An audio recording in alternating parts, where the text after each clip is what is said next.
Chapter 1. The Capone Family. West Sea, Sassy Island. At the island's heart stands a somber estate, enveloped entirely in black. Within the estate's garden, a youth clad in a black training outfit fervently wields a wooden sword. Engrossed in the simplicity of a chopping motion, he pours his entire being into each strike, perspiring profusely until he is drenched, ultimately collapsing in exhaustion upon the ground. In the distance, a cold man in a black suit, adorned with sunglasses, approaches with a glass of dark beverage. The boy gulps it down eagerly, exclaiming his delight. The aches in his body gradually dissipate, for this mysterious drink possesses the power to alleviate fatigue. Without a mentor, I find myself utterly lost in mastering swordsmanship, resorting to mindless flailing. How cruel fate is to have transported me to the world of One Piece without granting me a guiding hand. This is a realm where one can kill without a second thought, the boy laments, bewildered by his inexplicable arrival in the world of One Piece, inhabiting the body of Capone Bege, one of the 12 supernovas of the same era as Monkey D. Luffy. He is merely 5 years old, Capone Bege. As a devoted fan of pirates, he possesses extensive knowledge of Bege's abilities and attributes. Capone Bege wields the power of the castle fruit, which allows him to house a fortress within his very being, enabling him to store an army. His greatest strength lies in this numerical advantage and the superiority of his firearms, though his personal prowess leaves much to be desired. While Bege's numerical strength may suffice against mid-tier pirate crews, it is woefully inadequate for contending with the elite of the seas, which explains his eventual submission to the Yonko, Big Mom.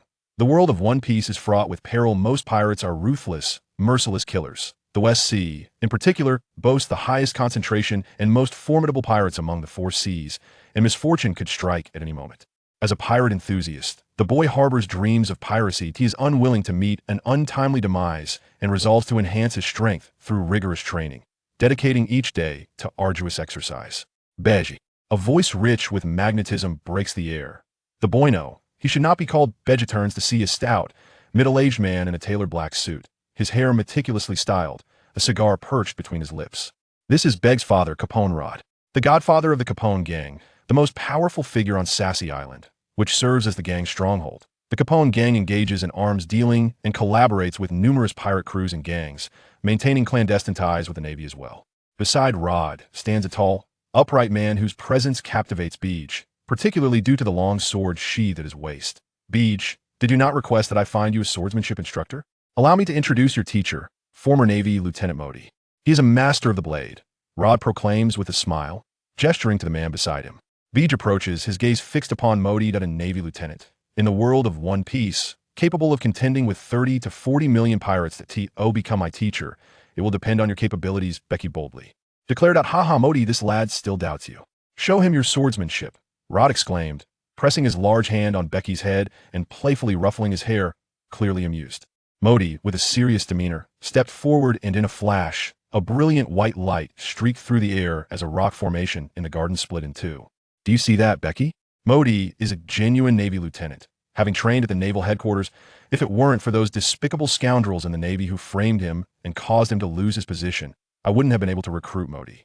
Cherish this opportunity, Rod said, satisfied as he ruffled Bege's hair once more. Dumb old man, stop messing with my hair, Bege exclaimed, evading Rod's hand, his displeasure evident, which only made Rod laugh louder. With a resigned sigh, Bege turned to Modi and boasted once more, "Can you cut through steel?" A glint of determination flashed in Modi's eyes as he replied coldly, "I am not yet capable of that." Never mind, not every swordsman can cut through steel. Being able to cleave stone is already commendable, Bege lamented, a look of disappointment crossing his face, which caused Modi's forehead to tense. Do you have any idea what strength it takes to sever steel? Forget it. Why should I be angry with a child? Modi gradually calmed himself, maintaining his stoic expression. Bege's next action prompted a nod of appreciation for Modi. He bowed at a 90-degree angle, sincerity etched on his face as he earnestly stated, "Modi, is it? From now on, you shall be my teacher. Please impart all your sword techniques to me. Since I have promised Rod, I will dedicate myself to teaching you," Modi replied. Thus began Bege's arduous childhood. 900, 901, 902, 9990, 9991, 9992. 10,000. Bege, drenched in sweat, gripped his sword, tirelessly slicing through the empty air. Upon completing 10,000 strikes, he set down his sword to stretch his aching limbs, allowing his fatigued arms a moment to recover. After a 15-minute respite, he resumed practicing the new sword techniques. Modi had taught him 5 fundamental sword movements, and each day he was to practice one of these movements 10,000 times. Once Bege finished the last sword movement, he collapsed onto the ground. 2 girls swiftly approached, helping him wipe away sweat, massage his arms, and offer him water. After a half-hour break, he began his boxing training, targeting a sturdy tree stump, which, though wrapped in thick rope, still inflicted considerable pain upon impact. Enduring the intense discomfort, Bege relentlessly threw punches, sweat pouring down. Following his boxing regimen, he transitioned to running, weighted down as he circled Sassy Island alone. Immersed in his own world, he focused on his breathing, rising and falling rhythmically. Bege's legs grew numb from fatigue, his entire body drenched in sweat, leaving a trail behind him on the ground. Bege is determined to extract every ounce of strength from his body, striving to grow stronger each day, relentlessly pushing the boundaries of his limits. Bang! Once again, Bege collapses onto the ground, sprawled out and gasping for breath. That's enough for today, Bege. Your training regimen exceeds that of naval soldiers by 2-fold. Your body simply cannot withstand this, Modi states solemnly beside him. To Modi, Bege appears reckless if he continues this way. His body will inevitably break down. The pirate King Roger, the world's mightiest man Whitebeard, the flying pirate Shiki, and those infamous pirates of a new world, these are my aspirations. This training is still insufficient. I am destined to reign over the seas. I have set my goal to set sail by the age of 20, so I must grow stronger every single day. Slowly, Bege kneels upright, his eyes gleaming with fervent anticipation and confidence as he breathes heavily. With gritted teeth, he resolutely raises himself once more, running toward the setting sun. Modi gazes in disbelief at Bege's struggling figure. T.O. aspire to rival Roger and Whitebeard Bege. What immense confidence you possess. If I delay the rise of the future king of the seas, would that not be my sin? Bege, since you wish to become the sovereign of the ocean, I will subject you to the most rigorous training to forge your path, Modi declares, his expression resolute. As night falls, Bege immerses himself in a specially formulated elixir designed to alleviate fatigue and accelerate recovery. This concoction was procured at a high price by Rod from a renowned physician. To become the king who reigns over the seas, rise now. You shall not sleep until you complete 2,000 push-ups, Modi states sternly, standing at Bege's door with a stick in hand. Damn, he's serious about this nonsense, Bege mutters, frustrated, as he rises to begin his push-ups. Despite the arduous and painful nature of his daily training, Bege remains oblivious to the suffering instead. He revels in the gradual increase of his strength, the joy of this. Progress is the most exquisite reward. It is precisely this joy that enables Bege to persevere day after day, year after year. His physical prowess rapidly escalates through the intensity of his training. A decade later, in the training grounds of the Capone family, 2 figures engage in swift combat, and with a thud, one figure is sent flying. Master Modi, you've lost again, chuckles a somewhat stocky, slightly shorter youth, a cigar clenched between his teeth. This is Bege at the age of 15. After 10 years of rigorous training, 10,000 sword swings, and 10,000 cuts daily, along with weight training and physical conditioning that left him utterly exhausted, Bege's physical capabilities and swordsmanship have far surpassed Modi's. He has even begun to manifest sword energy, though he has yet to grasp the essence of breathing life into all things and the power to slice through steel.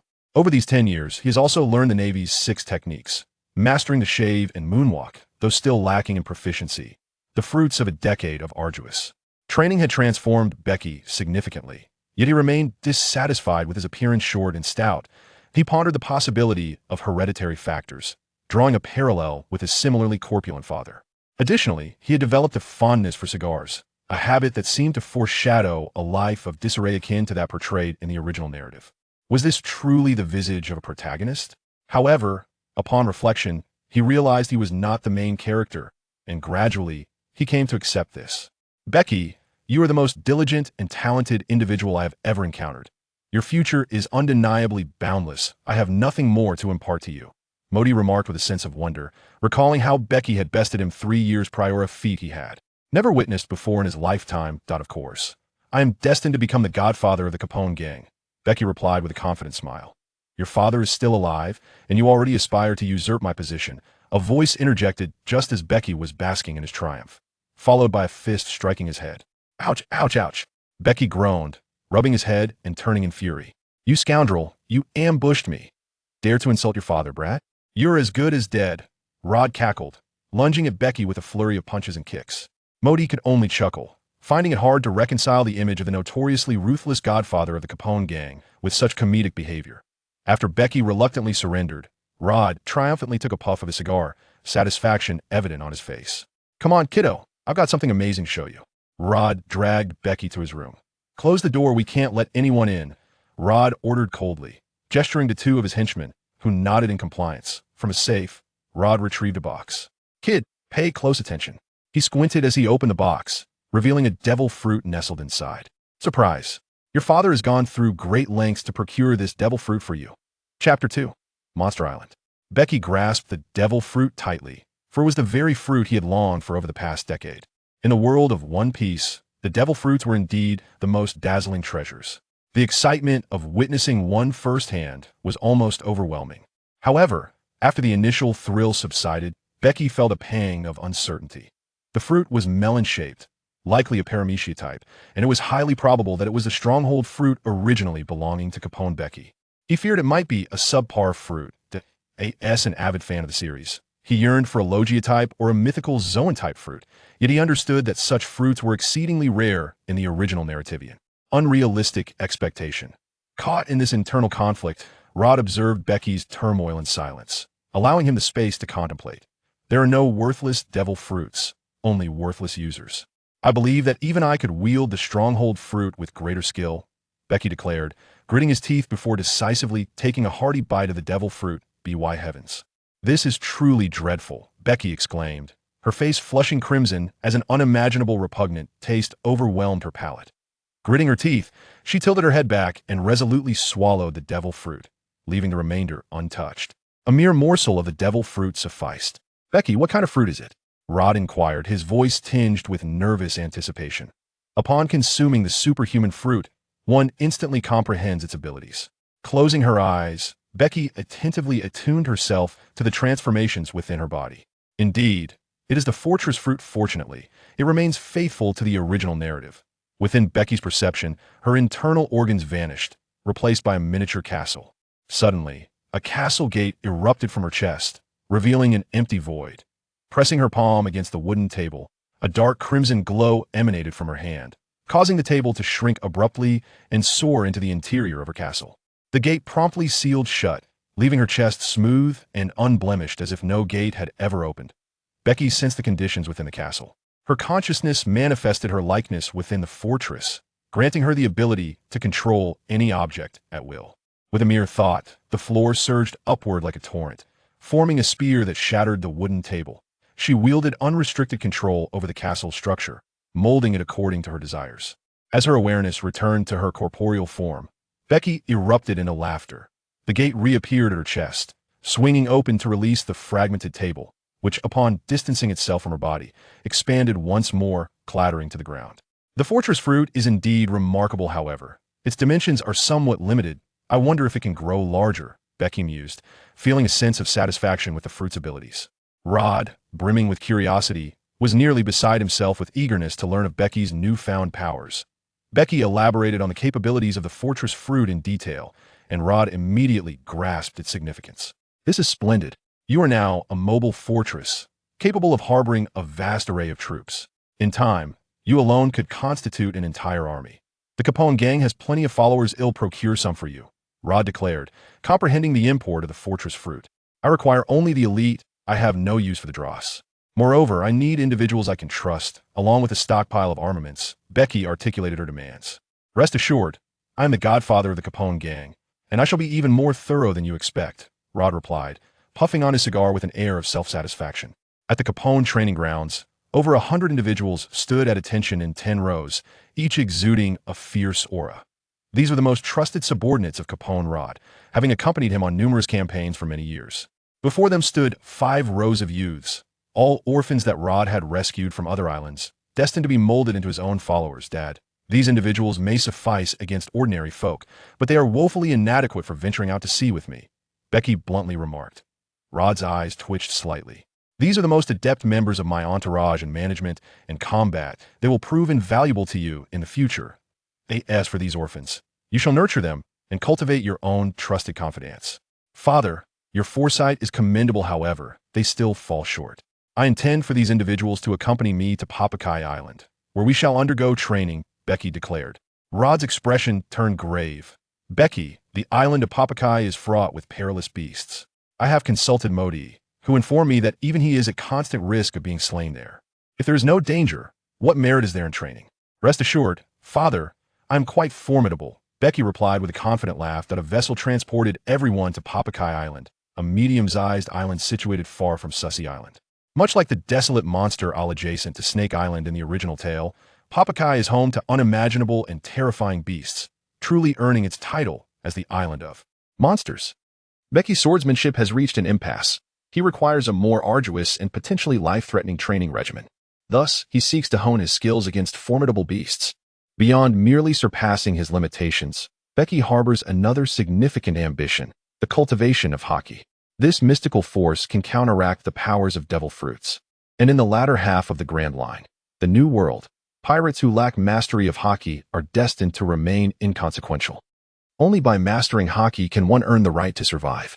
However, Becky's comprehension of haki is limited to the fragments of information shared by Rayleigh during his training of Luffy in the One Piece manga. The Conqueror's haki is not something one can acquire through mere practice, so he sets his sights on developing both the armament haki and the observation haki. While he knows nothing of the methods for cultivating armament haki, he recalls the original narrative that depicted Rayleigh's teachings to Luffy, and he intends to employ a similar approach in his quest to learn observation haki. After sailing for over half a month, they finally arrived at Papakai Island, which boasts a vast primordial forest. From the depths of the woods, the terrifying roars and howls of various beasts reverberate, instilling a sense of alarm among the newcomers on the island. Becky waved goodbye to the people on the ship as it gradually departed from Bobokai Island, leaving everyone in bewilderment. She turned to the crowd and said, "You will spend the next 2 years on this island. During this time, you must either grow stronger or be buried beneath its soil." Becky's eerie voice sent shivers down everyone's spine, especially among the 50 children, many of whom clung together in tears. In the vast expanse of the ocean, it is the weak who weep, the weak who perish. No one shows pity for the feeble. To thrive and escape death, one must grow strong. I have bestowed upon you an opportunity. If you can survive for 2 years, you shall board my ship and become a formidable force upon the sea. With arms outstretched, Becky laughed exaggeratedly, her piercing gaze instilling fear in all present. Do you comprehend? Understood. Teacher Modi, these individuals are entrusted to you. You shall establish your camp on the perimeter. I will eliminate the beasts that lurk outside. Satisfied? Becky nodded and turned to Modi, then strode purposefully into the forest. Chapter 3. The Trials of Life and Death. Modi opened his mouth, wishing to caution him to be careful, but in the blink of an eye, Becky had vanished into the dense thicket. Modi shook his head with a wry smile, then, adopting a stern expression, commanded everyone to chop wood and set up camp. In the past 2 years, Becky has devoted herself entirely to her training, leaving her no time to concern herself with these individuals. Thus, she has entrusted Modi to handle matters on her behalf. Truly, Monster Island lives up to its name. As soon as Becky ventured a mere few dozen meters into the forest, a hissing sound echoed through the trees. Suddenly, the leaves began to rustle violently, and a putrid odor descended upon her from above. Becky swiftly evaded as a colossal emerald-green python burst forth from the dense foliage. Its tail still entangled in the branches above, the serpent's head scanning the surroundings in confusion. Where had the prey it had just glimpsed vanished to? Suddenly, a flash of steel glimmered, and the python's body was cleaved in two. Becky stood before the serpent, her blade angled, delivering another decisive strike that severed the still-living head from its body. This python's strength was woefully inadequate. Becky prepared to designate a 200-meter perimeter of the forest as a training camp. He traversed this expanse, eliminating all formidable beasts he encountered, while leaving the smaller creatures as a test of endurance. Within less than half a day, all the large predators within the 200-meter radius had been eradicated. Moreover, the meat from these beasts could sustain over 150 individuals for a considerable duration. As Becky returned to the shore, bearing the weight of the slain beasts, Modi was fervently directing everyone in the establishment of their encampment. Becky spent a week with them, effectively serving as their caretaker. Monster Island is no mere jest. Just a week ago, all ferocious beasts within a 200-meter perimeter had been eradicated. However, gradually, some creatures began to emerge from the forest, approaching their campsite on several occasions. Over the course of that week, Becky successfully thwarted 4 or 5 waves of beastly attacks. Slowly, the monsters came to recognize the presence of a formidable human at the forest's edge and thus refrained from venturing closer. Meanwhile, their training was steadily falling into a rhythm. Becky harbored considerable expectations for this group of individuals. Their daily training regimen was exceptionally rigorous. Even the children's training was designed to be merely 1/10 of the intensity that Becky endured in her youth. By the end of each day, few could muster the strength to rise. In her quest to cultivate stronger subordinates, Becky spared no expense. The Capone family's vessel arrived every fortnight, delivering the herbs required for the medicinal baths that Becky once utilized in her childhood. These baths ensured that the trainees would not be pushed to their limits. Surviving for 2 years on Monster Island would undoubtedly forge formidable strength in those who persevered. Amidst the verdant expanse of Caponebeque Island, Becky traversed the forest, her blade slicing through the air as she dispatched a half-meter-tall gray rabbit that attempted to ambush her. As she ventured deeper into this realm of beasts, the true horror of Monster Island revealed itself. The predators within the forest were often colossal, their weights measured in tons. Moreover, these creatures exhibited a ferocious brutality, with daily spectacles of nature's ruthless hierarchy unfolding before her eyes. Since her arrival on the island, hundreds of ferocious beasts had met their demise at her hands, each one having recklessly engaged her in combat. Suddenly, a thunderous rumble echoed through the distance, sending a swarm of enormous monstrous birds into a panic as they took flight. From further within the forest, dozens of towering beasts, each standing 8 to 9 meters tall, fled in terror. Becky leaped onto a towering tree, gazing intently at the reason behind the startled herd of beasts. To her astonishment, a colossal Tyrannosaurus, towering at an impressive 18 to 19 meters, was pursuing them with reckless abandon, crashing through the forest and toppling great trees in its wake. With a swift movement, the dinosaur lunged forward, sinking its teeth into the neck of a 9-meter-tall mammoth, bringing it down with ease. The 8 to 9-meter creatures appeared as fragile as children in the presence of such a formidable predator.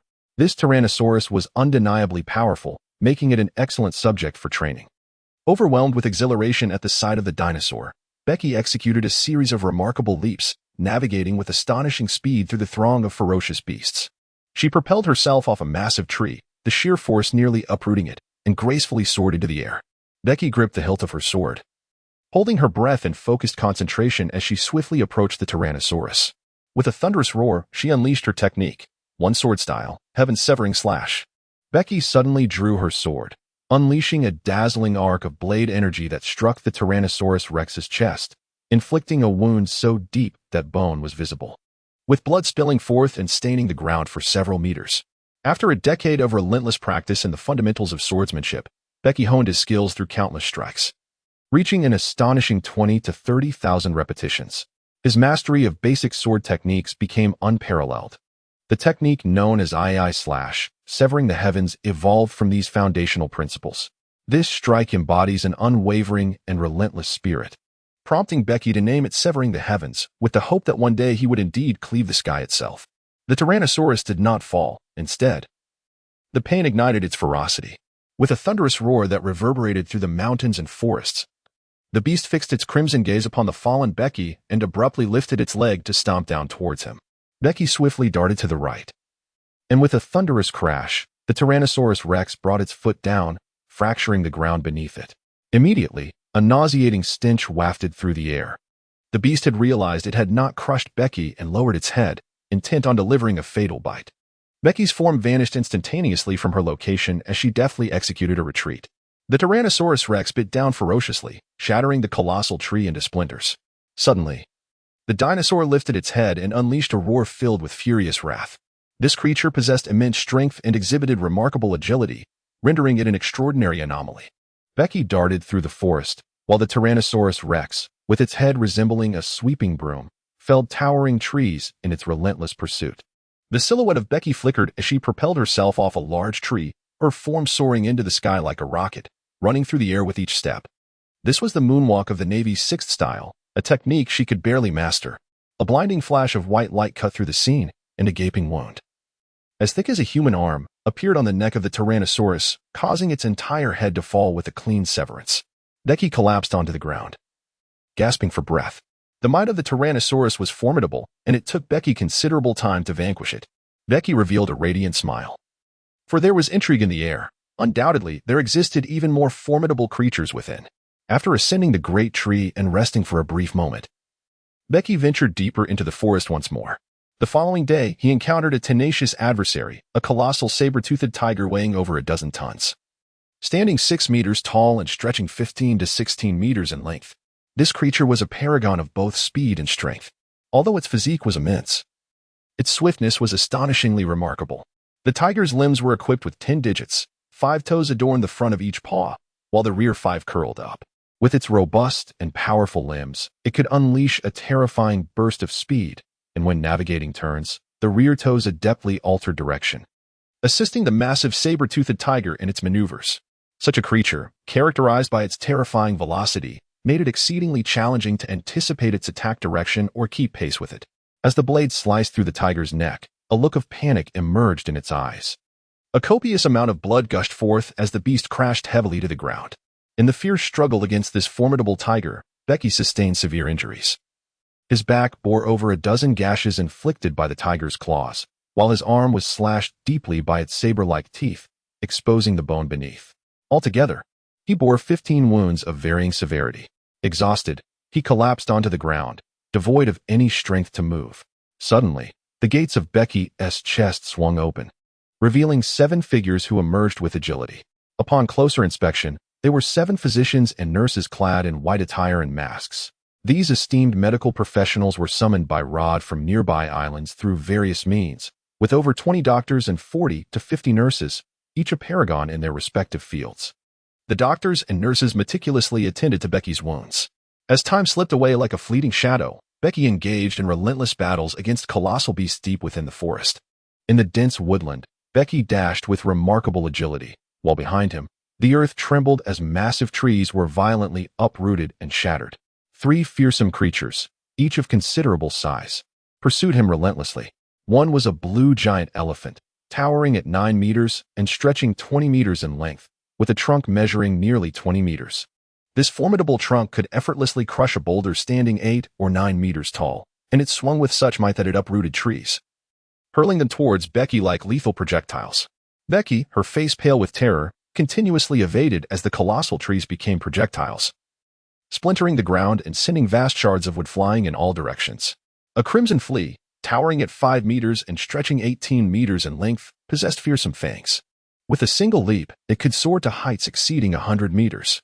It descended from the sky, crashing down and toppling an expanse of towering forest trees, furiously pursuing Becky.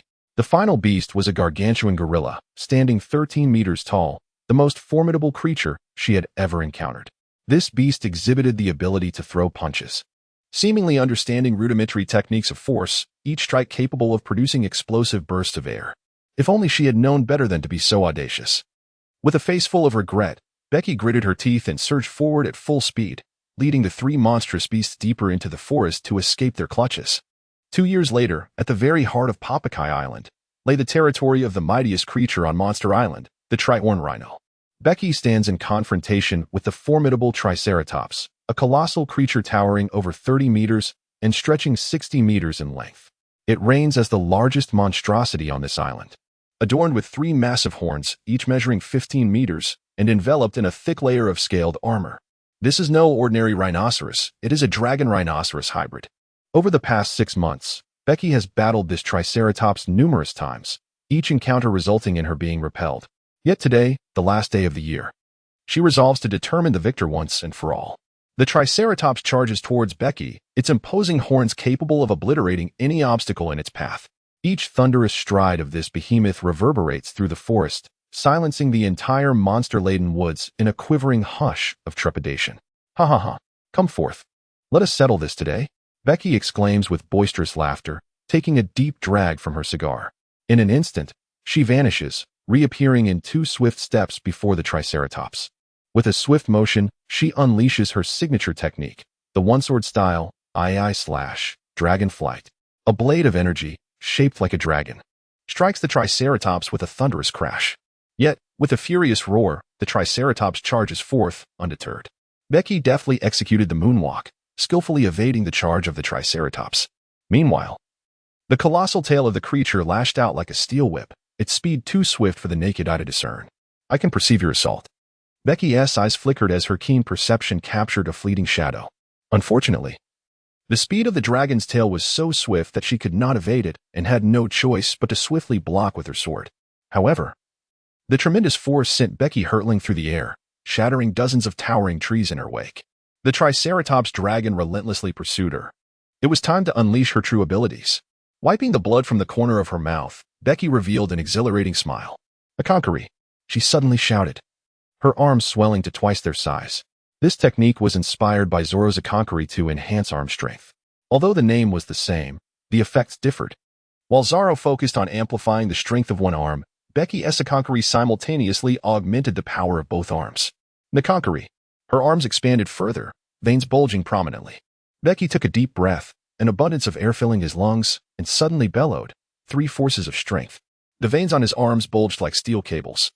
The 3 forces of strength represented the ultimate enhancement, serving as the foundational gesture for Becky to unleash his extraordinary swordsmanship. The techniques he was about to execute could only be accomplished in the state of the 3 forces of strength. Becky let out a soft breath, and with a resounding thud, her figure vanished in an instant, reappearing in midair. Becky wore an expressionless visage, emanating an aura of ferocity, as a shadowy, violent black giant ape materialized behind her. A tempest of rage, wildness, brutality, and savagery surged forth, for all those who fell beneath the blade became souls claimed by death. With a single stroke of the demon ape slash, the immense blade struck heavily upon the body of the rhino dragon, cleaving its colossal form asunder. The sheer force caused the rhino dragon to crash down upon the ground, its body splitting from head to waist. Crimson blood cascaded down, saturating the earth for dozens of meters. Becky fell to the ground, her sword shattering into fragments. A mere blade could not withstand the formidable force of the 3-force state. She realized the necessity of acquiring a superior weapon. With a furrowed brow, she discarded the hilt, contemplating that had she wielded the supreme great blade, even the technique of the demon ape slash would have undoubtedly cleaved the rhinosaur in two. Chapter 4. The transformation of 2 years. During the past 2 years, Becky had engaged in relentless battles against colossal beasts, experiencing rapid advancement. She had roughly grasped the observation haki within the 3-color overlord's aura. Yet the mastery of armament haki eluded her understanding. Suddenly, dozens of silhouettes emerged from the distant colossal trees, each landing before Becky. A total of 80 individuals stood before her, all survivors of the 2-year training. Among them were 50 adults, a reduction by half. Yet the strength of those who remained had grown significantly. Each possessed the prowess of at least a Navy lieutenant. More than 10 formidable combatants had even reached the rank of major, with the strongest among them attaining the level of Navy commander. The youth, having survived through varying degrees of protection, numbered 30, their growth rate surpassing that of the adults. Given another 4 or 5 years of training, they would undoubtedly surpass their older counterparts entirely. Among the youths was an extraordinary individual, Hank. To label him as extraordinary was also to acknowledge luck. He fortuitously discovered a devil fruit in the forest, specifically the rare mastiff form of the Inu Nomi. Consequently, Becky dedicated some time to mentor Hank, guiding him in harnessing the fruit's abilities. Remarkably, he demonstrated extraordinary progress throughout 2 years of perilous training, developing the fruit's powers to a remarkable degree while adeptly employing many techniques that Becky had imparted. Though merely 12 years of age, Hank's full potential could rival that of a Navy major. Becky perceives that this young man possesses the potential of a naval commander, destined to become a formidable aide under her command in the future. Becky, with a cigar clutched between her lips, gazed contentedly at the assembly before her. Turning to Modi, who stood at the forefront of the crowd, she smiled mischievously and said, "Hee, Teacher Modi, your guidance has been commendable." Modi responded with a subtle smile. The 2 years of mentorship had not only fostered their growth, but had also seen him diligently honing his own skills. Through relentless perseverance, his swordsmanship had ascended several tiers. Presently, Modi's prowess rivaled that of a Navy brigadier general or even that of a rear admiral. "Teacher Modi, our 2-year training period has reached a temporary conclusion. Let us return to Sassy Island for a few days of rest," Becky proposed. "Certainly," Modi replied succinctly. Over the span of 2 years, he had transcended 2 ranks, and he was acutely aware of the formidable enhancement these years had bestowed upon Becky. Modi harbored a deep yearning to accompany Becky in witnessing the formidable warriors of the sea. Becky approached the rhinoceros dragon, placing his palm upon its form. A dim crimson space materialized as the rhinoceros dragon's body gradually diminished, ultimately shrinking to the size of a palm, which Bege casually tossed into the open gates of his chest. Within the gates, four diminutive figures hoisted the rhinoceros dragon. Astonishingly, these four were capable of lifting the colossal creature that weighed hundreds of tons. This exemplified Bege's prowess. Over the course of 2 years, his training encompassed not merely the refinement of swordsmanship and the mastery of hockey, but also the cultivation of his fruit abilities. Throughout this period, he uncovered fragments of the secrets of the fortress fruit. The dimensions of the castle space formed by the fortress fruit are directly correlated with the strength of Bege's mind and body. The greater the mental and physical fortitude, the more expansive the interior of the castle becomes. Notably, the enhancement of mental power is crucial for the expansion of the castle's spatial realm. This leads to the second secret of the fortress fruit, the ability to diminish objects. The wielder of the fortress fruit can reduce objects to a certain extent, and Bege discovered that the degree of reduction is related to the strength of one's mental prowess. The more potent the mental strength, the more freedom Bege possesses in scaling objects. The smaller the objects become, the larger the internal area of the castle expands. The capabilities of the fortress fruit surely extend beyond this. At the very least, there exists a stage of awakening for the fruit. The awakening ability of Doflamingo's fruit from the original narrative still lingers vividly in memory. All right, little ones, let us set sail. Bege's laughter grew increasingly boisterous, his joy manifesting in a wild exuberance that had become his customary demeanor. After a 2-year absence, he had finally returned.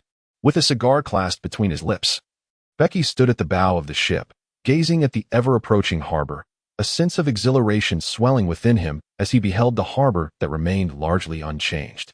The vessel soon docked, and Bege, accompanied by his companions, disembarked. "Little ones, we are home," he called, prompting a chorus of cheers from the crowd as they followed him towards the Capone family stronghold. "Isn't this our little Bege? Finally back after a 2-year absence." A group of burly men clad in suits approached, led by a tall, imposing figure with slick-back hair, a cigar in his mouth, and a scar etched across his face, an unmistakable sign of an untrustworthy character. Bege squinted at him and said, "Isn't that Uncle Rocca? Are you also setting out to sea?" The middle-aged man before her was her father's cousin, Capone Rocca. With a satisfied expression, Rocca narrowed his eyes and took a puff from his cigar, remarking, "Little Bege, much has transpired on Sassy Island during your 2-year absence. I am now in charge of this port." Bege raised an eyebrow.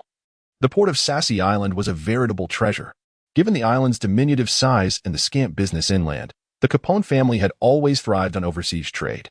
Thus, controlling the port equated to wielding dominion over Sassy Island's maritime activities and, consequently, its very fate. The significance of the port was indisputable, and it had historically been under the direct oversight of Bege's father. The Capone family was a substantial clan, with Bege's father serving as its patriarch. Yet there were other branches within the family.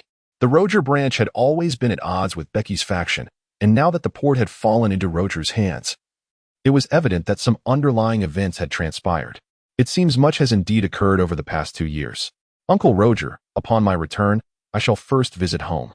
When time permits, I will personally pay my respects at your residence," Bege said with a smile, before proceeding to walk past him with her entourage. Roger squinted at the departing Bege, a glint of malice flashing in his eyes as he murmured with a sinister grin, "Little Bege, even your return cannot alter the circumstances. Sassy Island is no longer the same as it was 2 years ago." After 2 years away, Bege found little change on Sassy Island and effortlessly arrived at her doorstep. "Dad, I'm back," Bege exclaimed as she entered the Capone family residence. "What are you shouting about?" "I've heard you," Rod replied sternly, emerging from the estate. "He. Dad, did you miss me?" Bege laughed heartily. A smile broke across Rod's face as he embraced Bege tightly, exclaiming, "You've certainly grown. It seems these 2 years have brought you significant progress." "Of course, I haven't wasted a single day. Now your son is a formidable force," Bege declared with unwavering confidence. "All right, come on in. I'll have the chef prepare your favorite roasted meat," Rod said, grinning widely as he led Bege inside. "Dad, quite a bit must have happened on the island during my absence," Bege remarked casually. "You know already?" Rod's expression turned grave. "As soon as I disembarked, I ran into Uncle Rogia. He has taken control of the port. It would be strange if nothing significant occurred on the island," Bege replied. Rod's face darkened, and he scoffed, "That traitor Rogia, has he given you any trouble?" "Not at all. With just one of my subordinates." I could easily take down all of his men, Becky retorted disdainfully. Dad, please tell me what has transpired on the island. Now that I am back, everything will return to normal. My dear son, the situation on the island is not as simple as you think. Please sit down. I will explain everything to you. Rod sighed and gestured for Becky to take a seat. It all began a year and a half ago when Rojia, through some connections, aligned himself with the Black Tiger pirate crew. Leveraging their power, Rojia began to undermine our family business. Over the past 18 months, our family's ventures have plummeted. And Rojia has incited various branches of the family to oppose me, seizing substantial portions of our business. Now, I am left with only the Sassy Island enterprise. The businesses outside the island have largely been taken by Rojia, Rod explained. The Black Tiger pirate crew? Is that the one led by the captain with a bounty of 50 million? Becky inquired, furrowing her brow. Indeed, that is correct. The captain of the Black Tiger pirate crew, Lilos, possesses the powers of a devil fruit, and his temperament is exceedingly vicious and cruel. He is also exceptionally strong. The Navy has attempted to encircle them several times, but they have always managed to escape. Previously, I had dealings with the Black Tiger pirate crew, but Rojia offered them greater benefits, which led to their alliance with him, Rod stated solemnly. Becky's lips curled into an exhilarating grin, a bounty of 50 million. Hee hee. Father, leave the Black Tiger pirate crew to me. I shall personally sever his head. Son, Lilos is no ordinary adversary. Do not act recklessly, Rod replied earnestly. Father, let us not exaggerate.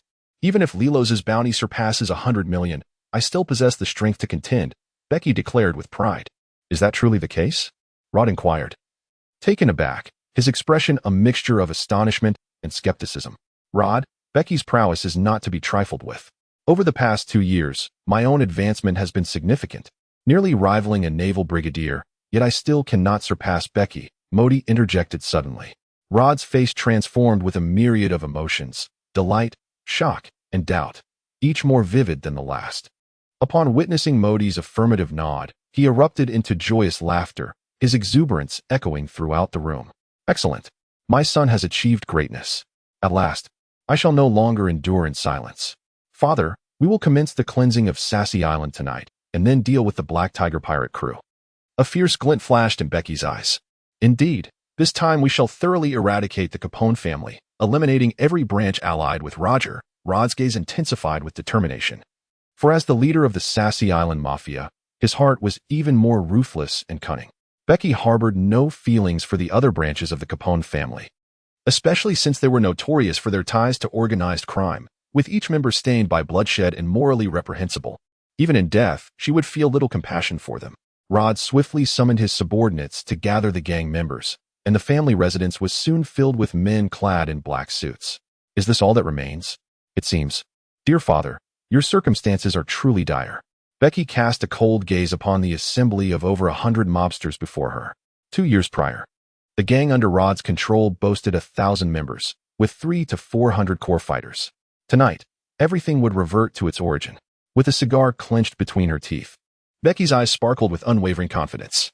Suddenly, the front door was violently hurled open, and a throng of fierce thugs dressed in black suits, adorned with white ribbons on their shoulders, stormed in. Armed with knives and firearms, they swiftly surrounded Becky and her companions in the courtyard, their weapons trained on them.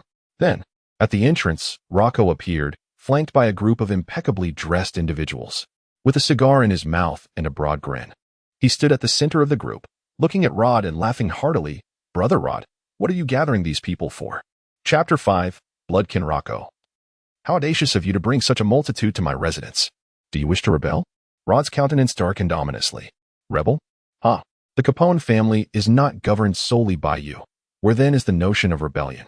Rocco scoffed, then paced slowly.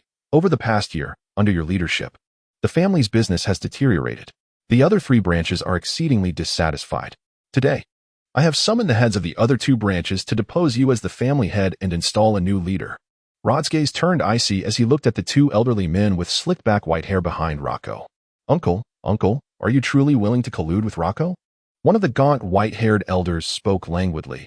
We support whoever can provide us with greater profit. You once brought us benefits, which is why we followed you. Now, Rocco offers us more, and naturally we shall follow him. Rocco smirked with self-satisfaction. Of the 4 branches of the Capone family, 3 now support me. Moreover, Most of the gang members who followed you have turned to my side. You stand no chance now, Brother Rod. It would be wise for you to relinquish your position as the family head to avoid further discord.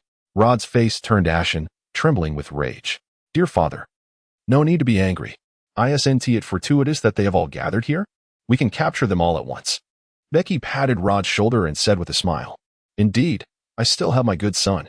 Rod's previously gloomy expression transformed into one of exuberance. He glared at Rocco and the others with a bloodthirsty gaze. A bunch of insignificant wretches, all deserve to perish. Since you are so obstinate, do not blame me. There will be no mercy. Luo Jia's expression was one of disdain, and a flash of murderous intent crossed his eyes. With a mere wave of his hand, his gang members immediately opened fire, and in an instant, the air was filled with the cacophony of gunfire, as members of Rod's gang fell one after another. Becky swiftly pulled Rod behind her and calmly uttered a single word. Kill. I have long awaited your command, father, Hank replied, his face contorting as his body began to transform. For sprouted rapidly, his fingernails elongated into razor-sharp claws, and a long black tail emerged from his back. As he metamorphosed into a canine beastman, crouching low, he summoned his strength and surged forward, darting past his allies into the throng of adversaries. His 10 sharp claws tore through flesh with ease, inflicting grievous wounds and death upon the gangsters. Just a pup, but how swiftly he moves, Sam murmured. Before also charging into the fray, the 80 or so individuals that Becky had brought from the island surged forth with ferocity, easily overpowering Rodka's gang of thugs. Quickly, shoot them down. Unfortunately, Hank and his companions, who had entered first, swiftly dealt with the gunmen. Rodka's complexion shifted dramatically as he surveyed the battlefield, and he turned urgently to a burly man beside him. Ihan, act quickly, eliminate them. The muscular figure smirked maliciously, unsheathing his sword with remarkable speed and plunging into the melee. With a single stroke, he dispatched one of Becky's followers, sending the man flying and leaving a deep gash across his throat, a grievous wound from which he would not recover. What a formidable sword technique. This man is quite skilled, Modi observed, his calm demeanor brightening with interest. His hand instinctively moved toward the hilt of his own blade as he prepared to engage in a contest of swordsmanship. However, Becky was quicker. Darting away like a fleeting shadow, Modi, with a wry smile, retreated back to Rod. As the burly man struck down another opponent, he grinned wickedly, only to be met with a resounding clang as another blade intercepted his attack. His expression shifted to one of shock as he staggered back 3 steps, warily eyeing the approaching Becky. Becky, with a cigar clenched between her teeth, cast her gaze upon the muscular man and beckoned him with a wave of her hand. Your swordsmanship is commendable. Come, let us engage in a duel. The muscular man's face contorted with rage as he gripped the hilt of his sword and charged forth with sudden ferocity. His long blade lunged forward with a speed that surpassed his previous strikes. Aye, aye, he shouted, unleashing his most proficient sword technique. Impressive speed, Becky observed, her eyes glinting with interest. With a casual flick of her own sword, the muscular man's blade collided with the back of hers. Yet the immense force behind his thrust failed to budge her an inch. The man's expression shifted to one of disbelief as he commenced a series of slashes. But Becky effortlessly parried each assault with grace.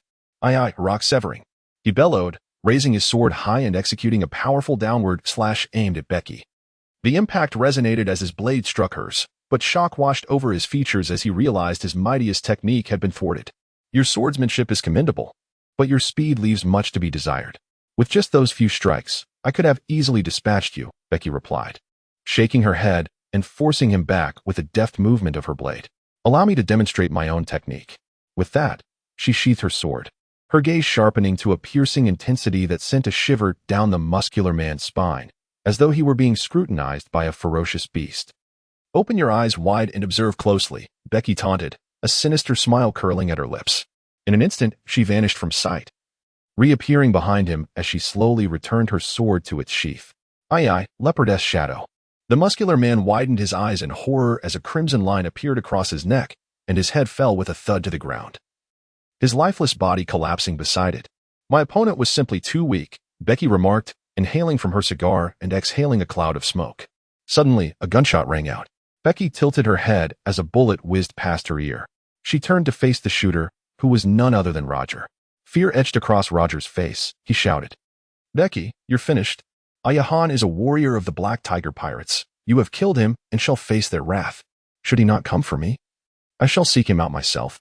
A mere 50 million pirate crew is not worthy of my concern, Becky scoffed. Out of respect for our shared bloodline, relinquish your resistance. Otherwise, I shall show you no mercy, she warned, her cold gaze locking onto Roger, whose pallor grew increasingly ghastly, fear evident in his eyes. Damn you, Becky.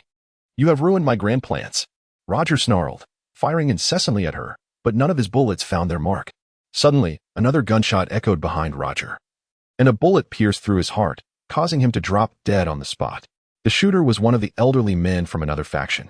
The old man, with an air of indifference, remarked, "Can you not see the unfolding situation? The Rod faction is powerful. We have no desire to accompany you to your grave." Fickle as the wind, Becky gazed sorrowfully at the lifeless body of Rogia.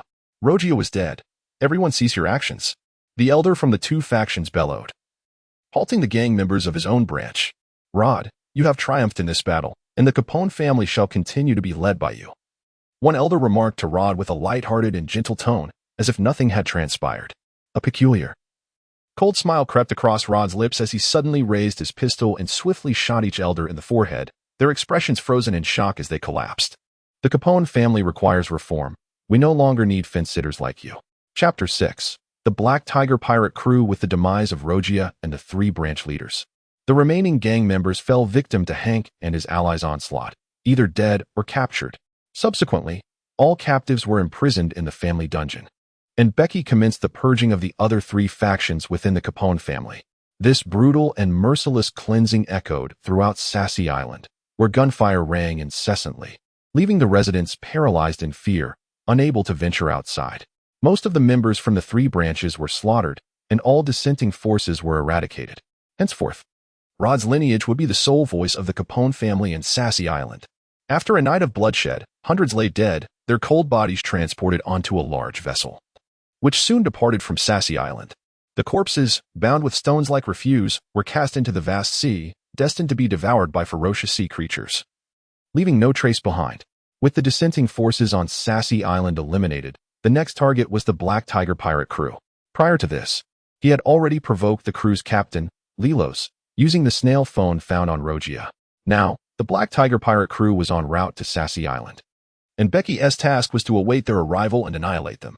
After 2 days of anticipation, the grand ship of the Black Tiger Pirate Crew appeared in the waters off the island. 2 pirate vessels were present, the foremost being a massive ship adorned with a colossal black tiger's head at its prow. This was the flagship of the Black Tiger Pirate Crew, followed closely by a smaller vessel belonging to a subordinate pirate crew that had aligned itself with them. Both pirate ships raced towards Sassy Island, swiftly approaching the harbor. Upon receiving the news, Becky hastened to the port, standing there with a smile as she observed 2 pirate ships docked, awaiting the disembarkation of nearly 100 individuals. At the forefront stood a robust figure, his face adorned with a multitude of scars, eyes gleaming with malice, clad in chainmail and wielding a broadsword at his side. He approached with a commanding gait. This fearsome visage belonged to Lilos, the captain of the Black Tiger Pirate Crew. Are you the one who dared to provoke me? Capone Bege. Lilos glared at Becky with his fierce, bell-like eyes, a flicker of menace in his gaze. Indeed, Captain Lilos of the Black Tiger Pirate Crew. Today marks your demise, Becky replied, her expression unwaveringly cheerful. The ferocity in Lilos's eyes intensified, and his countenance twisted into a grimace. Such audacity. A mere whelp thinks he can take my life.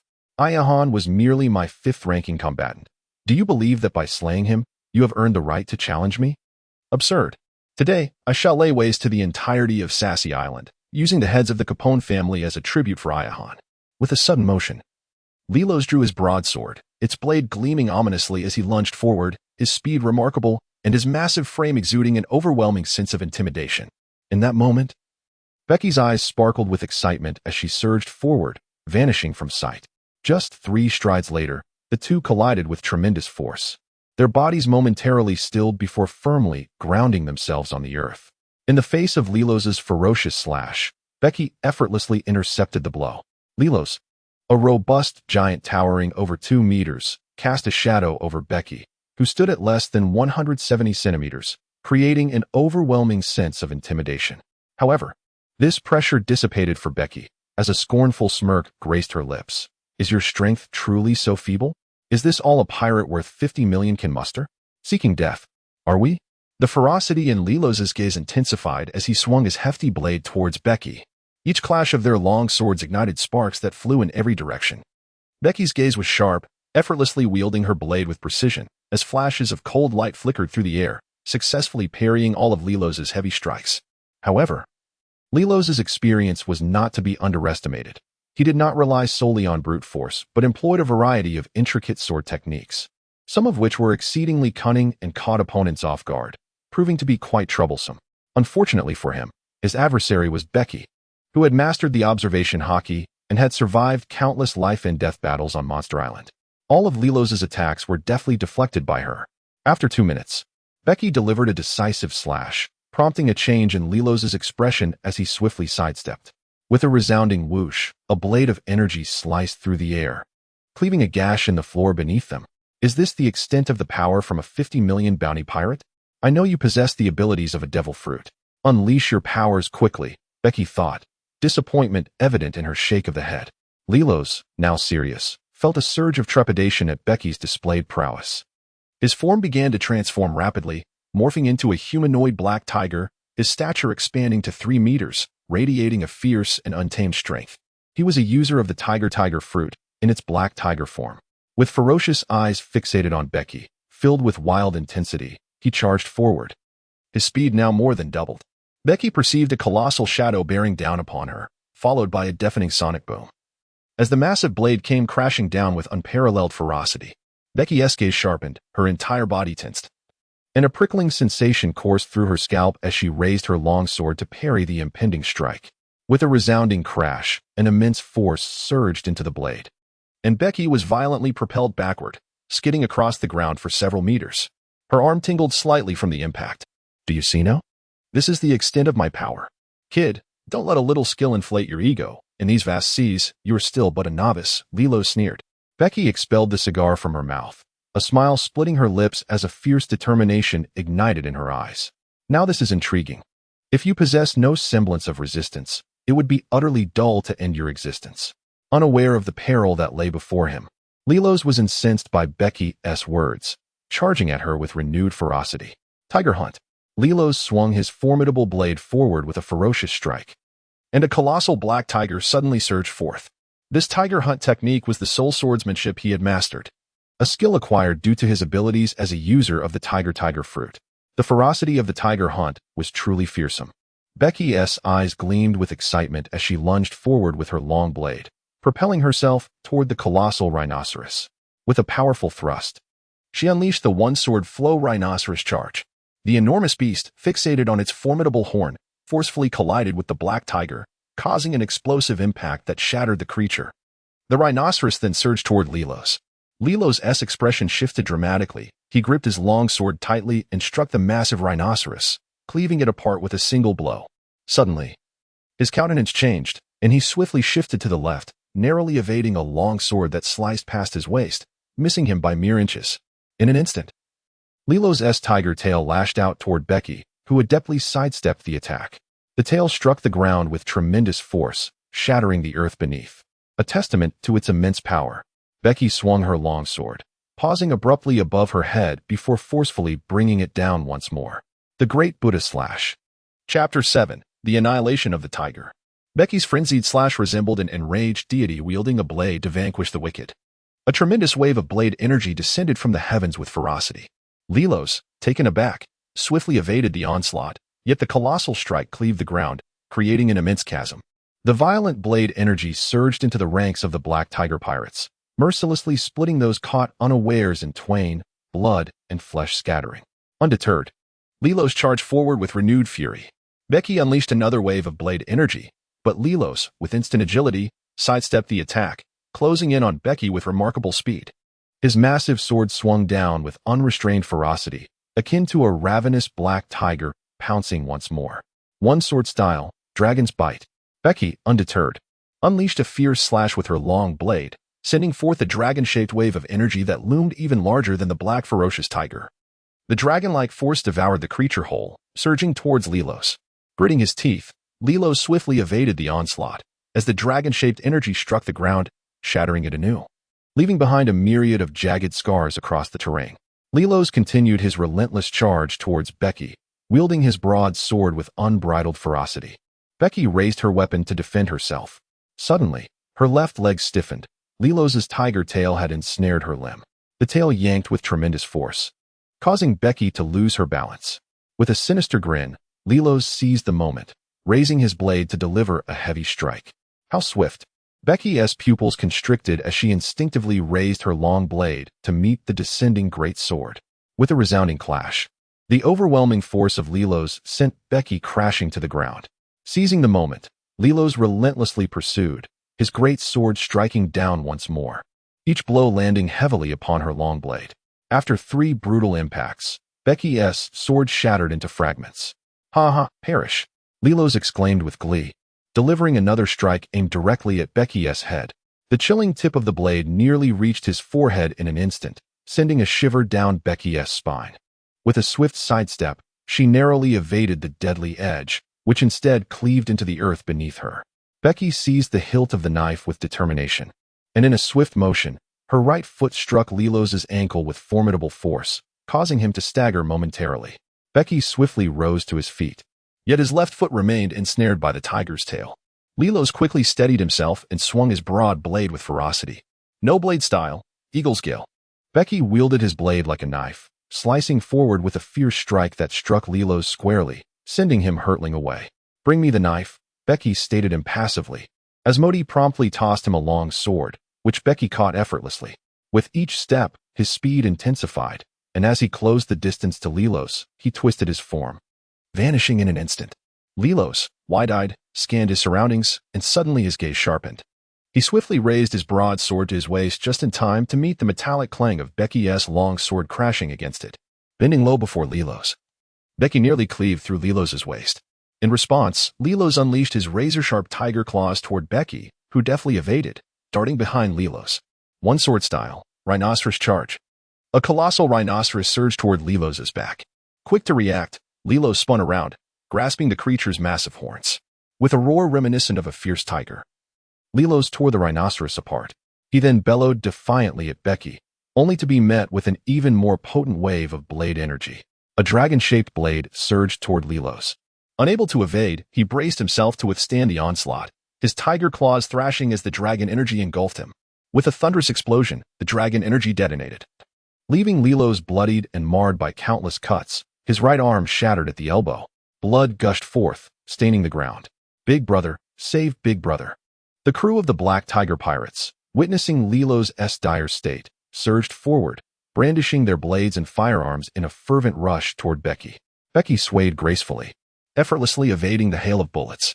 "Do not attempt to obstruct Becky." Modi released his clasped arms, his figure swaying as he dashed forward with astonishing speed. The one-sword style, Gale Slash. Modi unleashed a single stroke, a tempest howling as his slashes tore through the ranks of the pirates. Among them, a few formidable and vicious individuals wielded longswords, successfully parrying Modi's strikes. Elated by this challenge, Modi surged forward, engaging in a fierce battle with his opponent. Hank and the others similarly charged ahead, clashing with the members of the Black Tiger pirate crew. While the top fighters of the Black Tiger crew demonstrated commendable prowess, the remaining pirates were of lesser strength, swiftly falling to the overwhelming onslaught of Becky's elite subordinates. Becky's figure swayed and vanished before Lilos. Where has she gone? Lilos stared wide-eyed, a profound terror flickering in his gaze as he frantically surveyed his surroundings. In a moment of disorientation, the chilling tip of a blade materialized at his chest, its sharpness piercing him in an instant. He looked down at the blade protruding from his torso and, with great effort, turned to see Becky behind him, her face twisted in a sinister grin. In a fit of defiance, he let out a furious roar. But Becky twisted her blade, utterly shattering Lilos's heart. The light in his eyes swiftly dimmed, and his massive body collapsed forward, crumpling to the ground. A bounty of 50 million for a pirate proved to be nothing more than this. Becky cast a glance at the lifeless Lilos, contemplating silently. Becky sheathed his long knife, retrieving a cigar from his pocket and lighting it. Observing the chaos of battle before him, he refrained from intervening, allowing the pirates to serve as practice for Modi and his companions. With the demise of Lilos, the morale of the Black Tiger pirates dissipated, and one by one, they sought to flee back to their ship. However, under the relentless pursuit of Modi and his group, none managed to escape. The entirety of the Black Tiger pirates, numbering around 100, met their demise at the port, with blood saturating the ground, transforming it into a crimson expanse. The sanguine liquid dripped from the wooden planks into the sea, attracting lurking schools of predatory fish. As the bodies were collected, Becky coldly surveyed the carnage. Instructing the gang members behind him, retrieve the heads of the bountied pirates. As you command. The gang members responded respectfully, bowing before producing bounty posters and commencing their search for the wanted pirates. It was his intention to deliver these bounties to the Navy and claim the rewards. He contemplated his future voyage, knowing that there would be ample opportunities to spend money. He was also eager to exchange with Wright for the ability to wield armament hockey. And the Capone family required significant investment for its development. Thus, accumulating wealth was a prudent endeavor. The port was swiftly cleared, with all corpses disposed of in the sea, obliterating all traces. Old man, the Black Tiger pirates have been dealt with, Becky announced boisterously. Excellent. This ensures that our Capone family can rest easy, Rod exclaimed with fervor. Now, old man, it is time to commence our expansion plan, Becky stated earnestly. Becky harbored a grander scheme. He sought to expand the territory of the Capone family and amass greater influence, with the hope of aiding himself in the future. Rod's demeanor turned serious as he remarked, I have contemplated this over the past few days. The extent of territory you can acquire hinges upon your capabilities. Chapter 8. The power to sever Steel Pineapple Island is a large landmass located in the vicinity of Sassy Island, significantly larger than the latter. Named for its resemblance to a pineapple, it is abundant in resources and populated by numerous islanders, making it a prosperous hub in the surrounding waters. Yet it is under the dominion of two rival mafia factions. The Capone family had previously engaged in business dealings with these two mafias. Today, Becky, accompanied by his disciples, stealthily landed on Pineapple Island. His purpose was not to negotiate business with the mafias, but to dismantle both of them and bring the island under the rule of the Capone family. During the day, his disciples scouted the locations and defenses of the two mafia strongholds. As night fell, Becky and Modi divided their group, infiltrating the mafia territories to commence the assassination of their leaders and dismantle their operations. Father, we have discovered the Iron Shield pirate crew. They are resting at a tavern on the island, one of Becky's disciples informed him. The Iron Shield pirate crew, whose captain boasts a bounty of 60 million and whose first mate has a bounty of 40 million, includes several other pirates with bounties exceeding 10 million. This presented an opportunity for profit. A glint of excitement flickered in Becky's eyes. Having tasted the rewards from the Black Tiger pirate crew, he had developed a keen interest in hunting down pirate crews. According to the information provided by his disciples, the Iron Shield pirate crew was also a formidable foe. They would be dealt with after the mafias were neutralized. In the inky darkness of night, a party of 40 to 50 silently assassinated the sentinels guarding the mafia stronghold and infiltrated the premises. Father, I have extracted the information. The residence of Sid lies in that direction, a disciple declared, having crushed the neck of a mafia member whose information was now rendered useless. Split up and secure all exits, Becky instructed softly. His well-trained disciples dispersed immediately, while he and a few others made their way directly to the mafia leader's residence. They cautiously navigated the corridors, their movements exceedingly stealthy, yet they were still detected by a patrolling guard. Despite swiftly eliminating the patrolling figure, they were ultimately too late. The shrill alarm echoed throughout the stronghold, prompting mafia members to pour forth from their chambers. There is no turning back. Kill. Becky reluctantly stood, lighting a cigar as a cold glint flashed in his eyes. His right hand rested on the hilt of his knife, and in an instant, he charged forward. His blade struck fiercely into the chest of the nearest mafia member. The sound of steel entering flesh resonated, and crimson blood erupted, splattering the surroundings and staining the ground. Becky drew forth her long knife, swiftly swinging it to send blood splattering across the face of the lifeless body that lay unblinking upon the ground. Shoot! Kill him! Commanded the gathered members of the mafia, raising their guns to fire. Yet, Becky's form flickered, moving with an irregular, high-speed agility that transformed her into mere phantoms. With each swing of her long knife, she conjured a veritable rain of crimson, her speed instilling terror and awe in her adversaries. Each strike claimed the life of a mafia member as she advanced like a merciless butcher, leaving a trail of fallen bodies in her wake. Who are you? Why do you slay my men? A voice, filled with fury, resonated through the night. Becky looked up to see a middle-aged man clad in pajamas. His face contorted with rage, yet his eyes betrayed a deep-seated fear as he shouted at her. Becky wiped the blood from her blade, took a puff from her cigar, and stepped forward with a chilling gaze. Of course, I have come to eliminate you, Sheeta. After tonight, there will be no mafia left on Pineapple Island. No sooner had she spoken than Shida raised his right hand sharply and pulled the trigger of his pistol. Bang! The dull sound of the gunshot echoed as Becky deflected the bullet with the edge of her knife, sending it into the body of a nearby mafia member, who fell to the ground with a cry of agony. Fire! Shoot him! Shida bellowed, and the mafia members unleashed a barrage of gunfire. In that moment, Becky's gaze transformed into an icy glare. The long blade in her hand became perfectly aligned, whirling violently to create a vortex of cutting energy that thwarted the oncoming bullets. Suddenly, the vortex dissipated, and Becky surged forward, vanishing as she morphed into a phantom, racing towards West Germany. Beside West Germany stood an elderly gentleman clad in a suit, who unexpectedly intervened, positioning himself before West Germany. Remarkably, the suited elder managed to deflect Becky's strike with a single hand, producing a resounding metallic clash. Upon closer inspection, it became evident that the elder's arm had taken on a metallic hue. In an instant, he produced a handgun, aiming it squarely at Becky's chest and firing a shot. Becky's expression shifted dramatically, yet the proximity rendered evasion nearly impossible. Ultimately, the bullet struck her chest, shredding her suit, and fell to the ground with a resounding clatter. Through the torn fabric, a mesh-like skin was revealed. This was Becky's fruit ability, the castle skin, which endowed her body with the formidable hardness akin to that of a fortress. Consequently, the lethal shot from the suited elder failed to claim her life.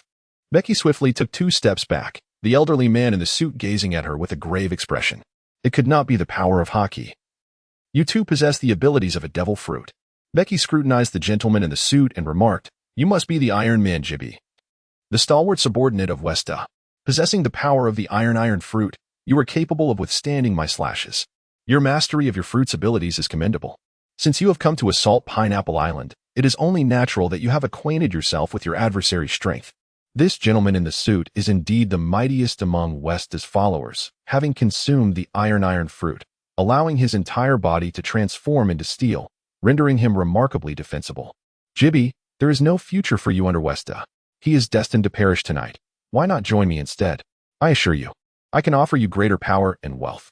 Becky extended a sincere invitation to Jibby. Jibby, his expression unyielding, shook his head coldly. "My life was saved by Westa. I shall follow him for all my days. As long as I stand, you shall not lay a hand on Westa." Becky lowered her hands, regretfully shaking her head. Her gaze once again turned frigid. "Since it has come to this, I can only accompany you on your journey." Becky swiftly flickered to Jibby's side, who stood there like an unyielding iron fortress, as if clad in the formidable armor of hockey. Becky's strikes resonated with a powerful clang against him. Although Jibby possessed formidable defensive capabilities, his reflexes paled in comparison to Becky's. He could hardly grasp her movements, while she effortlessly maneuvered to land blows upon him. "Futile." Jibby laughed heartily. "Your blade cannot penetrate my defenses." Becky's eyes turned icy as a sudden surge of power enveloped her, her aura transforming into an overwhelming ferocity. To Jibby's astonishment, a colossal and ferocious demon ape materialized behind her, and in the next moment, her blade sliced through the air. With a swift motion, the shimmering edge of the sword glided across Jibby's neck. In an instant, she sheathed her knife, her gaze as frigid as ice. One sword style, demon ape slash. How could this be? Jibby's eyes widened in disbelief.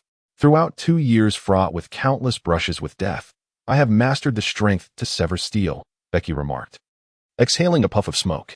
Jibby closed his eyes, his head rolling from his shoulders to the ground. Chapter 9, Blood-Soaked Expansion with Jibby's Demise. West was consumed by a mix of fear and rage, raising his hand to fire at Becky. With a casual flick of her blade, she deflected the bullet and advanced steadily. West retreated continuously, firing his handgun in desperation, ultimately exhausting his ammunition. Becky lunged forward with a swift strike, but West sidestepped sharply, evading her blow. In a flash, he grasped a dagger and hurled it towards Becky's face. Becky deftly tilted her head to evade the dagger, shaking it in disapproval. West's skills were rather unimpressive. "Quickly, restrain him," West urged, seizing the 2 burly men beside him and thrusting them forward. The men, their faces etched with fear, did not flee but charged towards Becky while West turned and made his escape. Becky swiftly dispatched the 2 burly men with a pair of lethal strikes before rapidly pursuing West. With a single stroke, she severed his head from his body. "West is already dead. Do you still wish to resist?" Becky addressed the mafia members in the courtyard, her voice devoid of emotion. Some members of the mafia hesitated, their expressions betraying uncertainty, while others, fiercely loyal to West, retaliated by aiming their firearms at Becky. Becky shook her head, evading bullets as she plunged into the throng, eliminating all those who dared to resist, while those who did not raise arms surrendered, kneeling on the ground in desperate supplication to her. Becky's body split open, revealing several gateways, from which emerged diminutive figures clad in black suits, members of the Capone family. They swiftly transformed into ordinary men, and before long, the courtyard was teeming with individuals.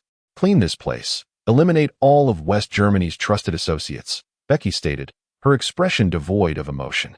"Yes," the assembled men responded, their faces etched with a grim determination as they dispersed. The surrendered mafia members were swiftly incarcerated within the inner castle's dungeons. Gunfire echoed throughout the mafia's stronghold. Interspersed with cries of anguish and pleas for mercy, this night was destined to be drenched in blood. After purging West Germany's stronghold, Becky instructed the mafia members to commence the cleansing of West Germany's enterprises on Pineapple Island, while he swiftly relocated to another mafia base to assess the situation with Modi. To his surprise, the battle on Modi's front had not yet concluded. Modi was engaged in an intense duel with a master swordsman, while another group, distinctly not dressed as mafia, appeared more akin to pirates. "Is it not over yet?" Becky furrowed his brow. "Boss, the head of the mafia is already dead." But at the last moment, a swordsman from the Iron Shield pirate crew emerged, challenging Master Modi to a duel. "We have already lost several men," Hank replied solemnly. "The Iron Shield pirate crew? How convenient of them to present themselves," Becky scoffed, observing the ferocity of the battle. It was evidently a fight to the death. Modi's right arm bled profusely, rendering him unable to wield his sword, forcing him to use his left hand instead. "Was it him who injured Master Modi's right arm?" Becky inquired, his brow knitted in concern. "No, it was a weapons expert from the Iron Shield pirate crew who shot through his arm. If Master Modi were not injured, he would easily have overpowered them," Hank retorted indignantly. "Long C, eliminate him swiftly." The pirates of the Iron Shield crew shouted with fervor. Their taunts hurt Becky immensely, prompting him to draw his long knife and stride deliberately onto the battlefield. "Boy, get out of here. If you dare to come any closer, I will make you regret it," bellowed the towering figure at the forefront of the Iron Shield pirates, a colossal man clad in armor, standing a formidable 3 meters tall, resembling a small giant. Becky turned a deaf ear to his words and replied nonchalantly, "Mr. Modi, do you require assistance?" Modi swiftly retreated 2 steps, his gaze piercing as he replied in a deep voice, "No need. I shall ensure his demise." "Very well, then I shall proceed to eliminate the others. Should you fail to conclude your task before I have dispatched them all, do not blame me for claiming the kills," Becky said with a smile. "Agreed." Modi responded with a somber tone, and then charged forward to continue the fray. Becky dashed towards the Iron Shield pirates, her figure swaying with determination, seeking death. The armored giant twisted his visage, revealing an exceedingly ferocious countenance. He grasped the nearby turtle-shaped iron shield and wielded a massive blade, 2 meters in length and half a meter in width, in his right hand. Becky struck the turtle-shaped iron shield with a powerful blow, producing a resounding clang. The shield remained utterly unmoved, devoid of any visible marks from the strike. Such a formidable shield must have been forged from a special steel. Becky was taken aback. "Humph. You little brat, I shall chop you to pieces," sneered the captain of the Iron Shield pirates as he swung his massive blade towards Becky. Becky swiftly evaded the colossal blade, which crashed into the ground with such force that it sliced effortlessly into the earth, revealing its formidable sharpness. Despite its agility, it proved futile. No one could penetrate my defenses. The captain of the Iron Shield pirates snorted disdainfully, brandishing his massive shield as he charged toward Becky. "One sword style, rhino charge." Becky sneered coldly, thrusting her blade forward with precision. The formidable wave of sword energy collided with the iron shield, producing a thunderous sound that sent the captain of the Iron Shield pirates skidding across the ground for over 10 meters. A mark was left on the shield, yet it remained unbroken. A commendable technique, but it is of no use against me. The captain of the Iron Shield pirates laughed heartily. Becky moved with remarkable agility, swiftly closing the distance. The thunderous roar of the colossal demon ape reverberated through the night, and in a flash, a massive blade cleaved through the air, shattering the iron shield into 2 splintered halves. The force of the strike sent the captain of the Iron Shield pirates reeling, leaving a deep gash across his armor. "My iron shield," he exclaimed, his expression a mixture of shock and fury as Becky approached steadily. "Quick, form the iron shield formation," the captain bellowed. The pirates hoisted their enormous iron shields, interlocking them to create an impenetrable wall, while long spears protruded from the gaps between the shields, aimed menacingly at Bege. One sword style, Dragon Bite. Bege swiftly unleashed a blade, and a ferocious dragon of blade energy surged forth, intercepting all the bullets and violently crashing against the shield wall. The iron shields wielded by these pirates were vastly inferior to the tortoise-shaped iron shield of the captain of the Iron Shield pirate crew, causing the wall to shatter into pieces. One after another, the pirates were hurled away, and Bege plunged into the fray, summoning a whirlwind of blade energy that swept through the pirate crew. The pirates were lifted and torn apart by the slicing winds as they fell from the sky. Their bodies bore deep gashes, a gruesome sight of blood and flesh. "You few have done well to evade my blade energy whirlwind," Bege remarked, surveying the battlefield where only 10 remained. "Kill him," roared the captain of the Iron Shield pirate crew, and simultaneously, the 10 launched their assault on Bege. With a graceful leap, the glint of his blade flickered as he maneuvered through them, leaving 6 fallen in his wake, 3 dead on the spot, and 3 severely injured, incapacitated for battle. "Curse you, who are you?" the captain gasped, clutching his chest, where his sturdy armor had been cleaved apart, revealing a bloody gash amidst his chest hair, blood flowing profusely. "The one who will take your life," Bege declared, stepping forward with his blade in hand, agile as the wind. In a mere twist, he appeared before one pirate, effortlessly severing the man's throat with a swift stroke. Then, amid the terrified gazes of the remaining pirates, he continued to strike, dispatching 4 more in the blink of an eye. As he sheathed his blade, his gaze fell upon Modi, who had thrust his long sword into the heart of his opponent, while the adversary's blade had likewise pierced Modi's abdomen. Withdrawing his sword, Modi looked at Bege and declared, "I have won. There was no need for you to employ such a method of exchange of wounds against these petty thieves." Bege approached with a wry smile. Bege's chest burst open like a city gate, and a cadre of medics swiftly emerged from the fortress, hastily carrying Modi into the inner sanctum for treatment. "Cleanse Pineapple Island. By tomorrow, I intend for the Capone family to have complete dominion over it," Bege declared to the assembly. Chapter 10. The dark emperor. The air over Pineapple Island reverberated with the sounds of gunfire and cries of battle as the island's naval division promptly mobilized, nearly 100 sailors forming a phalanx as they surged from their base. However, they were met with an ambush from marksmen that Bege had strategically positioned, halting their advance. "Lieutenant Gutter, this is a matter of our gang's grievances. I hope you will refrain from interference," Sam, who was responsible for intercepting the Navy, remarked coolly.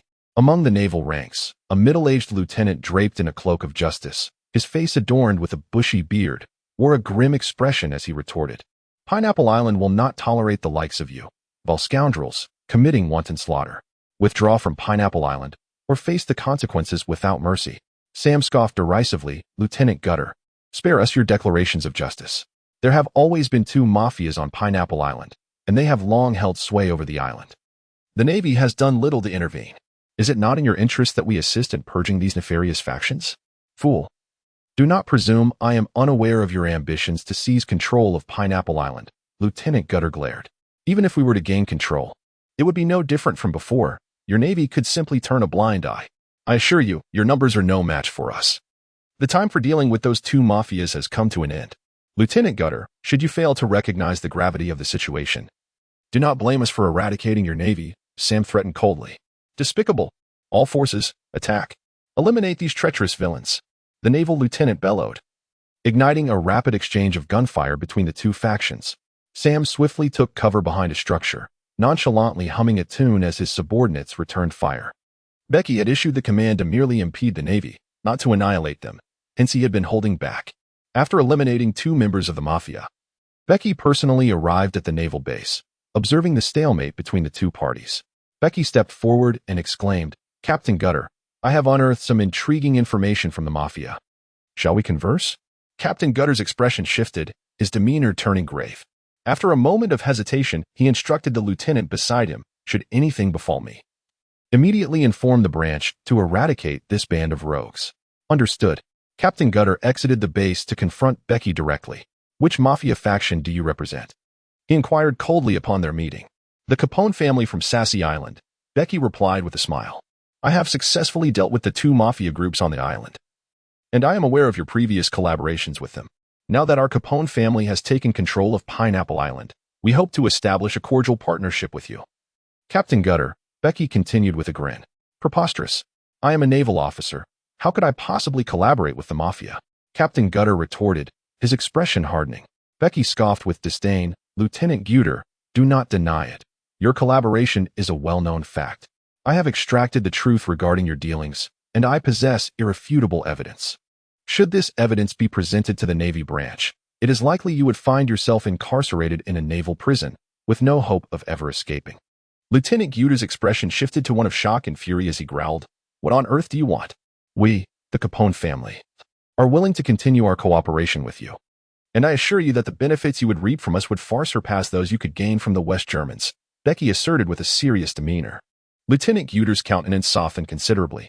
Becky continued, Moreover, our Capone family intends to cultivate our influence within the Navy. Should you acquiesce, we can offer you opportunities to achieve merit, allowing your rank to ascend further. Captain Gutter's eyes gleamed momentarily, yet he retorted with a cold scoff, I shall remain indifferent to your affairs on Pineapple Island. However, do not permit the innocent islanders to perish, for I too shall find it beyond my control. As for other matters, I shall observe the true strength of your Capone family. Very well, it is settled. Captain Guter, please keep your eyes peeled. With a hearty laugh, Becky turned and departed. The following day, Pineapple Island was subjected to a gruesome cleansing. The core members of the mafia, along with all dissenters, were ruthlessly exterminated. Hundreds, if not thousands, of corpses were cast into the sea, vanishing without a trace. The entirety of Pineapple Island fell under the dominion of the Capone family. The wealth of the two major mafia factions was likewise seized by the Capone family, resulting in a bountiful harvest. Becky, accompanied by his disciples, relentlessly pursued a bloody expansion, with the ambition of conquering over a dozen islands in proximity to Sassy Island. The might of Becky and his followers proved overwhelming, leading to a brutal cleansing of numerous underground gangs across these islands, which have now officially come under the dominion of the Capone family. Throughout a month of expansion, the Capone family's power surged dramatically, with thousands flocking to their ranks. They are currently establishing a commercial framework to govern the islands, swiftly connecting trade routes and reconstructing new pathways to secure greater profits. On Sassy Island, late at night, Becky found himself in the depths of slumber within his bedroom, when suddenly he was jolted awake. His gaze instantly fixed upon a slender figure lurking in the shadows of the room. The figure was perched upon a chair, holding a cup of tea, savoring the beverage with evident pleasure. Becky rose with a solemn expression, gazing at the individual before him. The ability to enter his room undetected spoke volumes of this person's strength. Tall and slender, with legs that measured nearly 2 meters in length, he belonged to the long-legged tribe. Who are you, and why have you intruded upon my quarters? Becky inquired with a serious tone. I am right, an official from the Western Sea Office under the Sea Transport King. I have come specifically to seek you out, Caponebeque, the man replied, his demeanor composed as he regarded Becky. The Sea Transport King? Becky's expression darkened. The Sea Transport King was one of the 6 emperors of the dark world of pirates, a figure wielding dominion over the maritime trade in the pirate realm, truly an emperor among men. I am curious as to why you, Lord Wright, have sought me out, Becky said in a low voice. Wright nodded slightly.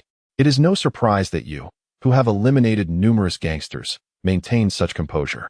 Caponebeque, among the many gangs you have dispatched, there are those we secretly control within the Western Sea Office. I have come to request compensation for this. Becky's expression darkened momentarily before she broke into a light-hearted smile. After lighting a cigar, she remarked, I must apologize. I was unaware of the presence of the Maritime Lord's subordinate forces. However, Mr. Wright, what can a mere handful of small gangs do for His Excellency, the Maritime Lord? Their annihilation is of little consequence to him. The Capone family has recently gained control over more than a dozen islands, and I believe we can collaborate with His Excellency, providing greater benefits than those insignificant gangs ever could. Becky chuckled. In stark contrast, Wright's previously calm demeanor transformed into one of icy severity, his narrow eyes glinting with menace. Let us see if you possess the qualifications, he said. In an instant, Wright vanished from his seat and reappeared before Becky. His long legs, akin to a battle axe, aimed a powerful strike at her head. Chapter 11. The art of kicking. Wright's sudden assault did not catch Becky off guard. She had remained vigilant throughout their encounter. The moment Wright launched his attack, she was prepared, deftly catching his whip-like leg with one hand. Wright furrowed his brow, fully aware of the force behind his kick. Even he would have to bend at the waist to withstand it. To his astonishment, Becky had effortlessly countered with a single hand. Interesting, he mused. No wonder you were able to conquer so many islands in just a month. Becky found it no easy feat to catch the whip kick with one hand. Her right arm was now quite numb, yet she displayed no sign of discomfort on her face. With a disdainful snort, Becky raised her leg and delivered a fierce kick aimed squarely at Wright's chest. In an instant, Wright deftly retreated, evading Becky's assault. I have no objection to sparring, but this space is rather confined. Let us step outside, Becky remarked with a calm smile. Intriguing, then I shall indulge you, Wright replied, a chilling smirk gracing his lips. In the courtyard of the Capone family, the two stood face to face. Becky wielded a long blade, his gaze sharp and focused. Wright exuded an overwhelming sense of pressure that compelled Becky to summon all his strength. Simultaneously, this intense pressure ignited a thrill within Becky. Since his return from Monster Island, he had yet to encounter a rival worthy of his full effort. He had long yearned for a vigorous and exhilarating battle, and perhaps today, that desire would be fulfilled. Becky's gaze suddenly turned fierce, resembling a ferocious beast poised to pounce, exuding an aura of imminent danger. At that moment, a terrifying energy surged from both individuals, abruptly rousing Modi and the others within the mansion, who rushed out of their rooms one after another. You all stand there and do not move. This is not your battle, Becky admonished Modi and the others. Mr. Wright, I am about to strike, she declared with an exhilarated smile. Come, Wright replied gravely, feeling the weight of Becky's menacing ferocity. With a sudden stride, Becky charged forth with a thunderous roar. The explosive speed was akin to a flash of lightning, and she was suddenly before Wright. A gust of wind howled fiercely. Wright's eyes narrowed, astonished by the speed displayed by his opponent. His reflexes were equally remarkable. As he swiftly lifted his leg, raising it above his head, and then brought it down with ferocity, reminiscent of a battle axe. Becky's eyes narrowed as she swiftly evaded the attack. With a thunderous sound, her long leg unleashed a formidable slash, cleaving the ground in two. The ability to execute such a strike with her leg bore a resemblance to the Navy's sixth form, the gale foot.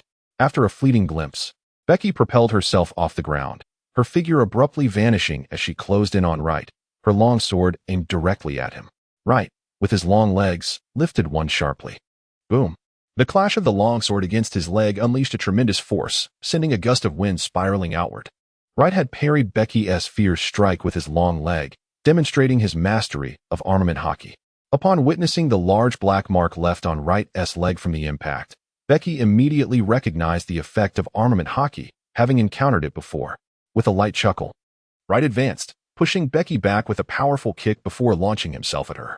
His long legs swung like twin battle axes, fierce and formidable, enhanced by armament hockey, rendering Becky's long sword ineffective against him. Each kick he delivered bore the weight of a sword strike, and the two engaged in a rapid exchange, clashing dozens of times. With Wright beginning to dominate the encounter, I have never seen anyone suppress the Godfather, Hank exclaimed, his eyes wide with disbelief. Who is this person? Such powerful kicking techniques. This is a true powerhouse of the seas. Modi, with a grave expression, recognized the significance. As a naval colonel who had trained at the naval headquarters and witnessed the might of its warriors, he realized that this individual had already attained a level of strength among the elite of the ocean. One sword style, dragon bite. With a fierce cry, Becky unleashed a brilliant radiance from her long blade, summoning forth a majestic dragon of white sword energy that surged toward Wright. How intriguing! Wright lifted his right leg high, swiftly executing a forward slash with even greater speed and power. The technique, known as breaking the waves, delivered a colossal strike that cleaved the dragon of sword energy in twain. Reveal all your techniques, Wright remarked with a light chuckle. Becky's aura of ferocity has intensified, rendering her even more perilous.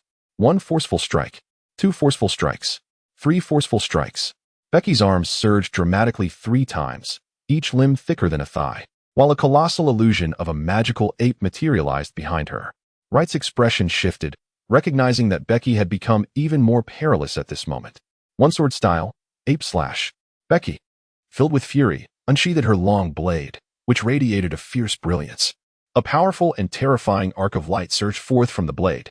Wright's expression shifted dramatically as he swiftly engaged, executing a series of kicks that collided with the blade's light. Yet, each strike was shattered upon impact. The blade's radiance was exceedingly sharp and swift, closing the distance in an instant. Wright brought his right leg down forcefully, crashing it upon the blade's light. His foot, fortified by armament hockey, withstood the edge's sharpness, though the force of the impact sent him staggering backward over 10 meters. Shatter. Wright's face contorted with intensity as he unleashed his strength, managing to crush the blade's light with a single stomp. The resultant explosion of light radiated outward, etching countless deep gashes into the ground. Meanwhile, the malevolent aura emanating from Becky intensified. Wright raised an eyebrow and declared, "That's enough. I did not come here for a life-and-death battle with you. You have proven yourself worthy of collaboration." "What a pity. I was just beginning to feel exhilarated." Becky furrowed his brow, immediately retracting his aggressive demeanor as his ferocity dissipated into thin air. The King of the Seas was not someone Becky could contend with at present. Thus, he refrained from antagonizing Wright. "Mr. Wright, please, come inside." Within the confines of the estate's secret chamber, Becky, Rod, and the core members of the Capone family convened to discuss matters of collaboration with Wright. The King of the Seas was deeply entrenched in illicit trades. From smuggling to arms transportation and slavery, any endeavor that yielded profit. Establishing a connection with him would undoubtedly provide the Capone family with channels for expansive business opportunities. Wright's mission was to integrate the waters controlled by the Capone family into the smuggling routes of the King of the Seas, promising abundant benefits. After extensive negotiations, Rod and Wright solidified their partnership, at which point Becky spoke up. "Mr. Wright, I am aware of the vast powers of His Majesty the King of the Seas, and I wonder if I might procure certain items from him. We also engage in trade. As long as you can pay the price, we can procure whatever you desire." Wright replied with pride, "Of course, but the cost is not insignificant." "Pray tell," Becky inquired eagerly. "In the underground black market, the method for cultivating armament hockey is valued at 500 million berries, while that for observation hockey is priced at 600 million. However, even if you obtain the method, mastery of hockey is not guaranteed," Wright cautioned. Becky's expression darkened. The combined value of the two types of hockey amounted to an astounding 11 billion, a sum not to be taken lightly. He recalled that the bounty of Katakuri, the strongest vice-captain of the Big Mom Pirates, was merely 570 million more than this.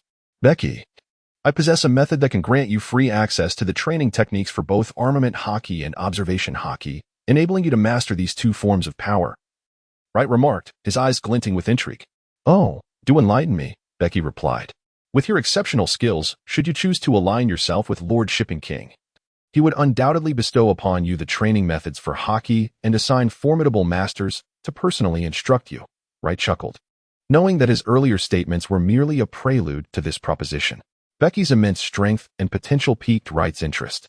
He was confident that the Shipping King would see great value in investing in Becky. Becky smiled faintly, pondering the improbability of falling into good fortune. Accustomed to freedom, she found herself unable to accept constraints. Moreover, her aspirations were modest. She merely wished to become a local magnate on Sassy Island. "Mr. Wright, I hope for your understanding." Becky respectfully declined. Mr. Wright's expression remained steadfast as he chuckled lightly. "Should you ever change your mind, we would still welcome you. Thank you for your generous consideration, Mr. Wright." Chapter 12. The Bounty Hunter Guild's debut. The absence of mastery over armament hockey had long been a source of concern for Becky. However, the newfound opportunity to acquire a method for its cultivation ignited a glimmer of hope within her. She was acutely aware of hockey's significance in the world of One Piece. And despite the exorbitant cost associated with purchasing the techniques for armament and observation hockey, she felt compelled to proceed. After Mr. Wright's departure, Becky and Rod began to assess the family assets. In the past month, the Capone family had experienced rapid expansion, seizing considerable wealth from various criminal organizations. They were now in a position to amass approximately 500 million, sufficient to invest in the cultivation of armament hockey. However, the territory of the Capone family had expanded exponentially. And with this growth came the need for stability in commercial operations, requiring a significant investment. Thus, it was impractical to withdraw all funds at once. After deliberation, Becky and Rod decided to prioritize the purchase of armament hockey techniques. Subsequently, they planned to replicate their previous success of eliminating the Black Tiger Pirates and the Iron Shield Pirates by hunting down other pirate crews to earn bounties. Given Becky's prowess, she was confident that targeting crews with bounties below 100 million would be within her capabilities. Upon reaching a firm decision, Becky promptly contacted the mafia members under the Capone family's domain, instructing them to gather intelligence on the nearby pirate crews. Becky also contacted Wright through the phone bug left by him, deciding to purchase the training method for armament hockey. The following day, Wright visited again, exchanging payment for the goods, and Becky acquired the training method for armament hockey. Becky summoned her core subordinates, including Modi, and imparted to them the methods of cultivating armament hockey. Subsequently, she commenced her own training in this formidable technique. As days passed, the members of her gang began to relay information regarding various pirate crews in the vicinity of the islands. Becky, having set aside his mastery of hockey, embarked discreetly from Sassy Island with over a dozen elite subordinates aboard a small vessel. Ada Island, a nearby islet, had come to his attention as the temporary respite of a pirate crew. Swiftly, Becky and his entourage made their way to Ada Island. Upon reaching the shore, a peculiar group emerged from the boat, clad in odd masks and flowing robes, obscuring their identities completely. This ensemble was none other than Becky and his companions, who intended to masquerade as bounty hunters to conceal their true identities from the Navy. Split into two groups. Hank, take your team and eliminate the sentinels aboard the Bullfire pirate ship, securing it for our use. We shall confront the main force of the pirate crew, Becky intoned, deliberately altering his voice. Understood, Godfather, Hank responded promptly, leading 9 men toward the coastal pirate crew. Becky, accompanied by the remaining 5, ventured into the town, which was engulfed in a palpable sense of dread due to the arrival of the fierce bull pirates. Fortunately, the pirates were wary of the Capone family, who had recently conquered the surrounding waters, thus sparing Ada Island from a brutal onslaught. This illustrates the formidable power of the strong. On the vast seas, absolute titans, akin to the 4 emperors reigning during the era of great pirates, possessed the ability to shield an entire island merely by the presence of their flag. A casual inquiry on the streets would reveal the whereabouts of the fierce bull pirates, who were currently reveling in a tavern within the town. Becky and her companions arrived at the tavern's entrance, where the raucous sounds of merriment echoed from within. The pirates inside were indulging in their libations with reckless abandon. Becky pushed open the door and stepped inside, their peculiar attire capturing the attention of the fierce bull pirate crew. A drunken pirate leaning nearby staggered to his feet, pointing at Becky and the others, bellowing, "This place is reserved by the bull pirate crew. You best be on your way." No sooner had he uttered these words than, with a resounding crash, he was hurled backward, crashing through the bar and slamming into the wall, which fractured under the impact. He slid down the wall like a lifeless corpse, his face devoid of consciousness. This sudden turn of events rendered the tavern utterly silent. The pirates of the bull crew sprang to their feet, hastily drawing their weapons and aiming them at Becky and her companions. Among them, a burly man with a dark expression and fiery eyes fixed his gaze on Sam. "I am the captain of the bull pirate crew. Are you looking for trouble?" "Who are you?" "State your name." "We are bounty hunters," Becky declared, but before she could finish, the captain, upon hearing the words bounty hunters, immediately drew his pistol and fired at her. The other pirates swiftly followed suit, several steel guns discharging in unison, filling the tavern with the deafening sound of gunfire. Becky unsheathed the dagger at his waist, effortlessly deflecting the incoming bullets. Clang, clang, the projectiles fell to the floor. "Boss," he blocked the bullets. The pirates gazed at the scattered ammunition, their faces drained of color, barely able to maintain their footing.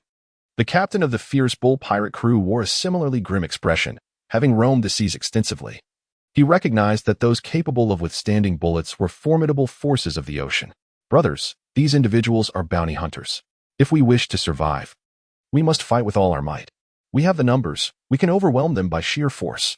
The captain shouted fiercely, gritting his teeth, while his trusted subordinates urged the other pirates forward. Dozens of them brandished swords and axes as they charged at Becky and his companions. "Leave these small fry to me." "Godfather," Sam sneered contemptuously at the approaching foes, drawing a long blade from his side. With a swift movement, he plunged into the fray, cutting down the pirates one by one. Witnessing this, the captain of the fierce bull pirate crew felt a surge of dread. He dared not engage and hastily dashed towards the window, crashing through it to escape. "I'll bring him back," Modi murmured, his form flickering as he swiftly departed the tavern. Inside, Sam single-handedly dispatched all the pirates, their cries of agony echoing throughout the establishment. "These guys are utterly pathetic," Sam remarked, visibly unimpressed. "Today is merely the beginning. There will be ample opportunities for you to showcase your prowess," Becky replied with a smile. Sam's face lit up with anticipation, and soon after, Modi returned, dragging with him the lifeless body of the fleeing captain of the fierce bull pirate crew. "Though this fellow has a bounty of only 30 million, even the smallest of mosquitoes yield some flesh," Becky mused. glancing at the head. Had it not been for the bounty, he would never have traversed such a distance to confront him. Take all those with bounties, those without, bring them along as well. Our family is in need of manpower, and these nefarious individuals can be put to work in the mines.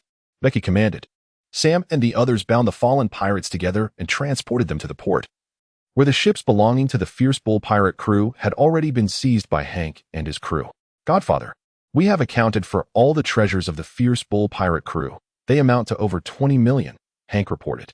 Not a bad haul. Becky nodded slightly in response. Becky and his companions departed from the island aboard their pirate ship and a smaller vessel, traversing the boundless expanse of the ocean. He confined the bounty-less pirates within the fortress of his ship, while those with bounties were retained for delivery to the Navy in exchange for their rewards. Chapter 13. The supernova pirates amidst the vast sea. Two ships lay anchored side by side, one ablaze with fire and echoing with the relentless sounds of gunfire and cries of battle. A skirmish ensued on the burning ship, where one faction, composed of merely a dozen individuals, exhibited overwhelming dominance over the opposing force of over 100. At the heart of the deck, a short and stout boy stood triumphantly, his foot planted upon the bloodied body of a burly pirate. This boy was none other than Becky. Now, 2 months had elapsed. During this period, Becky had tirelessly hunted pirates upon the seas, bringing down no fewer than 16 pirate crews and seizing a substantial treasure trove. Becky delivered a swift kick, rendering the pirate beneath her unconscious. Gazing upon the now demoralized adversaries, she coolly declared, "We do not slay those who surrender." The pirates immediately relinquished their weapons, kneeling in supplication and bowing their heads in desperation. "Father, this is rather dull. These foes are far too feeble," Hank remarked, his expression a mix of disdain and exasperation. "I know not," Becky retorted. "Enough with the idle chatter. Let us hasten to gather the treasures and separate those with bounties from those without. We must seek out the next band of pirates." Becky felt a swell of frustration. After 2 months of hunting pirates, they had encountered numerous crews and engaged in relentless combat. Each member had been rapidly evolving, yet for Becky, any pirate with a bounty less than 100 million posed no threat whatsoever. She yearned for an opportunity to test her mettle against a pirate of greater renown. Hank and the others began to segregate the pirates, escorting those with bounties onto their ship while confining the bountyless within Becky's internal fortress. Before long, they returned to their modest vessel and set sail towards a nearby island to exchange their bounties. Becky stood upon the deck, wielding a 3-meter-long colossal blade, skillfully swinging it with grace and ease, despite its immense weight. This formidable sword, crafted by artisans at his behest 2 months prior, served as both a training tool for his arm strength and swordsmanship. To unleash a devastating strike, one must possess a physique of monstrous proportions, particularly in terms of arm strength. The more formidable the strength, the more fearsome the slash. Suddenly, Hank burst forth from the cabin. "Captain, I have just received alarming news. The ferocious crocodile pirates have landed on Wreck Island and are currently unleashing a massacre." The ferocious crocodile pirates? Becky furrowed his brow and lowered the colossal sword. Are they the notorious crew led by Kilodo, the so-called pirate prodigy with a bounty of 150 million? Indeed, it is they. This band of nefarious rogues has left a trail of desolation since they set sail, having utterly ravaged over a dozen islands in their wake. Hank reported. Becky's eyes sparkled with a fierce determination. "I was eager to confront the notorious pirate with a bounty exceeding 100 million. The arrival of the crocodile pirates was fortuitous. You, a member of this generation's pirate supernova and a user of the crocodile fruit, are my target. Set sail at full speed towards Wreck Island to hunt down the crocodile pirates." "All right," Hank exclaimed with exuberance, and the rest of the crew was equally animated, their eyes gleaming with excitement. "We await your command, Godfather, to take down the crocodile pirates." Becky's vessel is racing at full speed towards Wreck Island, while news of the island's assault swiftly reaches the nearest naval base. In response, the Navy promptly dispatches a warship to pursue the notorious crocodile pirate crew. Becky and her companions journeyed tirelessly, sailing for 7 consecutive days and nights. As they neared Wreck Island, Becky received word that the ferocious crocodile pirate crew had departed from the island. They scoured the surrounding waters for 3 days before finally uncovering the trail of the notorious pirate band. Becky's small vessel approached a quaint island, where 2 grand ships lay anchored along the coastline. One was a striking naval warship, while the other, adorned with a flag displaying a crocodile skull, unmistakably belonged to the fearsome crocodile pirate crew. Becky stood at the edge of the ship, holding a telescope as she gazed towards the coastline, where the relentless sound of gunfire echoed. The Navy was engaged in a fierce battle with the formidable Crocodile pirate crew. This notorious band of pirates possessed immense power, and even the forces led by 2 naval colonels were proving inadequate against them. It was only a matter of time before this naval contingent would be overwhelmed. Becky discerned through the telescope that the leader of this naval force held the rank of colonel, commanding a formidable fleet in the treacherous West Sea, where both the quantity and quality of pirates were exceptionally high. The average combat capability of a naval colonel in this region equated to that of a pirate with a bounty of approximately 70 million. This naval contingent also boasted another colonel, alongside several lieutenant colonels and majors, rendering them more than capable of confronting pirates with bounties exceeding 100 million.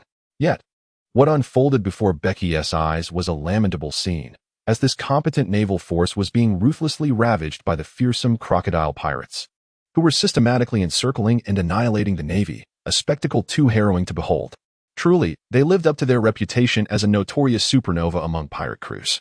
Gazing upon the imposing figure that had pinned down 2 naval colonels, a fierce battle fervor ignited within Becky. Quickly, comrades, let us plunge into the fray. An intense conflict awaits us, she exclaimed with a gleeful laugh.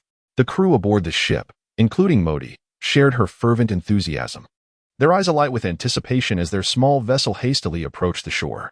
Brothers, let us engage them. On the coastline, a bizarre giant resembling a crocodile, adorned with scales and wielding a pair of 2-meter-long crescent-shaped sabers, exerted his immense strength to repel the 2 naval colonels.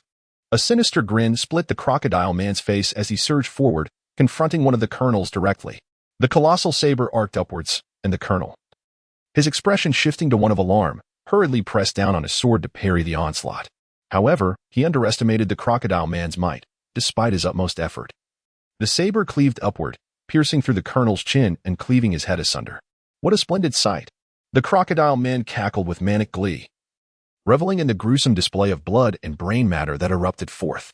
Reed, another naval colonel, his face a mask of madness, charged forward, his sword aimed menacingly at the crocodile man. The giant deflected the blow with his other massive saber, forcing the colonel back a step due to the force of his strike. With a mocking grin, the crocodile man taunted, "Do not rush, your turn will come shortly." He swung his left saber in a horizontal arc towards the naval colonel, a strike that could cleave him in 2. The colonel retreated swiftly, the massive saber just grazing his clothing, tearing it apart, and leaving a long gash across his abdomen from the blade's edge, blood oozing forth. He gazed up at the crocodile man, who loomed like a colossal beast, and was immediately engulfed by fear. He hastily withdrew several paces, managing to fend off a few pirates who dared to engage him. "Retreat!" the colonel bellowed as the naval forces fought to withdraw. "None of you shall escape," the crocodile man declared, advancing with heavy steps, akin to a malevolent deity, as the surrounding pirates cackled madly, enclosing the Navy from all sides. "Brothers, for the sake of justice, let us fight." With 30 or 40 sailors cornered, escape seemed an impossibility. The naval colonel's expression was wild, his bloodshot eyes fixed on his long blade as he roared, "Kill!" The remaining 30-odd sailors gritted their teeth, overcoming their fear of death, and shouted in unison, their fervor resounding through the air. "Excellent! Splendid! The more you struggle, the more exhilarated I become. I relish tormenting spirited prey," the crocodile man declared, his bloodshot eyes glinting with ferocity, his blood boiling with excitement. Chapter 14. The onset of battle. The combat prowess of the fierce crocodile pirate crew far surpassed the Navy's estimations, particularly the terrifying strength of the crew's supernova captain. The West Sea branch deployed 2 elite colonels to lead the charge, yet over 100 elite naval warriors found themselves in a dire predicament, with only 30 remaining, utterly surrounded and likely to be annihilated by the fierce crocodile pirates. The encircled sailors had come to a grim realization, their spirits akin to cornered beasts ready to fight tooth and nail, determined to drag a few pirates down with them. "Charge!" the naval colonel bellowed. Behind him, the sailors roared, a mere 30 of them launching a desperate, valiant charge as if embracing death itself. "Boys, slaughter them all!" the crocodile man cackled with bloodlust, as his fellow pirates snarled and surged forward. In the blink of an eye, the 2 sides collided, and in the close quarters, all firearms were discarded in favor of cold steel. Blood erupted in torrents, mingling with the roars and curses that filled the air. The colonel refrained from confronting the crocodile man, aware that victory was beyond his grasp. Instead, he targeted the pirates beneath him. intent on taking as many down as he could before his demise. The Crocodile Man would be left for the generals in the Navy to handle. Unbeknownst to him, the colonel's comrades dwindled in number while the pirates surged, his vision increasingly consumed by crimson. Suddenly, a massive curved blade descended from the air. The colonel hastily raised his guard, but the overwhelming force sent him crashing to the ground, sliding several meters. As he opened his eyes, blood trickled from his forehead, blurring his sight, and he beheld a vast, blood-colored shadow, the Crocodile Man, raising his enormous curved blade. Two mere colonels dare to challenge me? Ha! So weak. Once I slay you all, the Navy will no longer underestimate me. I long to face a rear admiral. You shall all perish here. Becoming my bounty, a fine use of worthless lies. The Crocodile Man looked down at the colonel with disdain, letting the colossal blade descend towards the colonel's neck. Is this the end? The colonel murmured, closing his eyes, feeling death approach ever closer. Clang! A sharp sound of impact rang out, and the colonel opened his eyes in confusion to see a figure clad in a black cloak, not particularly tall, standing before him, having blocked the massive curved blade. It was Becky, who had come to save this naval colonel. Leave the rest of the battle to us. Becky stood up and cast a glance back at the colonel, whose hoarse voice emerged from beneath a peculiar mask, obscuring his features. Modi and over 10 others swiftly tore through the pirates' encirclement, appearing behind Becky, their identical attire replacing the opposition of the Navy and the pirate crew. You are the masked bounty hunter guild, the naval colonel gasped, his eyes wide with disbelief as he beheld the group before him, murmuring in astonishment. To think we have gained some notoriety, Becky chuckled heartily, his aggressive gaze fixated on the imposing figure of the Crocodile Man before him, a supernova pirate with a bounty of 150 million. The user of the crocodile fruit, Carodo. This colossal Crocodile Man was indeed Becky's target, the captain of the fierce crocodile pirate crew, Carodo, a supernova. Masked Bounty Hunter Guild, you have become quite the sensation lately. Many pirate crews fear you and dare not venture into these waters. I was just pondering whether you would show up, yet here you are, audacious enough to pursue us to this place. Carodo's bloodshot eyes burned with fury. Being able to take down over 10 pirate crews, your strength must surpass that of these useless Navy men. Come, excite me. A savage grin spread across Carodo's face. Indeed, no doubt a pirate of over 100 million, truly a supernova. Today should provide a thrilling bout. Becky could sense the oppressive aura radiating from Carodo, the unmistakable presence of a formidable warrior, far beyond the level of the pirates he had encountered previously. You handle the other pirates. I'll take care of this one. Becky was brimming with exhilaration. I shall lead the charge. Hank swiftly transformed, racing towards the pirates, while the others eagerly followed suit. Upon collision, chaos erupted as the pirates proved utterly no match for them, falling one after another. You face me, the vice captain of the fierce crocodile pirate crew. The user of the electric fruit, the electric man, Abe. Modi suddenly flashed forward, sword in hand, confronting a tall, slender middle-aged man. Just as this man prepared to engage Hank and the others, Modi intercepted him. The slender man crackled with arcs of blue electricity. He was the second in command of the fierce crocodile pirate crew, possessing the power to unleash currents of electricity, second only to Carodo. Feeling the intense pressure emanating from Modi, Abe drew his long sword, electricity coursing along its blade, transforming it into an electric arc sword. Apart from Abe, the formidable fighters of the fierce crocodile pirate crew clashed with Hank and the others, who were driven by a fierce intent to kill, immediately escalating the battle to a fever pitch. Your subordinates possess considerable strength. Why not join our fierce crocodile pirate crew? In the New World, you could see cities and enjoy boundless wealth and women, far surpassing your life as a bounty hunter. Carodo felt a stirring desire to recruit them. Impressed by the formidable prowess of Modi and his companions, Becky scoffed. Kaido, do you perceive the New World as some kind of amusement park? You vastly overestimate your own strength. With a bounty of 150 million, you will be devoured by the formidable sea pirates of the New World, leaving no trace behind. Kaido's eyes burned with fury as he advanced step by step towards Becky. Since you underestimate my power, allow you to experience it firsthand. Be cautious, his strength is formidable. A naval colonel urgently warned from behind. Kaido struck at Becky with a sword, but Becky raised his hand to parry with his blade. The forceful attack was forcefully withstood by Becky. Your strength is merely mediocre, he remarked with ease. Kaido's eyes widened in fury, and with a swift motion, his massive scimitar cleaved down upon Becky's longsword. With a thunderous crash, an immense force propelled Becky backward, sending him crashing into the naval colonel and sliding several meters across the ground. Becky stomped her foot on the ground, her gaze once again fixed on Colodo, the excitement in her eyes intensifying. I retract my previous statement. Your strength warrants my sincerity. Arrogant. Colodo, incensed by Becky's confident tone, slowly bent his legs. In an instant, accompanied by a violent tremor, Colodo's figure vanished from sight. The ground beneath him erupted with ferocious force as he surged forward like a comet, his massive form generating an intense gust of wind. One blade style, rhinoceros charge. With a swift motion, Becky swung her longsword forward, unleashing a torrent of sword energy that transformed into a wild, charging rhinoceros. Chapter 15, The Wild Battle. Colodo, wielding his dual blades, fiercely slashed forward, cleaving through the sword energy rhinoceros. With brute ferocity, he barreled through the onslaught at an astonishing speed, bringing down one of his blades with immense force. As a power-based fighter, his strike was heavy and domineering, accompanied by a fierce gust of wind. Becky deftly evaded Colodo's fierce slash with a quick sidestep. However, Colodo's other massive curved blade followed closely, delivering a horizontal cut with even greater speed. This was one of Colodo's signature moves. The rapid second strike was his true trump card, capable of catching opponents off guard. Becky's pupils constricted as she hastily raised her blade to defend herself. With a resounding crash, the immense force of the strike sent her flying, leaving her hand numb from the impact. What formidable strength! Becky's expression darkened. Haha. Those who can evade my second stage slashes are exceedingly rare. You, my young friend, have truly exhilarated me. Ha ha ha, come again. The fervent glimmer in Cairo's eyes ignited with excitement as he bellowed, charging forward once more. First slash, second slash, third slash. Becky's arms collided rapidly in succession, resembling the powerful limbs of a bear, with fangs bulging prominently. A resounding crash echoed as Becky and Colodo clashed head-on, neither yielding an inch. Colodo swung another blade mercilessly downward.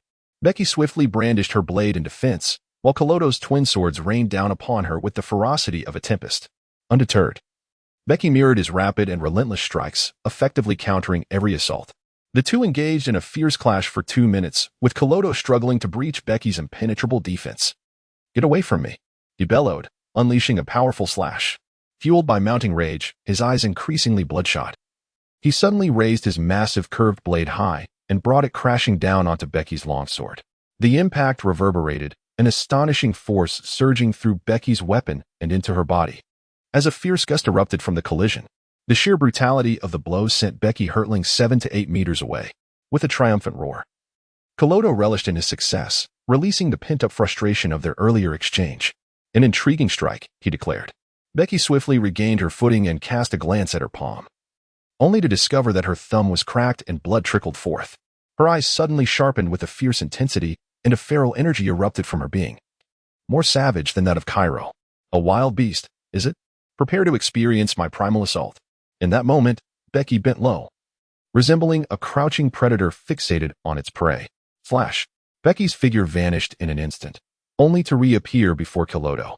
With a swift motion, she unleashed the blade dance of the leopard shadow. Colodo's eyes widened as he quickly crossed his curved daggers in front of him. In the next moment, a thunderous impact resonated, causing Colodo to grunt and stagger back a step. Becky appeared behind him, furrowing his brow as he vanished once more, executing the elusive leopard flash. Yet again, he was thwarted by Colodo. The rapid succession of leopard flashes was consistently intercepted by Colodo. Was it observation hockey? No, it was not hockey. It was the primal instinct of a beast, an innate sense of danger that enabled him to counter my leopard flash. Becky frowned, realizing that Colodo's ability to evade his attacks repeatedly was not due to observation hockey, but rather a rare and acute animalistic intuition. In the perilous depths of the jungle, creatures often possess a heightened awareness of danger, a unique ability honed through countless battles and treacherous environments, profoundly enigmatic. Stop hiding like a coward and face me head-on, Colodo bellowed. So be it, as you wish. Becky stood tall, an aura of ferocity intensifying around him. He took a single step forward, instantly appearing before Colodo. Great Buddha slash. Becky delivered a merciless strike, unleashing a 3-meter arc of blade energy that descended from the heavens. Cairo's expression shifted dramatically as he swiftly raised his twin blades in defense. A resounding impact reverberated through the air as the explosive force collided with his weapons, surging into his arms and body. propelling him backwards with such force that he crashed into a massive rock, rolling for 30 to 40 meters before finally coming to a halt. Lying on the ground, Cairo suddenly lifted his head, spitting out a mouthful of blood, his gaze fierce, twisted with madness. "You are the first to withstand my great Buddha slash and emerge merely lightly wounded," Becky remarked, astonished as she regarded Cairo. Cairo rose from the ground, the brief exchange illuminating the overwhelming strength of the bounty hunter before him. He realized that a moment's distraction could lead to dire consequences. He had to fight with every ounce of his being to have any chance of escaping. Moro's sharp and grave eyes, bloodshot and intense, shifted from Becky to survey the battlefield, his expression growing increasingly somber. He observed that his pirate crew was also locked in a stalemate. Even his first mate, Abby, was embroiled in a fierce struggle, and he understood that he must rely solely on himself. He had to eliminate the opponent with unyielding determination. "Your strength is indeed formidable, but do not underestimate me," Cairo bellowed, his voice thundering as he unleashed his most potent combat prowess. Each step he took sent tremors through the ground, creating deep craters, an unmistakable testament to his raw power. Kill. With a primal force, Cairo shattered the earth beneath him, gaining incredible speed as he charged towards Becky. He swiftly closed the distance, raising his twin blades high before propelling himself off the ground in a sudden leap. With a technique known as the death roll, his body spun rapidly through the air, the two massive blades transforming into the sharpest of drill bits. One sword style, rhino horn charge. Becky unleashed a formidable blade of energy, aiming at the colossal rhinoceros, only to be utterly crushed by the rotating drill of the massive sword. Such an overwhelming impact. Becky's gaze sharpened, and her expression swiftly transformed into one of ferocity. Stepping forward, she gripped her long blade tightly, as an ethereal black demon ape materialized behind her, roaring and bellowing in fury. Demon ape slash of the one-blade style. Becky stepped forward, wielding her long blade with a powerful downward stroke. The terrifying strike collided head-on with the approaching tumbling figure. A thunderous sound erupted, sending a violent shockwave outward, followed by the ominous sound of shattering. Countless metallic shards were propelled in all directions, and then a colossal green figure was launched backward, crashing heavily to the ground. Kilodo could not withstand Becky's most formidable slash. A deep gash marred his chest, covered in hard scales, and crimson blood gushed forth. Clutching two shattered curved blades, Kilodo struggled to prop himself up, continuously coughing up blood that stained the ground a vivid red, his scarlet gaze fixated on Becky. "Who are you? With such formidable power, why choose the life of a bounty hunter? Would it not be better to roam free as a pirate?" Becky approached Caylord, gazing down upon him, and calmly remarked, "How can a mere sparrow comprehend the aspirations of a swan?" At that moment, Caylord suddenly erupted with rage, hurling the two broken blades he held in his hands. Becky wielded her blade, deftly parrying the strikes of the broken sword. At that moment, Kirodo had closed the distance. A sinister grin plastered across his face as he swung his fist toward her. Die! With a resounding crash, Kirodo's powerful punch collided with the long blade, and his brute strength forced Becky to stumble back. Kirodo roared in fury and charged once more. Suddenly, Becky vanished from Kirodo's sight, and just then, a fierce gust of wind rushed towards the nape of his neck, prompting him to pivot swiftly, his arms raised defensively. With a thunderous impact, Becky unleashed a powerful kick that sent Kirodo flying. As she landed, her form surged forward again, making a heavy stomp on the ground, causing her to vanish yet again, reappearing in front of the retreating Kirodo. With the grace of a leaping leopard, her strike sliced through the air, landing on Kirodo's back and shattering his tough scales, leaving a deep gash in its wake. Chapter 16. The reward. Kirodo was once more sent hurtling away, while Becky flickered rapidly around him, delivering a flurry of strikes that were mere shadows of their former selves. With a deafening crash, Kirodo slammed to the ground, his body riddled with numerous lacerations, each one tearing through his armor, severing flesh and bone, and leaving him drenched in blood, a truly ghastly sight. The crimson liquid seeping from his wounds stained the earth beneath him, and despite his grievous injuries, Kirodo remained alive, coughing up blood and struggling to rise. My strikes, although carefully aimed to avoid vital points, would have incapacitated an ordinary man long ago. Truly, those with the abilities of Zoan-type devil fruits possess remarkable resilience. Becky mused as she approached Kirodo, gazing down upon him. Your pirate career ends here, Becky declared coldly. No, Kirodo shouted in despair. Becky delivered a swift kick to Kaido's head, rendering him unconscious on the spot. In the naval bounty system, capturing a pirate alive yields a reward significantly higher than that for a deceased pirate, particularly for those who have consumed a devil fruit. The disparity in bounty between living and dead is quite pronounced. Within the realm of One Piece, upon the demise of a devil fruit user, their abilities vanish, only to re-emerge in some distant corner of the world. To prevent these powers from falling into the hands of pirates or those with malicious intent, both the Navy and the world government strive to avoid killing devil fruit users, opting instead for permanent imprisonment to ensure that such abilities do not become accessible to nefarious individuals. This is the very purpose of Impel Down. Bege surveyed the other battlefields, noting that they had largely concluded. The entire fearsome crocodile pirates crew had either perished or lost their combat capabilities, resulting in a decisive victory for Bege's side. This supernova appeared somewhat feeble, Bege remarked to Modi and the others. Their vice-captain possessed a rather formidable fruit, yet his swordsmanship left much to be desired. Modi nodded in agreement. Nearby, a naval colonel, having overheard Bege and his companion's conversation, could not suppress a twitch at the corner of his mouth. Just moments ago, an elite naval force had nearly faced total annihilation at the hands of the fearsome crocodile pirates. Ignoring his injuries, the colonel approached with a look of profound respect and said, "I sincerely thank you for your assistance in eliminating the fearsome crocodile pirates. Had it not been for your timely intervention, we would surely have met our demise here. On behalf of the remaining naval brethren, I extend my heartfelt gratitude." The naval colonel bowed in thanks to Bege.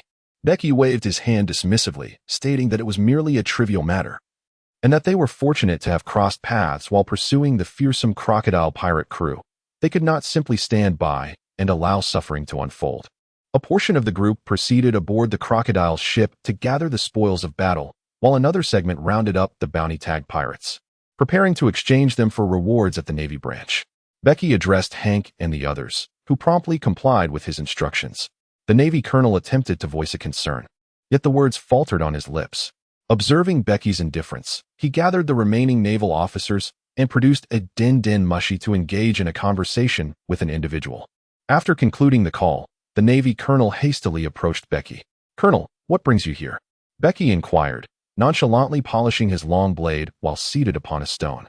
"Mr. Masked Hunter, I have just alerted the West Sea Navy base. Brigadier Nian has already set forth and will arrive with utmost expediency," the colonel replied, his tone urgent. "As you endeavor to capture the crocodile pirate crew for the bounty, I kindly request that you await Brigadier Nian's arrival, as he will personally deliver the rewards." Bege nodded slightly, neither accepting nor rejecting the proposal. "Thank you, Mr. Masked Hunter," the Navy colonel expressed his gratitude before departing. "Surely, the arrival of the Navy brigadier is not merely to present bounties," Modi murmured. "It is likely just to ascertain my identity. Regardless, what threat could a mere brigadier pose to us?"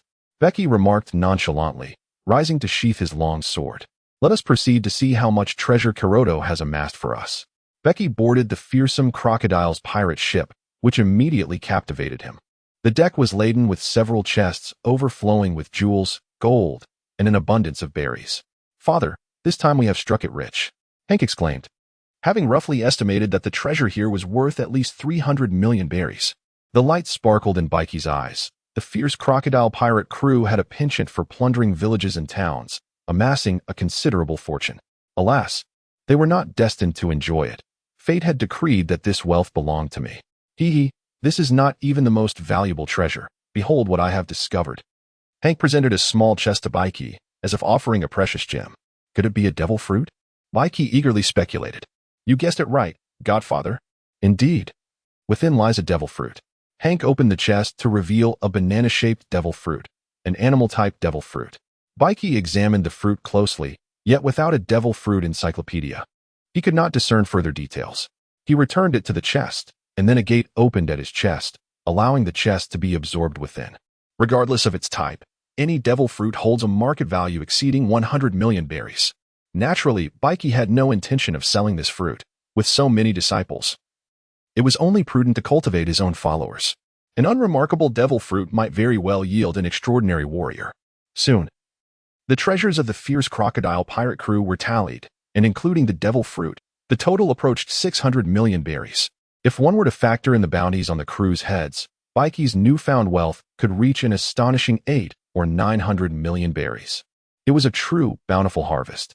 That evening, Bege and his comrades held a raucous celebratory banquet. After the feast, within the confines of the fierce crocodile's ship's cabin, Bege and the others gathered around a round table, all eyes fixed upon the devil fruit before Bege. Bege intended to bestow this demon fruit upon someone. Gazing at the assembled crowd as he declared, "This is the most valuable prize seized today, an animal-type demon fruit. You have followed me for over 2 months. Battling against 17 pirate crews, each of you has achieved remarkable feats. Today, I plan to present it to one among you." The others' eyes sparkled with eagerness. Yet Modi and Hank remained impassive. Hank was already a wielder of a demon fruit, thus rendered indifferent to the offering, while Modi, devoted to the way of the sword, had no desire for a demon fruit at this time. Let me clarify. This is an unknown demon fruit, which may possess tremendous power or, conversely, be of little worth. While it is said that there are no worthless demon fruits, only inept users, I must emphasize that the potency of a demon fruit significantly influences the enhancement it provides to its user.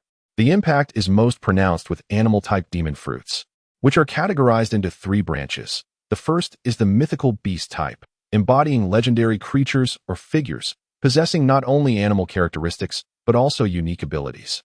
This category is exceedingly rare, even more so than the natural type. The fruit can take on various extraordinary shapes, unconstrained by the typical banana form. The second branch is the ancient type, which harbors the traits of formidable beasts from a bygone era, universally recognized as powerful and rare. The third is the standard type, containing the abilities of ordinary animals. However, the differences among these demon fruits can be vast, with significant disparities in potential. Thus, caution is paramount. I can confidently ascertain that the animal-type demon fruit before you is, in all likelihood, a standard type. Chapter 17. The mantis and the allure. This demon fruit is certainly not the last we shall acquire. In the future, we may obtain more demon fruits, and I will strive to gather a compendium to accurately identify their specific types. In summary, I wish to convey that the demon fruits we collect in the future will likely come with precise information, sparing you the peril of consuming them blindly. I trust one have made myself clear. The choice now lies with you, and I hope you will deliberate carefully before making a decision, Bege stated earnestly. The group exchanged glances, their attention drawn to Sam, the strongest among the disciples, and the one whom Bege trusted most. Therefore, if anyone were to choose the demon fruit, it would be Sam. "I do not desire this demon fruit," Sam replied solemnly, shaking his head in rejection of its allure. "Even without the demon fruit, I shall still become the strongest disciple under the Godfather," he proclaimed with pride. Upon hearing this, Hank erupted in indignation. "Nonsense. I will be the strongest disciple under the Godfather. I shall be." Sam stared furiously at Hank, both of them locked in an intense gaze. Bege, with a mischievous giggle, found amusement in the situation, as Sam's rejection of the cursed fruit brought her great satisfaction. Sam was a prized disciple in Bege's eyes, and she envisioned bestowing upon him a powerful devil fruit in the future, aspiring for him to become one of her top 5 warriors. She wished to spare Sam the peril of consuming an unknown devil fruit. Following Sam's lead, one by one, others began to resist the temptation of the cursed fruit. "Father, I desire this fruit," a middle-aged man, impeccably dressed in a suit, spoke solemnly. His name was Bernie, a trusted subordinate of Bege's father, sent to assist Bege, possessing considerable strength that allowed him to rank among the middle tier of disciples. "Father, I'm not young anymore, and my potential pales in comparison to Sam and the others, so I wish to take the risk," Bernie declared, his voice steady. Bernie was acutely aware of his circumstances. His prowess among the disciples was not particularly remarkable, and with advancing age, his combat potential was dwarfed by the younger Sam and his peers. He recognized Bege's grand ambitions and anticipated that future battles would only intensify. He understood that as time progressed, his advancement would inevitably lag behind that of Sam and the others, diminishing his opportunities to achieve greater feats. Furthermore, he knew Bege was a person of clear judgments. Without exemplary accomplishments, one could not attain a devil fruit. Fearing the prospect of missing out on the chance to acquire a devil fruit, he resolved to take the gamble now. "Very well, this fruit belongs to you," Bege said, tossing a small box to Bernie. He caught it, his hands trembling slightly. "Uncle Bernie, hurry and consume it. We are eager to see what kind of devil fruit it truly is," Sam urged, his anticipation palpable. Bernie nodded, retrieving the devil fruit and taking a substantial bite. The taste was exceedingly unpleasant, causing his complexion to turn a shade of deep purple as he grit his teeth and swallowed the pulp.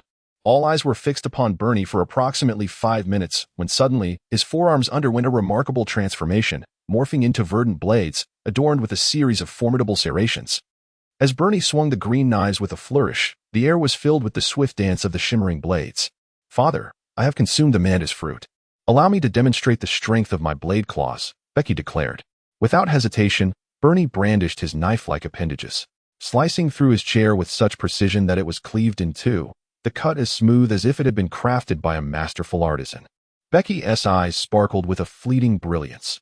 Although the mantis fruit may not rival the likes of the tiger, leopard, lion, or wolf fruits, it certainly possesses its own merits.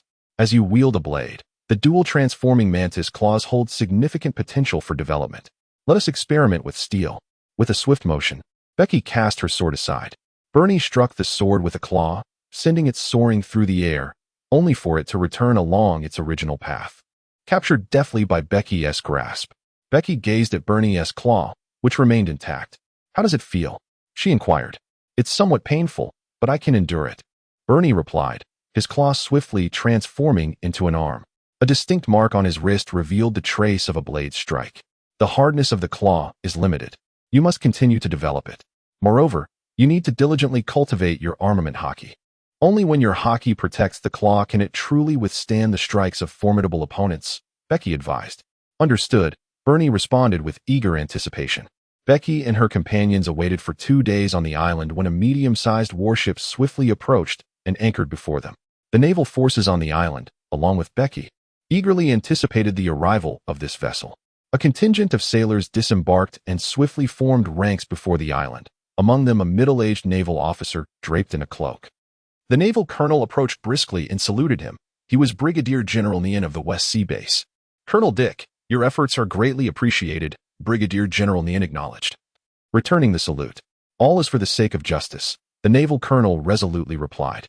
Nian smiled, placing a reassuring hand on his shoulder. "Are these the bounty hunters known as the masked hunters?" Brigadier General Nian inquired, directing his gaze towards Becky and her group. "Indeed. They are the ones who rescued us 2 days ago and vanquished all the pirates of the notorious crocodile pirate crew," the naval colonel explained. "Very well. Let us meet them," Nian said, his curiosity piqued. It was rare to encounter bounty hunters capable of defeating a notorious supernova pirate crew. "Mr. Masked Hunter, may I introduce Brigadier General Nian from the West Sea Base?" The naval colonel presented Nian to Becky. "A pleasure to make your acquaintance, Brigadier General," Becky responded calmly. "Thank you all for rescuing our righteous navy and for vanquishing the heinous crocodile pirate crew. On behalf of the West Sea Base and the people of the West Sea, I extend my heartfelt gratitude to you." Nian solemnly saluted Becky. Becky waved his hand and said, "We are bounty hunters, living by hunting pirates. It is our vocation. If the Navy truly wishes to express their gratitude, I kindly request that you expedite the settlement of the bounty for the fearsome crocodile pirates, as we must pursue the next pirate crew." Nian did not expect Becky to be so forthright. He chuckled lightly and replied, "We have already prepared the bounty and can settle it now. Hank, go ahead." Becky turned to Hank, who nodded in agreement. "Gassa, please assist in the settlement." Nian instructed a naval colonel behind him, who followed Hank. "May I inquire as to your esteemed name, Mr. Mask?" Brigadier General Nian asked with a beaming smile. "Brigadier General, we travel with the mask to conceal our identities. As you know, in the bounty hunting profession, we have offended many, and our greatest fear is the repercussions on our families. We hope you can understand our predicament," Becky responded. Nian's smile diminished considerably, yet he quickly restored it, nodding. "I understand. Mr. Mask, might I ask if you are interested in joining the Navy?" Nian said earnestly, gazing into Becky's eyes. Chapter 18. Renowned in the West Sea, Nian had come with a mission to uncover the identities of Becky and his companions and to recruit them. "Mr. Mask, your ability to independently hunt down the notorious supernova pirate, fearsome crocodile Cairo, attests to your capabilities at least at the rank of a brigadier general.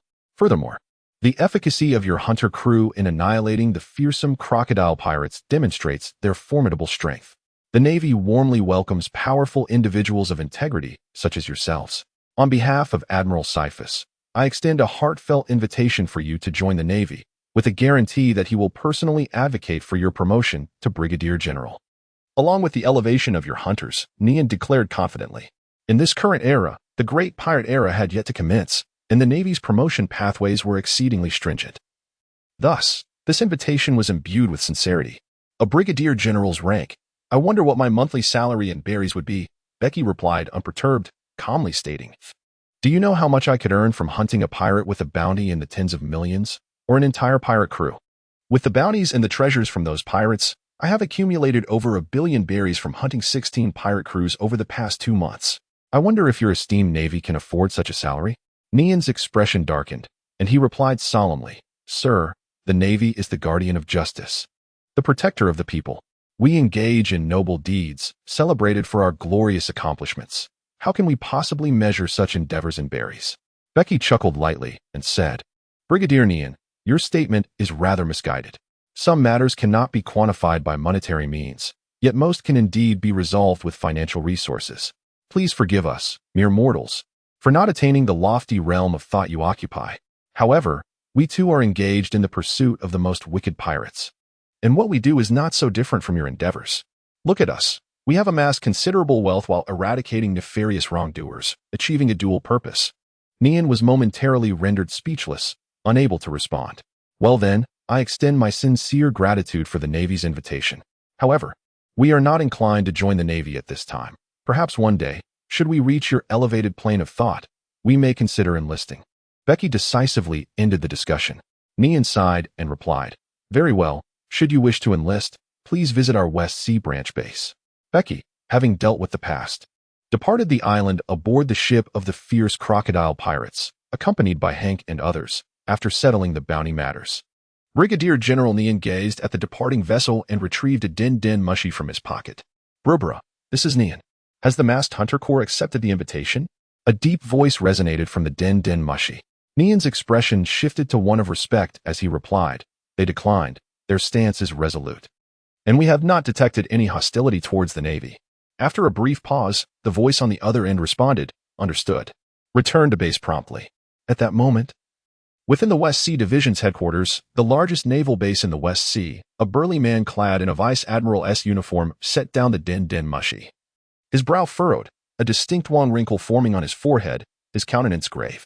Seated on a nearby sofa was a robust man in a Rear Admiral's uniform. These two were Vice Admiral Cybus, the commanding officer of the West Sea Division, and Rear Admiral Bonanton, his deputy. This hunter corps has emerged rather abruptly, and they effortlessly vanquished the supernova pirates.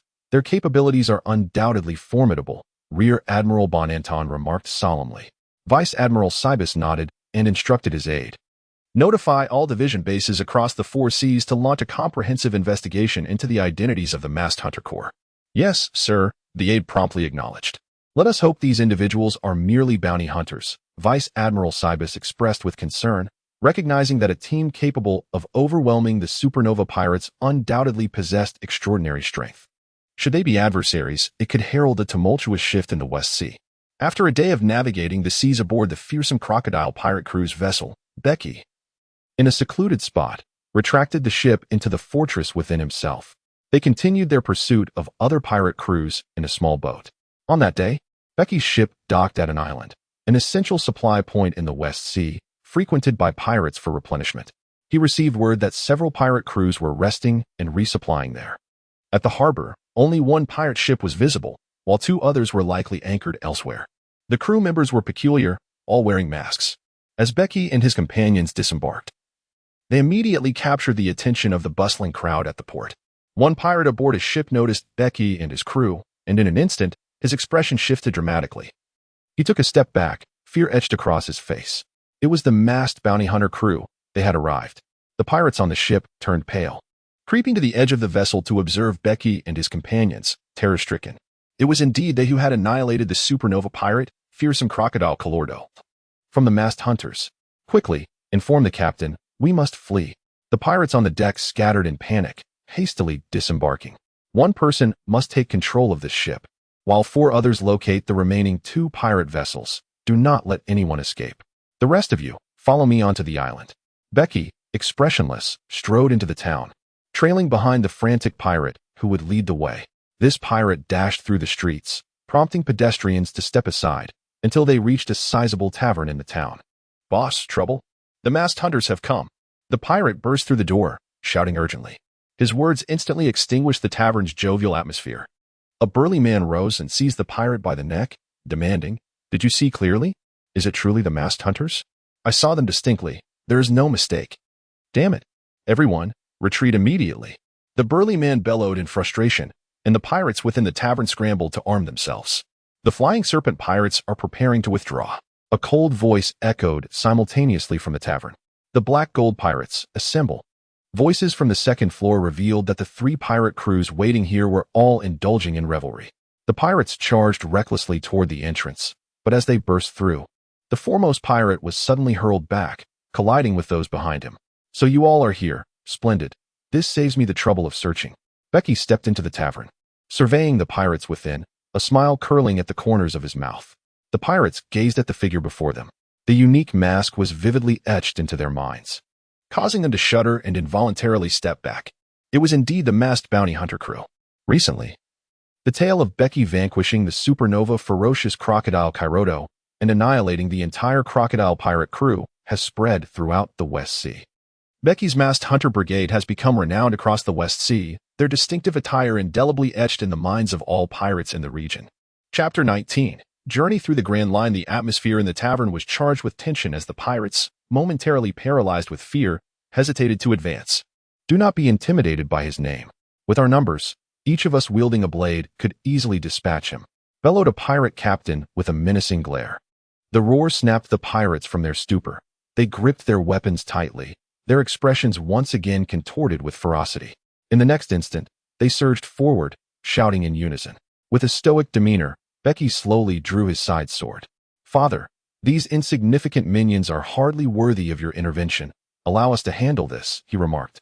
Before Becky could fully unsheath his blade, Hank darted forth from his side with astonishing speed, like a specter gliding through the ranks of pirates. Blood-curdling screams erupted in succession as one pirate after another was struck, blood gushing forth before they collapsed to the ground in a cacophony of thuds. Hank halted amidst the chaos, his hands transformed into sharp, bloody claws. "What?" A wave of shock and terror swept over the pirates, engulfing their hearts in that moment. Becky, with a resigned shake of his head, sheathed his sword once more. Behind Becky, Sam, unwilling to be outdone, drew his dagger and charged forward, engaging fiercely in battle with the pirates. The disciples behind him began to join the fray one after another. Becky and Morty stood at the entrance, observing the fierce battle unfolding within the tavern, where tables and chairs lay utterly demolished. The captains of the 3 pirate crews, each boasting a bounty of merely 30 to 40 million, commanded no crew member worth over 10 million, rendering Becky's intervention unnecessary. Hank, Sam, and Bernie, who had acquired the powers of a devil fruit, confronted the captains of the 3 pirate crews, with Bernie swiftly dispatching the first of them. In under 10 minutes, the skirmish concluded, resulting in the total annihilation of every pirate in the 3 crews. Hank and his companions bound the defeated pirates and dragged them back to the harbor. As Becky and her crew of 3 pirate ships had just set sail from the island, they received a phone call. Ring, ring. Becky held the phone bug. It belonged to Wright. "This is Becky. What brings you to contact me, right?" she inquired. "I just heard that you captured 3 pirate crews at West 7 Supply Island." "Indeed, I have just departed from the island. How did you receive the news so swiftly? Do you have interest there?" Becky furrowed her brow, questioning him. "Yes. It pertains to the tavern where you engaged in combat. You certainly know how to stir up trouble for me," came Wright's exasperated voice from the other end. Becky shrugged and remarked, "You never informed me, so how could I possibly know that it belonged to your company? I did not come to you regarding this matter." "I have already made progress in locating the person you asked me to find," Wright replied. Becky raised an eyebrow and inquired, "Where is he?"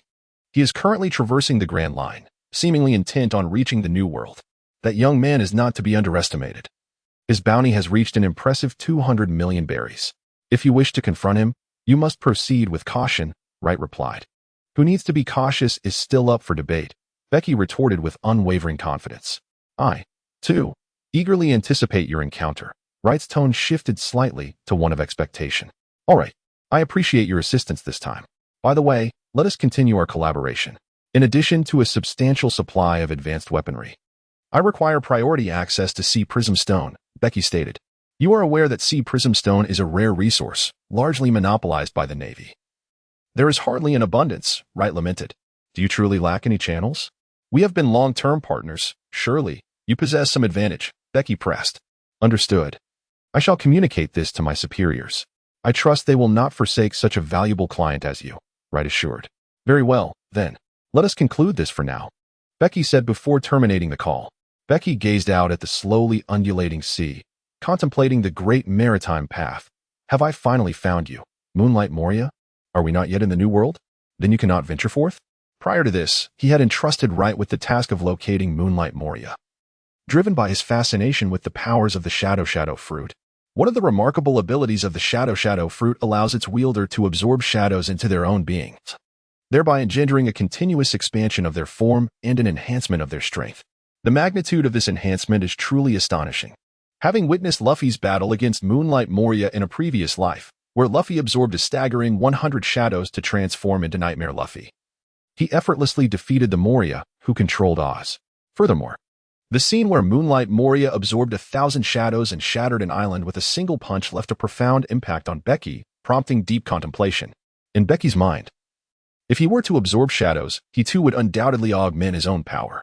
Thus, he resolved to seek out Moonlight Moria, intending to capture him and ascertain the extent of his own potential enhancement through shadow absorption. Becky understood that enhancing one's power through the shadows of Moonlight Moria was an unorthodox method. True strength is always derived from oneself. However, the world of One Piece was fraught with peril, and he needed to possess sufficient trump cards. Perhaps the shadow abilities of Moonlight Moria would become one of his assets. The Grand Line harbors many destinations worth exploring, and since Moonlight Moria was also present in the Grand Line, it seemed fitting to attend to other matters simultaneously. Boys, change course. We are heading to the Grand Line, Becky bellowed. The ship immediately altered its trajectory, racing towards the Grand Line. Meanwhile, on a lush island in the West Blue, amidst dense forests, there lay a city. Atop the tallest edifice of this city, Wright reclined in a lounge chair. Placing down the transponder snail in his hand, he then retrieved another transponder snail. Hello, is this Wright? A deep, resonant voice emanated from the device. Wright promptly rose, his demeanor imbued with utmost respect. It is I, the great monarch Umit. On the other end of the line was one of the dark emperors of the underworld, the ruler of the New World's maritime transport industry, known as the King of Deep-Sea Currents, Umit. What is the matter? I just spoke with Capone Bege. He requires more advanced weaponry and hopes we can prioritize the provision of additional Sea Prism Stone. Sea Prism Stone? What on earth does this fellow intend to do? Regardless of his intentions, one thing was certain. Capone Bege harbored immense ambition, Wright stated solemnly. I admire ambitious individuals. Haha. To have dispatched a supernova pirate crew at such a young age and established a formidable reputation in the West Blue, Caponebeque is quite remarkable. The more remarkable, the better. I need capable partners. Caponebeque's future is promising. His request will be granted, and resources from the West Blue will be allocated to him preferentially. How far he can go depends on his abilities. Understood. The transponder snail slowly closed its eyes, and the call was terminated. Caponebeque. This resource is a double-edged sword. It is not easily acquired. Wright inhaled deeply. Resources like Sea Prism Stone are exceedingly scarce, fiercely contested by the great powers of the world. The King of Shipping's partners similarly covet these high-end resources. The more Bege receives, the less others will have, which inevitably means he will become a target for retaliation from rival factions. Boys, tonight we shall host a banquet to celebrate. Bege hung up the phone with Wright, bursting into laughter as she instructed Hank and the others to prepare a banquet for the evening. Just moments ago, Wright had called to inform her that the Maritime King himself had proposed more advantageous collaboration terms, promising her access to superior and abundant resources in the near future. This was undoubtedly splendid news for Bege.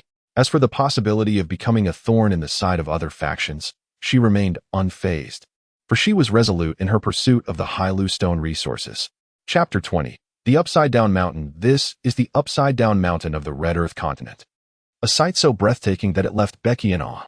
Standing at the edge of the ship, she gazed upon the towering, seemingly endless expanse of the Red Earth continent and the tumultuous waters flowing upstream, her heart brimming with astonishment and wonder.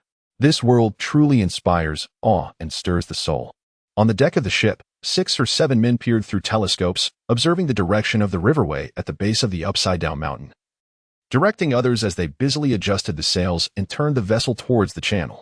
These men were renowned navigators, part of Bege's crew, lured by either substantial rewards or threats. Kusei, Can we navigate through the riverway? Becky inquired of a man in his 50s among the navigators. He was the most experienced of the group, having previously served on a pirate ship and ventured into the New World. Though he had been expelled shortly thereafter and returned to the West Sea to settle, Becky had forcibly recruited him, leveraging the safety of his family as a means of coercion. The current here is far less treacherous than that of the New World. We can easily pass the upside-down mountain, Kusei calmly replied, drawing on a cigarette. Quickly, hard to starboard. Avoid the rapids ahead, Kusei shouted, prompting the helmsman at the rear to immediately turn the wheel. Becky nodded in satisfaction and departed, leaving the specialized tasks to those more adept. The vessel surged forward, propelled by the currents into the canal, ascending with the flow, surging up the upside-down mountain, soaring into the heavens. The towering and expansive red earth once again left Becky awestruck. The ship crested the summit. Quick, 180 degrees to the right. Prepare for descent, Hughes commanded. The vessel swiftly turned, plunging into the downward channel, carrying the rushing waters with astonishing velocity, descending even faster than it had ascended, reaching the base of the upside-down mountain in half the time. Hold on tight, we're about to strike the surface of the sea, Hughes shouted once more, and everyone immediately grasped onto whatever they could. The ship crashed into the ocean, settling steadily upon the water's surface. We've arrived at the Great Sea Route.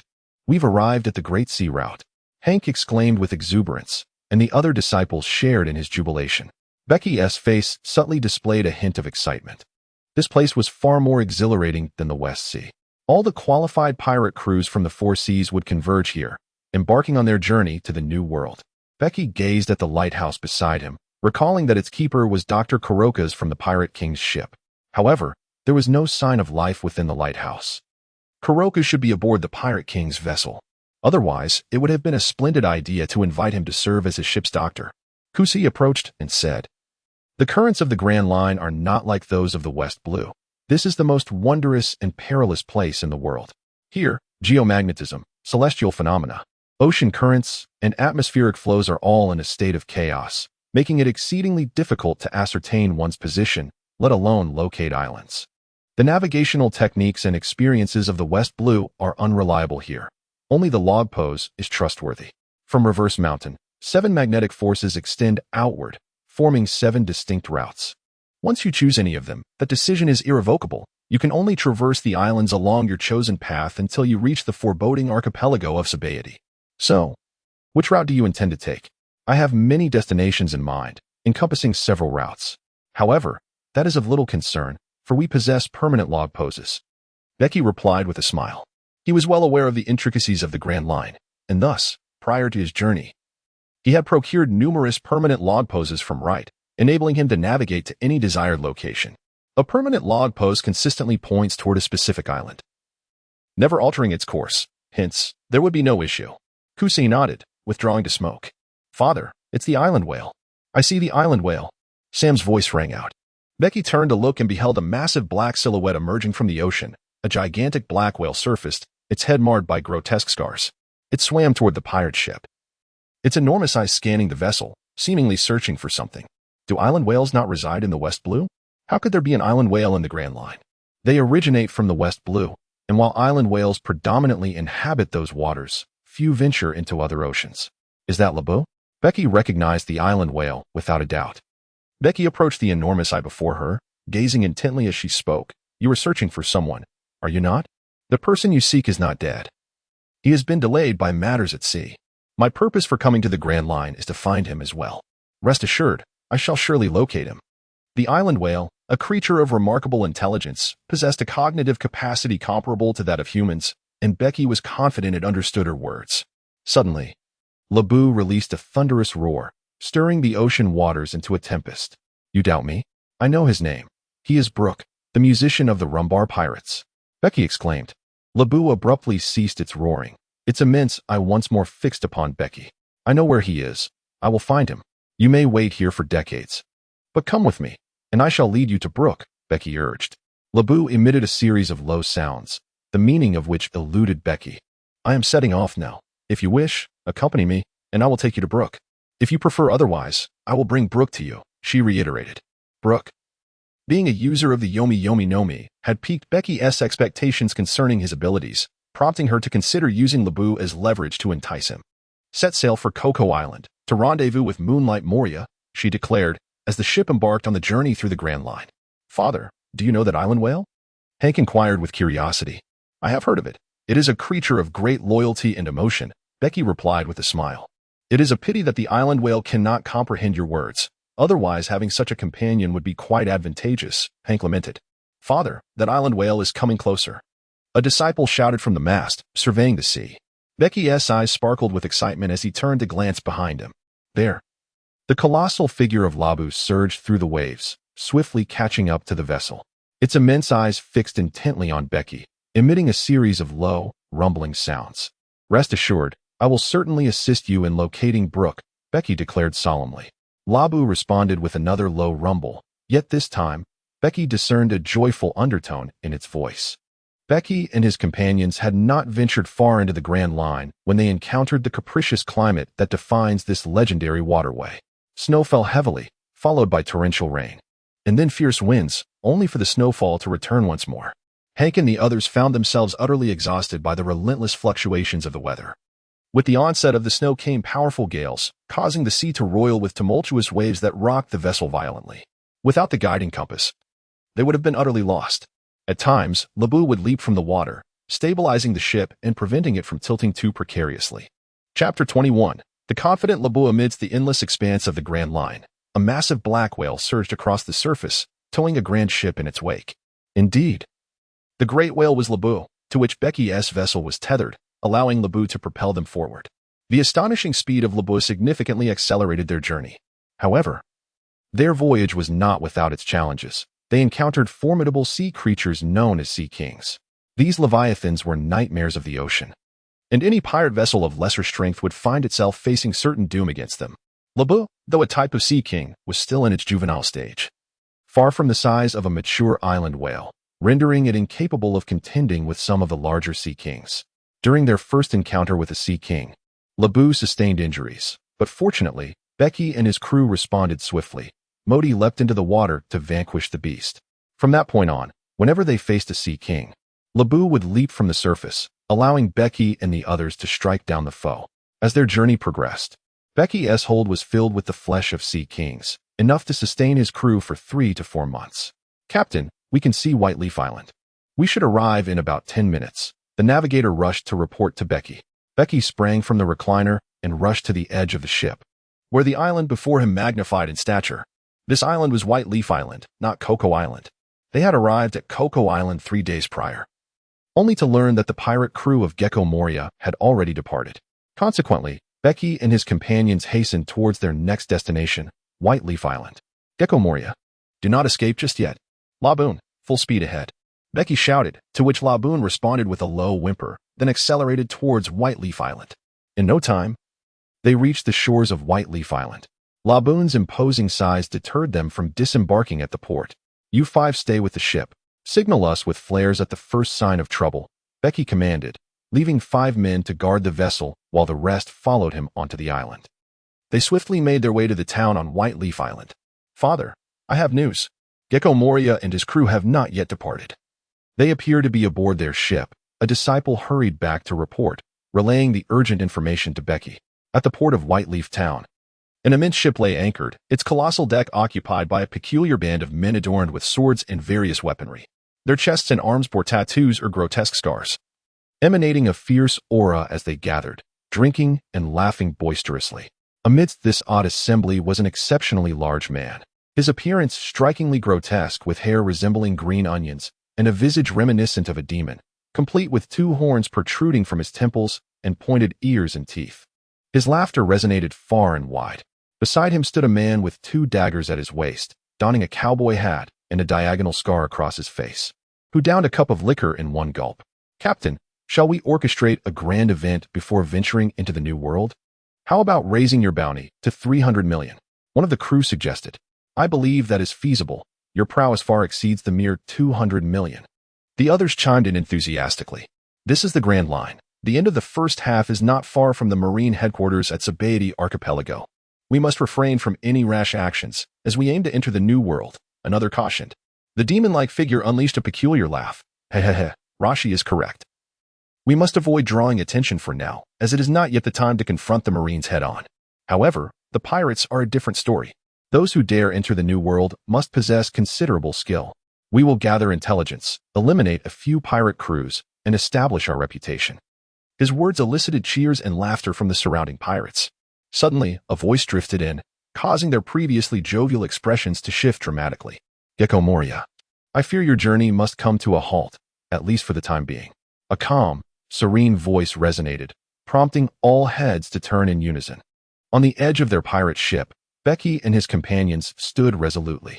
The surrounding pirates sprang to their feet in an instant, their eyes glinting with murderous intent as they unsheathed their weapons and gradually closed in. Who are you to dare board my vessel? Do you seek death? A man, resembling a demon, rose to his full height of 6 or 7 meters, his muscular frame akin to that of a giant. His voice, deep and commanding, resonated with an air of intimidation. The youthful Moonlight Moria was a stark contrast to the man he had become 2 decades later. At this moment, he had yet to challenge Kaido, exuding confidence and pride. Becky gazed upon the figure of Moonlight Moria, finding it difficult to reconcile him with the feeble warlord he would become over 2 decades hence. I am the captain of the masked bounty hunters, and I have come expressly to seek you out, Becky declared. Bounty hunters? You truly possess no fear of death, Moonlight Moria replied, his cold eyes glinting with menace. Captain, I recall now, they are the masked hunters from the West Blue who annihilated the Supernova crew, the fearsome crocodile pirates. One of the pirates beside Moonlight Moria exclaimed in astonishment. Moria's brow furrowed as he fixed his gaze upon Becky and spoke in a low, deliberate tone. I remember now. Just 10 days prior, I read in the news about your exploits. The ability to eradicate a supernova crew indicates your strength is formidable. He extended his hand with a sinister grin. Join our terrifying pirate crew, and together we shall venture into the New World, vanquishing those great pirates and reigning supreme.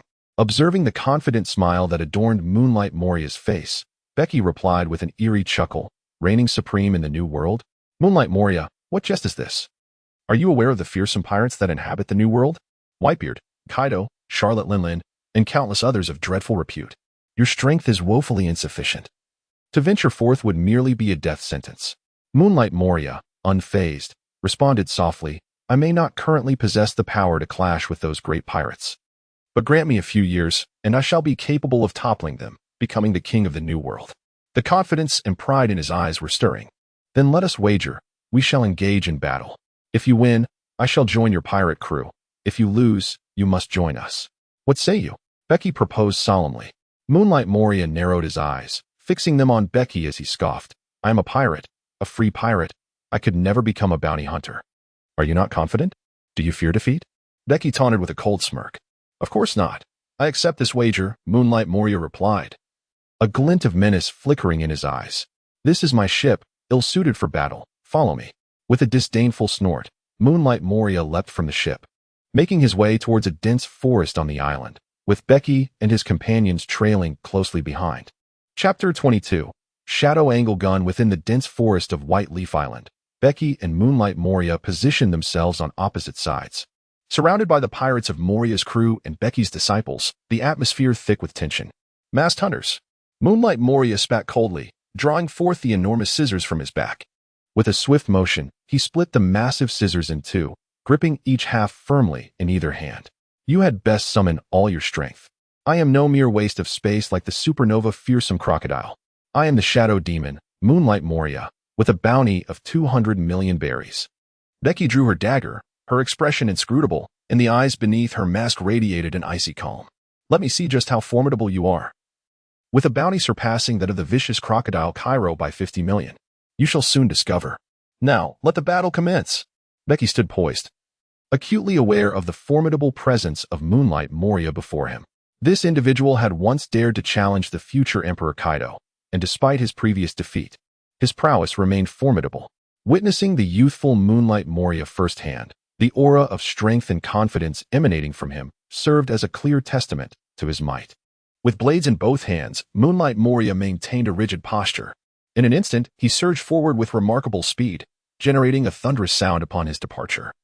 The sheer velocity of his movement left Becky astonished, for it is commonly understood that greater mass typically results in diminished speed.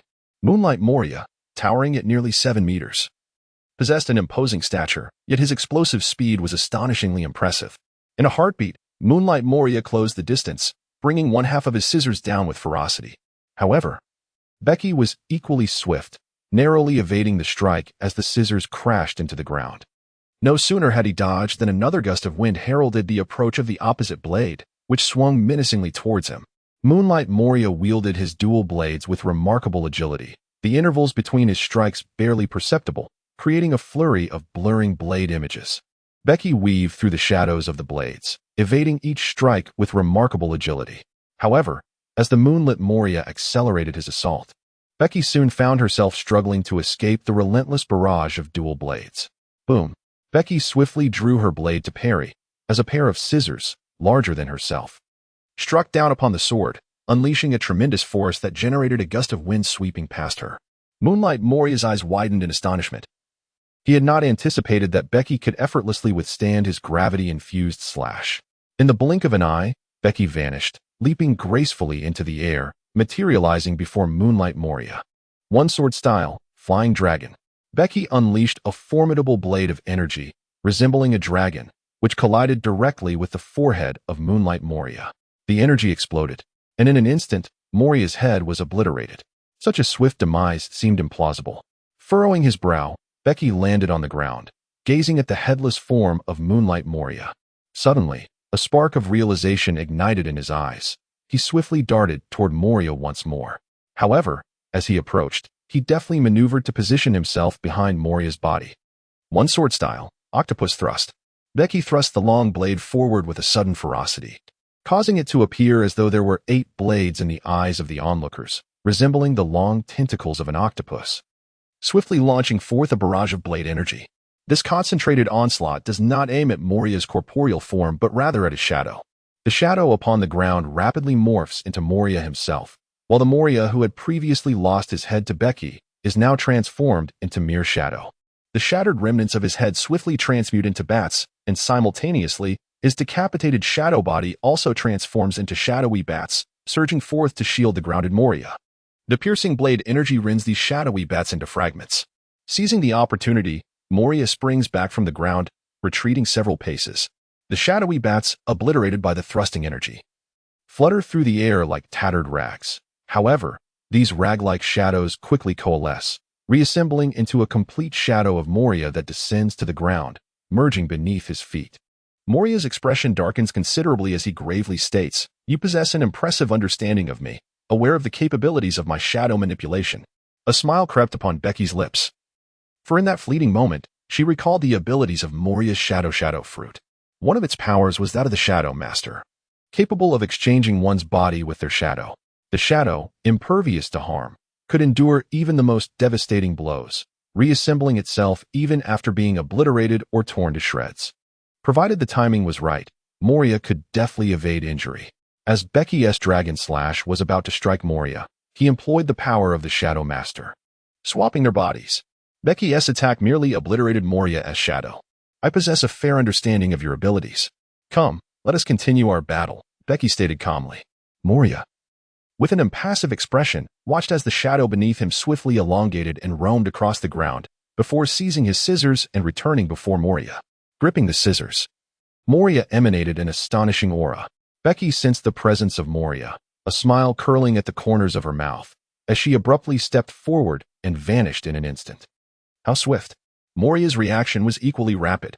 Crossing his twin blades, he positioned them defensively before him. Boom! The clash of the sabers unleashed a tremendous force, the shockwave transforming into a gust that radiated outward. "Get back!"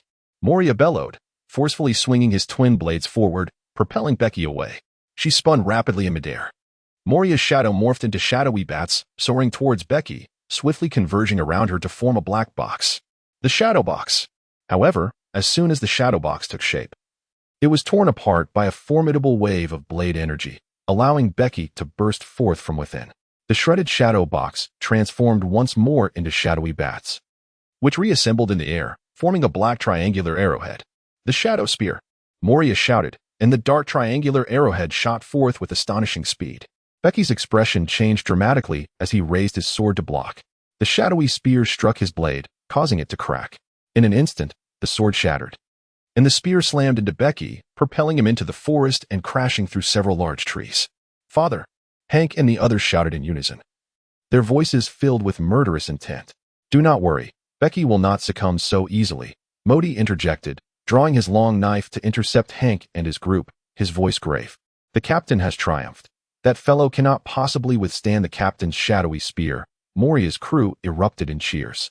Moria, proudly holding his head high, suddenly furrowed his brow as a figure emerged from the woods. It was Bege, and the cheers of Moria's crew abruptly ceased. "Goodness, that was close." "You almost succeeded in killing me," Bege remarked, glancing at the wound on his waist. At the moment his sword was shattered, he had forcibly twisted his body, resulting in the shadowy spear striking his side. He had activated his Busashoka haki, yet still sustained a wound. He lamented inwardly over his own carelessness, realizing he had underestimated Moria's shadowy spear, a formidable attack capable of penetrating the colossal form of Little Ors.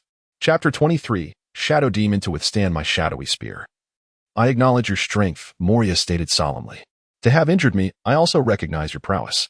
From that last strike, it is evident you surpassed the fierce crocodile. However, if your attacks are limited to that level, you are destined to lose," Bege replied calmly. "That was merely an appetizer," Moria laughed heartily. Modi tossed his sword, which Bege caught effortlessly. "Then let the battle resume." Bege's figure vanished in an instant, charging directly towards Moria. One sword style, rhinoceros horn. The colossal blade aura of the rhinoceros swiftly closed in. Moria's gaze shifted, and his shadow instantly transformed into the shadow horn spear, launching forth to shatter the rhinoceros horn before hurtling towards Bege. "Do not expect to harm me with the same technique," Bege huffed coldly. His right hand suddenly enveloped in darkness as he employed armament haki, which surged forth to empower his long sword. With a powerful strike, he cleaved through the shadow horn spear, scattering the fragments of shadow that morphed into shadow bats soaring towards Moria. Bege seized the moment and appeared before Moria in an instant. With a swift strike, she unleashed the one-sword style, Dragon Bite. A colossal surge of cutting energy, resembling a dragon, surged forth, its gaping maw aimed directly at Moria's head. Moria's expression shifted dramatically as he brandished his twin scissors to cleave the oncoming dragon of blade energy. The collision unleashed tremendous force, propelling Moria backward, while the shattered energy sliced through his garments, leaving numerous wounds upon his body. Bege pressed forward with fervor, relentlessly pursuing Moria. With a long blade in hand, he lunged fiercely, unleashing a barrage of tentacle-like thrusts that pierced through Moria, transforming his body into a sieve. "Another shadow manipulator?" Bege furrowed his brow. Moria's form swiftly morphed into a dark silhouette, plummeting to the ground and darting to the left with astonishing speed. Bege glanced over, realizing that Moria's true self lay in that direction, cleverly evading Bege's onslaught through the shadow art. Moria began to pant, tiny wounds oozing blood across his body. As the shadow rejoined him, a sharp glint ignited in his eyes. "Shadow manipulator!" Moria exclaimed as his shadow expanded across the ground, enveloping a vast area. Within this domain stood the crew of the Moria pirates, their shadows intertwining with his own. Bege furrowed her brows and charged forward decisively. "It's too late, come out." The shadows of Moria and his crew instantaneously transformed into shadowy bats, soaring into the sky and swiftly merging into a colossal shadow horn. The shadow horn. Moria bellowed as the immense shadow horn shot forth with a resounding blast. Bege unleashed a blade of energy, cleaving through the air like a rhinoceros, only to be effortlessly pierced by the shadowed angle gun. Boom. Bege's entire demeanor coalesced with intensity as he let out a low growl and struck down with his blade upon the Shadowhorn spear. The clash of two formidable forces erupted instantaneously, radiating outward in all directions, akin to a tempest sweeping through the forest. Bege's expression contorted in rage, despite his strike. He was unable to cleave the Shadowhorn gun and was instead propelled backward by its immense force. In but a fleeting moment, he was driven into a massive tree behind him. Upon impact, the tree splintered and subsequently fell.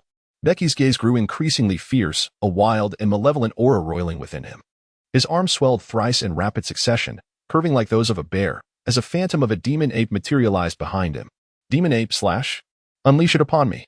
With a thunderous roar, Bege unleashed a powerful surge of blade energy from her long knife, instantly shattering the Shadowhorn gun. How is this possible? The Shadowhorn gun, conjured from the shadows of 100 men, has been effortlessly severed. Moria's expression shifted dramatically, Disbelief etched across his face as he struggled to comprehend the reality before him. Becky wielded a long knife, exhaling through her nostrils like a beast in a furious roar.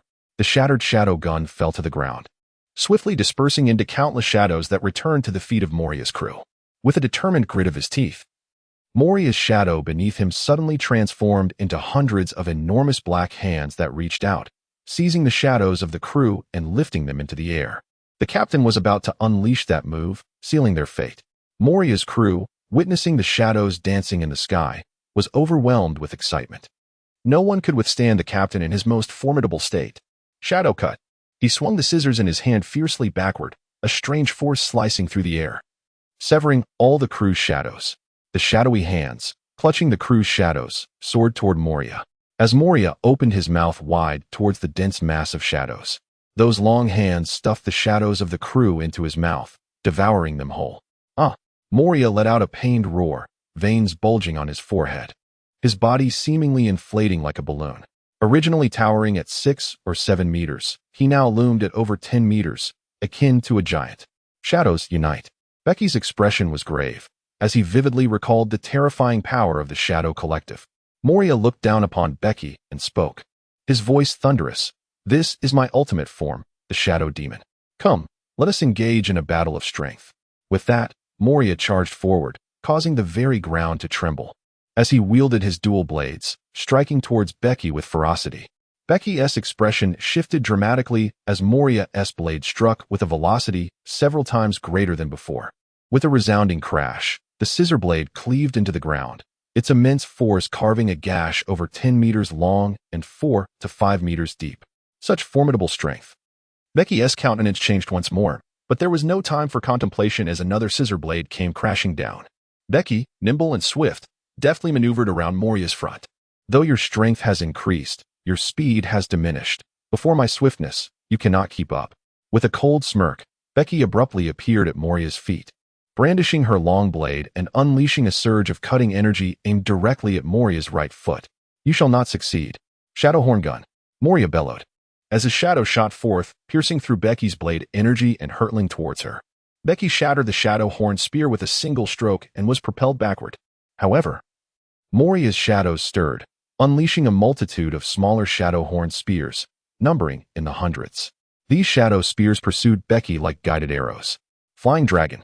Becky wielded her blade, and the surge of her sword energy obliterated the incoming shadow spear. Suddenly, a fierce gust of wind rushed towards her, as Moria seized the moment to strike. He launched a powerful punch forward, the dragon sword with successive slashes. Becky roared fiercely, wielding her blade with fervor, unleashing waves of slashing energy like flying dragons. "Get out of my way," Moria bellowed, as his fist effortlessly shattered over a dozen of Becky's energy blades in an instant, striking her with formidable force. Becky utilized his long blade to block, but as Moria's fist struck the weapon, a look of terror crossed Becky's face. The overwhelming force propelled him through the air, and he crashed into the forest like a shooting star, toppling countless trees. Chapter 24. The Rise of the 10 Beasts. Having absorbed 100 shadows, Moria revealed his most formidable state, sending Becky flying with a single punch. His displayed power far exceeded 200 million.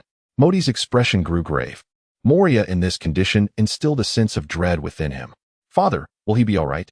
Hank snarled, his form transforming into that of a beast, his fierce eyes fixed on Moria. "This is Becky's battle. It is not your place to interfere," Modi scoffed. Moria appeared to be in immense agony, as the 100 shadows within him were controlled by his mental strength, proving far more challenging to manage than anticipated. "You are not dead yet. Come forth." Moria bellowed softly into the forest. As his voice echoed, a figure rushed from the woods, appearing before Moria. In that moment, Becky appeared quite disheveled, the mask on his face shattered by Moria's powerful punch, revealing his true visage, a bloodstain marking the corner of his mouth, a clear sign of having vomited blood. He gazed at Moria, acknowledging the sheer terror of his power. Having unleashed the shadow gathering, Moria possessed strength surpassing that of giants. Although Becky had presumed that his massive size would hinder his speed, he was astonished to find that Moria could effectively use the shadow horn spear for defense, thwarting Becky's close-range assaults. Such tactics were exceedingly troublesome. "Truly worthy of the ability I have long anticipated," Becky thought, excitement igniting in his eyes. He had journeyed from the West Sea to the Grand Line solely for Moria's shadow-gathering technique. The more formidable Moria became due to this technique. The more exhilarated Becky felt, affirming that his quest to find him was indeed justified. I knew you wouldn't perish so easily. Let us battle again. Moria's eyes, as large as brass bells, loomed over Becky. He then raised his right palm, summoning a fierce gust of wind, and brought it crashing down. The colossal hand descended with unparalleled force, creating a terrifying wind pressure that stirred the air around Becky's robes, making them flap wildly. Come. The spirit of battle surged within Becky as the ferocious and wild aura emanating from him surged uncontrollably. Those who sensed this primal energy felt as though they were being hunted by a beast, their bodies trembling in fear. Becky suddenly sheathed her long knife, then swiftly crouched down, gripping the hilt while fixating on the descending colossal hand. In an instant, she unleashed a thunderous roar, drawing her long knife with astonishing speed, releasing an unimaginable surge of violent blade energy. Accompanying this was the ferocious roar of a dragon, as an enormous blade energy dragon erupted forth from the knife. It was the one-sword style, rising dragon slash. The blade energy dragon collided fiercely with Moria's massive hand, yet astonishingly, Moria's hand overpowered the blade energy dragon. The palm of his hand was lacerated by the blade energy, leaving deep crimson gashes, but Moria remained unfazed, bellowing as he relentlessly pressed down, forcing the blade energy dragon inch by inch. Becky's face contorted in fury. With every inch Moria pressed down, his body seemed to shrink further, and the ground shattered beneath him in an instant. Becky's visage twisted into a fearsome snarl, his eyes glinting with an increasingly ferocious intensity. In an instant, several phantom beasts manifested around his form. With a sudden surge of power, he propelled himself upward, bracing against Mariah's colossal strength.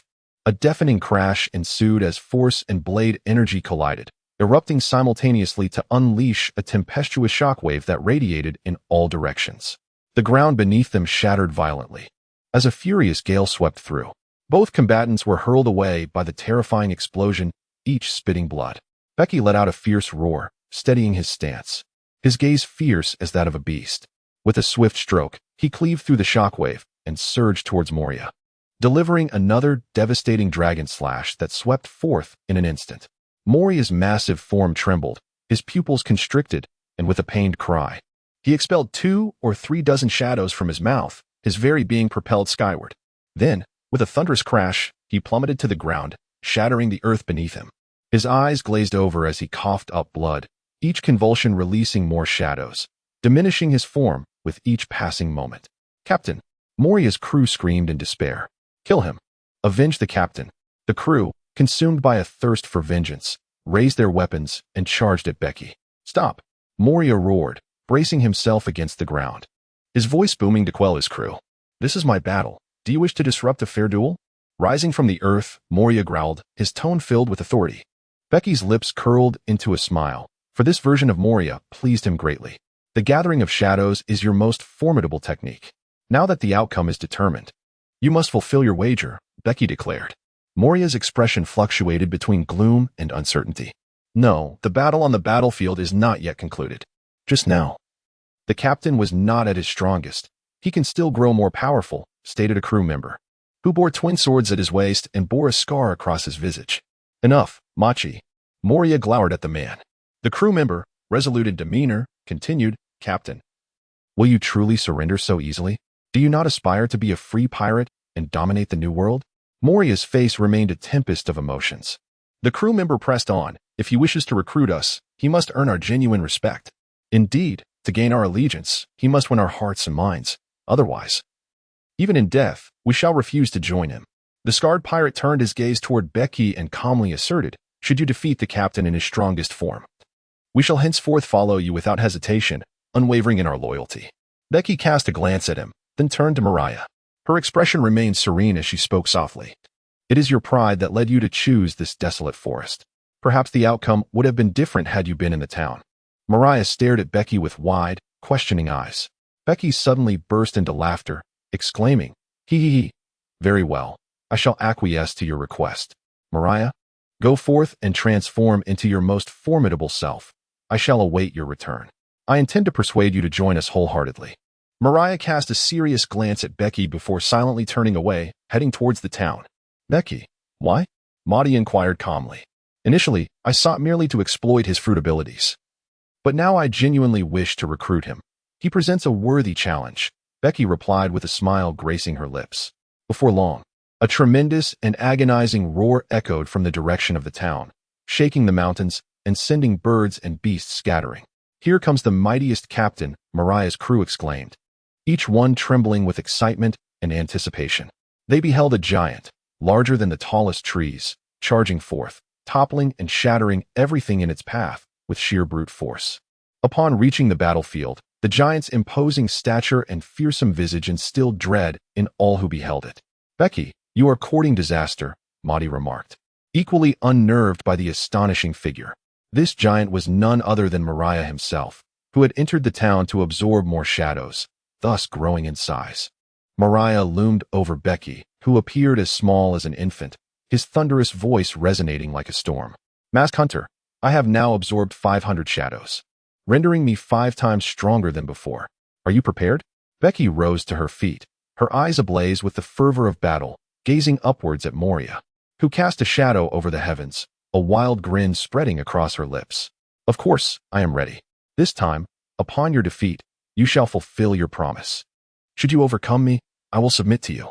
Moria growled in acknowledgement, nodding his assent. "Then let the battle commence," Becky shouted. Moria responded with a powerful punch that engulfed Becky entirely. Boom! The ground trembled violently, reminiscent of an earthquake, as the earth erupted beneath them, shattering over 100 meters of terrain. The onlookers were thrown to the ground, disbelief etched across their faces as they beheld the fragmented earth. Even Modi and his companions could not suppress their trembling. Moria raised his fist, scanning the devastated ground, only to find no trace of Becky. Suddenly, he sensed a terrifying, malevolent aura and abruptly lifted his gaze forward. Becky stood there, albeit transformed in a remarkable manner. An astonishing aura of wildness emanated from him, and behind him loomed the phantoms of 10 ferocious beasts: a rhinoceros, a giant leopard, a fierce tiger, a mighty elephant, and an octopus. Becky's visage contorted with ferocity, her lips curling into a sinister smile. The fierce beast invoked the essence of the 10 beasts to ascend like a dragon. Chapter 25, The Promise. One by one, the 10 ferocious phantoms behind Becky surged into her being. Becky raised her head, emitting a heart-wrenching cry, as her limbs swelled, her garments tearing apart under the strain. The girth of her limbs doubled, and the veins across her body throbbed and bulged prominently. Becky lifted her gaze towards Moria, her eyes brimming with ferocity and wildness. Moria's expression changed dramatically. At that moment, Becky emanated an unparalleled aura of strength. In his eyes, this seemingly diminutive figure was transformed into a perilously formidable prehistoric beast. The confidence and pride that once resided within him began to waver once more. "This technique of the sword is not yet complete. I cannot fully master it yet. So do not perish beneath my blade," Becky admonished.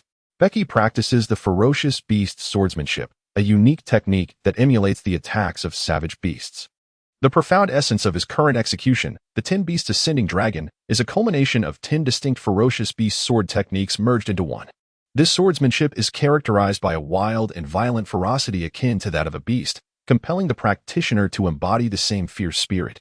The 10 different sword techniques symbolize the savage essence of 10 different beasts, and the amalgamation of these fierce energies is a feat not easily mastered by the ordinary individual. Should one fail to control this ferocious energy, Becky risks being consumed by it, potentially suffering grievous consequences. Becky has yet to fully master the 10 Beast Rising Dragon, struggling to control the force of her strikes. "It is you who should be concerned," Moria bellowed, his colossal form taking a step forward, his foot crashing down and shaking the ground, as his fist swung fiercely towards Becky. Becky's ferocious eyes blazed with wild intensity as he did not flinch. His long blade was instantly enveloped in the armor of Haki, and he raised it to meet the impending strike. A resounding crash echoed as fist met blade with tremendous force, causing the ground beneath to splinter and crack. Clouds of dust erupted, and the air around the two combatants twisted and roiled, transforming into a tempest that surged outward in all directions. Countless fragments of stone were swept up and hurled away, while the surrounding forest was decimated by the violent shockwave. The subordinates of both sides were similarly unable to withstand the force, being flung away like mere leaves in a storm. Moria's crew fared even worse, each one crashing into the distant thicket, wounded and battered. Becky withstood Moria's formidable fist, blood trickling from the corner of her mouth. Moria's punch was indeed terrifying, The hockey imbued upon Becky's long blade shattered under the onslaught of such ferocious power. Shadow Spear. Moria's shadow instantaneously transformed into a colossal shadow spear, piercing fiercely towards Becky. Becky swayed slightly, retreating swiftly, and then with a decisive strike. She shattered the shadow horn gun. Moria's fist came crashing down once more, but in an instant, Becky vanished from sight, leaving behind a colossal punch that detonated the ground. Unleashing a furious gale. Becky's silhouette appeared in the air, followed by another fleeting form that vanished once more upon Moria's arm. The swift strike of the one-sword style. Leopard Shadow. Becky lunged forward, leaping onto Moria's shoulder, whereupon a colossal wound erupted on Moria's arm, exposing bone, while crimson blood gushed forth unabated. Moria let out an anguished howl, his other hand reaching desperately for Becky. Becky vanished in an instant, appearing in midair, while dozens of shadowy figures with firearms swiftly surrounded her. The single-blade technique unleashed a colossal vortex. Becky whirled into motion, creating a vortex of razor-sharp energy that shattered all the shadowy spears. However, Moria's fist suddenly materialized, striking Becky directly and causing her to plummet into the earth. Moria immediately raised his foot to stamp down upon the spot where Becky had fallen. One-sword style, II Rising Dragon Slash. As his foot touched the ground, a colossal dragon of blade energy struck the center of his foot, lifting him entirely off the ground, and he stumbled, crashing to the ground. Becky surged forth from the abyss, charging towards Moria with a swift, determined stride. Demon Ape Slash. Becky unleashed his most ferocious swordsmanship without reservation. The immense blade aura slashing towards Moria. Moria grasped the colossal sword energy with fierce determination, ruthlessly shattering it. However, the exploding blade aura similarly left his palm mangled and bloodied. Becky swayed and materialized upon Moria's abdomen, swiftly turning her long blade to deliver a staggering blow. Utilizing the back of the knife rather than its sharp edge, she inflicted a harrowing impact that sent Moria into anguished cries. One by one, shadows erupted from his mouth, soaring toward the town in search of their master. Becky unleashed a relentless barrage of knife-edge strikes, each infused with overwhelming and terrifying power. Moria's consciousness became hazy under the relentless onslaught, as the shadows he had absorbed were expelled one after another. Ultimately, all 500 shadows were regurgitated, causing his form to rapidly diminish, swiftly reverting to his original size. Becky stood beside, suddenly spitting out a mouthful of blood. Her body swayed unsteadily, and she collapsed onto the ground, her complexion pale. Every part of her ached excruciatingly. This was the aftermath of the profound technique. Becky's chest split open like a city gate, and a swarm of doctors and nurses emerged from within, swiftly tending to his wounds. "Do not let him perish," Becky urged. Recalling the fierce battle where he had held nothing back, Moria's injuries were even more severe. The medical team raced towards Moria, attending to his explosive wounds. A cacophony of rushing sounds filled the air as Modi and his companions swiftly arrived at the battlefield, surveying the devastation and sighing in relief upon discovering that Becky still drew breath. "Captain!" Moria's crew rushed forward, their expressions fierce as they beheld their fallen captain. "Your captain has been defeated. Do you dare to defy the terms of the wager?" Hank sneered at Moria's crew. "Moria is not dead," Becky stated firmly. At this, Moria's crew exhaled in relief, falling into a contemplative silence. Just then, Moria regained consciousness, coughing blood as he struggled to sit up. He looked at Becky, disheveled and defeated. "I have lost. According to our wager, I shall join your ranks.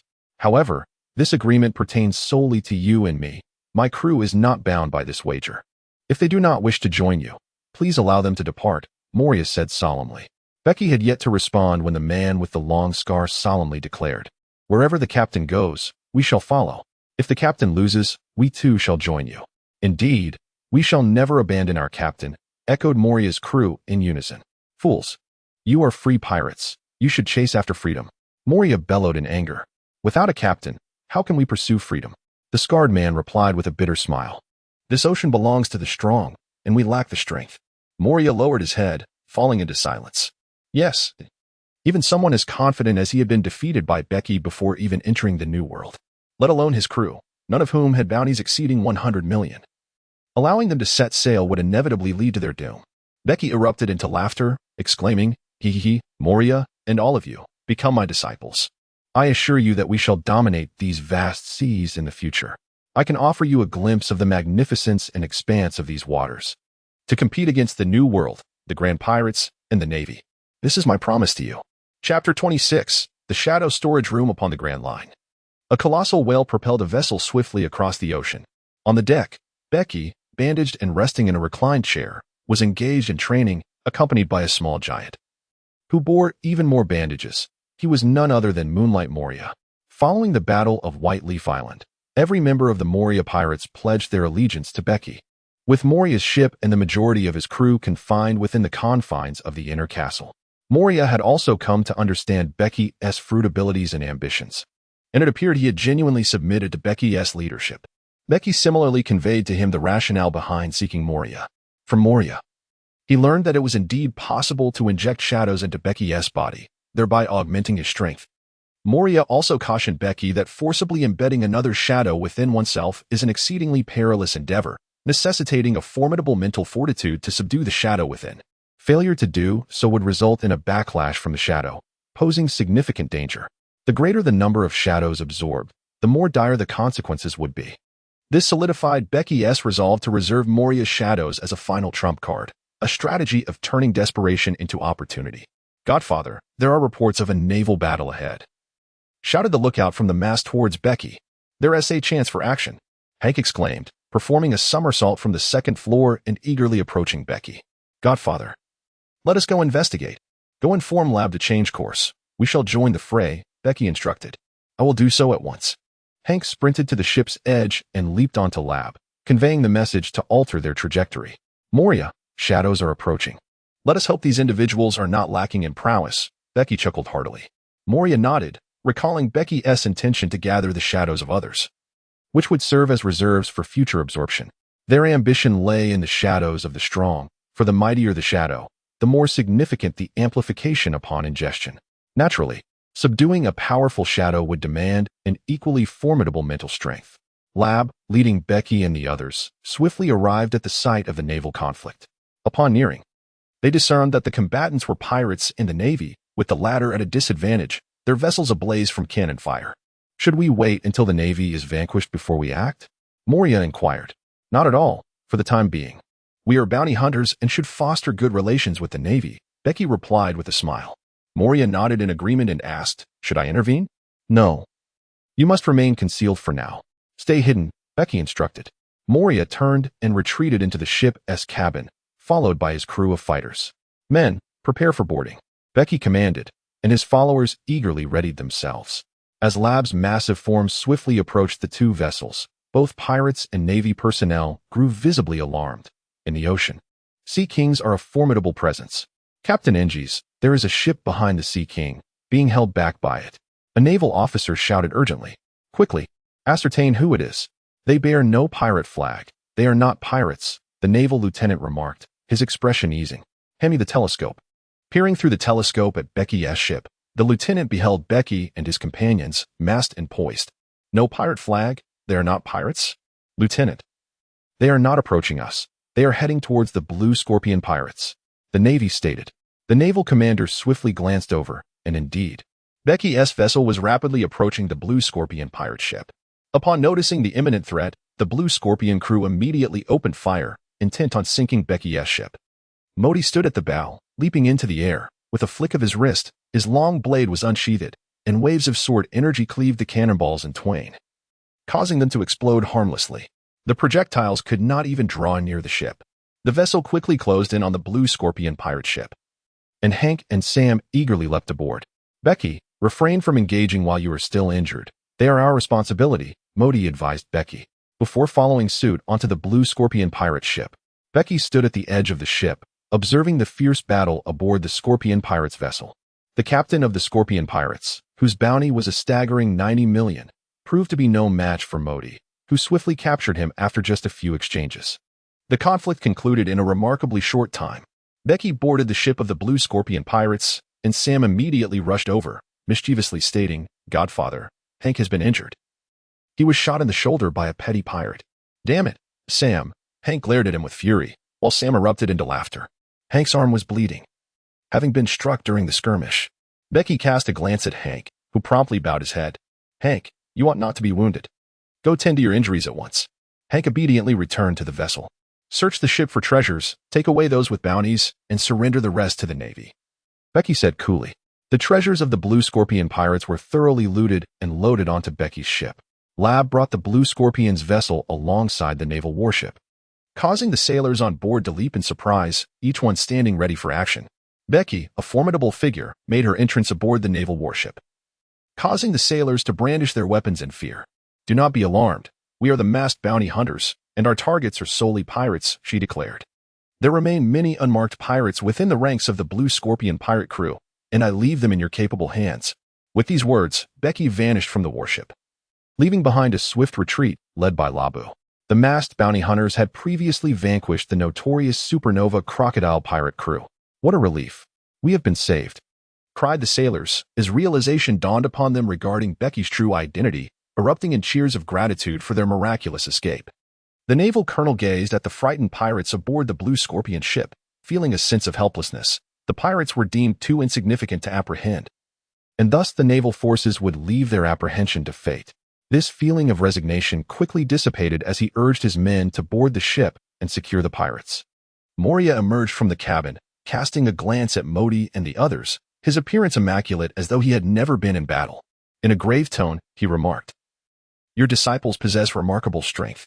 Indeed, one cannot ascend to supremacy upon these seas without exceptional allies." Becky chuckled in response. Moria nodded in agreement, a smile gracing his face as he observed the commendable performances of his subordinates. "It is now your turn, Moria," he instructed. Moria brandished his large scissors, skillfully severing the shadows of the Blue Scorpion pirate crew's captain and several fighters, holding them aloft. "The others are too feeble. Their shadows are of no use," Moria stated. Becky nodded, and with a wave of his hand, Moria eliminated all members of the Blue Scorpion pirates without leaving a single survivor. Moria, clutching the shadows of 5 individuals, observed as those shadows writhed in distress. A gaping portal opened in Becky's chest, and Moria cast the shadows into it. Upon entering the castle's interior, the shadows fell under control, confined within a pitch-black chamber where light was utterly absent. This room was specifically designated by Becky for the storage of shadows.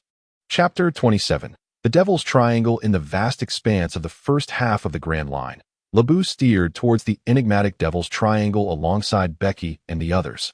As they sought to locate Brooke, "Godfather, a fog has appeared ahead, shrouding the area to the point of obscurity. Are we approaching the Misty Sea?" Hank, seated at the bow of the ship, pointed towards the billowing fog that danced upon the surface of the sea. The Misty Sea, also known as the Devil's Triangle, was indeed notorious. Becky's expression turned serious. The Devil's Triangle was no benign territory. This maritime region was perpetually enveloped in dense fog, rendering navigation exceedingly treacherous. Yet, this was not the most daunting aspect. The chaotic celestial phenomena and turbulent currents within the Misty Sea posed an even greater threat. Should one accidentally encounter a maritime vortex, the chances of shipwreck and loss of life were alarmingly high. Each year, at least 100 vessels mysteriously vanished within these waters. An ominous reality not to be taken lightly. What rendered this sea truly terrifying was not merely its present dangers, but the prospect of Moonlight Moria establishing his dominion here over 2 decades later.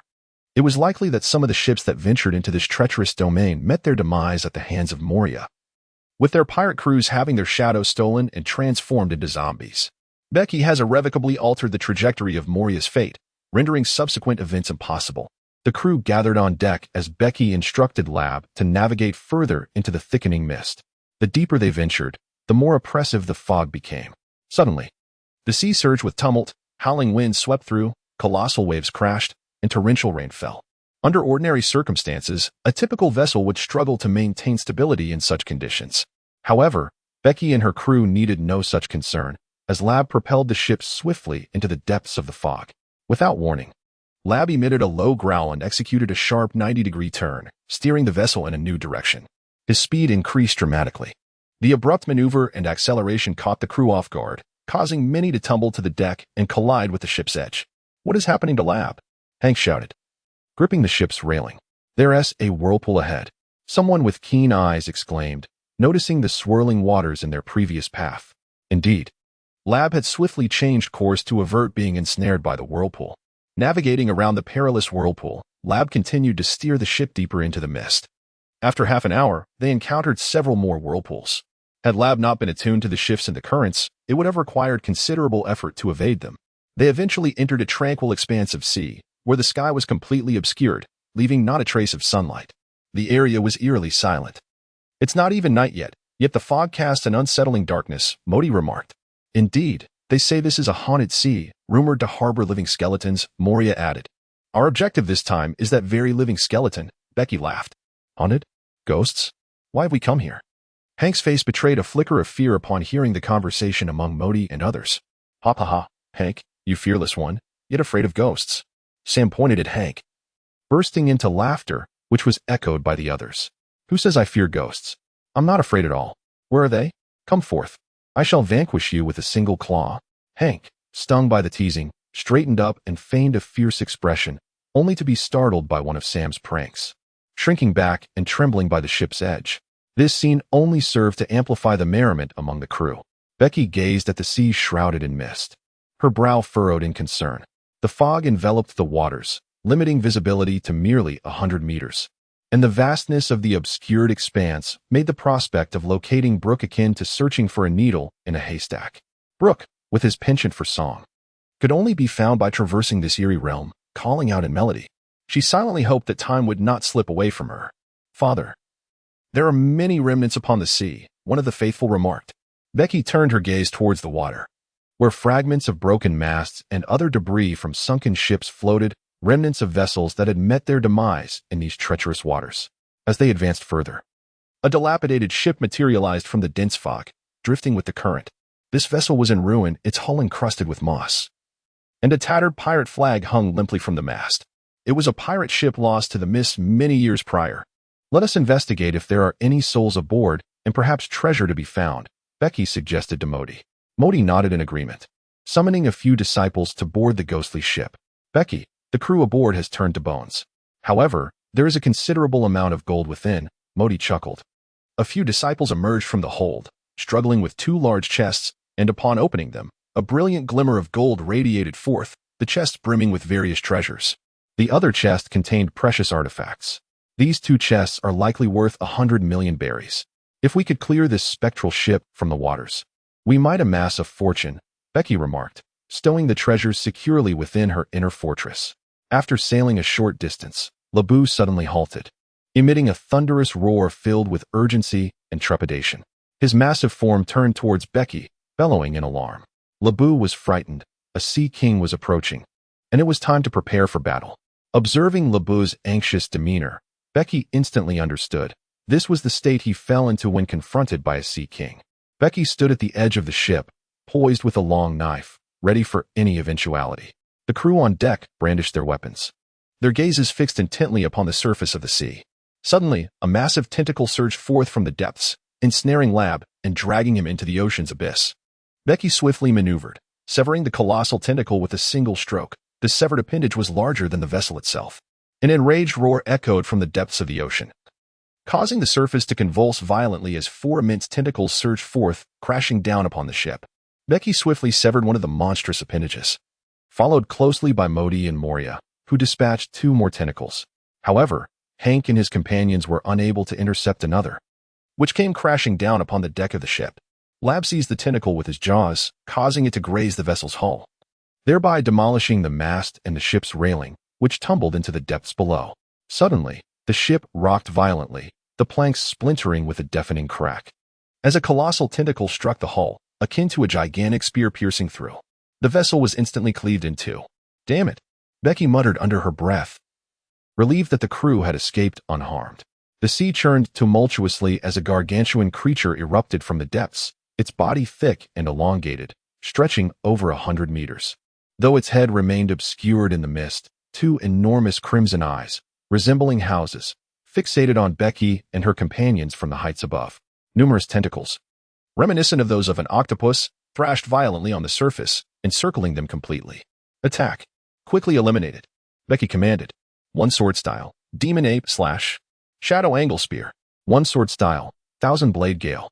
Becky, Moria, and Modi launched their attacks simultaneously, unleashing a massive blade of energy that severed the encroaching tentacles. The dark spear of shadow pierced through two more of the appendages. A fierce gust of wind swept through, slicing the tentacles into fragments. The sea creature let out a pained howl, its crimson eyes rapidly descending, revealing its true form to Becky, an elongated head akin to that of a serpent. Becky sheathed her long sword, then, with a sudden ferocity, unleashed a formidable blade of energy that soared into the sky, striking the colossal head of her foe. Instantly, that massive cranium shattered, raining down a deluge of crimson droplets. Chapter 28. The giant shadow in the fog with a thunderous crash. The immense body of the Sea King plummeted into the ocean, creating towering waves that engulfed the stern of the vessel where Becky and her companion stood. As they plunged into the depths, Becky found herself utterly drained of strength, unable to employ the six styles, and was swept away by the currents. Not just he, but Moria, Hank, and the others all succumbed to this loss of power, descending towards the ocean floor. Meanwhile, Modi and the others swiftly navigated through the waters, seeking out Becky and her companions, ultimately rescuing them and bringing them to the surface. At that moment, Lab's massive form emerged from the depths, providing refuge for Becky and the others. Becky reclined on Lab's back, taking a moment to recuperate before gradually regaining strength. As he opened the city gate, the floor within surged like ocean waves, revealing a miniature vessel at the threshold. The walls of the gate transformed into hands, propelling the small craft forth. The vessel soared from Becky's body, rapidly expanding until it metamorphosed into a grand ship, landing gracefully upon the surface of the sea. Within his internal fortress lay several ships, rendering him utterly unperturbed by the prospect of their destruction. Becky and the others leapt onto the ship, as the crew secured the ropes around Labu, who set the new vessel in motion once more. Just as they were about to depart, Labu issued another warning. Once again, the presence of sea kings was detected. The scent of blood had attracted other sea creatures.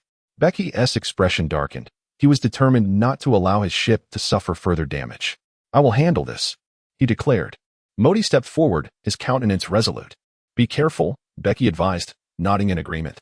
Modi plunged into the sea, the surface rippling beneath him. Within moments, he emerged from the water. The disciples on deck swiftly lowered a ladder, allowing Modi to ascend with haste. "It's taken care of," Modi announced calmly. "Good. Labu, we must depart immediately," Becky urged, and Labu swiftly maneuvered the new ship away. In the misty sea, devoid of sunlight, they had sailed for over 10 days without finding Brook, enduring several attacks from sea kings instead. "Boss, look, there are 2 moons in the sky," Hank suddenly exclaimed.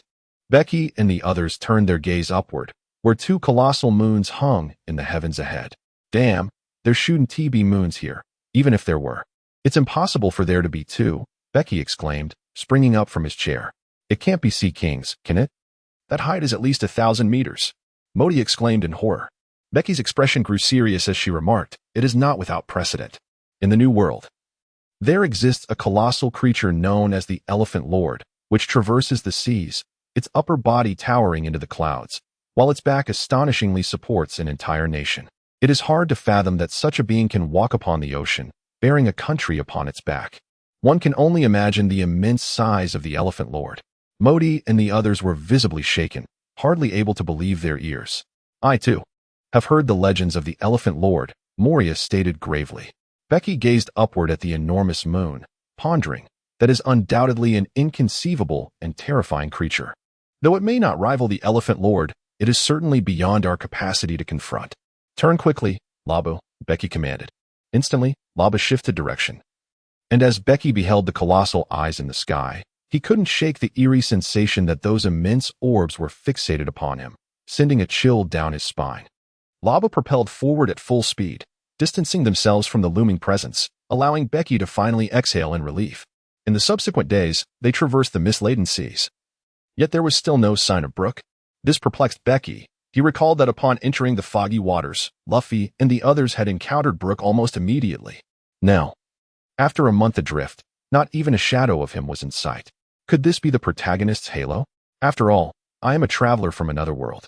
Not inferior to the main character, am I? After 2 more days of frustration, Labu suddenly emitted an excited cry, exuberantly racing across the surface of the sea.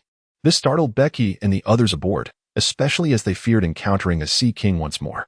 What is Labu so elated? Hank pondered aloud. For he often played with Labu and was attuned to his moods. Perhaps, Becky thought, Labu sensed that Brook was nearby.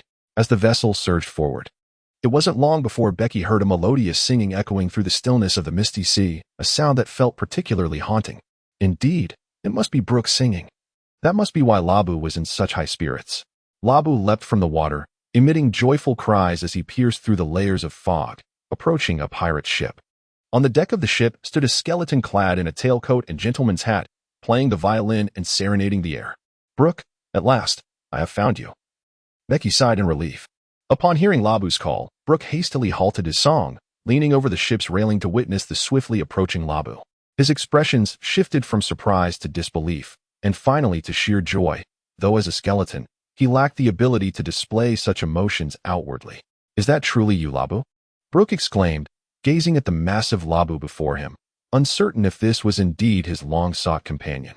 Meanwhile, Labu too hesitated, questioning whether this peculiar skeleton was the Brooke he had been searching for all along.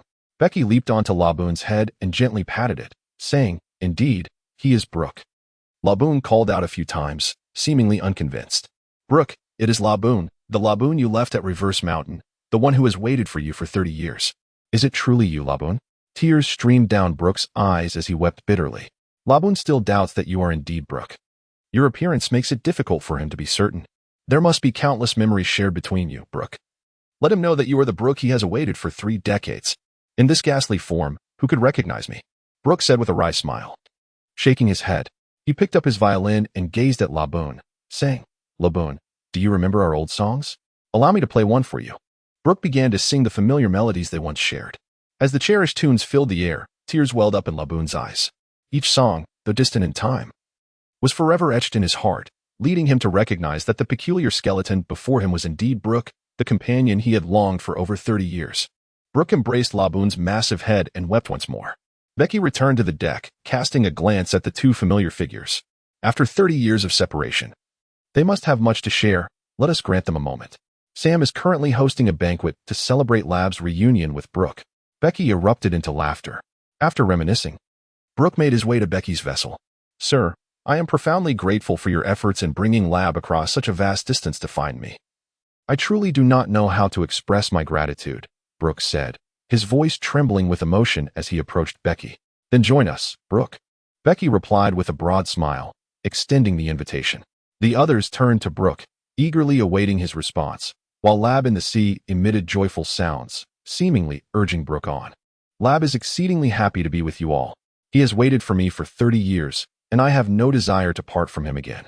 I am willing to join you," Brooke declared. Becky erupted into laughter, exclaiming, "Hee! Little ones, let us warmly welcome Brooke into the Capone family." The feast has commenced. A throng of revelers gathered on the deck, indulging in meat and wine, their boisterous laughter ringing out. Brooke stood at the edge of the ship, singing heartily, while Lab danced joyfully in the sea, their exuberant shouts echoing across the waves. Old friends and new converge in a jubilant assembly, marking the happiest moment in 30 years. Chapter 29, The Shambadi Archipelago. What extraordinary ability does he possess that prompted you to venture into the treacherous Devil's Triangle to recruit him? During the festivities, Moria observed Brooke, who was merrily singing and displaying a somewhat childish demeanor while dancing with Lab, and quietly inquired. Not only he, but also Modi and others were equally intrigued. Becky downed a large goblet of fine wine and chuckled. "Have you ever encountered a living skeleton?" The group collectively shook their heads, and Moria frowned, inquiring, "Are you merely interested in witnessing a living skeleton?" He, certainly not. I am far from that dull," Becky replied. "Brooke is an exceptional companion. His potential may even surpass yours, Moria." Becky laughed heartily. Moria, with an expression of disbelief, harbored immense confidence in his own abilities. He could not fathom that a mere skeleton, who only sang, could outshine him. "Brooke." Becky beckoned. Brooke leapt from Laboon's back onto the deck, approaching Becky with a puzzled expression. "Yo-ho-ho, Captain Becky, what is it?" "Brooke, you are now one of us. You ought to introduce yourself to everyone," Becky said with a smile. Brooke slapped his forehead and exclaimed, "I completely forgot to introduce myself. I am Brooke, the musician of the Rumbar Pirates. And now I serve as the musician for the Capone family." Moria and the others furrowed their brows, scrutinizing Brooke. Brooke, feeling somewhat bewildered, glanced suspiciously at Becky. "Brooke, your survival in the form of a skeleton must be due to having consumed a devil fruit. If I am not mistaken, you have ingested the Yomi Yomi no Mi," Becky stated calmly. The revelation startled Moria and his companions, who immediately understood. if Brooke possessed the powers of a devil fruit. Then his transformation into a skeleton was not particularly extraordinary. Captain, you are correct. I indeed consumed the Yomi Yomi no Mi, Brooke replied, astonished. What is so remarkable about the Yomi Yomi no Mi? Moria inquired, aware that Becky's assertion regarding Brooke's potential achievements stemmed from this very fruit. This was no ordinary devil fruit. Its capabilities were shrouded in mystery. One of its powers allowed the deceased to be resurrected, which explained Brooke's existence in skeletal form after his death. The Yomi Yomi no Mi is intrinsically linked to the power of the soul. Have you not noticed the enchanting quality of Brooke's music and song? It is likely that the essence of his soul intertwines with his melodies, profoundly resonating with the listener's spirit, allowing them to experience Brooke's joys and sorrows. As Becky spoke, Moria and the others awakened from their stupor, contemplating the truth in her words. Is it truly so, Captain? Brooke inquired, a hint of confusion in his tone. I once perused a historical account that detailed how the user of the Yomi Yomi no Mi can imbue their weapon with the essence of their soul, allowing the victim to feel the chilling breath of the underworld. The power is immense, Becky explained. Brooke, in deep thought, suddenly erupted into laughter. Ho ho ho. Thank you for enlightening me, Captain. I understand now. To express my gratitude, I shall perform a song of thanksgiving for you, he exclaimed, seizing his violin to regale them with his melody. After locating Brooke, Laboon navigated the ship away from the fog-laden waters, re-emerging into the sunlit expanse of the Grand Line. At last, we have escaped the mists. The warmth of the sun feels delightful, Moria remarked, basking in the light. Hooray! Finally, sunlight. This warmth is exquisite. I cannot resist the urge to sing. Everyone, listen as I perform a song of the sun, Brooke declared, having drifted in the fog for 30 years. His exhilaration was palpable as he leaped onto the ship's edge, violin in hand. Laboon cheered enthusiastically, fully supportive. Laboon, do you wish to listen as well? Haha. Brooke began to sing, and under the influence of his music, the crew danced with joy. Hughes, have you determined our location? Becky asked, glancing at the deck where several navigators huddled over maps and a log post to ascertain their position. Confirmed. The nearest land is the Caponebeque archipelago, Hughes replied. The Caponebeque archipelago is renowned as the gateway for pirates entering the New World. It is settled then, my friends. We shall explore the Caponebeque archipelago, Becky proclaimed, a glimmer of excitement lighting her face. A gathering place for pirates means numerous battles to be fought. Haha. I can hardly wait to take down a bounty of over 100 million, Hank exclaimed, bouncing with enthusiasm. Little one, your strength is not sufficient to defeat a pirate with such a bounty, Sam interjected, his voice cold and cunning. Damn you, Sam. I will take you down, Hank retorted angrily, engaging in playful banter with Sam. Moria also bore a look of excitement, as they had previously intended to venture to the Caponebeque archipelago. However, his expression soon darkened, for he could not reveal himself to the world at this time. After 2 days of sailing, they finally arrived at the Caponebeque archipelago. Gazing upon the towering trees, Becky and the others were once again awestruck. The Caponebeque archipelago, the largest floating mangrove island in the world, is formed by the roots of the majestic red mangrove trees.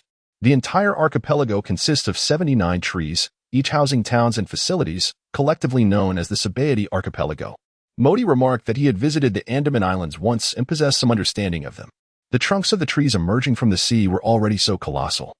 One could only imagine the immense length of the entire tree, Becky mused. Becky and her companions docked at Port 44, which serves as the gateway for civilians entering the Caponebeque archipelago. Vessels are securely moored in this location. Becky left some followers aboard the ships while she, accompanied by Modi and others, ascended to the Caponebeque archipelago. Bubbles floated mysteriously above the ground, an extraordinary sight. Where are we heading? Modi inquired. To the realm of pirates. Of course, Hank replied eagerly. Indeed. We are bound for the Caponebeque archipelago, a haven for the most notorious criminals, each bearing a bounty on their heads. Becky laughed heartily. Modi's expression reflected the realization of their course. The islands numbered 1 to 29 in the Caponebeque archipelago are predominantly lawless territories, teeming with bounty hunters, vicious criminals, and numerous illicit organizations engaged in human trafficking, a place where even the Navy dares not tread, Modi remarked pensively. A haven of criminals is precisely where we shall venture. We are bounty hunters now. Those pirate scoundrels are mere bailee to us. Not a single one shall escape our grasp.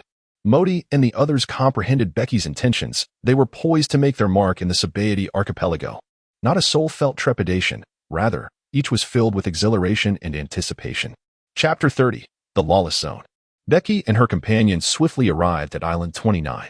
Although Islands 1 through 29 were collectively referred to as the No Man's Land, the most heinous criminals could only be found on Island 16. You 4. Go and investigate which pirate crews are currently docked on the island. We shall rendezvous at Island 16, Becky instructed her 4 disciples. Understood. The disciples responded in unison, promptly dispersing. Becky, accompanied by Modi and a few others, made their way towards Island 16. The streets of the No Man's Land were rife with individuals bearing arms, causing the civilians to divert their paths upon encountering them. Among these individuals, some were bounty hunters, while others were nefarious pirates. Becky, we are unfamiliar with those criminals. We require some information, Modi remarked. There are plenty of bounty hunters here, and their targets are precisely those criminals and pirates. They must possess extensive knowledge about the wrongdoers on the island. Why not inquire with a few bounty hunters? Becky replied nonchalantly. Just ahead, 5 armed men approached them, with the foremost being a burly figure striding confidently down the center of the street, prompting the civilians to immediately step aside. Make way. The imposing man bellowed as they collided with the group. As Becky raised her gaze, she locked eyes with the burly man. The man's expression instantly hardened, betraying a flicker of fear as he swallowed nervously. Did you not hear our boss telling you to step aside? Shouted the red-haired youth behind the burly man, his tone brash and arrogant. Smack. The once overconfident red-haired youth was swiftly brought down to the ground by a single strike from the burly man, who then obsequiously cleared the path. My apologies, esteemed sir. My subordinate is rather foolish. Please do not take offense, he said, his demeanor shifting to one of servility. His underlings looked on in astonishment, taken aback by their leader's sudden transformation. Get out of the way, you fools. The burly man barked at his subordinates, who complied meekly, parting to create a passage. Esteemed gentlemen, please, after you, he urged hastily, before pulling the red-haired youth and his 3 companions away in a hurry. Boss, who is that person that you fear so? The red-haired youth asked, aggrieved after the altercation. You imbecile, can't you read the room? That is a veritable harbinger of death. Had I not intervened, you might have already met your end, the burly man replied, still shaken. When he had met Becky's gaze, it felt as though he was being scrutinized by a primordial beast, poised to strike at any moment. Such an intimidating gaze was the hallmark of a true powerhouse. Thank you for saving my life, boss, the red-haired youth said, mistakenly believing the burly man understood who Becky was, and hastily expressed his gratitude. Wait a moment, a light, airy voice suddenly wafted into their ears, causing the 5 of them to freeze in place. The burly man turned slowly, a sycophantic smile on his face. Esteemed sir, do you require anything further? Are you bounty hunters? Becky inquired. The burly man's eyes darted around before he quickly affirmed, yes, indeed. Then you must be aware of the high-value criminals in the lawless zone, Becky continued. Of course, I have the bounty notices for those criminals right here. The burly man responded eagerly. Red-haired youth, hand over the bounty notices to these esteemed gentlemen. No need for such formalities. You will accompany us and lead us to those criminals, Becky stated coolly.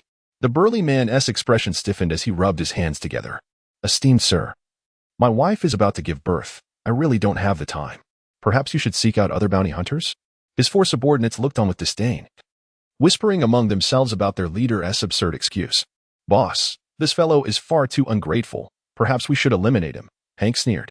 A tremor coursed through the burly man, and he cast a fearful glance at Becky, whose indifferent yet terrifying gaze made him break into a cold sweat.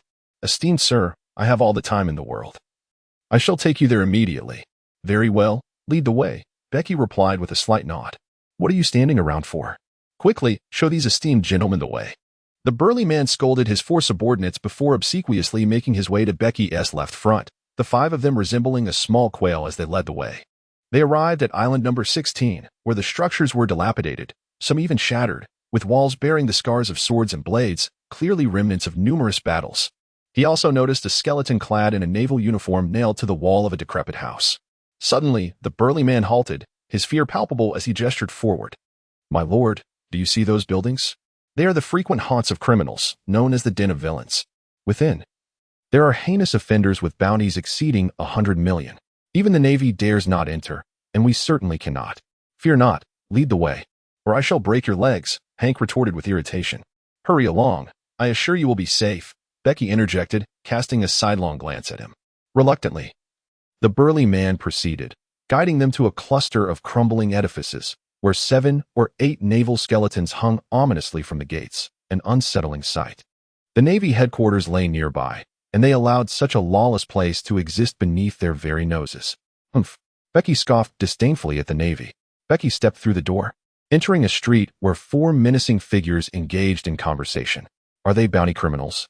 Becky inquired. The burly man trembled as he replied. That bald-headed one has a bounty on his head. Becky nodded calmly and said, These individuals are rogues, their hands stained with the blood of innocents. So do not show them mercy. I await your command. Father. Hank's face contorted in excitement as he charged forward.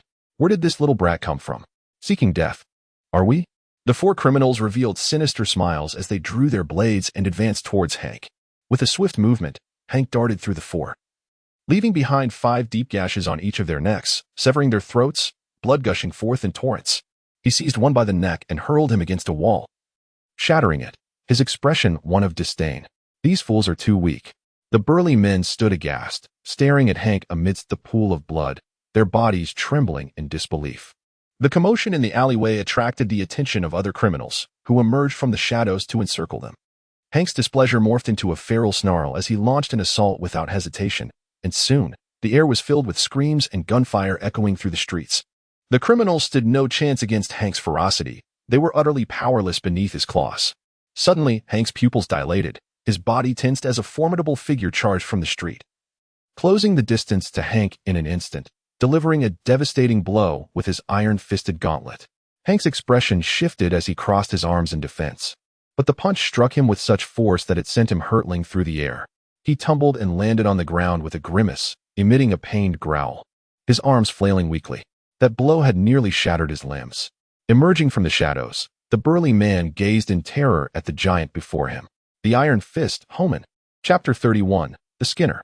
He has arrived. We are doomed, utterly doomed. The burly man and his subordinates were paralyzed with fear, trembling uncontrollably. Who is he? Becky inquired nonchalantly. The Iron Fist, Homan, a notorious criminal with a bounty of 110 million. His fists can effortlessly obliterate a ship.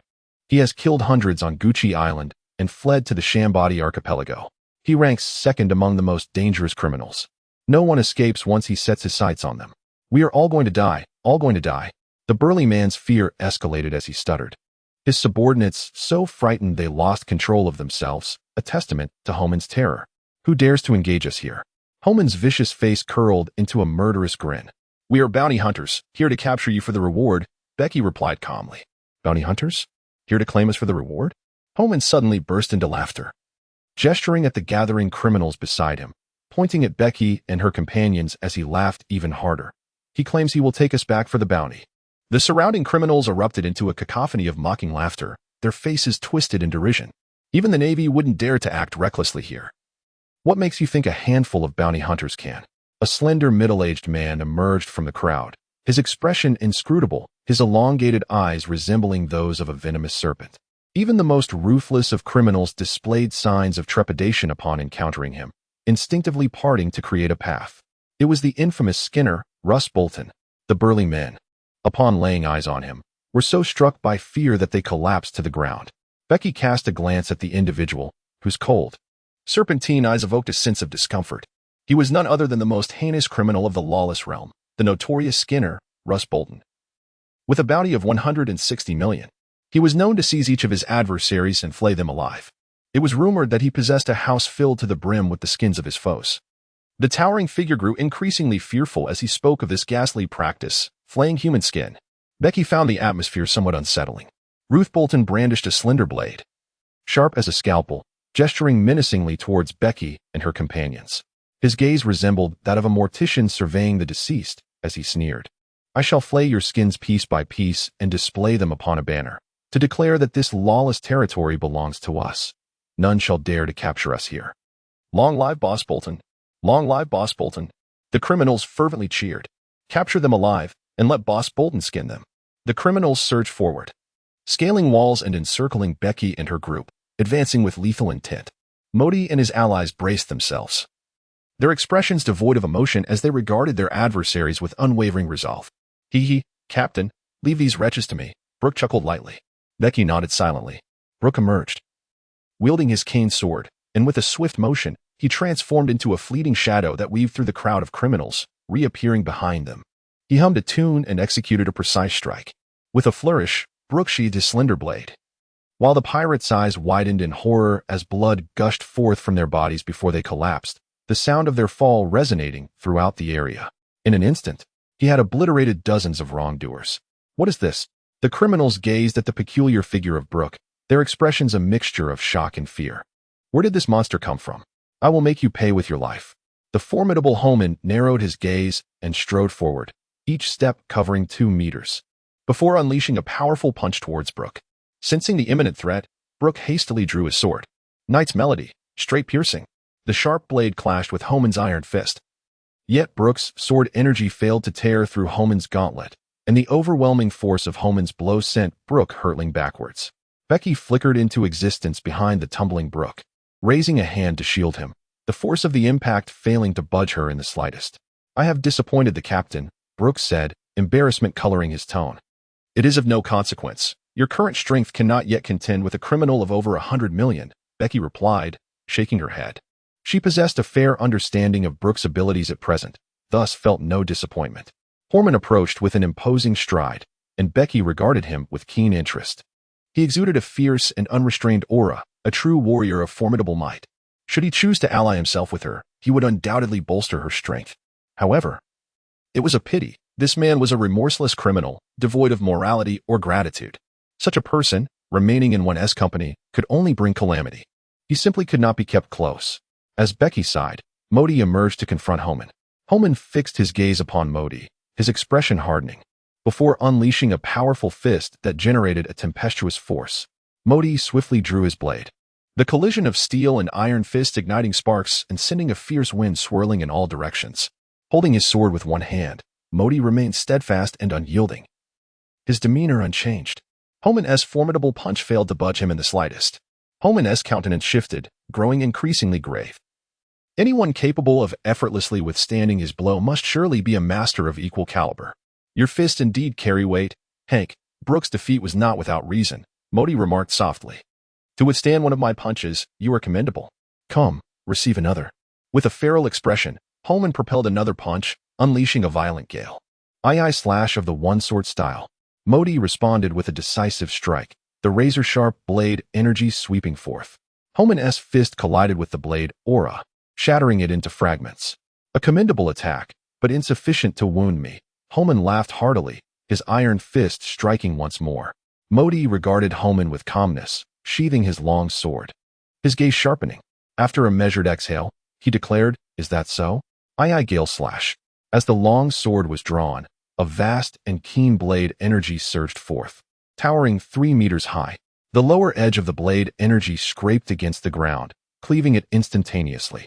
Holman's expression shifted dramatically. He widened his stance, adopting a solid posture. With a furious roar, his right arm bulged with veins, a luminous aura enveloping his fist. Impact fist.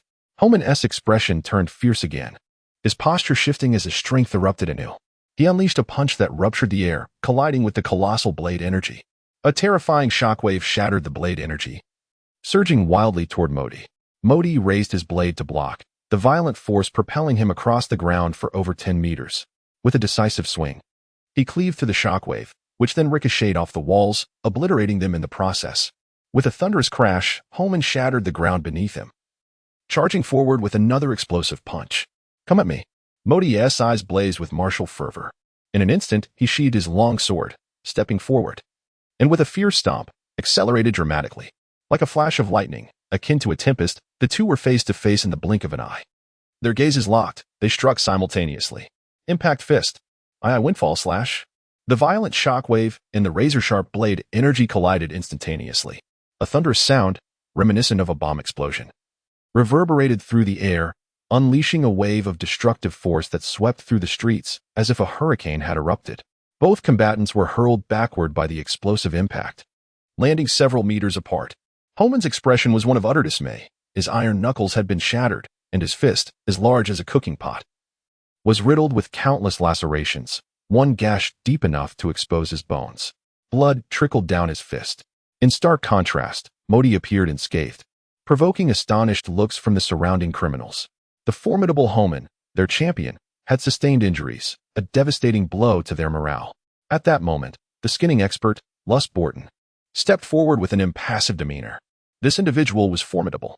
Very well, Homan declared, tearing his shirt to bandage his fist, his tone heavy with determination. I will eliminate the others and then come to your aid, Lus Borton replied. Homan nodded gravely, having realized during their earlier confrontation that he was no match for Modi. Both men surged forward, inciting a fervent cheer from the criminals nearby. Homan and Modi engaged once more, their fists and blades clashing as they tested each other as strength. Lus Borton darted past Modi. Once I dispatch your allies, we shall encircle you. Your demise is inevitable, Homan sneered with murderous intent. A contemptuous smile flickered at the corner of Modi's lips. You should be the ones worried. Do you truly believe I am the strongest? Homan's eyes widened in alarm as a sense of unease began to take root in his heart, quickly escalating into panic. In the next moment, Lus Borton was sent hurtling back, crashing into a wall. Distracted, Homan found Modi's blade slicing into him, leaving a bloody gash. His strength surpasses mine by several times, Modi declared, delivering a kick that sent Homan flying. Homan clutched his abdomen, retreating hastily, disbelief etched on his face as he stared at the fallen Lus Borton. The cheers of the surrounding criminals abruptly ceased, replaced by disbelief and trepidation. Leave them to us. You go take care of the others, Becky instructed. Understood. Sam and the others charged toward the remaining criminals. Lus Borton rose from the ground, wiping the blood from his mouth. His expression a mixture of fear and dread as he fixed his gaze on Becky. Your bounty seems somewhat inflated. You pale in comparison to the ferocious crocodile, Cairo. Becky regarded Lus Borton coldly. The ferocious crocodile, Cairo, Lus Borton's expression shifted dramatically. The masked bounty hunters. Cold sweat trickled down his forehead. And Homan's face mirrored his own trepidation. A high bounty with low strength makes for the ideal prey for us. Becky chuckled lightly. Suddenly, her expression changed dramatically as she sensed the ominous presence of death. Instinctively, her body turned, and a bullet whizzed past her head, striking the ground. Becky's gaze suddenly sharpened, icy and penetrating, as she peered into the distance, where atop a towering edifice, a figure aimed a sniper rifle directly at her. Discovered, damn it. She could evade even the bullets of a sniper. What manner of adversary was this? The sniper, now visibly panicked, swiftly turned to flee. In a fit of rage, she unleashed her sword technique, the flying dragon slash. With a swift leap into the air, she executed 10 rapid slashes, sending forth a torrent of blade energy that obliterated the very structure before her. Flee. Below, Lewis Burton gazed up at the airborne Becky, his expression one of sheer terror as he shouted and dashed away. In that fleeting moment, Homan also resolved to escape, but Modi swiftly intercepted him. The other criminals scattered in a frenzy, yet one by one, they were hunted down and met their demise at the hands of Sam and his companions. Where could they possibly escape? Becky soared through the air, darting across the buildings, and within mere moments, she caught up with Russ Bolton. You bastard. Won't you grant me a chance to escape? Russ Bolton brandished 10 small knives in his hand, hurling them in a fit of rage. Clink, clink, clink. Becky wielded her blade, deflecting all the daggers with grace. With her long sword held at an angle, she spoke calmly. Those whom you have slain, did you ever grant them a chance for life? Therefore, it is you who should fall. Swish. Becky vanished, and in an instant, a fierce gust of wind assailed him. Before Russ Bolton could react, a figure appeared before him. The long blade was raised, striking down with ferocity. How swift! Russ's pupils contracted as he instinctively lifted his small knife to meet the descending sword. Clang! The blades clashed, but in the next moment, terror gripped him. He found himself unable to withstand Becky's long knife. In the blink of an eye, the blade was at his forehead, its tip even breaking the skin, sending a chilling sensation coursing through him. The primal instinct for survival ignited within Russ, compelling him to unleash all his strength as he rapidly retreated 3 meters, his feet barely grazing the ground. Whoosh! In that very instant, Becky's long knife descended with a swiftness that generated a fierce wind, creating a razor-sharp gust that tore through his clothing, leaving a gash. After all, as a pirate worth over 100 million, subduing him required genuine effort. Becky's voice was cold as she leveled her sword, emanating a piercing brilliance. With such strength, why do you seek to slay us? Go to the New World, where your stage truly lies, Russ Bolton bellowed. Because of your greed, you wretched criminals are nothing but a heap of berries, Becky retorted. Infuriating. Russ growled.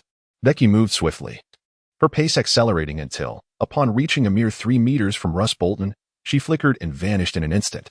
This astonishing speed left Russ Bolton momentarily bewildered. Where could she have gone? In a daze, the chilling tip of a blade suddenly materialized at his chest, piercing through with such sharpness that it bore a hole in his torso, blood gushing forth along the edge of the weapon. With a swift thrust, the long knife penetrated his body, and Becky positioned herself behind him. Yet it was this acute pain that elicited a pained wail from Russ Bolton. Rest assured, this strike has not pierced your heart. You remain of value, and cannot die just yet, Becky remarked coldly. In a desperate attempt, Russ Bolton hurled a small knife backward. But Becky's hand transformed instantaneously, deflecting the blade with ease. A futile struggle, she declared, her brow furrowing as she delivered a punch that rendered him unconscious. Becky, carrying Louis Burton, strode towards the complex. 2 criminals had just escaped, only to be swiftly dispatched by Becky. As she ventured into the alleyways, the ground was strewn with lifeless bodies, and the blood flowed like a river, the pungent scent of blood inducing nausea. In a corner of the wall, a criminal lay unscathed, writhing in agony, while the others dared not move. Becky lifted her gaze, noting that Modi's battle had yet to conclude.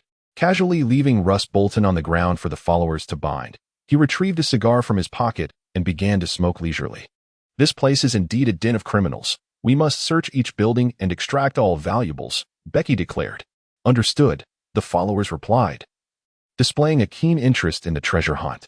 Becky's gaze fell upon the burly men huddled in the corner, nearly embracing one another in fear. The 5 of them were pale with terror, visibly shaken by the horrific scene before them. You 5, come here, Becky spoke softly. The burly man immediately scrambled to his feet, rushing to stand before Becky, his body trembling, his words stammering. What is your command, esteemed one? Becky replied. Retrieve all the criminals within who carry a bounty. Yes, yes, the burly man nodded without hesitation, and then, alongside his 4 subordinates, began to search through the pool of blood for the individuals. Chapter 33, The Blackwater Platform.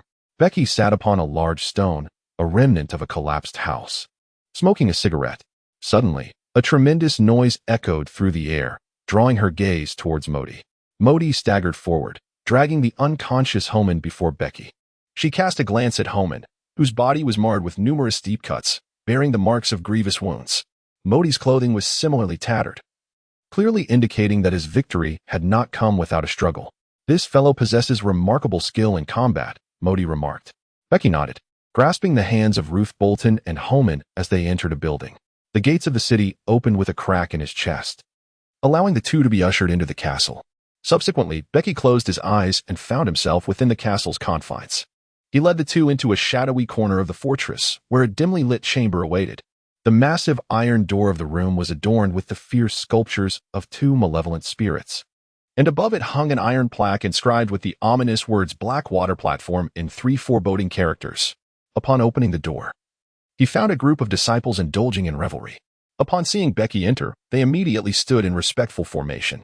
Becky thrust the 2 individuals before a formidable, hulking man with a fearsome visage, instructing, Nasi, extract from them the location of their treasures and any valuable intelligence. Ensure they remain alive. At last, a task worthy of his skills, the brute assured with enthusiasm, rest assured, Godfather, I shall compel them to divulge every detail. Begin your work, lads, Nasi commanded, as his subordinates hoisted the captives into a chamber that housed a massive iron door. Upon its opening, the room revealed a plethora of torturous implements. The Blackwater Platform was Becky's designated site for detaining prisoners and conducting interrogations, while the burly Nasi and his associates were the most adept torturers, personally selected from his father's ranks. To date, no one had withstood Nasi's methods. As consciousness returned, Becky subtly summoned over a dozen disciples from within his fortress, joining the operation to raid the den of villains. The massacre of criminals on Island Number 16 was a matter too significant to remain concealed. Outside the den, numerous onlookers were keenly observing, eager to glean information about the unfolding situation. It would not be long before someone with influence in the Shambadi archipelago would learn of the events transpiring here. The 5 muscular men swiftly identified over 200 criminals, the majority of whom had bounties, albeit most were meager. Adhering to the principle that even the smallest mosquito is still meat, Becky intended to leave none unpunished. As for the corpses of those without bounties, he deemed them unworthy of his concern. Godfather, the Navy has arrived, one of his disciples abruptly reported. If they delay any longer, they will truly be worthless. Becky smirked coldly, rising and striding out of the den with an air of confidence. The Navy, numbering around 50 or 60, panicked upon seeing Becky emerge, raising their weapons in alarm. Stand down. A naval officer with a colonel's insignia barked. The sailors reluctantly lowered their arms, though their expressions remained tense and wary. Are you the leader of the Masked Bounty Hunter Guild? The naval colonel inquired. Indeed. We are the Masked Bounty Hunter Guild, Becky replied coolly. The colonel exhaled a sigh of relief, glancing into the den as he asked. I have received reports of a large-scale brawl within the den. Is this the doing of your guild? What is the situation inside? Indeed. I have heard that there exists an ungoverned area in the Shambadi archipelago, harboring numerous bounty criminals, hence my presence to rid the populace of their menace. The situation has been quelled, and my men are currently tallying the bountied criminals, after which we shall proceed to the naval base to collect the rewards, Becky articulated. The naval colonel's expression turned to one of astonishment. You have truly resolved the matter? The notorious heavy punch Homan and the Skinner's leader, Luth Bolton, have also been dealt with? Indeed, nearly the entire den of villains has been subdued, Becky affirmed. The naval colonel, elated, swiftly requested, Masked Leader, please allow us to enter immediately to apprehend the criminals. Becky cast a glance at him, causing the naval commander's heart to skip a beat, and the smile on his face faded instantly. Leave the matters we have resolved to us. You need not concern yourselves. Once we have accounted for our gains, you may proceed to apprehend the remaining criminals. Becky stated with an air of indifference. The naval commander's expression darkened, yet faced with the formidable masked hunters capable of dismantling an entire den of villains, he refrained from acting rashly. As bounty hunters, we thrive on the edge of peril. I must safeguard our interests. Once our interests are secured, the remaining tasks may be handled by you. Therefore, I kindly ask you to wait here, refrain from entering, and avoid any misunderstandings between us. Becky coldly remarked before turning to enter the den of scoundrels. Commander, what shall we do? A major inquired of the naval commander. The naval commander, resigned, replied. What else can we do? Do you truly wish to charge in? That is a hunter group capable of taking down even heavyweight Homan and Skinner Lewis Burton. I must report to higher authorities and seek their resolution. The naval commander produced a transponder snail and began to contact his superiors. After approximately half an hour, Becky received news from Nosai within the castle. Boss, it's all taken care of. Every piece of information they possessed has been meticulously recorded, Nosai said, handing several sheets of paper to Becky. Becky intently scrutinized the contents of the paper and indeed uncovered some valuable information. It appeared that these criminals were connected to the population auctions in the lawless regions, which piqued her interest. She tucked away the paper and summoned Moonlight Moria, instructing him to sever their shadows. Upon regaining consciousness, the gates of her heart swung open, and she unceremoniously expelled the severely tortured and unrecognizable Homan duo, who had already met their demise.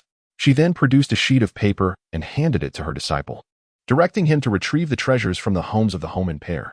Shortly thereafter, the disciples returned, burdened with 7 or 8 large chests. Becky pried open the boxes, revealing them brimming with gold and Bailey.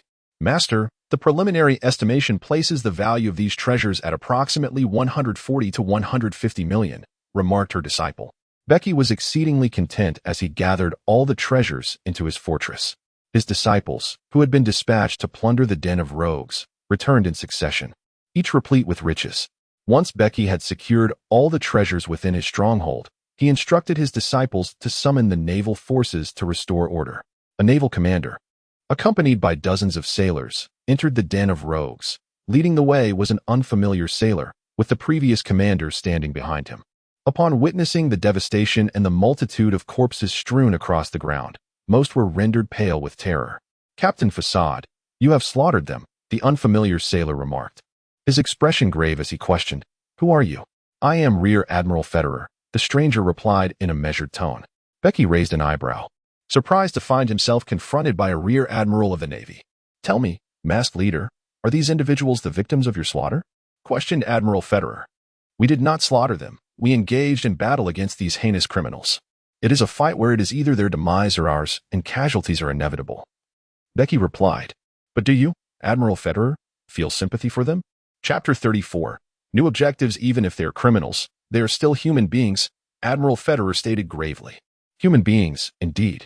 I never imagined that such despicable criminals could still be regarded as human in your eyes. Bege scoffed contemptuously. He rose to his feet, fixing a blank stare upon Admiral Federer, and continued, "Which of these criminals does not bear the blood of innocence? If you believe they do not deserve to die, what are the innocent souls they have mercilessly slain? How will you account for those who perished at their hands?" Admiral Federer's expression darkened as he replied, "Even the most vile criminals should be judged by the Navy. It is not for bounty hunters to execute them." Execute them? Admiral Federer, how long has the den of villains on Al-16 existed? If I recall correctly, your Navy's base is located on Al-60, and the Navy headquarters is not far from here.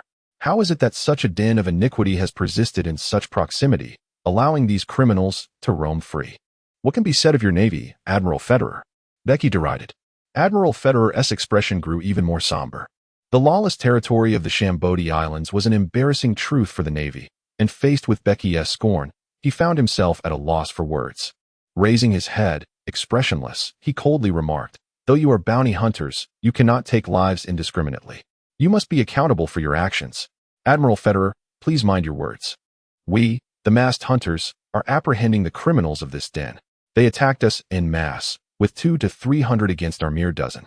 Our decisive actions are merely a means of self-preservation," Bege retorted coolly. "Since our inception, the masked hunters have eradicated no fewer than 20 pirate crews, ridding you, the Navy, of countless villains, contributing significantly to this world. Are you truly here to judge us for our actions against these rogues?" With righteousness in hand, Bege stood tall. Admiral Federer's countenance darkened once more. Taking a deep breath, he lowered his gaze. "I apologize. My earlier outburst was impulsive." Bege smiled gracefully and remarked, "I can comprehend Major General Federer. My associates have already identified the bounty criminals. I kindly request your naval forces to conduct an inspection. If all is in order, I shall send someone to the naval base to collect the bounty." Major General Federer nodded silently, permitting the Navy to enter for inspection and subsequent arrangements. Bege sat leisurely upon a large boulder, indulging in a cigar as he sought to restore his spirits. Soon, several of his disciples returned after gathering intelligence. "Father," they reported, "we have uncovered some news. There are 6 pirate crews on the island. Among them, 2 crews boast a staggering bounty exceeding 100 million, namely the venomous Spider Pirates and the Ritchie Pirates. Each of these crews is home to a member of this generation's notorious supernovas." Bege, intrigued, rested her head on her hand, encouraging her disciple to continue. "The captain of the Wolf Spider pirate crew, Poison Spider Mark Spide, possesses the animal-type spider fruit in its wolf spider form, with a bounty of 130 million, ranking 7th among the supernovas. Beneath him, there are 5 pirate crews with bounties exceeding 50 million. The Ritchie pirate crew is even more formidable, led by the formidable cannonball Edward Ritchie, who ranks 3rd among this generation of supernovas. He wields the powers of the paramecia-type cannon fruit, with a bounty of 270 million. Additionally, he commands a pirate with a bounty just over 100 million, a master of hand-to-hand combat. However, he is not a supernova, but rather an old pirate subdued by Edward Ritchie. The Ritchie pirate crew boasts more than 6 members with bounties surpassing 50 million. The disciple presented the wanted posters one by one, expressing delight at encountering 2 supernova pirate crews. Cannonball Edward Ritchie, a user of the cannon fruit, piqued her interest as a smile of curiosity graced Bege's face. "Leave the Wolf Spider pirate crew to me," Modi stated in a deep voice. Bege furrowed her brow. "You are injured. Taking on a devil fruit user with a bounty exceeding 100 million is rather ambitious." "I'm not gravely wounded. Dealing with a pirate boasting a bounty of 130 million poses no challenge for me," Modi asserted resolutely. "Very well, Sam. You and the others should accompany Modi. I trust that there will be no issues," Bege instructed, delegating the stronger members to join him.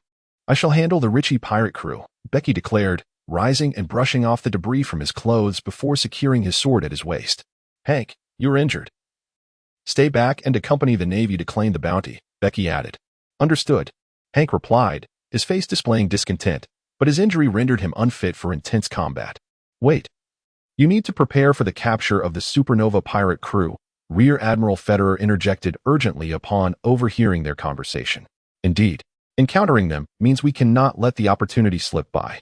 The Wolf Spider pirates are manageable. Yet Captain Igelda Ritchie of the Ritchie pirate crew commands a staggering bounty of 270 million, and his strength is rumored to surpass his bounty. He is far beyond the capabilities of Rouse Bolton and his crew, Rear Admiral Federer cautioned. Rear Admiral Federer, your concerns should lie with the safety of the civilians once we engage the pirates. You ought to prioritize their evacuation, Becky replied with a calm smile. Stepping out of the den of rogues.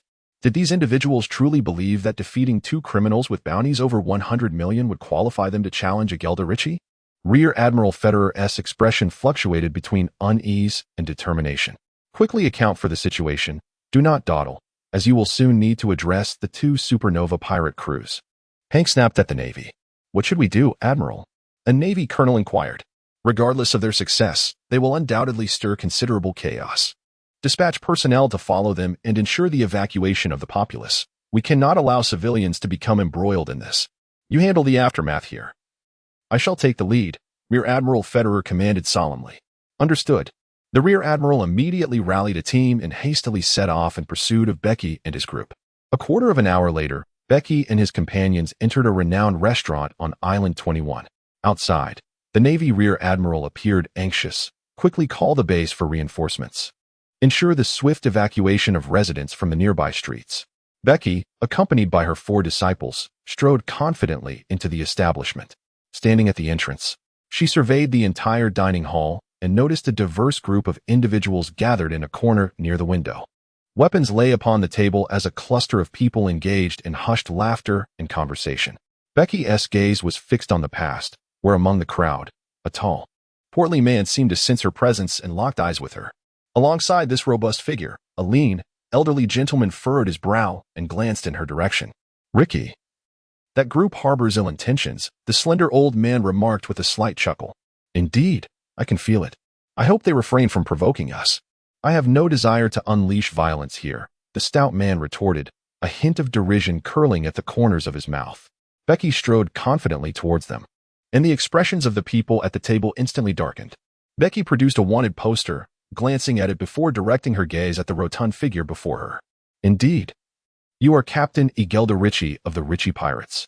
Chapter 35. The decision of Naval Headquarters simultaneously, within the Office of Marshal of the Navy at Marineford. His aide received a call from the Caponebeque archipelago regarding the bounty hunters known as the Masked Hunters, who were intent on capturing the supernova pirates. The aide promptly approached Marshal Kong to report the situation. I recall this Masked Hunter group. They were the ones who recently dismantled the ferocious crocodile pirates, also supernova. Marshal Kong furrowed his brow. Indeed, it is them, the aide confirmed. Marshal Kong's expression darkened. A mere band of over 10 hunters managed to eliminate 200 to 300 criminals in the lawless zone, including 2 notorious felons with bounties exceeding 100 million. This masked hunter group is truly formidable. He turned to his aide and inquired, have you investigated the identity of this masked hunter group as I instructed? According to the intelligence agency's findings, the identity of this bounty hunter group remains undetermined. However, there have been some developments. They hail from the West Sea and are likely connected to the Capone family of the Mafia. The Mafia, indeed, represents criminals.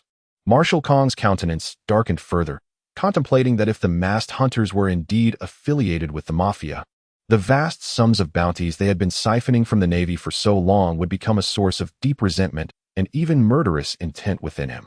Bring the detailed information about the masked hunter group to my office and summon Vice Admiral Thru and Vice Admiral Simon, Marshal Kong commanded in a solemn tone. The aide quickly complied, leaving the room as Marshal Kong rubbed his forehead, weariness etched across his face. The affairs of the formidable pirates in the New World had already left him exhausted, and now the emergence of an ambiguous masked hunter group added to his throbbing headache. The masked hunter group had already vanquished over 20 pirate crews, dismantled a supernova crew, and eradicated a den of villains, slaying 2 criminals with bounties exceeding 100 million. This array of achievements indicates that the strength of the masked hunter group is now comparable to that of the current supernova pirates. The most pressing concern is that the identity of this masked hunter group remains uncertain, thus necessitating a cautious approach. Bounty hunters are inherently mercenaries, easily swayed by monetary incentives. Should their uncertain allegiance lead them to defect to the pirate side, it would inflict considerable harm upon the Navy. Before long, Vice Admiral Tsuru arrived at the office. At nearly 50 years of age, she had risen to the position of Chief Advisor at Naval Headquarters, a veritable strategist. Little Tsuru, take a look at this report. Admiral Kong presented the report from the Masked Bounty Hunter Corps to Vice Admiral Tsuru. Upon receiving the document, Vice Admiral Tsuru perused its contents. She was already familiar with the information regarding the masked bounty hunter corps, as their report was readily available in her office. Vice Admiral Tsuru examined the report with great seriousness, and shortly thereafter, a tall, imposing middle-aged man clad in a sharply tailored suit entered the room. His fierce eyes radiated authority, and his mere presence commanded respect. This man was Vice Admiral Simon, known as the Mad Tiger, a top-ranking officer of the Navy headquarters. Admiral Kong gestured for the Mad Tiger to take a seat. Soon after, his aide entered the office carrying a folder, which Admiral Kong reviewed before passing it to Vice Admiral Tsuru and the Mad Tiger. After both had perused the contents, Admiral Kong inquired, "Tsuru, what are your thoughts on this masked bounty hunter corps?" "I have prior knowledge of the masked bounty hunter corps," Tsuru replied gravely. "The leader of this corps is a formidable swordsman, and it remains uncertain whether he possesses the powers of a devil fruit user. Each of the hunters under his command is exceptionally skilled, and his second-in-command is also a swordsman of remarkable prowess, likely another master swordsman. With two such masters and a cadre of elite hunters, the strength of the masked bounty hunter corps is indeed formidable." Admiral Kong nodded, expressing his concern. "While their strength is beyond question, I am apprehensive about their affiliations. According to intelligence reports, this masked bounty hunter corps is likely linked to the Capone family of the West Seas Mafia. If the information proves accurate, a mafia family exploiting a hunter corps to indiscriminately hunt pirates for bounties harbors ulterior motives." Vice Admiral Tsuru laid out a series of reports on the table, detailing information about the Capone family, accompanied by photographs of its members. The Capone family experienced a violent internal conflict 6 months ago, resulting in a decisive victory for one faction. Following this, they have engaged in a bloody expansion, seizing numerous islands surrounding their territory and thriving in power. Continuing to expand outward, Tsuru elaborated. He then slid forward a photograph depicting a young man with a cigar, exuding an air of dominance. "Indeed, this individual is Capone Bege." Tsuru pointed at the photograph, stating, "The sudden acquisition of power by the Capone family, allowing them to dominate several islands, can be traced back to this man." The son of the Capone family head, Capone Bege. Vice Admiral Mad Tiger leaned in to scrutinize the image of Bege but remained silent. Upon returning to the Capone family, Bege ruthlessly quelled the internal strife, establishing his faction as the supreme authority within the family. Subsequently, he embarked on a bloody expansion, demonstrating formidable strength by eliminating the captain of the Black Tiger pirates, whose bounty was 50 million, and leading the conquest of numerous islands. Tsuru continued, "Indeed, these young individuals are quite formidable, capable of vanquishing a 50 million bounty pirate at the tender age of 17 or 18, Mad Tiger remarked in astonishment. He then posed a question. "Vice Admiral Tsuru, you do not suspect that the masked bounty hunter corps was formed by Capone Bege, do you? Killing a pirate with a 50 million bounty is entirely different from taking down a supernova pirate." General Crane remarked with calmness. "I am well aware of the distinction between the two. Yet there exists the possibility that one should not forget the existence of a certain class of individuals known as geniuses." General Wild Tiger remained silent, his expression still one of skepticism. "Little Crane, do you believe that the leader of the masked hunter corps could indeed be this Capone Bege?" Similarly, Marshal Kong wore a face of disbelief. General Crane shook his head and replied, "While the possibility does exist, it is exceedingly slim. The expansion of the Capone family is undoubtedly attributed to Capone Bege. However, if the intelligence is accurate, suggesting a close connection between the masked hunter corps and the Capone family, I suspect that there is a formidable force covertly supporting the Capone family. Such support for the rise of a mafia is likely to be from pirate factions or gray forces." Marshal Kong's expression remained impassive, harboring a similar suspicion. The great pirates of the New World, the underground forces, or perhaps the revolutionaries lurking in the shadows, each poses a threat to the Navy. "Marshal, the masked hunter corps is highly suspect. We must ascertain the truth. Since they are apprehending the supernova pirate crews at Caponebeque archipelago, it is imperative to send someone to investigate and ensure they reveal their true identities. If they are adversarial forces, they must be captured immediately.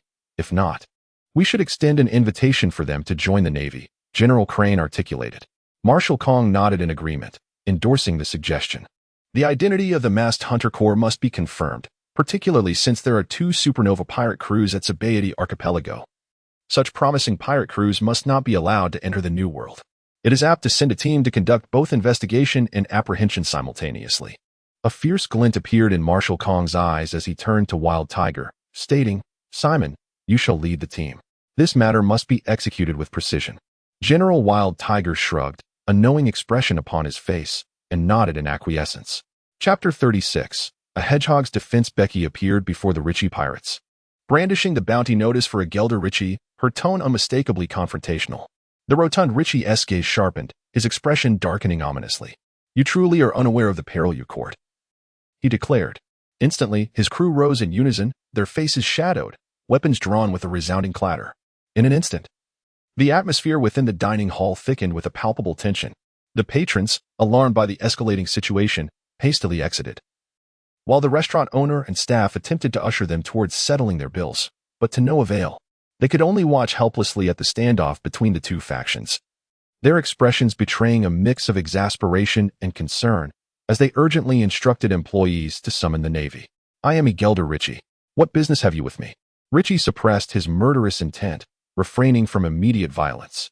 "We are the masked bounty hunters. You might speculate on our intentions," Becky replied with a faint, mocking smile. The countenance of the gaunt elder seated beside Ritchie darkened abruptly, and in a flash, he launched a ferocious punch aimed directly at Becky's heart. Bang! In an instant, Becky seized the thin old man's fist, causing his pupils to contract.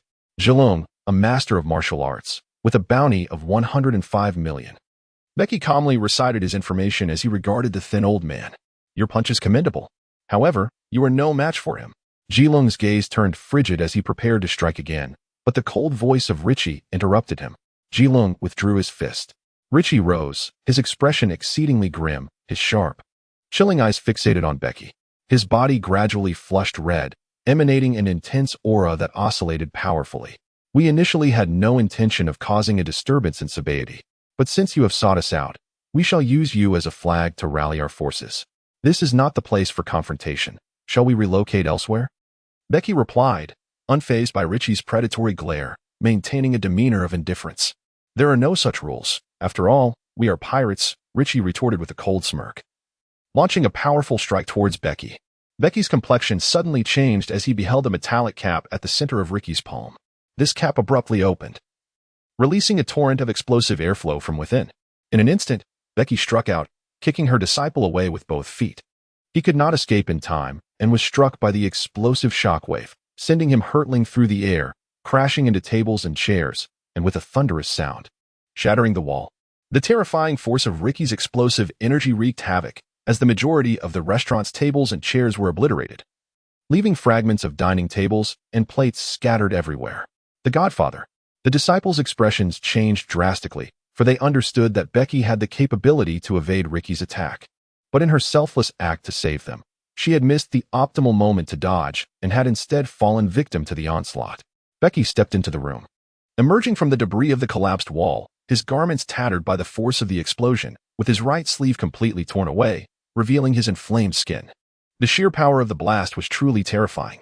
As he surveyed the wreckage of the restaurant, his gaze fixed sharply upon Ritchie, instantly turning piercing and frigid. "Are you so eager to embrace death?" His voice, chilling and foreboding, seemed to lower the temperature of the entire establishment. "You are truly arrogant." "Arrogance is what I despise most." Ritchie narrowed his eyes, responding coldly. Becky grasped the knife's hilt, and, in an instant, her figure vanished. Ricky's expression changed dramatically as his eyes swept the surroundings, momentarily locking onto Becky's silhouette. What followed was an astonishing wave of blade energy. "Break it!" Ricky shouted as he thrust his hands toward the blade's force. The metallic covers on his hands sprang open, unleashing 2 jets of high-pressure air that obliterated the blade energy. The terrifying pressure continued, creating 2 large holes in the restaurant's ceiling. "Captain, be careful!" Zhilong exclaimed, his face paling. Ricky quickly lowered his head, and Becky reappeared before him, her gleaming long knife aimed at his abdomen. Explosive air surged from Ricky's legs, propelling his entire body backward with such speed that only an afterimage remained. Becky's thrust missed its mark. Becky halted her gaze upon Ricky's legs, where the fabric of his trousers had been torn asunder by the explosive force of the blast. Astonishingly, there were metallic plates resembling the shape of a palm adorning his legs, and not merely one. These metallic covers, after releasing jets of high-pressure air, promptly sealed themselves once more. Each leg bore at least 4 rows of these plates, oriented in 4 distinct directions. Becky surmised that these metallic covers were utilized to facilitate acceleration and directional change through high-pressure gas. His abrupt retreat moments ago had indeed been executed with this very technology. Ricky then struck towards Becky with an open palm, unleashing a column of high-pressure air that surged forth. Becky waved her hand as if wielding a blade, and a breathtaking surge of energy cleaved through the high-pressure air column, striking the wall of the back window and shattering it to pieces. Rich's pupils constricted as he gasped sharply, an immense volume of air rushing into his body, causing his already corpulent form to swell even further. Gradually, his body began to take on a crimson hue. Becky's icy visage betrayed a grave expression as he sensed a hint of danger emanating from Richie. "I shall kill you," Richie bellowed, as a series of metallic covers on his legs sprang open, unleashing torrents of high-pressure gas with ferocity. In an instant, Richie's speed surged, propelling him towards Becky, whereupon he delivered a powerful strike, accompanied by a violent blast of gas. Unfortunately for him, Becky's swiftness surpassed his own, and the high-pressure column shattered the stone floor beneath them. At that moment, Becky materialized behind him, delivering a swift kick aimed at his head. Richie felt a fierce gust of wind assaulting the nape of his neck. His garments disintegrated instantaneously, and a surge of high-pressure gas erupted from his back. Becky's palm instantaneously manifested the color of hockey, raising it to block the high-pressure air column. He struggled to regain his footing in midair, being propelled several meters away by the force of the air column, before tumbling and landing on the ground. In an instant after hitting the ground, he vanished once more. One sword style, octopus thrust. A flurry of concentrated blade energy surged toward Richie, who raised his hand in response, unleashing a violent high-pressure air column that shattered the blade energy entirely. Becky relentlessly circled around Richie, delivering strikes. Yet this fellow was embedded with high-pressure gas outlets all over his body, thwarting all her assaults. Becky gazed at the rows of metallic caps adorning Richie's back, her expression one of considerable displeasure. This fellow resembled a hedgehog, his entire body encased in high-pressure, radiation-emitting metal. "Your attacks cannot possibly harm me," Richie proclaimed with an air of arrogance as he looked down upon Becky. Becky's expression betrayed an unexpected ferocity as he sheathed his longsword. His arms swelled thrice in succession, and his entire demeanor transformed into one of unrestrained wrath. In an instant, he vanished from sight, reappearing directly before Richie. The sheathed longsword was suddenly drawn, unleashing a terrifying burst of sword energy. Richie's response was equally swift. He thrust both hands towards Becky, unleashing two columns of high-pressure air that collided thunderously with the longsword. Bang! Becky unleashed a sudden surge of power from her twin arms, the ferocious blade aura severing the high-pressure air column. Despite Rich's frantic attempts to wield the high-pressure column, he was unable to withstand the onslaught of the lethal blade aura, nor could he resist this overwhelming force. With a sudden gasp, Rich was propelled backward by the strike, crashing through the wall and tumbling into the street outside, rolling for a distance of 30 to 40 meters before finally coming to a halt. Chapter 37, The Destructive Force of High-Pressure Rich. "Your bounty is nearing 300 million. I had no idea your strength was so formidable. Stand up and let me witness your prowess." Becky stepped out of the restaurant, and within a few strides, he found himself before Richie, looking down with a voice that echoed through the street. The members of Richie's pirate crew within the restaurant changed countenance, rushing out in haste. "Who are you calling weak?"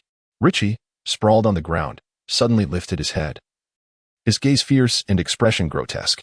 Gradually rising to his feet, Richie's eyes were sharp and grave. The previous blow had made him realize that this masked bounty hunter before him possessed extraordinary strength, undoubtedly a formidable adversary unlike any he had ever encountered. He inhaled sharply, his abdomen visibly swelling at an alarming rate. "Do you think I will allow you to generate high-pressure air?" Becky suddenly charged forward, arriving before Richie, and in an instant, her long blade struck down. Just then, Richie abruptly lowered his head, glaring fiercely at Becky, and with a sudden roar, unleashed a powerful jet of high-pressure air from his mouth. Becky's pupils constricted as she swung her longsword forward. The high-pressure air column collided with her blade, causing the sword's aura to shatter instantaneously.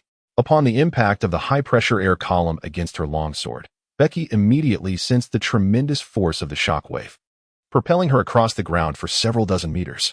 Becky abruptly swept away the high-pressure air column and cast a glance at Ricky. At that moment, Ricky was gulping in air, his abdomen expanding, his skin turning increasingly red, and wisps of white vapor emanating from his body. Becky observed the scene, her suspicions firmly validated. From the earlier encounter, she had gained insight into Richie's formidable prowess. Richie, a wielder of the superhuman-type high-pressure fruit, was akin to a pressure cooker. He could compress the gas he inhaled into high-pressure vapor, then expel it through vents on his body, unleashing a devastating column of high-pressure air. To master such power is indeed a cause for pride. Richie inhaled deeply, his cold gaze fixated on Becky. Then he lunged forward, his fists clenched tightly. Next, I shall send you to your demise. He leaned forward, and suddenly the ground beneath him erupted, creating two craters. In an instant, Richie moved, and a powerful stream of high-pressure air obliterated the ground along with the craters. His corpulent frame soared along the ground, as if propelled by an immense jet engine, granting him extraordinary speed. Indeed, vents were embedded in the soles of his feet. With each step he took, the ground trembled violently beneath him, erupting as high-pressure columns carved out craters. Such incredible velocity. Becky was taken aback by the unfolding scene. In that instant, Richie's speed surged exponentially, increasing 5- or 6-fold, leaving behind a fleeting afterimage in his wake. In the blink of an eye, he covered several paces and was suddenly before her, delivering a swift and powerful strike. At that moment, the exhaust ports behind him unleashed a barrage of high-pressure gas columns, propelling him even faster. The sudden acceleration as he closed in caught Becky off guard, and a concentrated blast of high-pressure gas erupted from his palm. Boom! The force of the gas column detonated against the ground, sending dust and debris swirling. Becky emerged from the haze, her clothes once again torn asunder by the forceful gas, narrowly evading the devastating blow. Becky swiftly evaded and launched her strike, while the exhaust vents on Ricky's body simultaneously expelled jets of air to defend against her assault. The relentless barrage of attacks proved futile as Ricky's speed escalated dramatically, leaving him no time to gather momentum. Becky missed her strike and swiftly retreated. Ricky, reacting with remarkable speed, immediately raised his knee to collide with Becky. A powerful column of air erupted from his feet, and with a thunderous roar, the ground shattered beneath them, transforming the knee strike into a ferocious assault. Becky's response was equally astute. With a swift motion, he pressed down on Richie's knee with his left hand, utilizing Richie's knee as leverage. He executed a backward leap into the air. There was no escaping. Richie gritted his teeth, his hands moving in a flurry, unleashing a series of high-pressure gas jets. Becky, gliding like the moon, evaded with remarkable speed, while the surrounding ground and structures were effortlessly obliterated by the force of these jets. Richie's body began to glow a deeper crimson, his expression contorted in agony, clearly indicating that generating high-pressure gas was no simple endeavor. Suddenly, Richie's speed doubled once more, catching up to Becky. There was no escaping. Then, with a powerful strike, he descended from above. Being taller than Becky, his palm came crashing down, releasing a torrent of high-pressure gas from his palm. Becky brandished her long knife, her body instantly spinning in place, transforming into a vortex of blade energy. The one-sword style, blade tornado. A low growl emanated from within as the blade vortex surged skyward, colliding with a column of high-pressure air. Ricky's eyes widened. He pressed down with his other hand, his abdomen contracting as the high-pressure gas within him surged forth, the column of air erupting from his palm, growing ever larger. However, Becky's blade tornado intensified in response. The two forces remained locked in a stalemate for 30 seconds, until Ricky faltered first, staggering backward for more than 10 steps.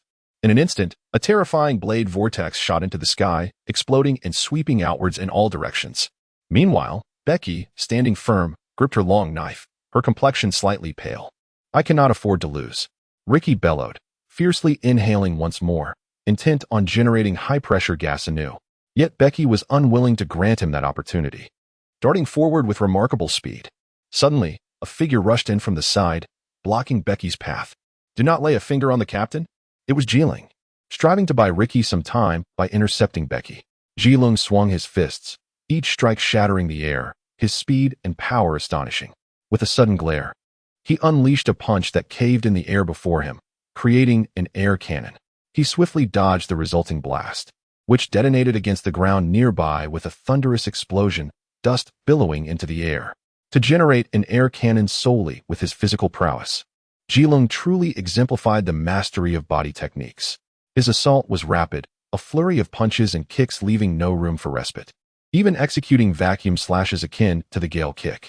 Yet, curiously, despite his relentless onslaught, not a single blow connected with Becky. Each time, it was as if she could foresee his movements, deftly evading every attack. One sword style, leopard shadow flash. Becky's form dissipated, instantaneously materializing behind Jilung. Jilung, with his head held high, spat blood, a long gash adorning his chest. "You are too weak," came a faint voice. Jilung's face twisted with resentment as he clenched his fists tightly and spun around. Unfortunately, Becky was a step ahead. A fierce whip kick sent him hurtling several meters away.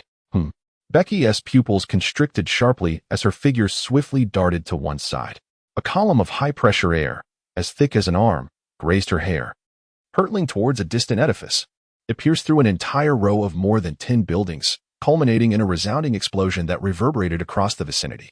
Chapter 38. The arrival of the frenzied tiger. A furious and frenzied growl emanated from behind. Becky turned, her pupils constricting once more.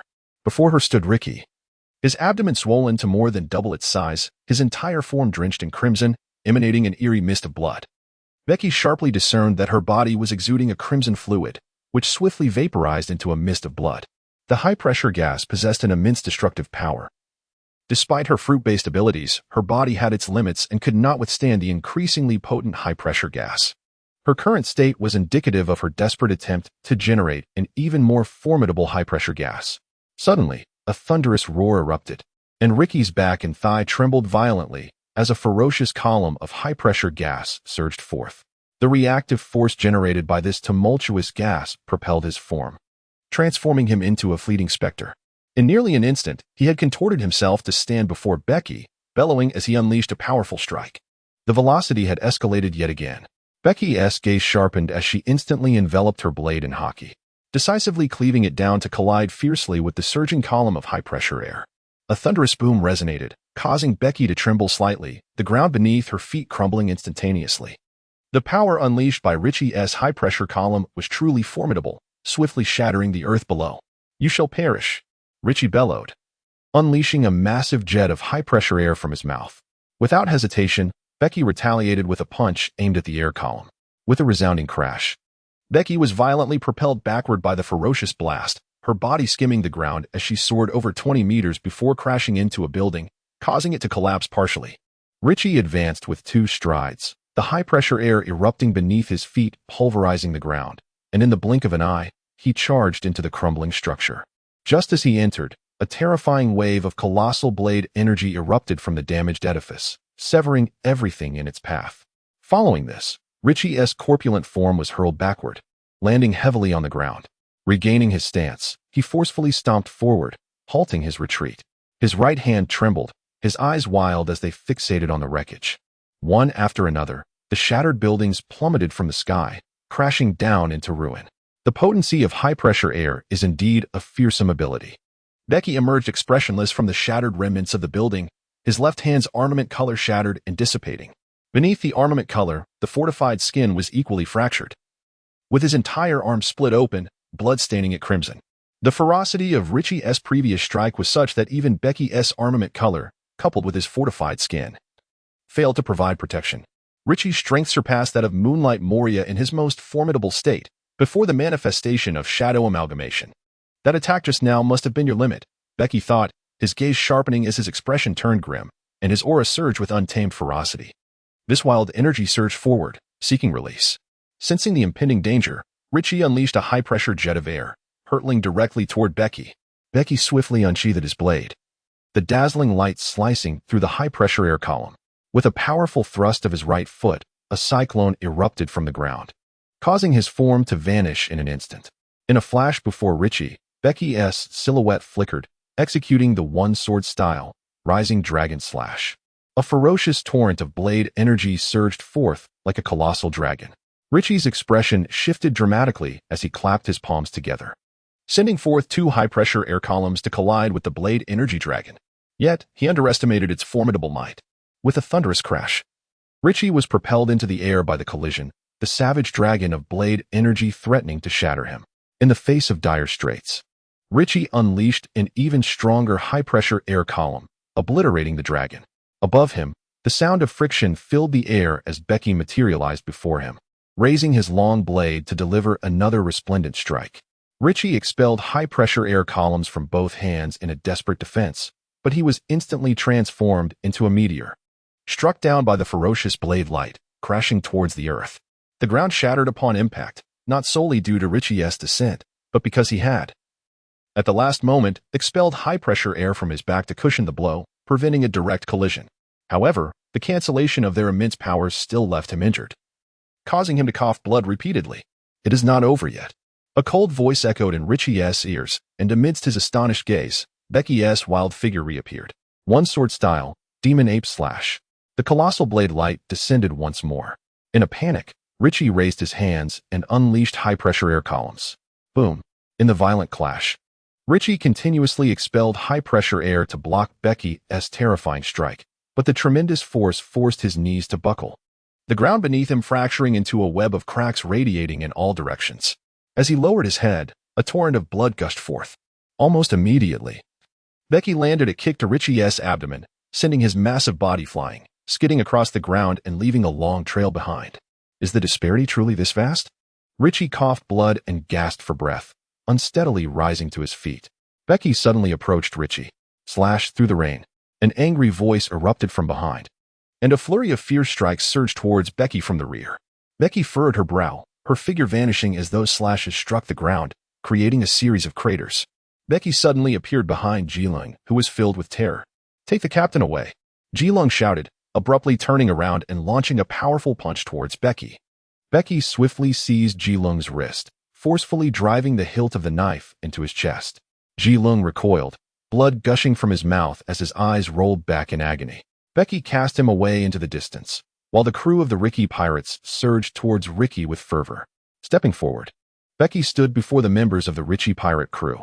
With a few swift movements, her fists and feet struck with a speed akin to lightning, leaving several pirates trembling on the ground, stripped of their fighting spirit. "You bastard, I will kill you." Richie, witnessing his crew fall one by one, was consumed by madness, gasping for air as his body began to crack, blood gushing forth in torrents. "Submit and fall. You cannot die just yet," Becky declared, delivering a powerful blow to Richie, who coughed up blood in agony, his eyes filled with resentment as he collapsed, rendered immobile. With Richie incapacitated, Becky exhaled in relief, the wild aura surrounding her dissipating, her visage turning pale. What a terrifying adversary. Had he been even slightly stronger, I would have had to unleash my ultimate technique. Suddenly, a chill ran down Becky's spine, an eerie sensation creeping over her. Oh dear, what a missed spectacle. The notorious pirate, the heavy cannon Richie, with a bounty of 270 million, has been dispatched just like that. Truly fearsome, that masked bounty hunter, a faint voice echoed from behind her. Becky suddenly turned around, and the towering figure before him caused his pupils to dilate sharply. It was the Vice Admiral of the Navy headquarters, the ancient Zoan-type user of the saber-toothed tiger fruit, the ferocious Vice Admiral Simon. Chapter 39. Revelation. Becky could not possibly mistake him. The man before her was none other than the illustrious Vice Admiral, known as the Wild Tiger. This distinguished Vice Admiral was a premier figure within the naval headquarters, proficient in the six powers. Moreover, he was a wielder of a devil fruit, specifically the rare ancient Zoan-type saber-toothed tiger fruit. The ancient Zoan fruit bestowed upon the Wild Tiger an exceptional physical prowess, and combined with his mastery of the six powers, his strength was formidable beyond measure. Additionally, he was a master swordsman, possessing unparalleled swordsmanship. In summary, he was a truly fearsome expert. I find myself quite intrigued by your masked bounty hunter group. Might you reveal your faces and satisfy my curiosity? The Wild Tiger remarked nonchalantly. Becky felt a tightening in his chest. It seemed the Navy had begun to harbor suspicions about him, which was certainly an ominous sign. You need only understand that our masked bounty hunter guild's mission is to eradicate pirates and apprehend criminals, with the hope of providing a sense of security to the civilians of this world. There is no necessity to know precisely who we are. Becky remarked with a light chuckle. Is that truly the case? Questioned the Wild Tiger, his disbelief evident. Becky remarked, is it not true that since our debut, we have never slaughtered civilians and have eliminated countless pirates? Are you not aware of this, Navy? On behalf of the Navy, I express gratitude for your acts of justice. The Wild Tiger nodded silently and continued, however, your formidable strength is accompanied by an unclear identity, which places us in a quandary. Perhaps it would be best for you. The masked leader, to unveil your true self and declare your identity. As long as you are not an adversary of the Navy, we shall wholeheartedly support your endeavors, be it in aiding the hunt for pirates or in facilitating the acquisition of bounties. This arrangement would undoubtedly serve as the most advantageous choice for both parties. Becky resolutely shook her head and replied, "That is out of the question. As bounty hunters, we harbor a deep-seated enmity towards pirates, particularly as members of the Masked Hunters Guild, who have offended countless pirates. Once our identities are revealed, I fear for the safety of our families. Rest assured, we will not disclose your identities and will also safeguard your families," Kuriko assured. "There is no wall that does not allow the wind to pass through. Even within the Navy, there are traitors and spies from other factions." Becky continued to decline. Kuriko furrowed his brow and added, "Admiral Kong has also mentioned that if you are willing to join the Navy, he promises to promote you to the rank of Rear Admiral within 2 years. You could bring your family to Marineford, ensuring their safety." Becky's expression darkened as she spoke in a low voice. "I never anticipated that I would attract the attention of Marshal Kong. However, the naval regulations are overwhelming. I yearn to be a free-spirited hunter. It seems I may have to disappoint Marshal Kong's good intentions." Kong, whose gaze turned icy, Becky's repeated refusals infuriated him. He ran his fingers through his hair, appearing quite troubled, and said casually, "I have received orders to ascertain your identity, masked captain. Please do not make this difficult for me." Becky tensed up, her expression turning wary. In the blink of an eye, the figure of the wild tiger vanished without a trace. The swiftness of his movements left Becky momentarily stunned. Suddenly appearing before her, a hand reached out, poised to unmask her. Such incredible speed! Becky's complexion changed dramatically, her pupils constricting in shock. Almost simultaneously, she wielded her long blade in a swift arc. In the next instant, the wild tiger transformed into a mere shadow, evading the descending strike of the sword. What a swift blade! It nearly struck him. The wild tiger furrowed his brow, a look of exasperation crossing his face. Becky stood with her knife drawn, fixing her steely gaze upon the wild tiger. With a tone laced with menace, she remarked, "General Wild Tiger, your actions are perilously reckless. I have no desire to engage in combat with you. However, I am bound by military orders, leaving me with little choice. Kindly remove your mask so that I may ascertain your identity." The wild tiger shrugged in resignation. Becky remained indifferent. The fierce tiger's expression turned grave as he spoke in a low voice. "Then I shall have no choice but to offend you." With that, the fierce tiger transformed once more into a flash of light and vanished.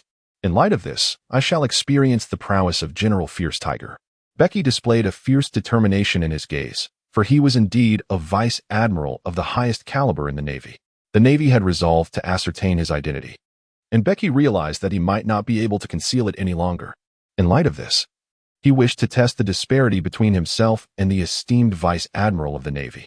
This was a rare opportunity. Becky was taut with tension, his focus razor-sharp. Confronted by the ferocious tiger, he dared not let his guard down for a moment.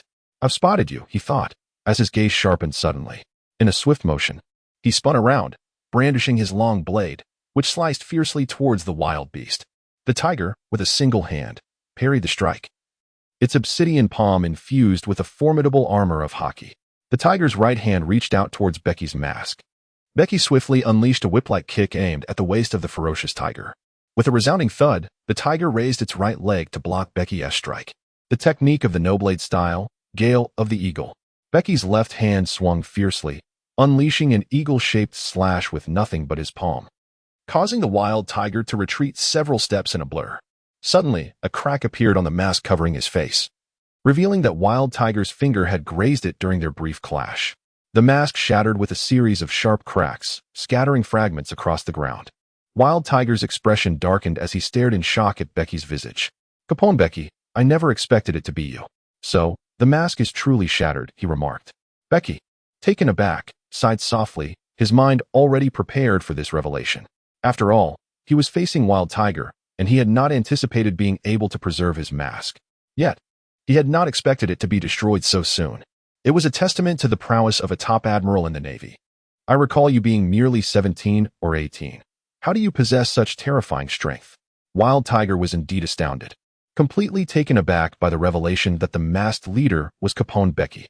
"Thank you for your praise," Becky replied with a light chuckle. "It truly is formidable."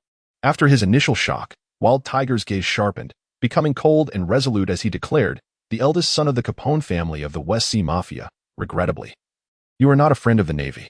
Thus, you shall fall. With those words, Wild Tiger raised his finger, and in an instant, an astonishing finger gun shot forth. Boom. Becky swiftly evaded, as the astonishing spear of light pierced through a distant house, creating a gaping hole. Quickly, inform Modi and the others. Gather at the ship. Becky commanded her disciples. The disciples immediately dashed away. Not a single one shall escape. The Wild Tiger declared, pointing towards the fleeing disciples. You shall not prevail. A cold snort resonated beside the Wild Tiger, and in an instant, Becky stood before him, her long blade descending with ferocity. Simultaneously, the Wild Tiger drew his sword to parry Becky's strike. The clash of blades reverberated, sending Becky sprawling. Without hesitation, the Wild Tiger then lunged towards one of the disciples, unleashing a wave of lethal energy that tore through the air. Becky immediately executed the shave technique, yet it was still a moment too late. A disciple was severed in two, blood splattering everywhere. Damn it. Chapter 40. The Disparity Shave. Do you master the 6 styles? A criminal like you must be eradicated. The fierce tiger's countenance darkened, his icy, piercing gaze fixed upon Becky. In an instant, he stepped forward, appearing before her, and swung his blade towards her. Becky retaliated with her own strike, but the collision sent her flying. The two locked eyes, their contrasting sword energy swirling around them. Shave. Shave. They simultaneously invoked the shave technique, their forms vanishing in unison.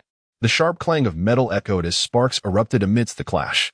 Becky was instantly overwhelmed, rapidly pushed backward.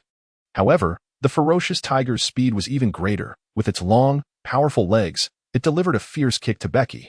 She immediately activated her armament hockey to withstand the blow, yet was still sent flying over 10 meters away. The might of her hockey was astonishing. Are the youth of today truly this formidable? The ferocious tiger began to take the situation seriously. Just as it was about to act, a sudden frown crossed its brow. It turned out that Becky, in that moment, exuded an aura that instilled a sense of danger within him. Becky radiated a ferocious aura akin to that of a savage beast, a tempestuous energy surging outward. The phantoms of 10 fearsome beasts materialized behind him, and in an instant, they surged into his very being. His physique expanded, and the malevolence of his presence intensified. Suddenly, he lifted his gaze, locking onto the Wild Tiger, his face, veins protruding, twisted into a sinister grin. When confronting you, I shall not hold back in the slightest. In that fleeting moment, Becky transformed into a fleeting shadow, hurtling towards the Wild Tiger. The Wild Tiger stood resolute, his expression grave.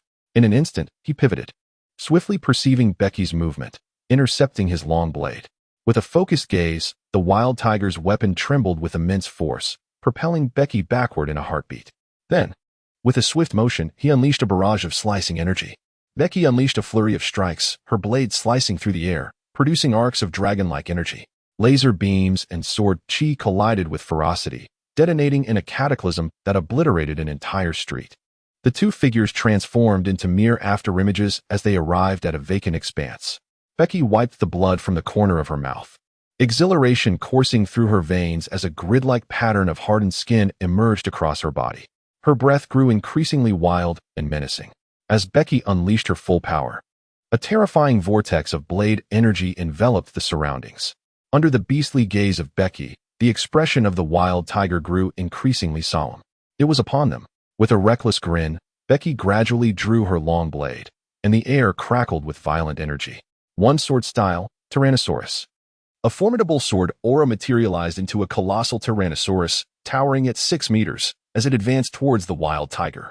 In an instant, the Wild Tiger raised his foot and delivered a powerful kick, shattering the Tyrannosaurus. The explosive blade energy was swept away by the force of the whipping leg, crashing into a nearby structure, which collapsed with a thunderous roar. The Wild Tiger's expression shifted slightly as he swiftly turned his body. With a menacing glare, Becky swung her long blade towards the Wild Tiger. Yet, with astonishing speed, the Wild Tiger parried the strike. However, the sheer ferocity of the blow sent the Wild Tiger hurtling through the air, but Becky, relentless in her pursuit, charged at him once more. One sword style, Fierce Tiger. The Wild Tiger suddenly unleashed a strike, accompanied by a fierce roar, as the violent blade energy surged towards Becky. The ground beneath was cleaved, leaving a chasm 4 to 5 meters wide, showcasing its incredible power. Becky let out a fierce growl, defiantly striking with a powerful blade.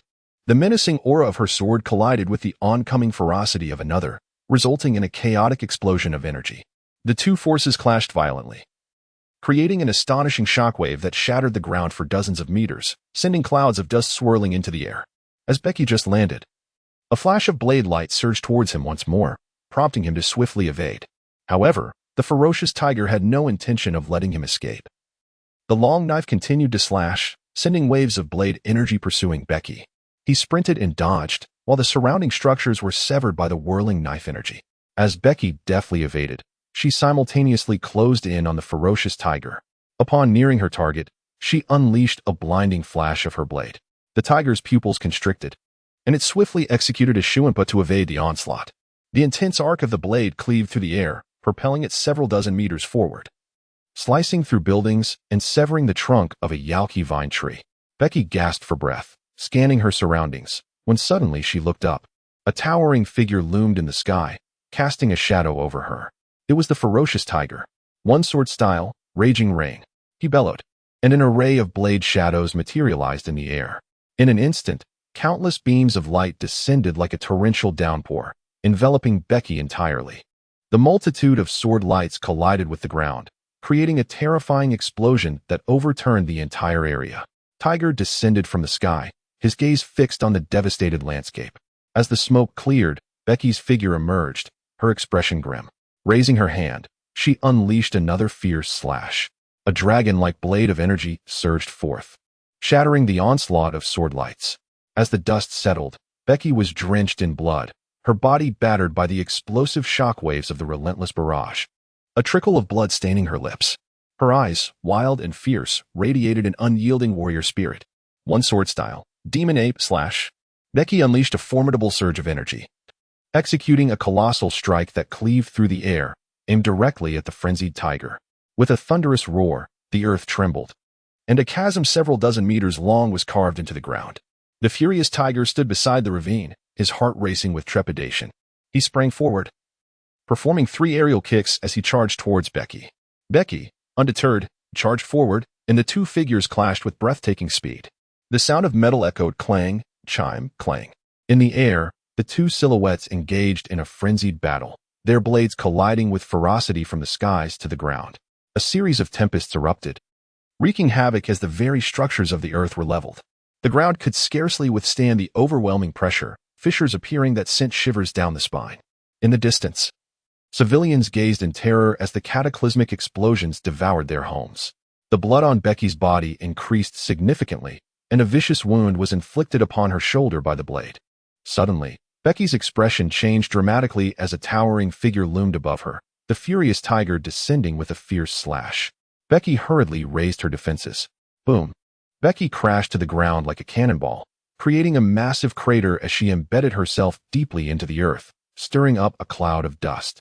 Yet, it was not over. General Mad Tiger swiftly descended, smashing the ground beneath him with a single footfall as he charged forward, delivering another ferocious slash with unparalleled ferocity and dominance.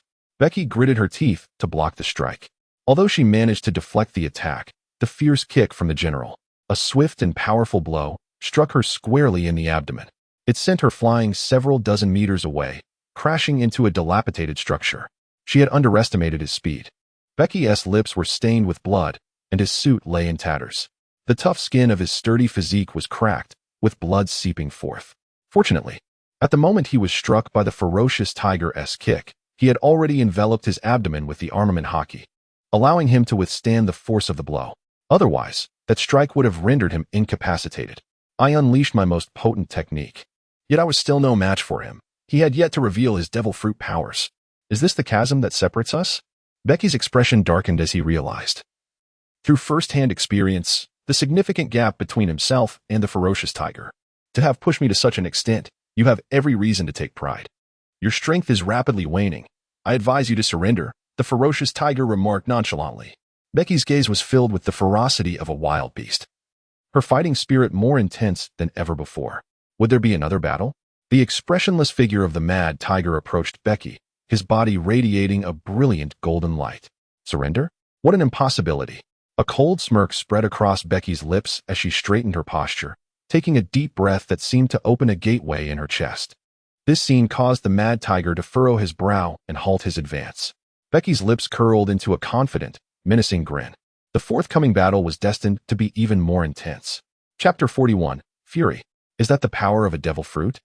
The fierce tiger gazed at the castle gate emblazoned on Becky's chest, his expression darkening as he pondered the nature of Becky's devil fruit abilities. A figure emerged from the city gate on Becky's chest, leaping down and swiftly enlarging in stature. The formidable silhouette of Moria, the shadow demon with a bounty of 200 million berries, now stood beside Becky. "So, you have long been in collusion with pirates," remarked the grim-faced Kurohige as he regarded the newcomer. "You are in a precarious state. Are you certain you wish to employ shadow assembling?" Moria observed Becky's battered form, his brow furrowed in concern. The injuries he bore were secondary. The crux of the matter was that Becky had invoked the fearsome beast sword technique, 10 beasts rising dragon, placing immense strain on his body. Should he resort to shadow assembling, forcing an abundance of shadows within him, the burden would only intensify, and a single misstep could cost him his life. Moria turned to Kurohige and spoke solemnly. "He is indeed formidable, yet should we join forces, we may yet stand a chance." Becky shook his head expressionlessly and stated, "He is the wielder of the ancient beast-type saber-toothed tiger fruit, possessing a terrifying strength. Even united, the two of us may not be able to defeat him. Furthermore, the naval headquarters is in close proximity. Should the Navy dispatch reinforcements, our chances of escape would diminish significantly. Thus, we must resolve this swiftly." Moria nodded impassively, retrieving approximately 30 shadows from his waist pocket, each struggling in his grasp. These shadows belonged to formidable beings and were not easily controlled. "You must endure," Moria cautioned solemnly. "Understood," Becky replied, nodding vigorously, a wild and frenzied gleam in his eyes. Moria subsequently infused all the shadows into Becky's body, causing him to erupt in a primal scream, his anguished roar reverberating throughout the surroundings. Becky's veins bulged outward, his body swelling dramatically. In just a few breaths, his figure expanded to twice its size, transforming him into a towering figure over 3 meters tall. Becky gasped heavily, expelling 2 columns of white vapor from her nostrils, her fierce gaze transforming into a frenzy. In that moment, she seemed to metamorphose into a primordial beast, exuding an aura of sheer terror. Suddenly, a shadow appeared behind her. The wild tiger launched its assault, delivering a powerful kick aimed directly at Becky's head. With a thunderous crash, a massive arm intercepted the tiger's strike, thwarting its astonishing kick. Furthermore, Becky seized the tiger's thigh, forcefully slamming it to the ground, resulting in a resounding explosion that shattered the earth beneath them. Becky yearned to continue his assault, but in an instant, the ferocious tiger unleashed a swift strike, compelling him to relinquish his grip. The tiger sprang forth from the pit, evading to a distance of over 10 meters, a trickle of blood oozing from the corner of his mouth, his expression exceedingly grim. "Moria, bind Rick and the others. I want them alive," Becky commanded. Moria, intimidated by Becky's terrifying gaze, felt a shiver run down his spine. Nodding, he hastily rushed out, seizing Rick and Jerome, who lay amidst the ruins, and retreated to the sidelines to observe. Meanwhile, the ever-watchful Major Federer dashed towards Moria as the ferocity of Becky and his companions' battle was overwhelming. With the emergence of yet another adversary, he was compelled to intervene. "Now, you have earned my full attention," the tiger growled, his form undergoing a dramatic transformation. His physique swelled, already formidable, becoming even more robust, his visage resembling that of a tiger, his body adorned with a coat of yellow stripes, and a long tail sprouted from his back, presenting an imposing figure akin to a tiger beast, exuding an intense aura of oppression. One sword style, torrential rain. Hundreds, if not thousands, of blade lights surged forth once more, leaving Becky with no refuge in sight. Becky turned around, her long blades sweeping through the air with a sudden ferocity, creating a flurry of sword shadows. A multitude of dragon-like energy surged forth, unleashed by her infinite dragon slash. The swarm of dragons collided with a barrage of dazzling projectiles, resulting in a cacophony of explosions erupting between the two combatants. The terrifying shockwave forced both of them to stagger backward, while the ground was violently upheaved by the relentless detonations, clouds of dust swirling and obscuring the surroundings in a shroud of chaos. Suddenly, Becky emerged from the dust, locating the ferocious tiger. With a fierce roar, she swung her long sword downward in a powerful strike. The one-sword flow, Great Buddha Slash. A wild and tumultuous wave of sword energy cleaved through the ground, surging forward with tremendous force. The ferocious tiger's expression shifted as he swiftly evaded. The violent sword energy rampaged into the ruins, splitting the dilapidated structures in two. It continued its relentless path, severing building after building with alarming ease. Within a straight-line distance of 100 meters, every structure was laid asunder. Truly, it was a sight of terror. Both the ferocious tiger and Moria were left awestruck by the might of this strike.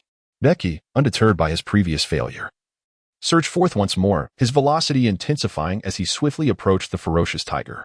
With a thunderous roar, he launched himself towards the beast, exuding an unparalleled aura as he struck with his blade.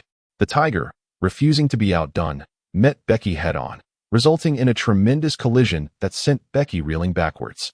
With a swift retreat, the tiger positioned its long blade horizontally before it, and in that instant, Bege felt a jolt of trepidation.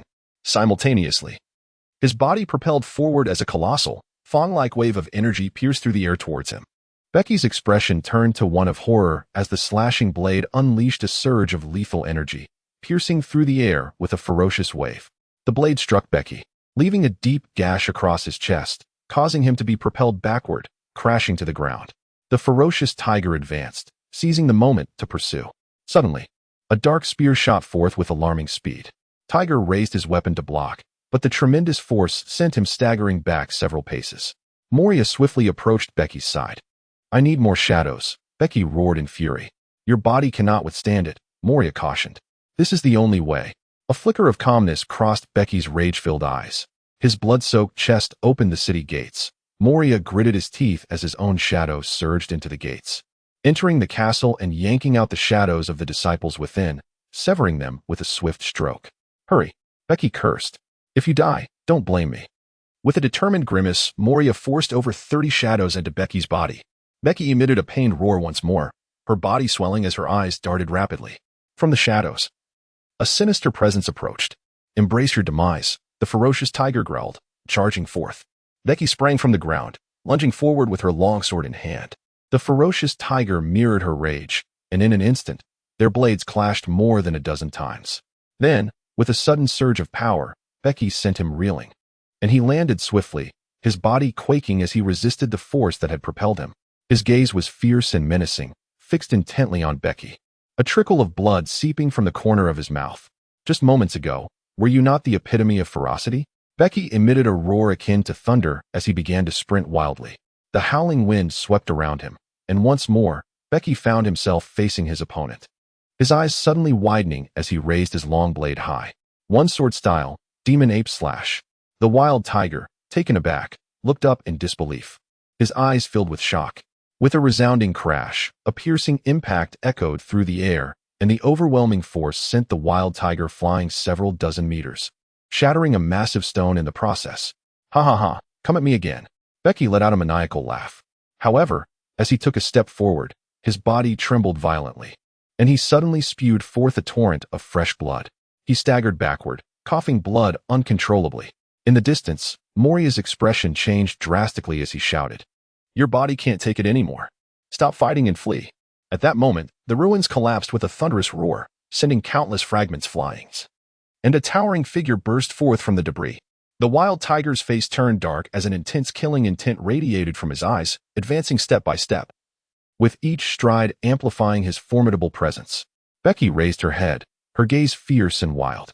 "You all better behave," she growled, exerting all her strength to suppress the shadows within her. Standing tall, with her long knife held at an angle, a tempestuous and ferocious aura erupted from her. "I yearn to traverse the world. All who obstruct my path, be they demons or ghosts, are my foes. I wield a blade that transforms into a malevolent beast, ready to vanquish every adversary that exists." Bege's gaze grew increasingly fierce, and in the depths of his voice, his body slightly sank. "One blade style, Kuwaitian dragon." With a sudden flourish, Bege brandished her blade, unleashing a thunderous roar that reverberated through the skies. A fearsome black dragon of blade energy surged forth. This dark blade energy dragon swept across the ground, carving a chasm several meters deep. The fierce tiger, the wild tiger, taken aback, retaliated with an even more ferocious wave of blade energy that crashed against the black dragon of blade energy. The dark dragon forcefully broke through the onslaught, hurtling towards the wild tiger. Raising his long knife high, the wild tiger struck down upon the head of the black dragon, the terrifying blade energy colliding with it. Yet, the black dragon pressed forward, crashing into the ruins of the buildings, and in an instant, barreled into the undamaged structures behind. Boom! A horrifying explosion followed. Waves of force rolling forth as the shattering blade energy obliterated all buildings within 100 meters. An even more powerful shockwave stirred up clouds of dust, sweeping in all directions. Chapter 42. Escape. This strike was a technique that Bege had comprehended during his recent training to absorb shadows. It embodied his ideals and will, representing his most formidable swordsmanship to date. After Bege swung the knife, she instantly spewed forth a torrent of blood, continuously coughing up crimson droplets that stained the ground before her. Accompanying the coughs, shadows emerged from her mouth, swirling in the air, yet they found no sanctuary to alight upon. Bege's form rapidly reverted to its normal size as she collapsed to the ground, continually coughing up blood. At that moment, Moria strode over, for Admiral Federer was no match for him. Moria had dispatched him mere minutes ago. "This is chaotic, with your injuries.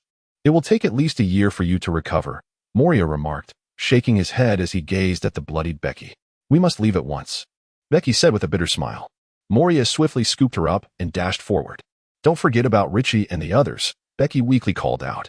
"Damn it. We still worry about others at a time like this," Moria muttered under his breath, turning to rush towards Richie and Gillen. Both had been knocked unconscious by Moria, and Bege seized the opportunity to absorb them into her internal castle before sprinting towards the ship. In the distance, amidst the ruins, the ferocious tiger broke free from the rubble that pinned him down, his face pale, his suit tattered, and adorned with several prominent knife wounds, bleeding profusely. Suddenly, he coughed violently, spitting out a mouthful of blood. Clutching his wound, he appeared extremely unwell, a glimmer of fear in his eyes. Bege's earlier strike had been utterly terrifying. Had he not possessed the powers of an ancient fruit user and mastered the techniques of Haki and the Six Powers, he would likely be grievously injured by now. "Damn it, do not think you can escape," the furious tiger exclaimed, pursuing at full speed. Soaring through the air towards the battlefield, yet finding no trace of Bege. Scanning his surroundings, the tiger spotted a distant figure of a Navy soldier. A fleeting shadow appeared before him, darkly inquiring, in which direction did they flee? "That way," the Navy soldier replied in panic, pointing. "Immediately notify the Marine base at Sabeti Archipelago and dispatch all available forces to locate their ship's docking position. They must not be allowed to escape," the tiger commanded swiftly before racing off. Moria, carrying Bege, charged recklessly through the streets. However, his speed paled in comparison to the tiger's full-force shave, and within moments, the tiger caught up to them. A blade of light shot towards them from a distance. Moria narrowly dodged, the blade striking the ground and igniting panic among the civilians, who fled in disarray.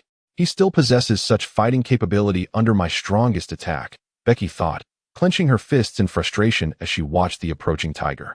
The frantic civilians made the tiger hesitate, refraining from attacking recklessly while hastening to close the distance on Moria. "You keep running. I will deal with him," Bege growled through gritted teeth as Moria hoisted her onto his shoulder. Bege's chest ruptured like the gates of a city as throngs of disciples arrived, pushing large cannons to the entrance. "Fire!" Bege bellowed. Cannonballs soared forth, expanding the moment they left Bege's body, dozens of them aimed at the wild tiger. With a swift flick of his blade, the wild tiger unleashed a barrage of slashes, detonating the incoming projectiles in a series of successive explosions. The wild tiger continually shifted his position, rendering the cannonballs ineffective. "Moria," he approaches. Bege fixated on the wild tiger, sensing an imminent threat as he vanished. With a thunderous roar, the wild tiger suddenly appeared beside Moria, delivering a fierce kick that sent Moria crashing into a nearby structure, obliterating the wall. "That hurts like hell," Moria groaned, struggling to rise from the debris while clutching his aching waist. At that moment, a fierce arc of light surged forth, slicing through Moria's body and severing half of him. Miraculously, the wound did not bleed, swiftly healing in the subsequent instant. Moria's face registered shock. Fortunately, he had activated his Shadow Warlord technique just in time, swapping a portion of his body with his shadow to evade the fatal strike. The failure of his initial attack startled the wild tiger. Shadow Spear. Moria's eyes blazed with fury as his shadow transformed into a black triangular spear. Hurtling towards the wild tiger, who gritted his teeth and narrowly dodged the lethal projectile. Becky rose from the rubble, lying amidst the debris as she observed the fierce battle between Kwang Hu and Moria. Although Kwang Hu held the upper hand against Moria, he did not swiftly conclude their confrontation. This indicated that Kwang Hu had sustained considerable injuries during their clash. From the gates of the fortress on Becky's chest, disciples emerged, armed and ready to protect her. Suddenly, the air was pierced by the sound of gunfire, causing a shift in the demeanor of the fierce tiger. He deftly dodged a barrage of bullets, yet a few, propelled with remarkable speed, navigated through the onslaught and targeted his vital spots. The fierce tiger's expression changed drastically as he evaded, either by sidestepping or attempting to slice through the projectiles with his blade. However, to his dismay, he was not entirely successful. One bullet struck his shoulder. Hit. Excellent. Continue firing. Cover the Godfather, shouted Becky as 7 disciples equipped with unique sniper rifles positioned themselves beside her, meticulously aiming at the fierce tiger. It was they who had initially wounded him. These 7 were elite marksmen, handpicked from the West Sea, renowned for their teamwork, forming a lethal sniper squad. In that fleeting moment, the fierce tiger weakened, and his brief distraction provided an opportunity for Moria, who struck him with a powerful punch, sending him tumbling over 10 meters away. The fierce tiger knelt on one knee, his expression one of turmoil. He felt the debilitating effects of the sea prism stone bullet. Realizing that the projectile embedded in his shoulder was of that nature, Moria, cease fire. We must escape now, Becky called out, simultaneously drawing her disciples back into the fortress. Reluctantly, Moria turned, hoisting Becky as they fled. The fierce tiger, watching their retreat, slammed his fist into the ground, consumed by frustration. Moria sprinted towards the harbor of Island 44, where a fierce battle raged between the Navy and his disciples. Fortunately, Modi and his team were present at the harbor, and the Navy appeared to be at a distinct disadvantage. Additionally, Hank and his group were also at the port, bringing a sigh of relief from Becky, who had feared they would not make it out. Upon reaching the harbor, Moria transformed into his shadow form, eliminating several Navy personnel with precision. Board the ship. Prepare to retreat, Becky weakly instructed. The group swiftly climbed aboard, and the vessel began to pull away from the port. At that moment, an ominous figure flickered at the harbor's edge. It was the fierce tiger. With brute force, he extracted the sea prism stone bullet from his shoulder and charged forward. He leapt into the air, brandishing his blade once more. Bring him down, Becky shouted, as the gates of her fortress swung open, unleashing a barrage of cannon fire into the sky. Modi stepped forward onto the bridge, drawing his sword with vigor, summoning a tempest of blade-like winds directed at the fierce tiger. A torrential storm unleashed. The ferocious tiger roared as a flurry of blades shot forth, exploding against cannonballs and slashing winds. Modi, in a frenzy, swung his sword desperately to block the onslaught of light from the blades, while Moria's shadow transformed into shadow bats to collide with the incoming attacks. Chapter 43. The formation of the pirate crew lab understood the urgency of the situation, hastily guiding the ship at full speed out of the harbor, under the full defensive efforts of Modi and his companions. The savage strikes of the tiger failed to destroy the vessel. Damn it! The tiger glared at the receding ship, his expression dark enough to drip water. This was the first time he had found himself in such a dire predicament, aside from dealing with the formidable pirates of the New World. He retrieved a transponder snail and dialed a number. This is Kong. Have you confirmed the identity of the masked hunter crew? The voice of Marshal Kong came through the line.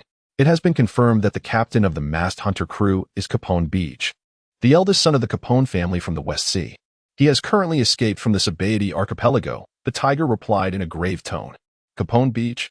Marshal Kong's astonishment echoed through the receiver, quickly followed by an enraged shout. Tiger, with your abilities, how could you allow them to escape? The tiger managed a bitter smile.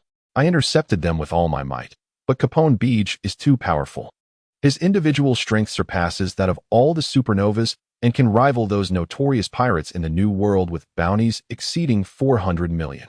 Of course, if it were just him, I could have subdued him, but he has allied himself with the 200 million bounty shadow demon, Moonlight Moria. I cannot hold them alone.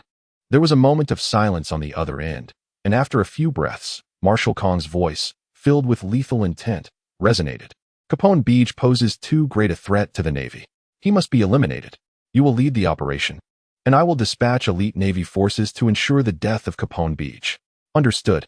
The tiger replied immediately, his eyes glinting with a chilling ferocity. Capone Bege, even if you flee to the ends of the earth, I shall personally see to your demise." Above the ocean, a colossal whale pulled a battered ship swiftly across the waves. The escaping Bege and his crew lay sprawled on the deck, utterly exhausted, especially Modi and Moria, who had exerted all their strength to fend off the tiger's blades. "That rear admiral is terrifying. I felt I could be killed in an instant," Moria expressed, still shaken. "Indeed, after that battle, we have a clear understanding of the gap between us and the Navy's higher-tier combatants," Bege remarked grimly. He had underestimated the strength of the formidable beings in this world. Moria and the others appeared dejected, their spirits dampened even more than Bege's, especially Moria, who felt his confidence severely shaken by the confrontation. "What are you all sulking for? That was a top Navy rear admiral. It is already a stroke of luck that we managed to escape from him," Bege scolded, determined to prevent his crew from losing heart. "Are we frightened by just one rear admiral? What will we do when we face the Navy admirals or those sovereign pirates of the New World? Are you all planning to back down at the critical moment? The ferocious tiger currently possesses greater strength than I do. However, in a few years' time, he shall undoubtedly be no match for me. My true adversary is the Marine Admiral, the sovereign of the New World. Henceforth, you shall also confront formidable beings of tiger's caliber. Should fear consume you, I suggest you disembark the ship. Retreat is not an option. When the time comes for you to engage in battle with a Marine Admiral, I shall certainly shield you from adversaries akin to tiger." Moria, gripping his long blade, declared resolutely. "I am not afraid," Hank retorted fiercely, clenching his fists. "Ha ha ha. I am unfamiliar with the very notion of fear," Moria boasted with a confident laughter. Becky observed the rejuvenated confidence among the crowd, a smile gracing her lips. "Father, the ship is taking on water. It cannot be stemmed," the disciples urgently exclaimed. Despite Modi and his companions' valiant efforts to fend off the onslaught, they were unable to intercept all the flares, and numerous projectiles had pierced the vessel, leaving it riddled with gaping holes. The disciples were tirelessly attempting to patch the breaches, yet their efforts proved futile as torrents of seawater surged into the ship, which was steadily succumbing to the depths. "Abandon this vessel," Becky declared, struggling to approach the ship's edge. As she did, the gates of her heart swung open, and a new ship was unveiled, gracefully descending onto the surface of the sea. Becky and his companions boarded the new vessel, and the tension that had gripped them began to dissipate. However, Becky suddenly began to cough up blood, and a wave of dizziness overcame him. In the final moments before losing consciousness, he opened the city gates, allowing a multitude of physicians to emerge from the internal fortress. Following this, Becky succumbed to his fainting spell. The injuries sustained by the Godfather were far too severe. Immediate surgery was imperative. He needed to be swiftly transported to the ship's cabin for the operation. The pace was so frantic that surgery was impossible. They had to halt the ship. A flurry of chaos erupted on the deck as doctors and nurses hurriedly pushed Becky into the cabin. Becky's physical condition was exceedingly dire, as a multitude of doctors in the castle tirelessly performed surgeries on her for an entire day, leaving Modi and the others on deck in a state of anxious anticipation. The extensive surgery successfully stabilized Becky's injuries. However, the severity of her wounds rendered a swift recovery impossible, necessitating a period of at least a year and a half for recuperation. After 7 long days, Becky finally regained consciousness. Her body swathed in bandages and seated in a large chair on the deck, her fluids suspended beside her, with doctors and nurses diligently attending to her. Surrounding her were Modi and the rest of the group. Initially, she had envisioned leveraging her identity as a bounty hunter to eliminate pirates and amass greater rewards to covertly expand her influence. Yet regrettably, her intentions had been revealed far too soon. Becky remarked with a hint of resignation. Becky possesses a clear vision for future development. In this era, although the seas are tumultuous, they have yet to reach a truly savage phase. It was only after the execution of the pirate king, Roger, that the era of great pirates commenced, marking the seas as the most frenzied and perilous period. Becky aspired to amass strength before the dawn of the great pirate era, recruiting allies and preparing for the moment when he would emerge as a pirate, poised to become a formidable figure, even a sovereign among pirates. To achieve this, he required substantial wealth to bolster his power, and his family was fervently expanding in the West Sea, seizing territories and nurturing economic growth. Under the guise of a bounty hunter, he hunted pirates to earn rewards. Initially, he intended to maintain this identity until the onset of the Great Pirate Era, but fate had other plans. His true identity was revealed less than a year into his endeavors. Since his cover was blown, There was no reason to conceal it any longer. From now on, we shall officially establish our pirate crew, Becky declared solemnly. Splendid. At last, we can become pirates. Hank exclaimed, his joy evident as he cheered. The other disciples shared a sense of eager anticipation. Father, since we are to be a pirate crew, we ought to have a name, one suggested. How about the Fighting Dog Pirates? Hank grinned, revealing his canine teeth, eagerly raising his hand and throwing a few punches, brimming with fighting spirit. However, his arms, having barely moved for a couple of days, protested painfully, causing him to yelp. Are we all fighting dogs, little pup? Sam chided, playfully pressing Hank's head down with his large hand. Hank, annoyed, shoved Sam's hand away. I am a fighting dog, not a little pup, he retorted, baring his sharp canines in irritation. Sam, unfazed by Hank's outburst, spoke with gleaming eyes. Father, we aspire to be a legendary pirate crew that traverses the seas. Pirates are a band of ruffians. Perhaps we should call ourselves the Ruffian Pirates. No, the Ruffian Pirates sounds too ordinary. I propose the Prometheus Pirates. The Ryan Pirates. Ryan? What kind of name is that? Becky, our goal is to become masters of the sword. I suggest we name ourselves the Swordsman Pirates, Modi stated with solemnity, cradling his sword. However, his proposal was met with dissent, as only 2 or 3 among them wielded swords. The Fighting Dog Pirates sound great. The ruffians are the best. I believe the Demon Pirates would be the most imposing, Moria chimed in. We are not demons. Enough. I have decided on a name. We shall be the Flame Tank Pirates. Becky rubbed his ears, impatiently silencing everyone. He was too weary to ponder names and opted for the title from the original story, the Flame Tank Pirates. Recalling the pirate flag of the Flame Tank Pirates, Becky made some modifications, a war chariot bearing a castle, with cannons protruding from it, and a sword and gun crossed over a skull. The pirate flag was hoisted on the sails, signifying the official emergence of a new pirate crew upon the seas. Chapter 44, Bounty He. Soon it will be a banner that shakes the very seas. Becky gazed at the billowing pirate flag, his heart swelling with ambition. Such was the inevitable course of events. Moria laughed nonchalantly, while the other disciples displayed confident smiles. Father, one of them exclaimed, a fleet of ships is approaching us. From the lookout, another disciple shouted. It is a warship. 3 warships are swiftly drawing near. Becky's expression darkened, and with a disdainful snort, she declared, the Navy will undoubtedly not let us escape so easily. Inform Lab to prepare for departure. We must shake them off. Lab emerged from the depths, brimming with vigor as he propelled the pirate ship swiftly across the waves. On board the pursuing warship, the fierce Tiger stood at the bow. Peering through his telescope at the rapidly fleeing pirate vessel, his countenance a portrait of frustration. They had the Sea Kings to assist them, and the warship's speed was insufficient to match theirs. Beside Tiger, a tall and imposing figure clad in a vice admiral's uniform spoke in a grave tone. The Sea Kings too have their limits. I refuse to believe they can maintain this velocity indefinitely. Relay orders for the fleet to sail at full speed and employ every conceivable method to ensure we do not lose their trail. Tiger replied sharply. Communicate with headquarters and ensure they coordinate with the lookout posts on the nearby islands. We must ascertain their position. Tiger and another naval officer echoed their resolve, as he was determined to capture Becky and her crew this time.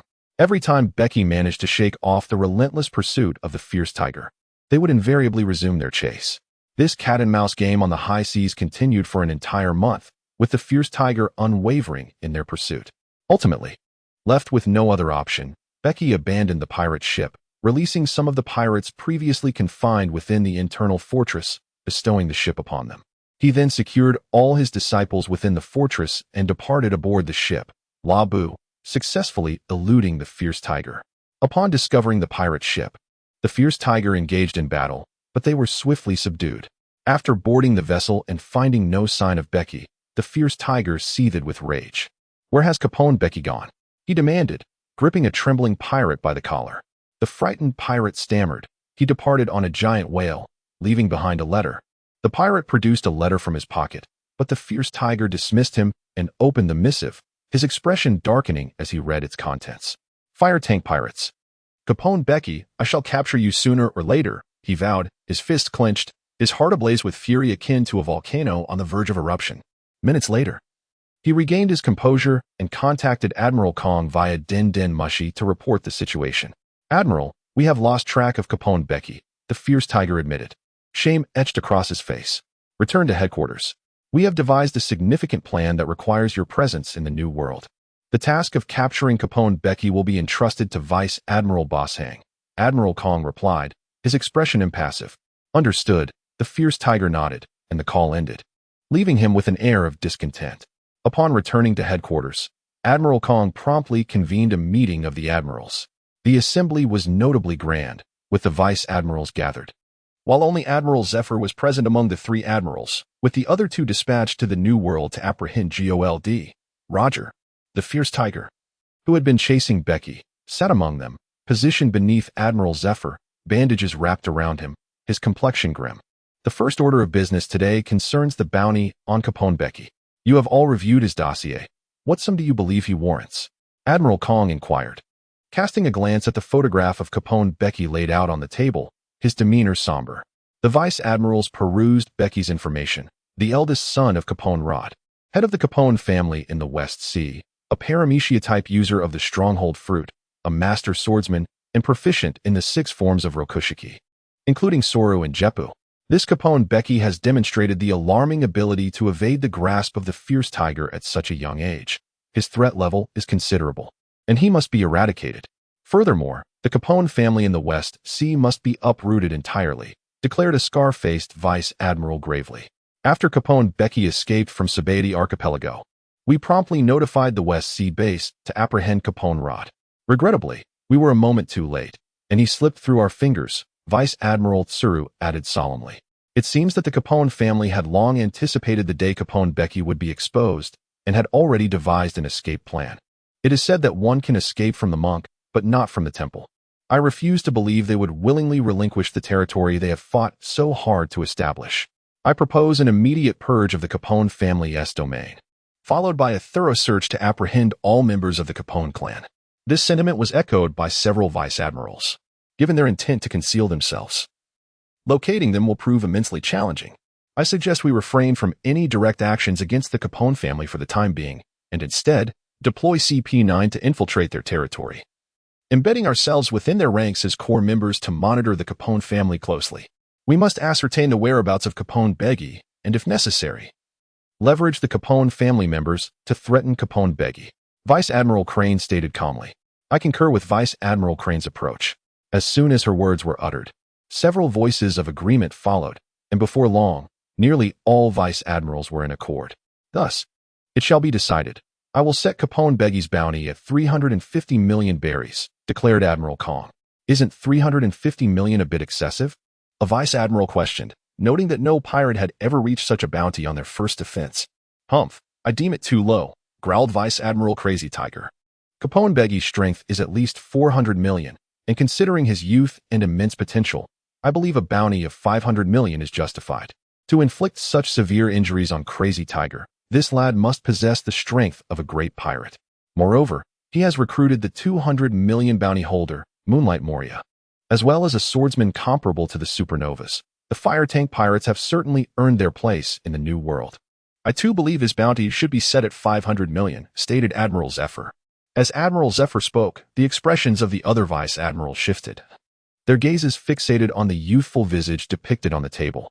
His abilities may indeed reach the level of a great pirate, yet given the circumstances of his initial bounty, we shall provisionally set it at 350 million, Admiral Kong interjected.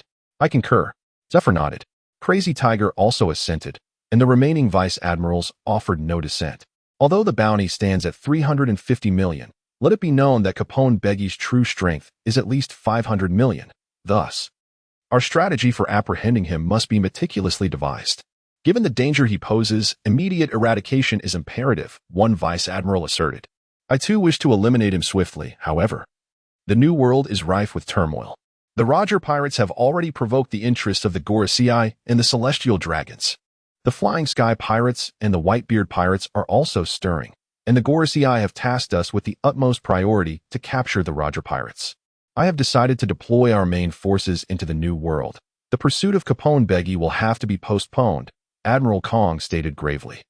When the matters concerning the Gorosei and the Celestial Dragons arose, each vice admiral chose to remain silent. Admiral Kong placed Caponebeque's file aside, revealing an imposing photograph of Joel D. Roger, his expression solemn. The next topic of discussion would be the strategy to encircle the Roger pirates. Chapter 45. Tremors Across the Seas, the Grand Line, Gaia Island. After evading the naval pursuit, Becky arrived at the renowned island aboard a raft. This was none other than Gaia Island, where 4 centuries ago, a powerful ocean current had swept half of the land skyward. Amoria gazed at the verdant forest before him, where a few emaciated apes flitted through the trees. Indeed, this was the place. Becky glanced at her navigational device, which trembled with the distance, pointing skyward. The device was unfailingly accurate. Its indication of the heavens signified that an island above had claimed its record. The navigator, Hughes, affirmed this. Even the Godfather's words felt hard to believe, that a vast sea and an island could exist in the sky. Sam stared incredulously at the firmament. Along the journey, Becky had already informed them that their next destination was the Sky Island and had shared the tales of Gaia Island in the airborne realm. Yet it was evident that they struggled to accept such a notion. There were 2 routes to the Sky Island. The first involved navigating the updraft currents near Gaia Island, a treacherous passage fraught with the possibility of either total survival or complete demise. A single misstep could send one plummeting from thousands of meters above. The second route was the high-speed aerial path, which was equally perilous. Assuming a departure of 100 individuals, only a scant few would ultimately arrive. Becky was entirely oblivious to the entrance of the expressway, and thus naturally relinquished the idea of traversing it. Becky possesses a certain understanding of the upward current and is aware of the journey that Luffy and his companions will undertake while navigating it. Thus, he daringly opted for the upward current. Becky had initially hoped to locate the descendant of the Great Orator Roland, one Wunblen-Curik, who possessed extensive knowledge of this maritime region and could potentially assist him. However, upon reflection, he realized that Wunblen-Curik had not yet arrived on Gaia Island, and thus abandoned his search for him. Along the coastline, a group of individuals gathered, while other disciples commenced the task of felling trees to construct shelters. This maritime area experienced 5 instances of upward currents each month, and what we required was a particularly colossal upsurge. The responsibility of seeking and observing these currents would be entrusted to Hughes and his crew. They were to travel to Gaia Island to consult with the seasoned sailors there and collect intelligence regarding the marine conditions, while observing the currents for a month at sea. I am indifferent to waiting an additional month or 2, but it is imperative that I acquire a comprehensive understanding of the magnitude of the updrafts. To ascend to the floating island, we must harness a sufficiently powerful upward current. Hence, your task is daunting, Becky conveyed to the seafarers. Understood. Hughes and the others nodded earnestly. The requirements for a vessel to navigate the updrafts are quite demanding, so the shipwrights will be tasked with modifying and reinforcing the ships. Becky instructed the shipbuilders. Becky meticulously assigned tasks, and everyone began to busily engage in their duties, while Becky and his companions were occupied on Gaia Island. Their bounty notice had already spread across the globe. In the New World, amidst a certain stretch of ocean, a pirate ship of colossal proportions, reminiscent of a sea king, sailed slowly through the waters. The prow of this ship was adorned with the formidable ram of a great white whale, and it was none other than the infamous Moby Dick, the flagship of the Whitebeard pirates, one of the dominant forces in the New World. Upon the expansive deck of Moby Dick, the man acclaimed as the strongest in the world, Edward Newgate, known as Whitebeard, sat in his grand chair, laughing heartily as he perused a newspaper. Captain Capone Bege of the Fire Tank Pirates has just embarked on his journey, and his first bounty has reached an astonishing 350 million. Ah ha ha ha. Another promising pirate has emerged upon the seas. A tall and sturdy young man beside Whitebeard remarked earnestly, "Old man, this lad managed to escape from the clutches of the ferocious tiger at such a young age. He is indeed remarkable. Jozu, is it not obvious? A bounty of 350 million. When you first set sail, your bounty was merely 50 million. Interjected a golden-haired punk youth scornfully. The sturdy young man raised an eyebrow, seizing the boy and tousling his golden locks while retorting, "Marco, are you feeling frisky?"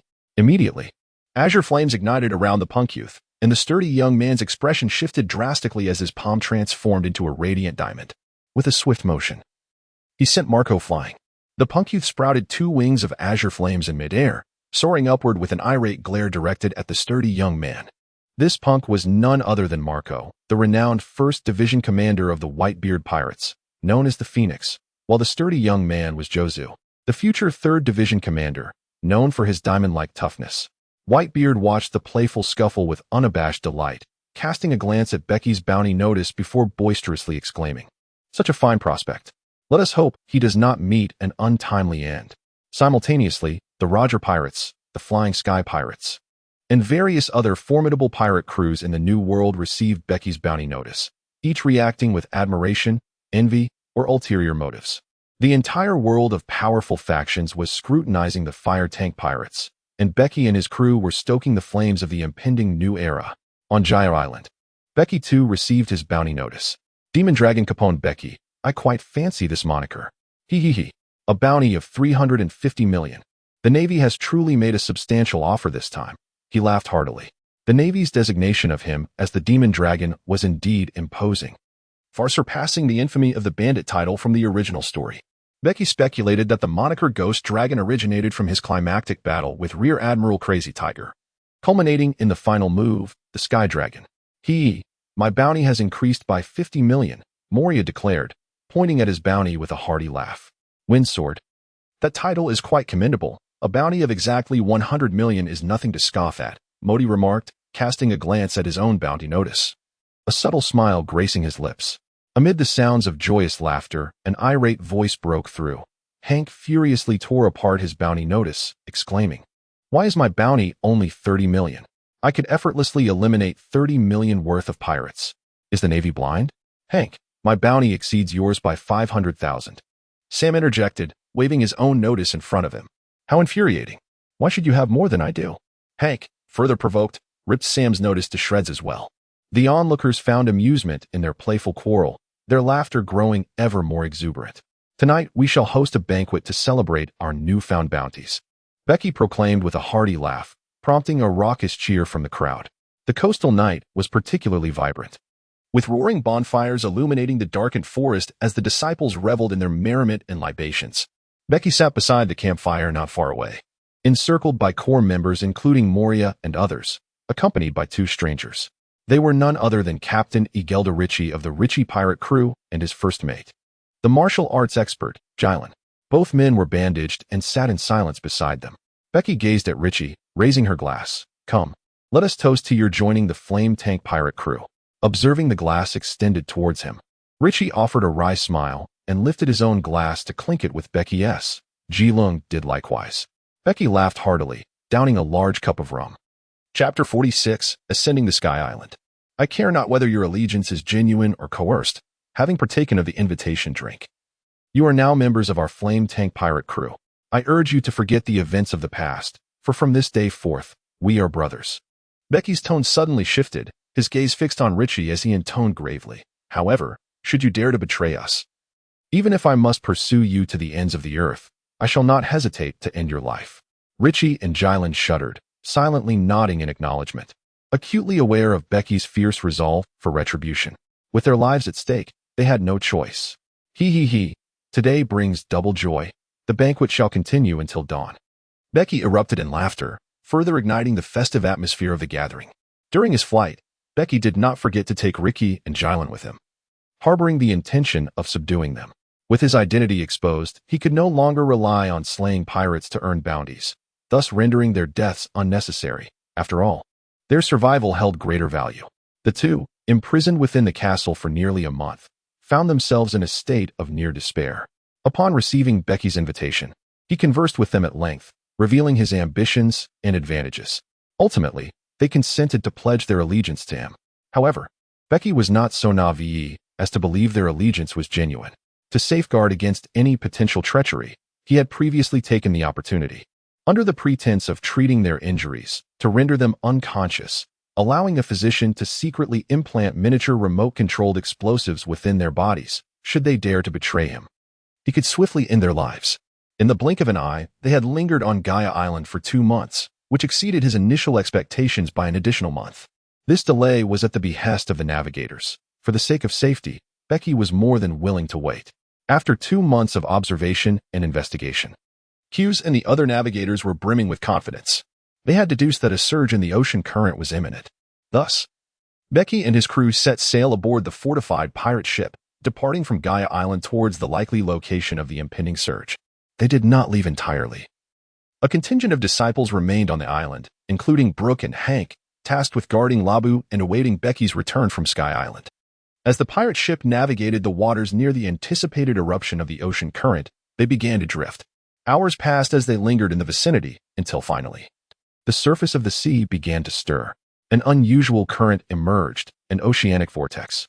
There's an oceanic vortex forming in that direction. One of the navigators exclaimed with delight. The navigators on deck rushed to the ship's edge, their eyes fixed on the moving waters, excitement coursing through them. Quick, change course and pursue the current, Hughes shouted to the helmsman. The pirate ship swiftly altered its course, sailing at full speed with the current.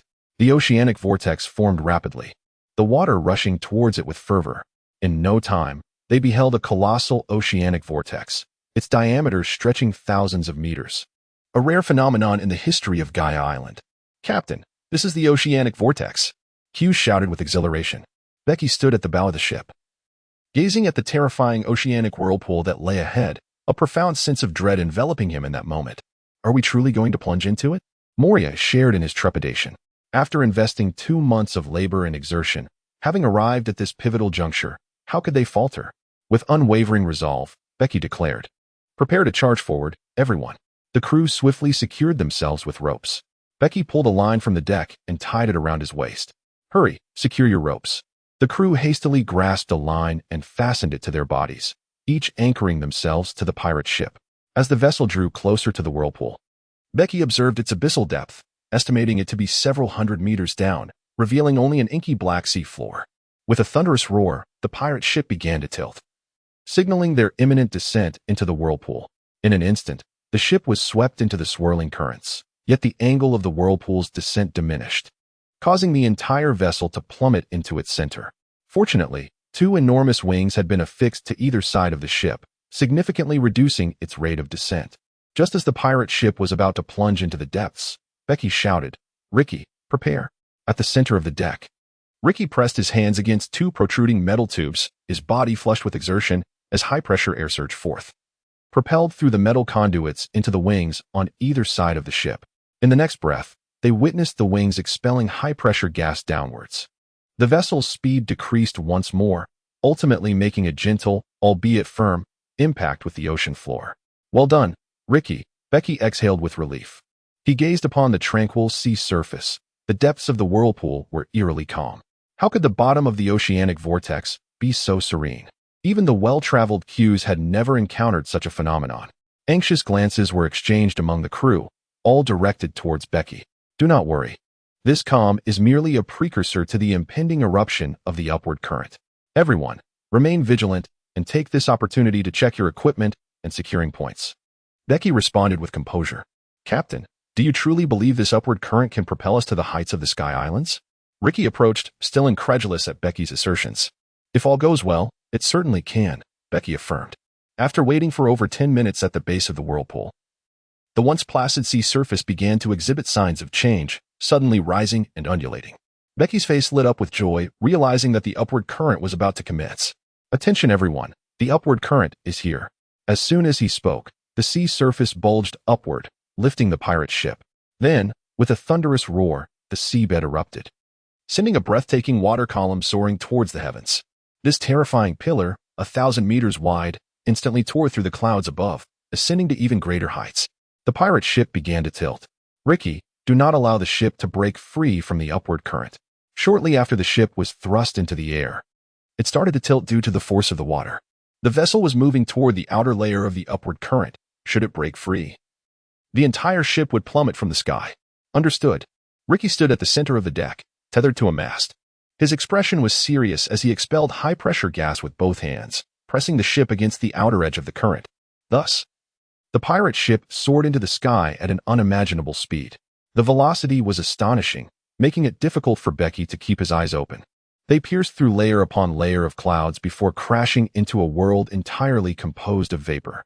However, the upward current soon began to wane, and the ship, now in the high altitude, plummeted rapidly downward. Due to the wings, the descent began to slow. Yet, they were too high. Cracks appeared along the wings on either side, threatening to break. "Ricky, reduce speed," Becky shouted urgently. Chapter 47. The Sandia Gorillas. Ricky acted swiftly, releasing high-pressure gas beneath the wings to quickly decrease the ship's rate of descent. Boom. The pirate ship collided with the clouds below, and a small piece of the right wing snapped off. We didn't fall. The crew on the deck erupted with joy, feeling a sense of relief from the brink of disaster. However, one by one, the crew members collapsed to the ground, their faces pale and suffering, gasping for breath. Becky is equally distressed, her body increasingly frail. Becky gazed upon the endless expanse of clouds as a gentle breeze stirred, lifting the clouds into waves reminiscent of the ocean. It was indisputable. This was the White Sea, soaring at an altitude of 7,000 meters. Here, at this lofty height, the air grew thin, and it was evident that acclimatization would take time. Everyone quickly took a moment to rest and adapt to the atmosphere. Becky spoke in a low voice. This is a sea formed by clouds. It is hard to believe that such an ethereal ocean truly exists without witnessing it firsthand. Moria rose and approached Becky, his eyes wide with astonishment at the wave-like clouds of the aerial sea. Indeed, it was beyond belief. Becky furrowed her brow as the surface of the void sea nearby began to churn violently. Suddenly, a colossal octopus surged forth from the depths, towering at an astonishing height of 70 to 80 meters, resembling a balloon. Its tentacles lunged toward the ship, intent on its destruction. In an instant, Modi sprang into action, severing the advancing tentacles with a single, decisive stroke of his sword, causing them to burst as if they were mere balloons pierced by a blade. Almost simultaneously, Moria unleashed his shadow spear, piercing the octopus's balloon-like abdomen, resulting in a thunderous explosion that scattered countless fragments across the waters. The pirate ship rocked violently as another enormous creature, resembling a giant serpent with a flattened body, erupted from the sea. Its gaping maw filled with razor-sharp teeth aimed at the crew. Ricky dashed forward, unleashing a high-pressure column of air that sent the flattened serpent careening away, landing several dozen meters from the ship on the surface of the void sea. The creature lay lifeless, slowly sinking beneath the waves. What manner of creature was this? So bizarre in form.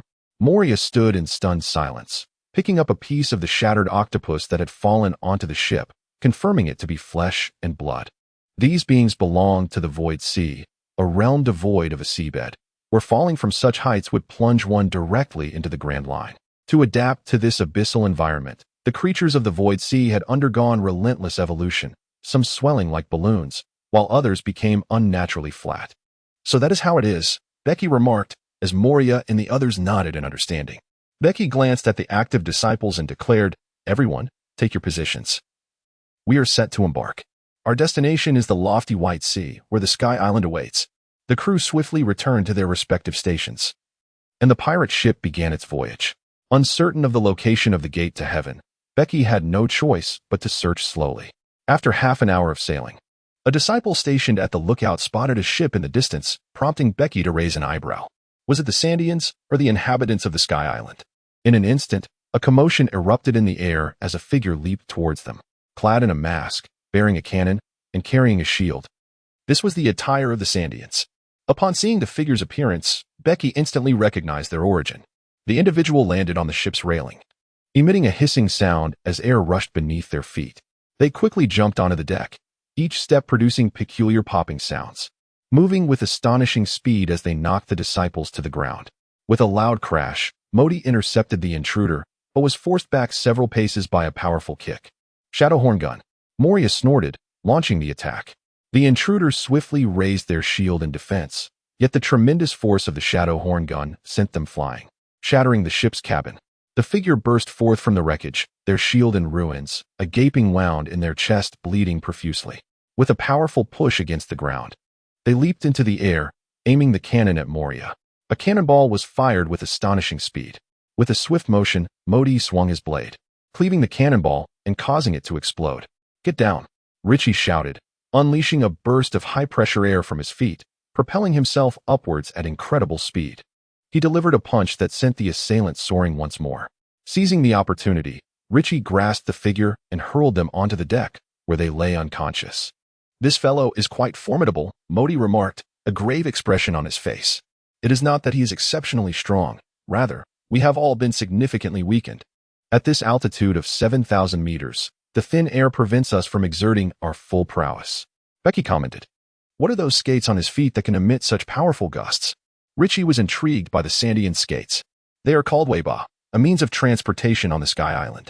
The principle behind Weiba is the wind shell, a unique product of the Sky Island. This wind shell can store wind and release it. The skate's high-speed movement relies on the wind shell. Becky approached, removing the wind shell from the Sandian skates. Pressing the top, a tempest was immediately unleashed. What a marvelous wind shell! Others exclaimed, gathering around in awe. The Sky Island is home to many varieties of shells, in addition to the wind shell. There are heat shells that store hot air to release intense heat, flame shells that expel fire after absorbing it, and impact shells that release force after absorbing shocks, as well as slashing shells that do the same after absorbing slashes. Shells are indeed the essence of life and combat for the people of the Sky Island. One of our purposes for visiting the Sky Island is to acquire these immensely useful shells. Becky Island. The shells of the Sky Island are an immensely valuable resource, and Becky has recognized their potential, believing that these extraordinary shells could be utilized to forge an elite army. The crew members have developed a keen interest in the shells of the Sky Island, each eager to witness their wonders. "Father, that ship approaches us with great speed," shouted a disciple from the lookout tower. Becky turned to see a massive storm trailing behind the vessel, propelling it toward them at an astonishing pace. The ship was equipped with numerous wind shells. The vessel swiftly closed the distance to the pirate ship, and figures began to leap from its deck. Pillars of wind extending from beneath their feet. Over 20 individuals from Sandia soared into the air, landing around the edges of the pirate ship, guns and cannons raised, aimed at Becky and his crew. As they beheld their fallen comrades on the deck, the Sandians' expressions darkened, eyes glinting with malice. Among them, a heavily tattooed giant bellowed, "Eliminate these blue sea dwellers." In their fury, the Sandians unleashed a barrage of gunfire and cannon fire. Chapter 48. The First Battle of Sky Island. One sword style, storm. At that moment, Modi sprang into action, swinging his sword with all his might, conjuring a fierce gale that swept away the incoming bullets and cannonballs, along with several of the Sandians. Ricky released a high-pressure airflow that similarly dispersed many projectiles. Meanwhile, Moria's shadow transformed into shadow bats, crashing into and exploding the cannonballs. These projectiles detonated above the pirate ship, causing several Sandians to plummet into the sea. Their fate's uncertain. Damn it! The heavily tattooed giant's gaze sharpened as he spat out 2 words through clenched teeth. The powerful winds from beneath his feet surged onto the deck, and he gripped a colossal spear that quickly heated to a fiery red, emitting smoke. Scorching spear. The giant thrust the spear toward Becky, but Modi leaped forward, drawing his long sword in a graceful arc. The sound of metal clashing reverberating as he parried the giant's searing weapon. However, Modi struggled to withstand the force, being pushed back over 10 steps before he steadied himself, his arms trembling under the strain. "I will assist you," Moria declared as he strode forward. The fragments of exploding shadow bats coalescing into a shadow lance aimed at the towering Sandian. The giant swiftly raised his hand, effortlessly blocking the shadow lance with a single arm, showing no signs of harm. "This is impossible," Moria exclaimed, his eyes wide with disbelief. The power of his shadow lance could pierce steel. Even Becky, armed with hockey, would not dare to confront it directly. Becky furrowed her brows and immediately exclaimed, "Moria, be cautious. That is the impact shell." Before she could finish, the towering Dian raised his hand towards Moria and instantaneously unleashed a shadow horn spear. A beam of astonishing speed hurtling towards him. Moria's expression turned to one of sheer terror as he narrowly evaded the shadow horn spear. The ability to absorb the impact of the impact shell left Moria in disbelief. The towering Dian swiftly reversed his palm, presenting the back of his hand towards Moria's face. Sensing an intense threat, Moria retreated with great haste, employing a swift stepping technique, just as the back of the Dian's hand unleashed a powerful shockwave, blasting a gaping hole in the deck. Moria reappeared, gazing at the gaping hole in the deck, cold sweat trickling down his forehead. Had he been struck by that impact, he would not have merely faced death but rather severe injury. Becky furrowed her brow as she regarded the imposing figure of the robust Shandian warrior, who was significantly stronger than his companions. "Leave this one to me. You deal with the others," Modi declared solemnly, sheathing his long knife and declining Moria's assistance. "Be careful," Moria cautioned, sensing Modi's determination, before rushing towards the other Shandians. Modi inhaled deeply, his gaze sharpening with intensity. The towering Shandian stomped onto the deck, unleashing a tempest of force as he charged towards Modi. With a resounding clash, Modi's long knife was drawn, glinting in the moonlight and radiating a dazzling cold light. The blades collided, producing sparks that ignited flames in their wake. Having acclimated to the thin air of this place, Modi felt his strength surging forth. He contemplated the situation, realizing he was in a stable position. The robust Shandian attempted to unleash another shockwave, but Modi, now experienced, swiftly evaded the attack. In the next instant, he retracted his blade with lightning speed, leaping backward and propelling himself off the ground with astonishing velocity, leaving a small whirlwind in his wake. One sword style, Windblade. Modi's figure vanished in an instant, reappearing behind the robust Shandian. A half-meter-long gash appeared on the left side of the Shandian's chest, blood gushing forth. The Shandian let out a pained roar, bracing himself against his massive spear, which scorched the deck beneath it. The other Shandians, witnessing their comrade's plight, were taken aback and rushed to his aid. However, they were met with resistance from Moria and his allies, each one being knocked to the ground. The Shandian named Caponebeque gritted his teeth, refusing to succumb. Grasping the enormous cannon on his back, he aimed directly at Becky, recognizing her high status aboard the ship. Throughout the battle, no one had allowed the Shandians to approach her, and he resolved to eliminate her directly. Flame cannon. The robust Shandian bellowed as he pulled the trigger, unleashing a blast of azure-white flames. Becky's countenance hardened. He understood that the incendiary cannon, infused with gas, was a formidable weapon capable of incinerating foes to ashes, a force not to be underestimated. His palm grazed the hilt of his sword, but in the next moment, a rotund figure obstructed his path. Ricky unleashed jets of high-pressure air and azure flames that collided spectacularly. Heavens above! Ricky exclaimed as he stepped forward, pressing down slightly with his palm. The slanted jet of high-pressure air, entwined with the azure flames, ascended skyward, erupting in a grand explosion, sending vast plumes of azure fire cascading through the air like a vibrant display of fireworks. Ricky staggered momentarily, gasping for breath. The robust Sandia man let out a frustrated growl, manipulating the mechanism on the cannon, seemingly reloading it. However, at that moment, a cold voice resonated behind him.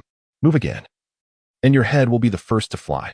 Modi stood behind him, the blade of his long knife poised against the man's neck, its sharp edge slicing through skin, drawing forth a trickle of blood. The burly Sandia man froze, observing that all the other Sandia men on the deck had been subdued. The disciples had bound them together, and Becky stood before the towering Sandia man, calmly stating, "You are called Caponebeque, are you not?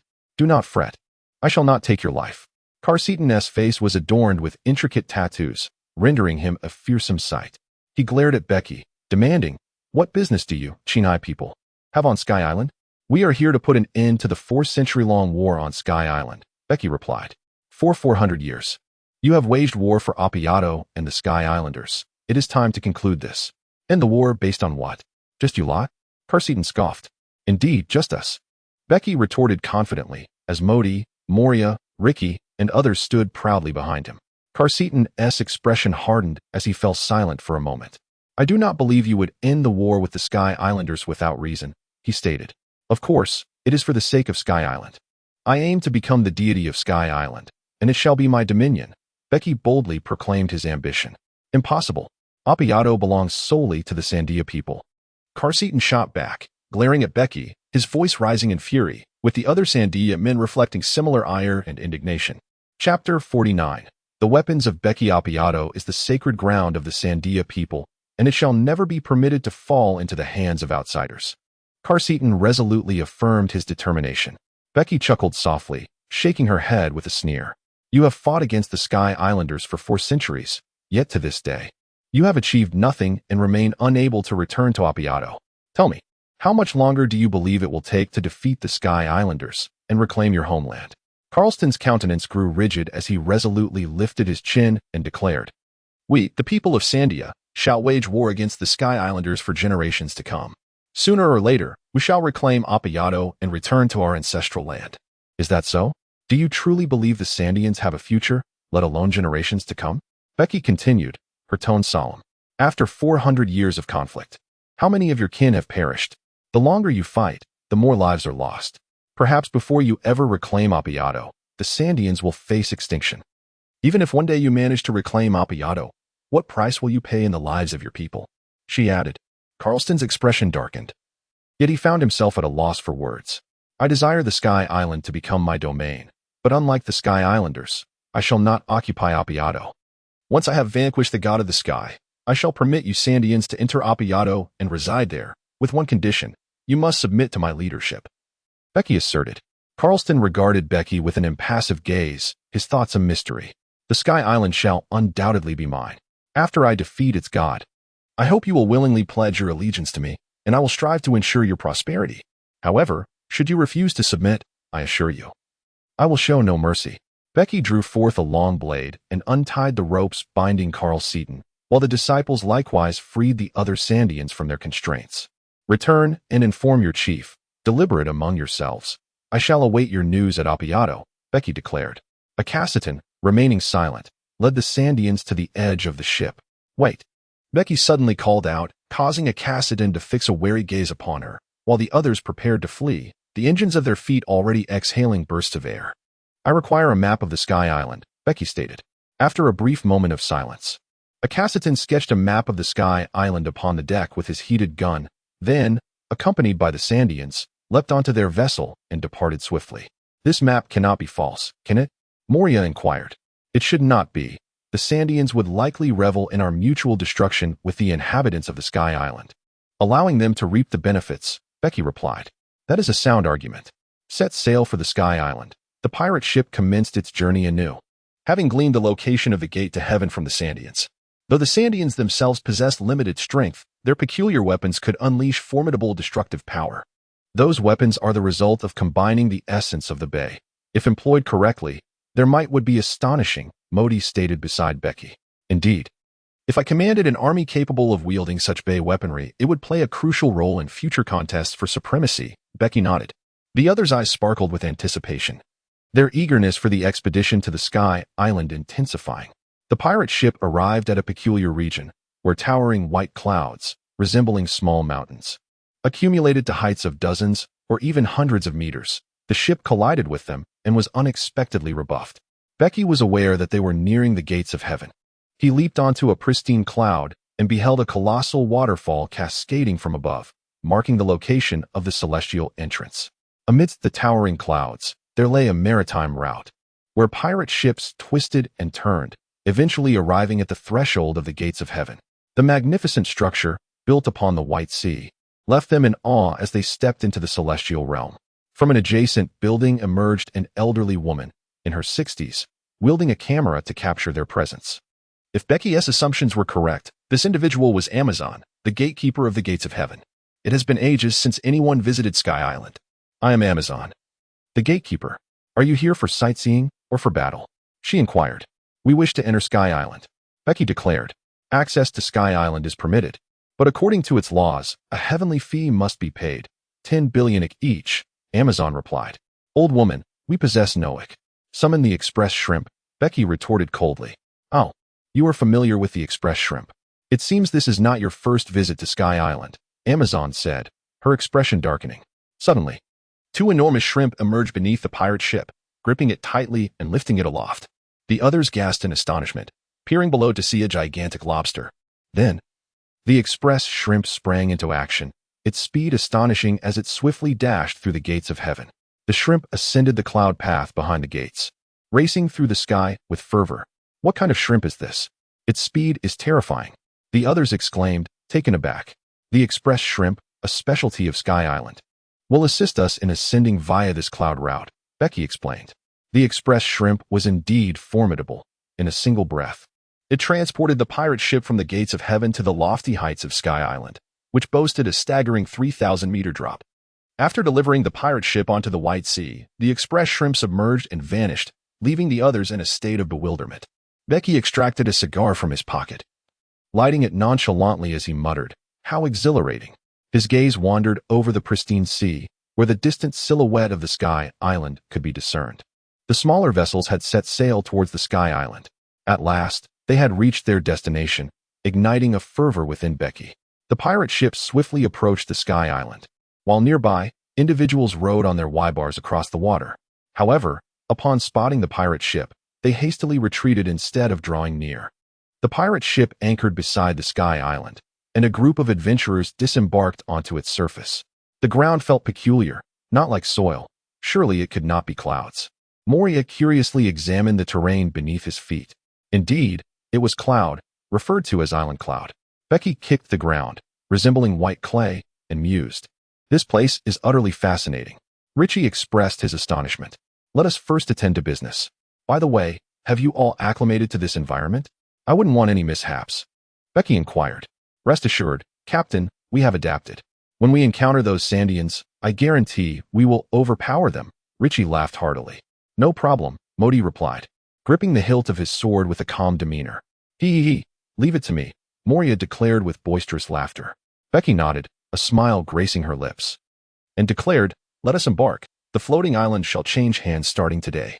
A group of individuals traversed the aerial isle, guided by the map. As they journeyed, they passed several white houses, where fleeting shadows could be seen within, yet none ventured outside, wary of Becky and her companions. Becky instructed her disciples to take the meticulously crafted map in search of the inhabitants of the Sky Island. After verifying the authenticity of the map, she embarked on her journey to Appiato with unwavering determination. Chapter 50, The Divine Legion.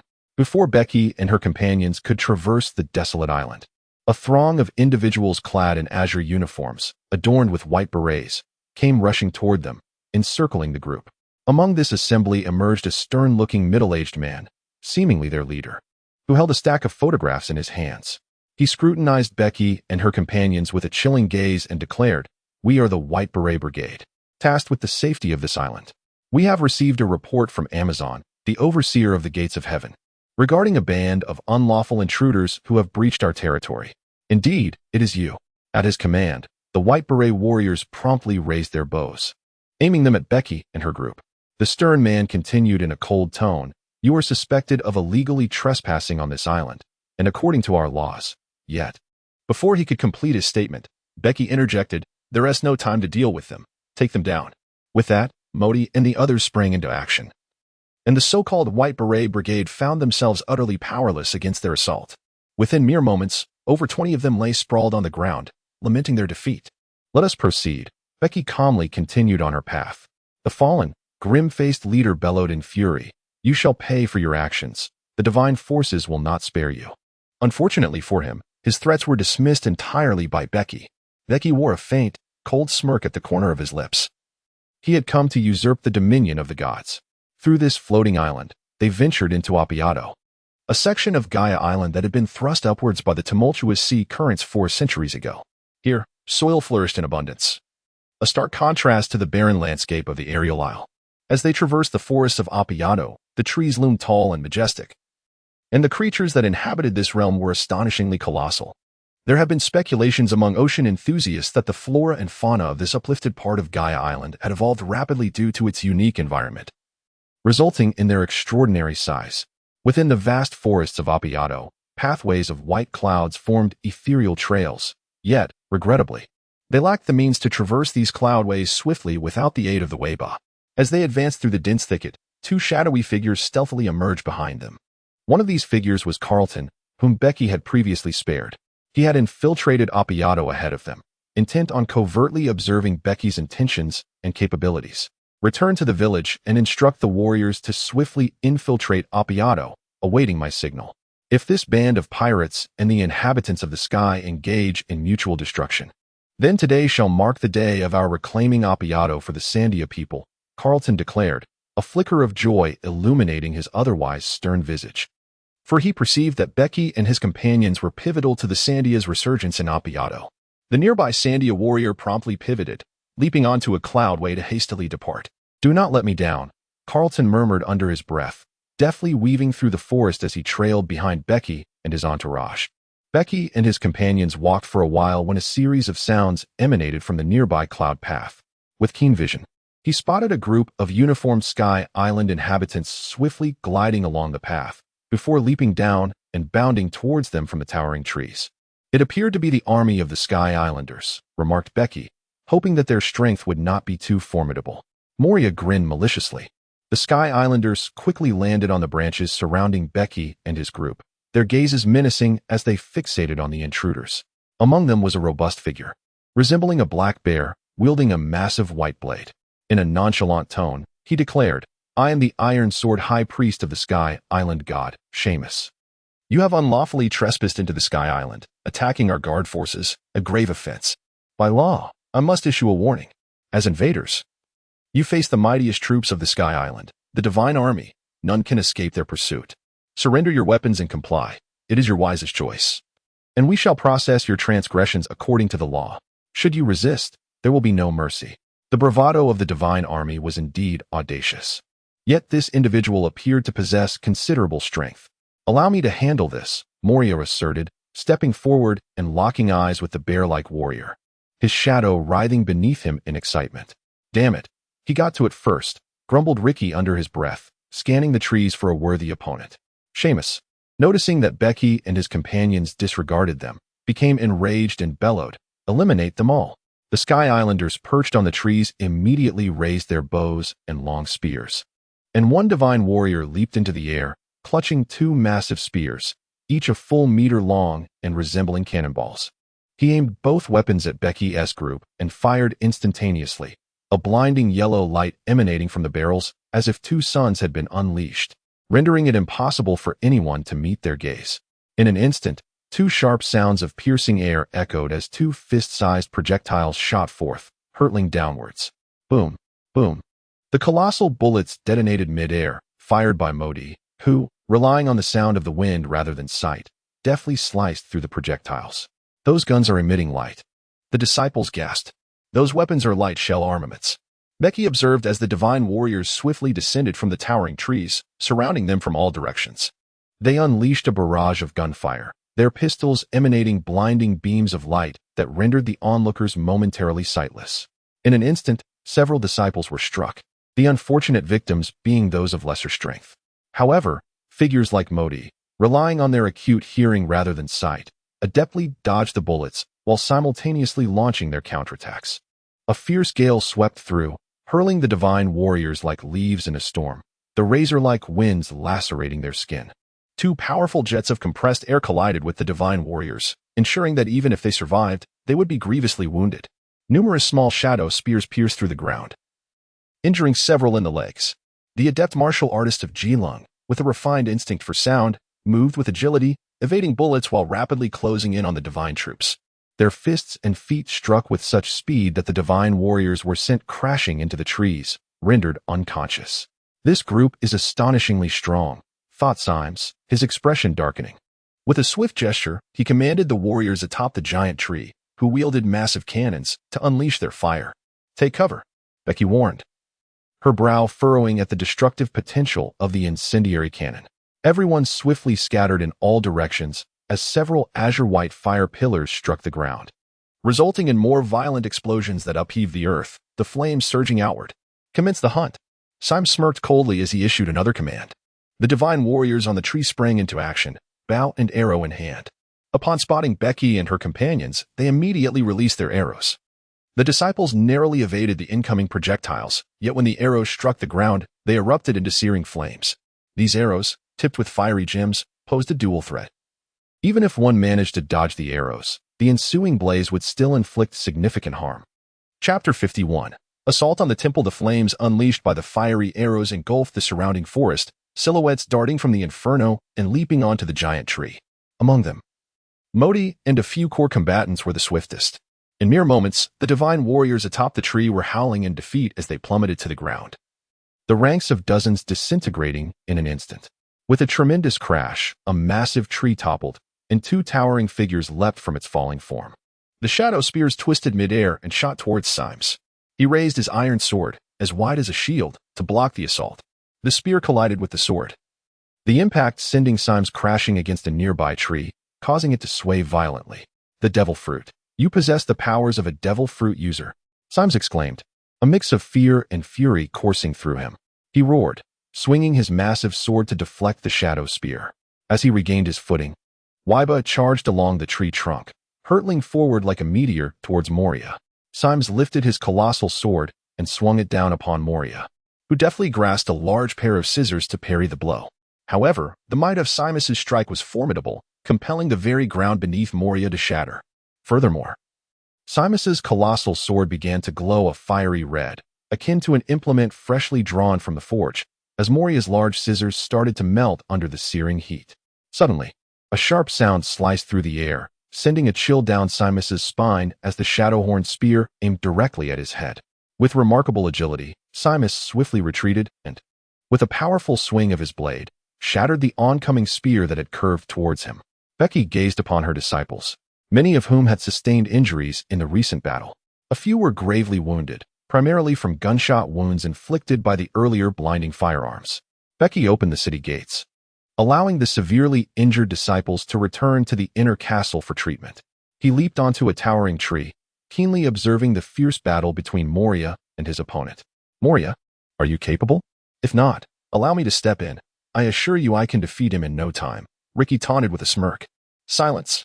I will take him down myself, Moria retorted, his expression darkening as he shot an irritated glance at Seamus.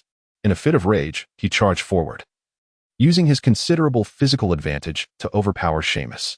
However, Seamus wielded equally formidable weaponry, and the two were locked in a relentless struggle. Becky smiled and remarked, to make Moria appear so flustered, this Iron Sword High Priest possesses considerable skill. With that, Modi's gaze flickered, and he spoke. Becky glanced over, witnessing Moria being forced back by Simus. With a fierce swing of his blazing iron sword, Simus struck Moria, cleaving his massive form in two, sending the upper half soaring into the air. Qinghai Dweller, this is not a place for your reckless abandon. Your fate is destined to be dire. Simus glared at Becky and the others, his voice a chilling growl of authority. Suddenly, a slender shadow spear pierced through Simus's chest, and Moria's colossal figure emerged from behind him, gazing down at the incredulous Simus. The Moria that had been severed transformed into a dark shadow, swiftly burrowing beneath Moria's feet. You were merely tricked into delivering that blow. What are you so pleased about? Moria's fist crashed into Simus's face, sending him hurtling against a large stone, where he fell unconscious. Captain, shall we eliminate him? The shadow beneath Moria coalesced into a shadow spear, poised menacingly towards Simus. No, let's refrain from bloodshed unless absolutely necessary. Becky waved his hand dismissively. Although indifferent to Simus's fate, he preferred a policy of conciliation in his quest to claim the Sky Island. Becky and his companions continued their swift journey through the forest, traversing several hills until they beheld the immense vine towering amidst the Appiato, reaching towards the heavens. He was aware that this colossal vine was home to the legendary Mandora, a place long lost for 8 centuries, renowned as the Land of Gold. After covering some distance, a frown creased Becky's brow as he reached out, his fingers brushing against an almost imperceptible fine thread, a delicate white line invisible in the sunlight. This filament was harder than steel. Modi tugged at the thread, his expression tightening. This is a cloud thread. Its hardness rivals that of steel, Becky explained. At that moment, a group of islanders emerged from the nearby forest, clad in uniforms identical to those of the previous divine warriors. They descended from the clouds with athletic grace, encircling Becky and his group while brandishing shells that emitted a grayish-white mist, which surged towards them like a relentless tide. Quagmire clouds? This is indeed troublesome, Becky remarked, his brow furrowing as he swiftly swung his long blade, severing the threads around them. These quagmire clouds are akin to marshes. Once ensnared, escape becomes exceedingly difficult. We must not allow them to approach, Becky cautioned his comrades. Watch me, Richie declared, stepping forward as he unleashed powerful jets of air from his hands, dispersing the encroaching quagmire clouds, allowing Becky and the others to surge forth through the cleared path. Suddenly, a series of sharp whistling sounds pierced the air, arrows flying towards them, each trailing long, cylindrical clouds in their wake. Becky and her companions evaded the arrows as the towering clouds formed a series of cylindrical pathways through the forest. The warriors from the Sky Island dashed along these cloud paths, wielding their luminous firearms, a troublesome sight indeed. The group swiftly dodged the bullets, knocking the Sky Island warriors off the cloud paths with remarkable speed. Among them was a middle-aged man, reminiscent of Samus, who charged forward atop a formidable beast. He confronted Modi, brandishing a peculiar long knife that he engaged with Modi in a flurry of rapid exchanges before darting back onto the cloud path. Suddenly, the long knife shot forward, extending at a terrifying velocity. Modi deftly evaded the elongated blade, which then plunged into the ground. He regarded the bizarre knife, which measured over 10 meters in length, with a furrowed brow. It was the cloud blade, crafted from a material harder than steel known as iron cloud, which could be augmented at the handle with additional iron cloud to extend its reach. Becky recognized the weapon and noted the man's understanding of its mechanics. indicating a level of knowledge she found impressive. With a flick of his wrist, the extended knife rapidly retracted, returning to its normal size as he arrogantly looked down upon Modi, declaring that while they might have bested the fool Samus, their journey would end before this divine officer. Mr. Modi, allow me to handle this, Ricky chuckled heartily. With a stomp, he vanished amidst two explosive sounds, reappearing before the arrogant Sky Island warrior. Remarkably, the warrior's reflexes allowed him to detect Ricky's high-speed movement, and he swung his long knife directly at Ricky. In response, Ricky unleashed a high-pressure air column with one hand, blocking the blade, while his other hand thrust forward with breathtaking swiftness, delivering an astonishingly powerful blast that sent the warrior soaring dozens of meters into the air before crashing down like a broken kite into the distant forest. Not so formidable after all, Ricky laughed, casting a triumphant glance at Mariah, who was visibly displeased and huffed in response. Let us move on. I suspect the temple will house more of these divine officers. Becky smiled, ignoring the silent rivalry between the two. They quickly set off towards the location of the Sky Islanders' temple. The temple was not situated near the colossal vines, but rather a considerable distance away. The Sky Islanders had already anticipated Becky's group's intrusion, and as they arrived at the temple's plaza, a large contingent of Sky Island warriors surged forth, surrounding them as if facing a formidable enemy. Chapter 52. A dominant onslaught. Do you wish to compare forces with me? Becky chuckled lightly as 5 gates opened in her chest, revealing disciples clad in matching suits and armed to the teeth, leaping forth from her inner fortress. Rows of disciples formed a precise line, weapons in hand, ready to confront the Sky Island warriors. The atmosphere bristled with tension, the impending battle palpable. Hee. If it's a matter of numbers, I am not intimidated by you. Becky laughed triumphantly. At that moment, more than a dozen individuals approached them, flanked on both sides by warriors clad in priestly uniforms, who formed a protective circle around a tall, armored elder whose strides resonated with strength. Following this elongated figure was a peculiar bird adorned with pink spots.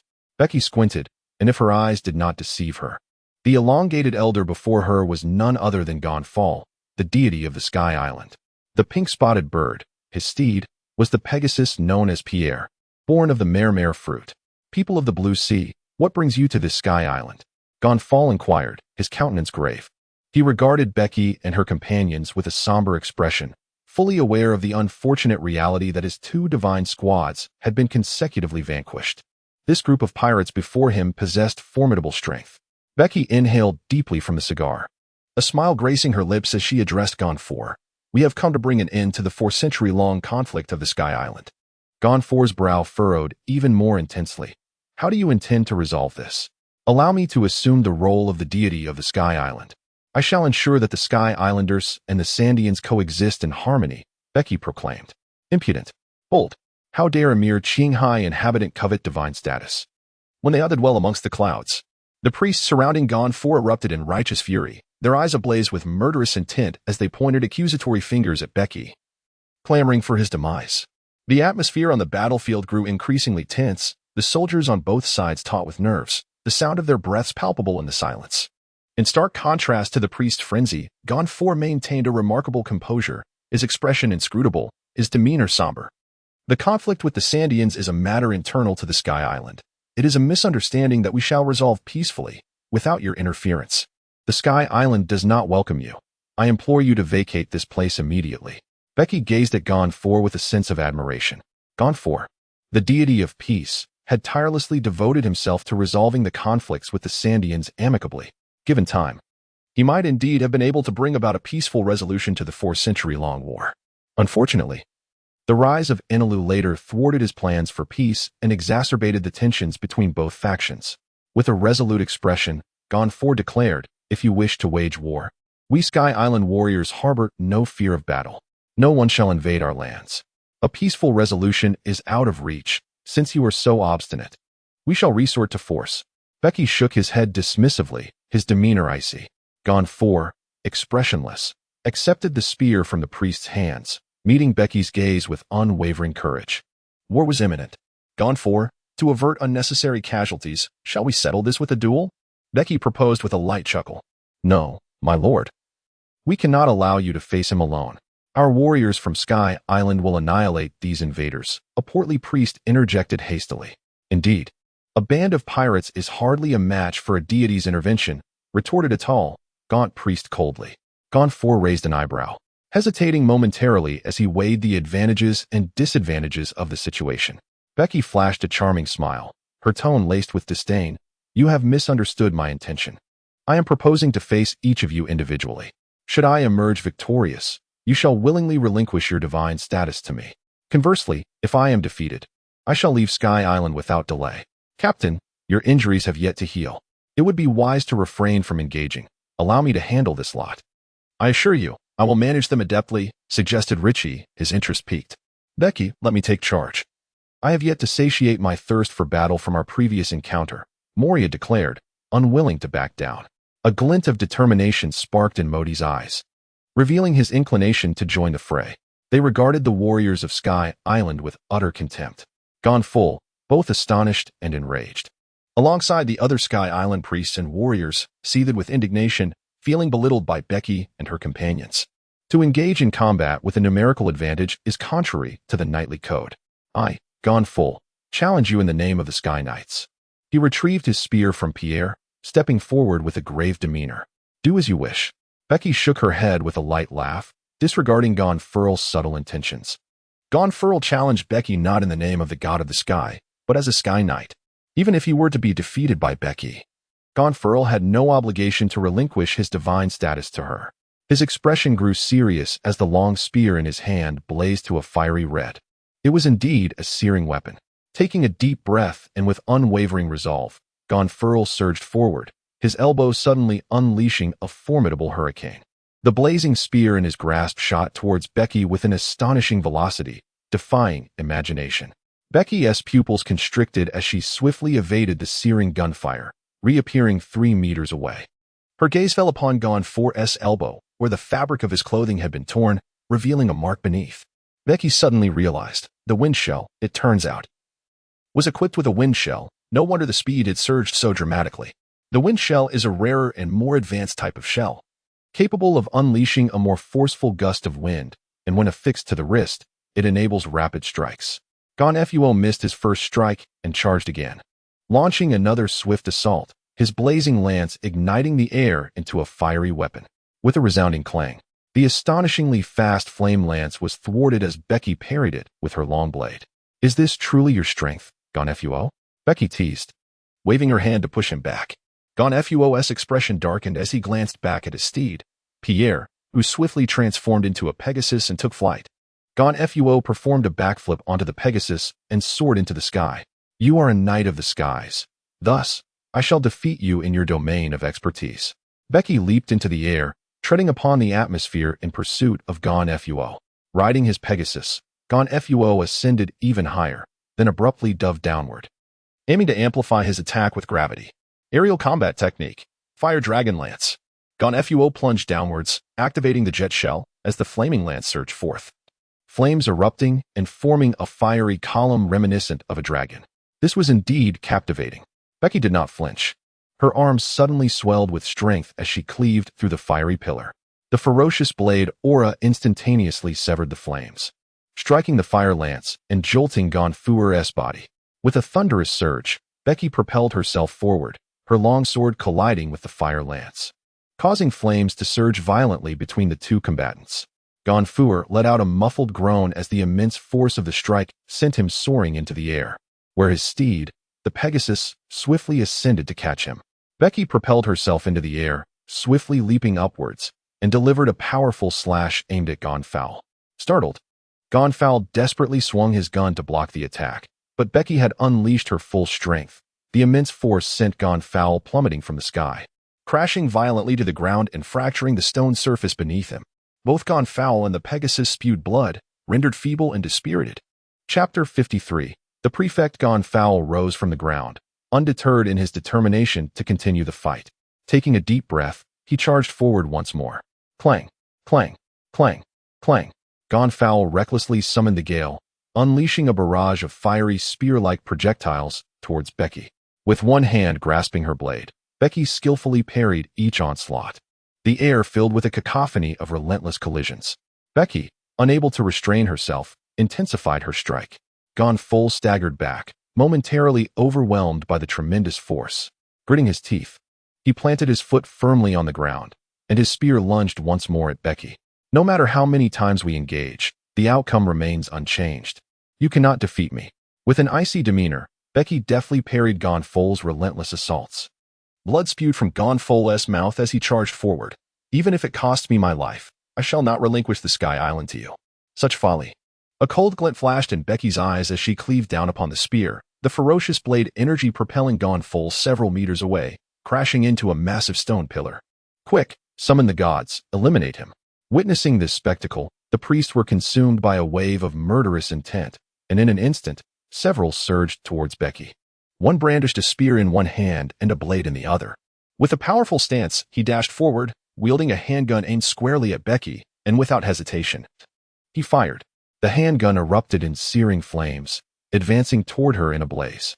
Bege swayed slightly before materializing beside the individual, her long blade slicing through the air with fervor.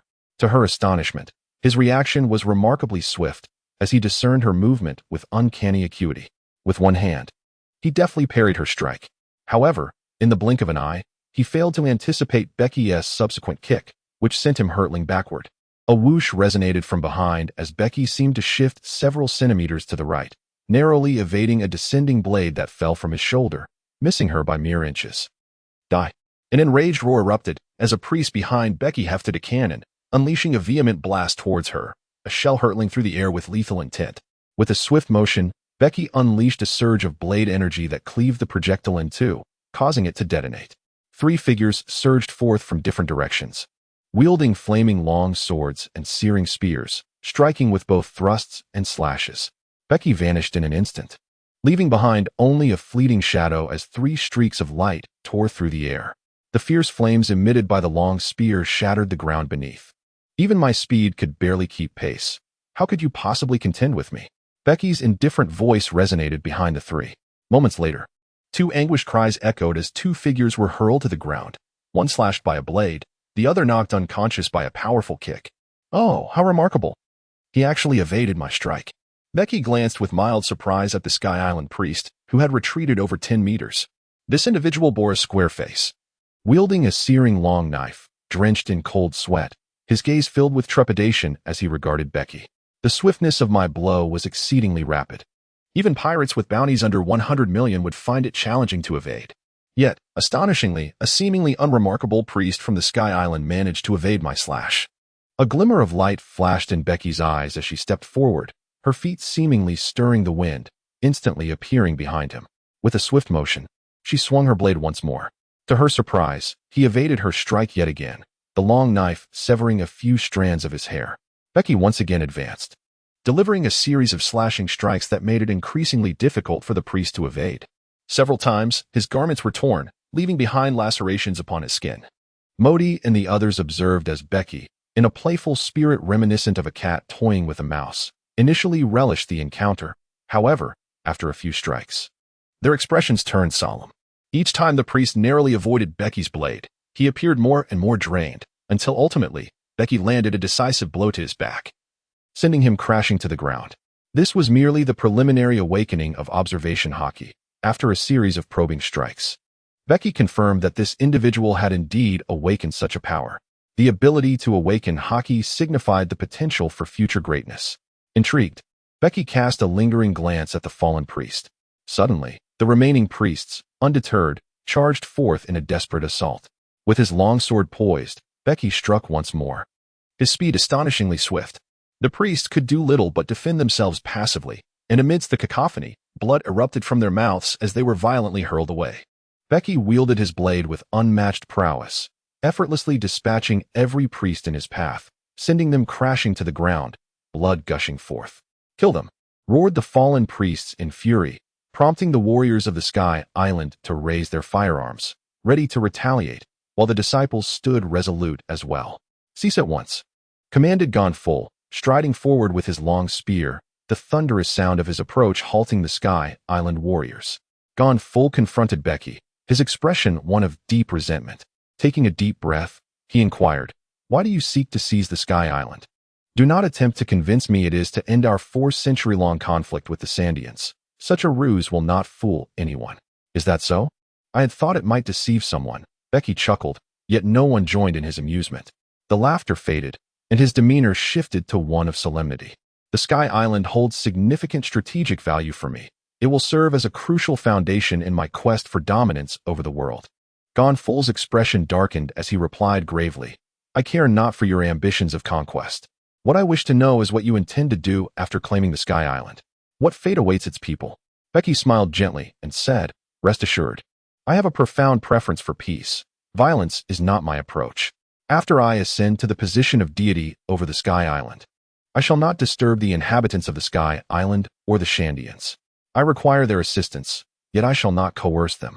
They will labor for me, and in return, I will bring them prosperity. This is a mutually beneficial arrangement. Gonful, however, appeared skeptical and hesitated, asking, What will you do if we refuse? Becky's gaze sharpened instantly, and the ferocity of her murderous intent caused Gonful to stagger back 2 steps. It was not just him. The overwhelming aura of violence sent shivers through the Sky Island priests and warriors alike. Kill, eliminate all who oppose me.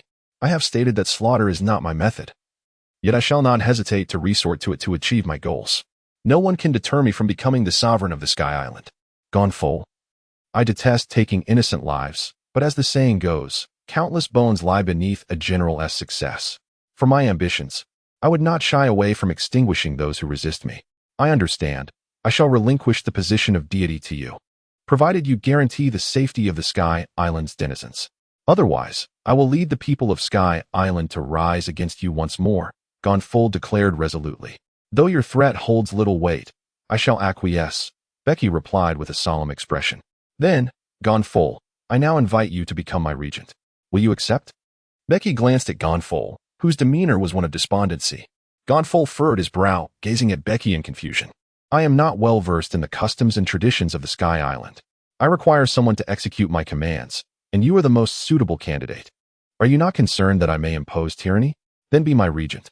I grant you the right to oppose my orders, allowing you to better protect the people of Sky Island. If it is for the sake of the Sky Island's citizens, then I accept without hesitation, Gonful replied firmly. Chapter 54. Sovereign of the Skies. The people of Sky Island would not allow an outsider, a pirate, to claim the title of deity. Resistance was inevitable. At that juncture, Becky would be compelled to employ brutal measures to suppress any dissent.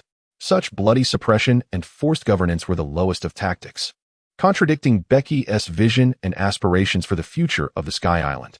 Thus, enlisting Gonful as regent was a pivotal step in Becky's grand design. Gonful, revered as a beloved deity among the Sky Islanders, had been successfully coerced by Becky through the lives and deaths of his people. With Gonful executing Becky's plans and policies, ruling the Sky Island would proceed with far greater ease. After observing for so long, let him come forth. Becky instructed Richie.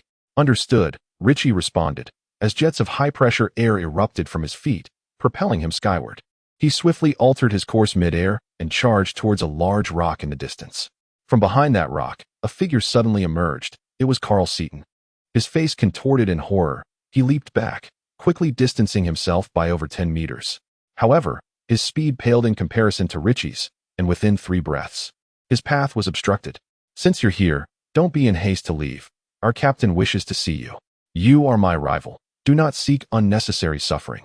Richie remarked disdainfully, eyeing Carl Seaton as he prepared to strike.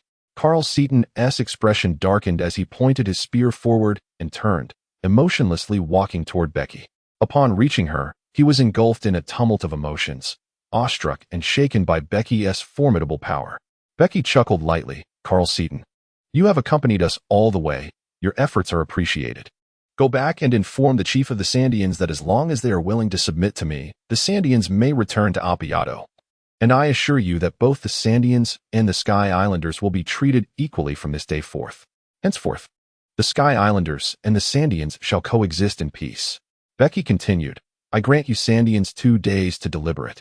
After 2 days, if I receive no word, or if you express unwillingness to submit, I shall raise the Sandian tribe to the ground and will not cease until the Sandians are ready to surrender. I am not one of the Sky Islanders. My means and strength can ensure the complete eradication of your people from the Sky Island. Becky's calm demeanor sent shivers down Carl Seaton's spine. I will relay your message to the chief, Carl Seaton replied with a solemn nod. Becky waved him off, allowing him to depart. Carl Seaton swiftly darted into the forest and vanished. Gone full. I hereby issue my first command. Close the gates of heaven and simultaneously seal off all entrances to the Sky Island. The island is to enter a lockdown phase. No one is permitted to enter or exit, Becky instructed Gone Full. But what about the several pirate crews already on the island? Gone Full inquired, furrowing his brow. Capture all those pirate crews and imprison them. Those who dare to resist shall face execution without mercy, Becky retorted with a cold snort. Gone Full took a deep breath and nodded in agreement. Becky ordered Modi, Moria, Richie, and Ji-Lung to coordinate with the Sky Island forces to enforce the lockdown. He did not wish for outsiders to be aware of his presence on the Sky Island. He intended to transform this place into a secret base, ensuring that no one could divulge his whereabouts. Becky ventured alone towards the colossal vine, gazing in awe and curiosity at its immense form surging upwards through the clouds. The origin of this gigantic vine was nothing short of extraordinary. It was said to have sprouted not from the Sky Islands, but from the depths of Qinghai. The notion of such a remarkable vine ascending from the earth to reach heights of 10,000 meters was indeed unfathomable. However, contemplating the world's largest red mangrove, the Ericaceae, which flourished from the ocean depths, and the majestic elephants traversing the sea, the existence of a vine towering 10,000 meters no longer seemed implausible. Becky agilely leaped onto the vines, soaring towards the clouds above, piercing through them to stand atop their billowy expanse. As she gazed around, she beheld the remnants of ancient ruins and dilapidated edifices scattered about. This was the long-lost site of Shandora, which had vanished 8 centuries ago. For centuries prior, a portion of Gaia Island had ascended to the Sky Islands, resulting in a fracture. The Shandora site was shattered upon colliding with the colossal vine's end. Due to the support of the island clouds, several layers of ruins materialized upon these great tendrils. In the original narrative, the inner city of Shandora was nestled within the upper island clouds, yet it succumbed to the erosion of the island clouds, becoming ensnared within their depths. The fabled golden bell of Shandora, having plummeted onto an even higher layer of island clouds, remains undiscovered to this very day. Becky wandered for a moment among the ethereal clouds of the first tier of the ruins, discovering nothing of value. He then gracefully leaped up the vines to the second tier of the cloud island. As he meandered through the remnants, a distant sound caught his attention. An enormous serpent was weaving its way through the ruins. This colossal python measured a staggering 200 meters in length, its immense body adorned with fine, elongated hairs along its sides, reminiscent of delicate drapes. The Lord of the Sky, Roland. Becky instinctively recognized the origin of the colossal python. It was Roland, the cherished pet of the warrior Kargra from the Sandia tribe, a creature that had lived for 4 centuries. In the absence of Enel on the Sky Island, no one could stand against it. The Lord of the Skies seemed to perceive Becky as an intruder, its enormous eye, larger than a lantern, fixed on her with fury before it opened its jaws, intent on devouring her. With a thunderous crash, the Lord of the Skies head struck the ground, shattering the remnants of the ruins. It lifted its head and let out a ferocious roar, stirring a tempestuous wind. Becky leaped gracefully, evading to its underbelly, a smile gracing her lips. This creature had consumed a considerable amount of gold, making it the perfect opportunity to extract the precious metal from within. Becky's arms suddenly swelled threefold as she seized its midsection and forcefully slammed it to the ground, nearly rendering it unconscious. Following this, Becky unleashed a relentless barrage of 3 punches, striking various points on its abdomen, the sheer force of which caused its midsection to cave in. Becky soared through the air, her feet striking against the belly of the colossal python with fervor. Fragments of stone tumbled from the serpent's gaping maw, albeit at a languid pace. With a series of relentless kicks aimed at the creature's abdomen, the python emitted a harrowing shriek as a torrent of debris cascaded forth. Just how many stones had this beast consumed? Becky gazed in disbelief at the mountainous pile of rocks below, her irritation mounting as she delivered several more kicks, shattering the larger stones within. Amidst the dense scatter of rubble, glimmers of gold emerged as various golden artifacts plummeted alongside the debris. After a considerable passage of time, with no further items falling, Becky cast the python aside. The creature crashed into a nearby ruin, its eyes rolling back in agony, tears streaming down as it beheld Becky with sheer terror, dragging its injured form away in a frantic escape. It opened the city gates, allowing its disciples to emerge and sift through the towering mound of rubble in search of gold. Before long, A small mountain of gold appeared before Becky, sparkling brilliantly and momentarily blinding her. Indeed, there was a substantial amount of gold to behold. Becky instructed her disciples to place the gold into chests and transport them to the storage within the inner castle. Meanwhile, she ascended to the higher ruins to explore the ancient site of Mount Dora. Chapter 55. The Tolling of the Golden Bell. Becky meandered through the upper ruins, entering within their confines, where many areas had already been enveloped by the clouds of the island. Becky brandished her blade, cleaving through the island's clouds with ferocity. The fierce energy of her strike penetrated several meters below, crashing against the steps beneath. This action unveiled a vast expanse beneath the island's mist. Over the course of 4 centuries, remnants of ancient ruins had gradually descended into the depths of the cloud, concealing the majority of the relics within. Becky descended the staircase into the ruins, surrounded on all sides by island mist. With a sweeping motion of his sword, he shattered the mist that obstructed his path, gradually making his way downwards. Upon reaching the end of a spacious corridor, he beheld the full extent of the ruins engulfed in the island's fog. Before him lay a vast city ruin, its heavy historical aura palpable. "This must be the inner city of the Pandora ruins," he murmured. As he spoke, a gateway opened in his chest, and one by one, his disciples emerged from within, positioning themselves behind him. "You are to scour these ruins and gather anything of value. Be cautious, do not damage the relics," Becky instructed. The disciples nodded in response, equipped with various tools, and cautiously descended into the inner city ruins to commence their search. Becky cast a fleeting glance at the ruins before turning away, ascending once more along the colossal vine in search of the golden bell. He climbed to the pinnacle of the immense vine, surveying the surroundings, yet the shadow of the golden bell eluded him. Was it still aloft? Becky gazed at the floating island clouds above, his brow furrowed in concern. With a swift leap, he employed the moonwalk technique, bounding through the air, landing upon a floating island cloud, propelling himself higher into the ethereal expanse. Where could the golden bell have fallen? Ascending further, he noticed the thinning air. His body might not endure much longer. Becky's expression grew grim as his breath quickened, having leapt to an altitude of 400 or 500 meters. He still found no trace of the golden bell, which stirred a sense of urgency within him. Becky swiftly treaded upon the island clouds, casting his gaze in every direction, eager to locate the golden bell without delay.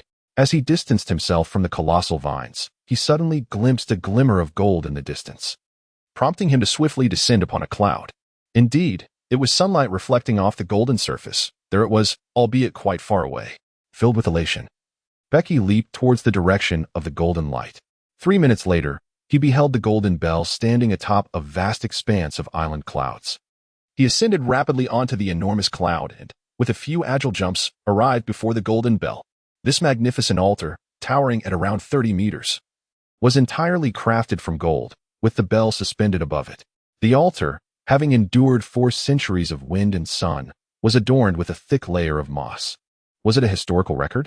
It contained information about the ancient weapon, Poseidon, the god of the sea. Beneath the altar lay a massive black stone slab, intricately engraved with ancient script, none of which Becky could decipher. This historical record pertained to the truth of the 100 years of obscurity from 800 years ago. In total, there were 30 stone tablets of historical significance, among which the 4 most crucial were the red marker tablets, guiding the way to the ultimate destination of the Grand Line, Raftel. Only by gathering all the historical tablets and reaching Raftel could one uncover the truth behind that century of silence. Becky harbored a profound interest in the elusive truths of the century that had vanished.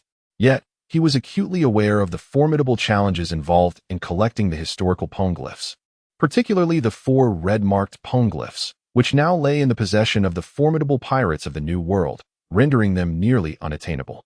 As he shifted his gaze from the poneglyphs to the resplendent golden altar before him, he was overwhelmed with emotion, contemplating the sheer amount of gold required to construct such a magnificent edifice, a treasure of immeasurable worth.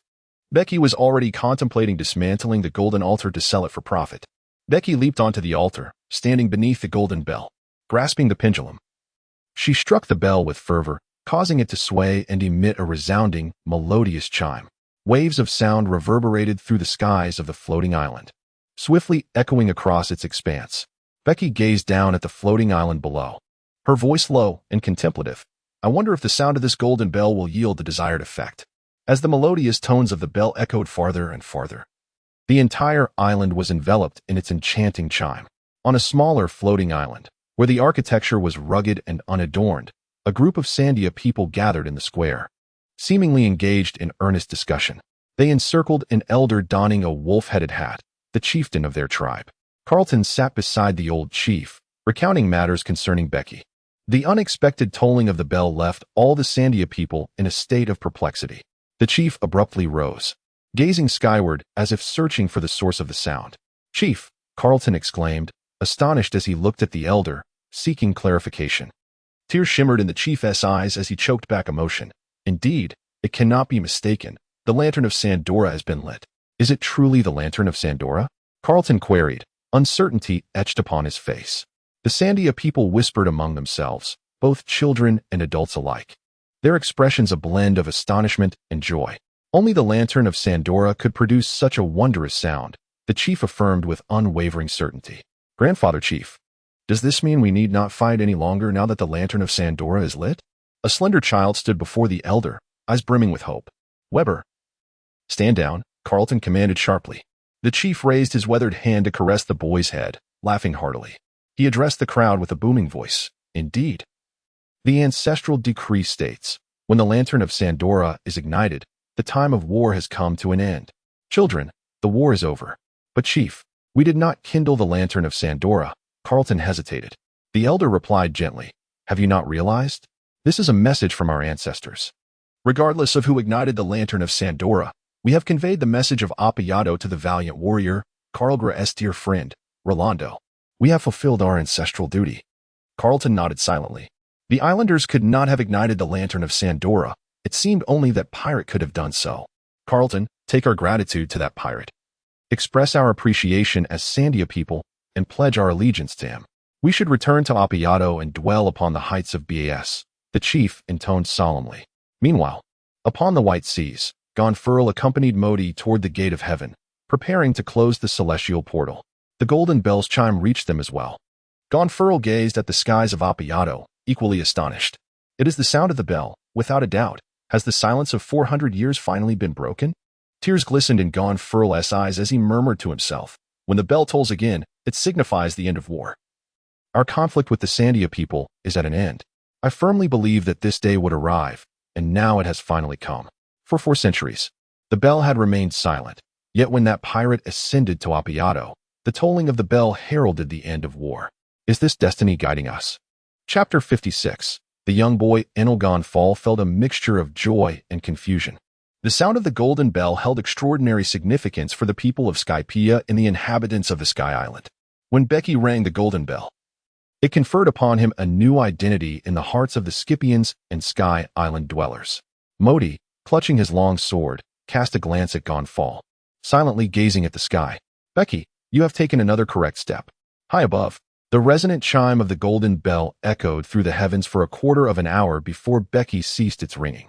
He leaped down from the golden altar, placing his palm against it, and an unusual wave of energy emanated from his hand, swiftly enveloping the entire golden altar. The vast altar began to shrink rapidly, and as it diminished, a gateway opened in his chest, drawing the ever-smaller golden altar into the castle within him. Taking a deep breath, Becky descended from the island cloud, making his way toward the colossal vine. In no time, he returned to the ruins of Sandora, situated upon the immense vine. Within the ruins, he witnessed a disciple emerging, cradling a golden drum, which he placed in the center of the plaza, where numerous golden treasures were amassed. Becky soared through the air with a series of graceful leaps, and upon her arrival, her disciples immediately bowed in reverence. "Master, this truly is the land of gold.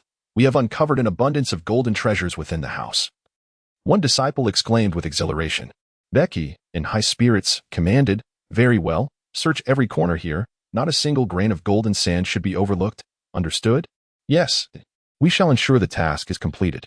The expanse of these ruins was vast, and even with dozens of disciples, it was uncertain how long the search would take. He released the other disciples from the internal castle, including doctors, nurses, and so forth, to assist in the exploration of the ruins. However, it was unfortunate that most of them were lacking in strength. They quickly succumbed to oxygen deprivation and had to return to the safety of the internal castle. Approximately 4 to 5 hours later, the space within the ruins began to dim, as the world outside was enveloped in darkness. Becky had no choice but to send her disciples back. After 4 to 5 hours of relentless searching, they had amassed a mountain of gold. Box after box of this precious metal was transported into the castle, and the combined riches obtained from the core of the void and the newly discovered treasures filled an entire room, a fortune beyond measure. This does not even account for the immense golden altar. Becky felt an increasing delight towards the ruins, pondering the prospect of thoroughly exploring the several layers of these immense vines over the coming days. Becky leaped from the colossal vine and returned to the Temple of the Sky Islanders. In the temple's courtyard, two factions confronted each other, one comprised of the Sky Islanders and the other of the Sandians. Becky swiftly leaped into the square, where the inhabitants of the Sky Island immediately bowed before him, referring to him as a deity. He sensed their reluctance, yet paid it no mind. After all, an outsider had forcibly seized the divine title, becoming the god of the Sky Island. It would indeed be peculiar if the Islanders accepted this willingly. "Are you the chief of the Sandia people?" Becky inquired, casting his gaze upon the elder adorned with a wolf head hat beside Car Seaton, already harboring suspicions in his mind. "Indeed. I am the old and humble Calvuf, chief of the Sandia people. It is an honor to meet the new god of the Sky Island," the elder replied, leaning on his staff as he bowed deeply in reverence. Upon seeing the scene, Becky immediately recognized that the Sandians were poised to submit to him, and he laughed heartily, urging the old chieftain to rise. "He. Old chieftain, please get up, quickly. Surely, Carlton has conveyed my decision." "Has the old chieftain arrived with a resolution?" Becky inquired. The old chieftain solemnly nodded and asked, "For hours ago, I heard the sound of the lamp of Sandora being lit. I wonder if it was your excellency who ignited it." "Indeed, I have found the lamp of Sandora and sounded its call," Becky affirmed, nodding his head. He opened the city gates at his chest, and an enormous golden altar was propelled forth by an invisible hand. With a thunderous crash, the majestic altar landed in the square. The old chieftain and the Sandian warriors were immediately stirred with excitement upon witnessing the golden altar. The old chieftain rushed forward to caress the altar, tears of joy streaming down his face. Overcome with emotion, he shouted to the Sandora warriors behind him, "Indeed, this is the lamp of Sandora, the very lamp recorded in our ancestral teachings. After 400 years, we have finally laid eyes upon it." The old chieftain, along with the Sandian warriors, knelt in reverence before the golden altar. Becky stood aside, refraining from disturbing them. Once the old chief rose and approached Becky, he solemnly declared, "You have ignited the lantern of Mandora. You are a great benefactor to us, the Sandia people. Should you promise our return to Appiato, we, the Sandia, are willing to heed your call and implore you to treat us with kindness. Rest assured, dear chief, the Sandia will dwell in Appiato just as the people of the Sky Island do. I shall treat all equally," Becky replied earnestly. "Furthermore, I shall appoint you as my second consul, granting you rights equivalent to those of Gonfur." Joy illuminated the old chief's weathered face as he nodded gravely. That very night, he returned to Sandia, eager to embrace their return to Appiato. Both the Sky Islanders and the Sandia had submitted to Becky, effectively placing him in dominion over the Sky Island. In the week that followed, the entrance to the Sky Island was sealed, allowing Becky to commence his plans.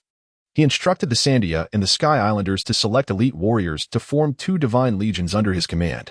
These battalions would be trained by Modi. As both the Sky Islanders and the Sandia had grown overly reliant on weapons, lacking in their physical prowess, Becky aimed to enhance their physical strength and impart the 6 styles of the Navy to them. Becky also dispatched the most skilled craftsmen of shell weaponry from the Sky Island to forge the finest shell weapons for his subordinates. Furthermore, he commanded the denizens of the Sky Island to gather the powerful shells that were on the brink of extinction, not only across the Sky Island, but also within the White Sea, in a bid to swiftly earn the loyalty of the Sky Island populace. Becky adopted the previous policies of Gonful, augmenting them with numerous welfare initiatives.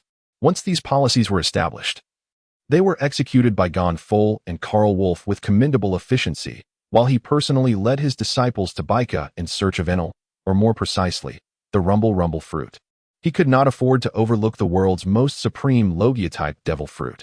At this time, Enel should still be a mere child. It remains uncertain whether he had acquired the rumble fruit yet. Guided by the inhabitants of the Sky Island, Becky swiftly arrived at Baika Island. Upon entering, he immediately instructed his disciples and the Sky Island warriors to commence their search for Enel.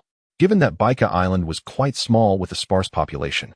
It was not long before the Sky Island warriors located Enel and brought him before Bege. Bege beheld a small child, utterly filthy, clad in tattered garments, resembling a gaunt little monkey. The child averted his gaze, trembling with fear as he kept his head lowered. "Lift your head," Bege commanded. The child raised his gaze, only to find Bege staring intently at him, his face contorted with terror, and he hastily lowered his head once more, quaking all over. "Are you Enel?" Bege inquired with a furrowed brow. The child, gripped by trepidation, could not muster a response, prompting a nearby Sky Island warrior to scold him sternly. "The deity is addressing you. Respond at once." Overwhelmed with fright, the child began to weep, stammering between sobs. "Yes, I am Enel." Chapter 57. The War Demon Weber. Bege regarded the child with a peculiar expression, scrutinizing him from head to toe.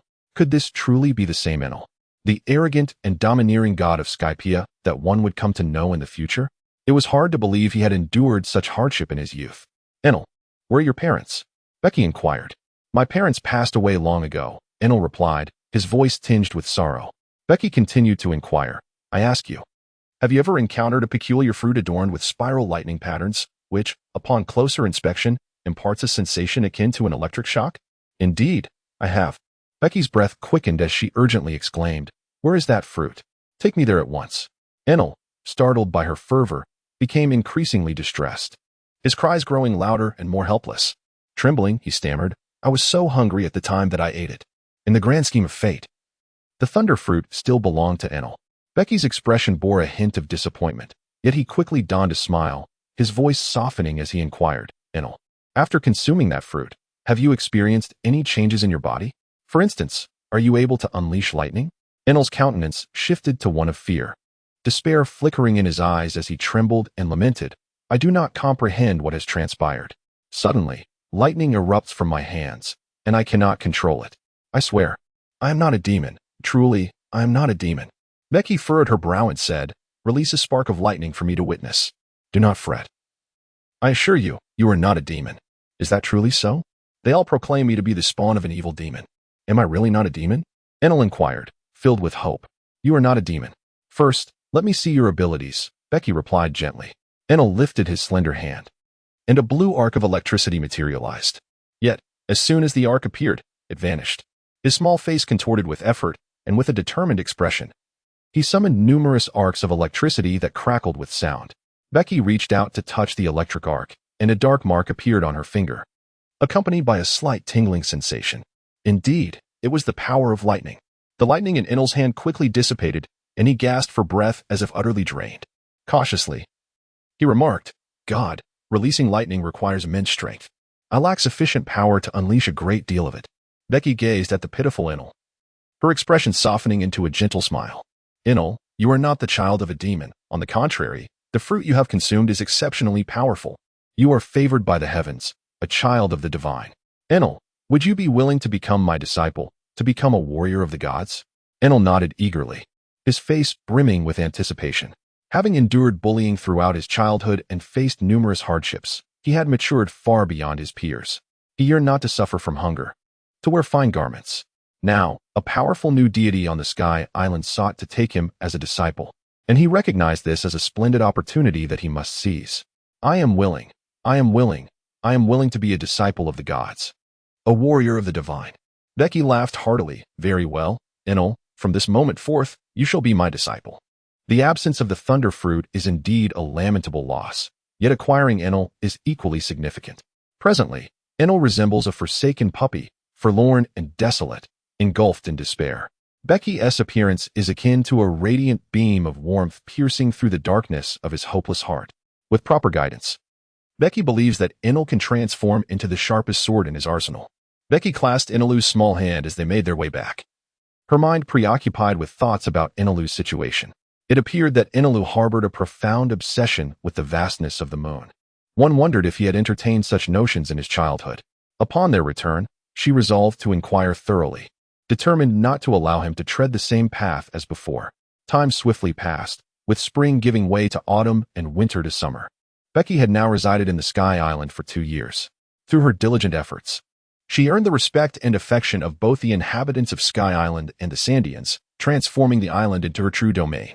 Over these 2 years, she tirelessly searched for shells across the White Sea and the White Sea, particularly the nearly extinct varieties. Remarkably, she discovered numerous rare shells, including the windblow shell and the barrage shell. To ensure a sustainable supply of these shells, Bege assembled the most seasoned shell collectors on the island to embark on a venture of artificial cultivation. Presently, ordinary shells have begun to be successfully farmed, while the rare varieties receive Bege's vigorous protection and are gradually increasing in number. With all entry points to the Sky Island sealed by Bege, no outsiders had set foot on the island for the past 2 years. She commissioned the cloud artisans of the island to construct a cloud path leading to the lower realm, allowing safe passage to the Blue Sea with specially designed vessels. Throughout these 2 years, Bege dispatched her disciples back to the Blue Sea on multiple occasions, returning with vast treasures of gold and engaging in extensive trade with the maritime king, amassing substantial resources to fortify her strength and silence. Brooke and Labu remained stationed on Gaia Island, which had been covertly controlled over the past 2 years, transforming it into a port beneath the Sky Island. Everything was progressing in a positive direction. Atop the colossal vine-covered ruins of Mandora stood a magnificent white palace, an imposing structure that served as both the temple of the deity of Sky Island and Bege's residence.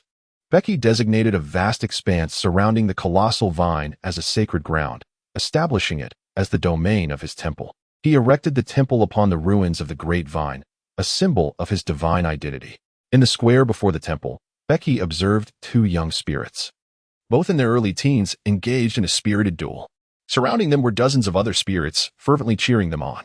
Anilu, give it your all. Strike him. Weber, he's on the verge of losing. Muster all your strength.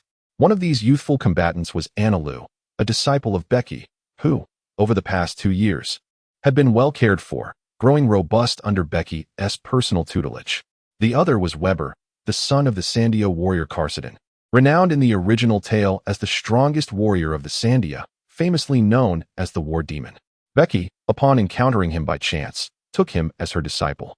In addition, she recruited several individuals of commendable aptitude from the Sky Island and the Shandians to become her apprentices. Bege intends to devote herself entirely to nurturing them. The 2 little ones exchanged blows, their prowess rivaling that of many adults. With a resounding thud, Enel was knocked to the ground by Weber, who then mounted him, pinning him down. I have lost, Enel lamented, filled with profound dejection. Weber rose and assisted Enel to his feet. Approaching Bege, Enel bowed his head and, in a state of despair, confessed, Godfather, I have lost. No, Enel, you have not lost, the Godfather replied. Had you employed the power of the rumble fruit, I would have been defeated long ago, Weber interjected, shaking his head. During their recent confrontation, Enel had refrained from unleashing the full might of the rumble fruit. Had he done so, Weber was certain he would have succumbed within mere moments. Enel shook his head, asserting, the Godfather has stated that many formidable warriors upon the seas possess haki, capable of countering the rumble fruit. Only a strong physique embodies true strength. Bege nodded with satisfaction and burst into laughter. Enel is absolutely right. Even with the most formidable devil fruit, a frail physique renders it useless. Enel, you possess one of the most powerful Logia-type devil fruits, the rumble fruit. If you were to couple that with a robust body, you would be poised to become a supreme force upon the seas. Therefore, do not let pride cloud your judgment. It is imperative that you diligently refine your physical form to enhance your strength. Do you understand? Enel, with unwavering determination in his eyes, replied earnestly, rest assured, Godfather, I shall grow stronger than Uncle Modi and Uncle Moria. I aspire to become the mightiest warrior in your service. Bege erupted into laughter, exclaiming, he. Then you must strive even harder. Enel nodded resolutely. Weber, am I mistaken, or do I detect a hint of dejection in you? Such sentiments are unbecoming of a Sandio warrior. Noticing Weber's downcast expression, Bege affectionately patted his bald head and smiled. Chapter 58. The legendary pirate Weber lifted his head. Determination etched on his small face, and confidently declared, I am not disheartened. Although Enel possesses the mightiest Logia-type devil fruit, I firmly believe that I am no less capable. I aspire to become a martial arts master like Vice Admiral Garp, and I shall undoubtedly emerge as the most formidable warrior under the Godfather's command. Impossible. The Godfather's strongest warrior shall undoubtedly be me, Enel retorted, pouting disdainfully. for that title was one he would never relinquish. I will never concede defeat to you. Weber shot a fierce glare at Enel, unperturbed. Neither will I, Enel replied defiantly.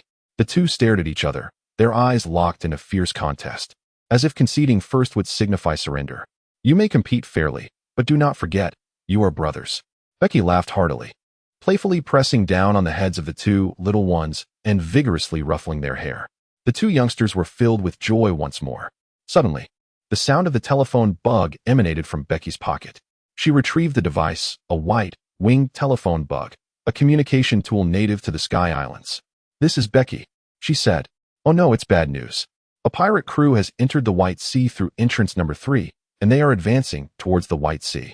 This group of pirates is exceptionally powerful. We cannot withstand them. The voice on the other end conveyed an urgent tone. Becky furrowed her brow. The third entrance. That is the high-speed aerial route. Has it not been severed? How can there still be pirates making their way here? I am uncertain, came the reply. This is no ordinary band of pirates. One of their young members has managed to defeat our entire garrison. The captain of that pirate crew requests to speak with you. Becky furrowed her brow even more deeply and spoke in a grave tone. Hand him the phone bug. Immediately, a deep and resonant voice emanated from the other end. The god of the Sky Island. We have undoubtedly offended the Sky Island. Our primary intention in coming here was merely to sightsee, and we harbor no ill intentions. Your warriors have only sustained minor injuries and are in no serious danger. Which pirate crew are you, capable of traversing the severed high-speed air routes? You must certainly be no strangers to the sea, Becky replied gravely. We are the Roger Pirates. And I am Captain Joel D. Roger. What?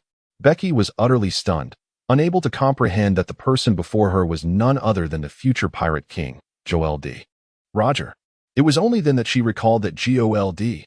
Roger had indeed visited Skypiea, where he discovered the historical text located beneath the Golden Bell. Becky took a deep breath and said, So it is the renowned Roger Pirates of the New World. Captain Roger. I shall have my warriors escort you to the Sky Island. Ha ha ha. It is merely a name, Roger replied with cheerful candor. Becky and the Sentinel Guard at Entrance 3 elucidated the situation as the Sentinel escorted Roger's pirate ship to the Gate of Heaven, summoned the Divine Chariot, and notified the Divine Troops. The Imperial Guard is assembling at the Appiato port. Bring Modi and the others here. Becky instructed solemnly to the priest beside him. The priest promptly produced a transponder snail to initiate communication. Father, are we under attack? I wish to join the fray. Enel inquired with palpable excitement. It is not an enemy. It cannot be an enemy, Becky replied.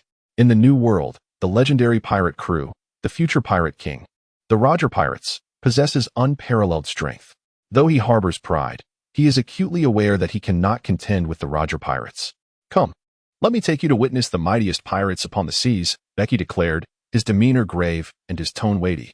9 sky horses, a specialty of the Sky Island, drew a magnificent white luxury carriage that came to a halt beside Becky. This was his mode of transport, revered by the Sky Islanders as the Divine Chariot. Becky ascended the carriage, followed closely by Einalu and Weber, while the other little ones excitedly clambered aboard, leaving those unable to squeeze in to find other means of transport. The 2 coachmen urged the empty horses onward, carrying Becky towards Appiah. Upon receiving their orders, the 2 divine battalions swiftly set out, arriving at the port almost simultaneously. Each battalion comprised approximately 200 men, marching with steadfast determination, their expressions as impassive as sculptures, exuding an aura of ferocity and valor. Undoubtedly, they were the most elite forces. For the past 2 years, Modi and his comrades had meticulously honed the divine battalions through stringent training, leading them to the White Sea to hunt the ethereal beasts. Forged in the crucible of blood and fire, each warrior emerged as a battle-hardened veteran. As the 2 divine battalions reached the port, the inhabitants of the Sky Island parted ways. The first and second divine armies had both arrived. What could have transpired? Was there an invasion of the Sky Island? The residents began to murmur among themselves. Before long, a peculiar unit dressed in suits and sunglasses, cloaked in white capes, advanced at an astonishing pace, exhibiting not a hint of disorder, their formation impeccably precise. This unit was led by 3 individuals, 2 of whom were Becky's disciples, Hank and Sam. The third was the infamous bounty hunter, Jalong, though it was Hank who commanded this contingent. Over the course of 2 years, Hank had undergone a remarkable transformation, particularly in terms of his strength. He was the first disciple, aside from Modi, to master the armed hockey. having developed numerous new techniques related to the devil fruit, and had surpassed Jilung in overall prowess. The Imperial Guard had also arrived, the sacred bodyguards of the deity, who rarely mobilized. Was the divine presence among them? The residents of the Sky Island were taken aback and exhilarated upon witnessing this formidable unit. In addition to the 2 divine battalions, a 3rd unit composed of Beke's disciples had been formed, designated as the Imperial Guard, tasked with ensuring Beke's safety. This guard was even more exceptional than the divine battalions. As Beke's disciples, they could not afford to tarnish his reputation, having endured 2 years of rigorous training. They worked harder and more recklessly than the Sky Island denizens and the Sandians, thus forging a fearsome unit that could be likened to an iron army. The 3 battalions stood arrayed at the port, their overwhelming presence rendering the Sky Island residents hesitant to approach. Look, the 3 divine magistrates have arrived. What has transpired? The Sky Island inhabitants buzzed with renewed excitement as 3 figures approached from all directions, some soaring through the air, while others darted swiftly through the crowd. They were Modi Moria and Richie, renowned for their formidable strength, referred to by the Sky Islanders as the 3 divine magistrates. What has happened, Hank? Why have all 3 armies gathered? Modi inquired with astonishment. I am not entirely sure. We were merely commanded to await the Godfather at the port, Hank replied, shaking his head. Carsidon, Longbur, do you know anything? Modi inquired of the commanders of the 2 divine legions. Carsidon, the leader of one legion, shook his head in uncertainty.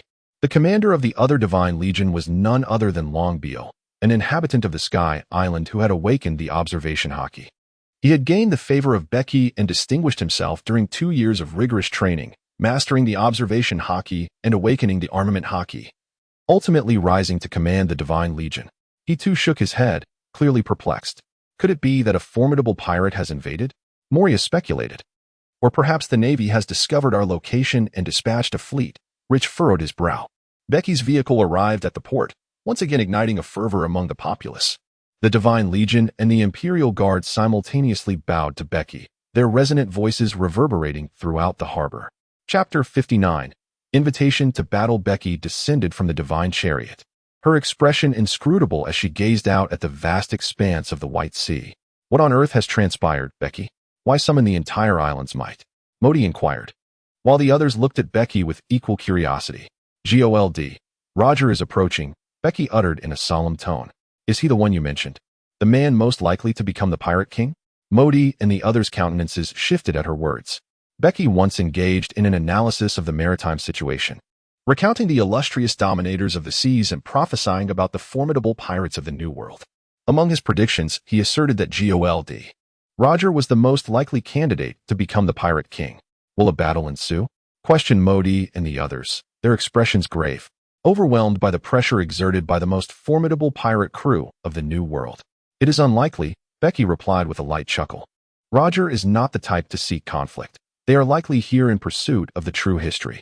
His relaxed demeanor brought a collective sigh of relief from the group. Bege and his companions did not wait long. 2 ultra-fast shrimp vessels swiftly approached from the distance, bringing with them the Roger pirate's ship, the Golden Jackson, which gradually docked at the harbor. At the bow of the Golden Jackson stood dozens of men, with the foremost sporting a subtle smile and the iconic handlebar mustache, undoubtedly. He was none other than Gold, Roger, the future king of the pirates. Flanking Roger stood 2 robust men, renowned as his legendary right and left arms. To Roger's right was Silver's Rayleigh, the Dark King, and to his left was Scabbard Jabba. Additionally, he spotted Duke Inuarashi and the leader of the Nico musketeer tribe from Zo. Could this truly be Skypiea? What a wondrous place. Leaning over the railing of the Golden Jackson were 2 young men. One wore a straw hat, destined to become one of the 4 emperors, Shanks, while the other, with a peculiar red nose, was none other than Buggy the Clown. Such illustrious figures. As the ship lowered its gangplank, Roger, accompanied by a dozen crew members, descended and approached Bege. Captain Roger, what a pleasure to meet you, Bege exclaimed, puffing on a cigar and bursting into laughter. Roger, equally jovial, replied with a hearty laugh. Who would have thought the god of Skypiea resides within the territory of the notorious Captain Bege?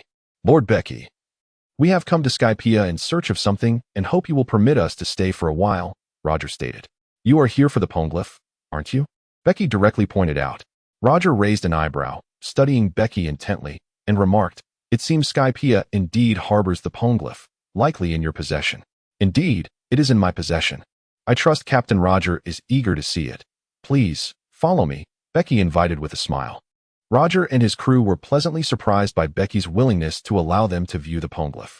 Of course, Rayleigh's brow furrowed momentarily, but he quickly relaxed. After all, they were the Roger pirates, unafraid of any traps.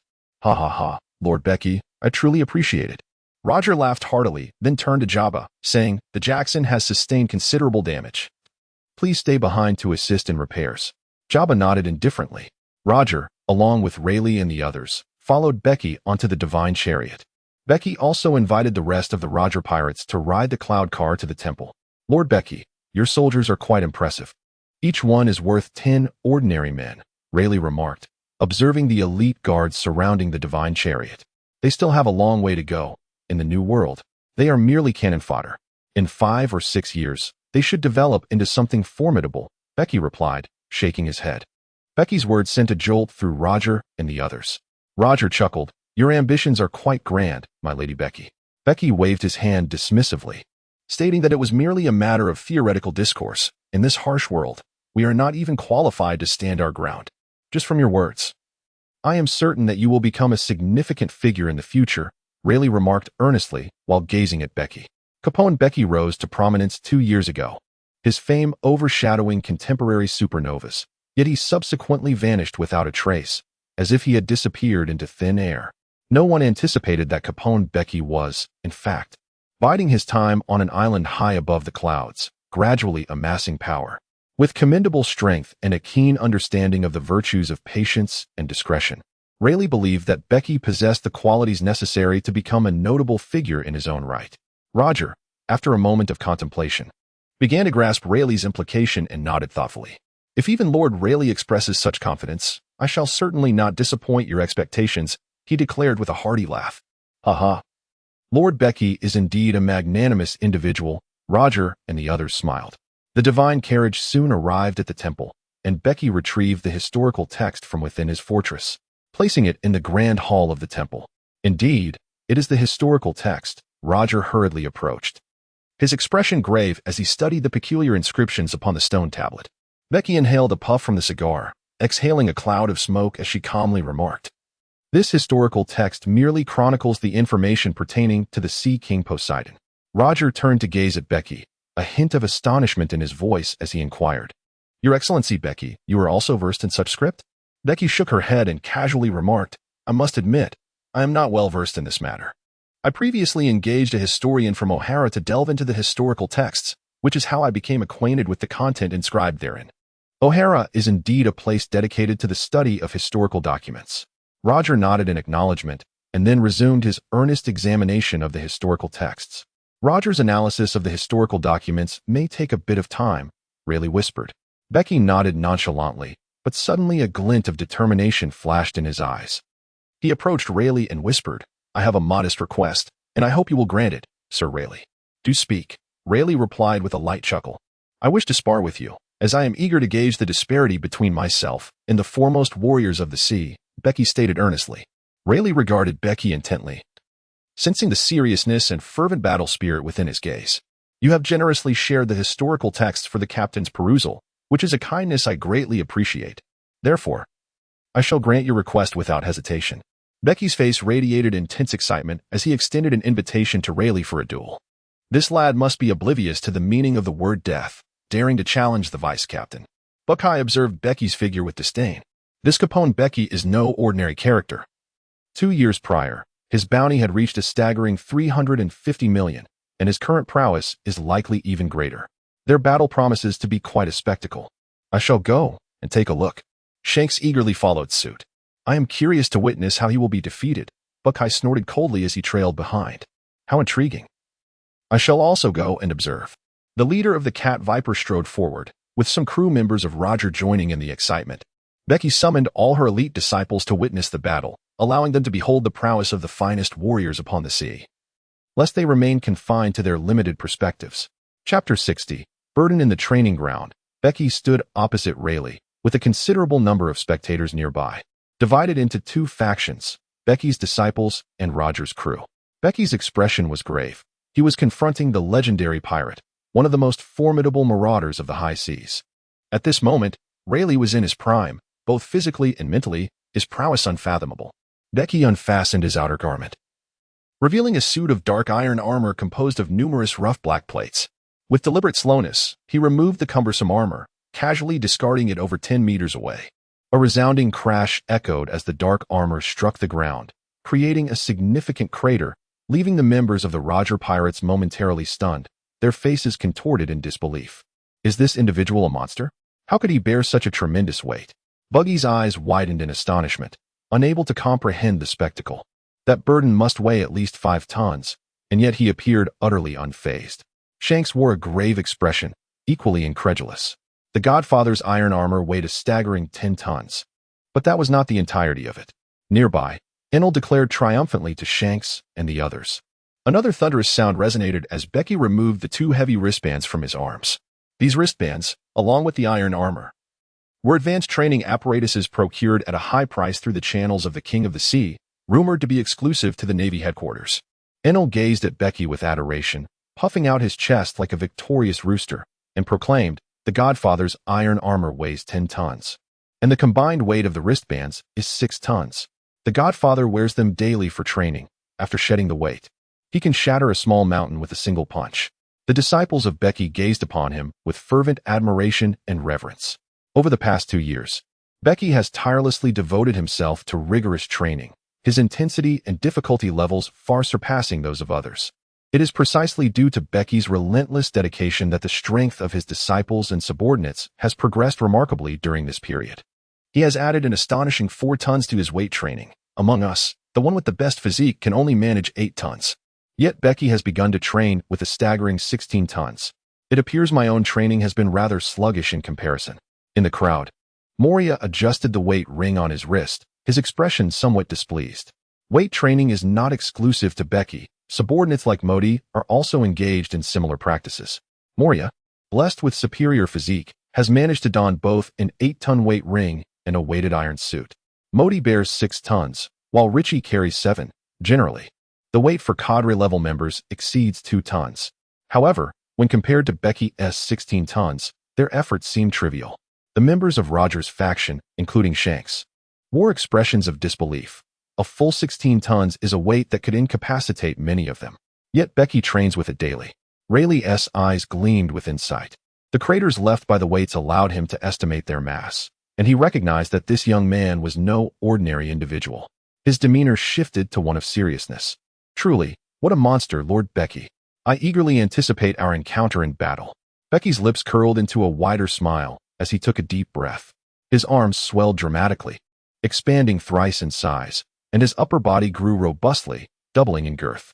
He had enhanced the Sangong Li Luo technique, elevating it from merely fortifying arm strength to augmenting the power of his entire upper body. He continued to refine his abilities, aspiring to empower his entire physique. Subsequently, an aura of ferocity erupted from Bege, roaring forth in a tempestuous release, accompanied by the inaudible growls of ferocious beasts emanating from within him, conjuring phantasmal images of these beasts behind him. While these spectral beasts were invisible to the naked eye, they could be perceived through the advanced Caponebeque haki. Rayleigh, as one of the ocean's most formidable warriors, adept in all 3 forms of haki, seemed to discern the phantom roars of the beasts, prompting his Caponebeque haki to activate, capturing the ethereal silhouettes of the feral creatures, his expression growing more solemn. Under Rayleigh's perception, the phantoms of the beasts surged into Bege's body, causing him to swell even further, and the ferocious aura emanating from him became increasingly savage. The onlookers nearby were taken aback by this overwhelming ferocity. Those lacking sufficient strength were left trembling, beads of cold sweat trickling down their brows. "Children, you are no match for Bege's ferocity."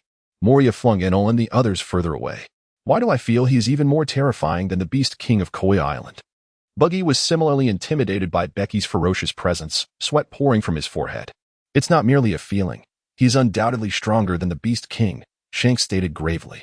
Koya Island is a domain of wild beasts, inhabited by colossal creatures. They have trained there and battled against the mightiest Beast King on the island. Having faced the Beast King hundreds of times, Shanks was acutely aware of his formidable strength. Thus he promptly concluded that Bege surpassed the Beast King. What a fearsome lad, Rayleigh thought, having been astonished more times than he could count, fully acknowledging Becky's prowess even before the battle commenced. Lord Rayleigh, I am about to make my move. Becky's eyes sparkled with excitement and fervor. After 2 years of intense training, he had fully mastered the essence of the ferocious beast, and coupled with his enhanced physical abilities, the burden of this mastery on his body had been minimized to the greatest extent. Come forth, Rayleigh declared, drawing his long sword from his waist with solemnity. In an instant, Becky's figure vanished, and Rayleigh swiftly drew his sword, blocking Becky's ferocious strike with a resounding clang. Moreover, despite Becky's aggressive assault, Rayleigh remained steadfast, not budging an inch, a testament to the immense strength he possessed. Becky's hands moved, transforming into mere shadows as a flurry of blade projections surged toward Rayleigh. In a swift response, Rayleigh drew his sword, and countless sword and blade shadows clashed together. Within mere seconds, the two engaged in a fierce exchange of over 100 strikes, the intensity of which left onlookers utterly astonished. No matter how ferocious and cunning Becky's longsword attacks were, Rayleigh adeptly parried every blow. Truly, he is the Dark King, Lord Rayleigh. I shall unleash my full strength. A more fervent battle spirit ignited in Becky's eyes as he erupted into laughter, his fierce aura swelling with formidable power. Come then, let me gauge your true worth, Rayleigh replied with a calm smile. One sword style, Tyrannosaurus. Becky stepped forward, his long sword slashing fiercely, transforming the ferocious blade energy into a rampaging dinosaur that charged towards Rayleigh. Unfazed, Rayleigh swung his long sword, cleaving the dinosaur in two. However, a flurry of blade shadows surged forth, numbering in the hundreds. With sharp focus, Rayleigh swiftly retreated, taking several quick steps back, distancing himself by more than 10 meters. Yet, he suddenly halted, gripping his longsword tightly. In his observation through hockey, he sensed that Becky had circled behind him with astonishing speed. What a formidable young man. Chapter 61. Fire cloud soared before him. 100 streams of blade energy surged forward, while behind, Becky obstructed his path. In an instant, Rayleigh was faced with a decision. He lunged forward, his longsword slicing through the air, and a series of broadsword energies collided with the incoming blade attacks, shattering them. His figure darted swiftly, weaving through the onslaught of blade energy with uncanny agility.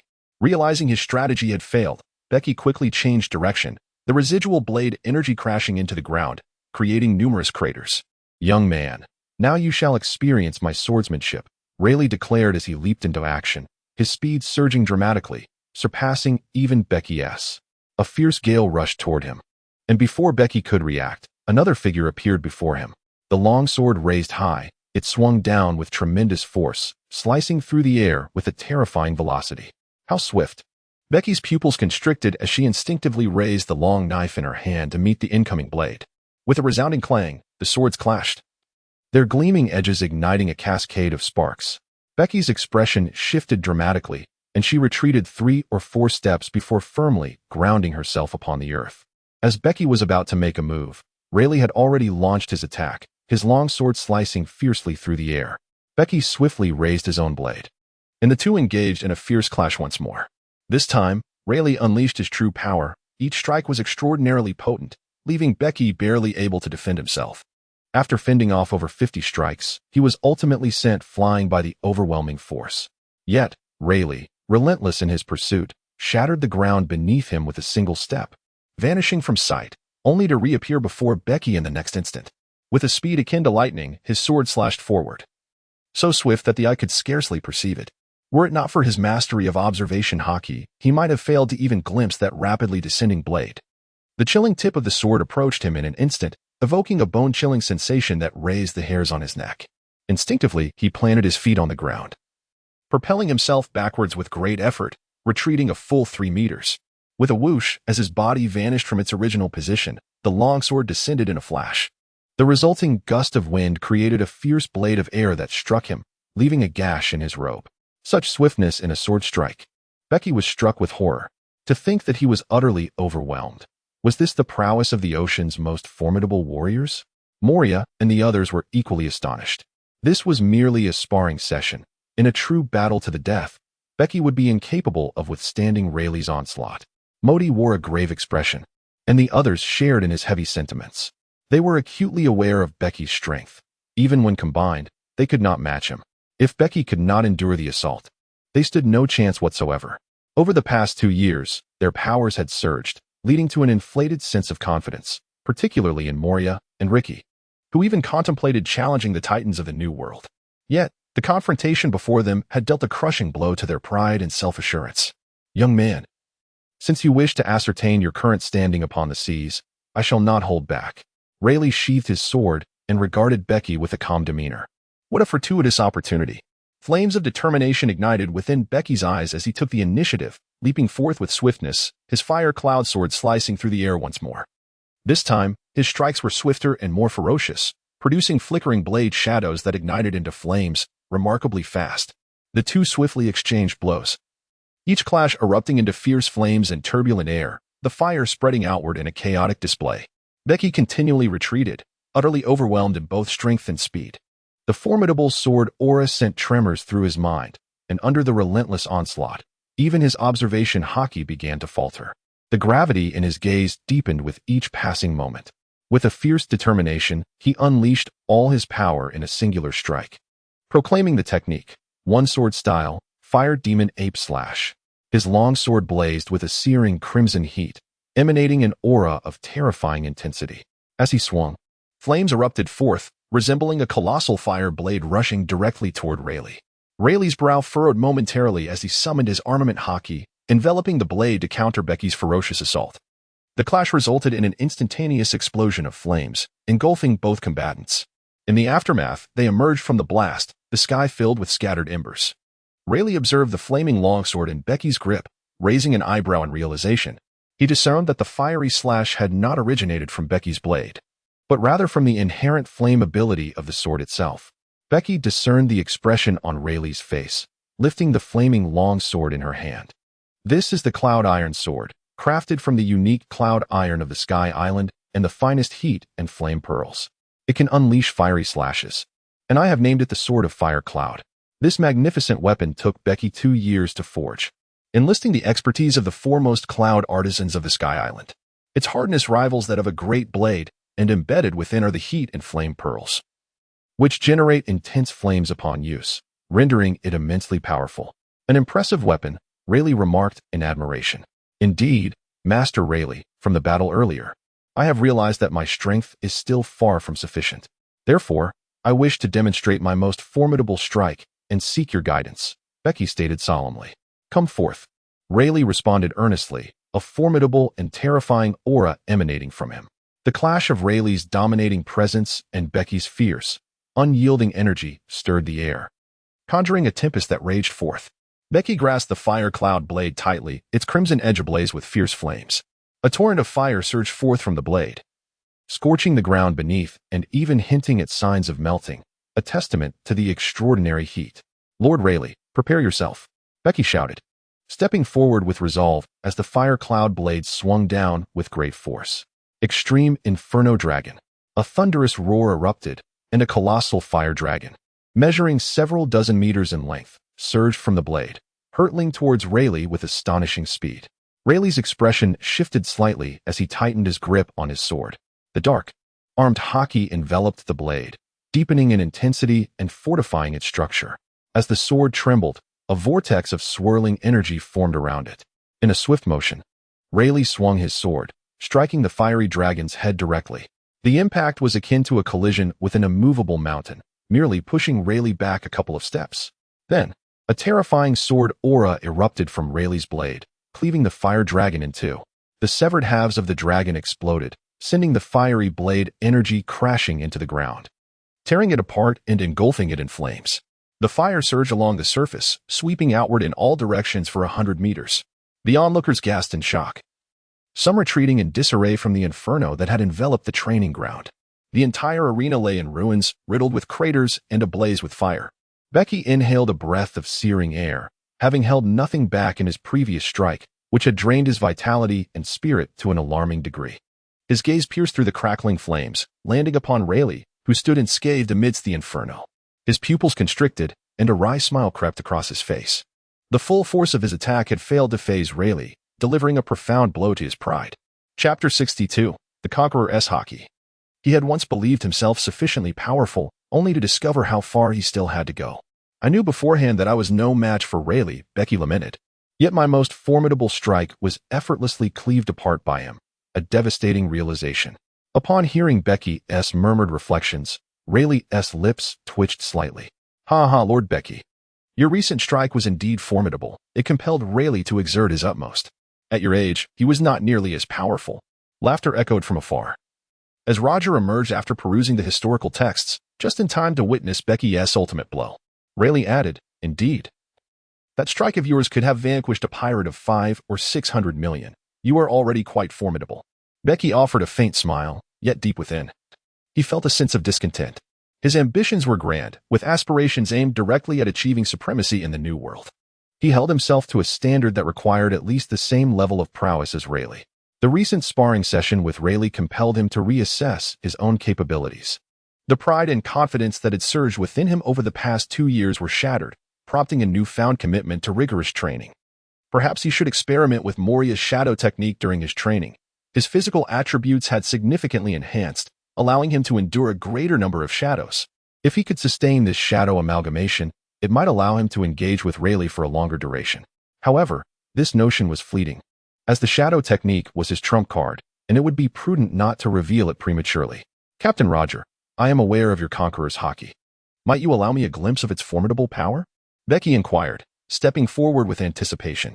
Roger's gaze sharpened suddenly, fixating on Bege with an intensity that radiated the commanding presence of a ruler of the seas, emanating an astonishing pressure.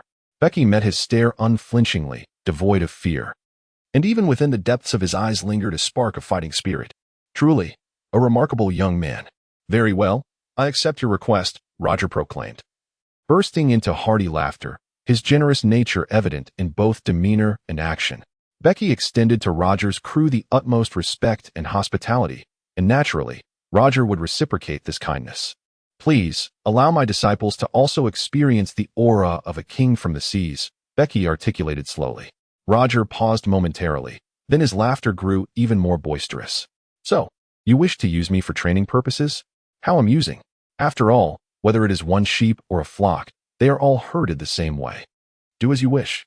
Bege summoned Modi and all of them, even calling forth her 3 armies, totaling an impressive 600 to 700 individuals standing in the training ground, creating a grand spectacle.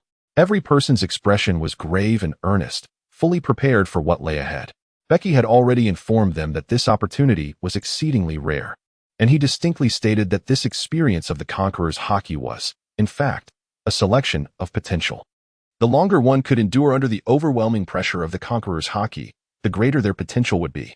Subsequently, Bege would favor them, providing them with more resources for cultivation, leaving them no choice but to take it seriously. Captain Roger, you may begin, Bege said earnestly. Roger nodded, his expression sharpening. Suddenly, an invisible, domineering aura surged forth, sweeping across a distance of hundreds of meters in an instant, enveloping everyone. The terrifying force of this aura struck against Bege and the others.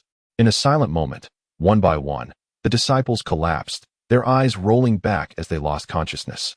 Bege, equally troubled, felt the oppressive aura penetrate his flesh and strike his spirit directly. Despite having focused intently beforehand, he still underestimated the formidable power of Conqueror's haki, particularly that emanating from Roger. The overwhelming force seemed to shatter his concentrated spirit, leaving his complexion notably grim. Fortunately, he managed to hold on. In the wake of this wave of Conqueror's haki, the majority of the disciples succumbed to unconsciousness, with only a small handful of elites teetering on the brink of collapse, striving to endure. Among them, Enel stood out remarkably. At merely 11 or 12 years of age, he astonishingly did not succumb to the overwhelming pressure. At that moment, Enel's eyes rolled back, his body swaying significantly as if he were a drunken man, on the verge of fainting. Gritting his teeth, he bit down hard enough to draw blood from his lips. He fixated on Bege's silhouette, his mind consumed by a singular thought. He could not afford to lose consciousness. He muttered to himself, I cannot disappoint the Godfather. I must become the strongest warrior under his command. Perhaps even Bege was unaware of the high regard in which he was held in Enel's heart. It was remarkable that so many had managed to endure.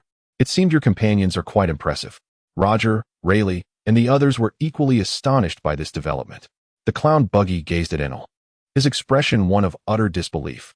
This must be a joke. How could that little brat possibly hold on? The current generation truly is formidable, Rayleigh mused. Bege, Upon hearing the words of Rayleigh and the others, turned to see the swaying Enel, a smile gracing her lips. Enel's potential once again left Becky in awe, prompting an uncontrollable burst of laughter. Ha ha ha. Did you all witness that? Even Enel has not fallen. You cannot succumb before him. Modi and the others gritted their teeth, enduring the torment either through painful stimulation or sheer resolve, utterly unwilling to be outdone by the young Enel. Captain Roger, can your conqueror's haki grow even more potent? Becky stood tall, having fully acclimated to Roger's formidable presence. Roger nodded in appreciation, then unleashed an even more powerful conqueror's haki, akin to thunder erupting from a clear sky. In an instant, Enel's eyes rolled back, and he lost consciousness, while the remaining individuals collapsed once more. Ultimately, only Becky, Modi, Moria, and Ricky remained. However, Ricky and Modi, already on the verge of collapse, succumbed within 5 seconds, while Moria managed to endure a mere 20 seconds longer. In the end, only Becky stood alone. Becky's complexion turned exceptionally pale, her spirit began to wane, and her entire body felt weak. Struck by this overwhelming aura, she found it difficult even to maintain her balance. Was she on the verge of collapsing? Becky stumbled momentarily, yet he quickly regained his footing. An aura of ferocity emanating from him, his eyes suffused with crimson, blood trickling from the corners of his mouth. His previously dazed gaze sharpened, colors returning to his vision. How could he possibly fall so easily? He urged himself to endure, to persevere. His fists clenched tightly, his entire body taut, the fierce and savage energy within him intensifying, contending against Roger's conqueror's haki. Captain Roger, please unleash your full might, Becky implored, each word deliberate. Roger's pupils constricted as his conqueror's haki erupted entirely, causing the already fractured ground to crack anew. The intensity of Roger's haki had manifested as tangible physical damage, and the terrifying shockwave bore down upon Becky. Becky's eyes darted rapidly, her pupils turning crimson as blood seeped from them. I refuse to fall, no one shall bring me down. Becky bellowed almost in fury, her aura of aggression intensifying. Under the overwhelming pressure of Roger's conqueror's haki, her spirit, or rather her will, was shattered repeatedly, yet she stubbornly gathered her strength once more. Unwilling to submit, desperately holding on. Becky's spirit and will are undergoing a remarkable transformation under this impact. Rayleigh, observing Becky's performance, suddenly realizes something and gazes at him in disbelief. Is this young man attempting to forcibly awaken his conqueror's haki? Chapter 63, Ultimate Awakening. I can see that he harbors such intentions. What an impressive young man he is, Roger remarked, his eyes glinting with intrigue. Meanwhile, Buggy, overhearing their conversation, exclaimed, Conqueror's haki is innate and cannot be acquired through training. Only those born as kings, those with the potential to awaken such power, can achieve it. Could he possess such royal qualities? To withstand Roger's conqueror's haki, this young man is undoubtedly extraordinary. Perhaps he truly possesses the potential, Rayleigh stated earnestly. Rayleigh's words caused the crew of the Roger pirates to grow solemn, their gazes towards Becky turning serious.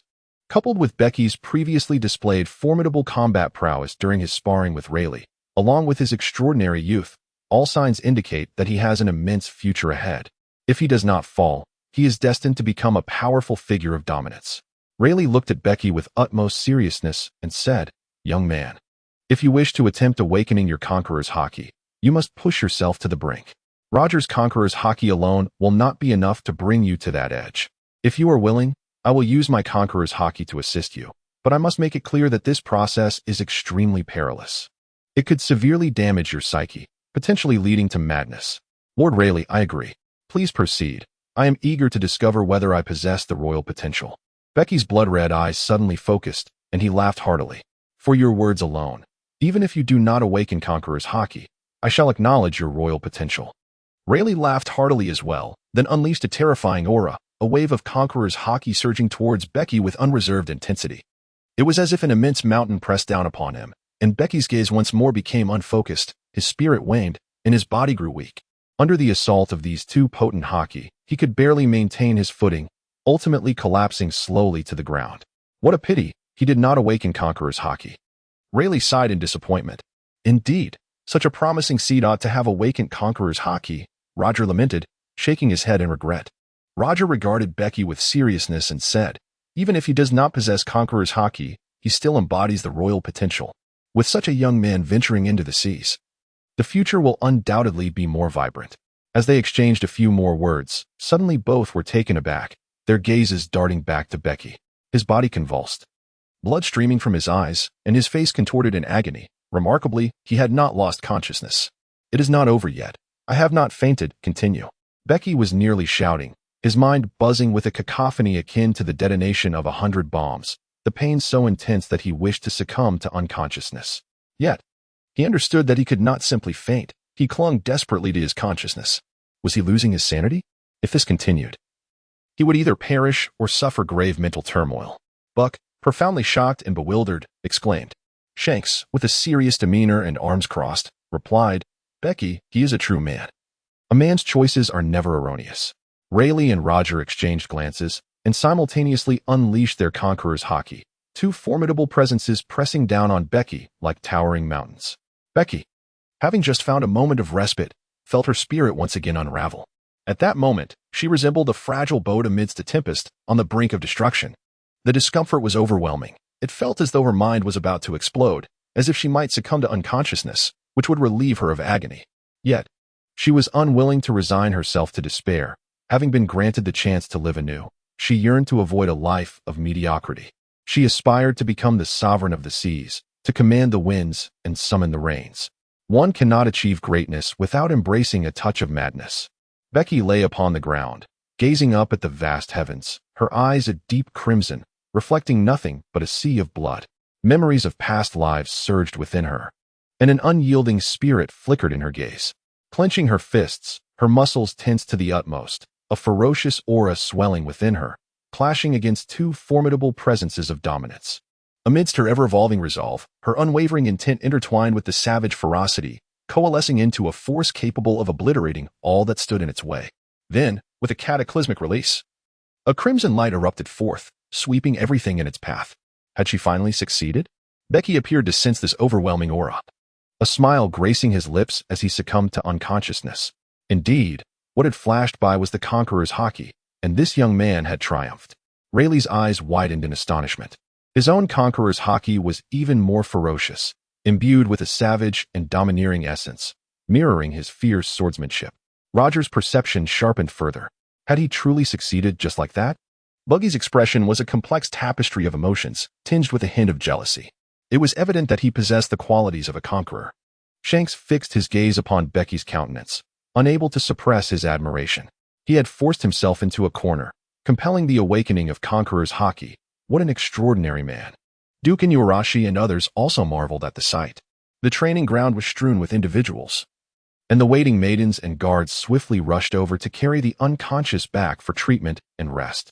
Time passed, and gradually Becky's awareness began to return. However, due to overwhelming fatigue, he could not awaken immediately. 2 days later, under the attentive care of the medical staff, Becky quickly regained consciousness. I remember that before losing awareness, I had indeed awakened the conqueror's haki. Closing his eyes, Becky delved into the sensation he had experienced. Suddenly, he opened his eyes, an intense ferocity radiating from them, and a fierce, domineering aura surged forth, enveloping the entire room, causing the maidens within to faint instantaneously. Becky erupted into joyous laughter, exclaiming, "Indeed, I never anticipated that I would awaken the conqueror's haki. Ha ha ha, I too possess the aura of a time traveler." Initially, he sought to test whether the overwhelming presence of Roger's conqueror's haki could catalyze his own awakening. Yet his primary intent was to harness this power to refine himself and bolster his resistance to the conqueror's haki. However, under the formidable pressure exerted by the dual conqueror's haki of Roger and Rayleigh, he found himself unexpectedly compelled to awaken his own. To his astonishment, the spatial expanse of the castle within him had expanded. Could this be a consequence of awakening the conqueror's haki? Becky pondered, as he realized the castle had grown immensely, several-fold larger than before. Moreover, he discovered that controlling the castle had become markedly more intuitive. In due course, he deduced the reason. The abilities of the stronghold fruit were intricately linked to his physical prowess and the intensity of his mental fortitude. Under the dual conqueror's haki pressure from Roger and Rayleigh, his willpower underwent a rapid and intense metamorphosis, leading to a swift enhancement of his mental strength. Following the awakening of his conqueror's haki, his mental power surged exponentially. This significant increase in mental capacity directly influenced the stronghold fruit, resulting in the vast expansion of the castle's space. Chapter 64. The deception of the pirate king. Becky hastily summoned assistance for the fainted maid, and then inquired about the circumstances concerning Mahdi and the others, who had already regained consciousness. As Becky had yet to awaken, Mahdi and the other officials remained in the temple, awaiting her revival. Now that Becky had awakened, they were eager to see her. "Becky, have you truly awakened the Conqueror's Haki?" Mahdi asked with palpable excitement. The others wore expressions of restrained enthusiasm, filled with anticipation. "Ah, indeed. I have awakened it," Becky replied, bursting into laughter. "Ha ha ha, just as I expected from my captain." Moria chuckled mischievously. "The Conqueror's Haki. The mark of a born ruler." "Becky, I shall witness your ascent to becoming the sovereign of the seas," Mahdi declared, clutching his sword tightly as he reminisced about Becky's childhood aspirations, his expression growing ever more resolute. The rest of the group erupted in cheers, fully aware of the significance of the Conqueror's Haki. They had always believed Becky possessed the qualities of a great pirate, even a ruler of the seas. And now that he had successfully awakened this formidable ability, their confidence in his potential was undeniably reinforced. This revelation held immense significance for his devoted followers. "Let us not rejoice prematurely. Although I possess the qualities of a conqueror, the sea respects only strength. Without sufficient power, even one with the potential of a conqueror may fall," Becky stated solemnly. "You all witnessed my bout with Rayleigh 2 days ago. Our strength is still woefully inadequate." Becky is correct. Even he remains far from the pinnacle of power upon the seas. "We have much more training to undertake," Mahdi replied earnestly. The expressions of Moria and the other officials turned grave. Becky offered a subtle smile, intent on compelling these officials to confront their true selves, thereby emerging stronger. Becky learned that Roger and his crew had not yet departed. Their pirate ship had sustained considerable damage upon landing on Sky Island, and they were diligently engaged in repairs. Becky hurriedly made her way to the port. "Captain, the god of the empty island has arrived." Shanks, who was practicing swordplay at the bow of the ship, noticed Becky and her companions and promptly informed Roger. As Roger and his crew disembarked from the pirate ship, Becky expressed her heartfelt gratitude with a deep bow. "Captain Roger, Lord Rayleigh, I am truly thankful for your assistance this time," she said earnestly. Roger waved his hand dismissively, a smile gracing his lips. "It was merely a trifling effort on our part. What truly matters is that you possess the inherent qualifications and potential, even without us. You would eventually awaken the Conqueror's Haki." Becky shook her head and said, "Your small act of kindness is an immense favor to me, Captain Roger. In gratitude, I shall host a banquet this evening to honor you, and I sincerely hope you will grace us with your presence. We all do enjoy a splendid feast." "Your Excellency, Becky, will there be fine wine?" Roger responded, filled with delight, bursting into a hearty laugh. Becky burst into laughter, exclaiming, "Of course. I shall treat my benefactors and friends with the finest wine." With a hearty laugh, she beckoned, "Come, my dear ones, let us indulge in revelry." Roger's jovial laughter echoed, and his crew erupted in cheers. Becky, the finest chef of the Sky Island, prepared the most exquisite dishes using the finest ingredients, and served the best wines to the Roger pirates. "Captain Roger, what are your thoughts on the current seas?" Becky inquired, seizing the opportunity amidst the revelry of the banquet, where both parties were thoroughly intoxicated. Roger paused for a moment, while Rayleigh, Jabba, and the others turned their gazes towards Becky, pondering the reason behind his inquiry. Becky remarked with a smile, "The ocean has grown eerily tranquil, aside from the notorious pirates of the New World. The seas are subdued under the oppressive rule of the Navy and the world government. This is hardly a favorable situation." Roger squinted his eyes and inquired, "In every era, there exists a faction that suppresses the world's order. When chaos ensues, countless lives are inevitably lost. A decaying age deserves to be overthrown.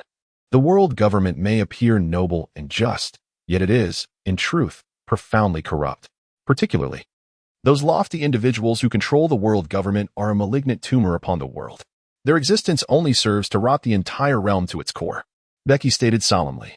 Roger and the others fixed their gazes, fully comprehending that the lofty tumor Becky referred to was indeed the celestial dragons. Becky raised his glass and clinked it heavily with Roger's, proclaiming, "This era is in dire need of a pirate king, and I hold Captain Roger in high regard. He should seek out Laugh-Tale, uncover the truths of this world, and ascend to the throne of Pirate King. Subsequently, the grand age of pirates will commence, and at that time, the world government will face unprecedented upheaval, struggling to maintain the global order, while the seas will become infinitely more exhilarating." "Becky, you overestimate me. The Whitebeard pirates and the flying pirates of the New World are equally qualified to contend for the title of Pirate King. It is by no means certain that I shall be the first to discover Laugh-Tale, Roger replied with a chuckle.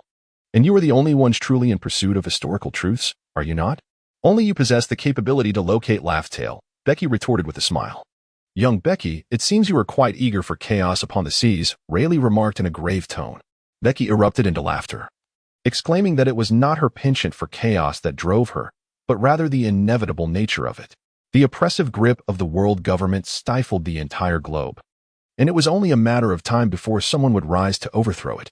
Chaos is indispensable. It is a brutal, heart-stopping spectacle of fierce competition. Either the old order will reassert its dominance over the world, or a new order will bring an end to the turmoil. Yet, it is certain to arrive, and I can already sense that the chaotic era known as the Great Pirate Age is imminent. Becky's enigmatic laughter echoed through the air as she observed the contemplative expressions on Roger and the others, feeling a sense of satisfaction in having bewildered the future Pirate King. After the banquet concluded, Roger, Rayleigh, and Jabba stood at the bow of the Golden Jackson pirate ship, gazing into the tranquil expanse of the White Sea, as if attempting to peer through its surface to the depths below. Rayleigh, what are your thoughts on Capone-Bege? Roger inquired, his voice slightly hoarse. Rayleigh adjusted his glasses and replied, I find him somewhat inscrutable. He possesses extensive knowledge and a remarkably broad perspective, capable of comprehending the global situation. Only those who can see the larger picture can truly grasp the prevailing trends. Perhaps he is one of those individuals. In this regard, he also harbors considerable ambition. The Great Pirate Age, Rayleigh, Jabba. If I weren't aware that he could not possibly have interactions with us, I might even suspect that he was privy to some of my thoughts beforehand, Roger remarked.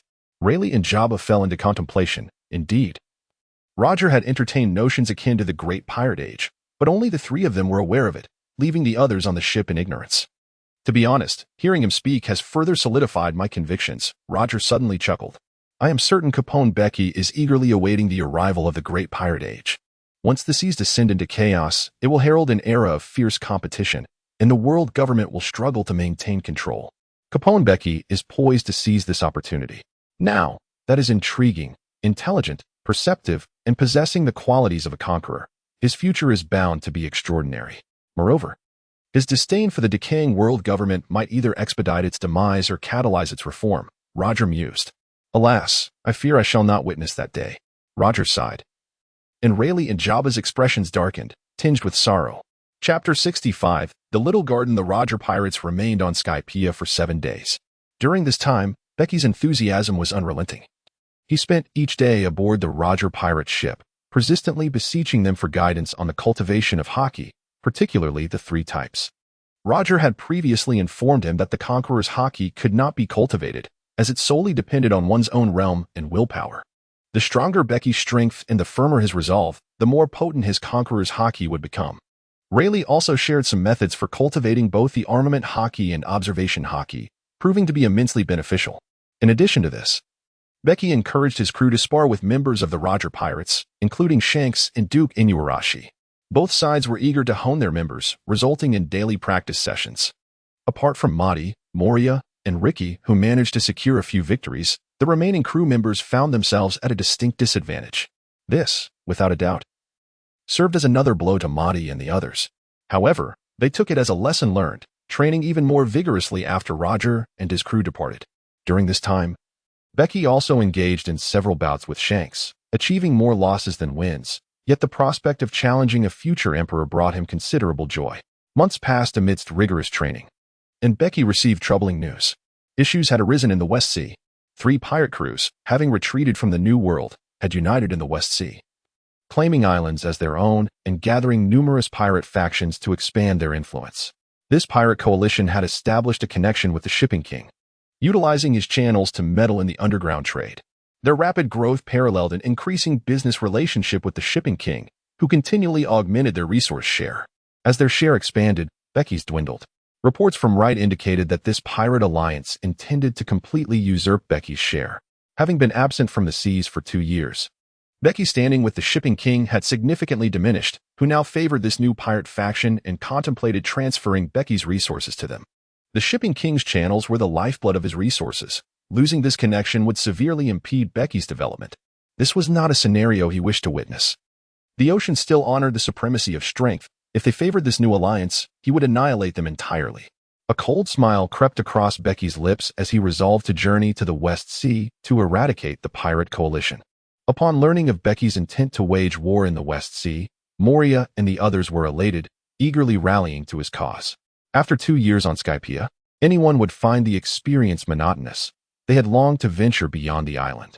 At the port of Skypea, a colossal pirate ship docked. Gazing upon this formidable vessel, Becky felt an overwhelming sense of pride and excitement. This pirate ship was a super battleship that Becky had devoted 2 years to craft, constructed from the legendary atom wood, rendering it exceptionally resilient. Within the hull of the ship, a sophisticated power system has been constructed, comprising tens of thousands of wind shells, spray wind shells, and hundreds of colossal wind shells. Once activated, this power system allows the vessel to traverse the seas at astonishing speeds and even enables aerial navigation.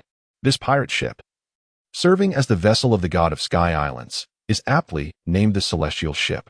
Becky prepared to depart with a select group of elite disciples, while leaving Modi behind to guard the Sky Island. The significance of the Sky Island to him was paramount. Thus, he entrusted it to his most loyal confidant, Modi.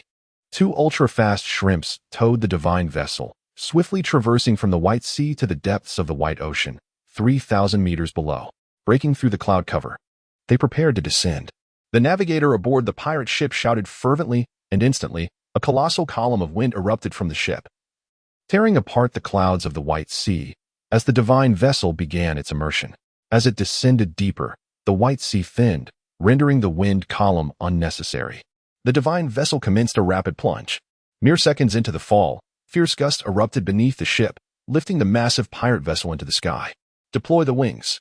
With a sudden flourish, 2 enormous wings emerged from the sides of the ship, known as flying wings, designed to assist in aerial navigation. As they established their course towards the destination, Little Garden Island, the navigator, Kasei, issued the command to set sail. The rear hatch of the divine vessel opened, and over a dozen colossal wind shells erupted, propelling the pirate ship through the skies. Becky did not immediately head to the West Sea. Instead, he first ventured to the Little Garden. He harbored a considerable interest in the 2 giants residing there, having long contemplated a visit to this enchanting locale, yet had not mustered the resolve until now to attempt to recruit the formidable giants. The flying god soared through the skies for 3 to 4 days before arriving above the Little Garden Island, subsequently descending in the adjacent waters. As the vessel approached the island, Becky, accompanied by a dozen companions, disembarked to explore its verdant expanse. As they ventured deeper into the forest, Becky's keen hearing caught the resonant sounds of tremors emanating from the island's heart. As he anticipated, it was indeed the giants Dory and Bragi engaged in fierce combat. He hastened to the center of the island, and as expected, he stumbled upon a vast clearing where the 2 titanic figures were locked in a brutal duel.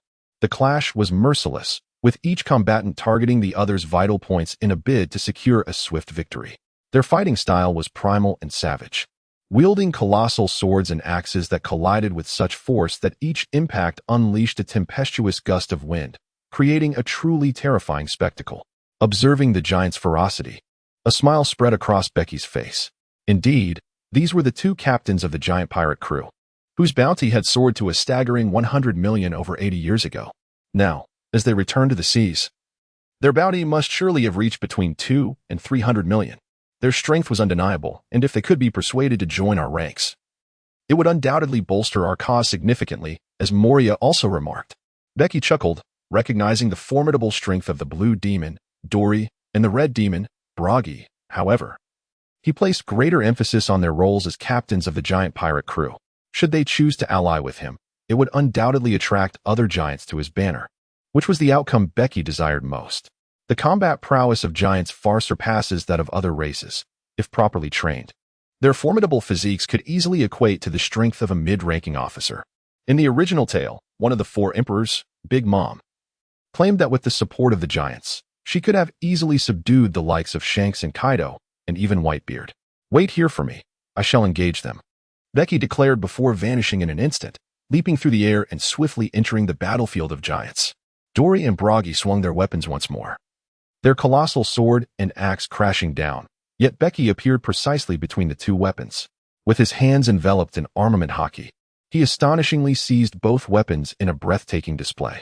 The giants, with eyes as large as fists, stared at Becky in shock and curiosity. He released his grip and descended to the ground. Chapter 66. the dominance of nations. I am the captain of the giant pirate crew. How about a duel?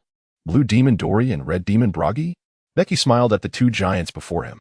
Huh, little one, you wish to fight us? That is quite impossible. You are far too small to withstand my giant axe. Bege laughed boisterously, as if he had just heard a ridiculous joke. Dory shot a cold glance at Bege. Foolish Bege, he just deflected our attacks barehanded. His hands turned black. That must be armament hockey. This fellow is a formidable warrior of the seas.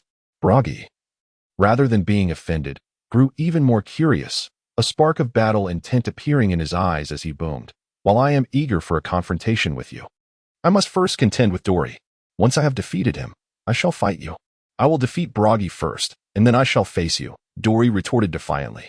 Haha, I do not seek to battle just one of you, but rather, I intend to fight both of you simultaneously. Frankly, neither of you stands a chance against me. Becky laughed heartily. Dory and Bege, filled with rage, glared fiercely at Becky. How dare you insult the mightiest warriors of Elbath?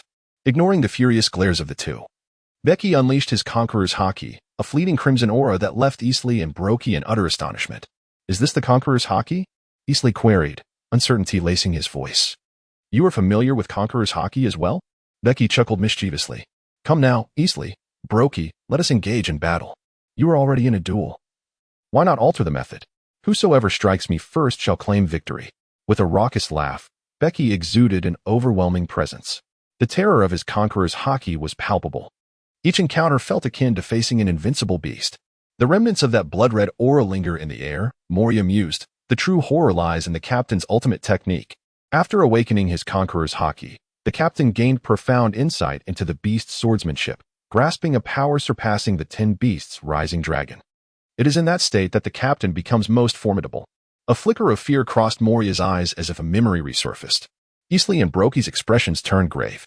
Those who possess Conqueror's Haki are born sovereigns, endowed with royal qualities and immense strength. Bege, his proposal is quite remarkable. What say you? Eastleigh inquired. Then it is agreed. Whoever can defeat him first shall be the victor. Bege bellowed with laughter. The two turned their fierce gazes upon Becky, their spirits ablaze with combat. Hee. I can hardly wait, Becky exclaimed, drawing the fire cloud sword from his side. The blade quickly ignited, a formidable aura swirling around him, ready to unleash its power. A tempest brewed among the three, as Becky's presence overwhelmed that of Eastleigh and Bege. In unison, Eastleigh and Bege struck, their massive sword and axe cleaving towards Becky. Becky swiftly evaded, her movements a blur, as the colossal sword and axe struck the ground simultaneously, carving out a chasm several meters deep. The sky echoed with faint explosions, and Becky leaped through the air, reaching Dongley's side with astonishing speed. One sword style, Fire Dragon. Becky unleashed a fire dragon, several meters in size, charging towards Dongley. Instantly, Dongley raised his shield, but the colossal shield, weighing at least 10 tons, was effortlessly shattered upon impact, sending Dongley himself staggering back several meters before collapsing to the ground. At that moment, a fierce gale swept through, followed by the glinting edge of a blade. A massive axe cleaved through the air, aimed at Becky. Its speed and power sufficient to split a small mountain in two.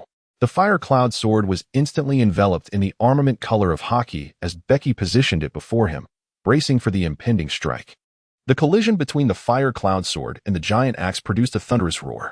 The overwhelming force sent Becky hurtling away, crashing into the distant forest, while Bege swiftly pursued him. In the next instant, a shadow burst forth from the spot where Becky had fallen, revealing his form suspended in the air. The strength of the giant was indeed formidable. Becky's palms tingled with a dull ache from the impact of Bege's strike. He observed Bege closing in once more. The giant axe poised to descend again. Becky swiftly grasped her sword with both hands, preparing to counter Bege's assault with a ferocious strike. Boom! A tremendous clash reverberated through the air, accompanied by a howling gust that generated shockwaves, radiating outward in concentric circles from the epicenter of their confrontation. This time, it was Becky who remained steadfast, while Bege staggered backward, taking 2 unsteady steps, his right hand, wielding the colossal axe, trembling in disbelief. How could such immense power exist? Bege was utterly astonished to find himself outmatched in strength by Becky. At that moment, Dongley had risen to his feet and charged forward, his massive sword poised for a violent strike. Bring it on, meet my sword. Becky responded with alacrity, her blade clashing against the giant's sword, forcing Dongley to recoil. Yet, both giants, born warriors at heart, would never concede in this duel. They surged forward once more, unleashing their full might. Aye, flame dragon slash. Becky became exhilarated, unleashing a series of strikes that summoned colossal fire-breathing dragons, which surged towards Dongli and Brokey. The two roared ferociously, wielding their massive axe and sword to shatter the flaming behemoths. Yet, in the next instant, two even more astonishing fire dragons charged forth with tremendous speed. The duo defended themselves with sword and shield, only to be sent sprawling as the fiery blades left numerous scorched gashes upon their bodies. Dongli, Brokey, unleashed the mightiest technique of our giant kin, the Elbaf Lance. Becky commanded, gasping for breath. Dongli and Brokey exchanged determined glances, their presence swelling with immense power. A cerulean glow enveloped Dongli, while a crimson aura surrounded Brokey. This phenomenon was the very reason they were known as the Blue Demon and the Red Demon. The legendary Elbaf Lance of our giant race possesses the power to pierce the heavens and shatter the earth, Dongli declared solemnly. Brokey followed suit, asserting, "You are the true embodiment of strength. We shall honor you with the Elbaf Lance. Unleash the might." At that moment, their voices harmonized as one. The giant sword and axe cleaved through the air simultaneously, sending forth a blue and a red strike racing towards their target. 10 beasts ascending dragon. As Becky sensed the chilling aura emanating from the two figures, he immediately unleashed the essence of the fierce beast. He was well aware that the Elbaf Lance, dominance, wielded by the two giants, possessed the terrifying capability of obliterating the island-eating goldfish. However, Becky harbored no fear. In his state of the 10 beasts rising dragon, he was imbued with sufficient confidence to withstand their assault. Fiery demon ape slash. Becky let out a fierce shout, and flames erupted from the fire cloud, soared like a volcanic eruption. It was immediately followed by an astonishing blade of fiery energy that collided with the two terrifying slashes. Then, a cataclysmic explosion reverberated throughout the island, unleashing a staggering shockwave that flattened the surrounding forest within 100 meters. The monstrous force of the shockwave sent Moria and his companions hurtling through the air. Chapter 67. The earth-shattering explosion leveled hundreds of meters of woodland, creating a colossal pit approximately 5 to 6 meters deep. The giants Dongli and Brokey were also propelled several dozen meters away by the blast, their bodies torn with ghastly wounds, blood pooling beneath them like a small river. Soon after, a figure shot in from the distance. It was Becky. Although the shockwave had similarly sent him flying, he had managed to withstand it, suffering only minor injuries. Dongli and Brokey, who lay on the ground, struggled to rise, seizing their enormous sword and axe, and defiantly charged towards Becky. They were the mightiest warriors of Elbaf. Unless utterly incapacitated, they would never concede defeat while still capable of fighting. Truly, they embodied the spirit of Elbaf's warriors. Becky's form flickered in the air as she swiftly charged towards Brokey, her fire cloud sword erupting with flames soaring over 10 meters high before she delivered a decisive slash. Brokey, undeterred, swung his colossal axe in defiance, only for it to shatter upon colliding with the fire cloud sword. The immense blade's energy swiftly cleaved into Brokey's chest, leaving a deep gash. His massive body collapsed to the ground with a thunderous crash. At that moment, Dongli rushed in, his great sword slicing through the air, conjuring a tempest. Becky met his assault with her own strike, parrying the great sword, and subsequently unleashed a fiery blow that shattered Dongli's weapon, inflicting a severe wound upon his chest, rendering him incapacitated as well. The two warriors lay motionless, their lifeblood pooling beneath them, forming a small river upon the ground. Becky descended beside the two, who appeared profoundly disheartened. "We have lost. Our alliance has ultimately proven futile." Becky, with a heart full of exuberance, tore open the gates of the city, liberating barrels upon barrels of exquisite wine. "Come, savor the finest elixir of the Sky Island. This wine is a miraculous remedy for wounds." He hurled the barrels towards Dongli and Brokey, and upon hearing the promise of fine wine, their despondency was swiftly alleviated. They struggled to seize the diminutive barrels, bringing them to their lips, crushing the containers with fervor to let the precious liquid flow into their mouths. Their eyes sparkled with delight as they exclaimed the wine's exquisite quality. Subsequently, they continued to drain the remaining barrels, consuming an astonishing 20 in mere moments. "Is there more?" Dongli gazed at Becky with eager anticipation. Becky burst into laughter, her giggles echoing joyfully, abundant and unrestrained. Becky opened the city gates, and barrels of exquisite wine were sent forth. Within his fortress lay hundreds of such barrels. Dongli and Brokey indulged themselves to the extent of consuming 80 or 90 barrels before finally pausing, only to collapse upon the ground in a deep slumber. Becky summoned the medical personnel from within the castle to tend to the wounds of the two individuals.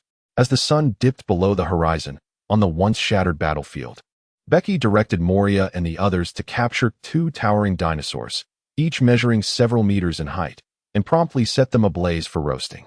Perhaps it was the aroma of the meat that stirred them, for Dongli and Brokey gradually regained consciousness.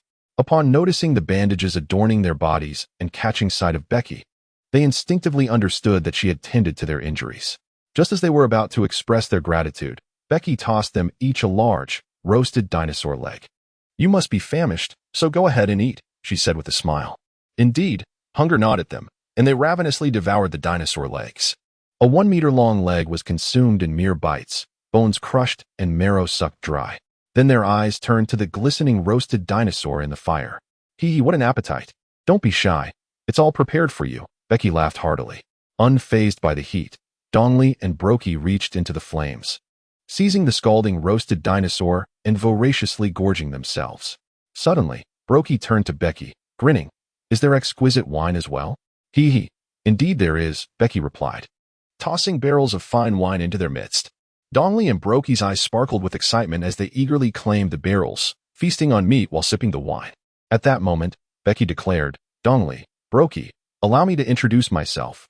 I am Captain Bege, the captain of the fire tank pirate crew." Captain Bege understood. "You are a formidable warrior. Thank you for healing both Brokey and me, and for treating us to this fine wine," Dongli said with solemnity. "Bege, in the future, I shall invite you to partake in our Elbaf Warriors brew, which is no less splendid than yours," Brokey added. Becky smiled and responded, "So, do you wish to continue the duel?" Dongli and Brokey paused momentarily, exchanging glances that sparked with a hint of combativeness. However, they soon fell into a contemplative silence. Becky spoke again, as the captain of the giant soldier pirate crew and the mightiest warrior of the Elbaf giant village. "It is truly a lamentable waste of time to linger on this deserted island. I believe you should return to the sea, rebuild the giant soldier pirate crew, and showcase the formidable strength of Elbaf giant village, restoring the grandeur of Elbaf." Dongli lifted a barrel of fine wine to his lips and said solemnly, "Once we determine the victor, the one who prevails will naturally depart from this island, reviving the splendor of Elbaf." Becky shook her head and remarked, "Your strengths are evenly matched. You have been engaged in this contest for over 80 years, with no clear victor emerging. If you continue to duel, the outcome will remain unchanged. Can you not consider an alternative method of combat?" Dongli and Brokey turned their gazes towards Becky, a fervent battle spirit flickering in their eyes. "As you suggested, the one who can first bring you down shall claim victory?" At once, Becky burst into laughter. "This too is a valid approach, and I am more than willing to accept your challenge." Dongli regarded Becky with a penetrating gaze and stated solemnly, "You did not arrive here by mere chance. You have come specifically to seek us out." Brokey set down the roasted meat and looked towards Becky. Despite their rough exteriors, they were not devoid of intellect. Becky adopted a serious expression and nodded as she spoke. "I have come specifically to seek your partnership. Now, I formally extend an invitation to you both. Dongli, Brokey, are you willing to join my ship?" Dongli and Brokey remained silent, not uttering a word. Becky continued, "Dongli, Brokey, I can earnestly assure you that this sea is perilous, and it shall become even more treacherous in the future. Should you set sail again, it is highly likely that you may capsize in these waters. If you join my crew, I can impart to you the essence of dominance, teach you the art of combat, assist you in re-establishing the giant pirate crew. And in the future, when my power flourishes, I can offer protection to your giant tribe." Brokey broke the silence first, exclaiming, "I believe Becky is a fine companion, Dongli. What do you think?" After casting a glance at Brokey, Dongli snorted coldly, "Then it is settled. Whoever can defeat Becky first shall emerge victorious." "Agreed," Brokey exclaimed, bursting into his peculiar laughter and finishing off a barrel of fine wine. Suddenly, he turned to Becky and inquired, "Becky, once aboard your ship, will there be an abundance of fine wine?" "Absolutely." With a generous wave of her hand, Becky declared, "There is more than enough of fine wine and exquisite cuisine. Give, give, give." "Now that is more like it, Captain Bege." Dongli's distinctive laughter rang out as he addressed her, officially announcing their allegiance to the flame tank pirate crew. Chapter 68. The defeated hounds of the New World. The heavenly god pirate ship was sufficiently grand to accommodate the two colossal giants, Dongli, and Bragi. However, their immense size rendered them unable to do anything but sleep on the deck. Having spent over 80 years camping on Little Garden Island, Dongli and Bragi cared little for their accommodations. As long as there was fine wine and delectable food, the location was of no consequence to them. Becky had also spoken to them about assisting in the reconstruction of the giant soldier pirates, while preparing to construct a colossal pirate ship capable of accommodating giants.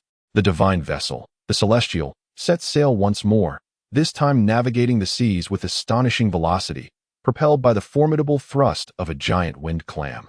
Heading towards the West Sea. The journey from the first half of the Grand Line to the West Sea was fraught with complications. As the West Sea borders the New World, to traverse from the first half of the Grand Line to the West Sea, one must first enter the New World and then navigate through the calm belt to return to the West Sea. The Navy, however, found this process cumbersome. In their quest to swiftly reach and dominate the four seas, they excavated remarkable tunnels through the immense Red Line, allowing ships to pass through. Fortunately, the Celestial possessed the ability to fly, thus negating the need to first enter the New World. They could soar directly over the Red Line into the West Sea, saving a considerable amount of time. Little Garden was already in close proximity to the Twin Gorges, and so they traversed the Red Line in merely 2 days, returning to the West Sea. In the West Sea, they arrived at Capone Island.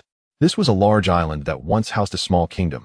Last year, 3 pirate crews retreating from the New World formed a pirate alliance and seized control of this island, covertly dominating its affairs.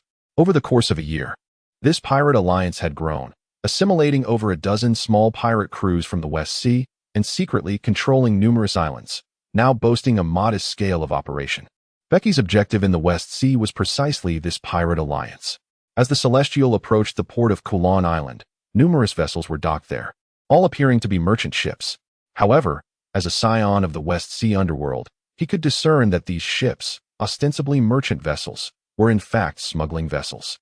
Upon the Celestial's arrival at the port, a group of uniformed guards rushed towards them, wielding firearms. The demeanor and appearance of these guards suggested they were not regular soldiers. Rather, they resembled thuggish enforcers, exuding an air of menace. Upon spotting Dongli and Bragi aboard the ship, the guards' expressions turned to one of alarm. A burly man, presumably the captain of the guards, immediately picked up a transponder snail to make a call, then approached with a booming voice, demanding to know who they were and why they had come to Capone Island. Becky descended from the ship, the heavenly deity, with an elite disciple closely trailing her. Particularly, the 2 colossal figures of Dongli and Bragi advanced toward the port, instilling terror in the hearts of the guards, rendering them pale and devoid of color. Becky turned her gaze towards the captain of the guards and calmly inquired, "Are the Ghost Leopard, Bone Crusher, and War God pirate crews present on the island?" Becky exuded an exceptionally formidable aura, or rather, the presence of 2 titans was overwhelmingly potent. The captain of the guard responded with trepidation, "Esteemed sir, Capone Island is indeed the territory of the 3 formidable pirate factions, the Ghost Leopard, the Bone Crusher, and the War God. These pirate crews, having ventured into the New World, have established a powerful alliance based on their dominion over Capone Island. Currently, 15 pirate crews have joined forces, forming a vast coalition comprising 3,000 pirates. Might you be inclined to join our ranks, esteemed sir?" The captain mustered his courage to articulate the strength of the Capone Island Pirate Alliance, and as he spoke, he stood a little taller. For such a formidable alliance was nearly unmatched in the West Sea, save for the Navy. Becky curled her lips in a mocking sneer. What qualifications do 3 defeated curs, expelled from the New World, have to invite me to join them? How laughable. The captain of the guard's face contorted with anger, yet he dared not question Becky, contemplating the humiliation he would bestow upon them once they were vanquished. Since they were on the island, it would be manageable. Ignoring the captain, Becky opened the city gates, and a throng of fully armed disciples emerged, numbering in the hundreds. "Seal the port. Show no mercy to those who dare resist," Becky commanded, as the disciples swiftly took control of the port, executing any guard who attempted to oppose them. "Let us go meet the defeated curs of the New World," Becky ordered, pushing the captain of the guard ahead to lead the way, striding confidently onto the island. Along the path, they encountered a group of pirates rushing towards the port, responding to the captain's call for reinforcements. "Those who dare trespass on Capone Island, regardless of who you are, your misfortune lies in crossing paths with me, the Skull Crusher." Leading this group was a towering muscle-bound giant, 3 meters tall, wielding a massive spiked club over 2 meters long, his face a mask of brutishness, exuding a palpable aura of menace. What a ridiculous name, Skull Crusher. Clearly, just a petty thug. Hank scoffed, curling his lip in derision. Fool, I am Elser. The bounty of 80 million, the notorious Skull Crusher. The giant's expression twisted with rage as he approached Hank, snarling, I detest insolent whelps. I shall first shatter your limbs, and then crush your skull, ensuring your demise is most gruesome. Hank's countenance darkened, a fierce killing intent emanating from him. Father, I shall slay this insignificant fool. Do not let us wait too long. Becky chuckled lightly, lighting a cigar from her pocket. Rest assured, Father, I shall handle this swiftly. With a sinister grin, Hank stepped forward, his form swiftly transforming into that of a beastman, exuding an aura of wild ferocity. Upon witnessing Hank's transformation, the so-called 80 million bounty pirate, Elser, was taken aback for a moment, but quickly regained his composure, sneering, a devil fruit user, is it?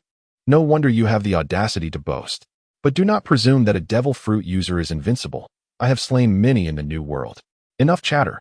I shall kill you at once. I cannot keep Father waiting.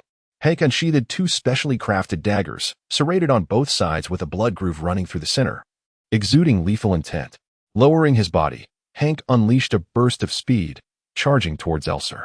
Elser, having survived in the new world, was no ordinary pirate.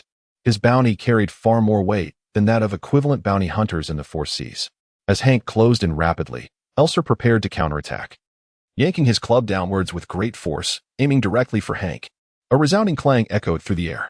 Hank wielded his dagger, blocking the formidable Wolf-Fong mace, revealing his canine teeth as he grinned menacingly. Is that all the strength you possess? It is no exaggeration to call you a mere lackey. Alesh paused, momentarily taken aback. Before erupting in fury, what did you say? He abruptly retracted the mace, raising it once more with his muscles bulging ominously. And then he swung it down ferociously towards Hank. In this instance, Hank braced himself, dodging just before the mace struck him. The weapon crashed heavily into the ground, creating a small crater. Yet, Alesh did not have the chance to revel in his might. His expression suddenly stiffened. He turned rigidly, only to find Hank behind him. The vicious dagger plunged directly into Alesh's back, piercing through his heart. Witnessing the horror in Alesh's eyes, Hank disdainfully smirked, easily defeated. Alesh collapsed to the ground, lifeless. Had Captain Alesh been slain in an instant? He was a notorious pirate with a bounty of 80 million. The crew that followed Alesh was left in shock, their gazes shifting to Hank with growing trepidation. Hank was indeed becoming increasingly formidable, impressive indeed. Becky laughed heartily. Godfather, while that brute possesses great strength, his speed is lacking. If only I could eliminate him in a heartbeat. Sam interjected, visibly displeased. Godfather, I should be the next to engage. I am undoubtedly stronger than Hank. Becky laughed heartily, declaring, the purpose of this visit is to hone your skills. This pirate alliance is nothing but the defeated hounds of the New World. If you cannot vanquish them, you are unworthy to accompany me in the conquest of the New World. Leave it to me. I shall obliterate them all, Moria chuckled ominously. Nonsense. Allow me to handle this. I alone can annihilate their pirate alliance, Ricky retorted defiantly, brimming with fighting spirit. His disciples echoed his fervor, equally enthusiastic for battle. Even Donley and Broggy joined in, exclaiming, Captain, it has been far too long since we clashed with the pirates of the sea. It is time for the ocean to witness the might of the giant warrior pirate crew once more. Hurrah! We can finally engage in combat with pirates again. Becky and her companions, with reckless bravado, frightened the pirates, causing the timid to flee in terror. What shall we do about these pirates? Hank inquired. This pirate alliance is notorious for its heinous deeds, engaging in the despicable trade of human trafficking, truly deserving of their fate.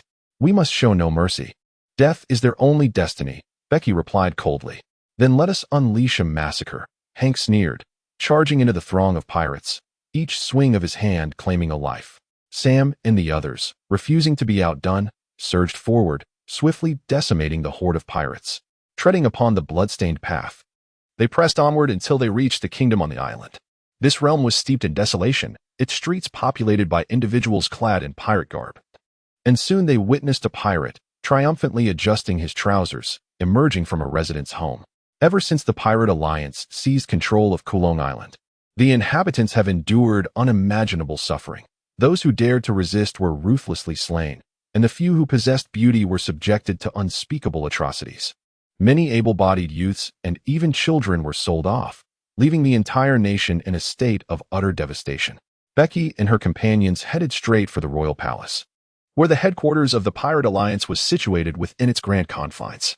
The aura emanating from Becky and his companions proved overwhelmingly formidable, causing the pirates along the road to refrain from any provocation. In a modest tavern situated along the street, a frail young waiter, donned in a simple attire, observed the approaching group and swiftly retreated into the establishment. He made his way to the tavern's back courtyard and entered the wine cellar, where he opened a large wine barrel, revealing a hidden passage. With agility, he leaped into the tunnel, which led him to a concealed chamber. Once inside, the young waiter stood tall, his demeanor transforming entirely, his gaze now sharp and steely. On a table within the chamber lay a box. Upon opening it, he discovered a telephone snail and promptly dialed a number. "This is the Pigeon Nest," a calm voice resonated on the other end. "I am the Pigeon. I have just spotted the fire tank pirates, including their captain, Capone Bege, alongside Moonlight Moria and Aigul de Rich, who have appeared on Caponebeque Island." The young waiter reported rapidly. "Received. Inform the pigeon flock to maintain surveillance and specifically investigate the purpose of the fire tank pirates' presence on Caponebeque Island," the voice instructed. "Understood." The young waiter affirmed before disconnecting the call. He then exited the hidden chamber, reverting to his previous demeanor as a timid tavern attendant. In reality, he was a naval agent tasked with infiltrating Caponebeque Island to gather intelligence on the Pirate Alliance. The Navy had set its sights on the Pirate Alliance, devising a plan to dismantle the entire organization along with their illicit dealings. Becky and her companions arrived at the palace, which, though lacking in opulence, was undeniably vast. Becky and his companions boldly entered the palace gates, swiftly vanquishing the pirates stationed at the entrance. They pressed forward with unwavering determination. An increasing number of pirates encircled Becky and his group, and the thunderous sounds of gunfire reverberated throughout the entire palace. Becky's disciples, filled with impatience, sprang into action. Yet Eastleigh and Brokey were equally resolute. The duo wielded enormous iron pillars, sweeping them across the battlefield, reducing numerous pirates to mere pulp. Fearless of gunfire, they dispatched hundreds of pirates with ease. Becky's followers could only feast on the spoils, taking down a few stragglers. "Pirates from the palace, emerge," boomed Eastleigh's voice, reverberating throughout the royal palace, instilling fear in all present. The cacophony of gunfire had already alerted the pirates within the palace. Hundreds rushed forth, led by a dozen formidable figures, each seasoned from countless battles. At the forefront stood a man with dark, piercing eyes and unkempt dreadlocks, his mouth revealing a set of unsightly black teeth as he spoke. Becky squinted her eyes and recognized the individual before her. He was none other than Hoki, the captain of the Ghost Leopard pirate crew, notorious for his defeat in the New World, with a bounty of 350 million. He was an adept user of the Zoan-type devil fruit, the Black Panther fruit. Becky cast a fleeting glance to his side, where two formidable pirates stood. One was a robust elder with grizzled hair and 3 distinctive scars etched across his face. He was Stark, the captain of the bone-shattering pirate crew, notoriously known as the Bone Shatterer, with a bounty of 300 million. A master of armament hockey, he was a formidable martial artist. The other was a towering figure, standing a staggering 3 meters tall, a muscular middle-aged man known as Bagalo, the captain of the War God pirate crew, who commanded a bounty of 280 million and possessed the extraordinary powers of the blood-boiling fruit, a paramecia-type devil fruit. It was said that his devil fruit abilities allowed his blood to boil, rendering him exceedingly belligerent, thus earning him the moniker of War Demon. Behind the 3 were 8 or 9 other pirates, each exuding a formidable presence, either their crew members or captains from allied pirate crews, all boasting bounties exceeding 100 million, with several reaching around 200 million. This pirate alliance represented a significant force in the New World, and now, in the West Sea, they were virtually invincible. Today, however, Becky aimed to vanquish them, proclaiming their strength to the King of the Seas and the Navy. Becky cast a sweeping glance at them, her laughter a wild and unrestrained cacophony. "The defeated of the New World, this shall be your final resting place." Chapter 70. Overwhelmed. Becky's arrogant proclamation ignited fervor among Hoki and his companions. Hoki's visage darkened ominously, his piercing gaze sweeping over Becky with malevolence. "Caponebeque, we never sought you out, yet you present yourself so conveniently. Slaying you will grant us dominion over the maritime routes of the West Sea. Once we amass sufficient wealth, we shall return to the New World." Hoki's menacing demeanor swiftly transformed into one of exhilaration, as if he could vividly envision their return to the New World. Such a pitiful pack of losers, daring to dream of re-entering the New World. How absurd. Becky scoffed loudly. Hoki's expression soured into a fierce scowl, and he surged forward in an instant, transforming into a blur as he charged at Becky. Our king is not someone a wretched dog like you can touch. At Becky's side, Ricky sprang into action, his feet unleashing a torrent of high-pressure air, propelling him forward with astonishing speed.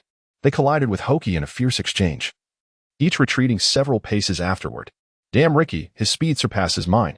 Moria's countenance darkened. They had both launched their strikes nearly simultaneously. Yet Ricky's utilization of high-pressure air allowed him to outpace Moria and collide with Hoki first.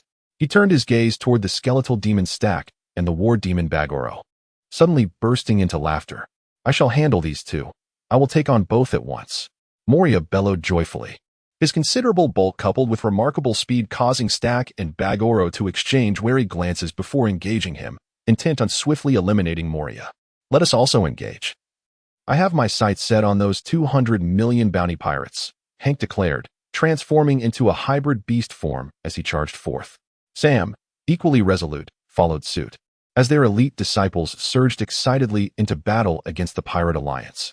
We too shall take action. Let us find formidable opponents, Donnelly remarked to Brokey. Let me handle them all. I will triumph over every last one.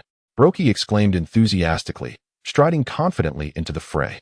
Hoki's expression shifted, astonished as he observed the stout Ricky before him. Having unleashed his full strength, he was taken aback to discover that Ricky's power was not inferior to his own. You must be a devil fruit user. Quickly, reveal your abilities. Ricky, brimming with excitement, opened his pores, releasing jets of high-pressure air. This provocation incensed Hoki, whose form swiftly morphed into that of a black leopard man, his ferocious aura unmistakable. Crouching slightly, his hands darkened as they became enveloped in armament hockey, and his leg muscles swelled dramatically. With a thunderous crack, he shattered the ground beneath him, becoming a blur of motion as he charged at Ricky with astonishing speed. What incredible velocity! Ricky expelled high-pressure air from his feet, shattering the ground as he too transformed into a blur, colliding heavily with Hoki. The two engaged in a furious exchange, their speeds astonishingly matched. Hoki, a user of the black fruit, excelled in speed, yet Ricky's high-pressure air afforded him equal swiftness, propelling their clash into an exhilarating spectacle. In terms of speed, Hoki not only fails to gain an advantage but is, in fact, at a disadvantage. Becky stood still, a cigar gripped between his teeth, a smile adorning his face as he surveyed the chaotic battlefield. The likes of Hawkeye and his companions were no match for him. He intentionally allowed Moria and the others to hone their skills. On the battlefield, Ricky was suppressing Hawkeye, outpacing him with superior speed, while Hawkeye slightly excelled in the domain of armament hockey. The two engaged in a rapid exchange of over 100 blows when Ricky suddenly produced a half-meter cylindrical cannon, fitting it into his palm. The cannon quickly glowed red, reaching an intense heat, flames billowing from within. Receive this, cremation cannon. With a thunderous roar, a swift, high-pressure fire column erupted from the cannon. Hawkeye's expression shifted dramatically as he enveloped his hands in armament hockey, hastily bracing against the scorching blast. After just 3 seconds, he was hurled away by the force, flying hundreds of meters like a projectile, shattering buildings before crashing into a heap of rubble, his body charred by the flames. Ricky lowered his right hand, breathing slightly heavier, a broader grin spreading across his face as he admired the cannon. This weapon, composed of heat and flame beads, could unleash a more potent high-pressure fire column when combined with his explosive energy. Well done, Ricky, Becky laughed heartily. He, Captain, this 350 million bounty dog is utterly defenseless. Ricky boisterously replied. Yet, still craving more action, he observed Moria struggling against two opponents and couldn't he help but call out, Moria, if you're struggling, let one come to me. Moria, seizing a brief moment, retorted, nonsense. Even if you send me another, I can still take them down. However, his momentary distraction was exploited by Stark, who landed a powerful punch that sent Moria flying. The punch, imbued with armament hockey, was ferocious, causing Moria to spit blood. Haha. Looks like you're in trouble. Let me take over, Ricky chuckled, though he made no move, content to watch. Moria's face darkened as he pulled a massive clump of shadows from his pocket, voraciously consuming them. His body began to swell rapidly, doubling in height to resemble a giant. Stark and Bagoro exchanged alarmed glances, growing more vigilant. Demoness fist. Moria loomed over the two, unleashing a furious strike with his colossal fist aimed at them. They swiftly dodged, but the iron fist crashed into the ground, shattering it entirely. Cracks spiderwebbed outward, devastating the earth for dozens of meters, a testament to the sheer power of that blow. Goodness, could this fellow possess giant blood? Dongli and Bragi were equally taken aback by the destruction wrought by Moria. Ricky, keep your eyes peeled. Don't think that even 3 or 4 could withstand me. Moria bellowed, his fists transforming into mere phantoms as they thundered towards Stark and Bagoro. Bagoro, considerably slower, was struck by a single blow. His bones reduced to splinters as a torrent of blood erupted from him, sending him hurtling over 100 meters away, obliterating several structures, and leaving him buried beneath an avalanche of debris. Stark, paralyzed by terror, fled at breakneck speed, yet Moria granted him no respite. His own shadow morphed into a multitude of shadow spears, relentlessly pursuing Stark. Shadow box. A swarm of bats scattered through the air, swiftly ensnaring Stark and forming a shadow box to confine him. However, it was shattered in an instant by Stark's desperate might. But in the next heartbeat, dread seized him as Moria's iron fist bore down upon him, too swift to evade. In this life-or-death moment, Stark roared, his armament hockey deepening in intensity. And he retaliated with a punch aimed at Moria's demonic fist. The fists collided with a thunderous crash. Stark's eyes bulged in agony. His visage contorted as he transformed into a streak of light, akin to a bullet striking the ground, creating a massive crater as if it had exploded. As the dust settled, Stark lay lifeless at the bottom of the pit. Chapter 71. Hank's Awakening. Do you see, Ricky? For every defeated wretch from this new world, I shall vanquish them all, Moria proclaimed, gazing down at Ricky with a triumphant laugh. Ricky merely pouted, uttering no further words. In the state of shadow amalgamation, Moria exhibited a terrifying strength. Through 2 years of relentless training, Moria had made remarkable advancements in both martial arts and the powers of his devil fruit. He could now control 200 shadows in the amalgamated state, achieving a balance of speed and strength. Were he to solely pursue power, his physical limits could accommodate 1,000 shadows, each punch capable of shattering a small island. In a contest of sheer strength, even Becky would not stand a chance against him. Of course, while Moria's might was unparalleled in his ultimate state, his speed diminished, making it not overly difficult to defeat him. Having consumed 100 shadows, Moria effortlessly crushed Stark and Bagoro. One can only imagine the magnitude of Moria's power should he devour 200 shadows.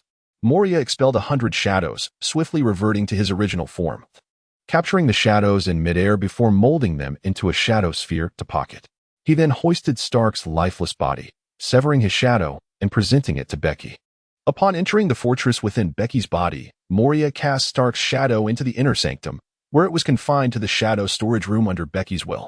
This storage room housed several shadows, all belonging to pirates with bounties exceeding 100 million. Please cut off the shadows of Haki and Bagoro as well, Becky requested. Of course, their shadows are indeed valuable, Moria nodded, locating the bodies of the two and severing their shadows. The battle within the palace raged on, with Dongli and Broggy emerging as the third and fourth to eliminate their adversaries, following Ricky and Moria. Their adversaries were all formidable pirates with bounties exceeding 200 million, all mercilessly vanquished by the duo's ultimate technique, the Elbaf Spear of Domination, leaving no trace of their remains. Becky felt a twinge of regret over the absence of 2 pirates worth such a fortune. Gradually, others concluded their battles, while Becky attentively observed the skirmishes, thoroughly impressed by the progress of his disciples. Over the past 2 years, their advancement had been nothing short of astonishing. God, Calcetin did not falter in his mission. Calcetin approached Becky, carrying the lifeless form of a pirate with a bounty of 14 million, and laid the body at his feet before bowing respectfully. Becky nodded in satisfaction as Carl Seaton lowered his head and approached her from behind. Before long, Longbeard, the commander of the Divine Forces, also concluded his battle. His body bore numerous scars, clearly the result of a fierce skirmish. Longbeard possessed the ability to wield dual-colored haki, with a particular mastery of Kinbunchika haki, indicating that the adversary capable of inflicting such wounds upon him was indeed formidable. Becky cast a glance at the lifeless body in Longbeard's hands, her laughter growing more exuberant. A pirate with a bounty of 90 million, and a user of a devil fruit, Longbeard, you truly are commendable. I appreciate the acknowledgement from the gods. Longbeard, however, remained stoic, placing the corpse down before returning to his position. Beside him, Carcidon wore an expression of displeasure. As fellow commanders of the Divine Army, they were naturally rivals. Witnessing that Longbyre had dispatched a pirate with a bounty surpassing his own by a staggering 50 million, he felt a surge of dissatisfaction. Had the enemies not already been divided among them, he likely would have charged forth to hunt down even more formidable foes. Bege has consistently focused on the disciples engaged in battle with the billion-strong pirates. Aside from Long B and Carl Seaton, Sam has dispatched a pirate with a bounty of 160 million. Bernie, a user of the mantis fruit, has made remarkable advancements in the development of his devil fruit abilities and has significantly improved in various aspects of combat skills. He too has vanquished a pirate with a bounty exceeding 100 million. Additionally, the former Iron Sword High Priest, Symes, from the Divine Army, has also eliminated a pirate with a bounty of over 100 million. Bege was acutely aware that the top 3 armies under his command possessed the formidable capability to hunt down over 100 million pirates. On the battlefield, only Hank remained amidst the countless adversaries. The opponent Hank chose was a pirate with a staggering bounty of 200 million. The clash between the two was intensely fierce, and Hank found himself in a grueling struggle. Should the Godfather extend a hand to assist Hank? Bernie hesitated momentarily before speaking. "Uncle Bernie, what nonsense are you uttering? This is Hank's battle. One cannot simply intervene. That lad can handle himself," Sam retorted furiously. Though still young, he was a warrior, and meddling in a warrior's duel was a profound insult to him. The giant, Dongley, spoke in a deep and solemn tone. Bernie immediately fell silent, refraining from further comment. Bege remained silent, calmly observing the battlefield, while the others were equally quiet, each person engrossed in the scene before them. Hank narrowly evaded a lethal strike from his opponent, panting heavily as his stamina rapidly waned. Upon catching a glimpse of Bege's gaze, a jolt surged through him, his expression twisting into a more ferocious grimace. Everyone else had concluded their battles, leaving him to struggle alone. "The Godfather is watching me. Hank, how long will you remain a failure? You are truly damned." Cold words escaped his clenched teeth. His claws elongated and sharpened, becoming more resilient, while the hair on his body grew rapidly, accentuating his canine features. Wisps of white smoke emanated from his recent wounds, healing at an astonishing pace. His opponent, a swordsman, keenly sensed the shift in Hank's demeanor and swiftly raised his blade to deliver a powerful downward slash. Hank's left arm instinctively cloaked itself in an armament, thrusting upward to seize the razor-sharp sword. Upon impact, the armament's fortitude shattered, and the sword pierced Hank's palm. Fortunately, he managed to grasp the blade in time, or his hand would have been severed. The swordsman's expression shifted dramatically, instantaneously releasing the hilt and retreating. It was too late.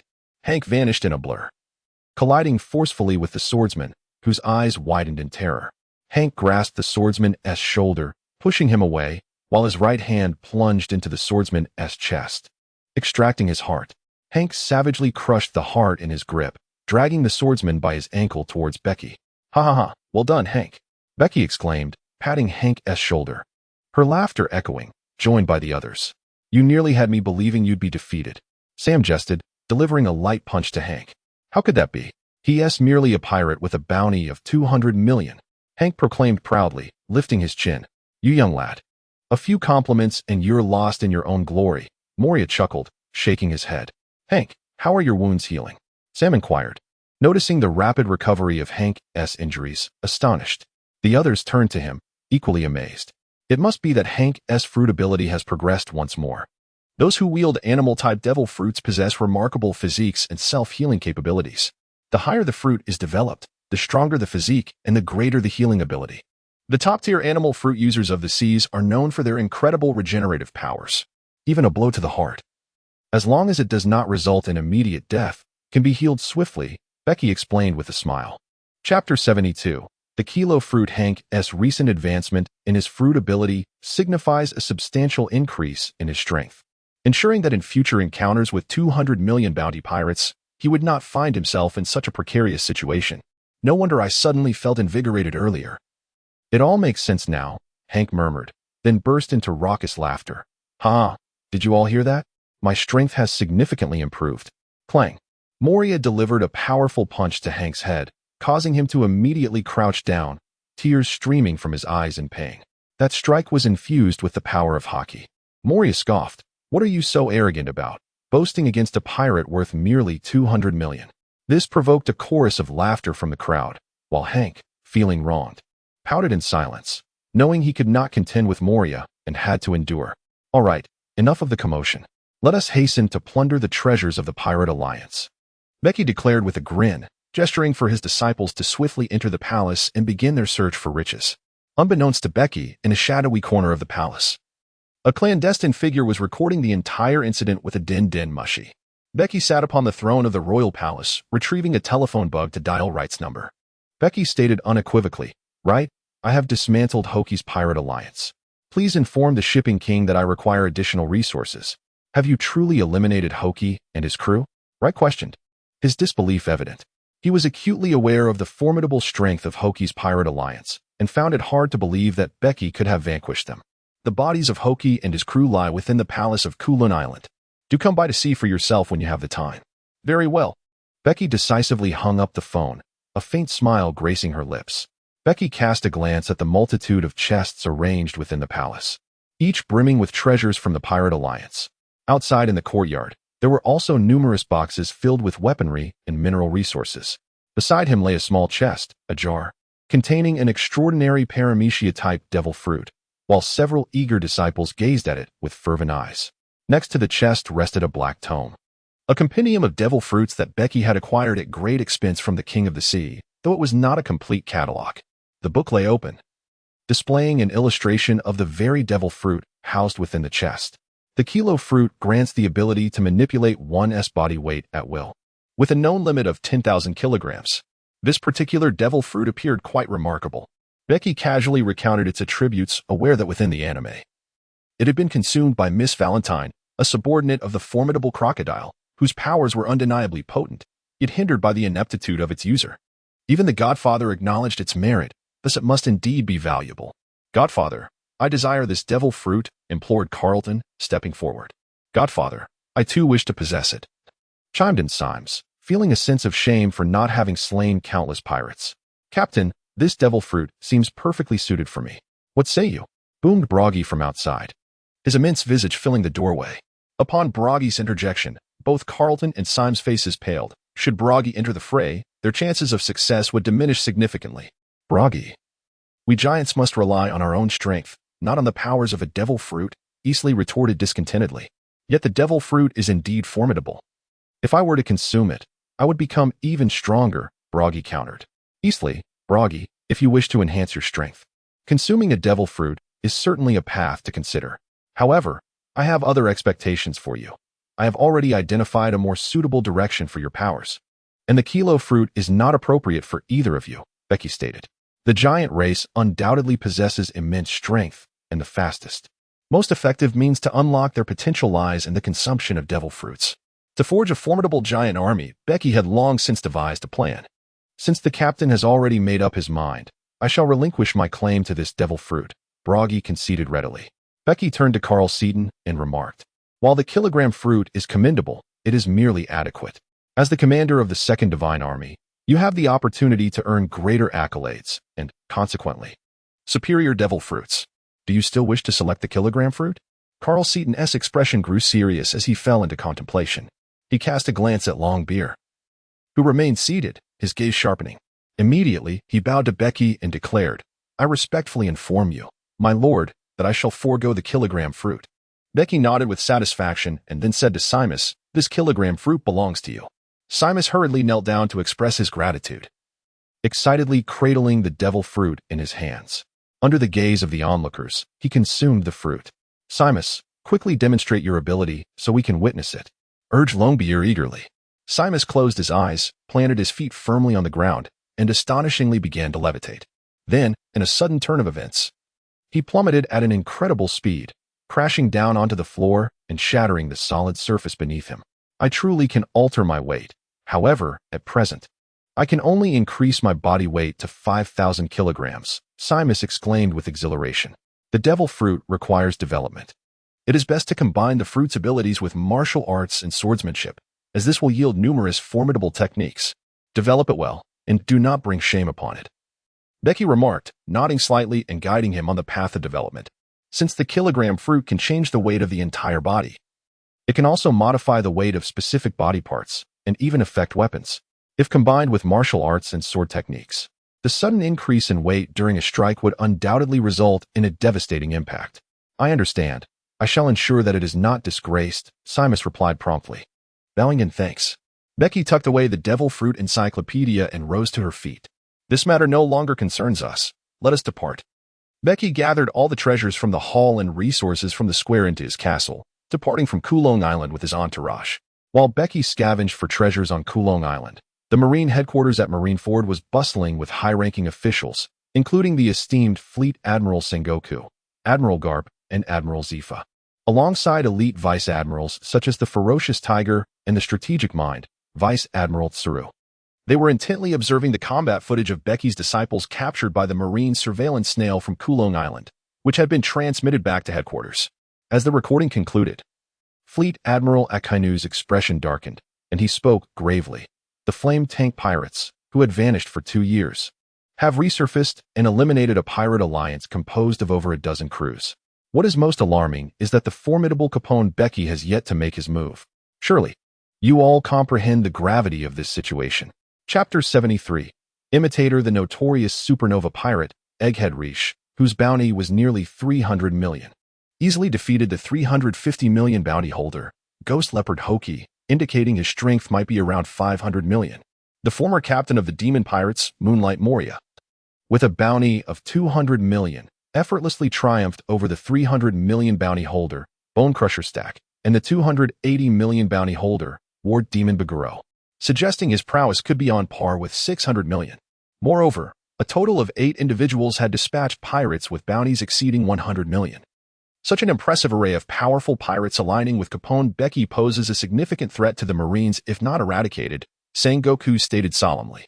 If I recall correctly, those 2 giants are the captains of the legendary giant warrior pirates from 80 years ago, Blue Demon Oars and Red Demon Brogy. Clearly, their strength surpasses their bounties, potentially reaching 2 to 300 million, Tsuru added gravely. What is truly terrifying is Caponebeque himself. His ability to command such an extraordinary pirate crew is indisputable. Most crucially, his youth is alarming. He exhibits the demeanor of a conqueror at such a tender age. If we do not eliminate them, the repercussions could be dire. Zifa remarked, his gaze fixed on Becky. Today's youth are indeed monstrous. I recall that red-haired lad with the straw had aboard Roger's ship, who was already formidable. I never anticipated there would be someone even more fearsome, Garp lamented while munching on a donut. Admiral, have you noticed the presence of Sky Islanders among Caponebeque's crew? The fact that he has Sky Islanders suggests he may have visited the Sky Island during his 2-year absence. Could it be that he spent that time on the Sky Island? Tsuru pondered thoughtfully. Little Tsuru's observation is not without merit. It is highly plausible that Caponebeque has discovered the Sky Island and may even know how to access it. The most frightening aspect is that he might have already mastered it. Fleet Admiral Akainu inhaled deeply as he articulated his conjecture. The countenance of everyone present shifted dramatically. Sengoku's expression grew stern. It is said that the Sky Island is situated at an altitude of over 10,000 meters. If he truly has control over the Sky Island, it would be exceedingly challenging for us to eradicate his influence. The atmosphere grew increasingly somber. The threat posed by the flame tank pirate crew was formidable. Which of you 3 shall eliminate them? Shall we take action? Sengoku paused momentarily before responding. Such a potentially formidable pirate crew indeed warrants the involvement of an admiral. However, Admiral Kong, Captain Garp, and I have merely returned for a brief respite. We are soon to return to the New World to pursue the Roger pirates. Admiral Kong nodded, acknowledging that Roger's threat was evidently greater than that of Capone Bege. He then turned to Zephyr, who also shook his head. You have just assigned me to suppress the New World Division. It seems that Whitebeard and the Golden Lion are on the brink of war, and the great pirates of the New World appear increasingly unstable. Admiral Kong's expression stiffened. The 3 admirals under his command each had their own crucial missions. Admiral, I volunteer to lead the operation against the flame tank pirate crew, announced Vice Admiral Kurohige, rising decisively. This young man had made significant strides in strength over the past 2 years. Leading the mission should pose no issue, Sengoku remarked. After a moment of contemplation, Admiral Kong nodded. You shall lead the operation. Brent, you will accompany him. Additionally, bring along 3 vice admirals and 6 rear admirals. Ensure the complete annihilation of the flame tank pirate crew. Understood. responded an elderly vice admiral with a mane of white hair. He was Brent, a top-tier vice admiral with seniority surpassing that of Sengoku and the others. Years ago, he was also a candidate for admiral, possessing the abilities of the ancient Zoan-type white lion fruit. However, he sustained significant injuries during his campaigns in the New World, resulting in diminished strength. Now somewhat inferior to Kurohige. Kurohige's eyes gleamed with resolve. Rest assured, Admiral, we shall eradicate the flame tank pirate crew. Ah, this is indeed a grand-scale operation. Reminiscent of a demon-slaying decree, Garp remarked with a raised eyebrow and a light chuckle. With Kurohige and Brent joining forces, capturing the flame tank pirate crew should pose no challenge. Sengoku nodded slightly. Were it not for your current assignments, I would prefer to deploy an admiral, Admiral Kong grumbled. Resolute in his determination to eliminate Bege, Bege did not immediately return to the empty island, having returned to the West Sea. He naturally wished to pay a visit to his father. The celestial ship on the West Sea navigated through the waves, making a stop at a modest trading island. As night fell, Bege, cloaked in darkness, swiftly maneuvered through a series of houses and slipped into an unremarkable dwelling. After incapacitating the guard within, he knocked on the door. "Come in," came the reply. Bege pushed the door open and entered, finding a tall middle-aged man seated behind a desk, engrossed in writing. Bege lifted her hat, revealing her true appearance. The tall man raised his head to gaze upon Bege, a smile illuminating his face. In a startling transformation, his physique underwent a dramatic change, morphing from a towering middle-aged figure into a short, stout middle-aged man, Rod, his father. The disparity between the two forms was indeed striking. Unbeknownst to many, Bege had long harbored concerns for Rod's safety. To ensure his well-being, she invested heavily through the channels of the King of the Seas, seeking to procure a life-preserving devil fruit. The fruit she discovered was the mimic fruit, a remarkable entity capable of altering one's physical appearance. Upon acquiring the mimic fruit, Rod decisively abandoned his former affiliations, embarking on a journey to a distant island where he could reconstruct his own power. Under Bege's urging, Rod refrained from engaging in the mafia, instead establishing an intelligence department dedicated to gathering information. With Bege's assistance, the intelligence unit flourished. Its operatives now dispersed throughout the West Sea, preparing to expand into other maritime regions. "Father, your current guards are woefully inadequate. Allow me to arrange a cadre of elite disciples for you," Bege remarked with a carefree demeanor as she settled into a nearby chair, laughing lightly. "Do I require your protection?" Rod retorted, his eyes narrowing in irritation. "I possess formidable subordinates, though I did not bring them this time. Keep your disciples for yourself. I am not one to seek attention. Just look at the latest bounty posters," he chuckled, reproaching her lightly as he retrieved a stack of bounty notices from his desk and handed them to Bege. Bege, intrigued, took it over. He had yet to receive the new bounty notice. The very first sheet was indeed his bounty notice. The reward had escalated to 450 million.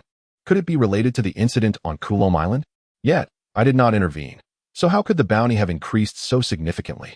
Upon observing his own bounty, Bege felt a twinge of surprise. "Continue reading, and you shall comprehend," Rod remarked. Bege turned to the second page, revealing a bounty notice for Moria. The reward amounting to an astonishing 500 million. Goodness, Moria's bounty exceeds mine as captain. How remarkable. His previous bounty was merely 200 million. Yet it has surged by 300 million in an instant. Risha's bounty is also commendable, standing at 450 million, an increase of 150 million. Dongli and Bragi have also been re-evaluated, each bearing a bounty of 250 million. Young Hank has a bounty of 200 million, and one can only imagine how he will revel in this news. Bege meticulously flipped through the bounty posters, most of which featured the disciples who had showcased their prowess on Kulom Island, each having slain over 100 million pirates, all chosen for bounties exceeding 100 million. After perusing the posters, Bege smiled thoughtfully and remarked, "The entire flame tank pirate crew's bounty must exceed 3 billion. It is no wonder my own bounty has risen by 1 million without me lifting a finger. A crew valued at over 3 billion is indeed a formidable presence." Even in the New World, Bege's delight grew even more pronounced. "Bege, you have been rather ostentatious this time. The Navy is unlikely to let you off easily." Rod lit a cigar, a hint of concern etched on his face. "Fear not, old man. Unless a fleet admiral takes matters into their own hands, they will not be able to extinguish us. We will soon return to Sky Island, and the Navy will find it impossible to track us down," Bege replied confidently. His ship, the Celestial, possessing exceptional flight capabilities, making escape a breeze. Chapter 74. A conversation with the King of the Seas. Becky conversed with Old Dad throughout the night, and then stealthily departed, returning to the ship, the Divine Messenger. He presented the bounty posters to Moria and his crew, and everyone was thrilled by the substantial increase in their bounties. They immediately commenced a celebration aboard the ship, reveling until dawn, which consequently led them to sleep until the afternoon. Unbeknownst to Becky, 7 Navy ships, each of considerable might, were swiftly approaching them. At this moment, the bounty posters of Becky once again sent shockwaves across the seas.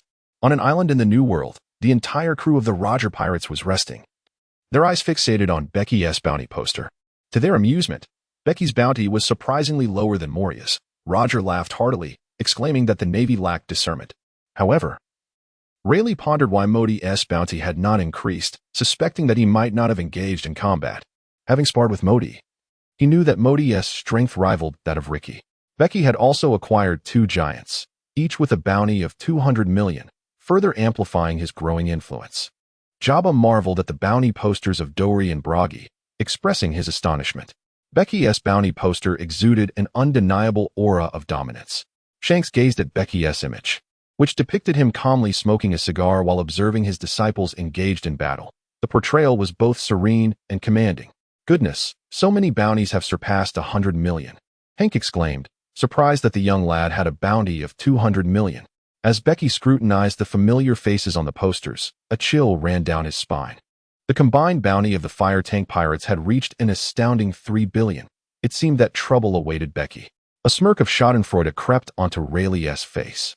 "I believe that lad Becky can handle it," Roger chuckled heartily. Not only the Roger pirates, but the notorious pirates of the New World, including Whitebeard and Gold Lion, had also received the bounty posters of the fire tank pirates, indicating that Becky had garnered some renown in the New World. 2 years ago, when Becky was first rewarded a bounty of 350 million, it sent ripples across the seas, but merely startled the prominent pirates of the New World. No one took Becky seriously. After 2 years of silence, both the Navy and pirates had entirely forgotten about him. Yet now, with his return and the significant elevation of his crew's bounties, they had truly made their mark in the New World. It is noteworthy that pirates with bounties of 500 million are considered somewhat notable figures in the New World, and the fire tank pirates astonishingly boasted 3 members whose strength approached that level, with additional crew members possessing bounties of 200 million and 100 million. Their power undoubtedly positioned them as a formidable force, deserving of the title of Great Pirates. Although the prominent overlords of the New World paid little heed to the fire tank pirates, those slightly beneath them, positioned in the 2nd and 3rd tiers of pirate power, were exceptionally vigilant. Should Becky enter the New World, he could pose a significant threat to the 2nd and 3rd tier pirate factions. After Becky and his companions awoke from their stupor, they steered the Celestial towards another island in the Western Sea, departing from the small isle. He had established contact with Wright, who had personally journeyed to Coulomb Island and witnessed the lifeless bodies of Hoki and his crew. According to Wright, the Sea Trade King sought a personal audience with him. On a nameless isle in the Western Sea, Wright awaited Becky's arrival. Upon the Celestial's docking, Wright boarded the ship, where a cadre of elite disciples occupied the expansive deck, some seated and others standing, their gazes sweeping over Wright, creating an atmosphere laden with gravity. Wright's expression shifted slightly. While his strength was commendable, hovering around 300 million, there were 5 or 6 individuals aboard capable of contending with him, and many more who could easily extinguish his life, rendering his mood far from lighthearted. He cast a glance at Capone Bege, who sat in a chair, cigar in mouth, a smile playing on his lips, yet his countenance betrayed a palpable darkness. Bege made no effort to rise and greet him, indicating that Wright no longer held sufficient sway over her to warrant such a gesture. Wright himself was acutely aware that Bege was no longer the naive child he could easily dominate. She had evolved into the formidable captain of a powerful pirate crew, with a bounty of 450 million. "Bege, you are increasingly commanding," Wright remarked, striving to maintain a smile as he approached. "All thanks to you. Without your influence, my progress would not have been so swift," Bege replied with a light chuckle. "Right, we are old acquaintances. Do enlighten me. What does His Majesty the King wish to discuss with me?" Bege inquired, her gaze fixed on Wright. "I cannot say what the king intends to convey, but I do know he is not pleased. The alliance with Hoki's pirate coalition has been quite harmonious, particularly in the realm of smuggling, which you have chosen to abstain from. With your elimination of Hoki and his crew, you have effectively severed a substantial portion of the king's business. Becky nodded, having anticipated that the shipping magnate would undoubtedly be displeased. Wright produced a communication device and handed it to Becky. Becky took the phone book, observing its appearance, which bore a striking resemblance to that of the Sea Transport King. He dialed the device. Right, have you located Caponebeque? A deep, ominous voice resonated on the other end. Your Majesty, I am indeed Caponebeque. Becky exhaled a plume of smoke, chuckling softly. Caponebeque. The Sea Transport King's voice was laden with fury. Caponebeque, are you aware of the havoc you have wreaked? You eliminated Hoki and his associates. Do you comprehend the extent of my losses in the West Sea? The Sea Transport King erupted in a furious roar. Becky remained unfazed by the shipping king's furious outburst. Once he had finished speaking, she calmly replied, he initially seized the share. He deserves his fate. Nonsense. Those shares were bestowed upon you by me. I can grant them to you or withhold them at my discretion. Without my consent, you shall receive nothing. The shipping king bellowed in wrath. Becky narrowed his eyes, a terrifying aura of ferocity sweeping forth from him. Wright, standing before him, broke into a cold sweat, his face a mask of terror. This fierce energy flickered and vanished. And Becky continued with a smile. Is business not business, regardless of the partner? Our previous collaboration was quite pleasant, was it not? Have I ever failed to compensate you for your goods? Partners of my caliber are indeed rare. Moreover, the ventures of Hoki and his associates are fraught with peril, especially in the West Sea, which is still under naval control. It is only a matter of time before they meet their demise at the hands of the Navy. Should I eliminate them now, the outcome would be no different. In truth, Hoki and his ilk are merely the defeated of the New World, devoid of any real value in collaboration. We are the superior partners. The king of maritime trade fell into a brief silence, followed by an eerie laughter. Ha ha ha. You speak the truth. Your strength qualifies you as a better partner for me. With Hoki's demise, I shall grant you their share entirely. Caponebeque, you must arrive in the New World soon, for it is your stage. I eagerly anticipate further collaborations with you. Rest assured, it will not be long before I make my way to the New World. Our partnerships will only multiply, Becky replied with a smile. Chapter 75. The Naval Assault. Becky hung up the phone, a subtle smile gracing her lips. The shipping king is a cunning fox, well-versed in the art of discernment. Having dispatched the Hoki Pirate Alliance, Becky undoubtedly incited his ire. However, he also recognized her formidable strength and potential. The shipping king understood that no matter how furious he might be, severing ties with Becky was not an option. Instead, their collaboration was destined to deepen. Wright remarked, the king has stated that this transponder snail is for you. Should significant matters arise in the future, you may reach out to the king. Becky nodded with a smile and remarked, the king of shipping has stated that Hawk's share now belongs to me. Right. You should have handed over his resources to me sooner. The funds are already prepared. Rest assured, I will promptly allocate the goods upon my return. Wright nodded in agreement. He did not linger aboard the ship as the mighty vessel, the Celestial God, set sail once more, heading directly back to the Grand Waterway. Preparing to return to Sky Island, the colossal Celestial God sailed unabashedly across the ocean, with the crew either idly exercising on deck or engaging in boisterous revelry with drinks. A fleet of 7 battleship-class naval vessels entered the West Sea, astonishingly led by the formidable Tiger. Becky raised an eyebrow, recognizing this as intelligence just received from his father. Aside from them, he could hardly conceive of any other force worthy of such naval attention, a scale akin to a demon-slaying edict. The Navy truly regards us with high esteem, Becky chuckled. Is it that scoundrel Tiger again? 2 years ago, he dealt us a severe blow. This time, we must exact our vengeance. Becky, let us go after them. We must eliminate Tiger. A fierce killing intent flickered in Moria's eyes as he recalled the humiliating defeat from 2 years prior.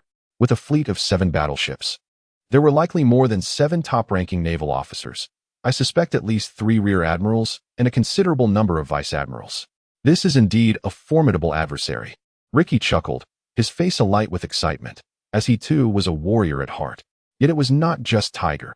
Accompanying him were the Navy's elite rear admiral, White Lion, and 3 high-ranking vice admirals, totaling 5 rear admirals. Becky spoke calmly. What? The so-called candidate for admiral, White Lion, is also here? It seems the Navy is truly intent on annihilating us. Moria's expression shifted. Confronting Tiger alone was already a daunting challenge, let alone facing the equally terrifying Rear Admiral White Lion as well. That old fool is no longer a candidate for admiral. His fighting prowess diminished significantly after being shattered by Whitebeard in the New World, and he is now at best on par with Tiger, Ricky retorted with a scoff. I fear the Navy is resolutely determined to extinguish us this time. I believe we should reconsider a direct confrontation and instead retreat to Sky Island. Longbeard suggested in a grave tone. What is there to fear? With the god and the two divine ministers, I refuse to believe we cannot prevail against them. Carl said dismissively. Moria turned to Becky, his expression serious. Becky, shall we fight or retreat? Becky's lips curled into a cold, disdainful smile as she rose to her feet, exuding an aura of dominance. Of course, she had fought back. Becky laughed heartily, unrestrained. It had been 2 years since she had sustained wounds from the ferocious tiger, and the pain still lingered. Now, it was time for her to retaliate. The memory of nearly being killed by the tiger 2 years ago remained etched in her mind. Thus, war was inevitable, with the power of her shadow gathering. She was resolute that neither the tiger nor the white lion could surpass her strength. Moria grinned wickedly, the only one aware of how terrifying Becky was in her shadow-gathering state. Captain, leave the tiger to you, and I shall handle the white lion, said Ricky immediately. Moria shot him a glance, scoffing, You are no match for the white lion. That task is mine. Others clamored to confront the remaining vice admirals. Do you think the vice admirals of the Navy headquarters are weak? Arrange as you wish. Becky shook her head, bemused. The strength of the vice admirals was undeniably formidable. She estimated that only Becky, Moria, and Ricky on board could contend with them, while the others fell significantly short. Moreover, the Navy had dispatched 5 vice admirals. Along with numerous rear admirals, a direct confrontation would undoubtedly lead to dire consequences for them. Having resolved to engage in battle, victory was paramount. Becky had made her decision. She took out her transponder snail and called Modi, instructing him to hurry to the West Sea. Under the Navy's dominion, the West Sea was heavily surveilled, and it did not take long for their location to be discovered. The naval fleet began to pursue them, catching up to the heavenly god in just 1 day's time. Becky stood at the bow of the ship, peering through her telescope at the 7 colossal warships swiftly encircling them. Slightly accelerate. Keep them at bay, she commanded, prompting the Celestial to surge forward. Each time the naval vessels drew near, the Celestial would hasten its pace, managing to elude the Navy for 3 days until Modi and his crew finally arrived. A small spacecraft streaked across the sky, descending rapidly to hover directly above the warships. Cannons emerged from the vessel, their thunderous roars echoing through the air as dozens of shells rained down upon the naval fleet.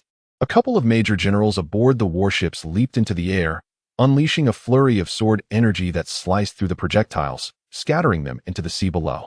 On board the Celestial, Becky watched the airborne craft and burst into laughter, exclaiming, Modi is even more impatient than we are. Becky retrieved her phone bug and addressed Modi. Modi, the sea is not an ideal battleground. Lure them to the nearby deserted island. Understood.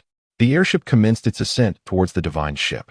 On the flagship, General Wild Tiger wore a grim expression, his gaze fixed on the airborne vessel. He distinctly recognized the pirate flag fluttering above it, belonging to the flame tank pirate crew. Since they were the target, escape was not an option.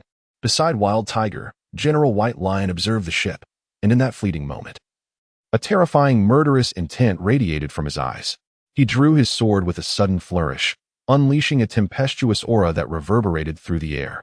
In the next instant, a breathtaking scene unfolded before the eyes of the crew aboard the naval ship, leaving them agape in astonishment. Above the ocean, a white blade of energy erupted like lightning, twisting upward and roaring as it surged forth.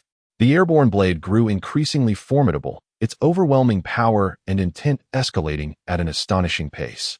Even from a distance, Becky could sense the dreadful aura of the blade, causing her expression to turn solemn. From the airship, a figure swiftly leapt forth, drawing his sword in an instant.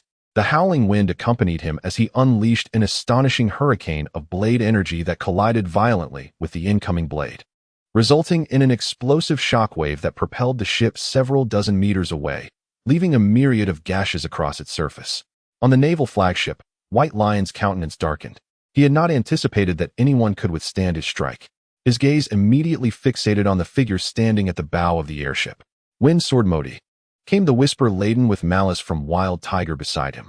Chapter 76. The Battle on the Deserted Island. Wind Sword Modi, the swordsman with a bounty exceeding 100 million from 2 years ago. He seems to have been absent from Kulom Island. Caponebeque has been toying with us these past few days, likely waiting for him. White Lion's brow furrowed, his expression grim. To withstand my strike. This Modi possesses a strength warranting at least a bounty of 300 million. Wild Tiger's demeanor turned icy, his eyes brimming with intent to kill. How fortuitous. We can ensnare them all this time. Relay the order. The fleet shall sail at full speed. We must pursue them, commanded the Wild Lion. Signal flags fluttered as 7 warships simultaneously accelerated, tearing through the waves in hot pursuit. The airship swayed as it approached the divine ship. The earlier impact having taken its toll, the vessel descended above the divine ship, and Modi, accompanied by Jilung and several others, leapt onto the deck. As the airship gradually landed, Becky retracted it into the fortress within her body. Then, her gaze shifted towards the approaching warships, her eyes glinting with cold resolve. The divine ship swiftly set sail towards the nearest uninhabited island. Upon reaching the deserted island, Becky and her combat team disembarked, standing on the shore in anticipation of the naval vessel's arrival. To think they wish to engage us on the island. Such a foolish notion, Wild Tiger scoffed. Discerning Becky's intentions, with a raised hand, he commanded, order the fleet to commence bombardment, level this island, and bury them. The hulls of 7 warships swiftly adjusted their positions, aligning their cannons towards the small island. In an instant, hundreds of artillery pieces from the fleet unleashed a barrage, sending forth a multitude of shells simultaneously. Almost immediately, the formidable cannons resumed loading ammunition, firing once more, before the first volley even reached the ground. A second wave of shells had already been launched. Their intent was clear, to obliterate Becky and his companions. Becky, it appears they have no intention of engaging us in direct combat, Modi remarked, a smirk gracing his lips. Then let us compel them to confront us head-on. With a cigar clenched between his teeth, Becky remained impassive, dismissing the incoming projectiles with disdain. From within the fortress of his being, disciples emerged, 4 of whom bore a massive cannon measuring 3 meters in length and 2 meters in width. They positioned the cannon skyward, and as one disciple activated the mechanism, a tempest erupted forth. Over 20 cannons conjured a relentless storm in midair, redirecting the incoming shells, causing them to collide and explode, with the majority plummeting into the sea. Not a single shell descended upon the island. These cannons were indeed Becky's weapons. Wind cannons, equipped with wind pearls capable of generating astonishing gusts, effectively neutralizing the effects of large-scale bombardments. Meanwhile, upon detecting the enemy's artillery fire, the divine vessel, the celestial god, responded in kind. This colossal ship, crafted by Becky over 2 years, boasted an impressive array of artillery, its combat power equally formidable. Hundreds of cannons unleashed a simultaneous assault on the 7 warships, each shell whistling through the air.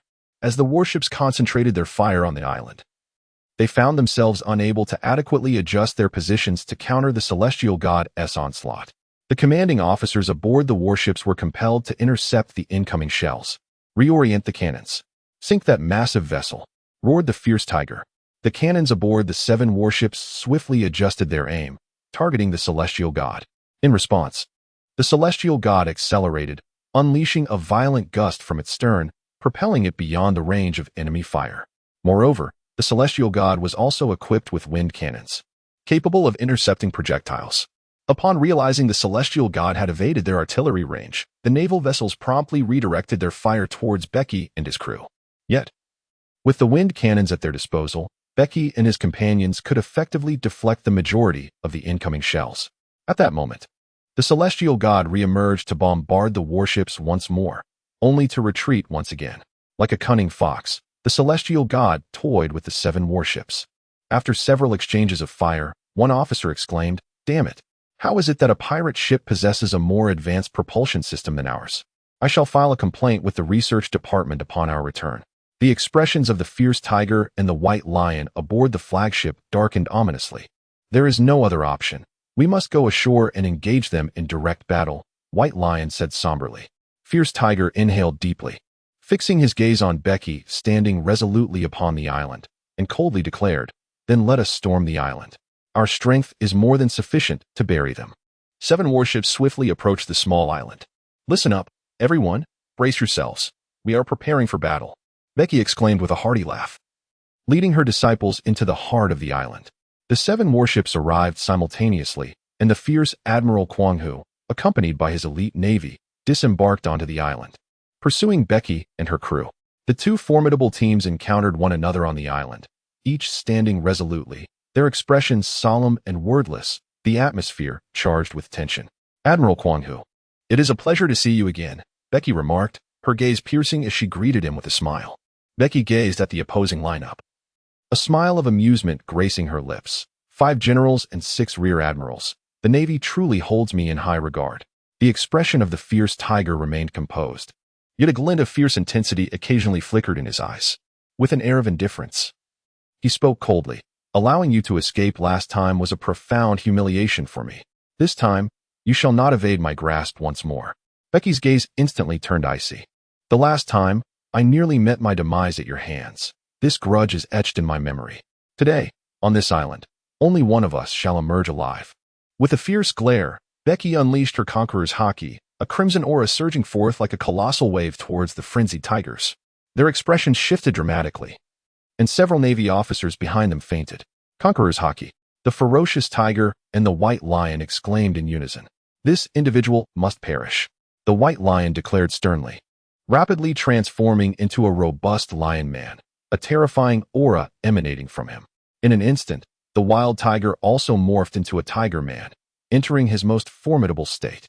The other 3 admirals stood ready, bracing themselves for battle. Becky's side was struck with fervor, each warrior brimming with determination, adrenaline surging as their fighting spirit soared to its zenith. Moria devoured 200 shadows, his form rapidly expanding, while his peculiar laughter echoed through the forest. A crimson aura surged from Becky, her body began to swell, and a terrifying, violent ferocity enveloped the surroundings, causing even Moria and his companions to hesitate in approaching her. Becky's eyes glimmered with a hint of crimson, fixated intently on the ferocious tiger. Their gazes locked in a fierce exchange, igniting a spark between them. Everyone braced themselves for the impending conflict. With a thunderous roar, the tiger, accompanied by the white lion and 4 other generals, was the first to strike. Simultaneously, Becky and her companions sprang into action. Becky clashed directly with the mad tiger, both of them moving with astonishing speed.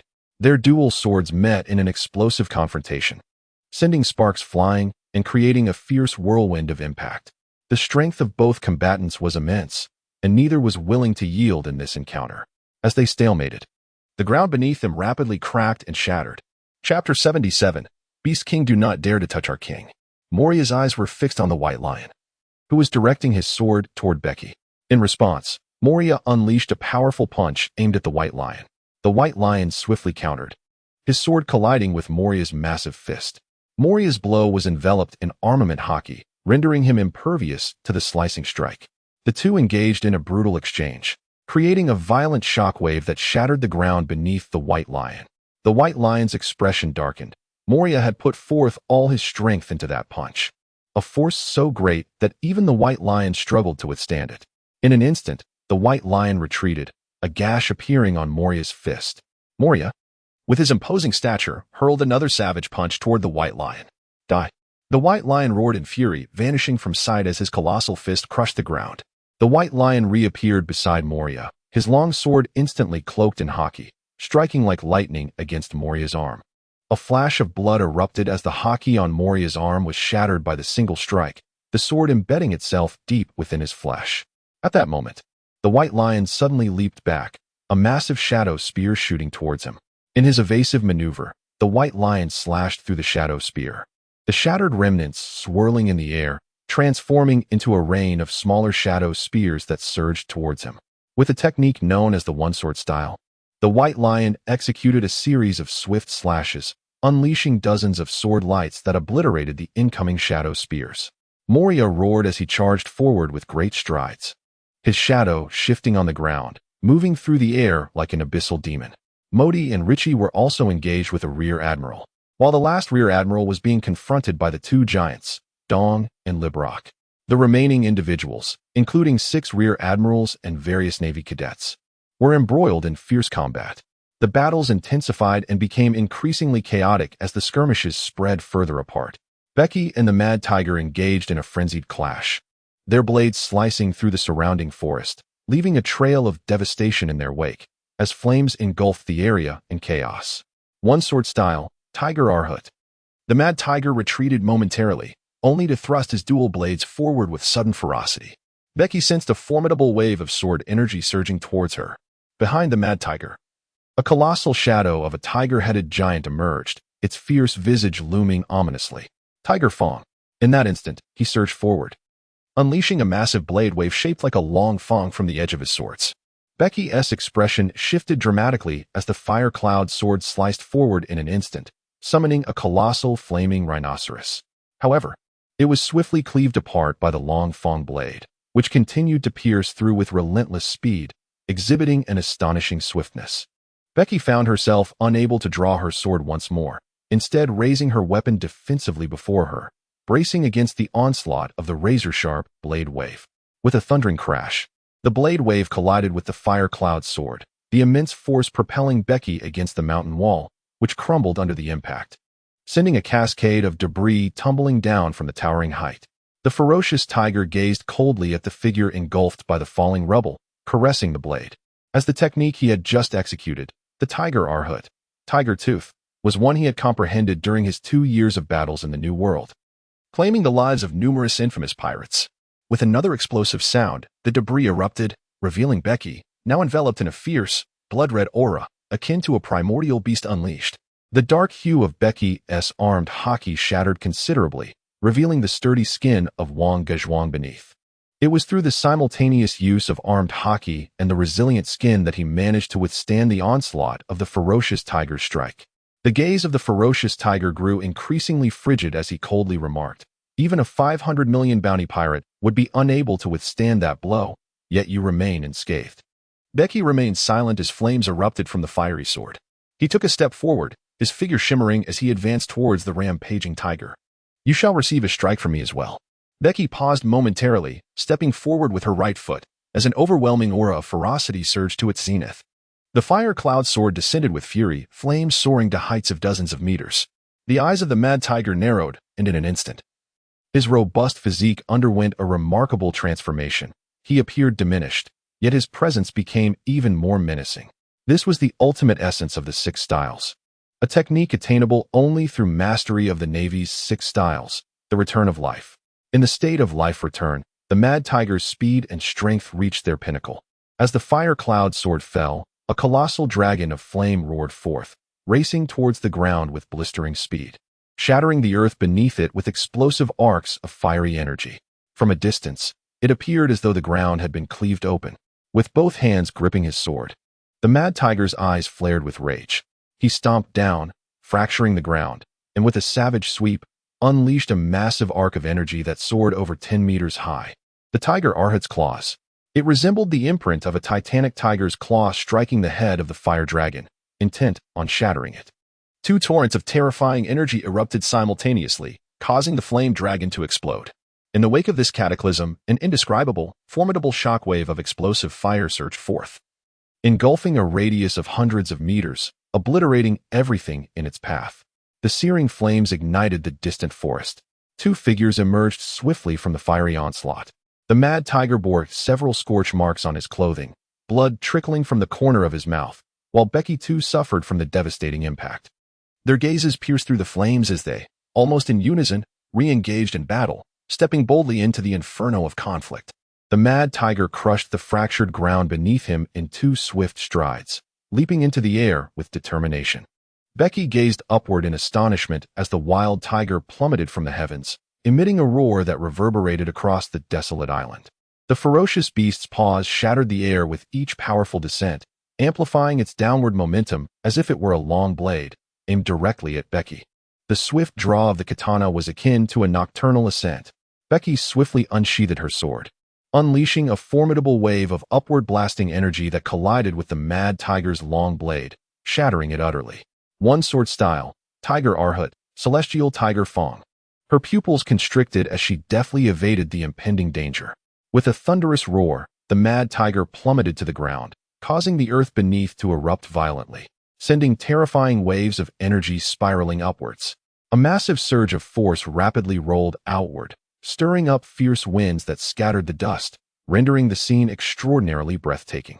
Becky was violently hurled to the ground, tumbling before rising to her feet, her fierce gaze fixed upon the formidable silhouette of the wild tiger amidst the shattered earth. She spat out a mouthful of blood.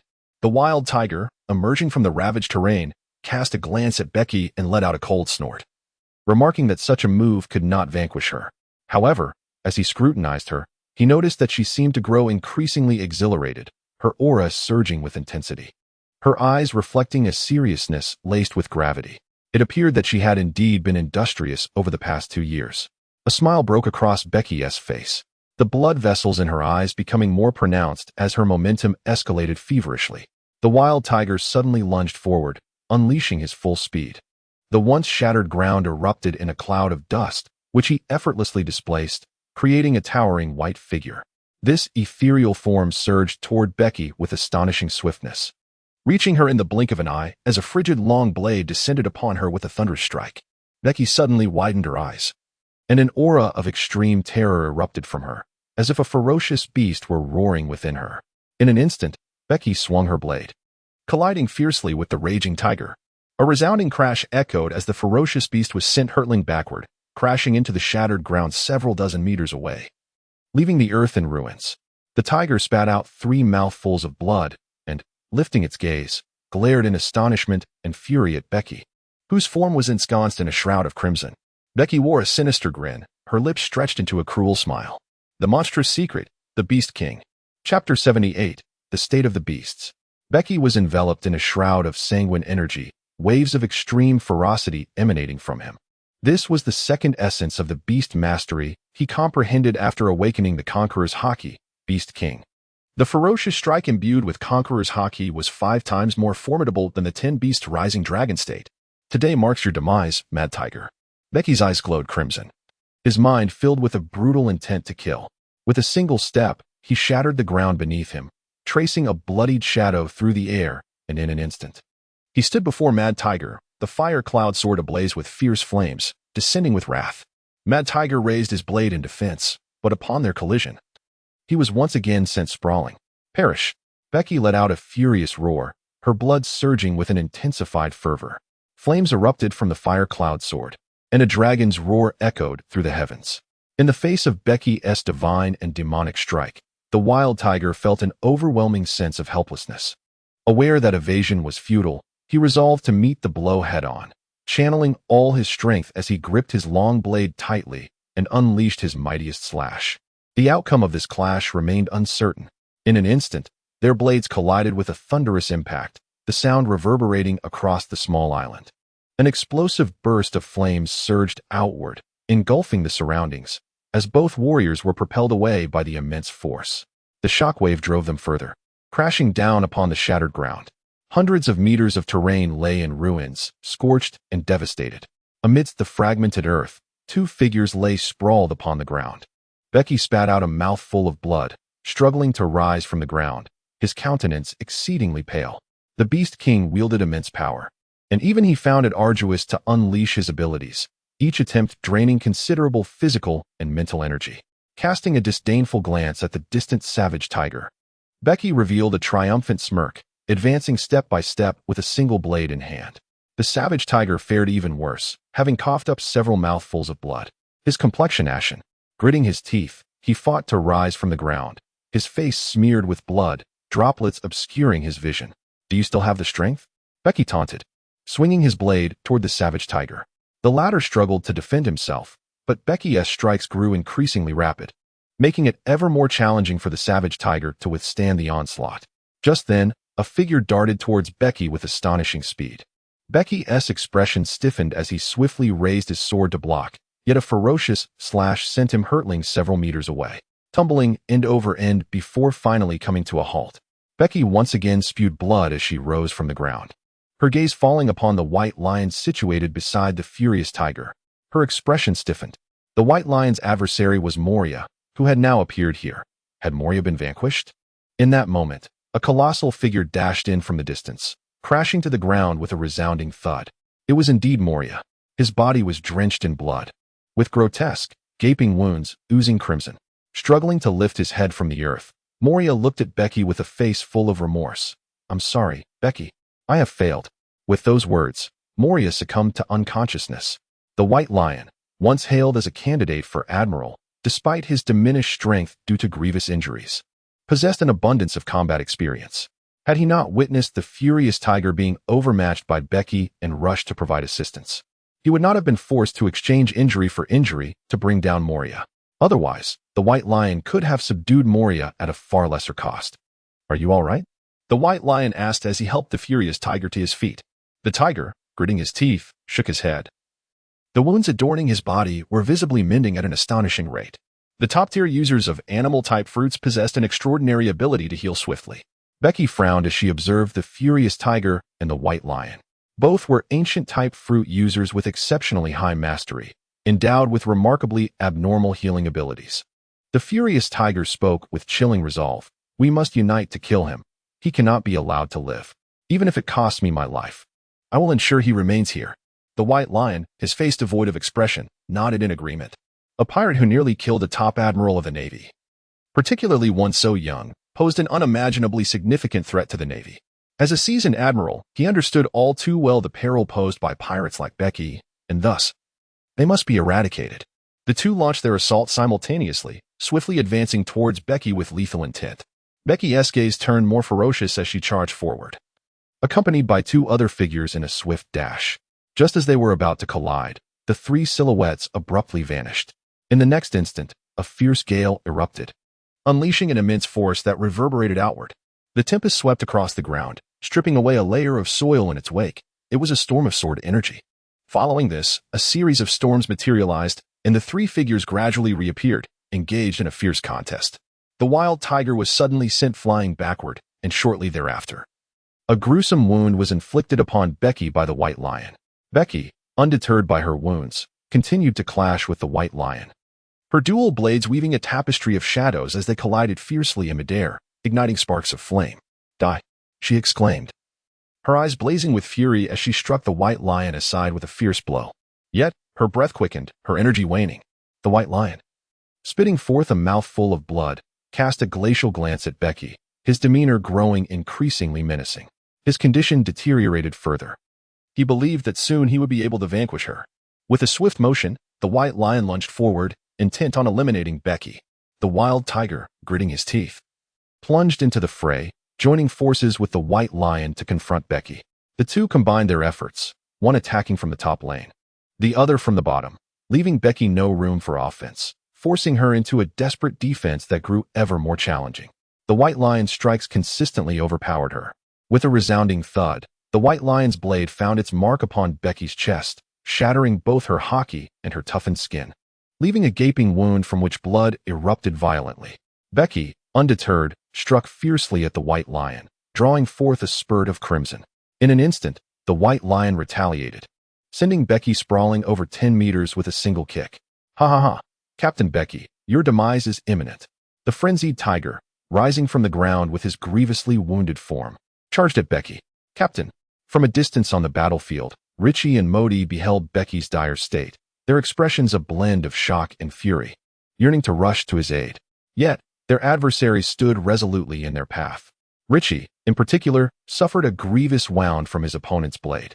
The three vice admirals from the Navy's main branches wielded formidable strength, overpowering Modi, Richie, and East Librock, leaving them unable to assist Bege. Meanwhile, the others were similarly ensnared by 6 rear admirals and brigadier generals, unable to extricate themselves. As the frenzied tiger approached, Bege struggled to rise from the ground, his eyes gleaming with a chilling madness that sent a tremor through the tiger's heart. "You wish to slay me? You are hardly worthy." A sinister grin spread across Bege's face as he unleashed a torrent of shadows from a gaping portal in his chest. The shadows, filled with terror, attempted to flee. Yet they found themselves unable to escape even the mere 5 centimeters from Bege's corporeal form. This distance marked the maximum control range of his fortified fruit, without Moria's assistance. He could not command these shadows beyond this limit. "White Lion, swiftly dispatch him. We must not allow him to consume the shadows." The tiger's expression turned to one of dread as memories of Bege in the state of shadow amalgamation from 2 years prior flooded his mind. With unparalleled speed, he lunged forward.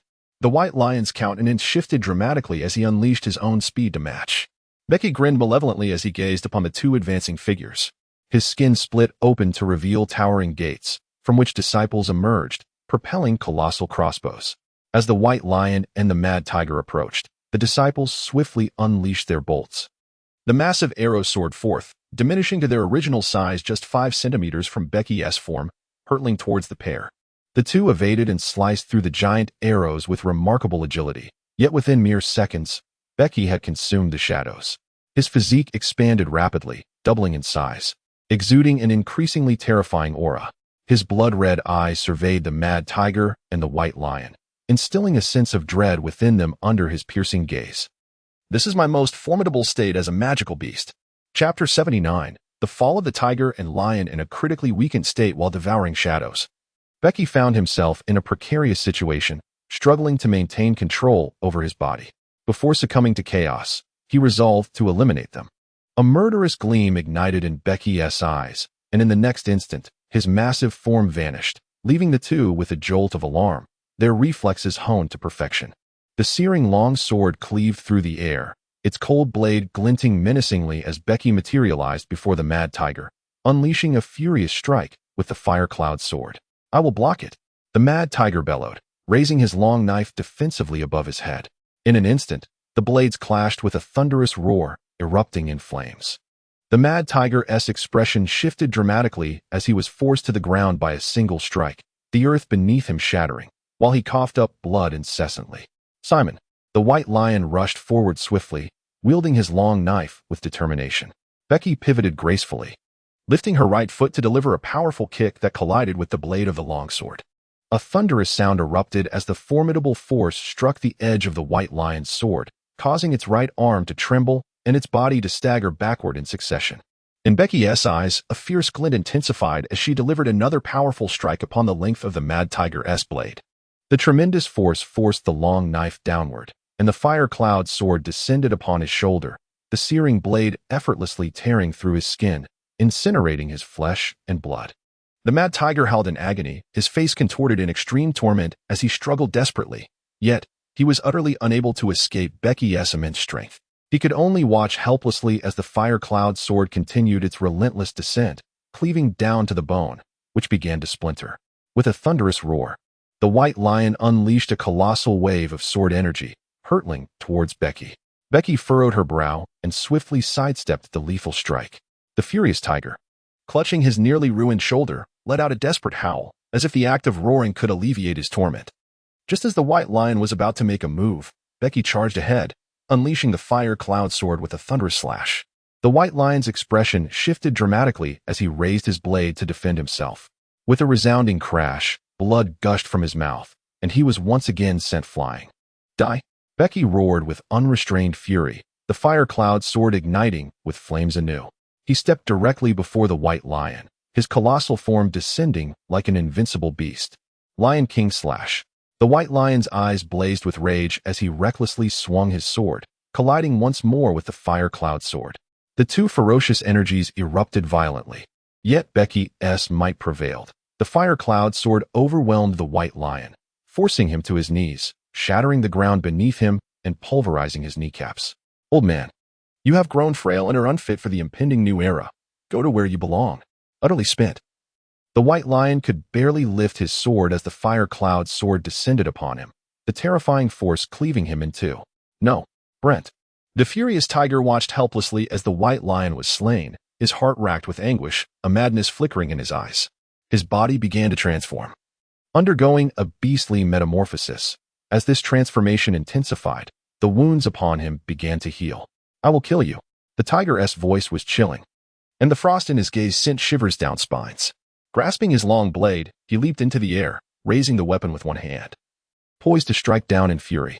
Bege turned, the fire cloud sword slicing through the air with a brilliant gleam, clashing against the long blade. The ferocious tiger was hurled backwards by the tremendous force, while Bege spat out a mouthful of blood, staggering back 3 steps.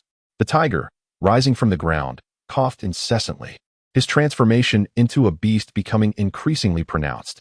He stood tall, letting out a mournful roar to the Navy. "Flee! Escape!"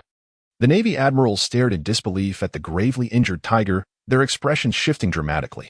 That old lion is dead, and the tiger shall follow. Once they are gone, you two will be dealt with by the captain." Riche, covered in wounds and bleeding profusely, disregarded his injuries and erupted into a savage laugh.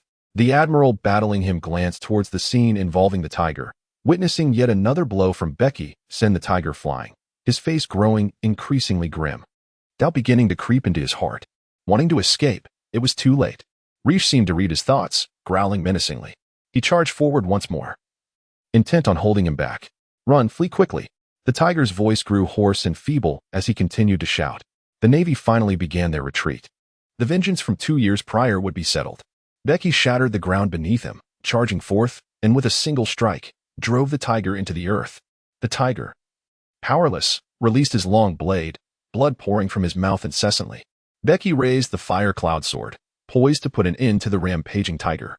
However, unexpectedly, he coughed up blood, and shadows erupted from his mouth, soaring into the air. Those shadows, illuminated by the sunlight, swiftly dissipated. Bege's body swiftly diminished, her breath faltering to the utmost degree, rendering her unable to stand unaided, relying solely on her sword for support.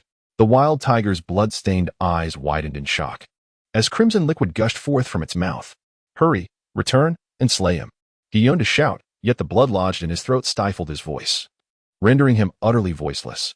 Bege gazed at the ferocious tiger and suddenly burst into hearty laughter.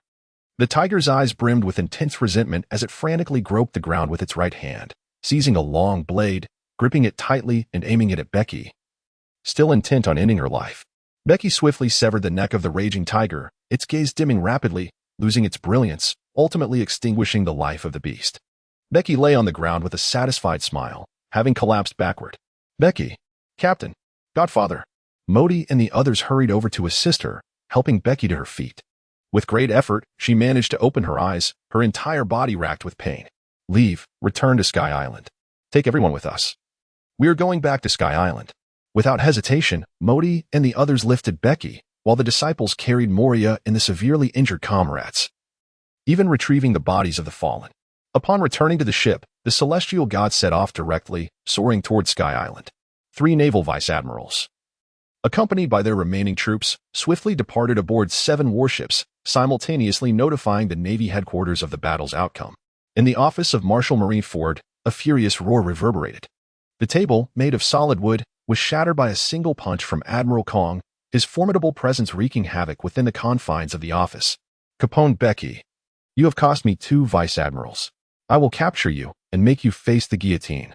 Admiral Kong summoned Admiral Zifa, who had not yet left headquarters, instructing him to rush to the West Sea to apprehend Capone Bege. However, Bege was already airborne, and Zifa would be unable to locate him. No matter how extensively he searched the West Sea, the Navy was temporarily unable to reach Sky Island, thus ensuring Bege's safety for the time being. 7 days passed, and news of Bege's slaying of the ferocious tiger, White Lion, spread. Concurrently, their bounties were once again raised, with Bege's reward soaring from 500 million to 850 million. This sum was formidable enough in the New World to rival those of pirates who had been battling for decades. Modi's bounty increased from 100 million to 400 million, while the others saw their rewards rise by 50 million each, sending shockwaves through the flame tank pirates. Chapter 80. Vinsmoke. The entire West Sea had been thoroughly searched by the Navy, yet they could find no trace of Bege. The Navy had essentially concluded that Bege had gone to the Sky Island. While Admiral Kong was furiously enraged, he remained rational. The path to Sky Island was exceedingly perilous, making a large-scale military assault on Bege unfeasible. Moreover, the incident had significantly tarnished the Navy's reputation, prompting the pirates of the New World to stir restlessly, seeking to create trouble for the Navy. Consequently, Admiral Kong had no choice but to assign Zifa to guard the Navy base in the New World. Fortunately for Bege, this meant he would remain unharmed for the time being. On Sky Island, Bege remained in a deep slumber for 5 days before finally awakening. Upon regaining consciousness, he convened a meeting of his officers. In the grand hall of the temple, there was no joy in victory. The atmosphere was quite somber. Each officer was bound in numerous bandages, their expressions grave, and silence reigned. Why is everyone in such a state? We triumphed over the ferocious tigers. This is cause for celebration. Let us hold a feast tonight, Bege announced with a smile, attempting to dispel the heavy mood. Bege, I was utterly useless in the battle on the deserted island, having been defeated by the White Lion. Moria gritted his teeth, clenching his fists. his expression marked by profound anguish and resentment. He had been preoccupied with this matter for several days, believing himself to be the second in command of the flame tank pirates. In his hubris, he had taken it upon himself to intercept the White Lion, only to find himself nearly defeated. Allowing the White Lion and the rampant tiger to join forces against Bege, had it not been for Bege's formidable beast form, the outcome of the battle on the deserted island might have been drastically altered. He was engulfed in deep remorse and guilt over this failure. Bege laughed heartily. That White Lion general was once a candidate for the rank of admiral. It is only natural that you could not defeat him. Given another decade, the White Lion would undoubtedly be no match for you. Moria, you must have confidence. Moria nodded sullenly, yet the lingering bitterness in his eyes was indelible. He was an exceedingly proud and self-assured individual. Otherwise, he would not have dared to challenge the formidable Kaido in the course of his former life. Why do you all look so dejected? To have withstood the onslaught of the Marine Headquarters elite is already commendable. Do you expect to ascend to greatness in a single leap? Bege understood that the battle on the deserted island had severely undermined their self-esteem. Father, it is all my fault. I was powerless and allowed Grandfather Jiro and Uncle Bernie to perish. Hank's voice trembled, casting a heavy pall over the hall once more. Ricky, in a fit of anguish, smashed his fist against the armrest of a chair, covering his face in torment as tears streamed through his fingers, falling like rain. Bege's once radiant smile faded. As the recent battle on the deserted island had, overall, ended in their favor, however, the victory came at a tremendous cost. 4 of their high-ranking officers, led by Jilong and Bernie, who each had bounties exceeding 1,000,000, had perished, and the losses among the other disciples were similarly severe. A somber atmosphere enveloped the hall, compelling Bege to quell this wave of sorrow. The terrifying aura of Conqueror's Haki surged through the chamber, causing everyone to turn their gaze towards Bege with a jolt of apprehension. Bege's expression was exceedingly grave. In war, casualties are inevitable. This is a realization that each of you must come to terms with. Although we emerged victorious in this battle on the deserted island, we were perilously close to annihilation at the hands of the Navy. This underscores my inadequacy and strength. I urge each of you to rally your spirits, for we must confront the formidable rulers of the New World and the admirals of the Navy in the future. Countless battles more perilous than the one on the deserted island await us. If you wish to survive, you must enhance your strength. Moria and the cadre adopted serious and resolute expressions. Following the meeting, Bege presided over the funeral ceremony for the fallen disciples, constructing a mausoleum at a site in Sandora to inter those who had perished in battle. The families of the fallen were generously compensated and provided with benefits, greatly comforting the remaining disciples. This conflict also exposed the vulnerabilities of the flame pirates. In terms of high-level combatants, they had yet to suffer any fatalities, indicating that their elite forces had reached a level of competence capable of standing alone. However, their mid to low-tier combatants were woefully inadequate compared to the Navy headquarters and required greater emphasis on improvement. He instructed the 3 main divisions to engage in more rigorous training, hoping they would grow stronger. 3 months swiftly passed, and Bege had largely recovered from his injuries. He departed from Sky Island once more, this time not aboard the Heavenly God but piloting a small vessel that descended quietly upon the North Sea. His objective was the Germa Kingdom and the Vinsmoke family, as he held a keen interest in their genetic factors and clones. Securing technological support from the Vinsmoke family would significantly expedite Bege's developmental progress. The Germa Kingdom is a unique maritime nation without a fixed territory, typically operating through dozens of ships that act independently but merge to form the kingdom. Lacking intelligence networks in the North Sea, Bege spent some time locating the Germa Kingdom. In a certain expanse of the North Sea, dozens of massive vessels were interconnected, resembling an island, and were sailing slowly. The flags emblazoned with the number 66 indicated that this was indeed the Germa Kingdom. Meanwhile, a small ship approached the kingdom at an astonishing speed. The outer patrol vessels of the Germa Kingdom quickly detected this small craft and immediately chose to open fire in an attempt to sink it. Renowned for their brutal and iron-fisted reputation in the North Sea, any vessel that neared the Germa Kingdom would be mercilessly sunk, causing no ship in the North Sea to dare approach them. A barrage of cannonballs was unleashed, but several slashes erupted from the small ship, instantly shattering the projectiles. A figure soared from the vessel, gliding through the air with astonishing speed toward the Germa Kingdom. More cannonballs were fired, raining down upon that figure. However, that individual wielded his blade with a swift stroke, detonating the majority of the projectiles. The figure swiftly ascended above the kingdom of Germa, surveying the situation below. heading directly towards the colossal flagship at the very heart of the kingdom. A harrowing alarm echoed throughout the entirety of Germa. Within the royal palace, Vinsmoke, judge, engrossed in his research on genetic factors, was abruptly alerted by the blaring sirens. He donned his battle attire and rushed out of the laboratory. What has transpired? Judge bellowed, his expression darkening. Commander, we are under invasion, a nearby soldier hastily reported. Damn it, summon all troops. Judge's eyes brimmed with murderous intent as he strode purposefully out of the palace. On board the Germa battleship, Becky's blade cleaved through the advancing soldiers with ease. These replicants were devoid of emotion, oblivious to pain and death, serving solely as instruments of slaughter. Becky observed as even those whose bodies had been severed continued to advance, expressionless, raising their blades against him. With a shake of his head, he dispatched one with a single kick, causing it to explode. The surrounding replicant soldiers, armed with guns and cannons, indiscriminately fired upon their comrades engaged in combat with Becky, unleashing a relentless barrage that obliterated both friend and foe alike. Blood and flesh splattered, littering the ground.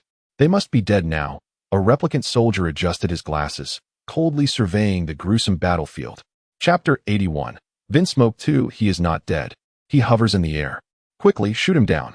One replicant, spotting Becky in midair, shouted urgently, raising his firearm, prompting the other replicant soldiers to synchronize their actions. Lifting their weapons in unison, Becky descended with a strikingly upright posture as the artillery around her was entirely discharged.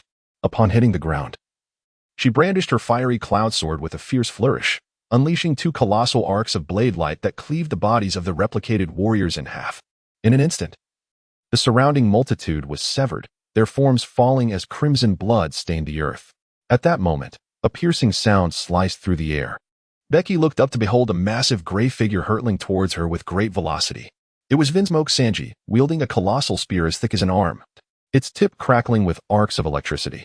With a sudden burst of acceleration, Sanji propelled the electrified spear towards Becky with astonishing speed, the arcs of electricity dancing more fervently along its length.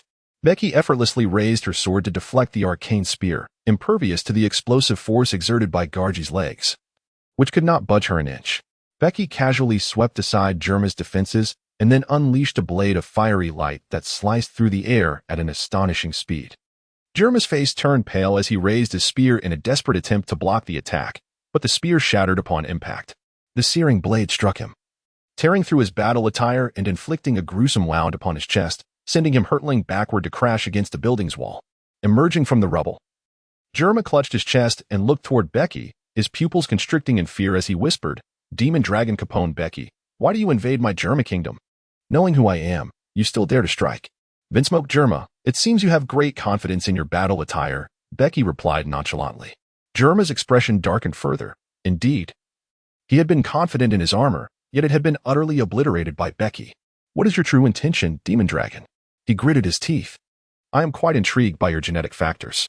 This visit is to recruit you into my pirate crew," Becky stated bluntly. Germa's eyes widened in shock. "You know about the genetic factors?" "Of course, I do. I am also aware that you were once a scientist in the Navy's research division and collaborated with Vegapunk. After departing, you came to the North Sea and utilized your research to create numerous replicants, establishing the Germa kingdom," Becky continued leisurely. Germa's countenance grew increasingly grim. He had not anticipated that his identity would be so thoroughly exposed. "Who exactly are you?" he demanded. "I am Caponebeque. Germa, I am fully aware of your circumstances. I now offer you a choice. Join my pirate crew. I shall provide you with resources and power, allowing you to thoroughly study the genetic factors. I believe that if you truly master them, your future achievements will surpass even Vegapunk." "And if I refuse?" Germa questioned, dismissing Becky's temptation. His pride was immense. He believed he could unravel the mysteries of genetic factors alone. "Refuse." Becky's expression turned icy in an instant, a fierce and bloodthirsty aura enveloping him. Crashing down upon Germa. Germa's eyes bulged as he fell to his knees, cold sweat pouring from his forehead as he let out a pained roar. "Refusal will lead you to your demise," a merciless voice echoed in Germa's ears. Desperately, Germa lifted his gaze, staring in terror at the crimson-hued Becky, whose devil-like figure was etched into his mind. "I agree, I will comply." Becky chuckled softly as she retracted her conqueror's haki and approached Gaji, gently patting him on the shoulder. "Now, that is a wise decision. Come, lead me to your laboratory." Gaji struggled to rise, stumbling slightly as he did so. Becky shook her head, saying, "The power of technology serves merely as an aid. The crux lies in one's own strength. You ought to devote yourself to rigorous training. When your accomplishments are sufficient, I shall teach you the ways of haki and martial arts." Gaji remained silent, saying little more as he guided Becky to the heart of the entire ship, the laboratory. Various experimental instruments adorned the space, alongside numerous fierce beasts and specimens of diverse human races, as well as several scientists. They wandered into a vast laboratory where towering glass incubation tanks stood, each containing a growing replicant. "This is where I produce my replicants," he explained. "Though these replicants serve as excellent instruments of destruction, they are limited to being low-tier combatants. You must work on enhancing their abilities," Becky advised Gaji. Gaji replied calmly, "These replicants were intended to be mere cannon fodder. My research requires substantial funding, and these pawns can earn me the necessary financial resources." Becky nodded in understanding, aware that Gaji's replicant army operated as mercenaries, engaging in warfare for foreign nations to amass substantial commissions. He then stated, "Although you have joined my pirate crew, you must remain in the shadows for the time being. Our association cannot be disclosed to outsiders. Continue with your tasks. But I have a particular assignment for you. Train a portion of your replicants to become intelligence operatives and seek out a certain individual in the North Sea." "Who shall I seek?" Gaji's eyes gleamed with intrigue. "Trafalgar Law, a young boy hailing from the white town of Flevence. He possesses the powers of the Ope no Mi," Becky elaborated. "The Ope no Mi." Gaji's expression grew serious, for he had heard of the formidable capabilities of that fruit. "Rest assured, I will expedite this matter," Gaji affirmed with a nod. Becky nodded with satisfaction and continued, "Rest assured in your research. Should you require assistance, do not hesitate to seek me out. Whether you need manpower or financial support, I am more than capable of providing it." A glimmer of joy appeared in Gaji's eyes, but it quickly faded as he caught sight of Becky's cold, indifferent gaze, causing his heart to tighten. "Correspondingly, if you dare engage in any underhanded actions or betray me, regardless of whom you choose to ally with in the future, I will ensure your demise." Becky's fierce and domineering words sent a chill throughout Gaji's entire being. "Having pledged my allegiance to the Flame Tank Pirates, I shall not waver," Gaji declared earnestly. Becky gave a nod and patted his shoulder. He had spent a day in the Kingdom of Germa, deliberating on various matters. The scientific prowess of the Kingdom of Germa was commendable, and their weaponry was remarkably advanced. Becky intended to establish a weapons manufacturing facility on Sky Island to produce armaments and subsequently venture into the arms trade, selling these weapons in the New World. Naturally, Gaji was willing to cooperate, promptly providing Becky with his finest weapons research experts, along with a batch of replicants and cutting-edge weaponry. After Becky's departure, the atmosphere within the Germa Palace grew somber. The floor was strewn with over a dozen corpses, all victims of his wrath. "Commander, must we truly align ourselves with the Flame Tank Pirates?" inquired a diminutive, elderly man, his voice trembling with trepidation. Gaji's expression twisted into a grotesque mask of rage, only to be supplanted by a profound sense of helplessness. "What choice do we have? The Ghost Dragon is a notorious pirate with a bounty of 850 million. He could eliminate us with ease. For now, we must feign submission and swiftly seize control of the Bloodline Factor. Once I fully master the Bloodline Factor, I shall no longer fear the Ghost Dragon."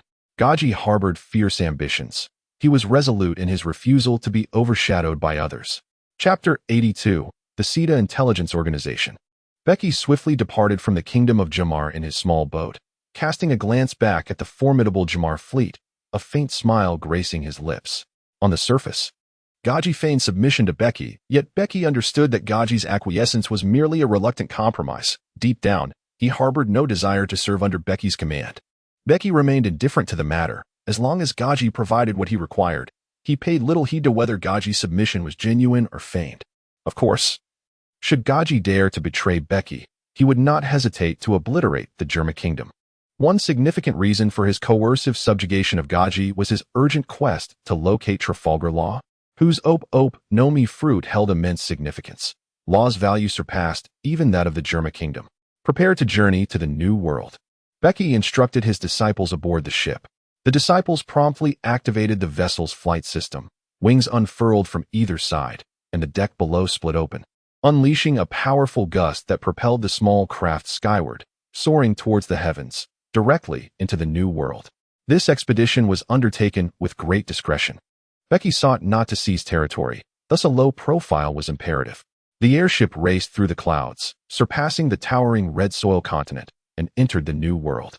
His objective was to locate the island of Vermio, where he desired a particular plant with IQ-enhancing properties. This botanical specimen had the potential to render animals more ferocious and aggressive. In the original narrative, researchers under the command of the Golden Lion had genetically modified an IQ plant, resulting in a terrifying flora capable of enlarging and brutalizing creatures. As a practitioner of the beast sword path, which emphasized savagery and ferocity, Becky intended to employ this IQ-enhancing plant to create even larger and more ferocious beasts to aid in his mastery of the beast sword path. Furthermore, if he could produce a plethora of colossal and savage beasts, they would serve not only as formidable combatants, but also as training partners for his disciples. However, Becky had no knowledge of Vermio's whereabouts and could only rely on the maritime forces under the dominion of the Sea Trade King to search the New World. Additionally, he established contact with the largest underground intelligence organization in the New World, the SETA Intelligence Agency. This organization was reputed to be the most extensive in the New World, claiming to investigate anything, provided one could afford their price. On a commercial island within the New World, Becky swaggered into an inconspicuous tavern near the port, where only 2 or 3 patrons dined, indicating a lackluster business. As Becky stepped inside, a young attendant dressed in a server's attire approached and inquired, "What would you like to eat, esteemed guest?" "I desire a private room," Becky replied, sizing him up. The attendant's eyes sparkled with delight as he bowed slightly, inviting Becky. "Please, follow me." He led her to the rear of the tavern, where a small courtyard awaited. As Becky casually surveyed the surroundings, she noticed several individuals lurking in the shadows, their presence exuding considerable strength. This was, indeed, a branch of the Western Tower Intelligence Organization. Upon entering, another striking woman clad in office attire approached. "Esteemed guest, allow me to guide you from here," she said with a professional smile, gesturing for Becky to follow. The young attendant quickly withdrew from the courtyard. Becky, with a cigar clenched between her teeth, followed the woman into a spacious house that housed a rather large office, where numerous men and women were engaged in their work. As Becky entered, she was greeted by a waft of fragrant air. Raising her gaze, she beheld a striking woman of above-average appearance, exuding an exceptional aura. Adorned in a black cheapao with daringly exposed shoulders and a high slit, the ensemble accentuated her flawless figure. Her skin glowed like freshly fallen snow, illuminated softly by the ambient light, resembling a blooming white lotus. The visual impact was overwhelming, rendering the atmosphere almost suffocating with an intense heat. The male staff in the office cast fervent glances her way, yet they seemed to be intimidated, unable to meet her eyes openly. Even Becky found herself feeling somewhat unsettled. The petite lady, Tyrone Warren, had encountered the infamous Dragon Lord. This poised woman wore a radiant smile, her head slightly bowed. Had it not been for her strong self-control, she might have embarrassed herself on the spot. The dragon. That was none other than the notorious pirate with a bounty of 850 million, Capone Bege, captain of the flame tank pirate crew. A gasp echoed in the office as individuals rose to glance at Becky, their expressions a blend of excitement and reverence. Tyrone Warren furrowed her brow and turned to regard her colleagues, who immediately scurried back to their seats, like mice fleeing from a cat, silenced by their gratitude and awe. Becky chuckled lightly. "Miss Taylor, you certainly possess a remarkable command over your subordinates." Taylor Warren smiled and shook her head, replying, "This is the first time my subordinates have encountered a grand pirate like Lord Ghost Dragon, so they may have been somewhat impolite. I hope you will forgive them." Becky waved her hand dismissively. "Lord Guelong, please follow me." Tyler Warren invited Becky into a lavish office, where a robust little giant sat on the sofa. Upon Becky's arrival, the giant immediately rose and bowed his head in respect. "Lord Guelong, please take a seat." Tyler Warren busied herself pouring tea for Becky. "It is truly a pity that a woman as beautiful as Miss Tyler is engaged in intelligence work. Would you be interested in joining my pirate crew?" Becky chuckled softly. For Tyler Warren was the most captivating woman she had ever encountered, igniting within her an unquenchable desire to conquer. Tyler Warren paused momentarily, then broke into a radiant smile, as if a garden of blossoms had come to life. "Thank you, Lord Guelong, for your kind words. I can sense your sincerity. But I must admit that you harbor many misguided thoughts at present." Becky's gaze flickered as she fixed her eyes upon Taylor Warren, who who regarded her with an enigmatic smile. Becky chuckled softly and continued. This time I have come to the Zeta Intelligence Organization seeking your esteemed assistance in locating an island named Vermeil. Taylor Warren furrowed his brows slightly and replied, Lord Ghost Dragon, the New World is teeming with islands. Merely knowing the name of one may not suffice for its discovery. Might I inquire about any distinguishing features of this island? The creatures on this island are particularly ferocious, and that is all I know, Becky shrugged. After a moment of contemplation, Taylor Warren said, I see. We shall accept Lord Ghost Dragon's commission. The fee for this task is 50 million berries, with a deposit of 20 million berries. Do you have any objections, Lord Ghost Dragon? Becky mused silently, pondering the substantial sum for merely searching for an island. Taylor smiled faintly and responded, Lord Ghost Dragon, it is highly probable that the island you seek is a diminutive, sparsely populated one. The endeavor to locate it will require considerable time and effort. Thus, the commission of 50 million is not exorbitant. Becky raised an eyebrow, scrutinizing Tyran Warren intently. Are you able to decipher my thoughts? Chapter 83. The ability to understand human hearts. Lord Ghost Dragon jested. It's a common sentiment among those who visit our West Tower Intelligence Organization for the first time. They often find our fees rather steep. Tyran Warren maintained his composure, responding with a smile. Becky squinted her eyes, gazing intently at Taylor Warren, who was leisurely smoking a cigar. Meanwhile, Taylor Warren's complexion began to shift uncomfortably, revealing a hint of distress as his gaze swiftly averted. Becky suddenly burst into laughter, exclaiming, Ha ha ha, how amusing. It seems that Miss Taylor truly possesses the ability to perceive my thoughts. Just moments ago, he had deliberately tested Taylor Warren, indulging in various lascivious and outrageous fantasies about her. Indeed, Taylor Warren revealed a flaw. The capacity to comprehend another's innermost thoughts could either stem from an extraordinary power akin to that of Princess Oki, or more likely, Taylor Warren had consumed a devil fruit that granted her the ability to see into the hearts of others. Regaining her composure swiftly, Taylor Warren continued to smile and remarked, Lord Ghost Dragon, you have quite the sense of humor. Becky cast a meaningful glance at Taylor Warren, causing Taylor's expression to grow increasingly uneasy. I have agreed to a commission of 50 million. As she exhaled a thick plume of smoke, Becky continued, in addition to the first commission, I have another request.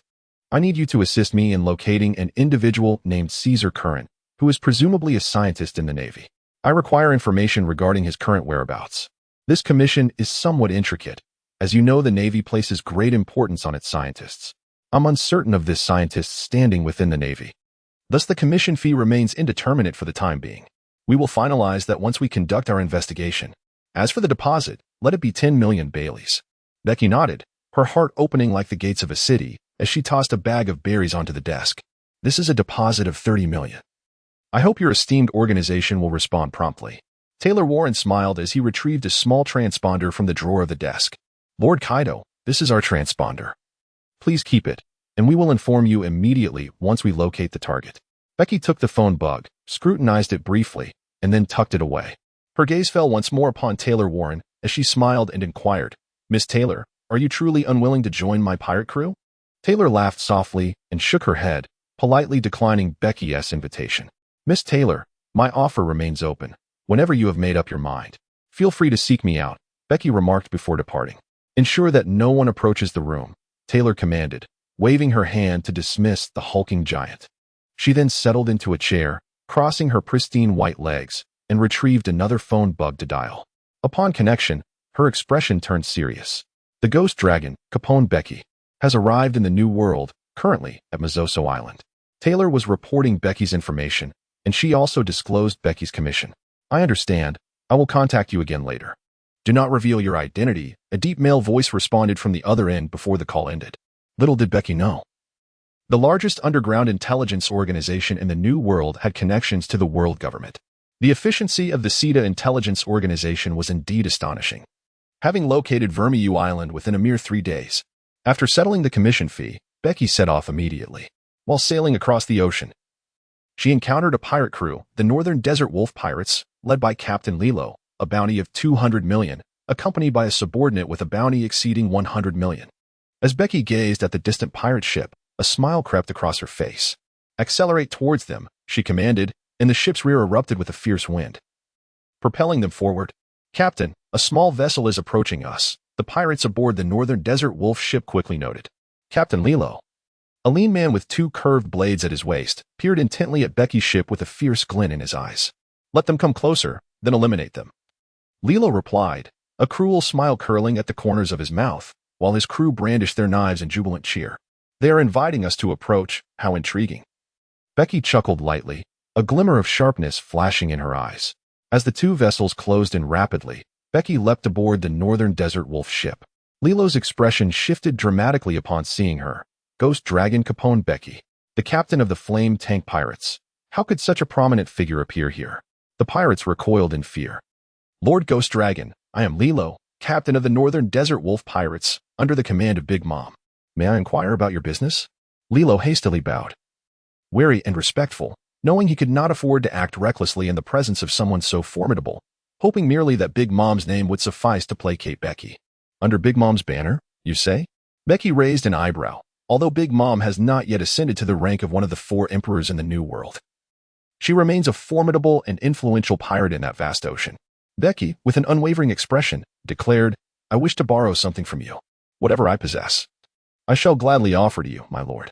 Lilo's countenance shifted momentarily, but he quickly responded with deference. What do you desire?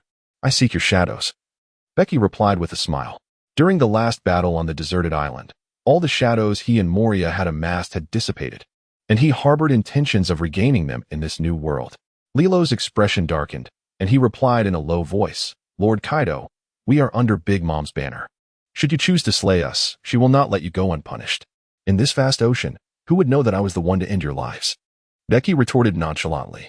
Lilo's eyes ignited with murderous intent as he drew his curved blade, bellowing, Brothers, he intends to kill us. To remain passive is to invite death. We must rise against him. With our numbers, we can surely overpower him. Let us eliminate him. The pirates, accustomed to a life of peril and violence, knowing their fate was sealed, were eager to take one down with them. A frenzied chorus of gunfire erupted as they aimed their weapons at Becky. Hundreds of bullets rained down, yet Becky, with a flicker of movement, evaded each projectile, not a single one finding its mark. Lilo, with a furious roar, charged forward. His curved blade aimed at Becky. With a resounding clash, Lilo's eyes widened in disbelief as Becky effortlessly caught his blade with a single hand. Becky regarded Lilo with the disdainful gaze one might reserve for an ant. In the next moment, a chill ran down Lilo's spine, and with a swift motion, a powerful kick struck Lilo squarely in the abdomen, leaving him no opportunity to react. With a violent spurt of blood, Lilo bent over like a cooked shrimp, his eyes bulging and his face contorted in agony, transforming into a streak of light that pierced through the mast on the deck, shattering the cabin. It was a blow that could not be endured. The pirates on the deck were left dumbfounded, their eyes widening with terror and in their cowardice. Some leapt into the sea. Becky stood before the open city gates from which Moria and his crew emerged. These lowly foes are for you to practice upon.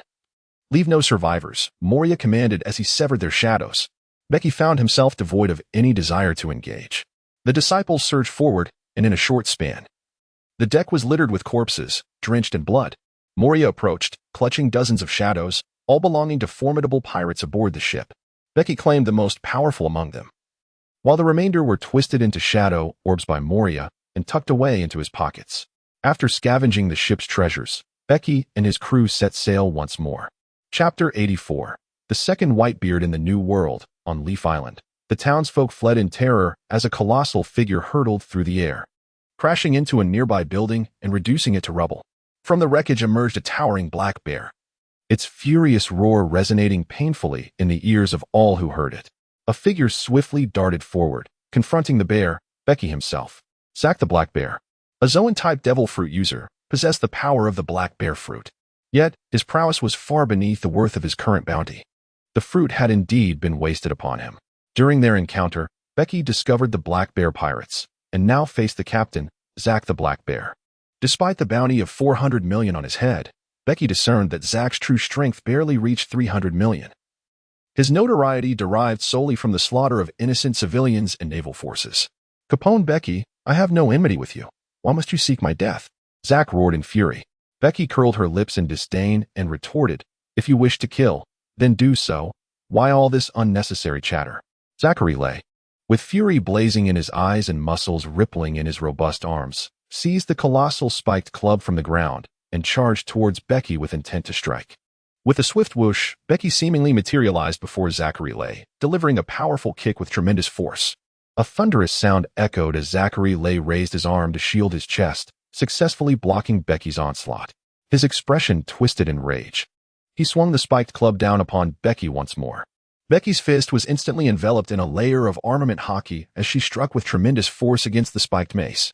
With a resounding crash, the ground beneath her feet shattered, splintering into fragments over several meters. It was evident that Zachary possessed immense strength. Die, he bellowed, raising the mace once more, his right arm bulging with muscle as he prepared to deliver another ferocious blow. Becky swiftly evaded as the spiked club struck the ground, shattering the earth within a radius of several meters. Zachary lifted his head, but in the blink of an eye, a dark right foot appeared from behind, striking him with lightning speed in the waist.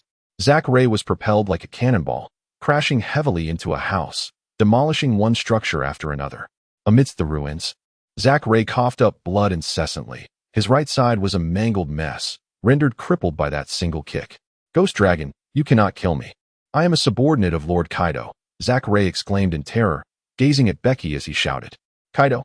Becky shook his head, realizing that he had encountered a subordinate of Big Mom earlier and now faced another of Kaido's, finding himself seemingly entangled with the four emperors. At that moment, Zachary gasped for breath, his wounds on the right side rapidly healing. He rose to his feet, intent on fleeing. Becky's foot struck his head with force, causing his large face to collide directly with the ground, shattering the surface beneath him, leaving his visage a grotesque mess of blood and flesh. Becky exerted relentless pressure with her right foot, forcing Zachary's face into the ground, where the flesh was brutally torn apart, causing him to swiftly lose consciousness in agony. Becky then turned her gaze into the distance, where Moria was leading his disciples in the systematic eradication of the remaining members of the Black Bear pirate crew.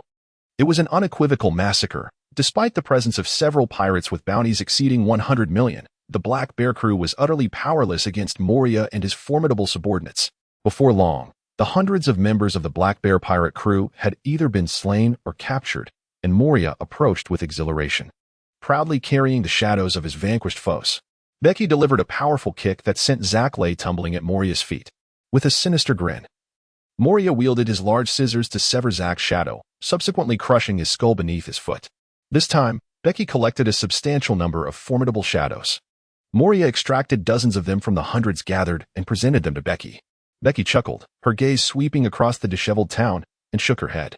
Suddenly, her attention was caught by a distant building, where she spotted a robust young man, staring blankly at Becky and her companions, bubbles emanating from his nose. An elderly, diminutive woman swiftly pulled the bewildered youth into the house. Most intriguingly, Becky noticed that the woman's clothing bore a symbol reminiscent of the Whitebeard pirates. Becky's expression shifted to one of contemplation before her eyes sparkled with realization. "Moria, I leave the rest to you. I shall return shortly." With determined strides, Becky pursued the direction of the old woman's south hiding place. Inside that dwelling, the elderly woman was vehemently berating the foolish young man. "Are you daft? That is the notorious pirate, Ghost Dragon, with a bounty of 850 million. How dare you even think of spying on them?" The foolish young man sniffled, responding with an innocent grin. "Mother, my father is Whitebeard, the mightiest pirate of the seas. I am the son of Whitebeard. I fear not this so-called Ghost Dragon." With a resounding slap, the elderly woman struck the young man across the face, causing him to withdraw his head in indignation. "You imbecile! Though you are the son of Whitebeard, you are still but a child. Presently, you cannot hope to contend with Ghost Dragon. When you grow older, you may stand a chance, but for now, we must focus on surviving." The foolish young man nodded vacantly. "Edward Weevil, my brother, is that you?" A voice of astonishment echoed within the spacious abode. The elderly woman and the foolish young man turned swiftly to behold a young man standing at the entrance. "Ghost Dragon." The old woman trembled in terror, hastily concealing herself behind the foolish young man. Becky approached the bewildered young man with a radiant smile, laughing heartily. "Weeble, where on earth have you been all these years? I have searched high and low for you." The young man stared blankly at Becky, his expression one of confusion as he asked, "Are you my sister?" He then turned to the elderly woman, his eyes filled with uncertainty, and inquired, "Mother, do I have a sister? Why have you never mentioned this before?" Becky gazed at the old woman with a smile and remarked, "Mother Bakken, Weeble is indeed my younger brother, isn't he?" A terrifying aura of ferocity erupted from Becky, causing the foolish young man to instinctively rise to his feet, warily fixating his gaze upon her. "How do you know my name is Bequine?" the elderly woman asked, her face drenched in cold sweat, her eyes wide with horror as she stared at Becky. Becky squinted her eyes, realizing that she had not been mistaken. This foolish young man was indeed Edward Weevil, who would later earn the title of the Second Whitebeard, one of the 7 warlords of the sea. The elderly woman beside him was none other than Miss Backen, who claimed to be Edward Weevil's mother. Edward Weevil, not the sharpest tool in the shed, was remarkably simple-minded and obediently followed Miss Backen's every word. Consequently, a sudden thought crossed his mind. He desired to supplant Miss Backen and become Weevil's brother. Should he succeed, Edward Weevil would become a loyal general under his command. Thus, the unexpected declaration of kinship transpired. Chapter 85. The Successful Abduction. Miss Backen trembled as she fixated her gaze on Becky. Becky took a decisive step forward and seized Backen. Simultaneously, Weibel grasped Becky's arm with formidable strength, causing her expression to shift subtly. "Release my mother," she demanded. Weibel, with a grave countenance, loomed over Becky. It is said that Weibel possesses the strength reminiscent of Whitebeard in his youth, and at this moment, it appeared to be no mere exaggeration. However, the current Weibel was far from the terrifying figure he would later become. In an instant, Becky's arm swelled, unleashing a terrifying conqueror's haki that struck Weibel. His expression transformed to one of sheer terror as Becky effortlessly repelled him, sending him tumbling to the ground. Just as Weibel, Miss Backen, attempted to speak, Becky shot her a fierce glare, causing her to fall silent in an instant. Becky smiled as she addressed Weibel. "My dear brother, I have matters to discuss with Mother. Please wait for us here for a few moments." With that, she took Miss Bequine by the hand and exited the room. Weibel yearned to follow, but a mere glance from Becky deterred him. Outside the house, Becky, puffing on a cigar, cast a disdainful gaze at the cunning old woman and calmly stated, "I expect you to acknowledge my true identity as Weibel's elder brother and to personally inform him to follow me henceforth. Only in this way shall you have the chance to leave this place alive. The infamous Lord Ghost Dragon has resorted to such despicable tactics to sever the bond between mother and child. Should this news spread, I fear you would be scorned by the entire ocean." Miss Bequine's face darkened, her teeth clenched, a sneer of contempt twisting her ugly visage as she retorted. Just as her words left her lips, a menacing aura enveloped her, causing terror to flicker in her eyes as she quickly covered her mouth. "Mother and child? Is Weibel truly your son? How absurd. I ask you, will you comply or not?" Becky's cold gaze bore into Miss Bequine. Should she dare to refuse? Becky intended to make her acquainted with the tortures of the Blackwater platform. "I will comply, if only you spare my life. Weibel can be of service to you." Miss Bequine hastily pleaded for mercy. Such was the prudent choice. Survival held the promise of hope. Satisfied, Becky smiled. "Come now, my brother is growing impatient." Becky's gaze caught Weibel, who was stealthily peering in their direction. Dejected, Miss Bequine trailed behind Becky back into the house. Weibel rushed to her side, whispering, "Mother, are you all right?" Miss Bequine forced a smile, replying, "Of course, how could your brother harm me?" "My brother? Is he truly my brother?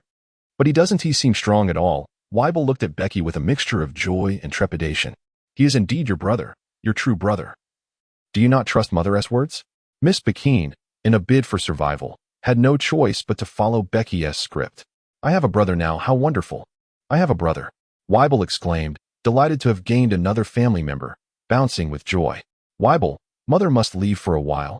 During this time, you will stay with your brother," Miss Bequine said with evident reluctance. Weibel shook his head vigorously. "No, I don't want to leave Mother. Wherever you go, I want to go too." "Weibel, are you disregarding Mother's wishes?" Miss Bequine admonished. With a face full of grievance, Weibel's tears began to flow. "Weibel, Mother truly has matters to attend to. They are adult concerns, and we should not interfere," Becky interjected. "Indeed, Weibel, Mother must return to her homeland to handle important affairs. It is crucial for her. You must obediently follow your brother. He will care for you and protect you just as Mother does." Miss Backen said earnestly, "I understand, Mother. Please return swiftly. My brother and I are awaiting your return." Despite his reluctance, Weibel felt compelled to heed Miss Backen's words, pleading with her like a forlorn child. "Rest assured, I shall come to you as soon as my matters are resolved. You must remember to obediently listen to your brother." "Do not worry, Mother. I will surely mind my brother and be a good child," Weibel replied, nodding vigorously. At this, Miss Backen smiled gently and caressed Weibel's head, saying, "Weibel, I find it hard to part with you. Will you see me off from Leaf Island?" Weibel eagerly nodded in agreement. Miss Bakken cautiously glanced at Becky, who did not refuse, allowing her to exhale in relief. She feared that Becky might harm her, thus requesting Weibel to escort her away from the island. Weibel accompanied Miss Bakken until the boat had vanished from sight, yet he continued to wave, tears streaming down his large eyes. "Do not cry. From now on, follow your brother. He will provide you with the finest food and entertainment," Becky comforted, patting Weibel's shoulder. Upon hearing of the delightful offerings, Weibel's eyes sparkled as he nodded earnestly, "Yes, I will listen to my brother." And thus, Becky successfully lured the future warlord of the sea. "Is this fellow truly your sibling, your blood brother?" Moria questioned skeptically, observing that Weibel and Becky bore no resemblance.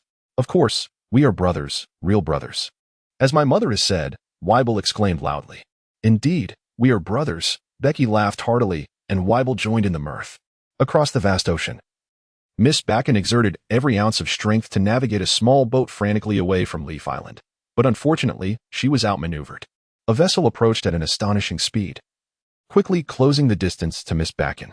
Hank and Sam leaped aboard her small boat, and Miss Bakken, gun in hand, gazed at them in terror. "The ghost dragon promised to spare my life," she screamed. Hank chuckled coldly, and with a swift motion, plunged a dagger directly into her heart, ending her life in an instant. Sam stepped forward, severing her neck, and together they cast her lifeless body, along with her small boat, into the sea. With Miss Bakken's demise, Becky became Weibel's only kin in this world. Becky, aboard the Weibel, continued his voyage and, after vanquishing several pirate crews along the way, arrived at the remote island of Vermio. This island, indeed a diminutive landmass within the New World, is situated in a rather secluded region. Upon reaching the shore, Becky immediately ventured into the island's dense forest, only to be assailed by a ferocious beast. A massive black bear, upon catching sight of Becky, lunged at him without hesitation, its eyes gleaming with a fierce and volatile intensity. Becky swiftly dispatched it with a single stroke of her sword and continued her journey deeper into the forest. Every ferocious beast she encountered was wild and savage, which led Becky to ascertain that this island harbored IQ plants. She activated the internal fortress within her, from which 5 scientists emerged, individuals she had acquired from Gaji. The scientists meticulously examined the flora around them and ultimately confirmed the existence of IQ plants. Becky promptly instructed her disciples to commence the excavation of IQ plants, dedicating over a month to uproot every last one on the island. During this time, news arrived from the SETA intelligence organization, revealing that they had located Caesar. After Becky finished dealing with the IQ plants on Vermio Island, she set off immediately. Chapter 86, Sakazuki, Palusalino. In the New World, the island of Giginia, a territory under the world government, is, in fact, a rather concealed scientific island, where a portion of the Navy scientists conduct various scientific experiments. Intelligence from the SETA Intelligence Studio indicates that Caesar is currently engaged in scientific research on Giginia Island. Becky hastened to Giginia Island with utmost urgency, poised to seize Caesar. As a scientific enclave, the island's defenses were undeniably formidable, with naval patrols commencing from the very port, while a greater number of concealed naval forces lay in wait.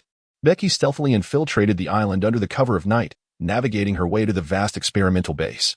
Upon arrival, she swiftly dispatched the naval guards at the entrance and slipped inside. Meanwhile, within a chamber of the facility, 8 or 9 individuals were gathered. 6 of them donned naval uniforms, 3 of whom held the rank of vice admiral, familiar faces from the Battle of the Deserted Island. The 3 formidable vice admirals who had previously clashed with Becky. The remaining 2 were brigadier generals, both notably tall. One was clad in a striking red suit with a cold demeanor, a formidable figure among the new generation of the Navy, the magma fruit user, Sakazuki, who would later ascend to the rank of admiral. The other sported a yellow striped suit, reclining leisurely with his legs crossed, a fellow monster of the new generation. The glint fruit user, Borsellino, destined to become an admiral as well. Among the Navy, these 3 had emerged as extraordinary beings, all wielding nature-type fruit powers, each possessing the terrifying potential to dominate the seas. They were destined to become the 3 great admirals of the Navy: Sakazuki, the magma fruit user, Borsellino, the glint fruit user, and Kazan, the ice fruit user. The 3 monsters of the Navy showcased remarkable prowess as they transitioned from the training camp to the ocean, ascending rapidly to the rank of brigadier general, a mere step away from vice admiral. The simultaneous appearance of these three vice admirals and the two formidable figures on Giginia Island was undoubtedly unexpected for Becky. Even more surprising were the two individuals in the room dressed in white suits, cloaked in white capes, their faces concealed by comical white masks. These two were no ordinary agents. They belonged to CP0, the most formidable intelligence organization under the world government. CP0 members not only possessed exceptional intelligence capabilities, but each one was at least a vice admiral caliber.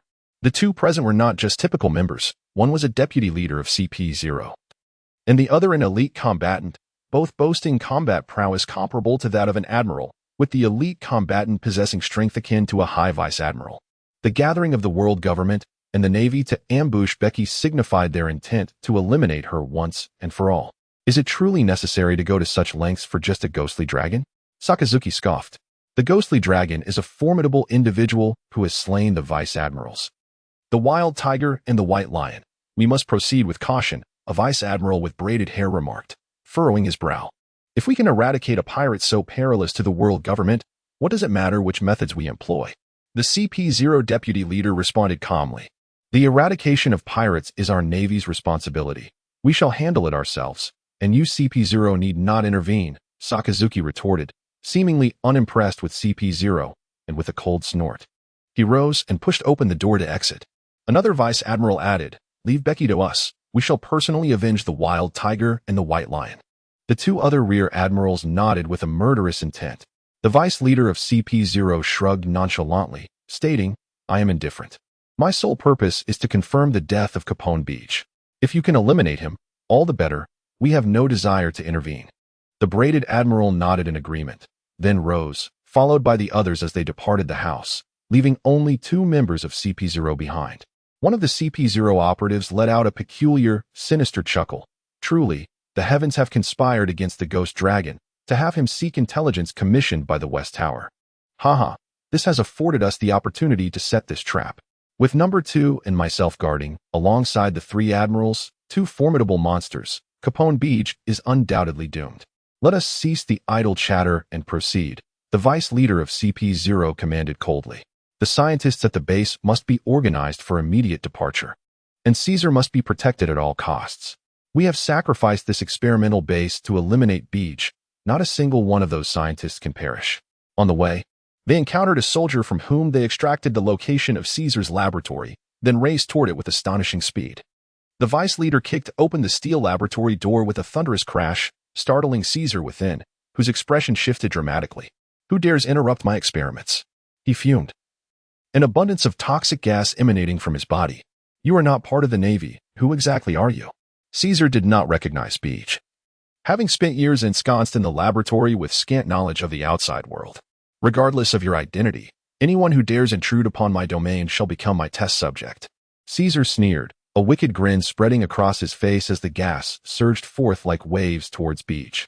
As a user of the gas fruit, while his combat prowess was moderate, the lethal nature of the gas could induce severe discomfort with even the slightest inhalation, posing a significant threat. Becky leapt into the air, soaring over Vass and lunging towards Caesar. With a powerful punch, she struck Caesar squarely in the face, sending him hurtling away with a thunderous impact. Under the assault of her armed hockey, Caesar, a natural elemental, could not evade. He crashed violently against the wall, his face contorted in pain. At last, "I have found you, Caesar," Becky exclaimed with a triumphant laugh as she approached him. Caesar's expression darkened, fully aware that he was no match for Becky. In a desperate bid for escape, he transformed his legs into gas and took to the skies, fleeing at breakneck speed. Becky leaped with equal fervor, his speed surpassing that of his opponent. Just as he was about to seize Caesar, a shadow surged forth in an instant. The air became suddenly sweltering, as a colossal fist of magma descended with fury. Becky's expression shifted slightly as he swiftly drew his sword, cleaving through the molten strike, and with a whoosh, he retreated to the ground. Frowning deeply, he gazed at the imposing figure before him. Sakazuki, the man with magma dripping from his hands, emanating plumes of smoke, regarded Becky with an air of arrogant superiority. "You are the magma fruit user, Akane Sakazuki," Becky remarked, his brow arching in recognition. Almost immediately, however, his expression tightened as he evaded with remarkable agility, catching a glimpse of a luminous figure materializing behind him, coalescing into that of Kizaru. who then executed a swift side kick aimed at Bege. Had it not been for Bege's keen reflexes, he might have indeed been struck. Bege swiftly retaliated, striking at Kizaru with a single sword stroke. Kizaru's face displayed surprise as his body rapidly transformed into particles of light, dispersing into countless luminous fragments that surged towards Akainu, reconstituting his form. Such a swift blade, it nearly struck him. Kizaru chuckled with a hint of astonishment. Chapter 87. Overpowering the Navy's monsters Akainu and Kizaru. Who could they possibly be? Caesar shouted in a mix of rage and incredulity. The notorious pirate with a bounty of 850 million, the demon dragon, Caponebeque. A resonant voice echoed as 3 Navy vice admirals emerged, their eyes filled with murderous intent fixed upon Bege. This place shall be your grave, demon dragon. I shall sever your head to honor the fallen vice admirals, the wild tiger and the white lion, vice admiral with braids seethed with fury. Bege furrowed her brows. The 2 monstrous figures of the Navy, accompanied by 3 vice admirals, have appeared here. Was there an ambush prepared in advance? This is becoming quite intriguing. Today, there is no escape for you. Akainu, with an impassive expression, felt the magma on his arm intensifying, and in the next moment, he launched his assault. Hellhound! He roared, as his right fist transformed into a magma-infused hound, seemingly emerging from the depths of hell, charging towards Bege with formidable force. Bege severed the magma giant dog with a single stroke, retreating swiftly.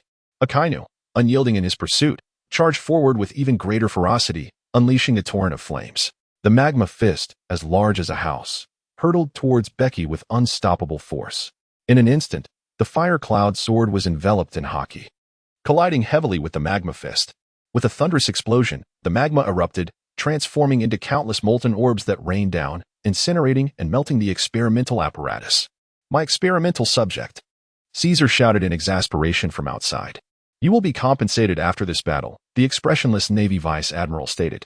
Akainu's body was coursing with magma, and his attacks grew increasingly savage, unleashing a barrage of colossal magma fists that sent molten debris flying throughout the laboratory, leaving it in utter devastation. Bege severed a colossal magma fist, and in an instant, his form vanished, his speed erupting as he materialized directly before Akainu. The once serene expression on his face contorted into a menacing grimace. Akainu's eyes widened in surprise as he beheld Bege so close. He found himself unable to counter, forced instead to elementalize. Yet, it was a moment too late. With a muffled grunt, Akainu's entire body was sent spiraling, transformed into molten rock, scattering across the ground.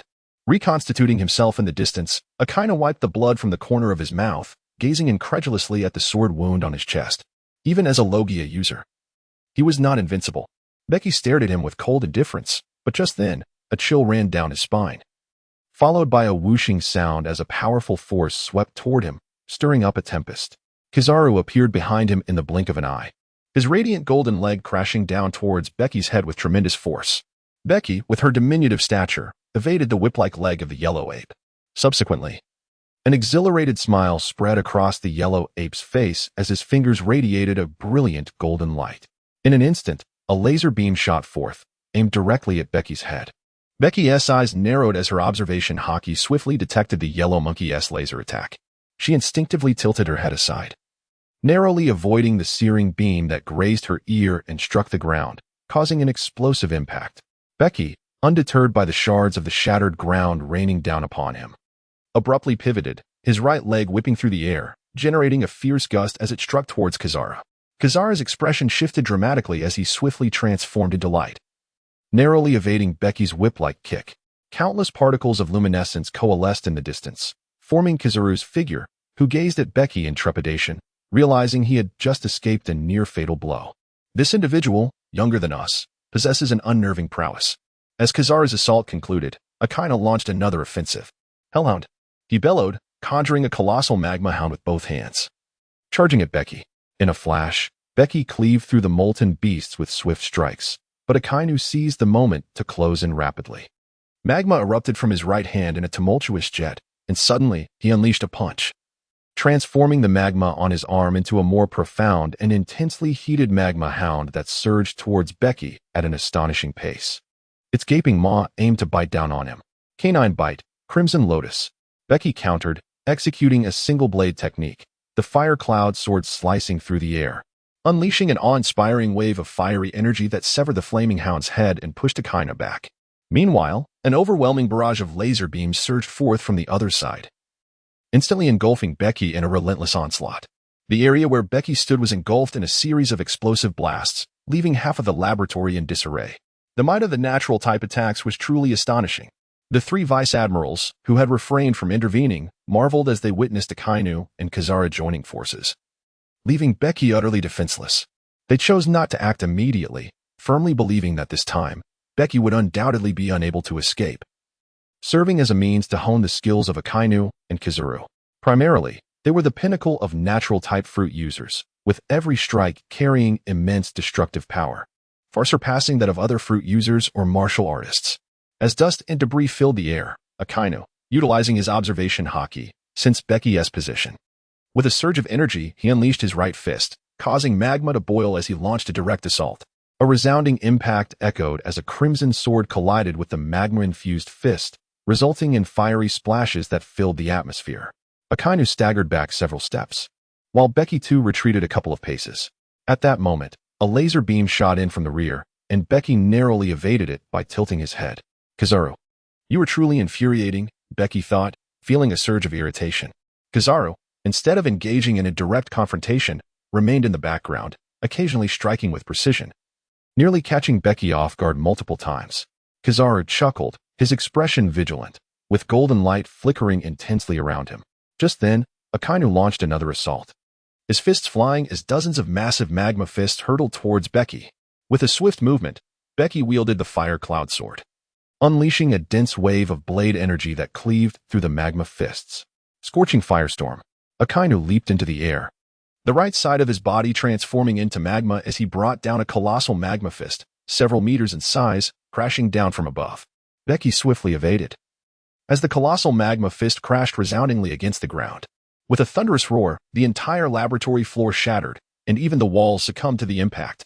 Furthermore, the searing magma splattered in all directions, melting everything in its path. Suddenly, Akainu's expression shifted dramatically as Becky charged towards him with astonishing speed. Kizaru hastily intervened, unleashing a barrage of laser beams that enveloped Becky. Becky, filled with fury, paused momentarily as the fire cloud sword unleashed a colossal flaming dragon that collided with the laser beams. In an instant, the fiery dragon was perforated and erupted into a brilliant explosion, while Becky swiftly descended to the ground. Yet, Akainu seized the opportunity to launch an assault, his smoke-tinged fiery fist descending with unrelenting ferocity. Becky's countenance twisted in fury as he struck down upon the fiery fist with his sword, shattering it into a burst of flames. Without hesitation, he surged forward at an astonishing speed, cleaving towards Akainu. The temperature escalated, as though something was being suppressed. Akainu's expression was one of madness. With his right hand, he summoned a colossal magma hound that lunged at Becky, attempting to rend him asunder. However, Becky cleaved through it with his sword, the flame cloud sword viciously arcing towards Akainu. In a flash, Akainu armed himself with haki, bracing his chest to withstand Becky's strike. An immense force surged forth, causing Akainu to spew blood, which transformed into a projectile that crashed into the metal research table within the laboratory, sending several massive tables crashing against the wall, nearly toppling it. Gurgle, gurgle. Akainu expelled a mouthful of blood, his entire being engulfed in magma, which incessantly eroded the ground beneath him. The surrounding temperature continued to rise, causing the metal research tables to rapidly melt into molten crimson iron. Chapter 88. The Admiral's combat capability. Akainu rose from the ground, his expression exceedingly grim. With magma dripping from his body, the heat emanating from him intensifying, as if he were a mobile volcano. Fiery eruptions surged forth. Akainu, a man of immense pride, wielding the supreme magma fruit, had never encountered a rival among the younger generation. He held confidence that he could surpass even the other two monsters of the Navy, Kazara and Akiji. Yet today, he found himself bested by one younger than himself, igniting a profound fury within him. He acted without restraint, intent on annihilating Becky.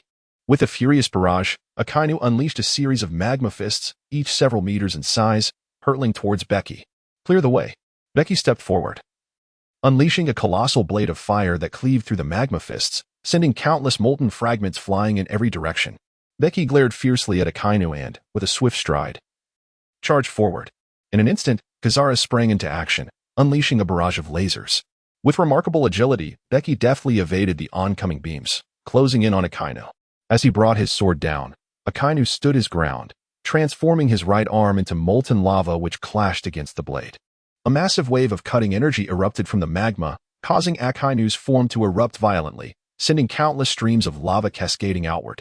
Bege too was struck by the torrents of molten rock. Fortunately, his haki shielded him from the splattering magma. The scattered lava coalesced once more into Akainu. Blood trickling from the corner of his mouth, his right arm marred by numerous gashes. Cursed be this fate. Bege stomped down, shattering the ground beneath him. In the blink of an eye, he appeared behind Akainu, his right leg descending like a guillotine aimed at Akainu's head, raising an arm to shield himself. Akainu was engulfed in a cataclysmic eruption of magma, once again reduced to fragments. I shall ensure you can never restore yourself, Bege declared, his sword ablaze with fiery energy. Just then, a flash of golden light surged forth, refracting through the air with astonishing speed, utilizing reflective surfaces to amplify its velocity. Before Bege could react, a golden figure materialized before him. Kizaru, wielding a resplendent golden sword, struck down towards Bege with lethal intent.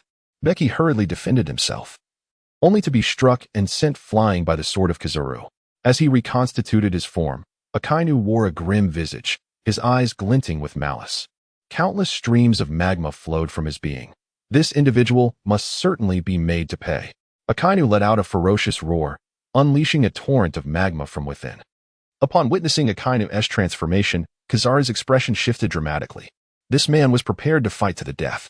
The three Marine admirals also changed their countenance.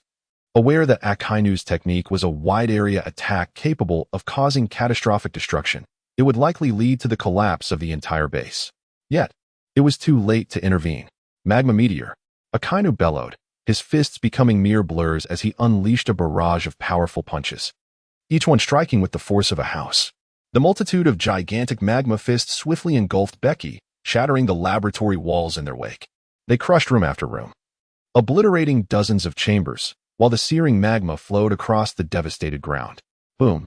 The colossal base began to tremble, Akainu's assault having compromised its structure, tilting it perilously close to collapse. Akainu, you are being reckless, Kizaru intoned solemnly. I only seek to eliminate the dragon of ghosts, Akainu replied, his expression devoid of emotion. Amidst the ruins shattered by the magma fists, a figure leaped swiftly. It was Bege.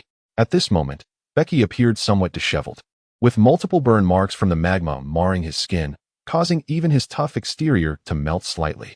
Fortunately, he had not fully withstood the onslaught of the magma fists.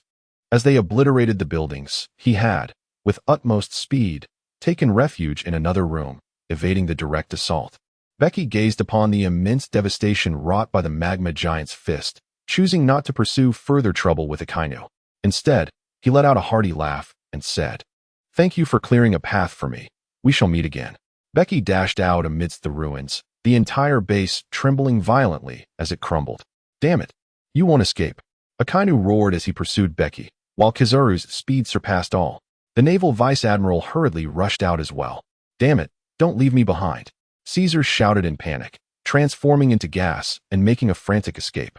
The base collapsed with a thunderous roar, and from the outside, half of it was in ruins.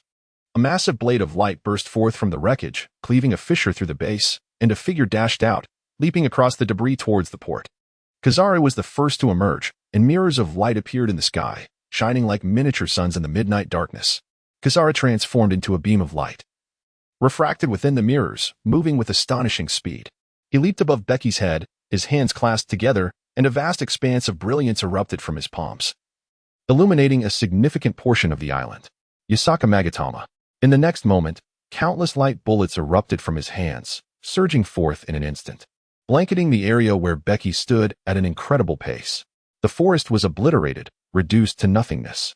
After just 5 or 6 seconds of this onslaught, a terrifying blade of fiery energy shot out from the light bullets, subsequently detonating, and a figure emerged from the explosion. "Ouch, that hurts like hell."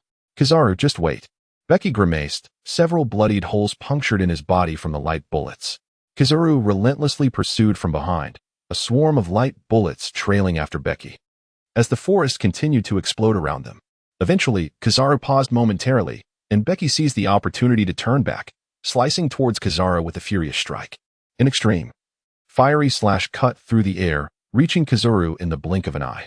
Kizaru hastily transformed to evade the flame strike. Damn it, what a rat! Bege cursed under his breath and continued to flee. Suddenly, his expression changed drastically. He raised his hand to block as a colossal footprint surged from the forest, directly impacting Bege and striking his arm. In an instant, his armament haki shattered, and Bege was sent flying like a cannonball, crashing through tree after tree, soaring over 100 meters before slamming into a protruding hillock, causing it to explode upon impact. Bege spat out a mouthful of blood, his entire arm rendered completely numb. Could it be an admiral? A grave expression settled on Bege's face. Only a master of admiral caliber could overpower him so utterly. Bege sprang up swiftly and dashed into the forest, desperate to flee.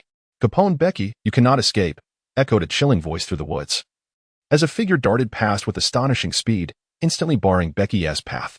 This silhouette loomed tall, towering at an impressive 6 meters, with a slender frame clad in striking white garments and a flowing cape.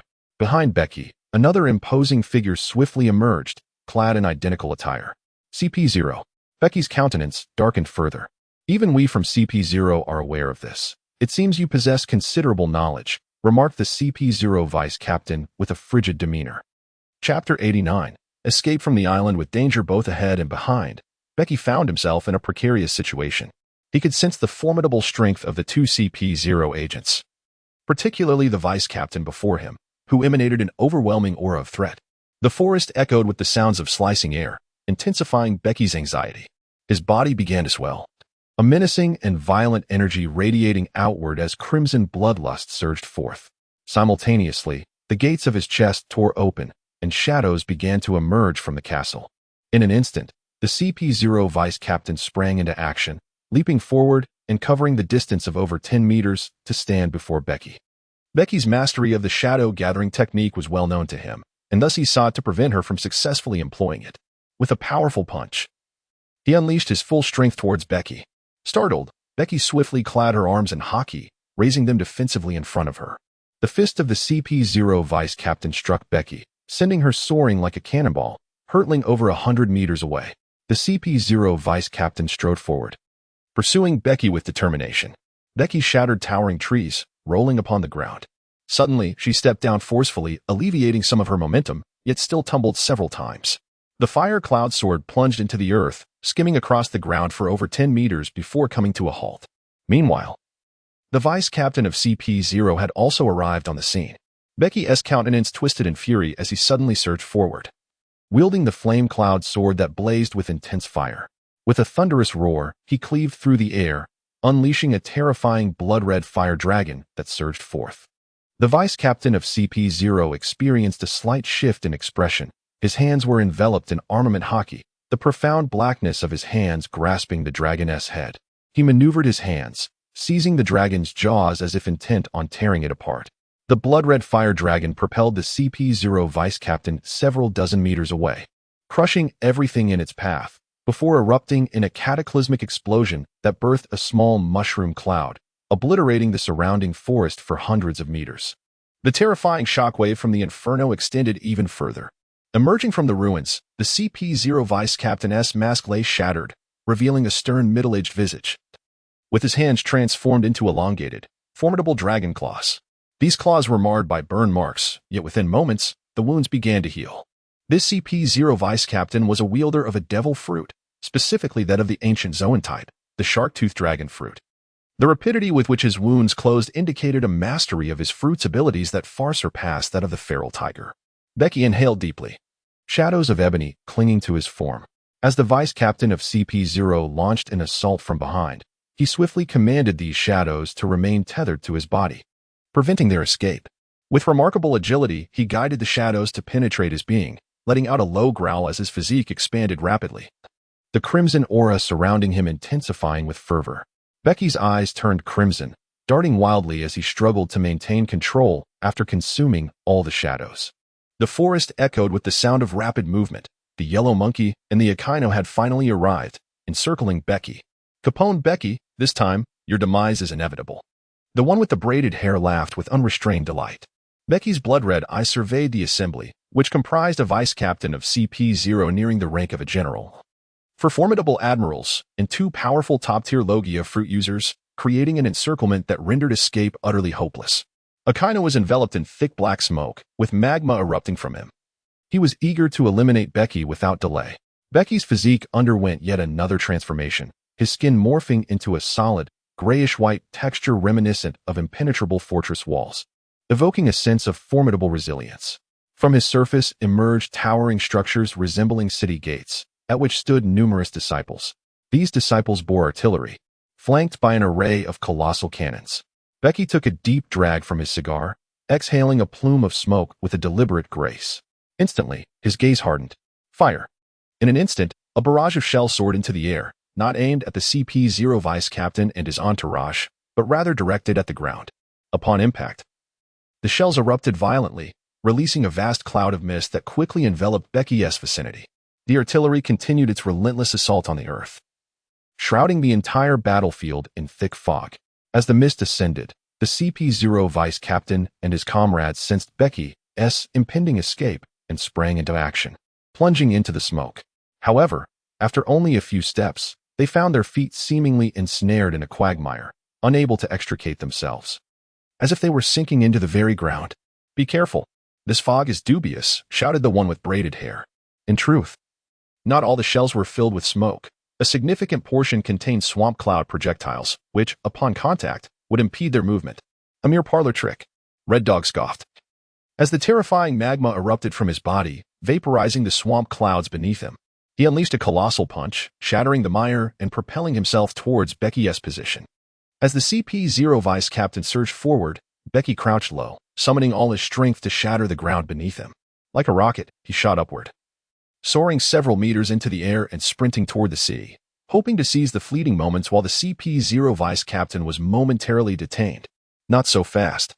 A thunderous voice boomed as the CP-0 vice captain ascended, transforming into a monstrous shark-toothed dragon, its jaws lined with menacing teeth and its body clad in scales, exuding explosive power. In his fully unleashed form, his speed surpassed that of Bege. The two engaged in an aerial chase, with shadows of others following closely behind. "Get down here."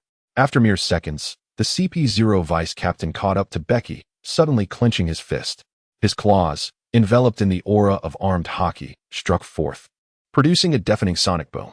The blow pierced through the air, striking Bege in the back. It felt as though a colossal mountain had collided with him, shattering his bones and fracturing the fortified skin of his armored form. Bege transformed into a streak of light, hurtling through the air, propelled away from the confrontation. In the distance, an explosion reverberated through the forest, obliterating hundreds of meters of trees, sending debris flying in all directions. Amidst the shattered earth, Bege regained his footing, but could not suppress the urge to double over and spit blood. Shadows erupted from his mouth, as beneath him lay a soft layer of cotton candy clouds, unique to Sky Island, providing a cushion against the impact. Nevertheless, the CP-0 vice captain's punch had inflicted grave injuries upon him, leaving his fortified skin in tatters.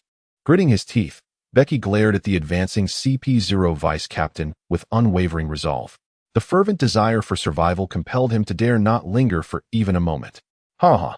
Thank you for accompanying me part of the way." Bege's laughter erupted once more as she accelerated toward the sea. It could be said that her earlier punch was a deliberate act of bracing against the attack of the CP-0 vice captain. She understood that being caught was inevitable, and once ensnared, escape would be impossible. Fortunately, she decided to withstand the vice captain's blow, leveraging the force of the attack to propel herself further away. This was a gamble, and fortuitously, Lady Luck favored her. The vice captain's punch catapulted her to a spot not far from the shore. With 2 leaps, Bege arrived at the beach and sprang into the air just as a ship burst forth from the castle, her disciples swiftly activating it as the vessel surged skyward. Chapter 90.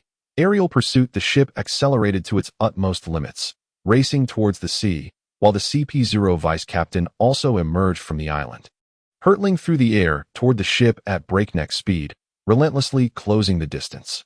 "Caponebeque, you cannot escape," the vice captain bellowed, his fists clenched, veins bulging as he unleashed a devastating punch aimed at shattering the ship. Moria appeared at the stern, having consumed all the shadows, his body swelling to double its size, pressing down on the ship and causing it to tilt. Undeterred by the vice captain's ferocious strike, he roared as he unleashed his mightiest blow. The two vastly different fists collided, unleashing a cataclysmic force that shattered the ship's deck. Moria was sent staggering backward, shadows spilling from his mouth. Each step crushing the deck further, causing the entire vessel to tremble violently. The CP-0 vice captain was similarly pushed back. Moria forsook speed, channeling his strength to its utmost limit, and boldly clashed against the vice captain's most powerful punch, exerting even greater force. The vice captain was hurled several meters away before regaining his balance, his entire arm covered in torn scales, bloodied and raw, as if it had been rent apart in excruciating agony. His face twisted in pain. He gritted his teeth and lunged again toward the ship. Beast King, Becky, enduring excruciating pain, swung her strongest blade, a fierce crimson flame slicing toward the CP-0 vice captain. The vice captain's hands transformed once more into hardened weaponry, brutally striking against the blood-red flame, exploding the fiery blade. The terrifying shockwave sent him flying 100 meters away, plummeting rapidly as he immediately began to tread the air, his hands battered and bloodied. Meanwhile, the ship suffered under the impact, its hull ravaged by the storm of flame, yet it remained resolute, continuing its high-speed flight. At that moment, golden light mirrors appeared in the sky, as Kazuri utilized their reflection to unleash a torrent of light projectiles that rained down upon the ship, engulfing it in a blinding explosion. The vessel was shattered into countless pieces, sending Becky and her companions plummeting from hundreds of meters into the sea below. Becky's countenance was exceedingly grim as he hastily traversed the air, capturing Moria and his companions and transporting them into the castle. Subsequently, he began to sprint desperately towards the distant sea using the moonwalk technique. The yellow ape pursued him relentlessly from behind, unleashing a barrage of laser beams aimed at Becky. Although he dodged with alacrity, a few beams still struck him. Meanwhile, the vice captain of CP-0 also pursued Becky with great speed each time he neared. Becky retaliated by launching explosive projectiles to intercept him. This cat-and-mouse chase continued for several thousand meters until the yellow ape, realizing his limitations, chose to cease the pursuit. His martial skills were not refined enough, and continuing would likely leave him without the strength to return to the island. He could only watch helplessly as the vice captain of CP-0 and Becky ventured further away. "I refuse to believe your weaponry is endless." The vice captain of CP-0 glared in frustration as arrows intercepted him, allowing Becky to escape several hundred meters away. "Caponebeque, you cannot evade me," he declared as he pressed on. "Even if I cannot escape, taking you down with me will suffice." Becky spat blood, a sinister grin spreading across his face. His overwhelming desire to survive compelled him to exert every ounce of his strength, frantically propelling himself through the air, with fury igniting within him. The vice captain of CP-0 unleashed a tremendous burst of speed, followed by a relentless onslaught of projectiles. Gritting his teeth, he braved the bombardment, with several shells detonating upon impact with him. Undeterred, he charged forward and delivered a powerful kick to Becky's back, sending him plummeting towards the sea. "Let us see if you survive this time." The vice captain cackled, aware that as a devil fruit user, Becky would perish upon contact with the ocean, rendering him powerless. Yet, the vice captain miscalculated.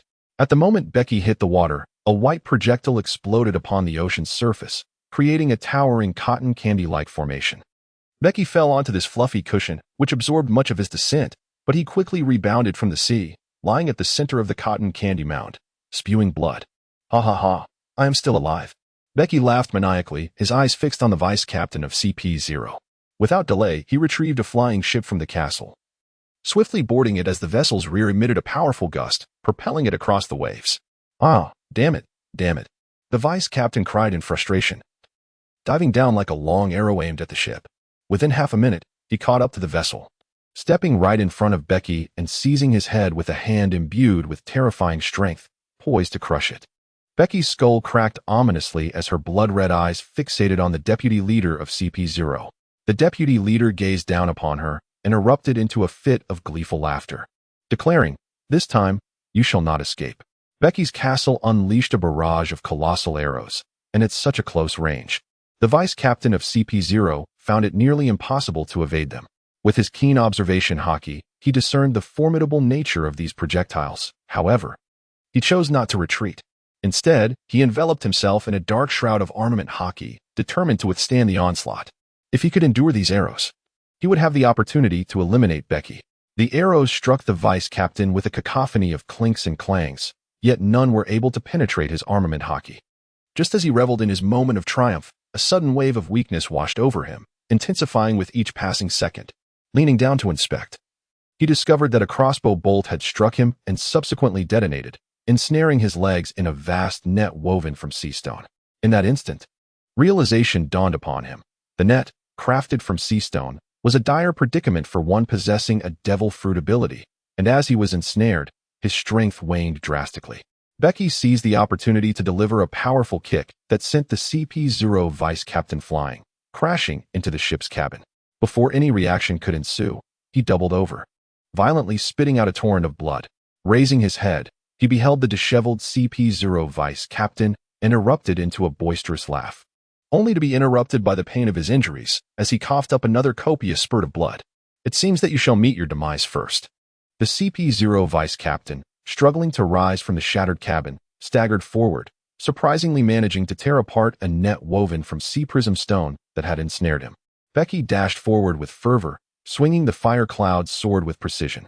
The vice captain of CP-0 barely evaded the strike, yet Bege swiftly followed up with another blow, inflicting a ghastly wound upon him. With a resounding crash, Bege plunged his sword into the vice captain's torso, flames licking at his flesh. With a menacing grin, Bege delivered a fierce kick that sent the CP-0 vice captain hurtling from the bow to the stern of the ship. Just as Bege prepared to pursue once more, the vice captain unleashed a sudden surge of energy from within. Bege widened his eyes in astonishment as the sea stone net binding the CP-0 vice captain's feet unexpectedly fell away. Blood gushed from the vice captain's mouth, and he clutched his wounded abdomen, trembling violently. Suddenly, his gaze sharpened, and with a fierce roar, he propelled Bege away with a powerful punch. Damn it! Bege staggered to his feet, gasping for breath, filled with profound resentment. It had been the perfect opportunity to eliminate the CP-0 vice captain. Father, someone is pursuing us from behind. One of the disciples shouted. You are doomed. The CP-0 vice captain, now regaining his composure, stood upright, a terrifying aura radiating from his body. Run. Bege glanced at a distant black dot in the sky moving towards him and bellowed for his disciples to flee towards the castle. Don't even think about escaping. The CP-0 vice captain charged forward, but immediately, a barrage of crossbow bolts and cannonballs erupted from Bege, causing the vice captain's expression to change drastically as he quickly evaded. If he were to be struck by sea stone again, his life would truly be in peril. Chapter 91. The Doldrums on the Sea. Akainu and his crew sailed at full speed towards the direction Bege had fled, utilizing the warship's platform to take to the skies and scout for Bege's position. At the limits of their vision, they finally spotted Bege's flying ship. Bege understood that it was futile to confront the CP-0 vice captain at this moment, and thus chose to retreat promptly. Hundreds of cannonballs erupted from the fortress, obliterating the entire ship, while Bege simultaneously leaped from the vessel, landing in the sea below. At that moment, a small vessel emerged from the fortress, and he mounted it, racing across the ocean. The ship disintegrated with a thunderous roar, and the CP-0 vice captain stood upon a piece of floating debris, his expression one of extreme displeasure as he watched Bege vanish into the distance. He gingerly touched the wound on his abdomen, a result of Bege's sword piercing through his organs, the searing flames within exacerbating his injuries severfold. At this juncture, he found himself incapable of pursuing any further, forced to witness Bege's escape with helplessness. After Bege had fled a considerable distance, he switched to a smaller vessel and accelerated his escape. He had only brought down 2 spaceships this time, both of which had been destroyed, leaving him with only a sea vessel. The Navy, evidently unwilling to let Bege slip away, relentlessly pursued him, even though they had lost sight of him. They refused to abandon the chase and contacted the naval headquarters, urging the air marshal to issue orders for the New World Navy to assist in the search for Bege. Once again, the air marshal's office erupted with furious roars, and his desk suffered yet another glorious sacrifice. The sailors outside trembled in fear. CP-0, CP-0, how infuriating. Did you not assure me that eliminating Bege was a foolproof endeavor? Yet here we are, and he has escaped. The air marshal was seething with rage, directing his ire towards CP-0. It is worth noting that this operation against Bege had been led by a vice captain of CP-0, nearly on par with the prowess of a grand prize warrior, alongside an elite combatant of CP-0, comparable to a high-ranking vice admiral. Coupled with 3 vice admirals dispatched from the headquarters, this formidable force was intended to confront the larger pirate crews at sea. Yet such a powerful combination had still allowed Bege to evade capture. His initial thought was that something must have gone awry with CP0. However, upon calming down, he dismissed this notion. If CP0 had intended to let Becky go, they would not have proposed the ambush. The fact that Caponebeque possessed the ability to elude an admiral was a troubling prospect. If he were to continue developing, yet another tyrant would emerge upon the seas. The air marshal rubbed his temples, his head throbbing painfully. He immediately contacted the New World Navy base, ordering Admiral Zifa to lead the troops in pursuit of Becky, ensuring that he be eliminated once and for all. In the New World, an extensive manhunt for Becky was underway, while he fled like a rat chased through the streets. To evade the Navy's relentless pursuit, he strained to enter the doldrums, finally shaking off the naval encirclement. Beneath the azure sky, with a canopy of clear blue and fluffy white clouds, seagulls joyfully soared overhead, occasionally diving down to snatch fish from the ocean's surface. Standing at the bow of the ship, Becky gazed at the sea, which stretched out like a smooth, tranquil mirror, devoid of even the slightest ripple. This was the doldrums, a region devoid of wind and current. It is a permanently placid area of the ocean, serving as a transparent barrier across the seas. It is an impassable death zone that obstructs the paths of most pirate crews. The doldrums do not lack wind power. Both the Navy and some pirate ships are equipped with propulsion systems. Vessels such as Whitebeard's Moby Dick and Roger's Golden Jackson are fitted with turbine-driven external propulsion devices, sufficient to navigate the doldrums even in light winds and calm conditions. What truly makes the doldrums terrifying is the presence of sea kings lurking in the depths of the ocean, as this region serves as their stronghold. With countless sea king nests dotting the seafloor, beneath the calm surface of the windless zone, countless sea kings glide through the waters, some measuring over several hundred meters in length. Even larger sea kings are not uncommon. The mere impact of such colossal creatures can easily capsize a pirate ship. Moreover, these sea kings exhibit a penchant for attacking vessels. Therefore, navigating these waters is akin to courting death. However, Dr. Vegapunk, a scientist of the world government, discovered a method to counter this threat. By embedding sea prism stones into the hulls of naval warships, the sea kings perceive these ships as mere extensions of the ocean, thus sparing them from assault. Consequently, the Navy became the first to forge a swift maritime route through the windless zone, a secret later uncovered by several notorious pirates.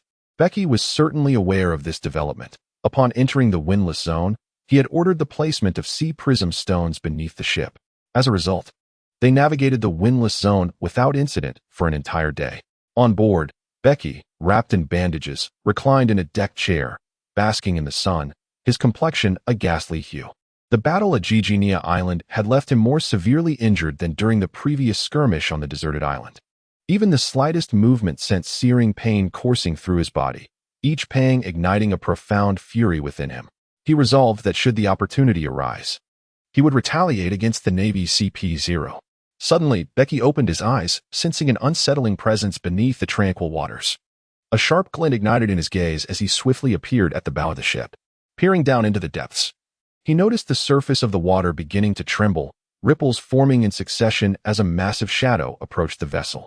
The waves began to churn violently as the shadow drew closer. "Father, another sea king," one of the disciples murmured, their eyes wide with fear. Yet, upon seeing Becky's resolute figure, their trepidation swiftly dissipated. This marked the fifth sea king they had encountered. Although the sea prism stones rendered the naval vessels invisible to the sea kings below, they could not entirely eliminate the threat. Some sea kings, swimming at the surface, could still perceive the ships, while others detected them through the currents stirred by the vessel's passage. Suddenly, a tremendous wave surged forth, the shadow erupting from the depths, sending water cascading skyward as if it were raining. A colossal creature resembling a ribbon fish emerged before Becky, its half-submerged form towering over 10 meters high, akin to a mountain rising from the ocean floor. The Sea King emitted a jubilant cry, seemingly delighted to encounter Becky and his crew, only to snap its jaws in the next instant. The creature's exuberance stemmed from its discovery of potential sustenance. Another Sea King, brother, Becky thought. This one will sustain me for many days. Weibel, wielding his massive sword, shouted with excitement as he beheld the Sea King, perceiving it as a feast. As the Sea King launched an immediate assault on the vessel, Weibel swiftly knelt, propelling himself upward from the deck with a powerful spring. In a flash, he ascended into the air, his enormous blade striking violently upward towards the Sea King's neck, delivering a brutal blow that carved a deep gash visible to the bone.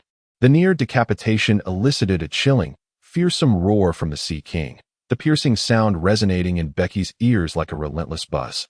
Chapter 92. The trio of Persian hunters. Weibel leaped back onto the ship, then soared once more, delivering a decisive strike that severed the Sea King's neck. Its colossal body plunged into the ocean, and Weibel landed atop the creature, using his immense sword to cleave it open for dissection. "Your brother's strength is indeed monstrous," Moria remarked, genuinely impressed by Weibel's extraordinary power over the past few days. "Ha ha." Bege laughed heartily, increasingly satisfied with Weibel's prowess. "Brother, quickly retrieve it." Weibel excitedly gestured to Bege, who swiftly joined him on the carcass of the Sea King, gathering the severed parts into the castle within. On the third day, Bege ran desperately through the air, looking quite disheveled. Behind him, 8 massive crocodilian Sea Kings pursued him relentlessly. Their misfortune had escalated drastically, as the slaying of one Sea King had attracted a swarm, leading to the destruction of their ship. The crocodilian Sea Kings possessed armor over a meter thick, and Weibel's full-strength strike had barely inflicted any harm. Consequently, the relentless pursuit had persisted for an entire day and night across the vast ocean. Good heavens! If I do not find an island to rest soon, I fear I shall succumb to exhaustion and plunge into the sea, he pondered. "Continue firing. Let us obliterate them," Bege urged, as the gates behind him swung open, unleashing cannons and ballistae in a frenzied counterattack against the approaching Sea Kings. However, these assaults merely served to delay the Sea Kings slightly, failing to inflict any significant damage. Bege ascended wildly towards the sky, while the monstrous sea creatures raised their heads, relentlessly pursuing him.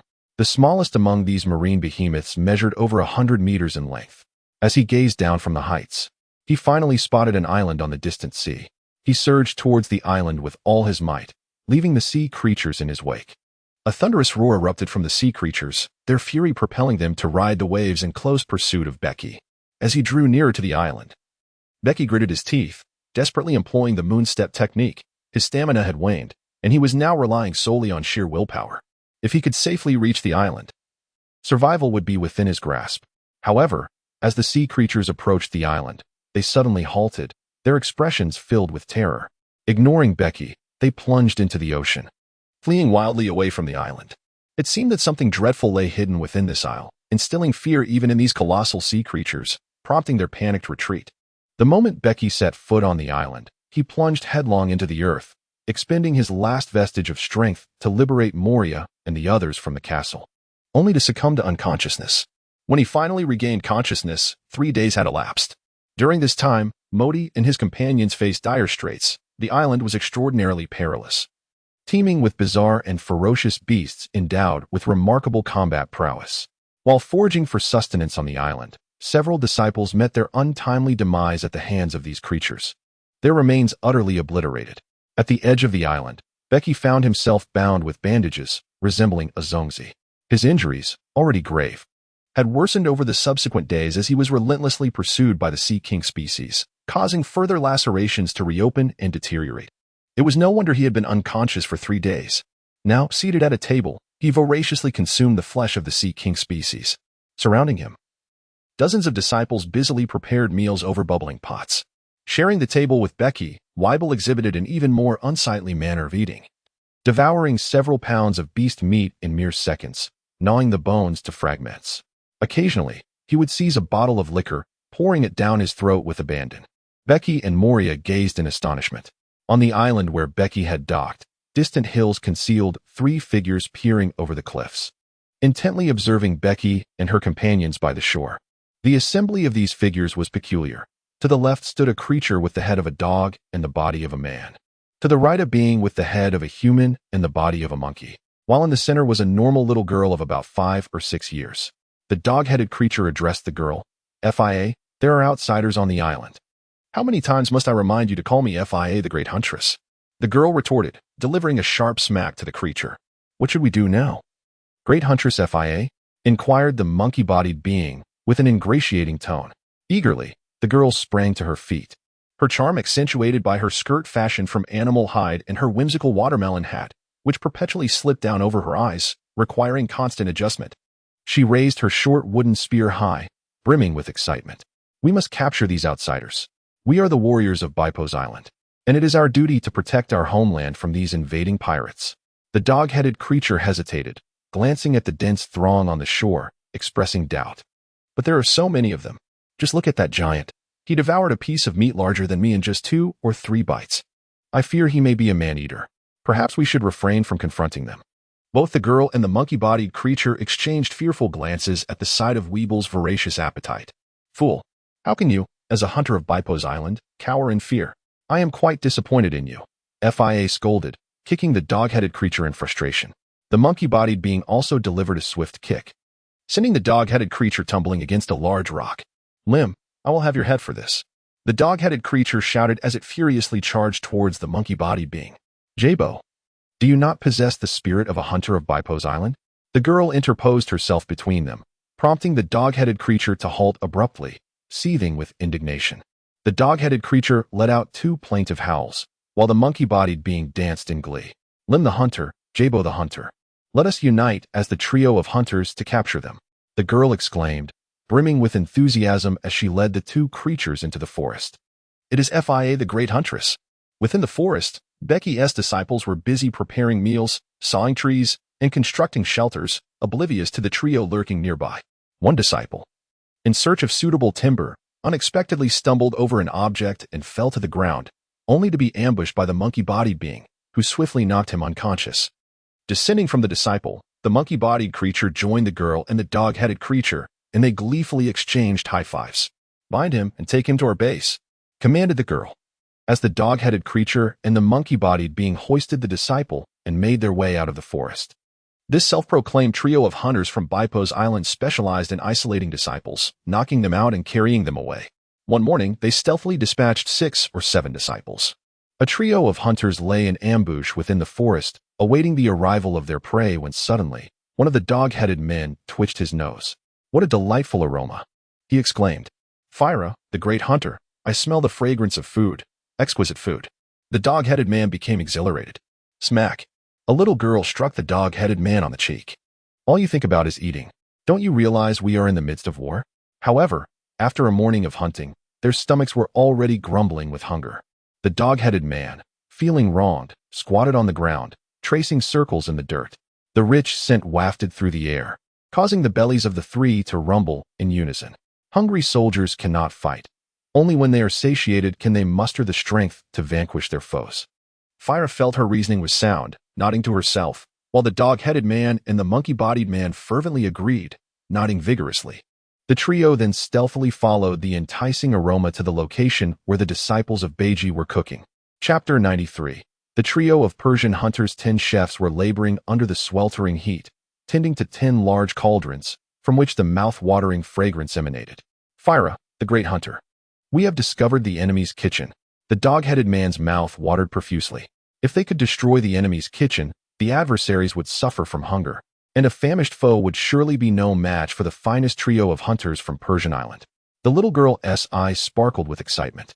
The dog-headed man and the monkey-bodied man eagerly nodded in agreement. Let us deal with them, commanded the little girl. The dog-headed man and the monkey-bodied man sprang into action, their movements swift. Within moments, the 10 chefs had been incapacitated before they could even cry for help. The best hunters of Persian Island gazed at the food simmering in the cauldrons, their mouths watering uncontrollably. Unable to resist, the dog-headed man was the first to seize the food and devour it. The monkey-bodied man and the little girl soon followed, plunging into the feast. So hot, so delicious. 10 minutes later, the little girl was the first to feel satiated, her belly protruding as she sat on the ground, smiling blissfully. This is delightful. Fira has never tasted such exquisite food before. The dog-headed man and the monkey-bodied man nodded vigorously, their mouths busy as they voraciously consumed the meat. Before long, the unusual commotion in the kitchen drew the attention of other disciples, who quickly converged. What is happening over there? Bege inquired, glancing towards the gathering disciples. I'm not sure. Let me go take a look, Moria replied, shaking his head as he rose to investigate. Soon, Moria emerged, carrying the little girl, flanked by disciples who had apprehended the dog-headed man and the monkey-bodied man. These 3 have knocked out the chefs and are stealing food from the kitchen. The recent disappearance of over a dozen disciples may be connected to them, Moria declared as he set the little girl down. The little girl playfully brandished her short wooden spear at Moria, feigning ferocity as she made a few mock thrusts and emitted a couple of playful growls. Her comical display elicited smiles from those present. I am the fiercest hunter of Persian Island. The little girl detested being called cute and deliberately assumed a fierce expression. However, her watermelon hat slipped down, obscuring her eyes. In a flurry of motion, she hastily adjusted the hat, and her flustered gestures and expressions only elicited more laughter from the onlookers. Becky wore a smile, for the little girl was but an ordinary child. However, her gaze fell upon the dog-headed man and the monkey-bodied figure, who were anything but ordinary, possessing the remarkable ability to silently bring down a chef with their extraordinary skills.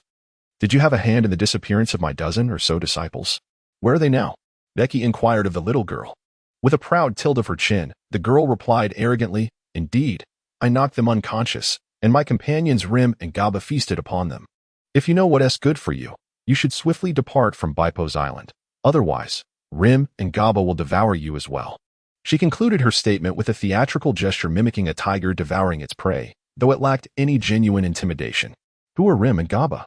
Becky asked with amusement. The little girl pointed at the captured dog-headed man and monkey-bodied figure behind her, declaring, They are none other than the greedy dog-headed King Gaba, who relishes feasting on humans, and the brutal King Rim, who delights in dispatching people for Gaba's consumption. The dog-headed man and monkey-bodied figure feigned fierce expressions in unison, yet to Becky's discerning eye, there lingered a hint of defensiveness in their demeanor. Becky's countenance darkened, revealing a sinister smile that caused the little girl to take 2 steps back, raising her short wooden gun even higher. Since Lim and Gaba have devoured my disciples, then retribution must be exacted. I shall cast Lim and Gaba into the sea to feed the fish.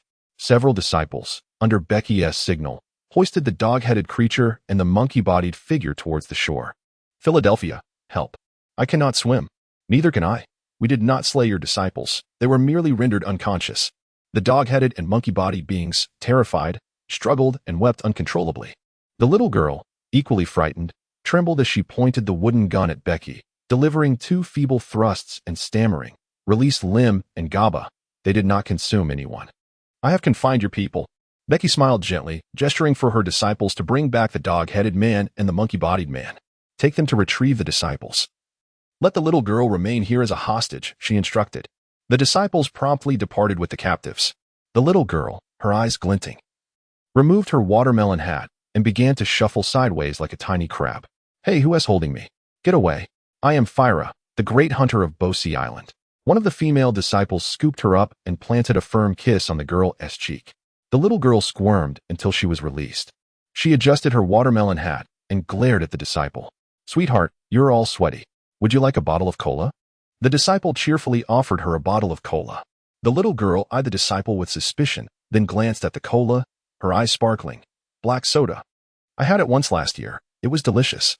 She recalled the previous year when she played by the seaside with Lim and Jabo, where they stumbled upon a chest filled with such black soda. They had consumed an entire box in just 3 days, eagerly hoping to find more on the shore. But it had been over a year since they last had any. Seeing the fizzy black soda before her, the little girl snatched the cola and drank eagerly. Sipping the chilled beverage in the sweltering heat was the most delightful experience. She took a big gulp, her face lighting up with joy, and then finished the entire bottle. Becky watched the little girl's elation and chuckled, downing a glass of wine in delight. The little girl gazed at the female disciple, her demeanor softening, her big eyes blinking rapidly as if signaling her. The disciple laughed softly and handed her another bottle. The little girl quickly accepted it, beaming as she hugged the cola bottle.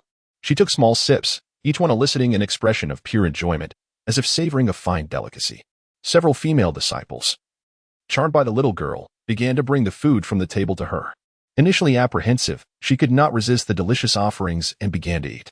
After consuming only a modest amount, she patted her stomach, regretting having eaten too much at mealtime, as she could hardly manage another bite. Soon, the disciples returned with the dog-headed man, the monkey-bodied man, and the missing disciples. Aside from some superficial injuries, none had sustained any fatal wounds.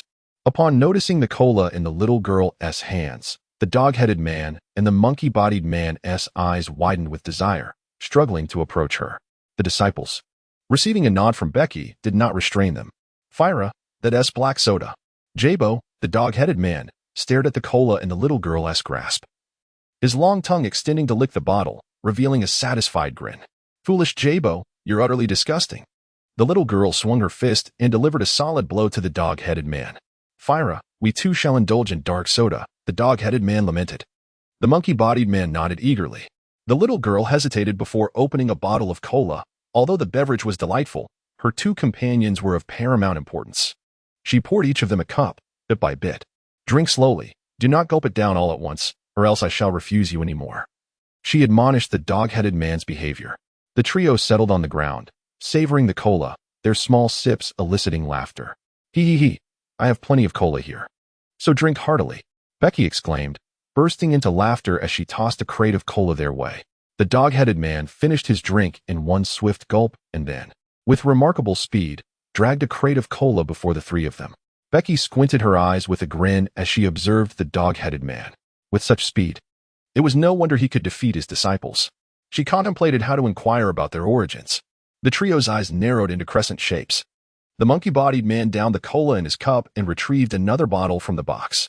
The little girl, eager, finished the remaining cola in her bottle with a series of gulping sounds.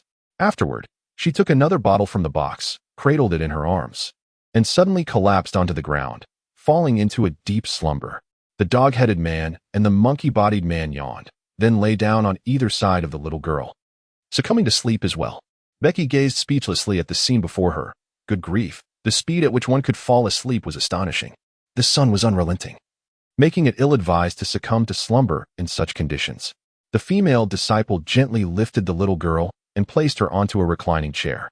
Meanwhile, the dog-headed and monkey-bodied individuals were unceremoniously tossed into a shaded area by the disciples. Chapter 94.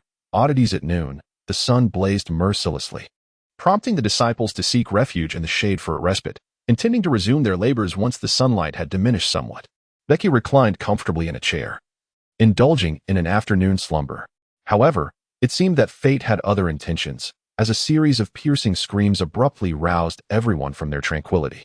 Becky furrowed her brow and rose to her feet, catching sight of a towering figure emerging from the forest, behind which lay four wailing disciples.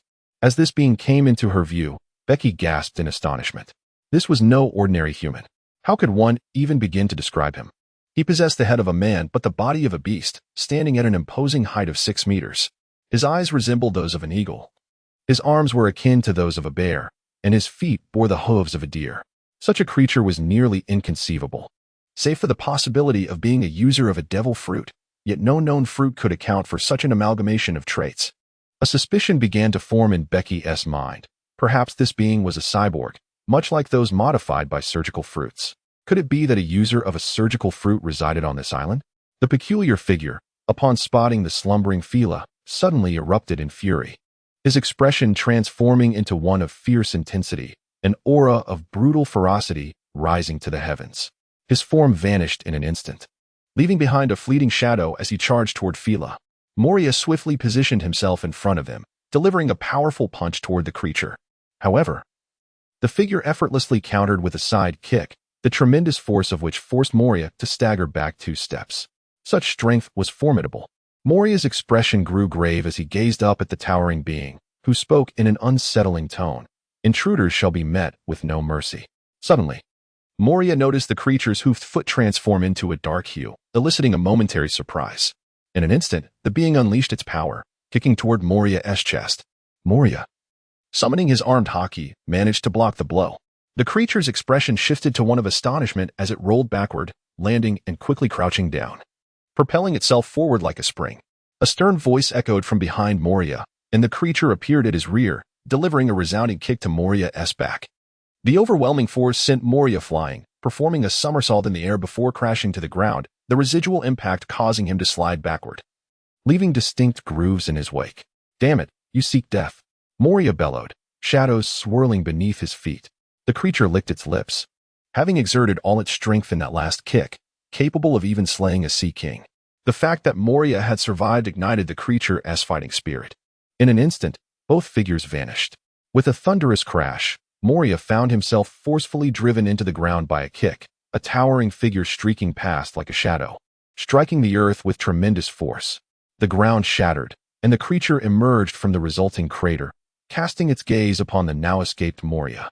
Suddenly, a swift and razor-sharp strike moving at a speed imperceptible to the naked eye, erupted forth, landing with brutal precision on the creature's chest.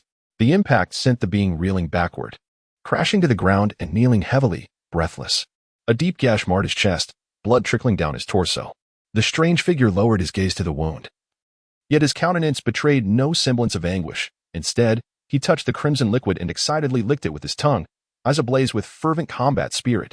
"My brother said I shall deal with him," he proclaimed. Weevil swaggered forth, brandishing his juvenile blade. Moria, rising from the ground, felt his still unhealed wounds rupture once more, blood gushing forth incessantly. Suddenly, the creature's robust hands swelled to twice their size, bending his knees as terrifying strength coalesced in his limbs. In an instant, he vanished without warning. Almost simultaneously, Weevil surged forward, propelled by his formidable combat instinct. The two collided once again, their strengths evenly matched. They exchanged blows, blades flashing and fists flying. Each strike stirred powerful gusts of wind, every clash igniting thunderous sonic booms. The creature's martial prowess was unparalleled. With each movement, he unleashed a ferocious momentum that enveloped the surrounding space, bearing down on Weevil. Each punch and kick shattered the air, creating explosive sounds akin to 1,000 firecrackers detonating simultaneously. The spectacle was awe-inspiring. Weevil, lacking formal training in martial arts or swordplay, relied solely on his formidable physique and instinctive combat skills. The brutal clash escalated into a white-hot battle, while Moria and the others observed with impassive expressions, a palpable sense of oppression lingering in their hearts since their arrival on Gigenia Island. In midair, shadows flickered, blades danced wildly, and fists surged forth. Their velocity was astonishing.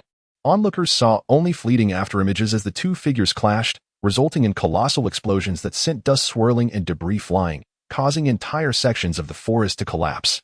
A little girl, deep in slumber, was roused by the cacophony of battle.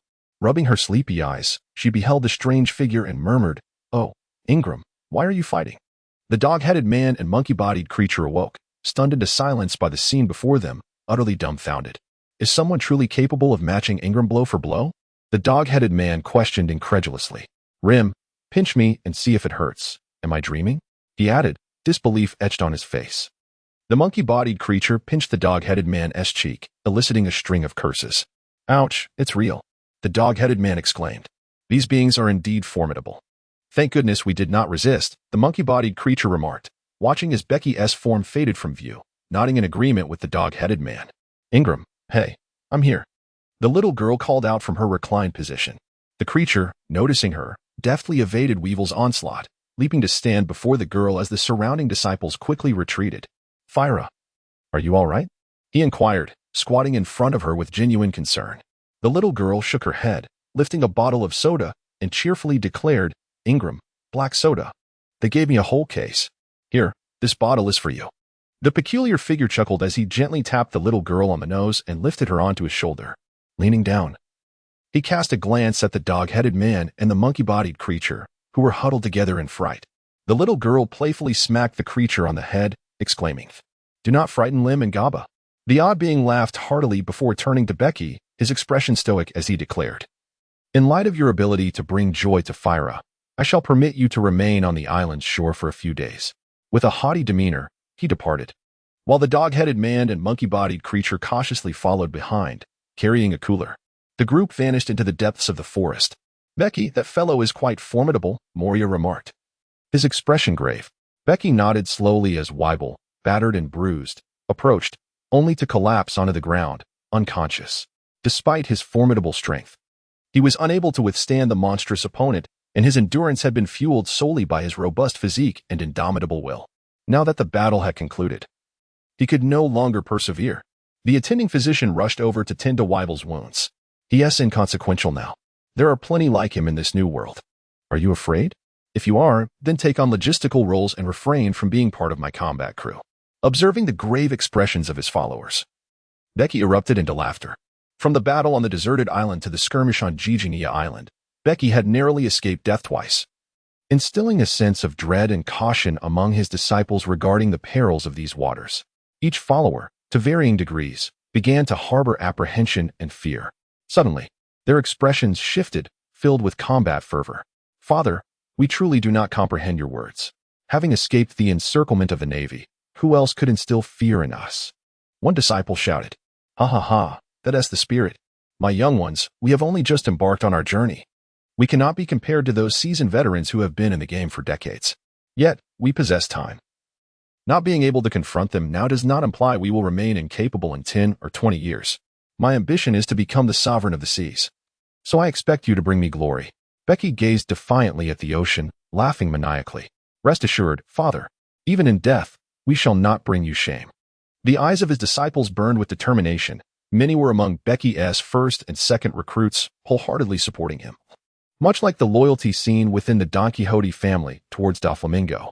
Chapter 95. The strongest modified being sovereign of the seas. In the distant forest, the monstrous figure with superhuman hearing caught wind of Becky's audacious proclamation, a smirk creeping onto his lips. Weibel awoke after a night's rest, his injury significantly healed. Capable of jumping about, a fact that evoked envy from Becky and his crew regarding his monstrous constitution. In the following days, the young girl Philadelphia, accompanied by the dog-headed Gaba and the monkey-bodied Rim, visited daily, primarily drawn by the allure of soda and delectable food. Becky generously indulged Philadelphia, ensuring she was well fed. As a result, Philadelphia no longer feared Becky and often played around him. Conversely, Gaba and Rim dared not act recklessly, their trepidation evident in the presence of a pirate crew as formidable as Ingram's. Suddenly, a roar louder than thunder erupted from the heart of Bipos Island, manifesting as tangible sound waves in the sky. This was followed by a resounding crash that shook the entire island. Becky leaped into the air, ascending to great heights. The heart of the island had completely collapsed, a boundless cloud of dust billowing forth, obscuring the area. Suddenly, a force akin to a hurricane surged from the epicenter, sweeping the dust aside. The core of the island shattered, revealing fractured steel-reinforced structures amidst the debris. Vast expanses of forest fell like a cascade of dominoes. As Becky narrowed her eyes, two fleeting shadows collided at high speed within the collapsing forest. The very cause of the forest's downfall and the Earth's fissures was the terrifying force unleashed with each of their clashes. Who was engaged in this battle? Becky's expression turned grave. The dog-headed man trembled violently, his face a mask of sheer terror, stammering, Philadelphia, that cry belongs to Kira. It must be Kira who has lost control once again. Philadelphia, once Kira goes berserk, the entire island becomes his hunting ground, and the island is already perilously dangerous. We must return swiftly. The monkey-like man quaked in fear, clutching Philadelphia's small hand with trepidation. Philadelphia's body began to shake as well, her countenance reflecting panic and dread.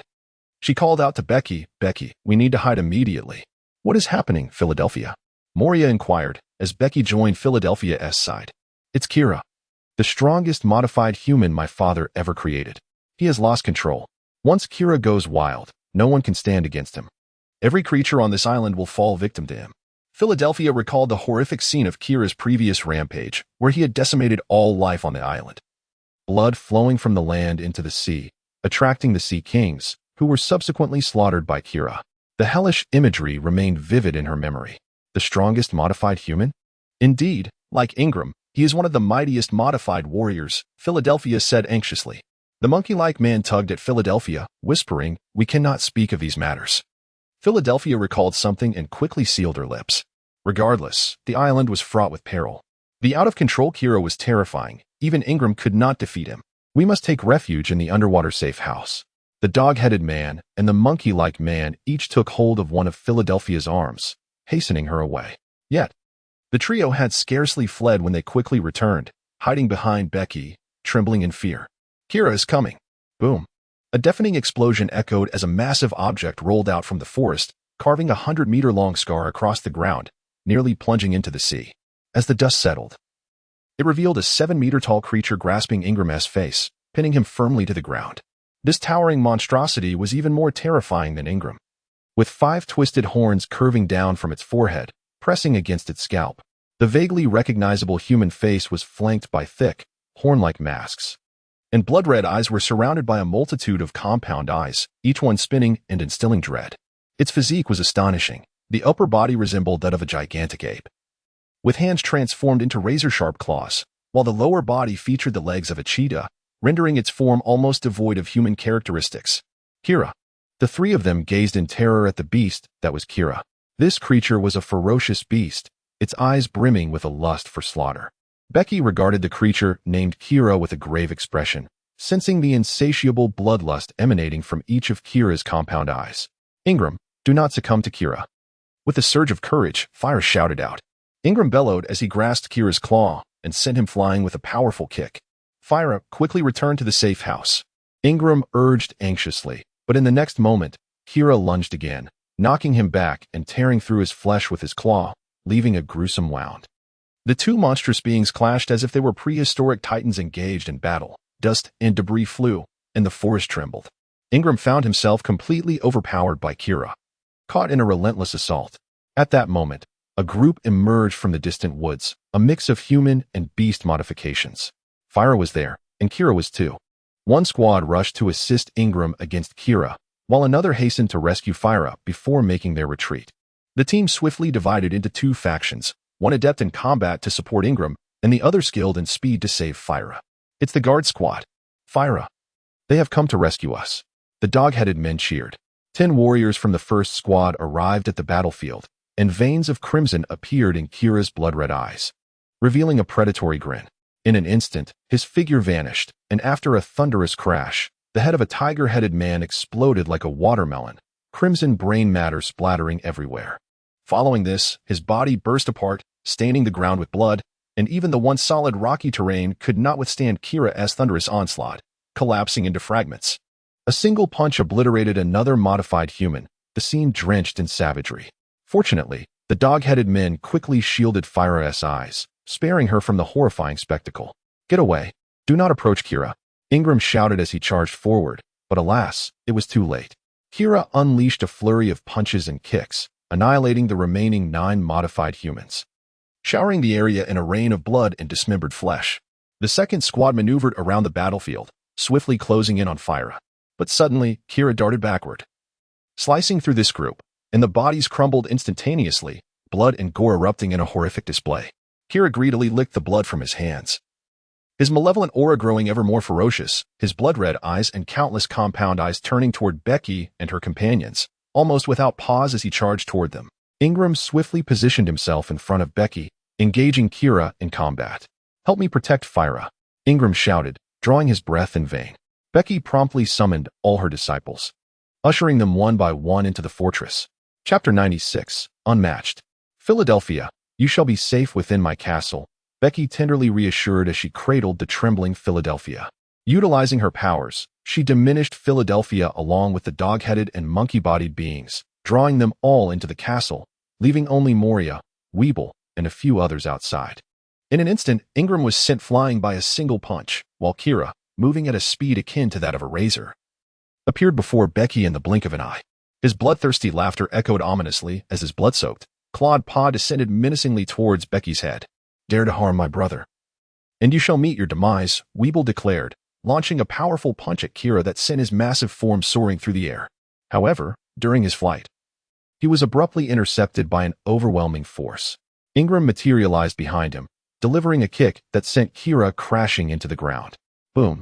Kira's body erupted from the pit. His eyes, both human and compound, scanned the gathered individuals with a frenzied bloodlust, devoid of any other intent. Let us join forces and eliminate him. Becky and Ingram exchanged a glance, and a group of individuals simultaneously lunged at Kira. Kira retaliated with a powerful punch aimed at Ingram.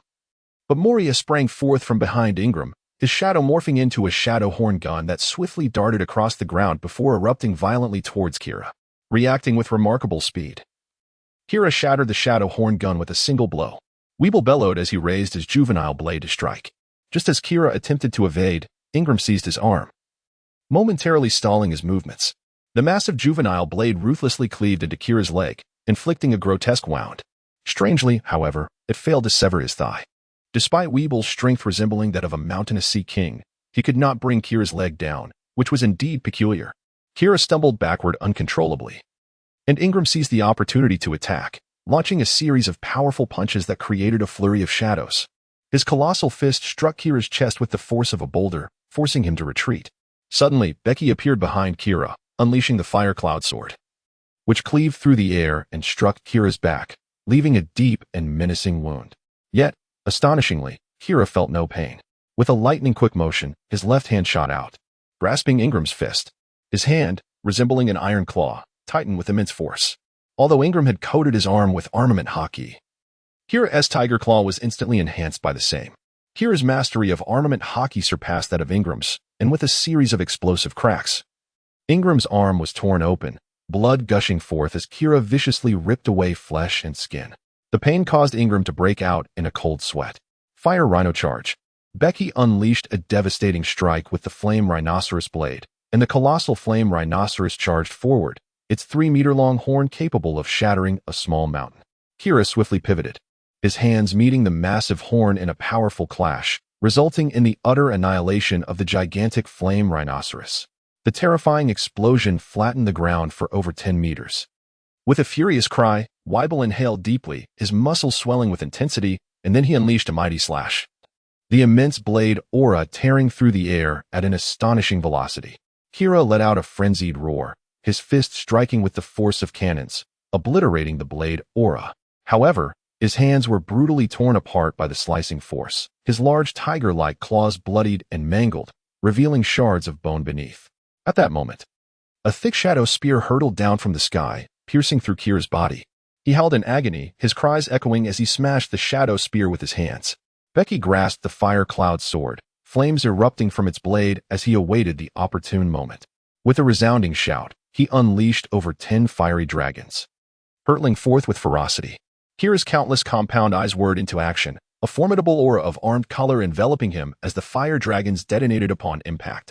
A cacophony of thunderous roars erupted as Kira staggered backward, flames consuming him, blood gushing from his chest, revealing over 10 gaping wounds that exposed his very bones. Suddenly, Ingram materialized above Kira, delivering a devastating punch that drove him into the earth. With an unyielding force, he pinned Kira down, raining blows upon him with relentless fury, leaving Kira utterly defenseless. At last, it was over. Ingram exhaled a sigh of relief. Becky exhaled in relief, her brow furrowed. Kira, besieged by their joint assault, bore wounds that were each life-threatening. Yet, astonishingly, he had not succumbed to death. Becky witnessed his injuries miraculously healing before her eyes. Her foremost concern now lay in uncovering the identity of the creator of this terrifying cyborg, the father of Philadelphia. However, matters did not unfold as effortlessly as she had envisioned. Suddenly, Kira, who lay on the ground, seized Ingram's arm with a fierce grip, hurling him away with tremendous force. Rising to his feet, Kira underwent a remarkable transformation. His body convulsed violently, his skin shifting from yellow to green, with veins protruding prominently. The 2 patches of keratinous mask on his cheeks melded together, forming a complete visage that obscured the area around his eyes. The massive wound on his chest rapidly healed, compressed by his expanding form, until he ultimately ceased to grow. Kira now towered at 9 meters tall, his physique doubled in strength, transformed into a veritable colossus of muscle. In the heart of the island, within the steel structures of a damaged mountain, a middle-aged man clad in a white coat reminiscent of a physician observed through binoculars. Witnessing Kira's transformation, he could not contain his excitement.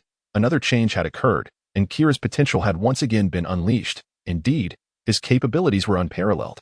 Yet, in the next instant, his expression shifted to one of despair. This was dire. Kira's strength had surged with his 3rd transformation, leaving no one on the island capable of confronting him. Post-transformation, Kira grew even more ferocious. He swiftly approached Becky and sent her flying with a kick, his speed unparalleled. Moria and Weibel were instantly dispatched. As Ingram joined the fray, Kira overpowered him, pressing his head into the earth, akin to a runaway train gliding for over 100 meters before smashing him into the ground, shattering it and sending debris flying in all directions. Kira roared skyward, his voice reverberating throughout the island, causing the island's beasts to tremble in fear. With a swift turn of his head, his multifaceted eyes fixed upon Becky and her companions, he took a step forward, leaping towards Becky, delivering a thunderous punch that erupted in a deafening blast near her ears. Becky's figure flickered as she elevated her evasion to its zenith, narrowly dodging Kira's ferocious punch. Yet, in the next instant, she was sent flying several dozen meters away by another strike from Kira. Weibel and Moria, having regained their footing, were swiftly knocked down to the ground by Kira's overwhelming force. Damn it, if I weren't gravely injured, would you still dare to act so brazenly before me?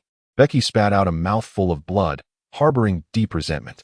Kira stood amidst the shattered ground, gazing down upon everyone with eyes filled with a savage bloodlust, exuding an aura of madness.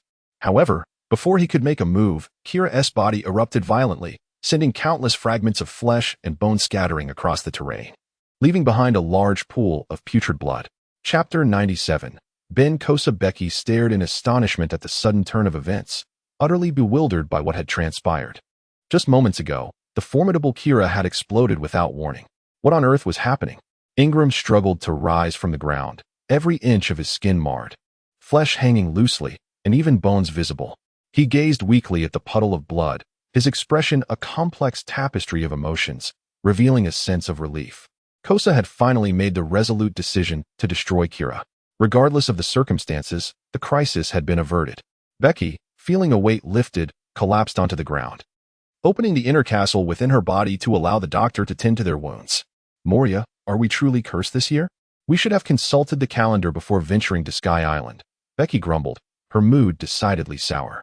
Moria shared her deep frustration. Ingram staggered over and inquired, "Where's Fyra?"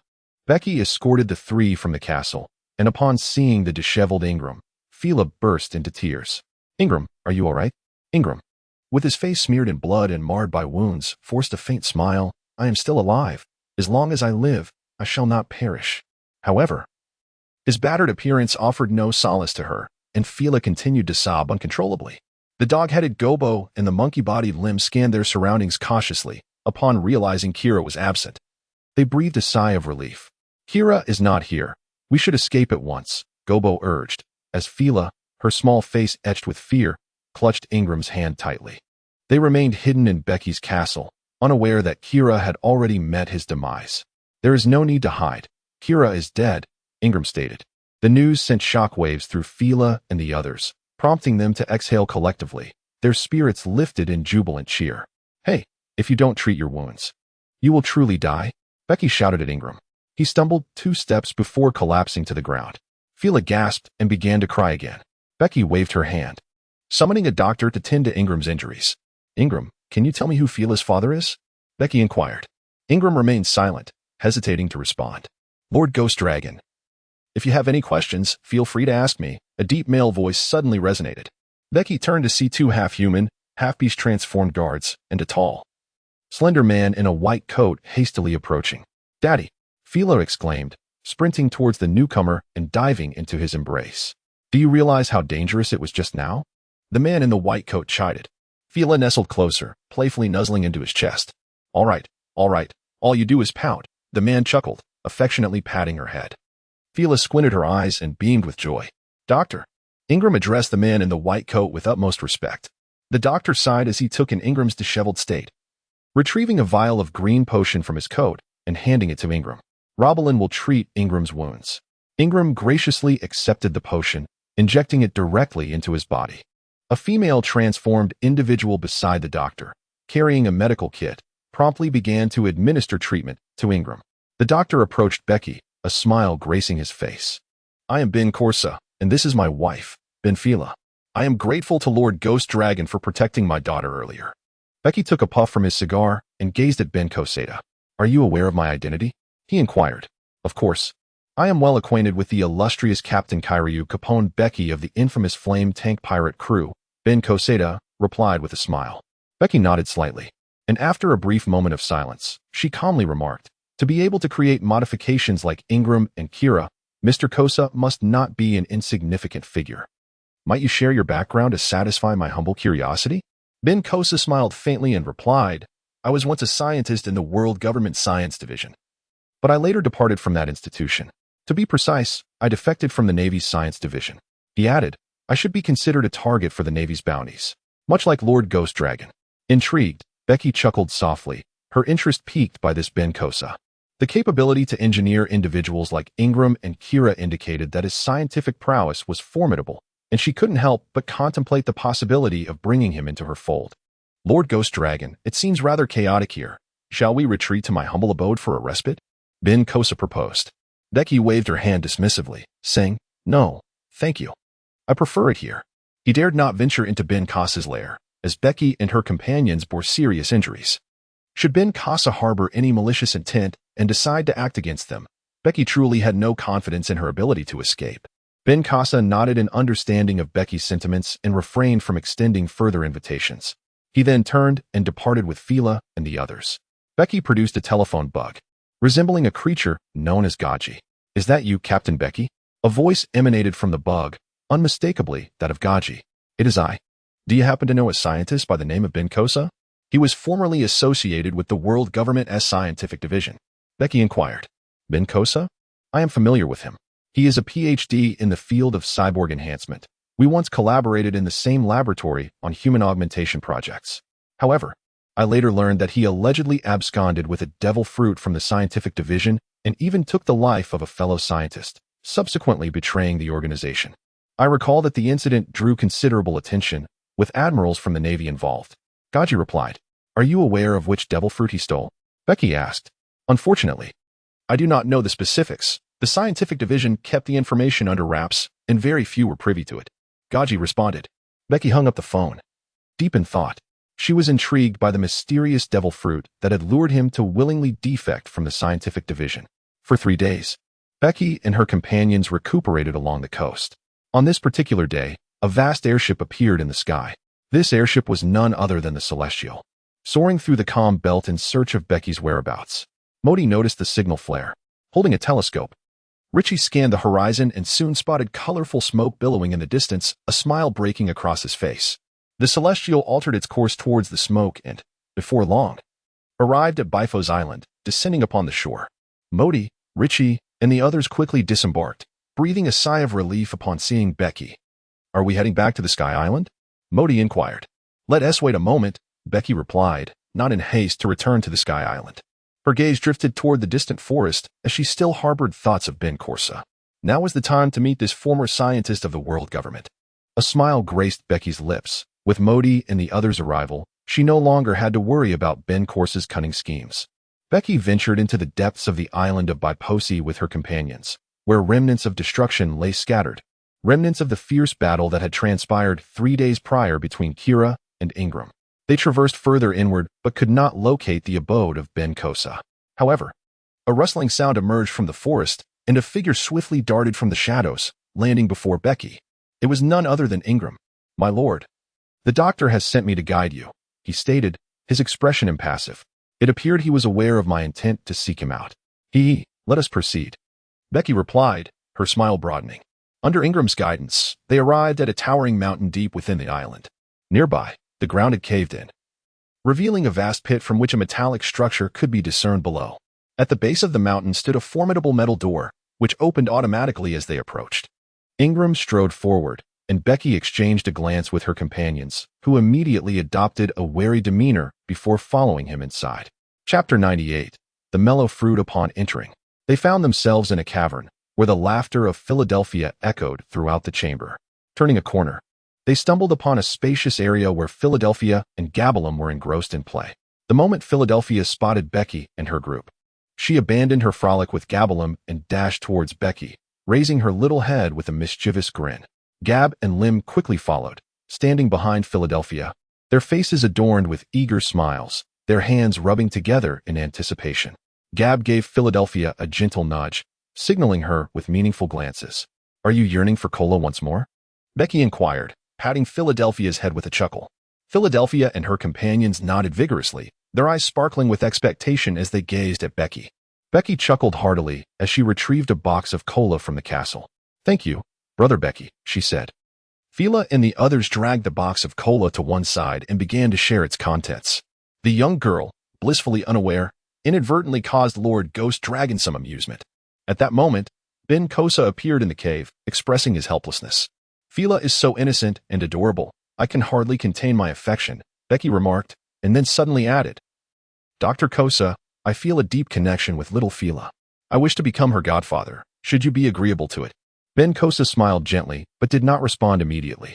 Phila, however, was curious and inquired, "Brother Becky, what is a godfather?" Becky gently remarked, "The godfather signifies someone who will educate and protect you in the future." Philadelphia tilted her head in contemplation, and then her eyes suddenly sparkled with excitement as she looked at Becky with anticipation. "Becky, brother, if you become my godfather, will you let me have cola often?" "Ha ha. Of course.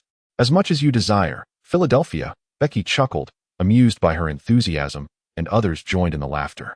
Philadelphia clapped her hands in delight, exclaiming, "Then I want Becky brother to be my godfather. Lord Guelong, you should also be our godfather." Gabalum and the others shamelessly gazed at Becky with hopeful eyes. Becky, with a furrowed brow, chose to disregard them, while the two, feeling aggrieved, squatted on the ground and began drawing circles. "It's all right. I have cola to drink. You will surely have some too." Fira, demonstrating loyalty, gently patted the shoulders of the two, and their spirits lifted. Lord Dragon, Ben Kosa invited Becky to take a seat. Then leisurely remarked, "Over the years, Fira has endured considerable hardships alongside me on this island, and I truly feel remorse for her." Ben Kosa turned his gaze towards Becky. "Lord Dragon, you did not come here merely for tea and conversation, did you?"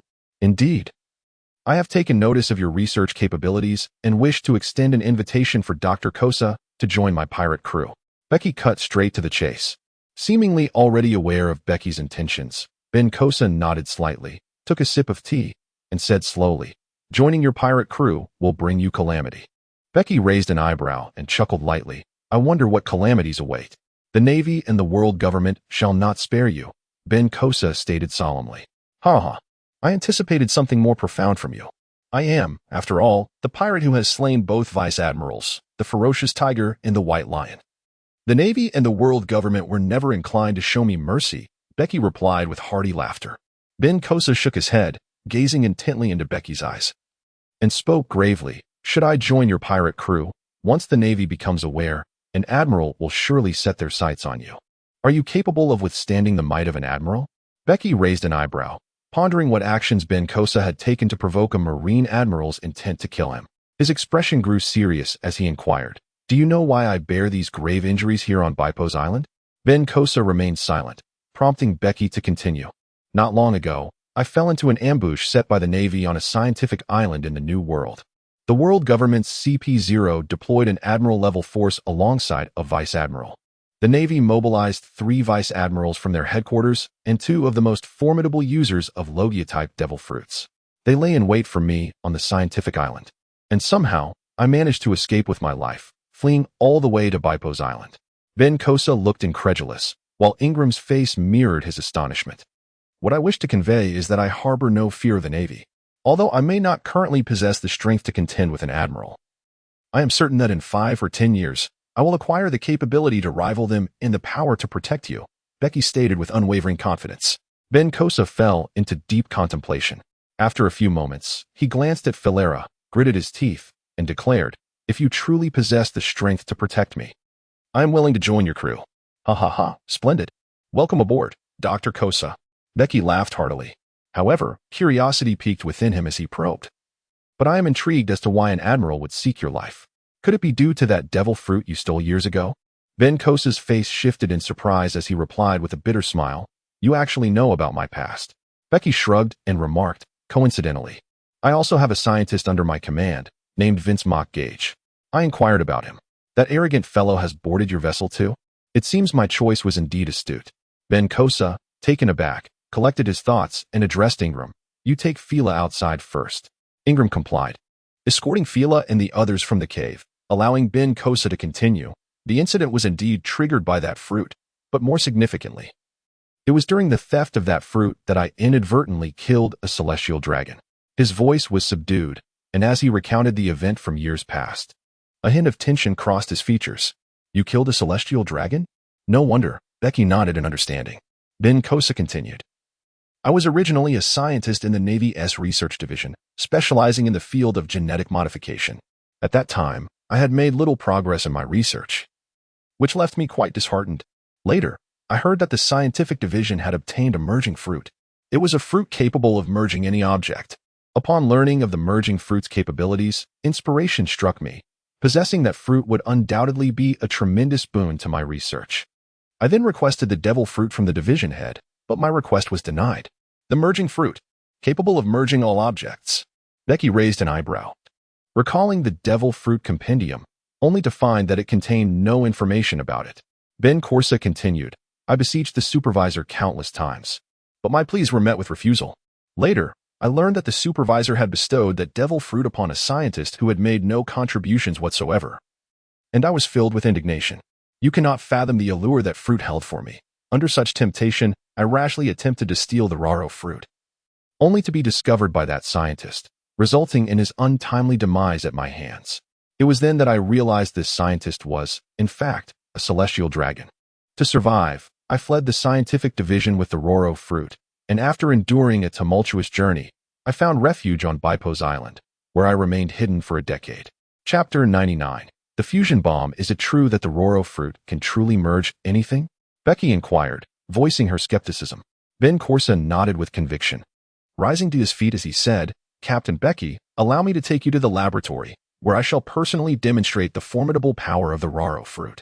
Bege immediately rose, her curiosity piqued by the remarkable abilities of the fusion fruit. Ben Corsa's laboratory was situated underground, an all-metal enclave dedicated to his experiments. He guided Bege to a row of metal cages, each containing a listless array of wild creatures, their spirits seemingly dampened. With a flourish, Ben Corsa summoned 2 beams of light from his hands, directing them into the bodies of a fierce tiger and a great python. Under the captivating radiance, the 2 beasts gradually began to merge. As the light dissipated, a peculiar creature emerged before Bege, possessing the head of a snake and the body of a tiger. This astonishing spectacle left Bege and her companions utterly astounded. Such was the power of the fusion fruit, capable of merging all entities, including living beings. Furthermore, the resultant amalgamation retained the abilities of both original forms.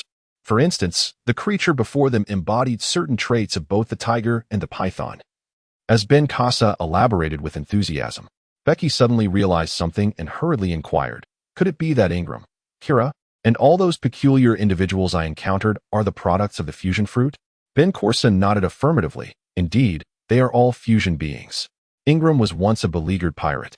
I utilized him as the base and fused him with an eagle, a bear, a deer, and 2 sea kings, resulting in the formidable strength he possesses now. Kira, on the other hand, has amalgamated with 8 ferocious beasts. Astonishing. Bege was utterly astonished. If the melt fruit truly possessed such extraordinary powers, could one not effortlessly forge an immensely formidable army of monsters? Ben Corsa appeared to discern Bege's thoughts and remarked, in truth, the melt fruit harbors significant flaws. What flaws? Bege inquired eagerly. Bege, this creature exhibits certain anomalies, Modi interjected suddenly. Bege immediately turned her gaze towards the creature in the cage, a monster with the head of a serpent and the body of a tiger. At one moment, its eyes were filled with fury as it roared at Bege and her companions. The next, it lay on the ground, slithering like a snake and flicking its tongue in a manner most peculiar. At that moment, Ben Corsa remarked, although the fusion fruit can amalgamate different forms of life, it only merges their physical bodies. Their souls remain uncombined. This serpent-headed, tiger-bodied creature may appear to be a singular entity, yet within its mind coexist the souls of both a fierce tiger and a python, resulting in a perpetual struggle for dominance over its corporeal form. Is this akin to dissociative identity disorder? Bege inquired, astonished. Indeed, it resembles that condition, Ben Corsa affirmed with a nod. In the past, scientists within the scientific brigade consumed the fusion fruit and endeavored to create the ultimate being, yet they consistently failed to resolve the dilemma of soul fusion. Moreover, early scientists utilized pirate prisoners as experimental subjects, often resulting in entities exhibiting split personalities or mental disorders. On one occasion, an inadvertent fusion produced a monster that nearly obliterated the scientific brigade, only to be vanquished by a Marine admiral. The scientist who had experimented with the fusion fruit perished in that incident, and thereafter, the world government has been reluctant to permit its use. Would merging the living with the deceased resolve the issue of split personalities? A deceased individual should lack a soul, thus, merging them with a living being should result in the survival of only one soul, correct? Bege pondered aloud. Ben Corsa shook his head in response. I have long conducted such experiments. When a living organism fuses with a corpse, it also assimilates the residual death energy of the deceased, leading to the rapid demise of the fused entity. Yet Ingram and those under your command appear quite normal. Bege observed. Ingram is the first truly successful fusion individual to overcome the issue of multiple souls. All other fusion subjects, aside from Ingram, grapple with the problem of multiple souls, relying solely on specialized potions for suppression, Ben Corsa explained. Is there a potion that can suppress the issue of multiple souls? Bege found the situation rather perplexing. Ben Corsa nodded. a look of pride gracing his face. I have devoted over a decade to the study of the fusion fruit, and I have finally made some progress. I have developed a serum that inhibits souls. He also disclosed the shortcomings of this particular serum. It can only suppress 1 or 2 souls at most, and it requires daily injections. For those who have undergone 3 or 4 fusions, the efficacy of this serum diminishes significantly, and with repeated injections, the fusers may become immune to it. For instance, Kira is entirely immune to this serum. Does that mean the fusers around you are like ticking time bombs? The thought of those fusers potentially turning against her diminished Becky's interest in the fusion fruit considerably. I certainly have a solution, Ben Kosa replied with a smile. He retrieved an object resembling a bomb from his pocket and once again utilized the abilities of the fusion fruit. A beam of light emanated from each of his hands. One struck the bomb-like object, while the other targeted the fusion creature with a serpent's head and a tiger's body. In a flash of brilliance, the bomb and the creature merged. The serpent-headed tiger-bodied monster appeared unchanged, yet Ben Kosa now held the device with a button. Gently, he pressed the red button on top, and in an instant, the serpent-headed tiger-bodied creature self-destructed, showering the area with blood and flesh. I have incorporated my specially designed explosive package into each fuser, which is intricately fused with their heart and brain, making it nearly impossible to disarm. As soon as I press the button, the fuser will detonate immediately. Thus, I am not concerned about the fusers suddenly rebelling, Ben Kosa stated. Becky suddenly recalled the reason behind Kira's abrupt self-detonation. It was orchestrated by Ben Kosa. This revelation illuminated Becky's mind, as it represented an exceptional means of exerting control over others, akin to Law's surgical ability to extract hearts. Caponebeque. The fusion bomb can assist you in exerting complete dominion over disobedient subordinates, Ben Kosa remarked with a grin. The expressions of Moria and his crew shifted, casting malevolent glances at Ben Kosa. Ha ha ha, my disciple certainly does not require a fusion bomb. However, when we venture into the new world to expand our territory, such a unique method may prove indispensable, Becky replied with a smile. Indeed, while this approach may be crude, it is undeniably effective, Modi responded with a calm nod. Is it truly impossible to dismantle this fusion bomb? Becky inquired. It cannot be entirely ruled out that other devil fruit users might possess the capability to disassemble the fusion bomb. Given the existence of the fusion fruit, it stands to reason that there are corresponding abilities such as the disassembly fruit or decomposition fruit that could potentially neutralize the bomb. Furthermore, I am uncertain whether there are any devil fruit users capable of rendering the fusion bomb ineffective. Additionally, the scientists from the scientific division, particularly that Vegapunk, might be able to devise scientific weapons to counteract the fusion bomb, Ben Kosa replied earnestly. Becky nodded, acknowledging that the devil fruits possessed a myriad of vibrant yet enigmatic abilities. In this world, nothing was entirely invincible. The scientists of the world government should not be underestimated, especially the renowned genius Vegapunk, who was reputed to be 5 centuries ahead of the world and could not be judged by conventional standards. Nevertheless, Becky was already quite satisfied with the effects of the fusion bomb. Chapter 100. The emblem of the great pirate era. By the way, have you ever experimented with the fusion of 2 devil fruit users? Is it possible for one to possess the powers of 2 fruits? Or perhaps to create a new fruit ability through fusion? Becky inquired eagerly. Ben Kosa chuckled and shook his head. Previous experiments with the fuse fruit had already established that the powers of devil fruits cannot be stacked. If a person were to consume 2 devil fruits, they would meet a catastrophic end. Similarly, the results of fusion would lead to self-destruction in the test subjects. Becky also realized that she had made some assumptions. The Rongrong fruit has the ability to merge all items, which means it can fuse devil fruits with weapons, granting the weapons the powers of the devil fruits, correct? A spark of insight flashed in Becky's mind as she inquired. Indeed, through fusion, it is possible to bestow weapons with the abilities of the devil fruits. Moreover, my method of fusion is even simpler than that employed by the scientific division, Ben Kosa remarked. Becky caressed the hilt of the fire cloud sword, unable to suppress a hearty laugh. Once he discovers a suitable devil fruit, he is determined to fuse it with the fire cloud sword, enhancing its power immeasurably. The opportunity to invite Ben Kosa to join his ranks filled Becky with immense joy. His worth surpassed even that of Judge and Caesar. The lingering negativity from the ambush on Science Island dissipated entirely, and that very evening, a grand feast was held to celebrate Ben Kosa's accession. The following day, Ben Kosa meticulously organized the crucial artifacts on Bebe Island before utterly demolishing the island's base and departing alongside Bege. Bege did not immediately return to the empty island. Instead, he first journeyed to Mozozuo Island. He was ambushed by the Navy at Jijinia Island, an occurrence that was quite unusual. Only the SETA intelligence organization was privy to his destination of Jijinia Island, raising the unsettling possibility of a leak from within their ranks. An even more alarming conjecture is that the SETA intelligence organization may have ties to the world government or the Navy, or perhaps even serve as a clandestine pawn for them. Bege stealthily infiltrated Jijinia Island, slipping into the clandestine headquarters of the SETA intelligence organization under the cover of night. However, she found the place deserted, with all belongings removed, leaving behind only an empty office. Bege wore an exceedingly somber expression. The SETA intelligence organization, the world government. The Navy, we have ample time ahead. I shall remember this grudge. Bege, with a grim expression, returned to the divine ship and ascended to the Sky Island, where he settled Ben Kosa. After a month of recuperation on the island, he suddenly received intelligence that sent ripples through the sea. Roger had discovered Raftel, conquered the ocean, and claimed the title of Pirate King. This marked the dawn of the Great Pirate Era, which was now officially on a countdown to its commencement. It was a glorious age where many vied for supremacy, and he knew he needed to amass greater strength to stake his claim in the chaotic new world. Presently, the might of the Navy and the attention of the formidable pirates in the New World were drawn towards Roger, leaving him the perfect opportunity to strategize his return to the New World.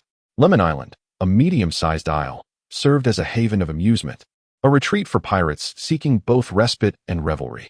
The island was rife with various entertainment ventures, including brothels and gambling establishments, earning it the moniker Paradise of Joy among pirates. The island was under the dominion of a pirate crew known as the Black Knights, led by Captain Tread, a Paramecia-type devil fruit user with a bounty of 570 million.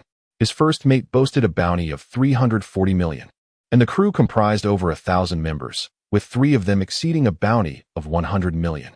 The ability to maintain control over such a lucrative entertainment island in the New World underscored the formidable prowess of Captain Tread, making him the very individual Bege had chosen to pursue. Bege, in his quest for rapid advancement, realized that substantial financial expenditure was imperative. Despite having amassed a considerable fortune in gold on the Sky Island, he had squandered a significant portion of it over the past 2 years and was compelled to discover lucrative avenues. After meticulous examination of the islands and factions in the New World, he ultimately set his sights on Lemon Island and the Black Knight pirates.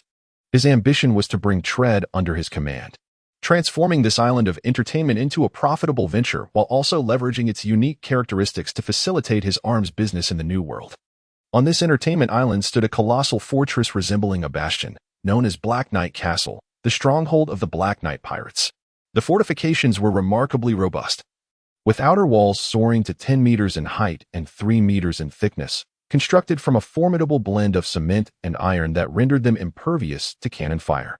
The walls were peppered with numerous shooting and cannon ports, the gaping black mouths of the cannons instilling a sense of dread in any onlooker. This stronghold was as impenetrable as a fortress could be. Even under the cloak of night, the walls remained illuminated, casting light upon the ground several meters beyond the fortress. With guards stationed within, what a profound fear of death must have driven Tread to erect such an extreme bastion, Mori mused, gazing at the massive, formidable walls. At the very least, any would-be attackers would find themselves in a predicament. Bege chuckled lightly, observing, such a fortress effectively deters most pirates and navies. Let us proceed to meet this Black Knight, he declared, and with that, Bege and Morius swiftly embarked, employing astonishing agility to evade the watchful eyes of the night shift pirates. With a few leaps, they ascended the imposing walls and surged into Black Knight Castle. Inside the grandest chamber of the castle, sounds of merriment echoed as the key members of the Black Knight pirates reveled in feasting and drinking. Seated at the head of the table was a colossal figure, his physique a testament to sheer muscle, as tough as iron. This was Tread, the captain of the Black Knight pirates, who was nestled between 2 alluring women clad in scanty attire, sharing laughter and toast with his crew. Suddenly, the grand doors were thrust open, and Bege and his companions appeared at the threshold. With a cigar perched between his lips, Bege surveyed the lively scene within and could not help but chuckle. What a lively gathering! A single utterance from Bege rendered the entire house silent, and the officers of the Black Knight pirates glared at her with palpable fury. pushing aside the women beside them. The demon dragon, Capone Bege. Someone recognized her and exclaimed. On the dais, Tread fixed his gaze upon Bege, his expression hardening as he rose to his feet, his formidable muscles quivering slightly.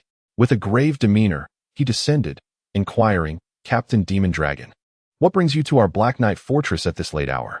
Bege gazed intently at Tread and declared, I am here to extend an invitation for the Black Knight pirate crew to join our flame tank pirate crew. Captain Tread, what is your stance on this matter? Tread's expression darkened further as his subordinates gathered behind him, displaying a spectrum of emotions ranging from anger and battle readiness to trepidation. Tread replied in a solemn tone, I appreciate Captain Ghost Dragon's thoughtful invitation. However, our Black Knight pirate crew has no intention of joining any other pirate crew. I kindly ask you to vacate the Black Knight fortress.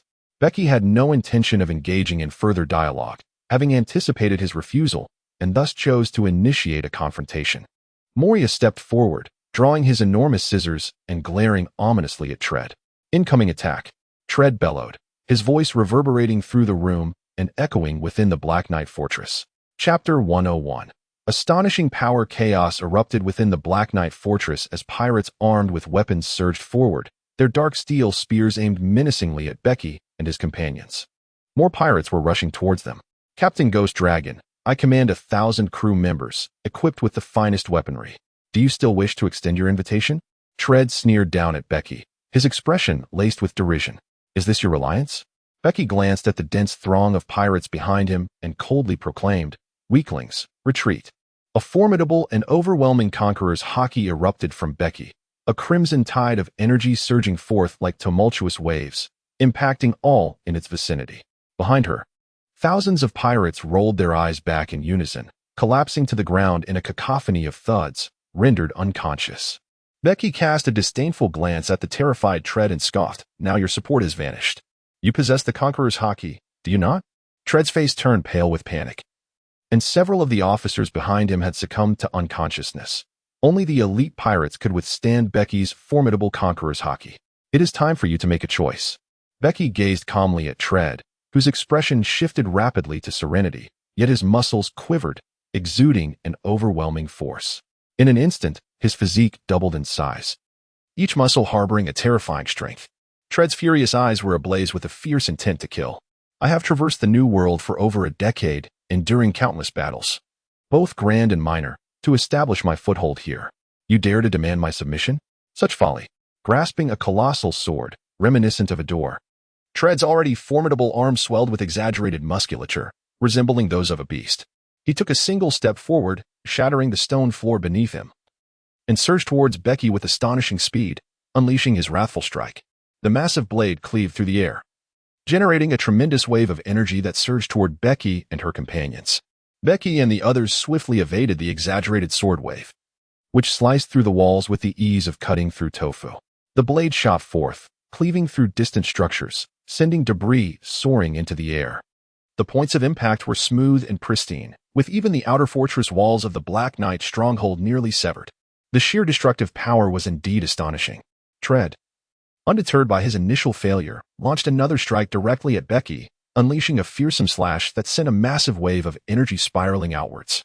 Moria's formidable physique interposed itself, his colossal scissor-like arms enveloped in an armored hue, bracing against the overwhelming sword wave. Tread's force was remarkable, propelling Moria from the room. The others narrowly dodged the lethal arc of the blade. Moria was thrust out of the room, crashing to the ground. Each step he took crushed the earth beneath him, and the scene outside was littered with unconscious pirates. Some of the unluckiest were reduced to mere pulp under Moria's immense weight.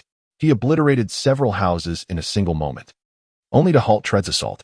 Such display of raw power was indeed staggering, eliciting a sense of morbid amusement from Richie. Suddenly, from the ruins, an enormous giant emerged, striding forward with purpose. Moria had activated his shadow-gathering technique, forsaking the limits of speed. As he charged, he trampled numerous unfortunate pirates along his path. Fury emanated from Moria. This building was on the brink of destruction, prompting Bege to advise caution. The state of Moria revealed his wrath, an intimidating sight that deterred Bege from confronting his blows head-on. Tread and the others gazed in shock at Moria's fearsome form, their faces drained of color. You strike me with great pain. Now, receive a punch in return. Devil's Iron Fist. Moria glared down at Tread, his massive obsidian fist hurtling towards him, generating shockwaves and a tempestuous wind that swept away furniture, officials, and unconscious women alike. With a grim expression, Tread's arms swelled, veins bulging like serpents, a terrifying strength coursing through them. His muscles, under his precise control, formed an armor-like layer. As a user of the muscle fruit, he could manipulate every fiber of his muscles at will, storing the power accumulated through training and sustenance to unleash during combat. Each inch of his physique housed a dreadful strength. Muscle surge slash. Tread bellowed, his colossal sword unleashing 5 swift strikes in an instant. The 5 astonishing waves of energy cleaved through the atmospheric pressure, crashing into Moria's obsidian iron fist. A deafening roar erupted as the iron fist shattered the sword waves. Exploding forth, and with a thunderous impact, it struck the ground.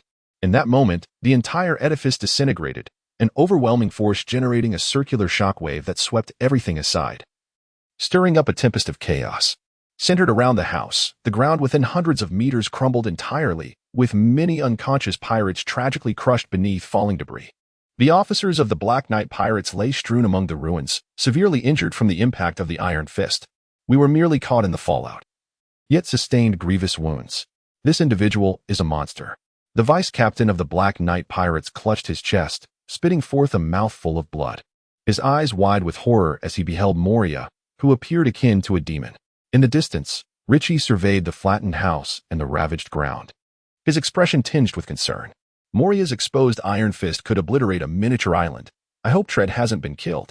Becky took a puff of his cigar, a hint of concern flickering across his face. On the shattered ground, Moria released his shadow, capturing the phantoms with a deep breath. He cast a glance at his fist, which bore a gruesome gash, revealing the stark white bones within. This was the result of Trace's strike. Suddenly, Moria's expression shifted as a robust figure surged forth from the ruins, wielding a colossal sword that struck Moria with furious intent, cleaving him in two. Success! Treed fell to the ground, gasping for breath, having been severely wounded by the overwhelming force of Moria's earlier punch. But in the next instant, a piercing sound sliced through the air as a series of black shadow spears struck Treed's back, blood splattering forth as they embedded themselves within him. Treed's countenance darkened. The muscles in his back surged, forcing the shadow spears out. Meanwhile, Moria, now a dark shadow, melded into the earth, transforming into a specter behind Treed. The shadow mage skillfully evaded Treed's strike. Treed eyed Moria with caution, who appeared exceptionally grim. Treed, do not be ungrateful. That punch was intentionally aimed off target. If you seek your demise, I shall oblige. Moria glared at Treed, his shadow writhing beneath him, morphing into a multitude of shadow spears. Earlier, he had deliberately missed the mark to avoid killing Treed. Had he struck directly, this fellow would have either perished or been gravely injured. Chapter 102. Collecting interest, Treed's expression fluctuated between fear and resolve. He had been terrified by Moria's devastating punch. Had it landed, he was certain he would not die, but would be severely harmed. The most critical factor was that Moria was merely the second highest bounty crew member under the Ghost Dragon, the most powerful entity yet to reveal his hand. He understood that once the Ghost Dragon intervened, he would stand no chance. With a clang, Treed drove his colossal sword into the ground and turned his gaze towards Becky. You have won. Our Black Knight pirate crew agrees to serve under you. Ha ha. I knew you would consent. Becky laughed heartily as he approached. Treed's lips twitched in resignation. You are indeed stronger than I. How could I possibly refuse? Becky, puffing on a cigar, gazed at Tread and suddenly remarked, however, I must confess, my trust in you is rather limited. I need to instill a measure of control over you to ensure your loyalty. Tread's expression shifted dramatically as he grasped his massive sword once more. His voice darkened. Captain Ghost Dragon, is this truly how you recruit others? The Black Knight pirate crew in Lemon Island holds significant value for me. I must ensure they remain under my command. Becky replied with an unwavering countenance. Tread raised his enormous sword, his muscles surging with raw power, a terrifying force emanating from him. I'm afraid that won't be possible. I refuse to be controlled by you. That remains to be seen. A voice echoed from behind Tread. Suddenly, Moria struck Tread's back with a powerful punch, sending him crashing to the ground and shattering the earth beneath him once more. Tread quickly sprang back to his feet, but Becky was quicker, delivering another punch that drove Tread into the ground, further pulverizing the already shattered surface, leaving him sprawled amidst the rubble. Becky gazed down at Tread, calmly puffing on her cigar. Why must you compel me to take action? The outcome will remain unchanged.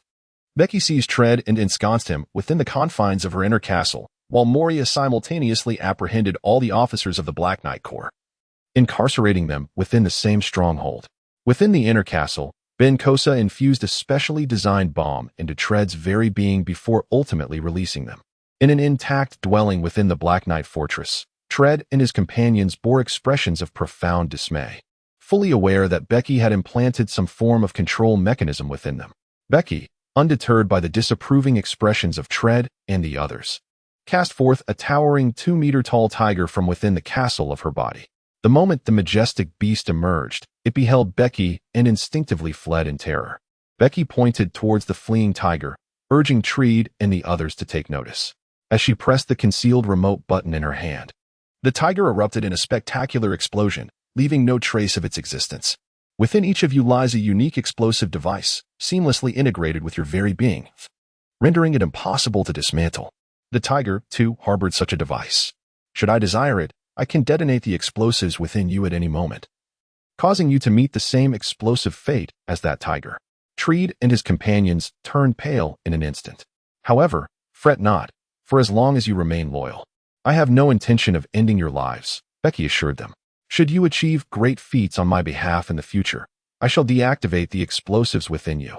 Tread inhaled deeply, his expression one of utter resignation. Captain Ghost Dragon, rest assured, we shall dedicate ourselves wholeheartedly to your service, even unto death, he declared, with his crew quickly echoing their allegiance.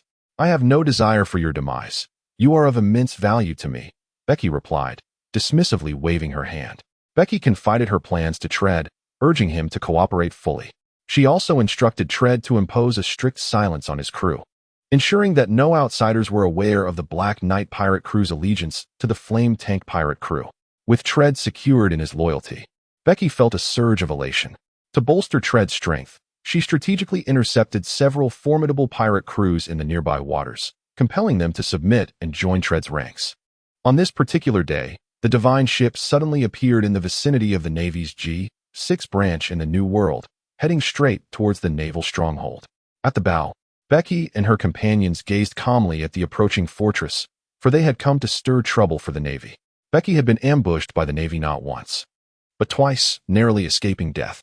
His resentment towards the Navy was profound, compelling him to seek vengeance before returning to Sky Island to collect a debt of sorts. The G6 branch base was colossal, established upon an island, with the more remarkable feature of 2 towering circular walls constructed in the surrounding sea. The control room situated at the first circular outer wall was tasked with managing the entrance gates, while a watchtower atop the outer wall was manned around the clock, vigilantly monitoring the surrounding waters. Any vessel approaching within several kilometers of the base would be detected. The moment the Flame Tank pirates made their appearance, they were spotted by the watchtower.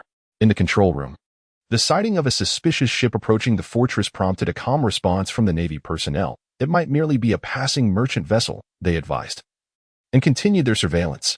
However, the situation escalated as they confirmed the vessel was indeed a pirate ship, specifically the Flame Tank pirates. A cacophony of alarmed voices erupted from the transponder. The Navy personnel in the control room grew anxious, swiftly seizing the transponder to notify the base command. The Flame Tank pirates are nearing the fortress. I repeat, the Flame Tank pirates are approaching the fortress. An ear-piercing alarm rang out across the island, summoning the Navy into a state of urgency. Among them stood a tall, middle-aged man draped in a justice cloak, wielding an enormous steel rod on his back. With a cold demeanor, he issued commands through the transponder. Deploy the cannons on the outer wall. As soon as the pirate ship enters firing range, commence bombardment. Ensure the pirate vessel is sunk. Understood, Vice Admiral Bonendon. He was the steadfast Vice Admiral Bonendon of the G6 branch. All artillery, prepare for firing. Once the Flame Tank pirates enter the range, all units fire at will. Repeat, all units fire at will. The Navy in the control room closely monitored the pirate ship, ready to alert all artillery platforms the moment the vessel entered range. Bonendon's expression darkened as he swiftly contacted the Navy headquarters. Marshal Kong was incensed, promptly mobilizing support from other branches in the New World to aid the G6 division. In another area of the New World, 2 warships were in pursuit of a pirate vessel. In the sky, several figures flickered and collided, crimson and black lightning flashing wildly as their encounters generated powerful shockwaves that tore through the atmosphere. Waves of shock rippled outward, reminiscent of fireworks. On board one of the warships, an officer hastily approached the bow, transponder in hand, addressing a somewhat nonchalant young man. Rear Admiral Akiji, Marshal Kong, is on the line. This laid-back youth was none other than Akiji Kazan, one of the three formidable admirals of the Navy. "Oh, Marshal Kong?" Akiji took the transponder, where the voice of the marshal resonated. "Kazan, where are Garp and Sengoku right now?" Akiji gazed at the fearsome battle unfolding in the sky and remarked, "Mr. Garp and Mr. Sengoku are engaged in combat with the Roger pirates. We are pursuing them." Upon hearing this, Admiral Kong promptly ended the call, leaving Akiji in a state of confusion. Admiral Kong then dialed another number. In the same new world, a naval warship was relentlessly pursuing a pirate vessel, with both sides exchanging cannon fire. The pirate ship was clearly at a disadvantage, suffering significant damage in several areas. At the bow of the warship stood a tall young man clad in a crimson suit, his demeanor icy. He was a kainu, Sakazuki. Suddenly, his transponder snail rang, and upon answering, he heard Admiral Kong's voice. "Sakazuki, the fire tank pirates are attacking the G6 branch. You must immediately proceed to provide support." A fierce killing intent ignited in Sakazuki's eyes. "Understood. Change course immediately and head to the G6 branch at full speed." The warship abandoned its pursuit of the pirate ship and swiftly altered its trajectory. The pirate crew narrowly escaped their peril. Capone Bege, this time I shall ensure your demise. Chapter 103, The Siege of the G6 Branch. Boom. Boom. Boom. Hundreds of cannons fired simultaneously, hurling shells towards the heavenly god. "Boys, shoot down those projectiles," Bege remarked nonchalantly as he puffed on his cigar. "Behold my technique, dogfighter fong." Hank seized a javelin, transformed his hands into beastly claws, and with a mighty shout, launched it, obliterating a cannonball. Beside him, Sam grabbed 2 cannonballs and hurled them with force, detonating 4 others, grinning at Hank. "Ha ha ha, dogfighter fury." Hank threw javelin after javelin with remarkable speed. Sam, not to be outdone, unleashed a sweeping arc of swordlight, severing the remaining cannonballs. Hank and Sam glared at Modi, who had sheathed his sword, indifferent to their antics. He, let us accelerate into the fray. All turrets, continue firing to sink them." The turrets relentlessly unleashed a barrage, and suddenly, the sky was filled with hundreds of cannonballs. The disciples continued to engage, relishing the chaos, as the cannonballs failed to strike the vessel. The heavenly god reached the outer wall, with Modi leaping to the bow. Drawing his sword, he unleashed a powerful blade of energy, cleaving through the heavy steel gate. The heavenly god surged forward unimpeded.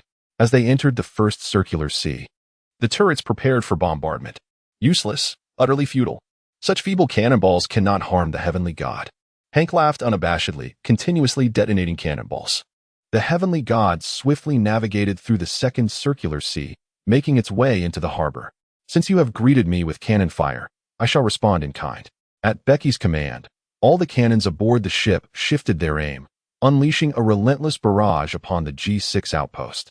Dozens of shells soared towards the naval base, creating a tempest of destruction as hundreds of projectiles filled the air on their course to G6.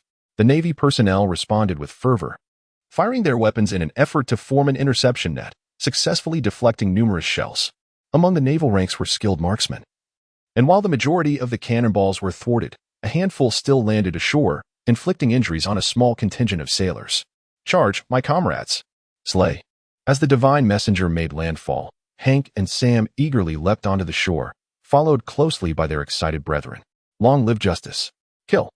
Bonanton's booming voice echoed across the island, rallying the panicked sailors, who simultaneously raised a fierce cry that drowned out their inner doubts as they surged forward alongside Bonanton.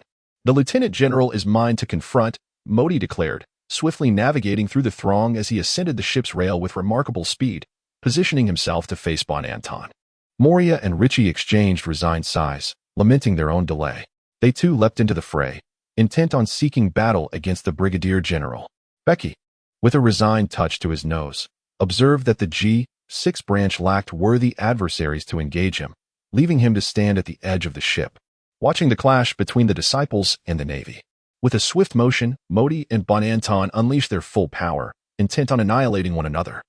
Their figures blurred past each other at an almost imperceptible speed, causing the ground to suddenly crack open, one side displaying neat fissures, while the other exploded in chaos, symbolizing two distinctly opposing forces. Modi furrowed his brow, recognizing that Bonanton's spiked club was not merely a brute force weapon. It seemed to incorporate elements of swordsmanship into its peculiar technique, making it a formidable challenge to counter. The evasion of his cleaving strike was no trivial feat. Bonanton, gazing at Modi, bellowed, "Super sword club, iron-shattered mountain." An unusual aura coursed through Bonanton as he executed an extraordinarily swift step, his form vanishing in an instant. He appeared before Modi with such speed that it left no room for a counterattack. In response, Modi also took a step back with a swift motion, his sword sheathed. Yet a terrifying energy enveloped him. Iato, thousand-faced wave slash. As he drew his sword, a tempest of chaotic winds erupted, each gust infused with the essence of sword energy. With a resounding crash, Bonanton's massive spiked club, imbued with an ominous force akin to sword energy, struck the swirling winds of swordplay, shattering them. The resulting explosion devastated the surrounding earth and structures. Indeed, a formidable opponent. No wonder he was a vice admiral guarding the New World. Bege nodded in acknowledgement as he surveyed the intense battlefield. The little ones have done well, he mused, standing at the bow of the ship with a cigar in his mouth, noting that apart from the skirmish involving Modi, the battles elsewhere had largely concluded. 5 gates burst open from Bege's chest, and medical troops leapt out one by one, swiftly tending to the injured. The onlookers were captivated by Modi's fierce battle, cheering him on with fervor. The clash between the two intensified, growing more ferocious and violent. As the ground around them was torn apart by the slashing energy of their swords, shattered by overwhelming force, the spectators retreated further and further back. With a thunderous roar, both warriors staggered backward, their bodies riddled with wounds, panting heavily. Modi's gaze fixed on Bonanton, his eyes sharp as blades, brimming with intensity. Draw and slash through the mountains. Modi suddenly unsheathed his sword, unleashing a terrifying wave of sword energy from the sheath. A colossal strike of sword energy, soaring 5 meters high, cleaved through the ground, rushing toward Bonanton with astonishing speed. Grasping an iron rod, Bonanton's muscles bulged as he swung it fiercely, colliding with the slashing sword energy in a resounding crash. The sword energy did not shatter, yet he was propelled backward by its force. Bonanton roared, digging his feet into the ground, leaving 2 deep trenches as he gritted his teeth, channeling all his strength to swing the iron rod with ferocity, shattering the sword energy. However, a fierce gale surged toward him, causing Bonanton's expression to shift dramatically. As he raised the iron rod, his movements abruptly halted. The gale enveloped him from behind, and within it, Modi's figure emerged. Essence of Wind Shadow Sword. Modi's sword slowly returned to its sheath, and as it was fully sheathed, a gash opened at Bonanton's neck, which rapidly widened, blood gushing forth as he collapsed to the ground with a thunderous thud. "Well done, Uncle Modi," Moria exclaimed in admiration, while the disciples erupted into enthusiastic cheers. Bege's satisfied laughter echoed as the disciples within the castle were released. "Little ones, gather all the artillery and precious items from the fortress." In an instant, everyone dispersed, commencing the plunder of the G6 branch, located in the New World. It undoubtedly held numerous pirates. "Let us investigate." Bege led Modi and the others into the depths of the base. The remnants of the navy within attempted to resist, but were swiftly subdued. They captured a navy officer to guide them. The prison was situated underground, consisting of 2 levels, each housing pirates of varying bounties and offenses. The first level contained ordinary pirates and criminals. "Bind all these pirates and wrongdoers, and take them away. Anyone who dares to resist shall be executed on the spot," Bege commanded Sam. He informed him that these ordinary pirates and criminals would serve as free labor to be taken back to Sky Island to work for them. As the cell doors creaked open, the inmates surged out, only to be met with Sam's fierce kick, sending one fleeing pirate crashing to the ground, lifeless. The other disciples swiftly executed those who dared to escape, instilling fear among the remaining pirates and criminals. "Everyone, stand still." Sam's menacing presence, amplified by the scent of blood from his recent slaughter, quelled the ordinary pirates. The second level of the prison was markedly quieter, featuring individual cells where the inmates were notorious pirates with bounties exceeding tens of millions. There were a total of 45 infamous pirates confined within this level. As the trembling Navy personnel hurriedly briefed Bege, "Is that it? The G6 branch is utterly incompetent to have captured so few." Bege expressed his dissatisfaction. "Not at all," the Navy officer explained hastily. There are regulations that stipulate all criminals are to be transported to Judicial Island for trial or incarcerated and impelled down every 3 to 6 months. These 45 pirates were apprehended within the last 2 months. This one is the Reaper, LaFab, with a bounty of 33 million. The Ghost Shark, Gary, a member of the Fishman tribe, with a bounty of 58 million. The Tuna Man, Hill, with a bounty of 85 million. And the Wolf of Carnage, Seaton, with a bounty of 111 million. Chapter 104. Bone Demon Becky gazed at the multitude of high-bounty pirates within the confines of the cage, her smile growing ever more pronounced, ultimately erupting into hearty laughter. Each of these individuals possessed formidable combat prowess, with no fewer than 6 or 7 boasting bounties exceeding 100 million. Naturally, this newfound fortune brought her immense joy. You are the captain of the Flame Pirate crew, the fearsome Dragon King, Capone Bege. Recognizing Becky, several pirates stirred, causing a tremor throughout the entire second level of the prison. Lord Dragon, my bounty stands at 120 million. Release me, and I shall gladly join the Flame Tank Pirate crew. A burly man with a face full of scars hastily proclaimed. The remaining pirates fervently beseeched Becky for their release, each expressing their eagerness to serve under her command. A peculiar smile played upon Becky's lips as she remarked, "Of course, I shall release you. After all, you will be my most loyal subordinates in the future." Casting a glance at Moria and the others, Moria understood the unspoken cue and began to incapacitate the prisoners within the cell, one after another. The bewildered pirates, caught off guard, erupted in furious curses and pleas for mercy. Ignoring the onlookers, Becky continued her path until she reached the final cell. In the corner of the cell sat a towering figure, a small giant of impressive stature. This behemoth was marred by extensive burn scars, and his face bore a multitude of knife wounds. One side was charred black, rendering his visage grotesque and monstrous, evoking an immediate sense of dread and terror in those who gazed upon him. His hands and feet were shackled with sea-stone handcuffs, and he was further restrained by thick chains, rendering him devoid of freedom even within the confines of his cell. The gravity with which the Navy regarded him suggested that his identity was far from ordinary. Who was this man? Trembling, the Navy personnel averted their eyes from the fearsome giant within the cage and stammered, "He is Captain Marklod of the Graveyard Pirate crew, a user of the Bonbon fruit, with a staggering bounty of 460 million. Becky raised an eyebrow, gazing with suspicion at the formidable giant before him, a man whose reputation had reached him in whispers throughout the New World. This individual was known for his Bonbon fruit abilities, which allowed him to manipulate the bones within his own body, reminiscent of the bloodline limit of Kimimaro from Naruto. Yet the Bonbon fruit was evidently far more powerful. Given his prowess, capturing him would present a considerable challenge for Bonin Dunn, Becky pondered. It was not Bonin Dunn who sought to capture Marklod, but rather Admiral Sakazuki, remarked a naval officer.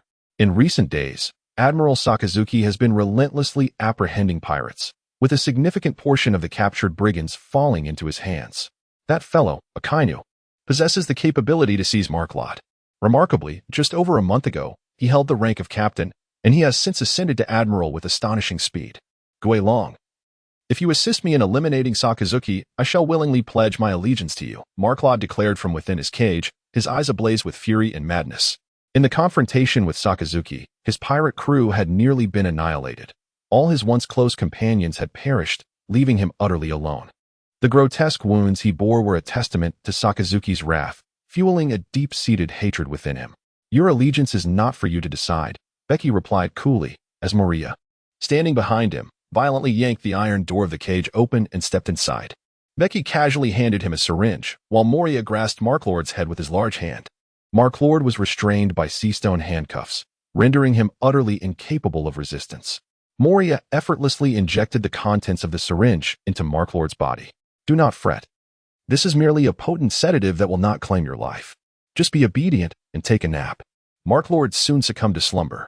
Becky severed the chains binding Marklord and ushered him into the inner castle, allowing Ben Kosa to execute the fusion bomb on him. He confined all the unconscious pirates within the castle, subjecting them to the same fusion bomb. Lacking trust in these pirates and possessing no means of control, Becky was reluctant to rely on them. After departing from the prison, his disciples thoroughly plundered the entire G6 branch, gathering box after box of valuables. Upon leaving the G6 branch, Becky obliterated the entire base as he made his grand exit. Not only did he exact revenge on the Navy, but he also acquired a significant boost in combat power, particularly with Marklod. This substantial gain even sparked thoughts of further assaults on Navy bases, yet ultimately, reason prevailed. The successful capture of the G6 branch had been unexpected. The Navy bases in the New World would undoubtedly have fortified their defenses, perhaps laying intricate traps. A subsequent attempt might prove futile, and encountering an admiral could spell disaster. Recognizing the value of discretion, Bege returned directly to Sky Island. The destruction of the G6 branch, resulting in the deaths of Vice Admiral Bonanton and numerous Navy personnel, incited the Navy's wrath and led to an increase in Bege's bounty. In their pursuit of him, the Navy even targeted Gaia Island, directly annihilating Bege's influence there. Fortunately, Brooke managed to escape the Navy's pursuit with the assistance of Laboon. While the Navy demonstrated considerable resolve, their capacity to attack Sky Island was still limited, as the Air Marshal could not act recklessly. Following the obliteration of Gaia Island, Bege was infuriated and retaliated in kind. He infiltrated a Navy base in the New World alone, swiftly destroying it and absconding with a cadre of pirate criminals. Despite the Navy's anger, they found themselves powerless against Bege, resorting only to further increasing his bounty. After 2 consecutive bounty hikes, Bege's reward soared to an astounding $950 million, once again echoing throughout the seas. In the aftermath, Bege concealed himself in Sky Island, commencing extensive arms manufacturing and delving into the arms trade. As time flowed like a river, the islands of the Beastly Herd, situated at a considerable distance from Apaya, formed a cluster of aerial landmasses consisting of a medium-sized island and over a dozen smaller ones. Originally inhabited, Bege relocated the residents of these islands, subsequently populating the main island with a multitude of ferocious beasts.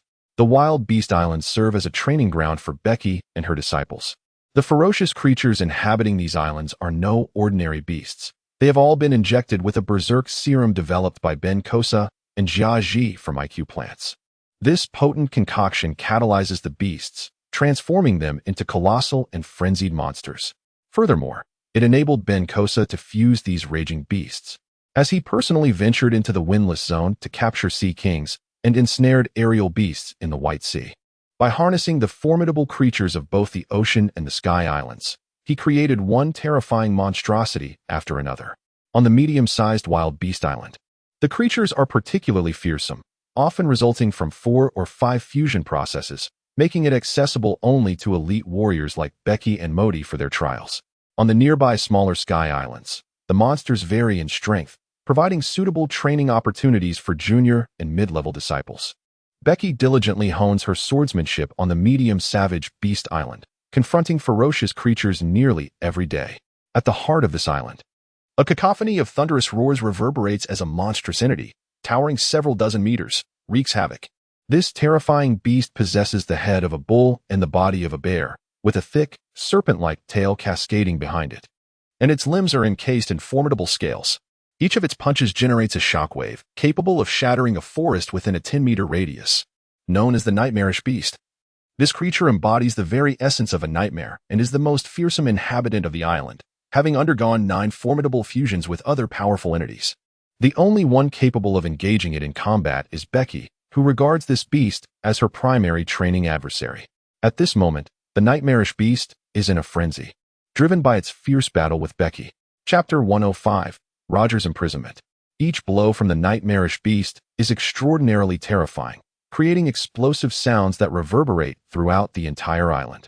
The echoes of their fears struggle audible even on nearby islands. Bege brandished the fire cloud sword, engaging in a fierce confrontation with the night beast, as fists and blade collided wildly in midair, creating unceasing waves of fiery shock that radiated outward. When these expanding flames struck the island, the surrounding forest within a radius of several dozen meters was instantly obliterated, while the island reverberated with the sounds of explosions. The night beast, resembling a maddened creature, unleashed a ferocious aura, its eyes ablaze with fury. Its thick, armored thighs, akin to mountain ranges, crashed down upon the ground, creating a cataclysmic force that shattered the air. In a moment of raw determination, Bege unleashed her armed haki, enveloping her right leg in a powerful surge. With madness etched upon her face, she chose not to evade but to engage in the most primal form of combat, flesh against flesh. The ensuing shockwaves echoed like the thunderous beat of a drum as their vastly different right feet collided with tremendous force. In an instant, the ground beneath them collapsed, fissures erupting violently around Bege and the night beast, which unleashed a torrent of debris, transforming the area into a small basin. A whirlwind of chaos ensued, lifting fragments of earth and dust into the air, creating a tempest of sand and stone. With a pallor crossing her face, Becky could not contain the overwhelming force and was sent hurtling backward, crashing heavily against a hill that splintered under the impact, echoing with thunderous roars. Likewise, the night beast was pushed back, retreating several paces before erupting in a fit of rage, beating its chest frantically and unleashing a deafening, wrathful roar that sent shivers through the creatures of the mountain. From the dense clouds of dust, Becky emerged, propelled from the rubble, charging forward with renewed vigor. The fire cloud sword sliced through the air, summoning an awe-inspiring dragon of flames. In response, the night beast retaliated with a punch that detonated the fiery dragon, resulting in catastrophic destruction that further shattered the already fractured ground, enlarging the basin beneath them. Though the night beast sustained injuries from the explosion, flames engulfed its form. Yet it remained undeterred, launching another powerful blow that extinguished the flames at its feet. The Beast King. As the bloodthirst within Becky intensified, his eyes glowed a deep crimson. He once again wielded his most formidable sword, unleashing a surge of sanguine energy that struck fiercely against the colossal fist of the night beast. With a resounding crash, the beast's armored fist was torn asunder. The blade's energy penetrated through to its very bones, wreaking havoc amidst its flesh and severing a substantial portion of its palm. The night beast let out a pained roar, its aura of ferocity becoming ever more terrifying. Yet, unexpectedly, the beast plopped down onto the ground, the ferocity in its gaze swiftly dissipating, as if it were gesturing to Becky with a dismissive wave, indicating a desire to cease the battle. Becky halted her steps, her lips twitching slightly. Becky was aware that another soul had taken residence within the mind of the night beast, and this soul belonged to a ferocious creature that had no desire for combat. The night beast had undergone a staggering 9 fusions, resulting in the presence of 9 beastly souls within its psyche, akin to a split personality afflicted by multiple identities. These souls incessantly vied for control over the body, occasionally succeeding in commandeering the night beast's form. This phenomenon was not exclusive to the night beast. All fused creatures exhibited similar manifestations of dissociative behavior, rendering their actions often inexplicable. Becky pondered in exasperation how he had chosen such a lethargic beast. He had initially discovered a powerful sea creature in the windless zone and fused it with the night beast, only to find that this sea creature was, in fact, a lazy being that shunned the thrill of battle. On numerous occasions during fierce confrontations, this creature had managed to seize control of the night beast's body. Abruptly halting the fight, Becky retrieved her telephone worm and commanded, "Bring forth the food." Instantly, a colossal spaceship manifested in the sky, descending upon the heart of the island. The night beast gazed at the enormous vessel with evident delight. Suddenly, the deck beneath the spaceship fractured, and one after another, massive beasts plummeted down. The night beast raised its hands and seized 2 of the creatures, promptly devouring them. With a single bite, it severed the heads of the beasts, blood gushing forth. The night beast, filled with exhilaration, consumed one beast entirely in mere moments, before ravenously devouring the other. Over a dozen beasts fell from the spaceship, and soon the ground was strewn with bloodied bones. All had been consumed by the night beast. Satiated, it patted its belly with a satisfied grin. At that moment, Becky noticed that the fist, previously stripped of most of its flesh by her, was rapidly healing. The burns upon its body had restored. The night beast possessed an extraordinarily terrifying physique, endowed with remarkable regenerative capabilities. Soon, it collapsed onto the ground, soundly asleep. The insides of the beasts had been infused with a potent narcotic capable of incapacitating hundreds of elephants. The spaceship descended swiftly onto the devastated battlefield. A group of disciples, wielding enormous rings crafted from sea stone, shackled the night beast's limbs. These rings could restrain the creature's formidable strength. With each fusion, the night beast grew increasingly fearsome. And due to its psychological fragmentation, it was nearly perpetually in a state of rage, wreaking havoc upon the island. To subdue it, Becky provided the creature with a fruit from the animal-based golden monkey. Upon consuming this fruit, the night beast could be controlled by the sea stone. Once the creature was managed, the disciples hastily boarded the spaceship, and Becky followed as they departed the island, returning to a small aerial isle adjacent to a medium-sized island. This small isle was replete with numerous structures. It served as a residence for Becky's disciples. On the opposite side of the isle, many disciples were fervently engaged in training. As the spaceship landed at the port of the aerial isle, Becky had just disembarked when a disciple rushed towards her. "Father, we have just received news. The pirate king Gold. Roger has been captured and imprisoned." The disciple presented a newspaper. With a sharp gaze, Becky noted the image of Roger, shackled and escorted by the Navy. She immediately notified Tread to bolster their defenses. Roger's demise would usher in the era of great pirates, and the new world would undoubtedly descend into chaos. Lemon Island, a crucial asset in her arms trade, would be affected. She needed to ensure that Lemon Island remained secure. Half a month later, Fleet Admiral Sengoku proclaimed loudly to reporters worldwide from Marineford, "Gold. Roger will be executed in 1 month at Logtown in the East Blue." The news swiftly fermented and, within a short span, reverberated across the globe, igniting fervor among the masses. Ordinary citizens around the world rejoiced, celebrating the unfolding events. Countless individuals, including pirates both overt and covert, gravitated towards the East Sea, transforming the once obscure town of Roguetown into the epicenter of a tempest heralding a new era. Shortly after the announcement, the Flying Sky Pirates launched an assault on the Navy headquarters at Marineford, nearly sinking it. While the notorious Shiki the Golden Lion was captured during this skirmish, leading to the near annihilation of the entire Flying Sky Pirates crew. This incident sent shockwaves through the seas. The capture of the Pirate King and one of the New World's most formidable overlords, Shiki, severely diminished the pirates' audacity and propelled the Navy's morale to unprecedented heights. Chapter 106. Doflamingo Roguetown, once a nameless settlement, now stood as the focal point of global attention. Covertly and overtly, throngs of individuals converged upon Roguetown, a significant number of whom were pirates eager to witness the downfall of the Pirate King firsthand. The Navy, too, maintained a vigilant stance, deploying elite forces to ensure the execution proceeded without a hitch. Daily, warships arrived at Roguetown, with stern-faced officers exuding an aura of ironclad authority taking their posts to guard the town. The naval presence in the surrounding waters escalated daily, with ships patrolling incessantly to seal off the ocean. Within a tavern in Roguetown, Becky sat in a secluded corner, indulging in his drink. He had come to bid farewell to Roger and yearned to witness the dawn of the great pirate era. The tavern's door was violently thrust open, and a burly man, resembling a bear, strode in. He surveyed the establishment before striding purposefully towards Becky's corner, launching an unprovoked punch directly at him. Becky effortlessly blocked the burly man's fist with one hand, the sound of cracking bones echoing as his knuckles were crushed inch by inch. "It wasn't me. It wasn't me," the man cried out in terror. With a casual flick of her wrist, Becky sent him crashing against the wall, nearly shattering the structure with the force of the impact. Becky's gaze suddenly shifted to a young man across the tavern, his eyes icy. "Doflamingo, are you seeking death?"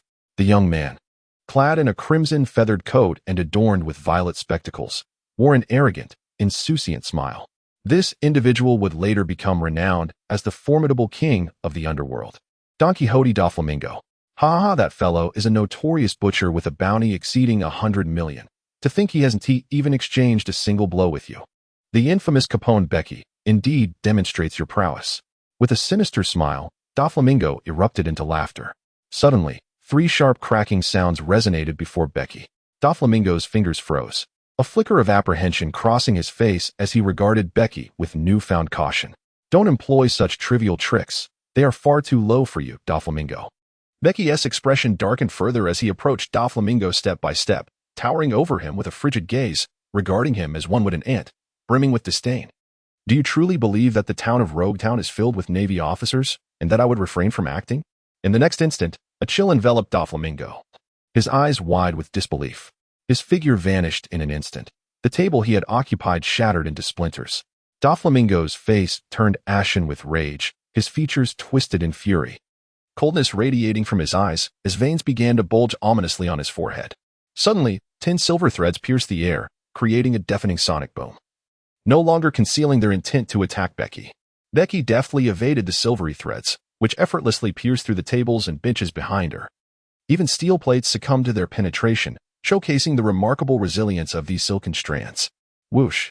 Becky rushed swiftly towards Don Quixote Doflamingo, who, with a cold smile, suddenly moved his fingers, unleashing dozens of silver threads that sliced through the air.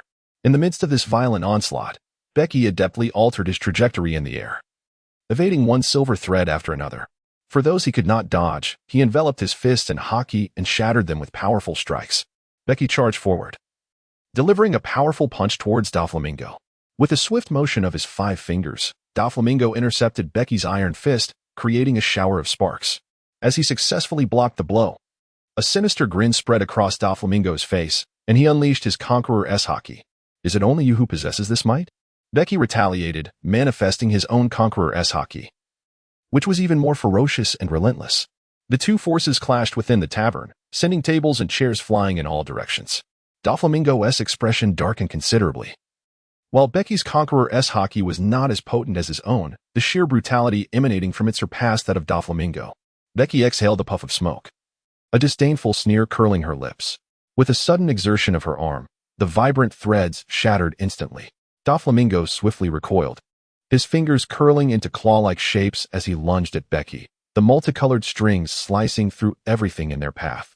Bege unleashed a powerful punch that shattered the multicolored threads, and in a flash, he vanished from sight. Doflamingo's expression changed drastically as he raised his dark hands to shield his face. Suddenly, a figure emerged, delivering a devastating kick that sent Doflamingo hurtling backwards, crashing into several buildings. At that moment, Bege, with a grim countenance and without a glance, struck the air with his fists, producing sounds akin to steel wires snapping. Truly, he was a notorious pirate with a bounty of 950 million. Rising from the rubble, Doflamingo deftly manipulated his fingers, unleashing countless threads that shot towards Bege. These threads, seemingly invisible and alive, coiled around Bege in a dense web, forming a cage. In an instant, Doflamingo yanked his fingers, tightening the threads that bound Bege. A cruel smile spread across Doflamingo's face as he forcefully pulled the threads. His strings could slice through steel, making it effortless to sever a person's body. Just as he believed victory was within his grasp, Bege's muscles surged with power, and the threads, harder than steel, burst apart. Bege, with a cigar clenched between her lips, cast a disdainful glance at Doflamingo. How dare he underestimate her? Doflamingo's complexion turned a shade of deep indigo, as veins bulged ominously upon his forehead, his expression growing increasingly menacing. Super Strike Whip. With a clang, a colossal whip of wire materialized, yet Bege remained unfazed, shattering the whip with a single punch. She tilted her head, her cold gaze fixed on Doflamingo. Exceeding the whip line, hundreds of vibrant, multicolored threads erupted from Doflamingo's hands, intertwining to form a massive whip of hues, aimed directly at Bege. Bege effortlessly evaded, as countless threads transformed the nearby houses into mere fragments. Subsequently, a robust multicolored whip surged forth, with Doflamingo wielding 2 whips, wildly swinging them. As the 2 whips danced, they completely sealed off the space ahead. Bege weaved through the multicolored whips, rapidly closing in on Doflamingo. "Spiderweb!" Doflamingo exclaimed as he pulled with both hands, unleashing a massive barrier of transparent threads that formed an enormous spider web before him. Bege, with a singular strike, shattered the web. The spider's lair. From Doflamingo emanated even more resilient, multicolored threads radiating outward from him, forming an immense spider's nest. Suspended in midair, the spider's nest shot upward, resembling a grand net that endeavored to ensnare Bege. Bege swiftly drew her sword, and the immense blade light shattered the spider's nest with a resounding crash. "Drop the scoundrel's line," Doflamingo commanded, pulling his hands downward as 5 nearly transparent filaments emerged from each of his fingers, appearing above Bege's head, the slender threads moving with unparalleled speed. Bege vanished in an instant. Thud, thud. 2 slender threads pierced the ground in succession, causing an explosion beneath. Doflamingo's expression changed dramatically as he swiftly drew 5 colored threads to shield himself. Suddenly, Bege reappeared, delivering a powerful kick that shattered the colorful threads and sent Doflamingo hurtling through the air, crashing into a row of buildings. Chapter 107, Hawkeye. The Ghost Dragon has arrived. I never anticipated he would join the fray. The clash between Bege and Doflamingo created quite a commotion, drawing the attention of numerous onlookers. With a bounty of 200 million, Doflamingo was utterly overwhelmed by the Ghost Dragon's might. Indeed, he was a formidable pirate. On the rooftops nearby, shadows of various pirates loomed, each possessing considerable strength. They were all astounded by Bege's overwhelming power displayed on the streets. Have they lost their minds? This is Lobetown, predominantly occupied by the Navy. How dare he act so recklessly here? If the Navy were to take offense, we would all be caught in the crossfire. Some pirates felt a sense of dread, fearing that the Navy would cleanse the pirates from Lobetown. Is the disparity truly that vast? Doflamingo struggled to rise from the rubble.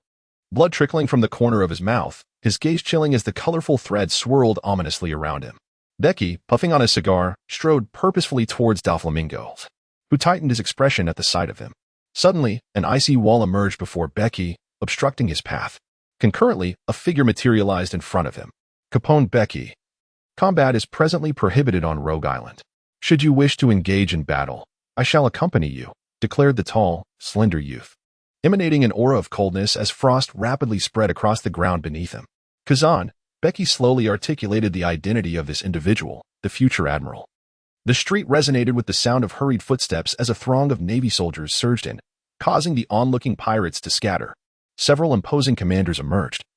Among them 4 holding the rank of Rear Admiral and 3 more as Commodores, who positioned themselves behind Kazan, their piercing gazes fixated on Becky and Doflamingo, primarily focusing on Becky, whose strength vastly surpassed that of Doflamingo. Rest assured, I am not here to engage in combat. I merely dealt with an annoying fly.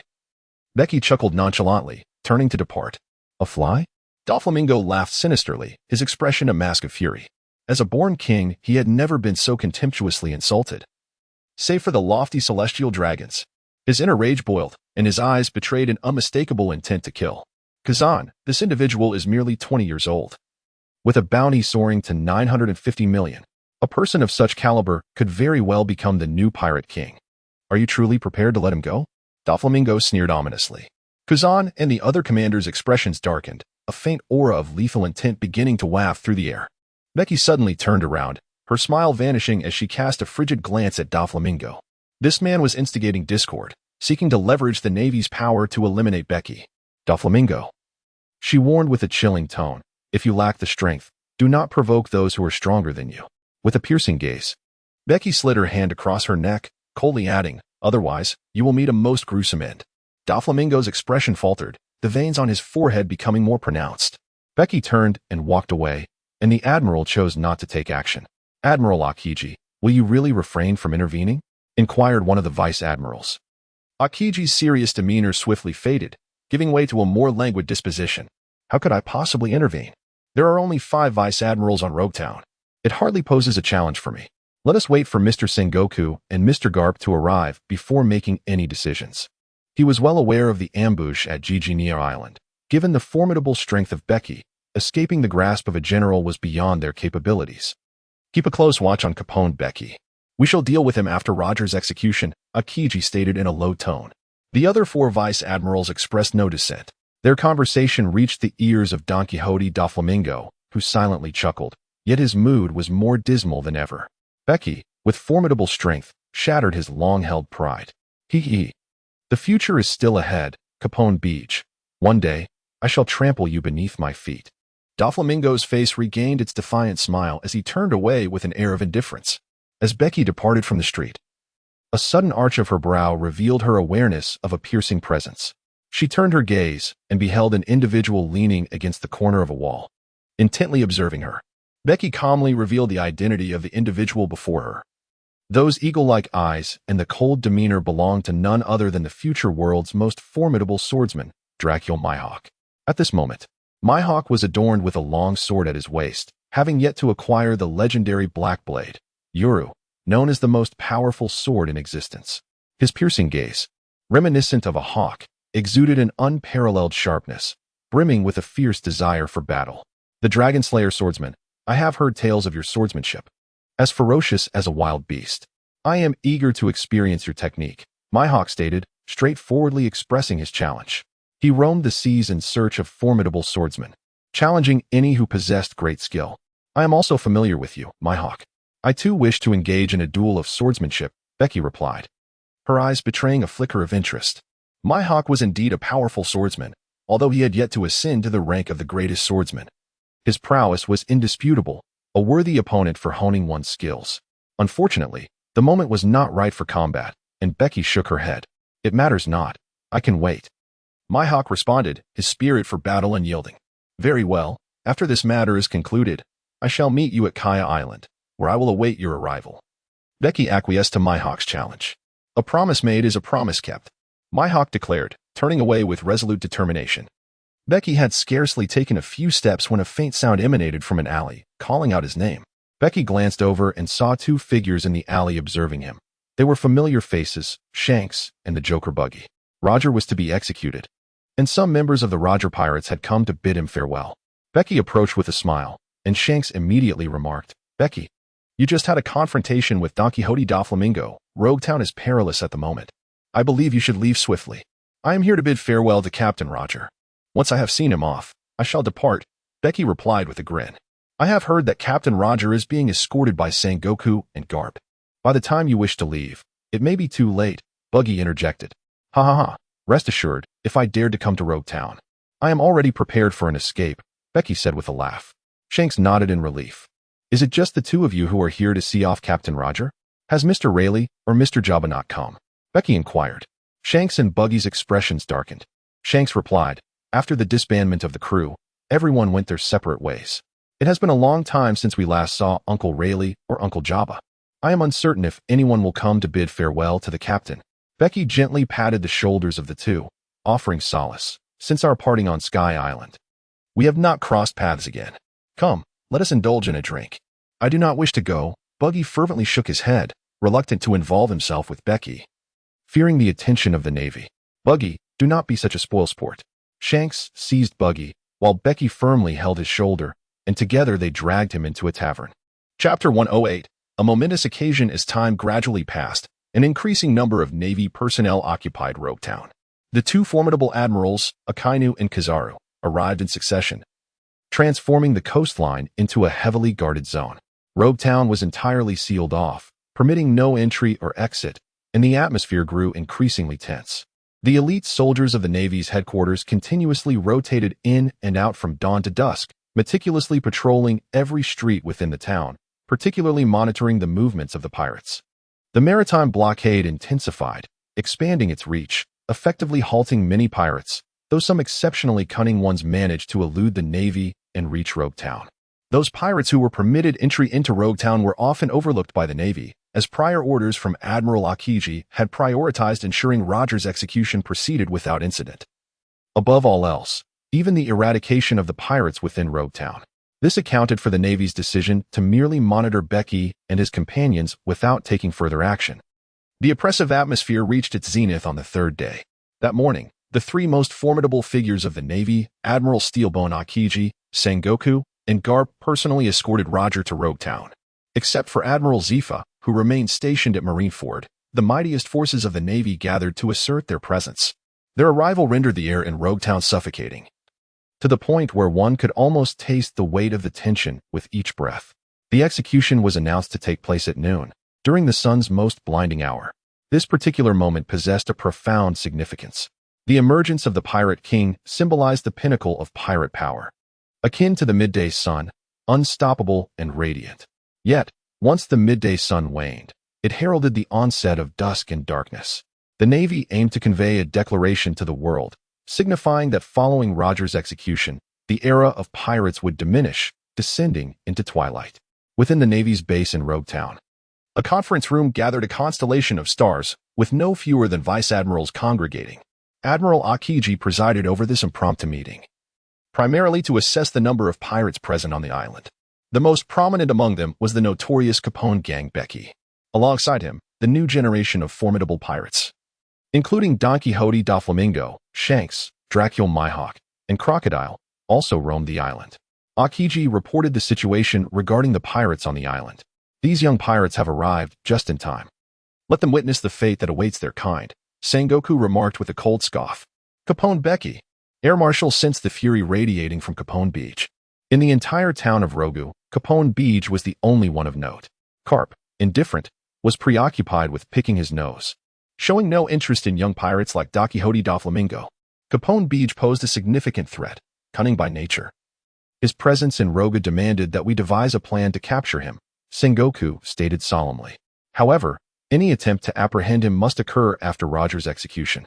The significance of Roger's execution is monumental, and we cannot afford any unforeseen circumstances, Air Marshal replied, suppressing his mounting anger.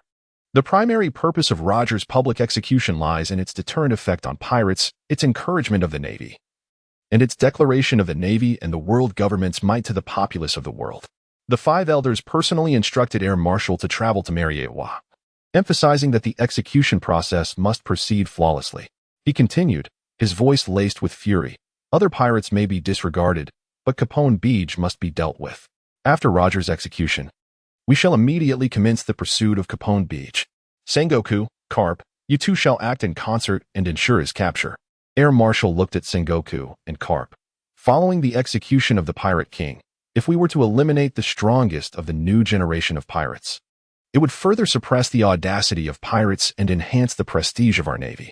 Rest assured, Marshal, Carp, and I will work together. He shall not escape. Sengoku affirmed with confidence. Air Marshal nodded in agreement. With both of their formidable strengths, capturing Capone Bege would be a straightforward endeavor. What troubled them most was whether other members of Roger's crew would appear in Rogu. Should Rayleigh or Jabba intervene during the execution, chaos could ensue in the town. A vice admiral remarked. Carp waved his hand dismissively. There is no need for concern. They will not obstruct the execution. Roger's surrender represents his own will. Rayleigh and Jabba will not interfere with Roger's decision. Furthermore, I have personally discussed matters with Rayleigh and Jabba. Their sole request is to bury Roger after his death. Carp. That is inappropriate, was the immediate objection. Why should Roger's body be relinquished? It ought to be nailed to the pillar of shame as a warning to all pirates. Akainu stood, opposing vehemently. Carp's gaze turned icy in an instant, and although Akainu felt a tightening in his chest, he held his ground. Even if he is the Pirate King, he deserves respect and death. Carp had been pursuing Roger for days, and through their confrontations, a bond had formed. Had they not been on opposing sides, they might have been great friends. This connection was why Roger entrusted the care of his widow to Carp, who subsequently concealed Port Gasti, Rouge's identity, and adopted Ace. Akainu coldly declared, what we require is a complete victory. Handing Roger's body over to pirates is an affront to justice. Kapu's gaze grew colder, hinting at an impending explosion of fury. Admiral Kong slammed his palm onto the desk, effectively halting the quarrel between the two parties. He cast a grim glance at Kapu, then scoffed at Akainu before speaking. The decision to return Roger's corpse to Rayleigh is one I have endorsed. Our sole objective is to execute Roger. His demise alone suffices to fulfill our purpose, and his body bears little significance. This execution holds profound meaning and must not encounter any unforeseen complications. If we can exchange Roger's corpse for Rayleigh's non-interference during the execution, then his remains would have served their residual value. With Admiral Kong's direct assertion, Akainu refrained from retorting. Moreover, none present were fools. Should Rayleigh and Jabba, along with the remaining members of the Roger Pirates, disrupt the execution, victory for the Navy would be assured. Yet the execution itself would inevitably face obstruction, resulting in a net loss. Thus, trading Roger's remains for Rayleigh's restraint was indeed a commendable bargain. The square was a throng of humanity, densely packed with spectators. Even the rooftops overflowed with onlookers peering through binoculars at the execution platform. Since the previous night, major media outlets from around the globe had occupied the square, preparing to broadcast this monumental event live. Several rear admirals and commodores, accompanied by junior officers, stood guard at the execution site. As noon approached, under the watchful eyes of the world, Kapu and Sengoku personally escorted Roger to the execution platform, standing on either side, arms crossed, coldly gazing forward. At that moment, Roger wore a smile, utterly devoid of any fear in the face of death. Admiral Kong also took his place on the platform, ready to announce to the world. Chapter 109. A momentous occasion. Two executioners restrained Roger on the platform, grasping long execution blades. Below, countless eyes were fixed upon him, some ignited with excitement, others shrouded in sorrow, while cheers and discussions erupted. A multitude of flashes illuminated the scene as journalists from across the globe captured this historic event. The image-transmitting snail focused on Roger on the execution platform, broadcasting live to every corner of the world as countless individuals witnessed the fall of this king. Sengoku, restore silence to the gathering, Admiral Kong commanded, his expression solemn as he surveyed the raucous crowd below. Silence. Sengoku nodded and bellowed, his voice piercing through the cacophony, overpowering the clamorous thousands below in an instant. His words resonated in everyone's ears like thunder, swiftly regaining control over the scene, and all fell silent, countless eyes gazing upward toward the execution platform. Admiral Kong then spoke slowly. Today is a day of commemoration, as it signifies the imminent execution of the most notorious pirate king, Gold, Roger. This represents the invincibility of justice, Even the mightiest pirate king upon the seas cannot escape the judgment of righteousness. It equally symbolizes our Navy's unwavering resolve, alongside the world government, to confront pirates with relentless determination, ensuring that no malevolent individual escapes justice. The Admiral, gazing solemnly at the live broadcast, spoke with gravity. I am aware that the pirates upon the sea today are observing this moment. On behalf of the Navy and the world government, I issue a stern warning to you, the nefarious lot. Anyone daring to harm innocent civilians, regardless of your identity or location. The Navy shall employ every means necessary to apprehend you and deliver judgment with the sword of justice. Let everyone believe justice will prevail. His voice resonated, deep and powerful, with a conviction that commanded respect. Those in attendance, as well as the pirates worldwide watching the broadcast, felt a surge of trepidation at this declaration. Justice shall prevail. The Navy, both on and off the stage, echoed in unison, their voices resounding with strength, shaking the very heavens and instilling fear in the hearts of many. The ordinary citizens, representing the masses globally, erupted in cheers for the Navy. How inspiring! Among the crowd, Don Quixote Doflamingo wore a defiant grin, stifling his laughter, his eerie chuckles sending shivers through those nearby. Captain! The crowd, with sorrowful eyes, murmured the names of Shanks and Buggy in pain. Prepare for execution. The Admiral's words silenced the crowd once more, everyone silently bracing for the impending moment. An atmosphere thick with tension, anticipation, and excitement enveloped the execution square. Roger, where have you hidden your treasure? Suddenly, a booming voice pierced through the gathering, overpowering all others. At this utterance, the crowd's gaze turned fervent, fixated on Roger. Capone Bege. The Admiral swiftly pinpointed the source of the voice. The proud figure, cigar in mouth, was none other than Bege. This fellow certainly cannot remain still, the Admiral thought, his expression darkening. At that moment, Roger, who had been keeping his head down, lifted it to see Capone Bege, an uncontainable smile breaking across his calm visage. Capone Bege, have you come to bid me farewell? Your inquiry suggests you have discerned my intentions.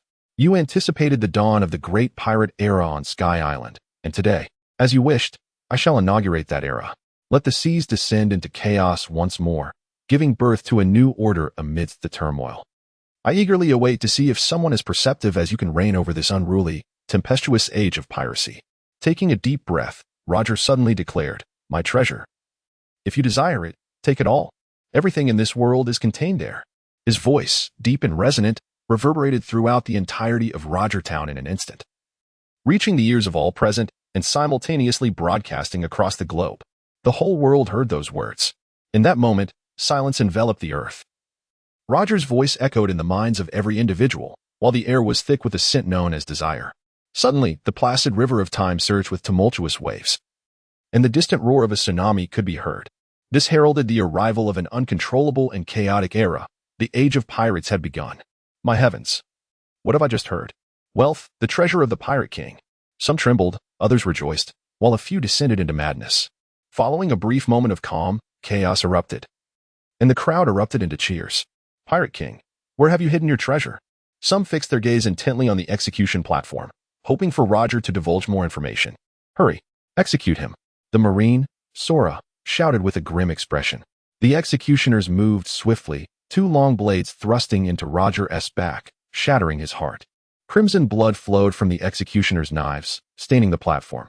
Yet, the fervent gazes of the crowd were intoxicatingly wild. Not just Rogertown, but the entire world, every corner, buzzed with frenzied discussions about the event, with the fervent glow of desire gleaming in the eyes of the masses. Everyone was driven mad. The seeds of desire had taken root within their hearts, blossoming and bearing fruit. On the execution platform, Admiral Sora and Sengoku looked down upon the frenzied crowd, their expressions dark and foreboding. They understood all too well that Roger's final words would send the world spiraling into chaos. Was this the reason for your surrender, Roger? Sengoku pondered gloomily. Even in death, he remained unyielding. Admiral Sora glared at Roger's lifeless body, fists clenched, veins bulging. This was not the outcome he had anticipated. Capone Bege, you wretched man, Admiral Sora bellowed, his gaze darting toward Bege's direction, only to find that the latter had vanished after uttering those words. Seize him. Sengoku and Sora simultaneously vanished from the execution platform, racing through the air at full speed, their observation hockey enveloping the entire island, pinpointing Bege's location. The Navy is about to strike against the pirates. Run! Cries of fear erupted from the crowd below as panic set in and people scrambled to escape the square. The orderly Marines were quickly overwhelmed by the tumultuous throng, and countless individuals fled in a frenzy. The scene descended into chaos. This is merely the beginning. The new era has finally unfurled its wings. Doflamingo, hands in pockets, chuckled ominously. A tumultuous age has arrived, and the Navy and world government have their hands full. It is the perfect opportunity for our revolutionary army to thrive. Dorage, concealed in the distance, revealed a faint smile upon his expressionless visage. In Chapter 110, I dare you to chase. Sengoku and Garp pursued Bege with astonishing speed, racing from the execution platform to the beach. Bege immediately sensed that he was being locked onto by two formidable presences. His expression changed drastically as he turned to see Sengoku and Garp hurtling towards him like cannonballs. The simultaneous mobilization of Sengoku and Garp indicated that they truly regarded him with seriousness. Caponebeque, you shall not escape. Sengoku's gaze was frigid and piercing. Garp moved with greater swiftness. In mere moments, he traversed hundreds of meters to appear directly before Bege. Without uttering a single word, he unleashed a powerful punch toward Bege. And even before the fist reached him, an intense gust of wind surged toward his face. Bege dared not hold back in the slightest, for he faced a formidable adversary capable of nearly killing Roger. In an instant, he drew his sword, the blazing fire cloud sword enveloped in hockey, and struck against Garp's iron fist. Boom! An astonishing impact erupted from the collision, spreading through the air like a tumultuous wave, careening wildly and shattering everything in its path, stirring up a tempest and a cloud of dust.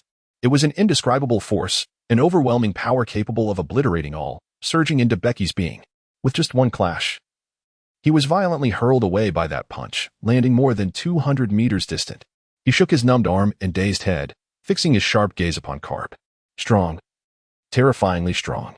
His body rapidly transformed into the tough skin of a fortress, his eyes serious and solemn. At that moment, a brilliant figure appeared in the sky, a colossal Buddha, signaling the arrival of Sengoku. He had directly invoked his devil fruit ability, transforming into the mightiest Buddha form. Then, that golden giant hand descended with a thunderous crash, distorting the space around it, unleashing a terrifying shockwave that pressed down upon Bege.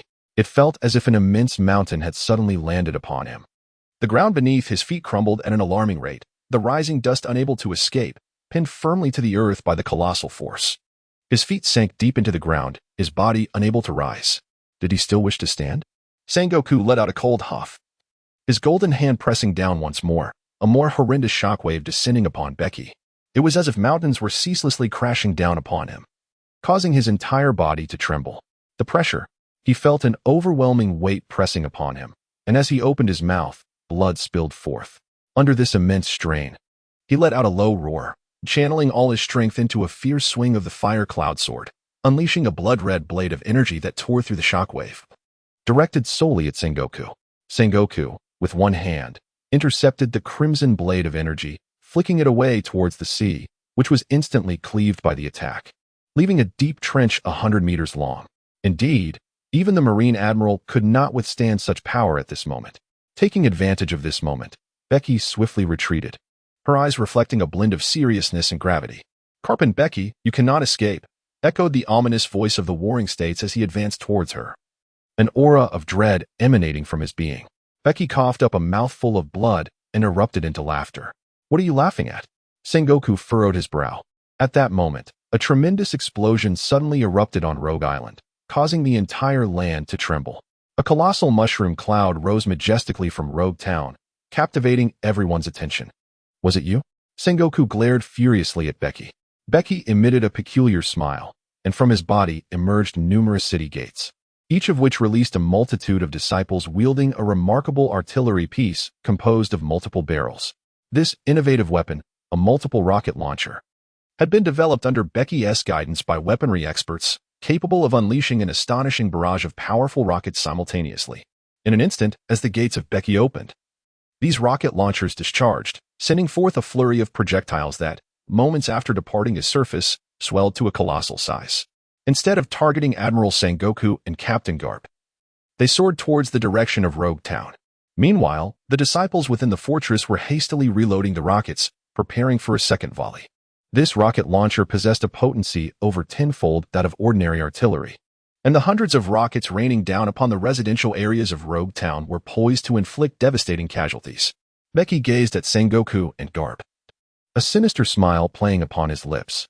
Now, the embodiment of naval justice, Admiral Sengoku, and the hero of the Navy, Captain Garp. You must make a choice. Will you impede me or intercept those rockets? Damn it. The expressions of Sengoku and Garp contorted with rage, as two formidable presences surged towards Bege. Unfazed and undeterred, Bege laughed heartily, declaring, "Your time is running short." In a flash, Garp seized a handful of stones from the ground and soared into the air with astonishing speed, hurling the stones like cannonballs, each one detonating a rocket mid-flight. Simultaneously, another volley of rockets ascended, scattering towards Rogue Town. In that moment, Sengoku erupted into action, opting to intercept the incoming projectiles alongside Garp. With both hands raised, he unleashed a series of terrifying shockwaves, obliterating the majority of the rockets in a spectacular display. Boom, boom, boom. The sky was filled with a cacophony of explosive artillery. Colossal flames erupting like grand fireworks, shaking the heavens, with the continuous sound of explosions echoing throughout Rogue Town. The island's inhabitants were terrified, fearing an assault from pirates. Admiral Akainu, accompanied by naval commanders, charged fervently towards the source of the explosions, their might overwhelming. Bege cast a glance at the two figures soaring through the air, their formidable presence far beyond his current capabilities. With a sigh, he hastened towards the sea, boarding a vessel from the fortress, swiftly departing from Rogue Island. Yet, the warship stationed on the beach unleashed a barrage upon Bege's ship, with hundreds of cannonballs hurtling towards him. Bege swung her sword through the air, unleashing a magnificent arc of fiery brilliance that intercepted every projectile in its path. With a second, fierce stroke, she targeted the naval vessels, sending forth an enormous, blazing crimson blade that darted forth with the swiftness of lightning. The searing blade skimmed perilously close to the ocean's surface, cleaving it asunder as it sped by. In an instant, the flame-infused arc struck the warships, slicing through them as effortlessly as one would cut through tofu, cleaving the formidable vessels in twain from their very centers. The unfortunate sailors caught in the fiery onslaught were instantly severed, reduced to charred remnants. Yet, the devastation did not cease there. The blazing arc continued its relentless advance, severing 5 warships before it vanished from sight. The sailors aboard the vessels were engulfed in terror, their ears assaulted by the shrill sound of the blade slicing through the hulls, followed by the ominous rush of seawater flooding into their ships. The shattered vessels began to tilt precariously, and the sailors tumbled into the sea like scattered beans, desperately calling for help. Meanwhile, the spaceships swiftly activated, racing across the ocean's surface, carving out a watery path before soaring into the sky, retreating into the distance, leaving behind the chaotic remnants of Rogue Island. Her audacious appearance on Rogue Island was a prelude to her meticulous preparations. To escape from Rogue Island, one must render the Navy incapable of pursuing him. Thus, he buried explosives on the island, which his disciples would activate to incite chaos. This would provide the perfect opportunity for Bege to flee. Within her fortress, a plethora of multiple rocket launchers had already been prepared to divert the Navy's attention. He was acutely aware that the greatest threats to his escape would likely be Sengoku and Garp, both of whom possessed a profound sense of justice. He wagered that they would prioritize the safety of the civilians on Rogue Island over pursuing Bege. Of course, should his gamble prove misguided, he had contingencies in place. As for the outcome, he would not meet his demise, though he might endure considerable suffering. Chapter 111. Duel of Swords. 3 days had elapsed since the execution of the Pirate King, Roger. His final words reverberated across the globe, igniting a fervor that set the world in motion. Greed and ambition began to blossom within the hearts of many, prompting individuals from various corners of the world to pack their belongings and venture into the sea in search of Roger's treasure. This trend was unstoppable, escalating with fervor. Moreover, pirates from across the seas flocked toward the New World, where the madness intensified. The New World descended into chaos as pirate crews frantically sought Roger's fabled riches. Ambitious and formidable pirate crews, such as Don Quixote, Doflamingo, and Crocodile, began to strategize on how to seize greater profits in this uncontrollable era. Not to mention the notorious figures of the New World, Kaido and Big Mom, who aspired to further their ambitions. The naval bases in the New World were utterly incapable of suppressing the chaos that had ensued.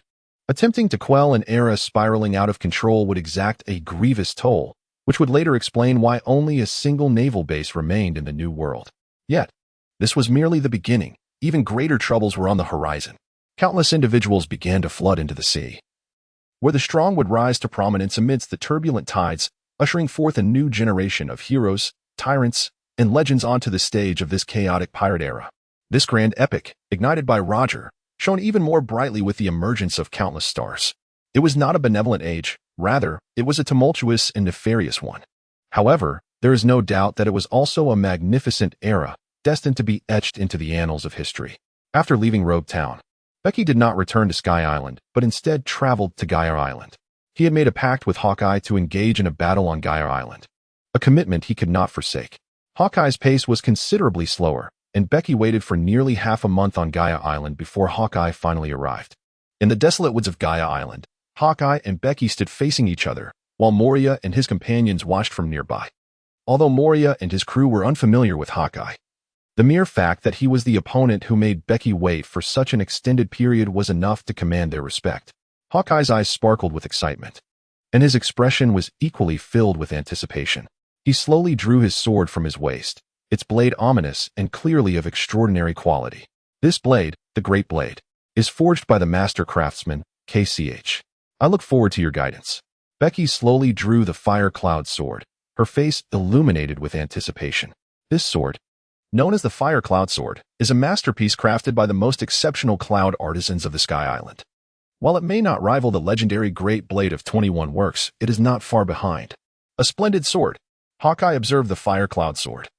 And as a distinguished swordsman, he possessed a keen sense for exceptional blades, immediately discerning its extraordinary nature at first glance. The two stood face to face. After exchanging their sword names, an astonishing aura emanated from both. Their presences were sharp and pronounced, what swordsmen would refer to as sword intent. Bege's sword intent was domineering and ferocious, brimming with a destructive and savage energy. In contrast, Hawkeye's sword intent was an unyielding sharpness, pure in its cutting edge, capable of cleaving through anything. The collision of their sword intents produced an incredibly sharp gale, stunning the onlookers. Among them, Modi, a swordsman himself, felt the weight of Hawkeye's sword intent, and his expression immediately turned solemn. A formidable swordsman indeed, gripping his sword tighter. A spark of battle intent ignited in Modi's eyes. Here I come. Hawkeye's gaze sharpened, and the intensity of his sword intent surged forth with even greater force. In that moment, he seemed to merge with his sword, exuding an aura of lethal precision. He made a feint towards Bege, and the blade of the great knife shimmered brilliantly. To the eyes of the onlookers, it appeared as a series of razor-sharp, swift flashes of light, slicing through the void and advancing towards Bege. In an instant, Bege drew his sword, the ferocious glint of his blade shattering the oncoming light of the attack, creating an even more violent storm. This tempest swept forth, cleaving nearby trees and rocks as if they were mere twigs, reducing them to splintered fragments, as if struck by an axe. At that moment, Hawkeye, akin to a hunting falcon, swiftly tore through the maelstrom, charging forth with astonishing speed. His exceptionally sharp, long sword poised to strike. Unyielding, Bege wielded the Fire Cloud Sword in response. With a resounding clash, their blades met, the force of their strikes colliding like two titanic mountains, rending the air into tatters. The shockwave emanated from the two combatants, spiraling outward like a circular wave, severing the surrounding forest and trees.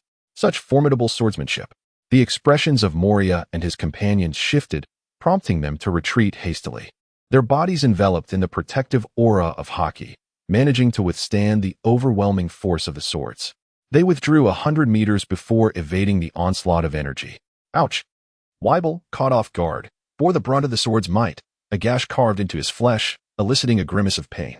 Impressive swordplay, but your strength lacks a touch, Bege remarked, noticing the exhilaration in Hawkeye's eyes, which prompted a hearty laugh from him. With a swift motion, he struck Hawkeye aside and launched a rapid slash forward. Hawkeye's reflexes were remarkable. He harnessed the momentum from Bege's strike to propel himself backward with a powerful kick against the ground, evading Bege's blow. Then, with fierce determination, he unleashed a mighty swing of his sword. Eagle slash. A dazzling arc of light surged forth, resembling a colossal eagle, soaring toward its target. Bege swiftly evaded, the blade of the great eagle crashing to the ground, its fierce energy carving an astonishing trench over 100 meters long and 5 meters deep, as if it had cleaved the earth itself. The two adversaries exchanged a glance, their eyes brimming with fervent combat spirit, and almost simultaneously, They charged towards each other with synchronized strides. One sword style, Flaming Dragon. With a sharp sound, the long blade in Becky's hand ignited into flames, slashing forth as the fire elongated in the void, transforming into a ferocious fire dragon radiating intense heat. Unwavering heart, thoughtless blade.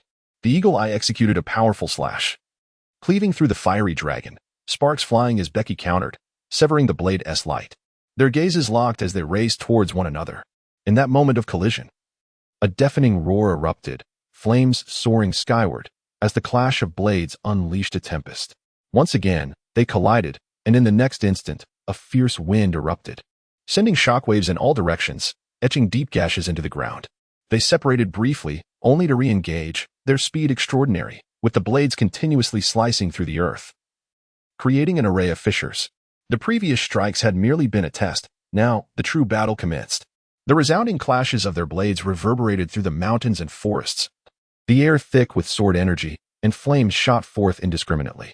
Chapter 112. The first transaction. The mountains of Gaia Island reverberated with the thunderous sounds of battle, flames reaching for the heavens, as the unchecked sword energy ravaged the landscape. Villagers on Gaia Island fled in terror to the beach, seeking refuge from the horrifying tremors that persisted for an hour before subsiding.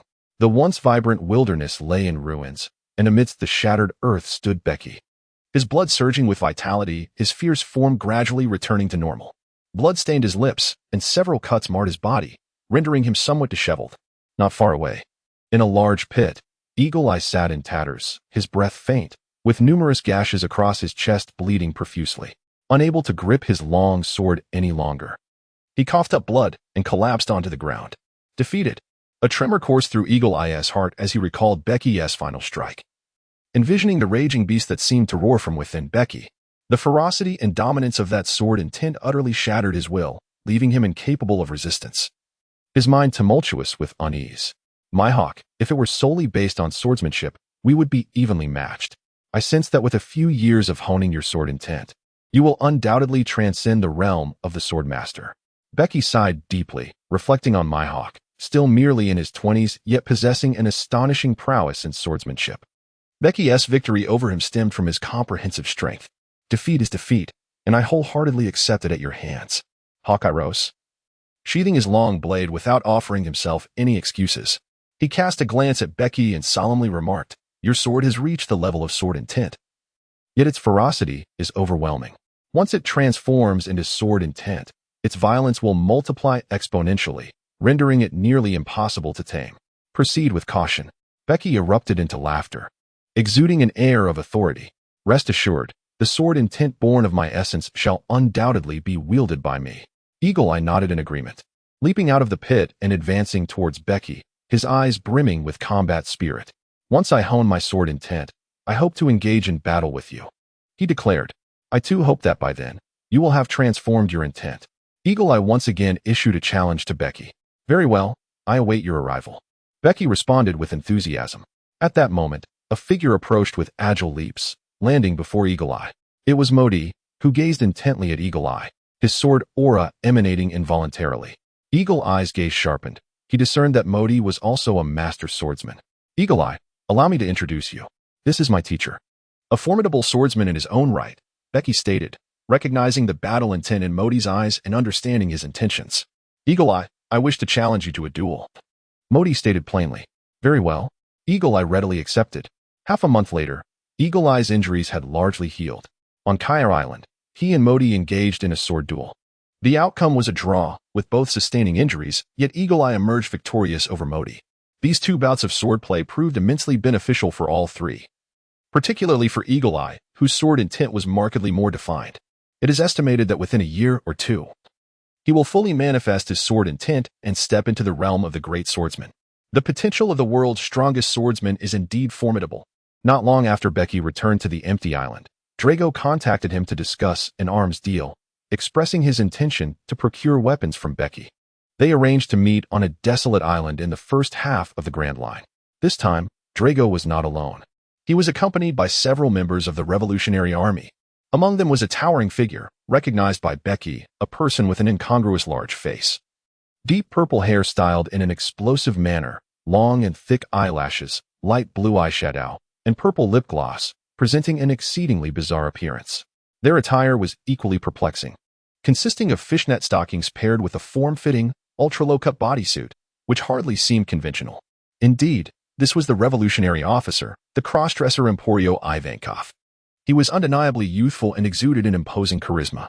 As Ivankov observed Bege approaching, he sensed the overwhelming aura of dominance emanating from him, causing a flicker of astonishment across his features.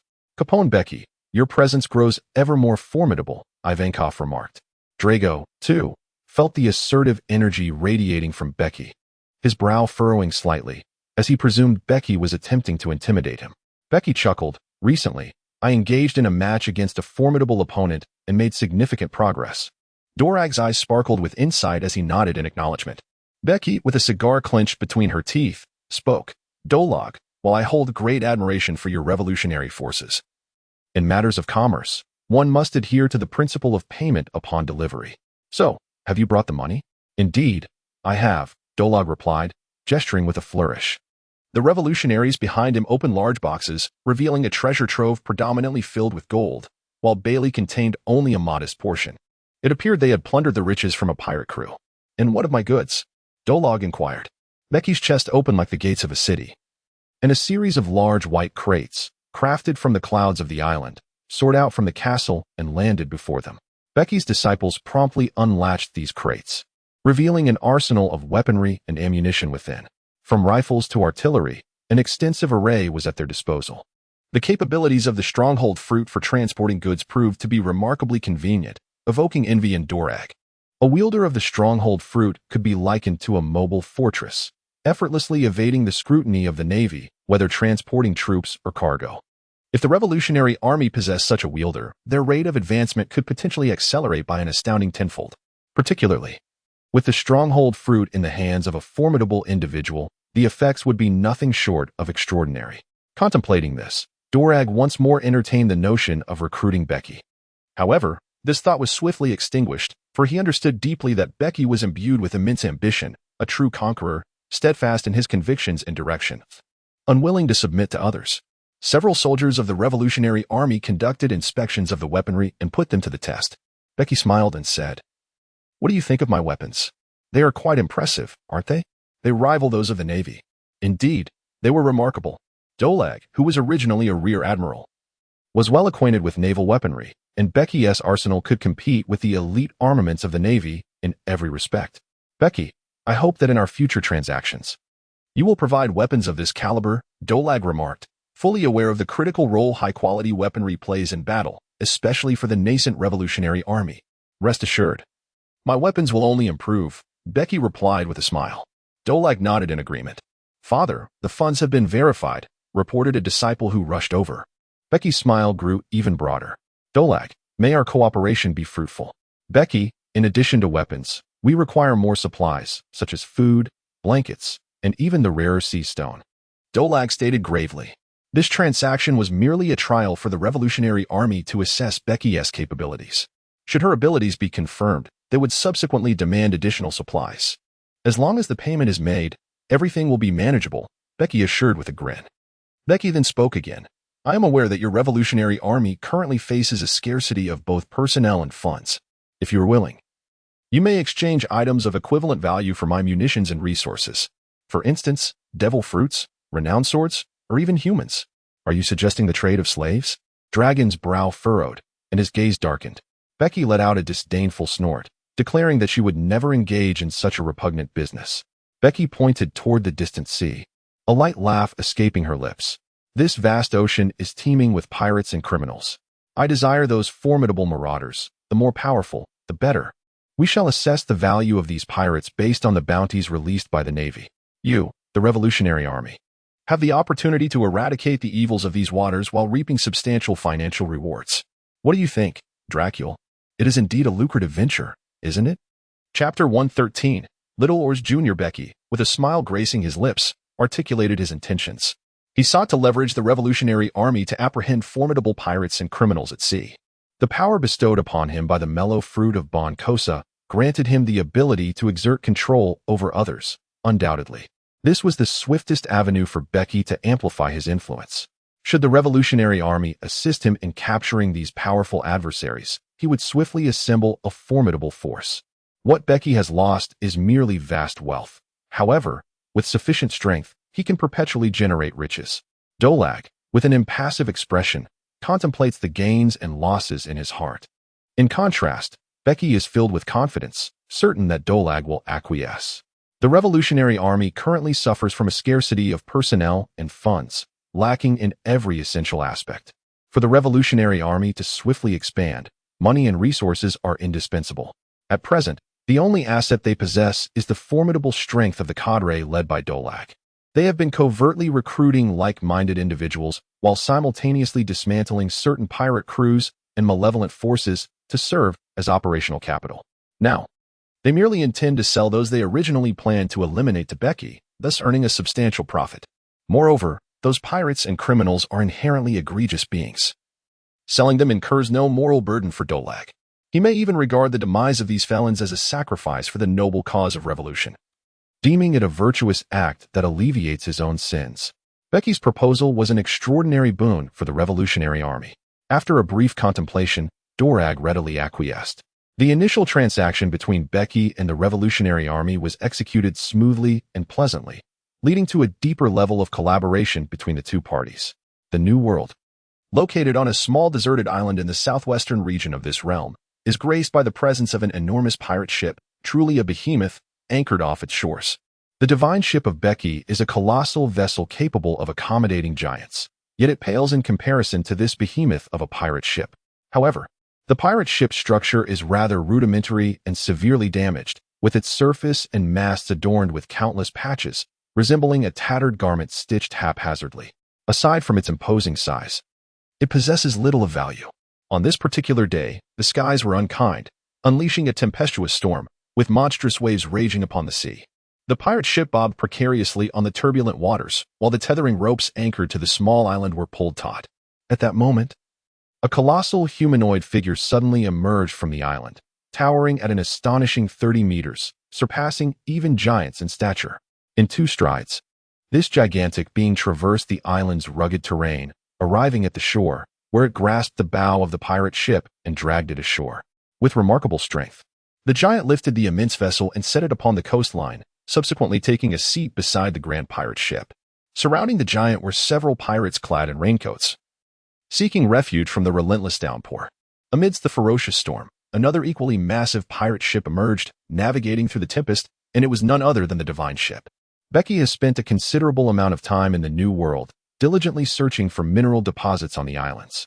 His arms business necessitates a substantial supply of iron, ore, and other mineral resources. In truth, there exists a peculiar substance known as iron cloud above the islands, which can serve as a substitute for iron ore. Weapons forged from iron cloud are no less effective than those made from traditional iron ore. However, the production yield of iron cloud is quite limited, rendering it inadequate for large-scale manufacturing.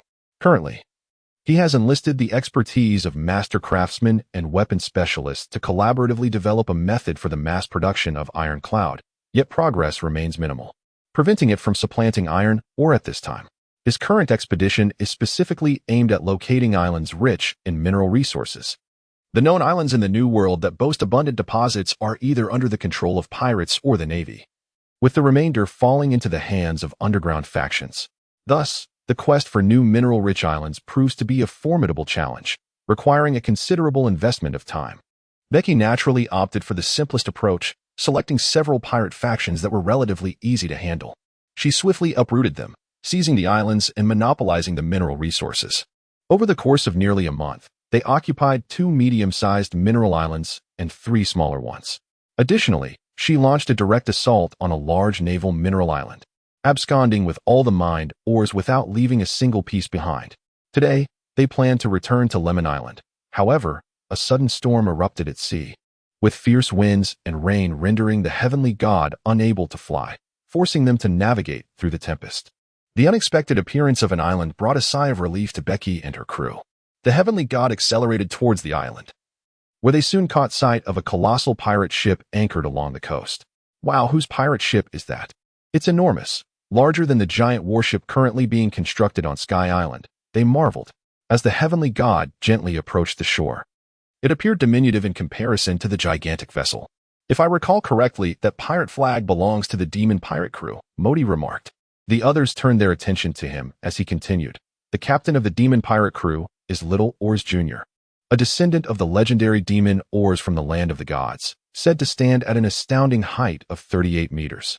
Only such a massive ship could accommodate the likes of Oars. My goodness, 38 meters. Taller than Dory and Bragi, Moria exclaimed in astonishment. Upon hearing the origins of this pirate crew, Becky's eyes sparkled with excitement. He was well aware of Little Oars Jr., a member of the ancient giant race, whose strength far surpassed that of ordinary giants. In the captivating Marineford War arc of the original tale, Little Oars Jr. single-handedly overwhelmed all the giant rear admirals of the Navy. Moreover, he was deeply sentimental. During the Marineford War, he bravely charged towards the execution platform to save Ace, only to be mercilessly gunned down. Most importantly, this Little Oars Jr. had yet to join the Whitebeard Pirates, which meant Becky had the opportunity to recruit him to the island.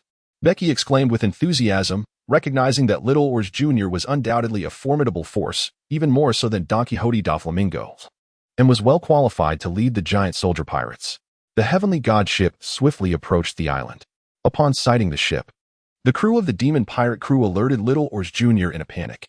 In their haste, one crew member stumbled over a branch and fell, prompting laughter from the others. Covered in mud, he shouted slowly, "Captain, the flame tank pirates are coming towards us." The flame tank pirates, the notorious crew of the formidable dragon pirate. What brings them here? The surrounding crew members instantly sprang into action, their faces stricken with fear. "Captain, what should we do?" They all turned to Little Oars Jr. with his head bowed. He replied in a deep, resonant voice, "No need to worry. They are likely just seeking shelter from the rain. Even if they intend to confront us, we are powerless. Our priority is to avoid the rain."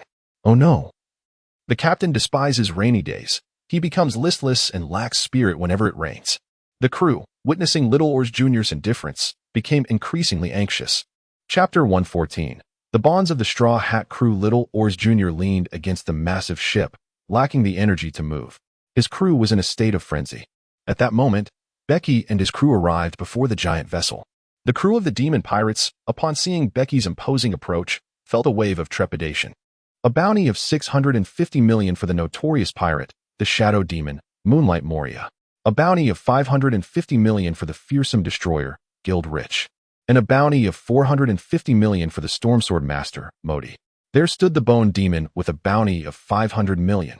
How could he be part of the Flame Tank Pirates? The crew of the Demon Pirates recited the names of Becky's officers in panic, their bounties surpassing that of Little Oars Jr. Most importantly, there was he, the captain of the Flame Tank Pirates, the infamous dragon pirate, Capone Bege, with a staggering bounty of 950 million. All eyes turned to Becky, and it felt as if time had frozen. No one dared to utter a word. Such was the awe inspired by the high bounty he commanded. Becky approached Little Oz Jr. with a light chuckle, expressing her surprise at encountering a descendant of the ancient giant race, Oz, on such a desolate island. Little Oz Jr. bowed his head and inquired in a low voice, "Are you here to challenge me, Demon Dragon?" "Certainly not," Becky replied. "The storm outside is far too fierce. I merely sought refuge from the rain." At that moment, the crew of the Demon Pirates collectively exhaled in relief. "I knew they were only here to escape the downpour," Little Oz Jr. murmured, curling up and burying his head in his knees, continuing to appear rather listless. Upon witnessing this scene, Becky was suddenly reminded of a moment from the original work where Ace befriended Little Oz Jr. Ace had crafted a massive straw hat for Little Oz Jr. to shield him from the scorching sun, which led the latter to perceive Ace as a gentle soul. Consequently, Little Oz Jr. accepted Ace's kindness, and they gradually became good friends. Becky's smile grew even more radiant. Truly, this tempestuous weather is a testament to the benevolence of the heavens.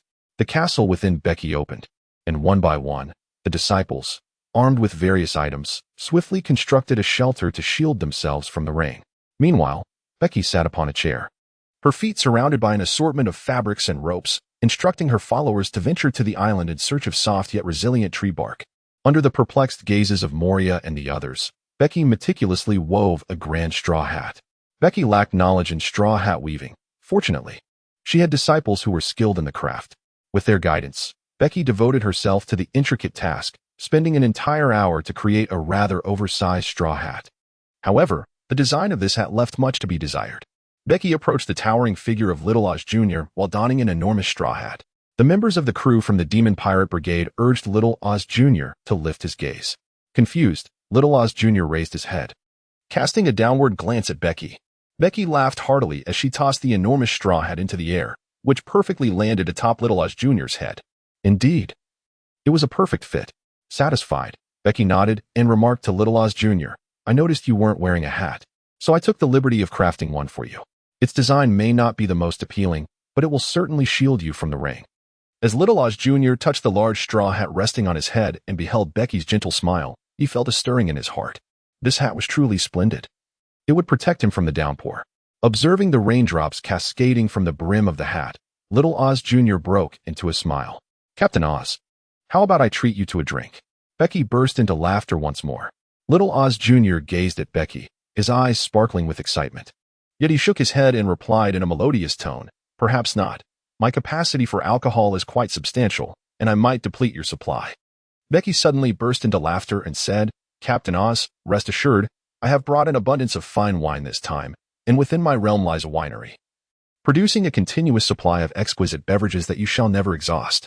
Little Oz Jr.'s eyes sparkled once more, revealing a smile. "Splendid. I haven't savored a drink in several days." Becky instructed her disciples to relocate the awning next to Little Oz, and she unveiled a barrel of exquisite wine. The towering stacks of fine wine ignited a spark of excitement in Little Oz's eyes. Rising to his feet, he reached out with his large hand and retrieved a massive wine bowl, measuring 3 to 4 meters, which was his personal vessel for indulging in libations. Becky's disciples poured barrel after barrel of fine wine into his cup, and even after emptying over 20 barrels, it was only filled halfway. Young Oz quickly lifted the cup, tilting it to his lips and gulping it down in a few swigs, even licking the rim of the cup afterward. With a satisfied smile, he set the cup down and grinned mischievously at Becky.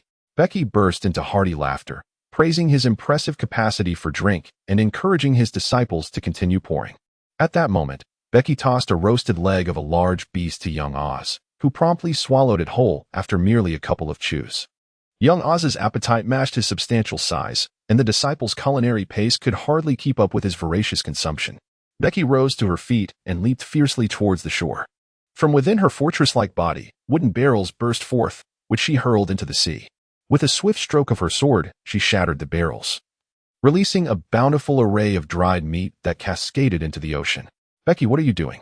young Oz inquired, perplexed by her actions. Almost immediately, as the dried meat settled into the water, countless fish erupted from the depths, converging around the morsels to feast. They swarmed in dense clusters, hundreds upon hundreds, with more shoals arriving in throngs. The barrels contained bait specifically designed to allure fish, infused with a substance irresistibly enticing to them. Drawing forth schools from the vast expanse of the sea, fish of all sizes surged forward to devour the dried meat, including monstrous creatures nearly 8 or 9 meters in length, which joined the frenzy. However, the once crowded surface of the ocean suddenly gave way to a whirlpool, pulling innumerable fish beneath the waves. "Here it comes," Becky exclaimed with intensity, her gaze fixed on the sea as a serpentine sea king, measuring dozens of meters, surged forth, devouring a significant portion of the fish in one swift gulp. In an instant, Becky drew her blade, and a formidable arc of steel cleaved through the air, severing the serpent-like sea creature's neck in two. The creature scarcely had the chance to utter a cry before it plunged into the depths of the ocean with a resounding splash. Becky soared through the air, seizing the serpent's head of the Sea King, which had been cleaved in two, and dragged it ashore. "Let me do this," Becky exclaimed, her muscles swelling dramatically, her form expanding to nearly double its size as she pulled the colossal sea creature onto the land. With a single stroke, she vanquished the Sea King. As Becky effortlessly approached, dragging a creature many times larger than herself, the crew of Little Oars stood in astonished silence, their eyes wide with reverence as they gazed at her. "I see you're still hungry. This Sea King should satisfy your appetite," Becky chuckled, methodically chopping the creature into pieces and instructing her disciples to prepare it swiftly. Little Oars beamed with a simple smile. "Becky, you truly are a gentle soul." "Gentle?" Moria exchanged a peculiar glance with Rick, both wearing expressions of incredulity. Can the term gentle truly be applied to Becky? Becky is a person who values friendship deeply, yet she is far from gentle. Especially after the awakening of her conqueror's haki, she becomes even more formidable and domineering.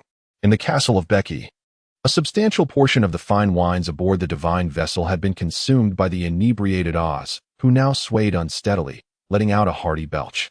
The scent of alcohol wafting through the air for several meters. Those with lesser tolerance found themselves engulfed in a haze of intoxication at the mere whiff of the fumes. Ultimately, Oz succumbed to slumber on the ground, while Bege arranged for a makeshift large rain shelter for him. The tempest ceased in the early hours of the morning. Yet Bege remained inebriated until midday. The weather that day was equally dismal, with the sun casting an exceptionally harsh glare, causing considerable discomfort. Upon awakening, Bege noticed the absence of the imposing figure of Little Oz and inquired with those nearby, learning that he had ventured to the seaside to fish. In the distance, jubilant cheers echoed, prompting Bege to turn her gaze, where she beheld an enormous silhouette making its way toward the island. That figure was none other than Little Oz, who emerged from the sea, gripping a massive fish tail. He stood upon the shore, dragging the tail ashore to reveal a gargantuan fish measuring over 10 meters in length. With one hand, Little Oz hoisted the colossal fish onto his shoulder and swaggered over, followed by his exuberant crew. Bege, I have caught a magnificent fish for you. Today, I shall treat you to a feast, Little Oz declared with charming simplicity. He discarded the fish onto the ground, instructing his crew to attend to it promptly. Bege, too, directed her disciples to assist. As Bege approached Little Oz, the two settled on the beach.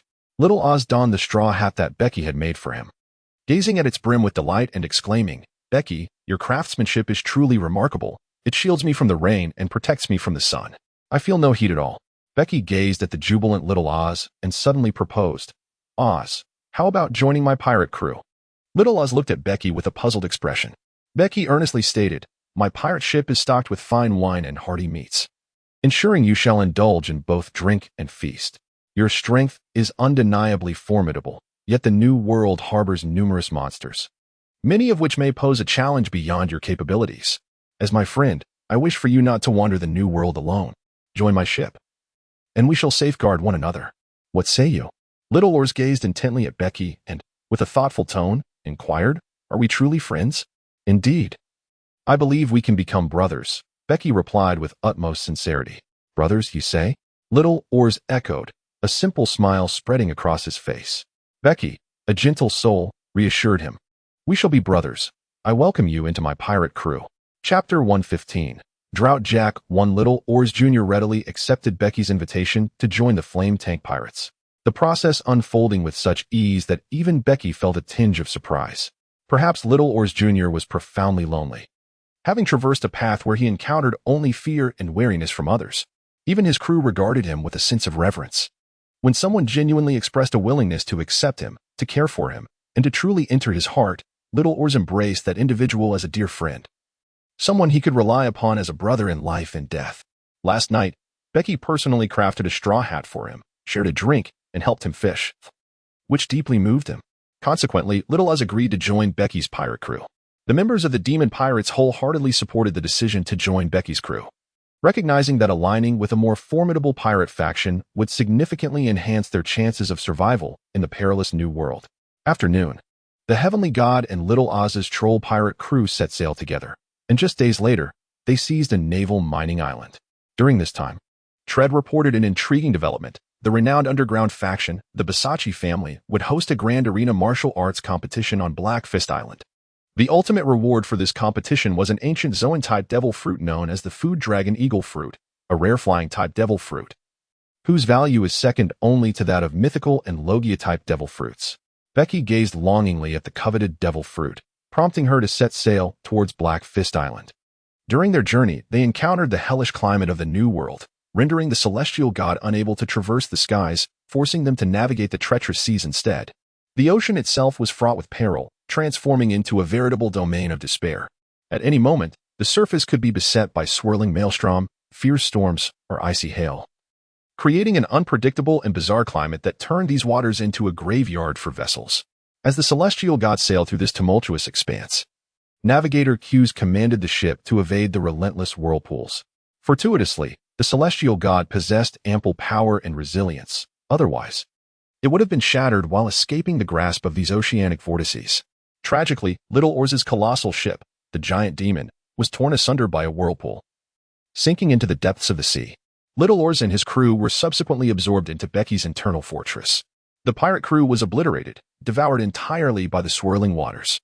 On the fifth day, Bege and her companions witnessed another pirate ship succumb to the maelstrom, marking the sixth vessel they had seen swallowed by the sea. When would they escape this dreadful expanse?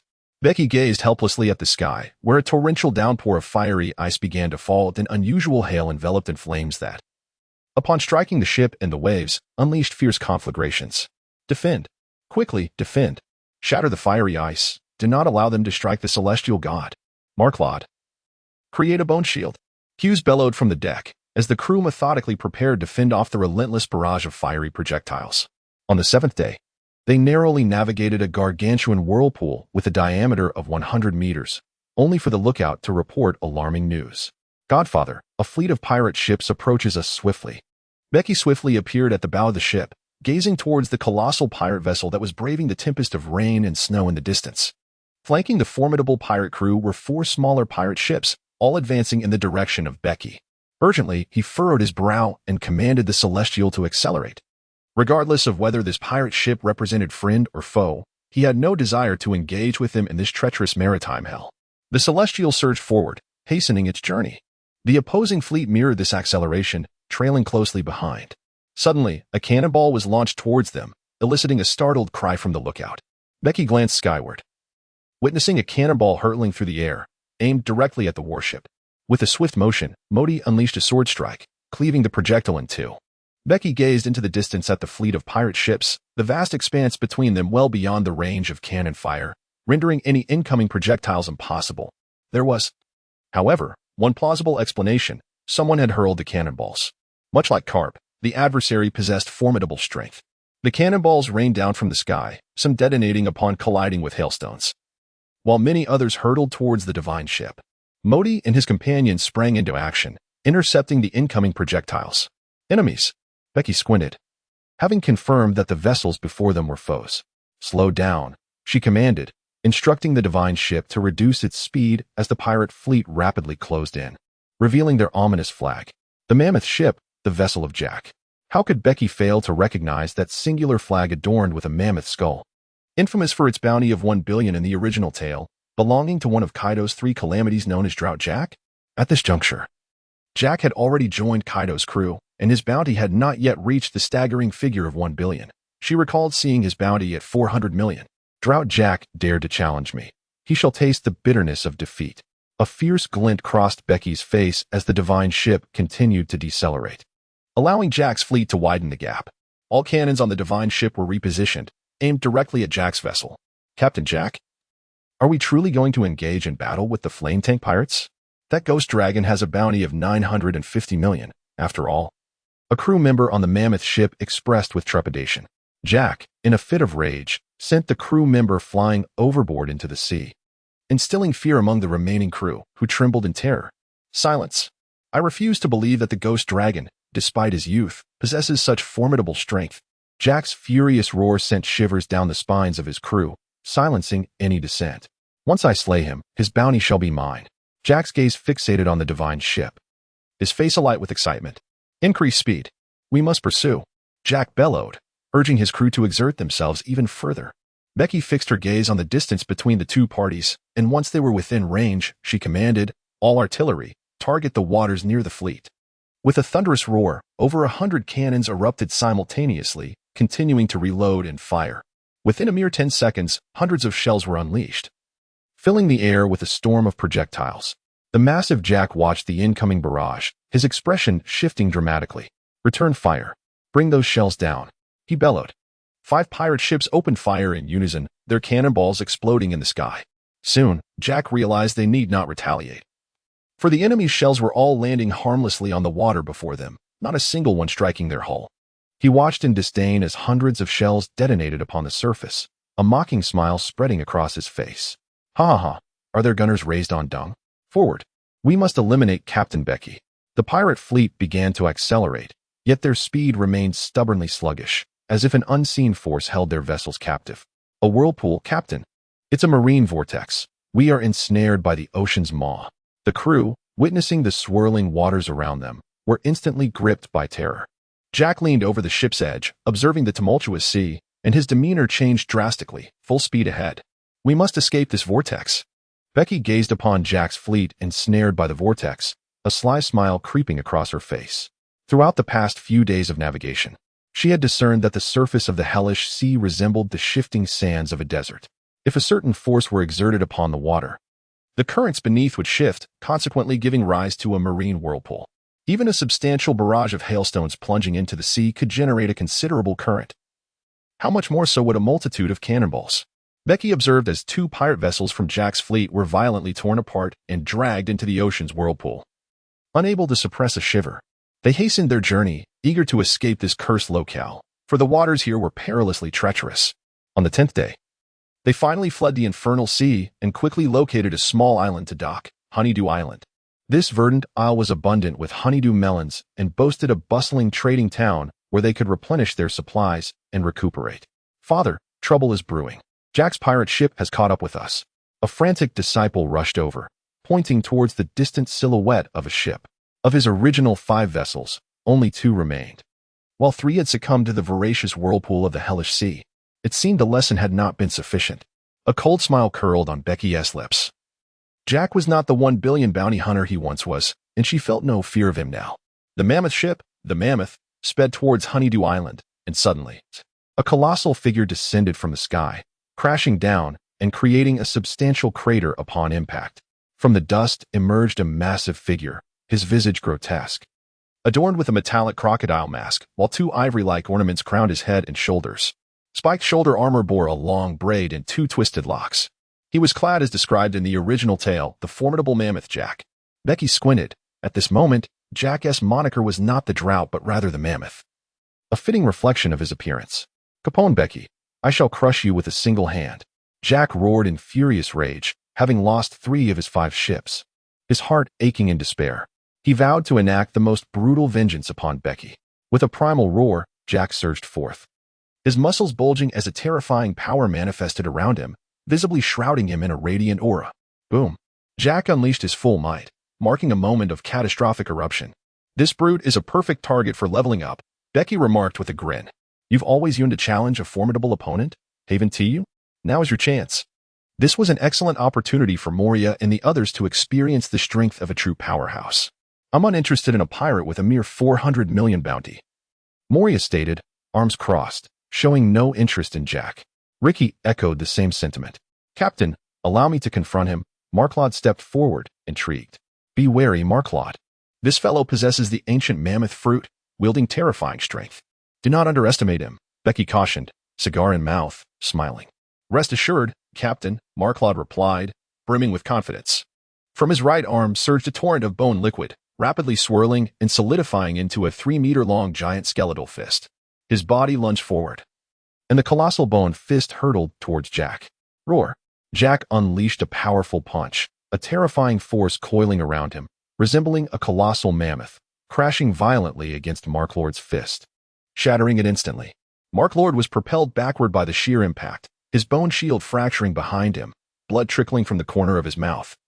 Unable to rise amid the crumbling earth, this fellow had obliterated Marklord's colossal bone fist with a single blow. Moria and the others displayed expressions of astonishment. Watch as I crush you with a single step. Jack sneered, leaping into the air, soaring dozens of meters high, his right foot transforming into a massive mammoth leg. Descending vertically as if a titanic beast were about to strike, Mark's expression shifted dramatically as he swiftly dodged. Jack landed with a thunderous crash, obliterating the ground within a wide radius, creating a deep pit as countless fissures erupted outward, an astonishing shockwave swirling with dust, sweeping in all directions. Emerging from the chasm, Jack did not pursue Marklord, but instead charged directly at Becky. Becky, I shall end your life, he declared, seizing 2 elongated ivory adornments which transformed into 2 bizarre, oversized blades. If you encounter the captain, how could I possibly remain in the flame tank pirate crew with any semblance of dignity? Marklord, his body surging with bone fluid, coalesced it into menacing spiked armor, charging at Jack without hesitation. Countless bone spikes rained down, but Jack wielded the peculiar blades, slicing through them all. Bone see, Marklord shouted, as pools of pale bone fluid flowed beneath him, converging into a torrent that surged toward Jack. Becky observed the unfolding scene, realizing that Marklod had begun to exert himself desperately. Utilizing such a vast quantity of bone fluid placed an immense strain on his body, and it was estimated that he would require several months of recuperation following this battle, during which he would need to replenish himself with substantial amounts of calcium. Jack, entirely unconcerned with the sea of bones, surged forth towards Becky, yet the bone sea seemed to possess a life of its own. Climbing up Jack's body as the bone fluid rapidly solidified, spreading relentlessly across him until, in an instant, Jack was transformed into a skeletal statue. With a thunderous crash, the bone shattered, and Jack emerged, his muscles swelling with vigor, his eyes wide and fierce like polished brass bells. At that moment, Marklud dashed towards him, flinging his hands, unleashing a barrage of bone spikes. Jack wielded his twin blades, parrying all the bone projectiles. Then, with a powerful stomp, he shattered the ground and charged at Marklud, who responded with even greater fervor, launching more bone spikes. Some of the spikes managed to pierce Jack's body, yet he did not falter, barreling forward until he stood before Marklud, delivering a decisive slash.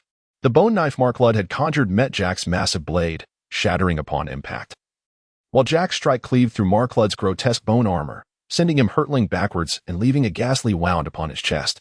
In that instant, Hank transformed into his beastly form, dashing forward with a serrated dagger aimed at Jack's back. Remarkably, the dagger failed to penetrate. Hank's expression shifted in shock, despite his full force behind the thrust. The entire blade barely embedded itself, caught by Jack's formidable muscles. Jack's countenance darkened as he swung his long knife backward towards Hank. Hank narrowly evaded, but in the moment he landed, Jack executed a precise kick that struck Hank squarely, causing him to spew forth a copious amount of blood as he was sent flying hundreds of meters, crashing into several trees and losing consciousness. Jack violently extracted the serrated dagger from his back, disregarding the gaping wound it left, and charged furiously towards Becky. The gale generated by his sprint stirring up clouds of dust. Sam and other mid-tier combatants, though daring to engage, were effortlessly swatted away, blood spurting as they were hurled back. The strength of this individual was truly terrifying. Excitement gleamed in Moria's eyes. At that moment, Weibel stood before Becky, wielding a juvenile blade, his face etched with murderous intent. The fierce and savage aura emanating from him surged forth like an overwhelming tide. "You seek to kill my brother. I shall first slay you," Weibel declared, gripping his blade tightly and lunging at Jack. "Get out of my way, minions. I am here to kill Caponebeque," Jack roared, launching himself into the air, attempting to leap over Modi.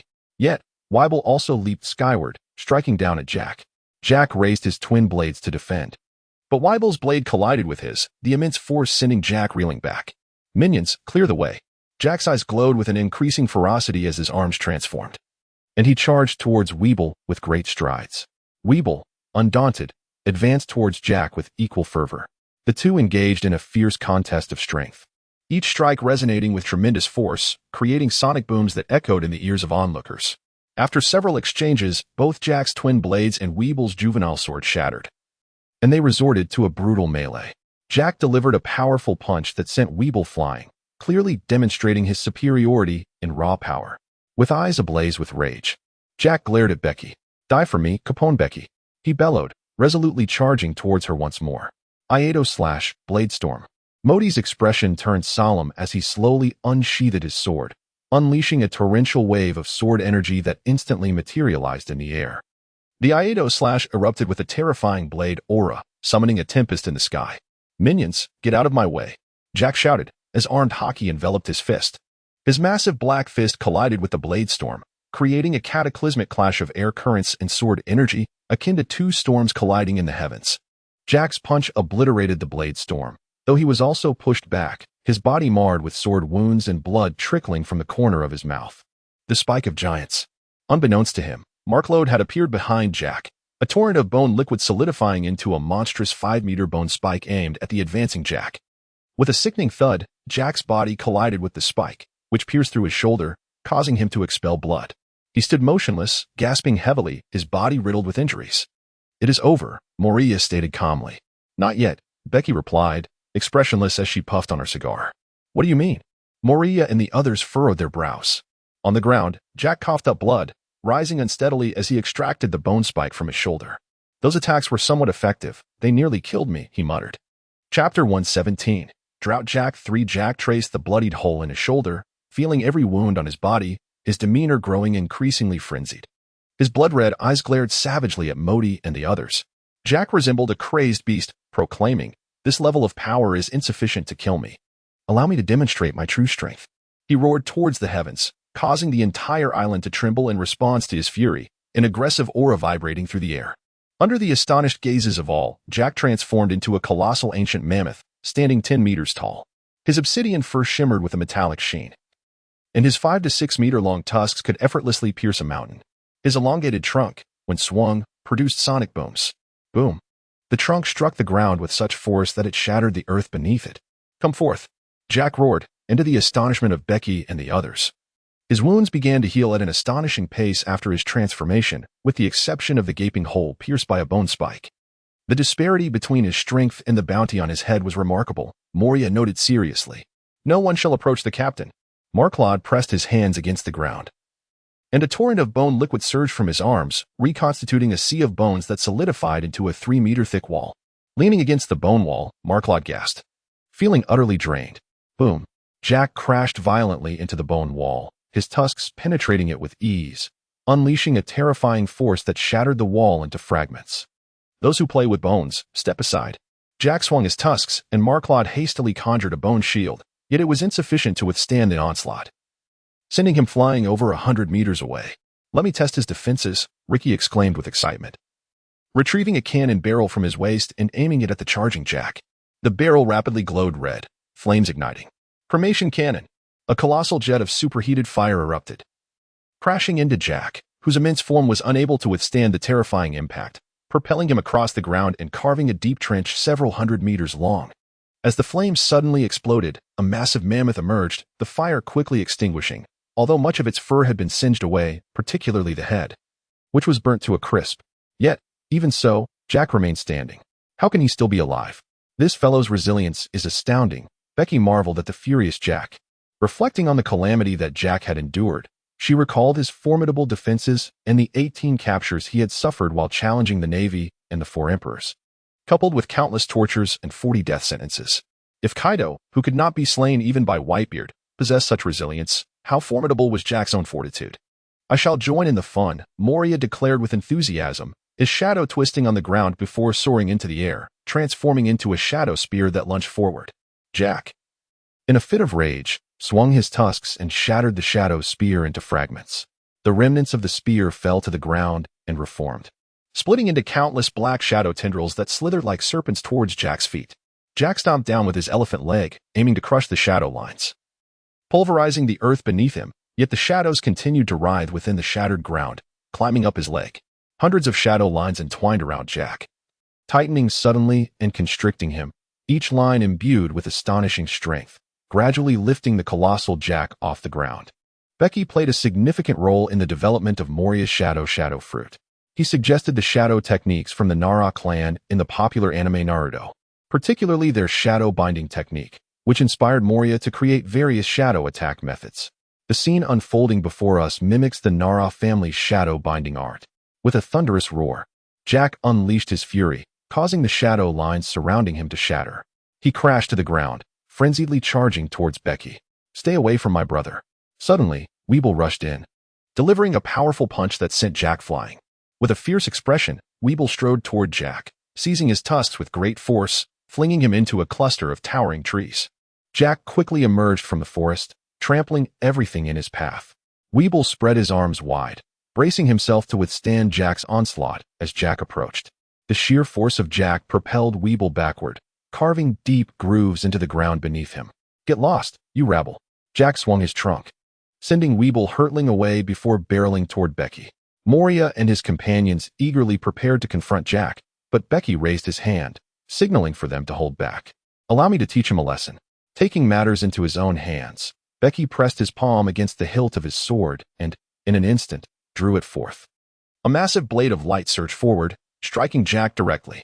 Reacting swiftly, Jack enveloped himself in Busashoka Haki, which clashed with the blade of light, shattering the Haki and leaving a gruesome gash on his body. Jack staggered backward, retreating several steps before crashing to the ground, his form rapidly shifting back to humanoid. Becky slowly approached Jack, not sparing him a glance as she walked past. "Becky, this fellow makes for an excellent shield. How splendid it would be to have him as a sparring partner." Are we not taking him with us? Moria cast a disdainful gaze at Jack, chuckling ominously. He is a high-ranking subordinate of Kaido. Should we take him, that lunatic will undoubtedly come after us. We cannot confront Kaido just yet. Becky smiled and waved her hand dismissively. Consider yourself fortunate, lad. Moria scoffed and strode away, taking the severely injured disciples aboard the God of Heaven. Becky issued commands, and the disciples hurried to carry the unconscious and wounded members onto the ship for treatment. As the God of Heaven set sail once more, on the deck, Marklot, bandaged and connected to N4, wore a grim expression. Being defeated by someone with a lesser bounty was a disgrace for him. Captain, I have brought shame upon you. Marklot murmured, his head bowed in embarrassment. Becky chuckled. That fellow possesses the ancient Zoan-type mammoth fruit, and he has developed it remarkably well. His strength and defensive capabilities are extraordinarily robust, far surpassing his bounty. Even a pirate with a bounty of 500 million cannot defeat him. Macleod, do not be disheartened. Your bonebone fruit is indeed a splendid fruit. With diligent development, it will certainly prove its worth. The primary reason for your defeat today was your martial arts skills. They are rather lacking. Once we return to Sky Island, devote yourself to training in physical combat to address this shortcoming. Macleod nodded earnestly. Brother, I too wish to become a devil fruit user. I desire a mighty elephant fruit to grow stronger, ensuring that no villain can ever approach you again. Weibel's expression was unusually solemn. Ha ha ha, splendid. I shall find you a formidable devil fruit. Weibel, Becky replied with a hearty laugh. Weibel joined in the laughter, firmly believing that Becky would indeed procure a powerful devil fruit for him. On board the Jack pirate ship, Jack lay on the deck, a grievous wound exposing flesh and bone, crimson blood staining the wooden surface. His crew hurriedly attempted to staunch the flow of blood. Jack gazed skyward, his furious roars echoing through the air. Caponebeque, Caponebeque, Caponebeque, I will kill you. Chapter 118. Black Fist Island. After traversing the treacherous Hell Sea, the voyage proceeded smoothly towards Black Fist Island. This island, of considerable size, is renowned for hosting underground fistfights and various martial arts competitions, attracting the finest fighters from the New World. The true rulers of Black Fist Island are the infamous Pisachi crime family, who dominate the underground fighting scene. Originally, the Pisachi family amassed their fortune through organizing these fights, gradually expanding their influence by recruiting formidable fighters. It is said that the Pisachi family nurtures thousands of fighters, controlling nearly every underground match on the island, with the betting stakes often falling into their coffers. Thanks to Black Fist Island, the family enjoys daily profits, further solidifying their power. Each year, they host a championship fight, and every 2 to 3 years, a martial arts tournament, luring countless strong contenders with substantial prizes. For instance, the current martial arts competition boasts a rare ancient Zoan-type devil fruit as its reward. Such a unique fruit, when consumed by a gifted individual, can forge a pillar of strength. The Pisachi family's willingness to offer such a valuable devil fruit underscores their immense wealth. Their primary strategy, however, is to attract numerous strong fighters to the tournament, hoping to recruit even a fraction of them, which would guarantee a significant profit from the event.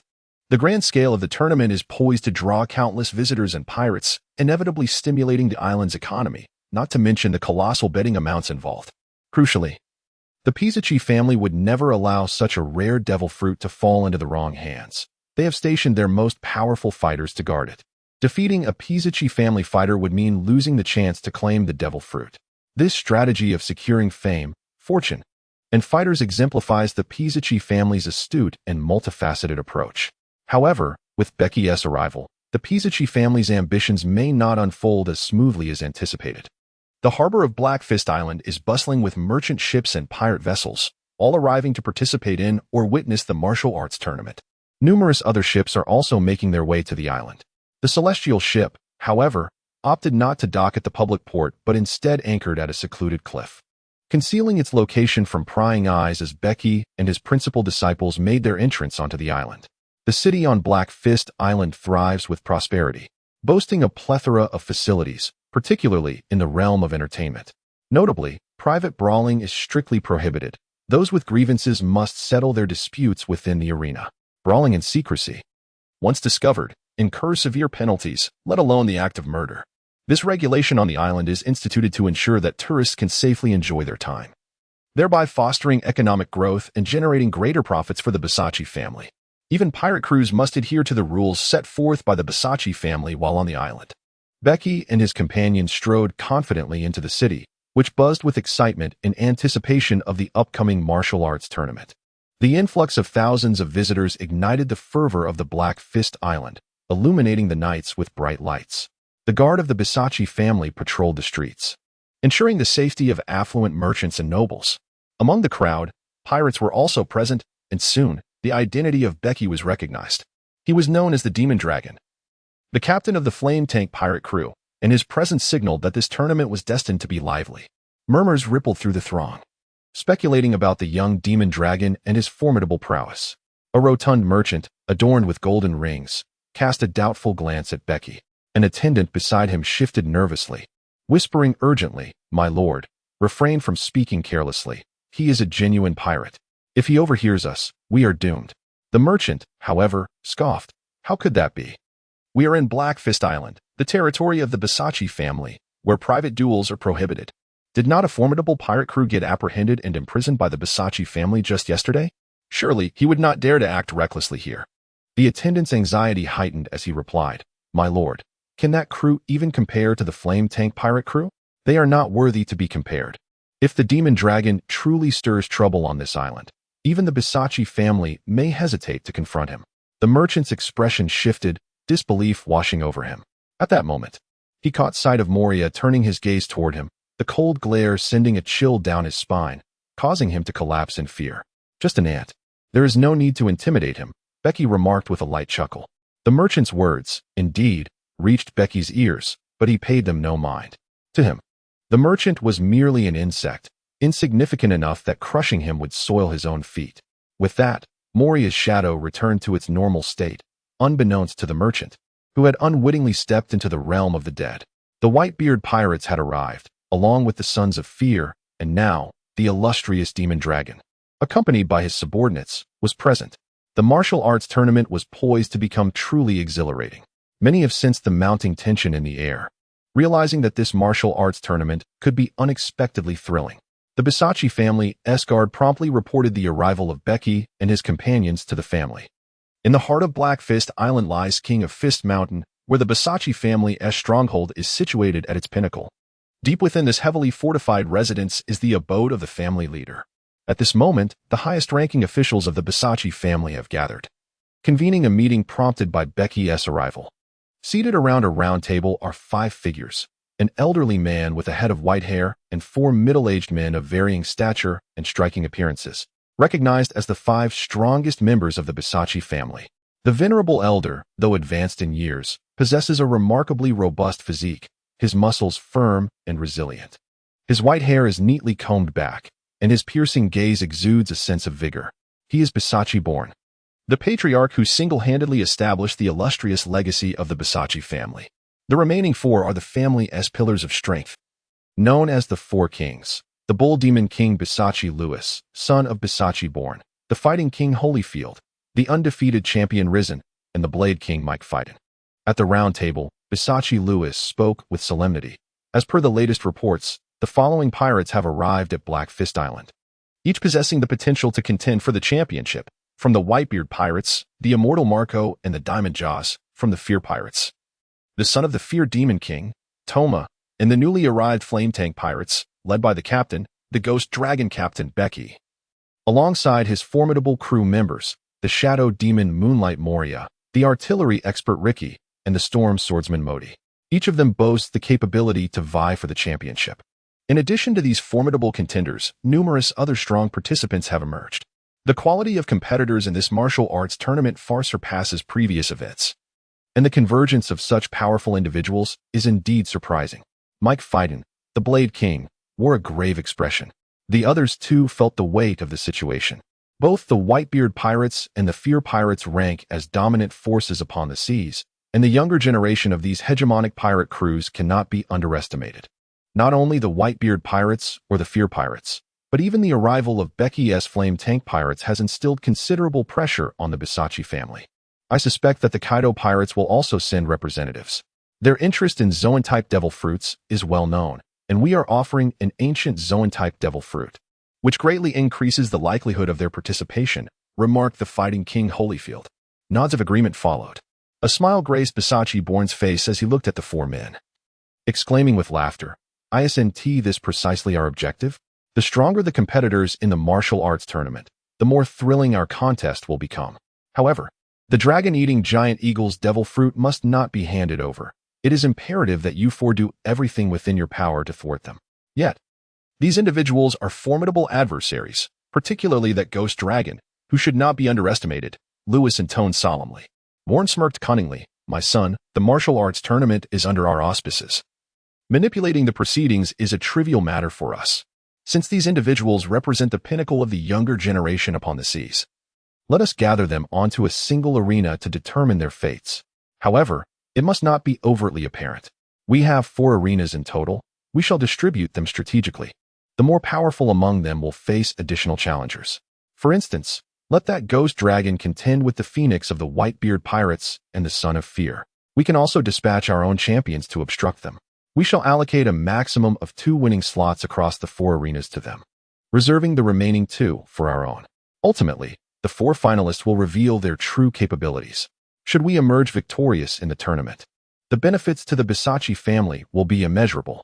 Bourne turned to the undefeated champion, Risen, and spoke earnestly. This decisive battle relies heavily on you. Defeat is not an option. Risen, the most powerful of the 4 kings and the Bege family's chosen contender for the championship, flashed a confident smile. Rest assured, head of the family, with that fruit in my possession, victory is assured. I share your confidence. Ha ha. Bourne laughed heartily. What are the Phoenix and the Son of Fear? They shall serve merely as stepping stones for the Bege family. The 4 kings smiled, their burdens lifted considerably. Becky led the group to register for the martial arts competition, a grand event in which all the disciples of the cadre level participated, creating quite a stir during the registration process. After signing up, Becky disbanded the team, allowing everyone the freedom to roam. The crowd dispersed in a jubilant manner, linking arms and scattering in all directions. Weibel hesitated to part from Becky, prompting her to take him into a tavern. Inside, many patrons, predominantly pirates, were present. Upon Becky's entrance, they averted their gazes, unwilling to meet his eyes. Barkeep, bring me the finest wine and the best meat. Weibel bellowed, his voice resonating throughout the tavern. Oh dear. I shall prepare the finest delicacies for my esteemed guests right away. The tavern owner, recognizing Weibel's formidable presence, quickly nodded and instructed his staff to fetch the requested provisions. Becky settled into a secluded corner, while Weibel, with a pair of chopsticks, drummed impatiently on the table, expressing his discontent with a series of grumbles. Where are they? Hurry up with the wine and meat. A burly waiter rushed over, his forehead glistening with sweat, and said, Sir, the wine has arrived, but the meat is still being prepared. You will have to wait a little longer. The waiter poured a generous bowl of wine for Weibel, offering a cautious smile. Weibel downed a bowl of wine, smacking his lips and his eyes sparkling with delight. He poured another bowl for Becky, exclaiming, Brother, this wine is rather splendid. Its flavor is quite different from our Sky Island wine. It's truly delightful. You must give it a try. Becky took a sip and nodded slightly. Weibel chuckled with greater delight, glaring at the waiter and demanding, This meager amount of wine is insufficient. Bring me a dozen more bottles at once. Also, hasten to bring the meat. Drinking without food is utterly unsatisfying. Yes, yes, yes, esteemed sir. I shall urge the kitchen at once, the waiter stammered, drenched in cold sweat, bowing deeply as he departed.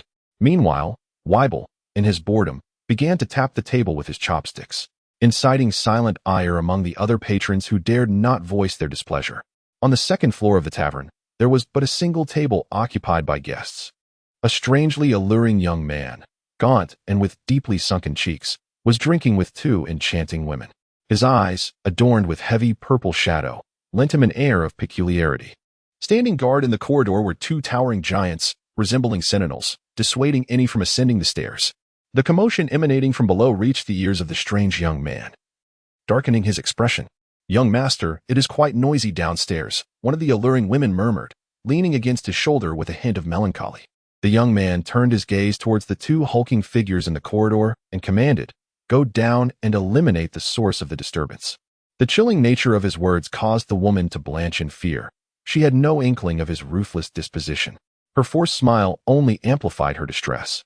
Caught in a torment of emotions, the young man, relishing her terror, laughed heartily. Young master, the raucous individuals below belong to the Flame Tank Pirates, and their captain, The infamous ghost dragon Caponebeque is seated right beneath us, one of the giants informed hastily. Ghost dragon, the one hailed as the strongest of the new generation in the New World? I never anticipated his presence here. How delightful. Just yesterday I encountered Marco and Jaws. And today, this ghost dragon has graced us with his presence. This martial arts tournament is turning out to be exceedingly fascinating. Come, let us pay him a visit. The young man exclaimed, his demeanor darkening before he burst into laughter and strode confidently down the stairs. Upon reaching the second floor, guided by the giant, he caught sight of Becky and approached him with a sinister smile. Becky cast a glance at the ominous young man, her brow furrowing slightly. Yet she chose to disregard him. The harbinger of fear. Toma, how did he end up here? We must leave, swiftly. Patrons of the tavern recognized the identity of the sinister youth, their faces blanching in terror as they immediately grasped their companions and hastened to depart, leaving the tavern owner unable to keep pace. Many fled in a panic, for merely a name was enough to instill dread. Indeed, the harbinger of fear lived up to his title. The sinister young man approached Becky, looking down upon her, and with a wicked smile, he uttered, Ghost Dragon Caponebeque. What a pleasure to meet you. Becky cast a glance at him and calmly remarked, Child of fear, do not linger here, for you disrupt my enjoyment of wine. Chapter 120, The Potential of the Vice Emperor. Becky possesses a profound understanding of the infamous son of terror, Toma, the sole progeny of the Dreadlord, one of the dominant rulers of the New World. Toma is characterized by his extreme cruelty and depravity, acting with unbridled tyranny and indulging in the gruesome pleasure of murder. The fleet he commands frequently obliterates villages and towns, and he once orchestrated a macabre contest of slaughter in a nation, resulting in 3 days of relentless carnage that claimed the lives of over 100,000 innocent civilians. Moreover, Toma is the only child of the Dreadlord, who dotes on him excessively. Anyone daring to lay a hand on Toma meets a brutal fate at the hands of the Dreadlord. There was a time when a naval admiral attempted to apprehend Toma, but during the transport back to the Advanced City, they were intercepted by the Dreadlord and his fearsome pirates. The entire crew of the warship was subjected to horrific and merciless deaths, and the admiral himself was flayed and dismembered. Toma's name resonates across the seas as a terrifying specter that can silence even the most restless of children. Becky harbored no affection for this twisted individual either. Caponebeque was indeed quite domineering. Toma revealed a wicked grin, leaning closer to Becky. My brother dislikes you, so be gone. Weibel rose abruptly, his large hand thrusting towards Toma's head. In an instant, the burly man beside Toma reacted, seizing Weibel's wrist with great force in an attempt to hurl him away. However, he underestimated Weibel's strength, with eyes wide as saucers. Weibel forcefully pressed the burly man's hand onto the table. The man's face turned ashen, trying to regain control, yet his strength paled in comparison to Weibel's, leaving him utterly powerless. Another burly man immediately sprang into action, clad in iron gloves, delivering a merciless punch aimed squarely at Weibel's face. Becky's gaze sharpened, unleashing a formidable and tyrannical presence that surged toward the burly man. Instantly, his complexion drained of color, and the hand he had thrust forward hung suspended in midair. In response, Weibel detected the shift and retaliated with a powerful punch, sending the man hurtling backward, crashing through several tables before colliding with the wall. Becky glanced up at Tamara, who was visibly terrified. The 2 enchanting women he had been holding collapsed instantaneously under Becky's overwhelming presence.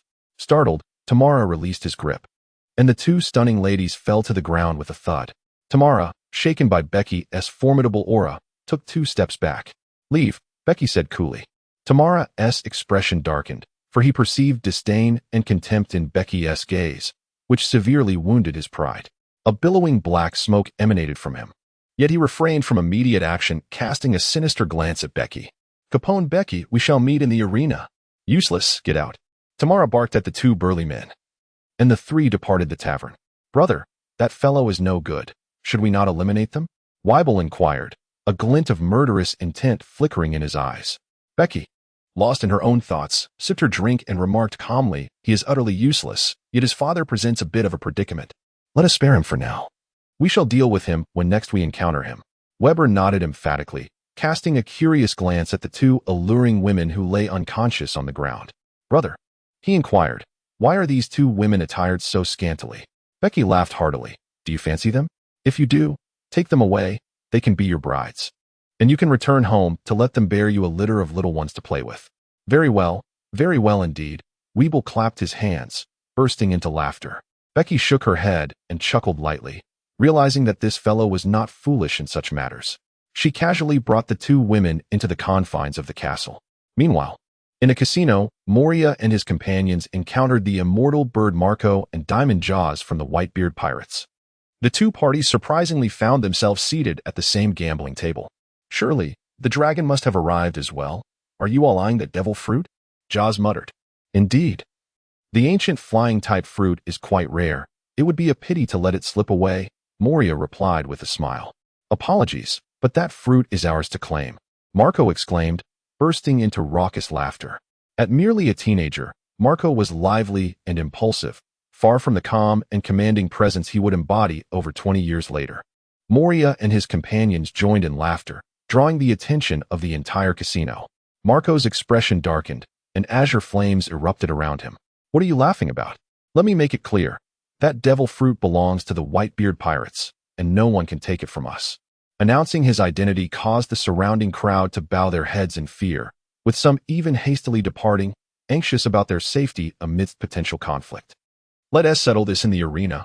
I am eager to witness the true power of the legendary Zoan-type devil fruit," said Ricky, his eyes scanning Marco. "You will soon understand my might," Marco retorted, conjuring azure flames with a sly grin. Jaws placed a hand on Marco's head and, casting a glance at Moria and his crew, said, "Since we are all after the devil fruit, let us demonstrate our strength in the arena." He then seized Marco and strode out of the casino. Becky had previously remarked on the crew members of the Whitebeard Pirates, noting that Marco possessed the potential of a vice admiral, a statement that Moria found hard to believe. Squinting, he gazed at Marco's retreating figure and mused. A vice admiral from the Whitebeard Pirates is certainly a figure capable of commanding respect in the New World, even if not on par with an admiral. He is not far behind. Does this arrogant little brat truly possess such potential? The immortal bird fruit of the Zoan type, if developed properly, could rival the top-tier Logia devil fruits. Under Whitebeard's careful nurturing, it is indeed plausible for him to attain Vice Admiral-level combat strength, Ricky replied. He continued. One should not underestimate Jaws either. Becky has remarked that his diamond fruit grants him formidable physical defenses, placing his potential among the top 3 aboard the Whitebeard ship. Only through battle will we truly know. My anticipation for the arena match in 3 days grows ever stronger, Moria laughed excitedly, causing the patrons of the casino to shrink their necks, none daring to voice their thoughts. Becky and her companions leisurely spent 2 days on Black Fist Island. At the harbor, 2 pirate ships swiftly entered the port, just as a merchant vessel was queuing ahead of them. "Sink it," boomed a furious voice from the pirate ship. And the cannons immediately fired, hurling cannonballs into the merchant ship, resulting in immediate casualties. "It's the Savage Jack. Quickly, evade." The crew of the merchant ship, upon spotting the pirate flag, were stricken with terror and promptly turned to steer clear of the oncoming danger. "At least you know your place," Jack sneered as the pirate ships docked swiftly at the harbor. Jack, bound in heavy bandages, had become exceedingly irritable since Becky had tormented him. He frequently erupted in rage, and if anything displeased him, he would lash out. On their way to Black Fist Island, he had killed 2 crew members and obliterated a merchant ship as well as a pirate vessel. His subordinates dared not voice any dissent. Chapter 121. Arena 4. Jack swaggered down the port with his crew, and the guards of the Basacci family did not dare to obstruct them. Time flew by, and the day of the martial arts competition arrived, drawing throngs of people into the city towards the largest arena. This arena resembled the grand amphitheaters of ancient Rome, yet was even larger, capable of accommodating thousands of spectators. The audience surged into the arena, while the competitors for the martial arts contest gathered backstage to draw lots for their matchups. With over 400 to 500 participants, many of whom were formidable fighters, the scale of this martial arts competition was evident. Becky and her companions stood out distinctly amidst the crowd, their formidable aura rendering them nearly unapproachable. The onlookers gazed at Becky with expressions rife with trepidation, fervor, and even resentment. A group had gathered around Toma, who occasionally cast ominous glances toward Becky, his eyes ablaze with malice. Jack, in a more brazen display, fixated his furious gaze upon Becky, as if he wished to consume her with his stare. "Jack, do you wish to be beaten once more?" Moria admonished him, her tone laced with irritation. Suddenly, Jack's imposing figure surged to its feet, brimming with rage as his body began to morph into a more beastly form. Captain, remain calm. You must stay composed. This is not the time for conflict. Engaging in a private brawl will result in disqualification. His crew swiftly intervened, grasping Jack's arms to prevent his impulsive actions. Upon hearing Moria's words, the surrounding competitors understood that Jack's injuries were indeed inflicted by Becky and her allies. They reveled in schadenfreude, eagerly anticipating a confrontation that might lead to disqualification and thus diminish the number of their rivals. Jack, you truly are worthless, reduced to this state by them. Toma sneered darkly, unafraid of Jack's wrath. Jack shot a menacing glare at Toma, grinning maliciously. Toma, without your father, you are but a worthless wretch. I could crush you with a single hand. You may certainly try, Toma retorted, his expression darkening as black smoke began to emanate from him. Nearby, spectators were struck by dizziness from the fumes, with some collapsing to the ground. Let the fighting commence. We must see a clash before the arena. Marco clapped his hands in glee, eager for the impending confrontation. Cease this at once.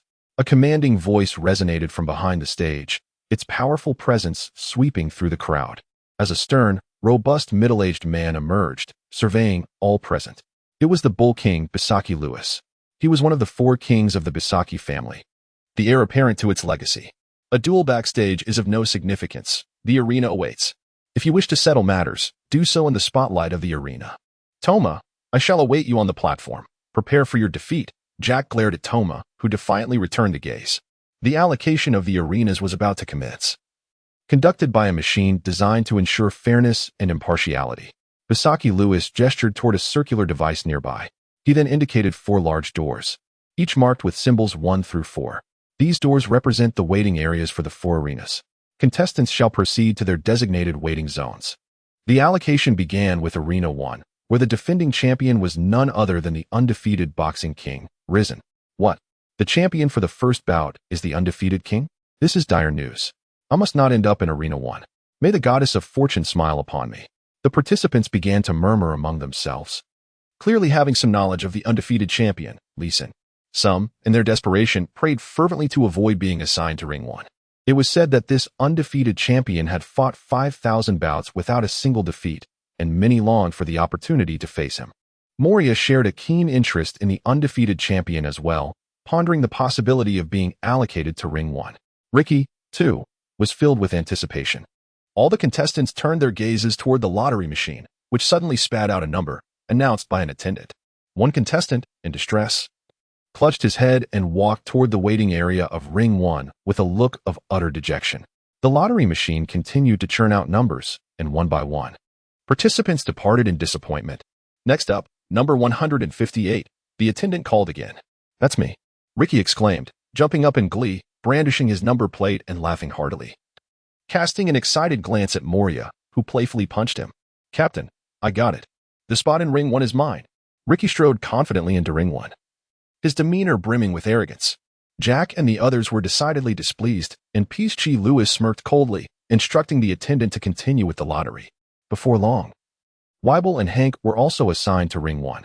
The selection for Ring 1 concluded, and aside from Ricky and his companions, there were only 1 or 2 pirates with bounties reaching 200 million, indicating that the main event in Ring 1 would likely be a showdown between Ricky and the undefeated champion. Next came the lottery for Ring 2, where the immortal bird Marco was assigned, along with Modi and several of Becky's subordinates. The selection for Ring 3 was swiftly completed, similarly lacking in intrigue. The remaining contestants were all assigned to Ring 4. Peace-Chi Lewis immediately noted that the remaining participants included Jack, Tama, Jaws, Moria, and Becky, the Whitebeard Pirates, the Fearsome Pirates, the Kaido Pirates, and the Flame Tank Pirates, the most formidable contenders in this tournament, were all situated in Ring 4. And it was widely acknowledged that this ring would witness an intense battle. Capone Bege. Jack clenched his fists, his gaze fixed ominously on Becky. Ja's usually calm demeanor revealed a rare glimmer of fighting spirit. Tama, with his head bowed, let out a sinister chuckle, having been assigned to Ring 4 alongside his own crew. This was the outcome of his negotiations with the Peace-Chi family. He intended to eliminate Capone Bege in front of countless spectators on the stage. Interesting, Becky mused, glancing at the smiling Peace-Chi Lewis, a smile creeping across his lips. From the allocation of participants, he surmised the Peace-Chi family's intentions. They aimed for the strongest contenders to vie for a spot in one ring. thereby increasing the likelihood that the other 3 ring spots would fall to their family. Ultimately, they had a significant chance of claiming the championship. The Pizzacci family clearly did not wish for outsiders to seize the title. Becky rose to her feet, exhaling a plume of smoke, and with Moria in tow, made her way toward the waiting area of the 4th arena. I am eager to witness whether your Biscotti family can seize the ultimate championship from my grasp. Chapter 122. The undefeated champion. As the contestants were allocated, the competition at Arena 1 was about to commence, with participants from the waiting area advancing toward the stage. At the podium, an announcer was fervently rousing the audience's enthusiasm. Dear spectators, you cannot fathom the excitement that this year's martial arts tournament holds. The mightiest rulers of the seas, the Whitebeard Pirates, the Fearsome Pirates, the Kaido Pirates, and the so-called youngest pirate crew, the Flame Tank Pirates, have dispatched their most formidable warriors to participate in this grand event. Remarkably, every member, from the captain to the crew, of the Flame Tank Pirates is taking part in the tournament. You will have the privilege of witnessing the full might of the Flame Tank Pirates. A wave of fervor surged through the crowd, drowning the arena in a cacophony of cheers. And the announcer's voice rose abruptly, cutting through the din, compelling the audience to turn their attention to him in silence. He declared with palpable excitement, moreover, we will witness a climactic showdown at Arena 4 between Diamond Jaws of the Whitebeard Pirates, the fearsome pirate known as the Son of Terror, Tama, the formidable Jack from the Kaido Pirates, the captain of the Flame Tank Pirates, the ghostly dragon Caponebeque, and the shadowy demon, Moria. This is a divine selection. Even the heavens wish to behold their duel. The crowd erupted once more, their cheers resonating like thunder. In the waiting area of Arena 4, Tama suddenly erupted into a sinister laugh, his bizarre grin causing those present to furrow their brows. The more chaotic the atmosphere, the more exhilarating it became. I yearned to trample all beneath my feet in full view of the crowd. Tama was consumed with excitement, his elation manifesting in an even louder laugh. This fellow is undoubtedly plotting against us, Moria huffed disdainfully. Becky cast a fleeting glance at Toma and remarked dismissively, merely a buffoon, unworthy of our attention. You pervert. Silence yourself, Jack retorted angrily, not one to coddle Toma. Toma's countenance stiffened, twisting into a grotesque expression. The other competitors dispersed, wary of approaching the two. We shall settle this on the arena. Toma's demeanor shifted as he smirked wickedly. Jack scoffed. Do you think I fear you? Just wait until we meet in the ring. I shall leave you searching for your teeth. A resounding cheer erupted from the audience outside, heralding the commencement of our first match, equally thrilling. Let us welcome the competitors to the stage. The announcer continued. Behold that imposing figure, the notorious pirate of the Flame Tank Pirates, with a bounty of 580 million, known as the Heavy Cannon, Gelder Rich. Rich strode confidently onto the colossal stage, taking his place at the center and flamboyantly waving to the crowd. And there stands the 16-year-old prodigy. Do not underestimate him, for he is a pirate with a bounty of 200 million, the fierce dog Hank of the Flame Tank Pirates. The audience gasped in awe yet again. Hank reveled in the accolades, standing beside Rich with a broad grin. Weevil stood alongside Rich, eagerly anticipating the announcer to call his name, but was overlooked as the announcer proceeded to introduce others. Why is he not introducing me? I am formidable too, Weevil fumed, irritation evident in his tone. You have yet to make a name for yourself at sea. Once you vanquish some formidable pirates or the Navy and earn a bounty, then you shall be recognized. Hank advised. Very well, after the match, I shall slay numerous powerful pirates and Navy personnel, Weevil asserted with a determined nod. This is a splendid opportunity for you, Weevil. Once the match begins, defeat as many as you can, and you will gain notoriety, Rich encouraged. Weevil's eyes sparkled with ambition, casting a menacing glance at those surrounding him, causing a few to tremble in fear. Among the competitors, many regarded Rich and his companions with ill intent, some seeking to use them as stepping stones. Now, the moment of utmost significance had arrived. Please welcome our defending champion, the undefeated boxing king, Lee Sin. The announcer's enthusiastic voice resonated through the air, igniting the audience into a fervor of excitement, with chants of undefeated king, undefeated king, undefeated king, echoing in unison, shaking the very heavens. The gate on the opposite side of the arena swung open, revealing a robust middle-aged man cloaked in a black and red cape.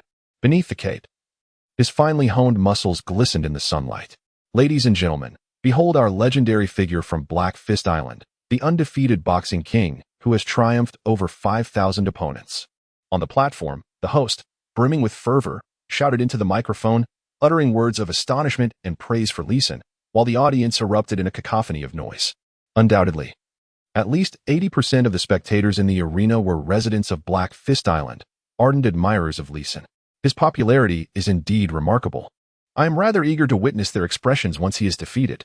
A peculiar smile graced Ricky's face. Leeson, immediately sensing Ricky's gaze, offered a calm nod. Devoid of much expression.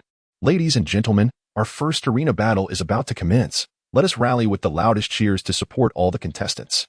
The host once again stirred the audience's enthusiasm, who responded with fervent applause and cheers. The first arena battle has begun, the host declared with a resounding voice, signaling the start of the contest. The arena descended into chaos as the contestants engaged in tumultuous combat. The undefeated champion, Leeson, stood motionless in one corner of the stage, arms crossed, entirely unbothered, with no one daring to challenge him. First, let's take down the flame tank pirate crew. Over 20 individuals focused on Ricky and his companions. Surging forward, leave them to me. I shall take them all on. Weeble, wielding a hefty sword, exuded an imposing presence as he swept through the crowd with a single, rapid stroke. The speed of his blade was astonishing, producing a sonic boom. The advancing contestants swiftly raised their weapons in defense. But the force of Weeble's strike sent them flying, with 5 or 6 individuals being knocked aside, toppling several others in their wake. With a whoosh, a figure leaped into the air, showcasing remarkable agility as he landed atop Weeble's head, brandishing a long, slender spike aimed directly at him. In response, Weeble's sword ascended with even greater swiftness, intercepting the assailant's head, splitting it open and splattering brain matter across the arena. Weeble, do not exert such force.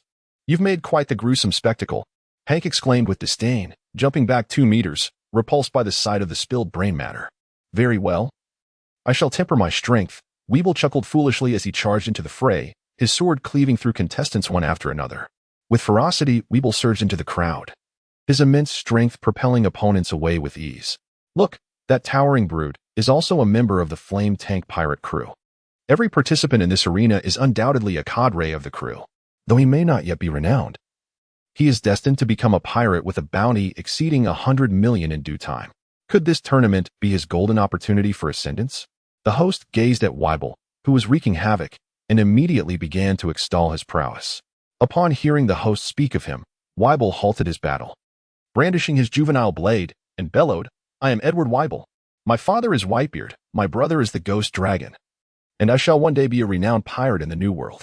His robust roar echoed through the air, and a profound silence enveloped the arena as all eyes widened in astonishment at Weeble.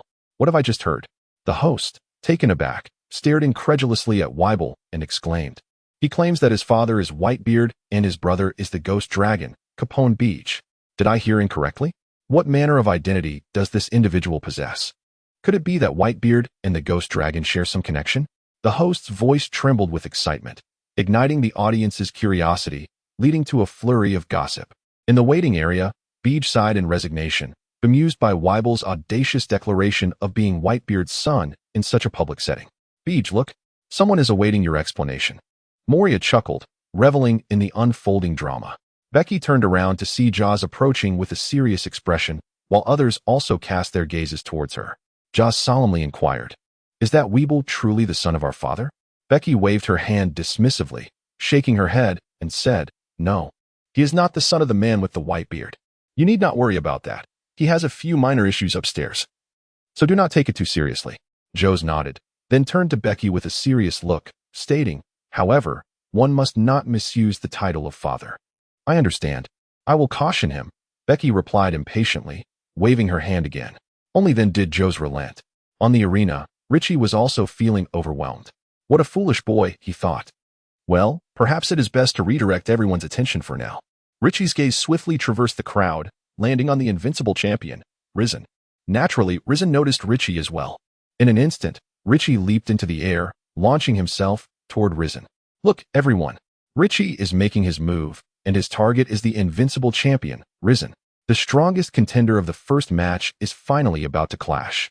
The host, keenly aware of Richie's intention, immediately called out to guide the audience's focus. Invincible champion. Let me test your prowess. Richie exclaimed, his legs propelling him with immense force, doubling his speed in an instant. A formidable aura enveloped his fist as he swiftly descended upon Risen, his pitch-black fist crashing down with tremendous power. Such might was indeed worthy of the staggering bounty of 580 million. Risen murmured to himself, his eyes shimmering with surprise and desire, a spark of excitement ignited by the prospect of facing a worthy adversary. As the iron fist descended, Risen sprang into action, unleashing a punch that collided with Richie's. The clash erupted with a thunderous roar, the overwhelming force of their confrontation resonating throughout the arena, causing some competitors to struggle to maintain their footing. The astonishing shockwaves surged beyond the ring, sweeping over the audience, leaving those in the front row drenched in cold sweat, their scalps tingling with fear. He blocked it. The invincible champion successfully thwarted Richie's mighty blow. Did you see that? Their fists were crackling with black lightning. Do you know what that signifies? It is the manifestation of their armed color hockey colliding. Their strength is truly terrifying. It feels as though a tempest has swept through the arena, leaving everyone unable to stand. The host passionately described the astonishing scene. Look, Richie has taken a step back. The audience gasped. As Richie landed from his aerial maneuver, the rocky arena beneath him exploded, a more intense column of high-pressure air propelling him towards Risen with even greater velocity. Here it comes. Risen shed his cape, revealing his muscular upper body. His imposing figure stepped forward, and with a powerful stomp, the ground trembled beneath him as he launched a fierce punch, unleashing a sonic boom that detonated upon impact in the arena. Simultaneously, Richie struck again, delivering another powerful blow toward Risen. Bang! In the next instant, the fists of the two men collided with tremendous force, their forms momentarily halted in place. The ground beneath them fractured inch by inch, clouds of dust erupting violently. The chaotic impact transforming into a tempest that swept in all directions, sending numerous contestants tumbling off the stage. Dark lightning flickered around both individuals, intensifying in density. They momentarily disengaged, only to clash again, engaging in a fierce melee, their fists raining down upon each other as the black lightning enveloped the area. The stage began to shatter, shockwaves cascading across it, while gusts of wind surged towards the audience, who watched in breathless awe at this extraordinary battle. The other fighters on the stage had ceased their confrontations, pushed to the edges of the platform. In this moment, Weibel and Hank joined forces, systematically kicking their opponents off the stage one by one. Before long, more than half of the contestants had been eliminated from the arena. As for the mastery of armed hockey, you still have a long way to go. Risen sneered coldly, exerting a greater force that pressed down upon Richie, causing the armed hockey enveloping Richie's fist to shatter. Richie's countenance darkened as he expelled high-pressure jets of air from his feet and back, gradually forcing Risen back. After 2 heartbeats, a look of astonishment suddenly appeared in Richie's eyes. Instantly, a more powerful force erupted at the point of their fist collision, propelling his body like a cannonball, violently launching him away. Richie tumbled through the air, landing on the ground with his right hand trembling slightly, the armed hockey dissipating rapidly. Victory belonged to the undefeated champion. The host's exultant cheers rang out, and the audience fervently chanted the name of the undefeated champion. In Observation Zone 4, Becky watched Richie and Risen's battle with a grave expression. Risen truly lived up to the title of the undefeated champion. His mastery of armed hockey was likely nearing an advanced level, making direct confrontation with Richie perilous. I have yet to reach such a level of advanced armed hockey, Moria remarked solemnly. This battle could prove exceedingly dangerous for Richie, Becky mused. Becky has always placed great importance on the cultivation of the 3 types of hockey. Among these, the Conqueror's hockey has rapidly developed due to his mental state, followed closely by the armament hockey, which has been continuously enhanced through intense battles with the night beasts, though he is yet to reach an advanced level. Lastly, the observation hockey has also been refined in combat against the night beasts, achieving a moderate level of proficiency. While he remains uncertain about the grading of Conqueror's hockey, he understands that armament hockey and observation hockey are generally classified into 4 tiers: beginner, intermediate, advanced, and top tier. The pinnacle of armament hockey is undoubtedly possessed by formidable figures such as Carp, while the highest form of observation hockey is exemplified by Katakuri's ability to foresee the future, or the past-perceiving capabilities of Princess Otoheim. Returning to the subject of armament hockey, its confrontations naturally favor those of higher rank. A superior armament hockey can easily shatter its inferior counterpart, and upon reaching an advanced level, it is said to undergo a transformative change, the nature of which remains a mystery to Becky. However, it is clear that advanced armament hockey is immensely powerful, with Risen nearing the threshold of this advanced state. Chapter 124. The Fist of the King. Quietly, Ricky removed the cannon from his waist and affixed it to his arm. The entire barrel rapidly glowed red, becoming exceedingly hot, with flames bursting forth from its mouth. Ricky inhaled deeply, his abdomen swelling dramatically, his skin flushing red, and high-pressure steam emanating from his nostrils. Risen, having previously observed Ricky's healing techniques, understood some of his methods and adopted a solemn expression. He swiftly enveloped himself in armament hockey, his form resembling that of an indestructible entity forged from dark iron, exuding an aura of invincibility. The ability to cultivate armament hockey to encompass his entire being is indeed a testament to his extraordinary prowess. Becky furrowed her brow, recalling that in the original tale, he had only witnessed an individual of such caliber as Virgo, the highest-ranking member of the Don Quixote family. Naturally, enveloping oneself in hockey might lead to a dispersion of the aura, diminishing its potency per unit area. The rigidity thus would not surpass that of localized hardening. However, this also underscored the formidable intensity of Risen's armament hockey. Ricky propelled himself forward with a jet of high-pressure gas, his right fist laden with a searing cannon, hurtling directly towards Risen. In that fleeting moment of proximity, a torrent of scalding flames erupted from the cannon's mouth. Remarkably, Risen did not yield. He spread his feet apart and thrust his hands forward, daring to intercept the high-pressure flame. The fiery blast struck Risen's obsidian hand, the terrifying impact causing him to stagger momentarily. With each forceful stomp, the arena trembled thrice, fissures radiating from beneath his feet. The armament hockey enveloping him began to wane, flowing like water towards his hands as he underestimated the force of the flames, compelled to redirect his hockey to his arms. The surge of immense hockey imbued him with the confidence to withstand the searing blast. Ricky valiantly expelled the high-pressure flames, attempting to drive Risen from the arena. As the onlookers held their breath, fixated on the spectacle, Risen was perilously close to the edge, teetering on the brink of falling. Ricky, sensing the urgency, exerted greater force. Yet Risen roared defiantly, his feet anchoring into the solid stone arena, immovable as a mountain, unwavering against the onslaught of flames. As Ricky's internal pressure swiftly diminished, the flames began to dissipate, prompting him to inhale deeply to generate more high-pressure gas. At that moment, Risen surged forward, his foot striking the arena with a thunderous crack, shattering it as he launched himself towards Ricky. Receive this blow. Weeble charged from behind Ricky, his blade unwaveringly aimed at Risen. In an instant, Risen seized the young blade, delivering a powerful kick to Weeble's abdomen, sending him careening like a cannonball into the audience, injuring several spectators in the process. Simultaneously, Hank rushed towards Risen, but Risen's fist collided with Hank's dagger, shattering it, and with a swift kick, he sent Hank tumbling from the arena. Ricky raised his hand once more, unleashing a breathtaking inferno aimed at Risen's head. Risen lifted a single hand, effortlessly blocking the high-pressure flames, astonishingly retreating only 2 steps before halting entirely. How is this possible? Ricky's eyes widened in disbelief, unable to fathom how Risen could so effortlessly counter his inferno. You have but one chance to acquiesce to my demands. Regrettably, you have failed. From this moment forth, you shall have no further opportunities. Risen broke into a grin as the high-pressure flames dissipated. In that fleeting moment, he charged toward Richie. A burst of high-pressure gas erupted from Richie, propelling him backward. However, as he turned his head, a rugged visage materialized before his eyes.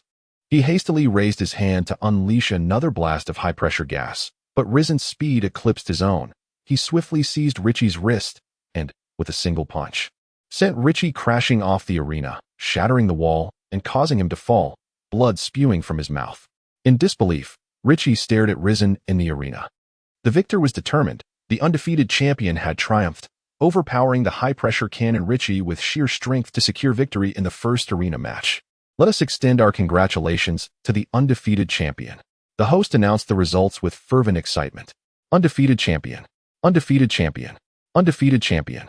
A harmonious chorus echoed from the audience, chanting Risen's name once more. Risen spread his arms wide, surveying the crowd, reaffirming his might. His legend continued unabated. Looks like your men aren't all that impressive, go along.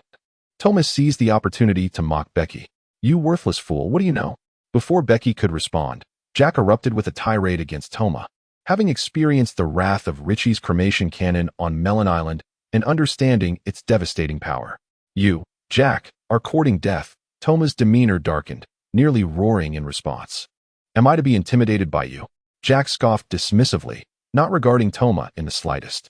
Becky paid no heed to their quarrel. She discarded her cigar, retrieved another, and lit it with a solemn expression. The Bisacci family possesses quite a remarkable essence. This martial competition is proving to be far from trivial, Moria remarked gravely. Now that's a realization. If it were too effortless, it would indeed be exceedingly dull. As Becky exhaled a plume of smoke, a fleeting glimmer of combativeness appeared in her eyes. Soon, the second round commenced, with the host once again extolling the renowned and formidable contestants. The focal points of this bout were none other than the Phoenix Marco and the reigning champion of the second arena, the king of fighters, Holyfield. From the outset, chaos engulfed the arena, with the most striking figures being Holyfield and Marco. Holyfield, a master of combat techniques, could incapacitate his opponents with remarkable swiftness. Meanwhile, Marco emanated azure flames, showcasing his astonishing physical prowess. The two swiftly eliminated the majority of competitors, and within moments, the once crowded arena had dwindled to merely a dozen contenders. With Becky's disciples faring remarkably well, largely unscathed. Who was that individual? Moria inquired, noticing a peculiar figure lingering at the edge of the ring. It was a tall young man, gloved and engaged in shadowboxing, seemingly oblivious to the fray around him.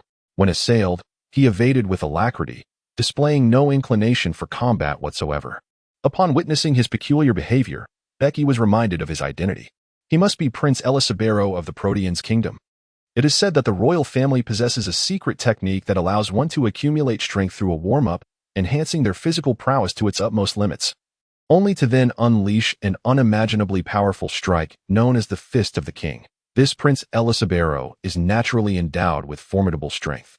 With a single blow from his Fist of the King, he could effortlessly penetrate a fortress, reputedly capable of instantly killing even the mightiest of sea pirate overlords upon impact.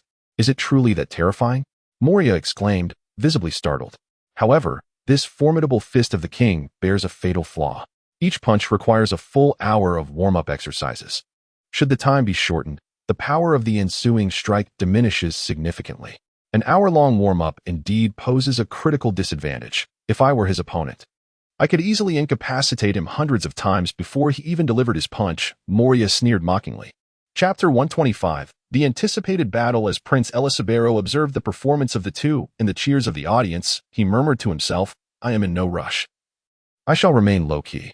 Once I have amassed sufficient power, I will strike you all down with a single punch, and ultimate victory shall be mine. On the arena, the king of fighters, Holyfield, continued to assault the other contestants, with Becky's disciples falling one after another. Meanwhile, Marco's azure flames surged with increasing intensity, and his methods of attack were remarkably straightforward. He faced each assault head-on, leveraging the rapid regenerative abilities bestowed by the Phoenix Devil Fruit to send opponent after opponent flying. Even when pierced by blades, his wounds healed instantaneously. Opponents unfamiliar with hockey stood no chance against him. These inept fools possessed no strength at all. What are they doing participating in this martial arts tournament? Prince Elisabero's expression darkened, his teeth clenched in resentment towards the underwhelming contestants. With a significant number of fighters eliminated, his own exposure became imminent, disrupting his carefully laid plans of gathering power discreetly before astonishing everyone with his prowess. The remaining competitors were all elite fighters, particularly Becky's subordinates who banded together. Holyfield and Marco took considerable time to eliminate the last of the contenders, before both their gazes turned to the edge of the arena where Prince Elisabero stood. Just one more insignificant opponent. I shall deal with him first, then turn my attention to you, Holyfield declared, making the first move, charging towards Prince Elisabero like a predator. The prince's expression shifted as he began to sprint along the arena's edge, attempting to evade Holyfield's assault. You fight amongst yourselves. What do you want with me? He shouted. This stage does not belong to you, Holyfield retorted, his speed allowing him to close in on Prince Elisabero, delivering a powerful punch. Damn it. I have only accumulated power for a mere 10 minutes. Prince Iliasabelo's countenance darkened as he faced the approaching gust of fists. Gritting his teeth, he retaliated with a formidable punch. The force of his swift, powerful strike unleashed a tremendous impact that crashed into Holyfield, whose expression transformed drastically. In an instant, he crossed his arms defensively, enveloping himself in the armor of hockey. As the astonishing shockwave struck him, Holyfield felt as though he had been collided with by a mountain, sending him hurtling backward and shattering the very ring beneath him. With every ounce of strength, Holyfield stomped the arena floor, trying to withstand the force of the shockwave. It was only when he retreated to the edge of the ring that he managed to block Prince Iliasabalow's kingly fist. Just as Holyfield exhaled a sigh of relief, he doubled over, spitting blood. The prince's regal punch had inflicted significant damage. The king of fighters had been injured, and chaos ensued as Marco soared into action, intent on attacking the king of fighters.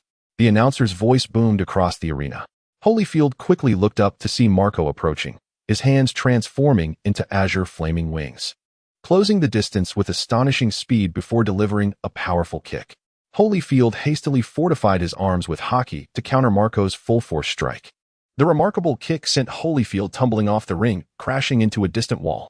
The king of fighters, Holyfield, is eliminated. This scene left the audience in uproar, unable to believe that their favorite champion had been so swiftly ousted. Although the kingly fist had its vulnerabilities, the sheer power it wielded was undeniably formidable. Moria observed the earlier technique of Prince Iliasabalow's kingly fist and remarked solemnly. As Marco landed, his wings reverted to arms, and he turned his attention to the beleaguered Prince Iliasabalow, who, with a grim expression, repeatedly swung his fists to warm up, seeking to gather his remaining strength. Your previous punch was impressive. Come, I shall engage you earnestly, Marco declared with a serious demeanor, his azure flames intensifying, equally astonished by the prince's earlier display. Prince Iliasabalow managed a bitter smile. That last punch had exhausted all his strength, leaving him uncertain of his ability to contend with Marco. Yet, surrender was not an option. As Marco charged, Iliasabalow too raised his fist, summoning all his remaining power to withstand the onslaught. The collision of the flaming azure fist and Prince Iliasabalow's punch was catastrophic, sending the prince flying like a sandbag, crashing into the wall and losing consciousness on impact.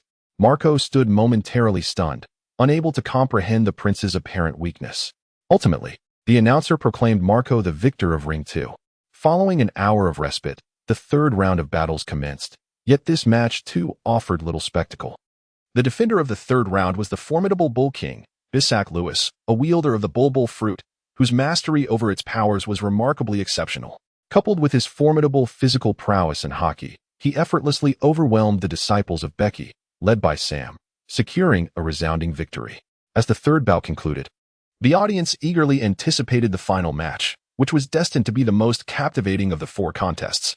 The atmosphere in the arena was electric, and as the competitors made their entrance, the excitement reached a fever pitch. The host, with an impassioned voice, introduced the highly anticipated contestant, placing particular emphasis on Becky's illustrious title, proclaiming, "I shall vanquish you. All honors and accolades will be mine." Tama cast a grim gaze at Becky. While the final defender made his appearance, the last of the four kings, the heavy blade king, Mike Featon, towering at 6 meters. Mike was not the archetypal muscular giant, but rather an exceedingly rotund figure, appearing rather unremarkable. He bore on his back a colossal sword, a full meter wide, rumored to weigh an astonishing 500 pounds. Despite this immense burden, Mike carried the sword effortlessly, his demeanor betraying no hint of strain as he moved with a steady and sprightly gait, revealing the sheer magnitude of his strength. Tama and Mike exchanged a brief glance, and Mike nodded in acknowledgement, as if they had reached a silent accord. "Captain, it seems these challengers are intent on testing you," Moria remarked, observing the contenders on the stage, a knowing smile gracing his lips as he addressed Becky. "By your expression, it seems you wish to indulge in this?" Becky remained unperturbed, disregarding the gazes of the competitors. Moria chuckled. "Ah, you truly understand me. You are our king. How could we allow you to engage directly? Leave them all to me. I'll handle them. If you wish to play, then play to your heart's content," Becky replied nonchalantly. Moria stepped forward, surveying the crowd with a peculiar, boisterous laugh that resonated across the arena. "If you seek to challenge my captain, allow me to assess your qualifications first."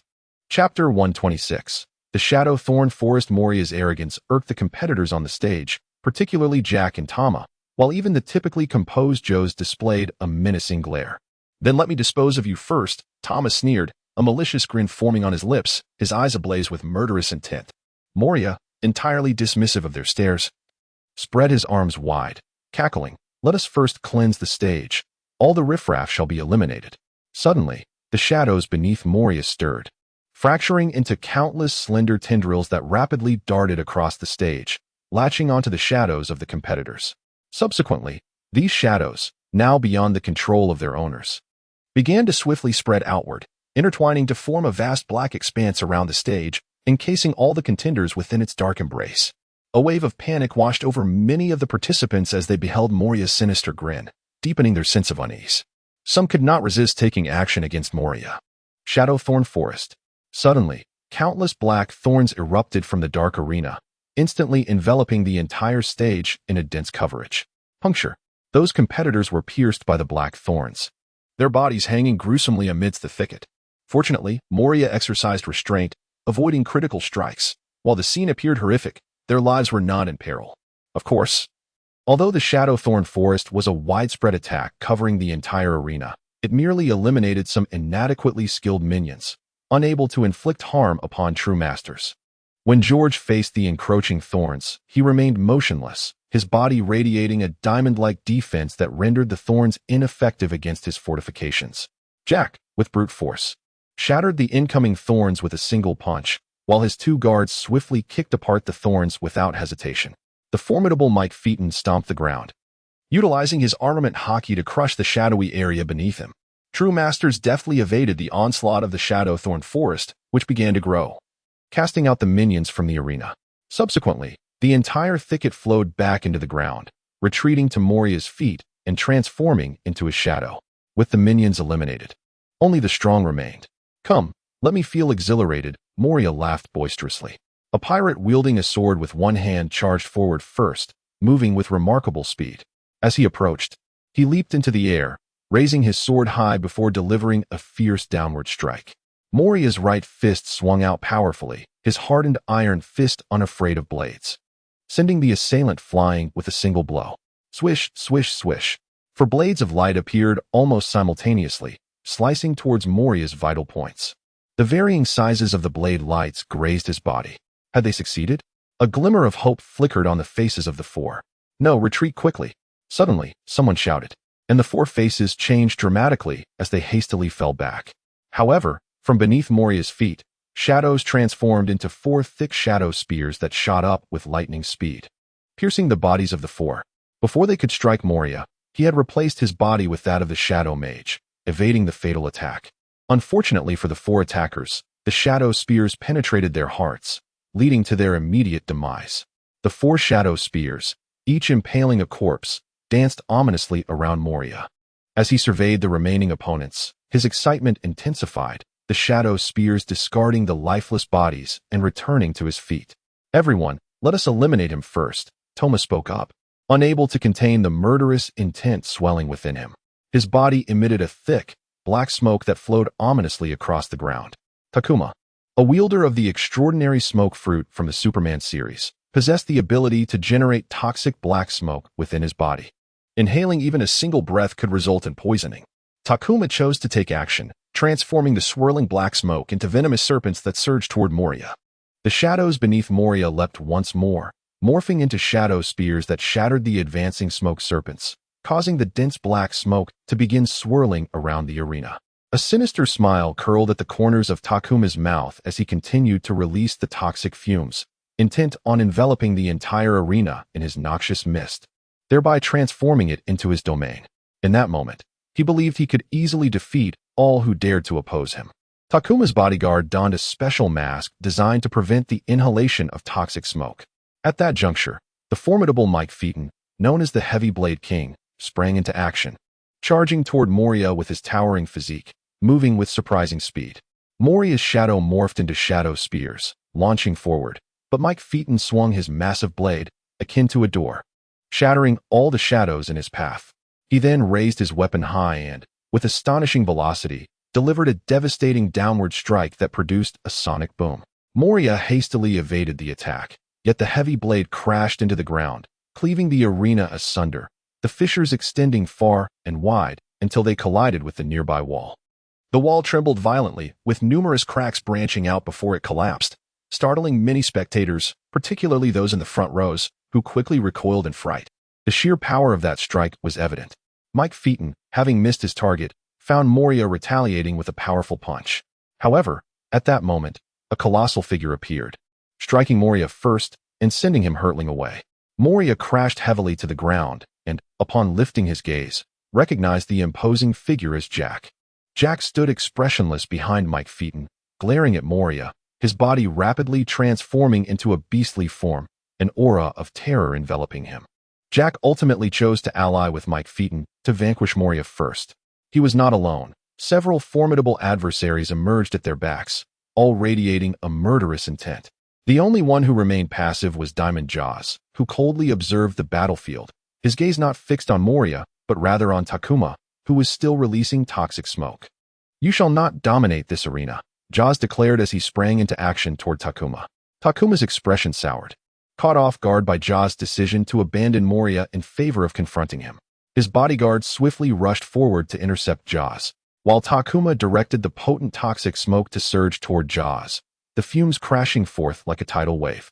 Jaws unleashed a powerful punch, dispersing the toxic smoke, and figures surged forth from the haze, encircling him. "No one shall thwart my plans," he vowed. The tumultuous birth of toxic smoke surged forth from the entity known as Toma, enveloping Jaws in a shroud of noxious fumes upon the arena. Meanwhile, Moria rose from the ground, extracting a flat black sphere from his pocket. The surface of this sphere appeared to be adorned with shadowy silhouettes of human heads, an intricate mass of faces writhing in a bizarre dance upon its surface. Each silhouette represented an individual, and this singular black sphere was composed of 200 intertwined shadows. Moria swallowed the flat black sphere whole, and his form began to swell rapidly, becoming increasingly colossal and formidable. Chapter 127. The monster's punch. Having consumed the essence of 200 shadows, Moria felt a surge of confidence, casting a disdainful gaze upon Mike Pheaton and Jack. As if to say, "Come now, unleash your full strength and invigorate me." Indeed, he was inflating before their very eyes, fueled by fury. Mike Pheaton brandished his heavy blade and delivered a fierce strike aimed directly at Moria. Moria grinned widely, emitting a sinister chuckle as his fist collided with the heavy sword.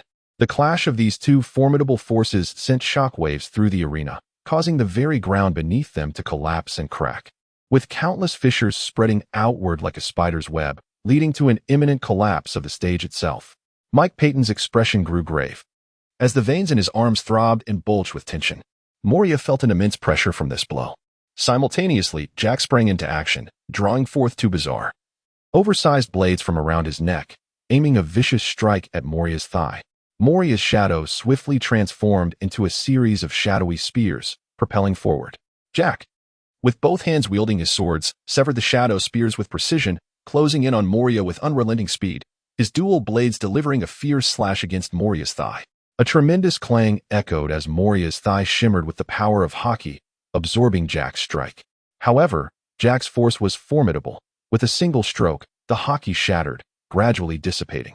Moria roared, forcing Mike Pheaton back, before unleashing a powerful punch towards Jack. Jack reacted with equal swiftness, raising his swords to parry Moria's devastating blow. With a resounding crash, Jack's blades shattered, and he was sent crashing into the arena floor by Moria's punch, which caused the entire stage to collapse, fissures radiating outward, and the surrounding walls fracturing under the strain, amidst the chaos of flying debris. Jack lay in the crater, blood gushing forth, his previous injuries exacerbated once more. The audience erupted in deafening gasps of astonishment and dread, with those in the front row scrambling to retreat, yet none left the martial arena. Captivated by the extraordinary contest unfolding before them, the host, overwhelmed, could only voice his astonishment through shouts. Suddenly, Moria's expression shifted. A stunning strike sliced through the dust at blinding speed, instantly striking Moria and cleaving through his form, sending him hurtling towards the spectators. In an instant, the distant audience erupted in chaos, as unfortunate souls were caught in the lethal strike, the area exploding in a gory spectacle, with flesh and blood scattering tragically. It was at this moment that the audience truly succumbed to terror, with nearby spectators fleeing in panic, the earlier cheers transforming into chilling screams, leading to a stampede. Yet, the battle within the arena did not cease. Moria's colossal form morphed into shadow, evading the terrifying blow with his shadow manipulation. As Moria's shadow reverted to his corporeal self, he was met with a sudden shock. Mike Pheaton appeared before him, delivering another swift strike towards Moria's body. Moria hurriedly defended, but the hockey shattered instantaneously, and the heavy blade plunged into his arm, blood splattering as the blade lodged against bone. Mike Payton grinned with malevolence, veins bulging in his arms as he pressed down with greater force, intent on severing Moria's arm. Moria's expression twisted with fury as he retaliated with a punch aimed at Mike Payton, who hastily withdrew his blade, evading the incoming fist before lunging back into the fray, only to receive a counterpunch from Moria. Suddenly, Moria felt a sharp pain in his side. Turning around, he discovered Jack had transformed into a massive mammoth, its formidable tusks driving into his waist, while Jack stomped the ground, pushing deeper. "You seek death," Moria growled, his massive hand clenching into a fist as he struck Jack on the head, sending him crashing to the ground. "The one seeking death should be you." Mike Payton struck a decisive blow to Moria's chest, inflicting a grievous wound that caused blood to spatter across the ground. Moria staggered back a couple of steps, while Jack, despite his severe injuries, rose to his feet, his ferocity ignited rather than diminished. In another part of the arena, Toma glanced at Moria's plight, growing ever more exhilarated. Amidst the swirling poisonous smoke, fists surged forth, dispersing large quantities of the toxic haze, revealing silhouettes of individuals emerging from the obscurity. Jaws, encased in diamonds, unleashed a flurry of punches. Toma's guards found themselves utterly incapable of breaching Jaws' diamond defense, being sent flying with each powerful strike. "Damn it. I shall see how long you can hold your breath," Toma declared, his hands swirling as the toxic smoke enveloped Jaws, forming a vortex intended to ensnare him. With every breath Jaws took, he would inhale the poisonous fumes, rapidly diminishing his combat capabilities. Jaws, expressionless, regarded the swirling smoke, positioning himself as the diamonds on his body shimmered with resplendent brilliance. "Diamond Path," he roared, delivering a fierce punch that unleashed a torrent of dazzling light, tearing through the smoke vortex and hurtling towards Toma. Toma's countenance shifted drastically as he seized a nearby guard, positioning him as a shield. The radiant light struck the guard, whose body convulsed violently, becoming embedded with brilliant diamonds that pierced through him, resulting in a gruesome death on the spot. Tossing aside the lifeless body, Toma found himself similarly impaled by numerous diamonds, which had penetrated the guard's flesh and lodged themselves into his own. The diamonds on Toma's body were forced outward, black smoke emanating from the wounds, yet no blood was shed. While his poison smoke fruit was not of the Logia type, it possessed certain characteristics akin to it, reminiscent of Katakuri's mochi fruit, allowing him to be immune to some physical damage. Emerging from the toxic vortex, Jaws' radiant figure sparkled even more magnificently under the sunlight. The moment he appeared, he sensed a formidable aura erupting, and upon glancing over, his gaze sharpened as he beheld an enormous giant manifesting on the stage. Moria, having been wounded by the combined assaults of Mike Payton and Jack, became engulfed in rage, devouring over 1,000 shadows to transform into his most powerful form. His colossal physique towered like a giant, instilling fear in all who beheld him. "A giant. Moria has transformed into a giant," the announcer shouted in horror. The crowd watching from backstage wore grave expressions, the three kings of the Bisachi family and the immortal bird Marco among those stunned by Moria's current state. "Fear not. Though his size is immense, his speed is exceedingly slow. We can easily defeat him with our agility," Mike Payton remarked, his own expression grave but aware of Moria's weaknesses. "Eliminate them all." After Moria raised his head towards the sky, his formidable iron fist descended with forceful intent upon Mike Payton. The rapid swing of his fist produced a sonic boom that reverberated throughout the martial arena. Under the immense pressure of the punch, Mike Payton seemed as though a small mountain had fallen upon him, rendering him nearly immobile. Desperately, he attempted to tear through the oppressive force, seeking to escape the terrifying grip of Moria's demonic fist. Boom! The entire martial arena quaked under the weight of this strike, as countless fissures erupted from the ring area, racing like lightning towards the audience. The arena was marred with unimaginable cracks, and simultaneously, a violent, overwhelming shockwave surged outward in all directions. In an instant, everyone was hurled away by the force. Chapter 128. The final battle. The colossal shockwave effortlessly tore through the already ruined arena, as if it were mere parchment. Jack and Mike Payton, who were in close proximity, were instantly swept up and flung into the air, crashing into the distant audience seats. The shockwave swept across the entire martial arena, sending innumerable fragments soaring into the air, raining down upon the ground like a storm of stones. Those outside the arena fled in panic, further away from the chaos. Dust enveloped the scene, transforming the former ring area into a vast chasm, while the entire arena was riddled with cracks, some sections having already collapsed. This single punch nearly obliterated the entire martial arena. Within the ring, Moria's massive figure rapidly diminished. Shadows erupted from his mouth, and he swiftly gathered most of them back, roughly compressing them into shadowy orbs and stuffing them into his pockets. Huff, huff. The heavy sound of his breathing echoed. Moria had expended all his strength with that last punch, leaving his body severely drained. Coupled with his injuries, he felt even more unsteady at that moment. Yet, he was invigorated with an unusual excitement. Taking a deep breath, he stood up and surveyed various sections of the arena, where Mike Payton was emerging from the rubble, propped up by his enormous sword, only to double over and spew forth a torrent of blood. That previous punch had come perilously close to him, nearly grazing his body. His left arm had completely lost sensation and had borne the brunt of the shockwave, suffering the most intense impact. Jack, similarly, was in a dire state, already grievously injured. He was further battered by the shockwave, lying motionless amidst the debris. Toma had been thrown to a greater distance, emerging from a cloud of poisonous smoke. Appearing quite disheveled as he stared blankly at Moria in the center of the ring, his body trembling slightly. Closest to the ring was Jaws, who, despite being pushed out of the arena by the shockwave, had sustained the least injury. Though he bore some internal damage and a trickle of blood from his mouth, he still retained a significant portion of his combat strength. "Captain, I hope I haven't disappointed you." Moria turned to Becky, a grin spreading across his face. Becky had always stood behind him, unwavering. At this moment, a smile graced her lips. "Splendid, exceedingly well done." Moria erupted into hearty laughter, his body swaying precariously. He struggled to maintain his balance. Becky stepped forward, her hand resting gently upon him, guiding Moria into the castle for healing. Becky, with a cigar clenched between her teeth, cast her gaze towards Mike Fitton and the others. "Who else wishes to continue fighting? I shall spar with you." Jaws stared at Becky, a fierce determination glimmering in his eyes. However, in the next moment, the diamonds adorning him receded into his body as he solemnly declared, "Rules are rules. We have all been thrown from the arena, and thus, we have lost. To contest for the victory slot against you would be a profound disrespect to Moonlight Moria."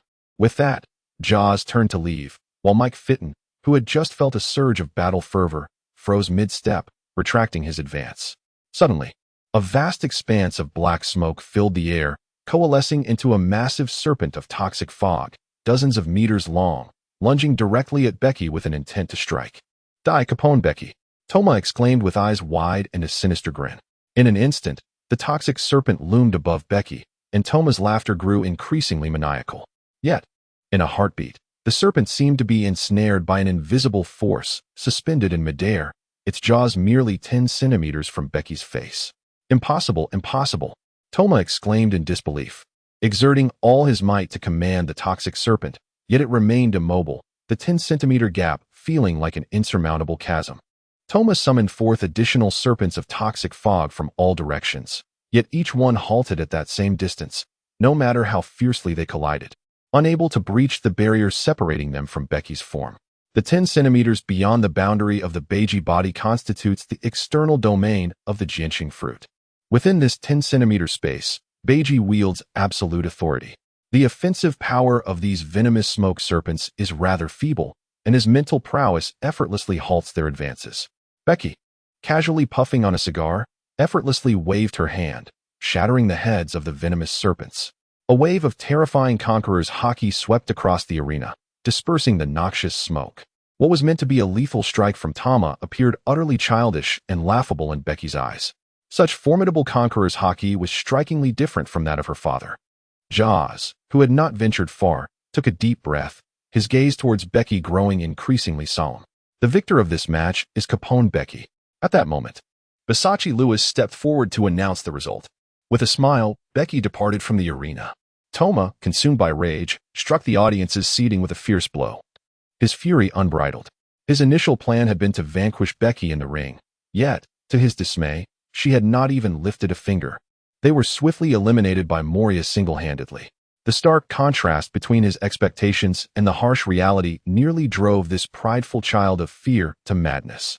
Particularly infuriating was the moment when he unleashed his full strength upon Becky, only for her to effortlessly deflect his attack with a mere wave of her hand, deepening his feelings of rage, jealousy, and indignation.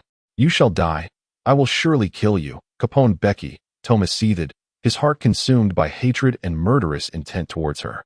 This Caponebeque would undoubtedly pose the greatest challenge in the upcoming championship. Pisachi Lewis gazed at Becky's retreating figure, his mood heavy. Back at their lodging, Moria, wrapped in bandages, laughed heartily, while Ricky wore a rather grim expression. Moria had made quite a spectacle by eliminating all contenders single-handedly.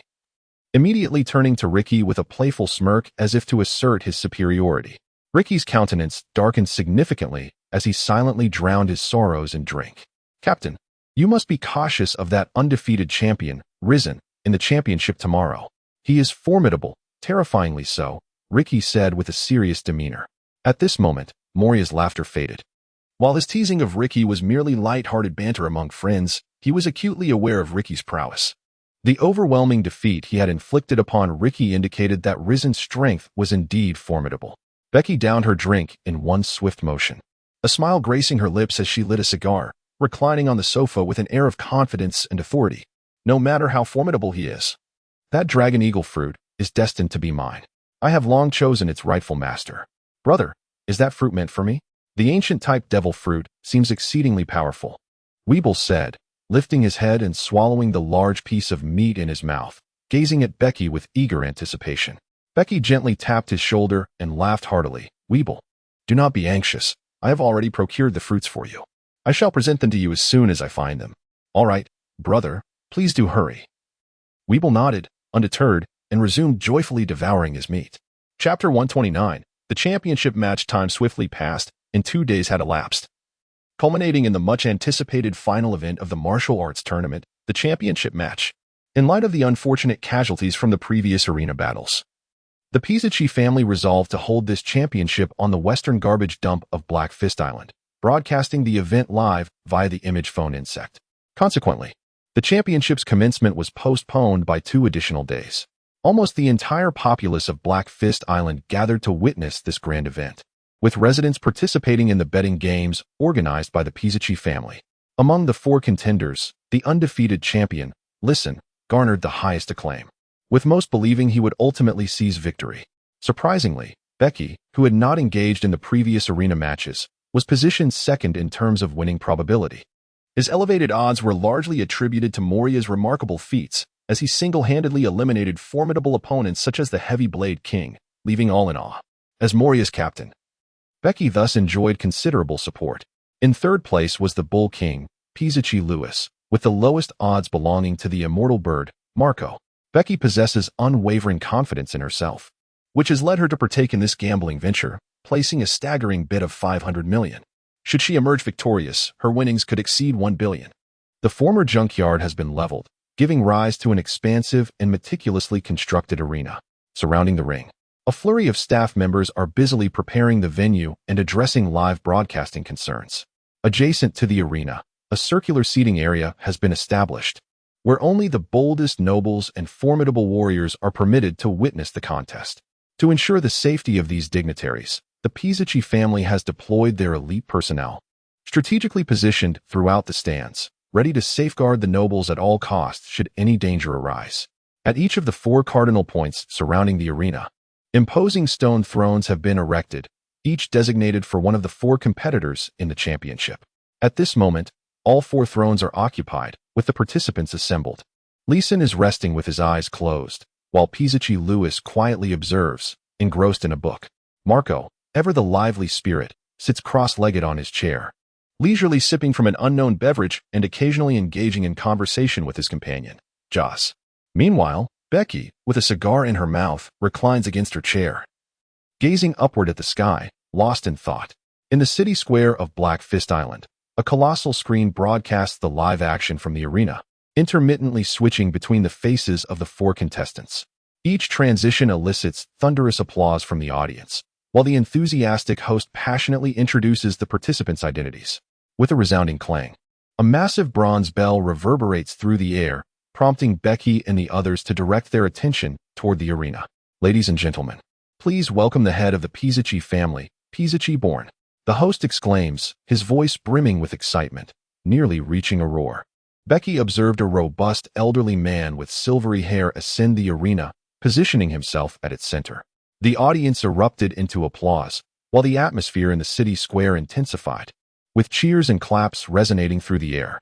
Becky gazed with keen interest at the legendary figure responsible for the remarkable ascent of the Bisachi family to its current stature.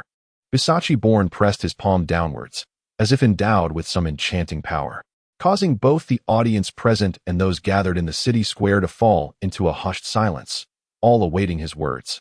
In his right hand, he held a small box, which he gently opened to reveal a devil fruit shaped like a pineapple, adorned with peculiar patterns reminiscent of deep gray feathers. At that moment, everyone's eyes sparkled with fervent anticipation. It was evident that this was the ultimate prize of the championship, the ancient Zoan-type devil fruit, the dragon eagle. Cursed be the loss of the ancient fruit. I shall have no explanation for the captain upon my return. Jack, his body wrapped in bandages, unleashed a powerful punch that created a sizable dent in the ground, startling the nearby nobleman. Yet, faced with Jack's furious countenance, the noble dared not complain, merely shifting aside. Toma's expression was equally dark, his gaze fixated more on Becky, as he harbored an obsessive resentment towards her. Bisachi born surveyed the four contenders and burst into laughter, proclaiming, "Gentlemen, I shall not waste words. This rare ancient Zoan-type dragon eagle fruit is the reward for the champion. Now, go forth and compete for it. It shall be the crown of the strongest." He closed the box and leapt gracefully to his designated viewing seat. At that moment, the host's impassioned voice resonated. "Let us welcome the four mightiest contenders to the stage." Four individuals leaped onto the arena simultaneously, positioning themselves at each corner of the stage.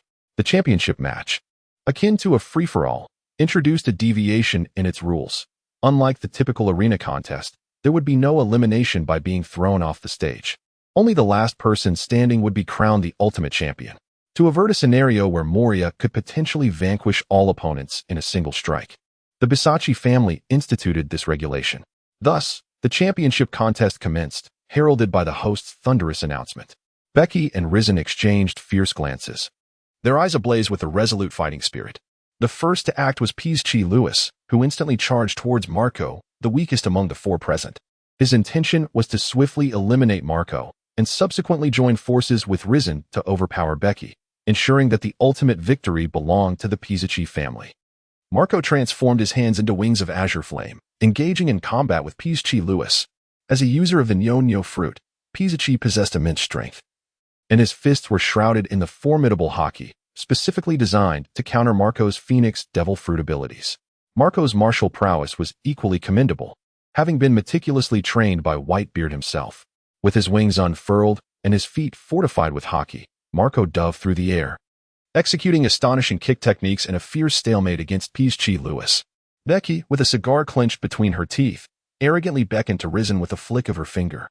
Truly, she was a youthful sovereign, blissfully unaware of her own limitations. Risen's gaze turned icy, an aura of authority emanating from him. In a flash, he sprinted towards her, appearing before Becky in an instant, his enormous fist aimed directly at her head. Becky grinned, and with a swift motion, unleashed a punch that crackled like lightning.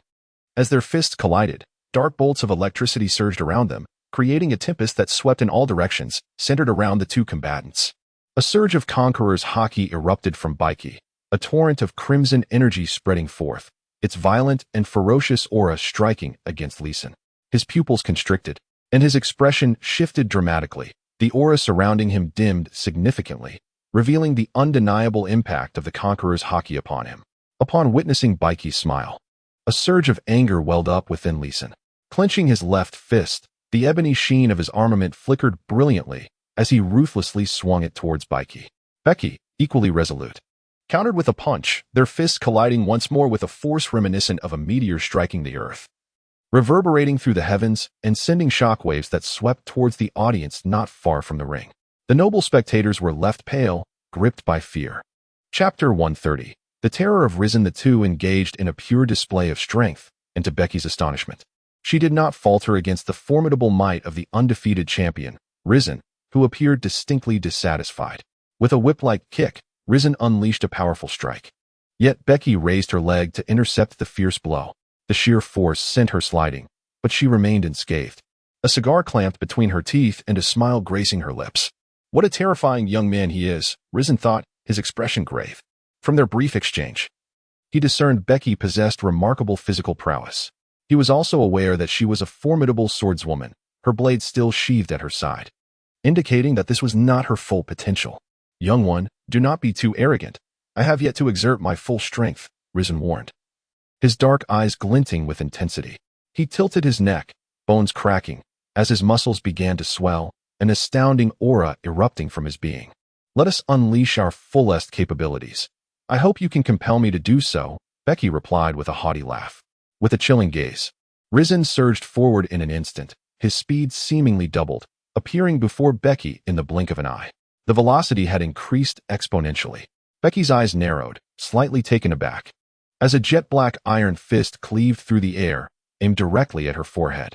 In the nick of time, she tilted her head, narrowly evading Risen's iron fist, and seized the opportunity to lunge forward, driving her knee upwards to strike at his abdomen. Risen reacted with equal swiftness, his left hand swiftly grasping Becky's knee, effectively neutralizing a significant portion of her force.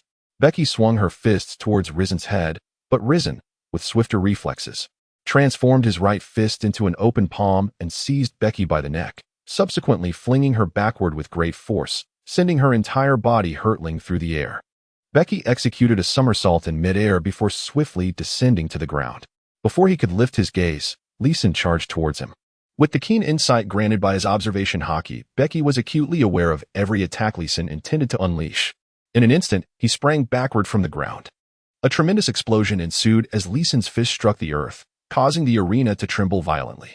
7 or 8 substantial fissures erupted across the surface, while countless fine cracks radiated from the larger ones.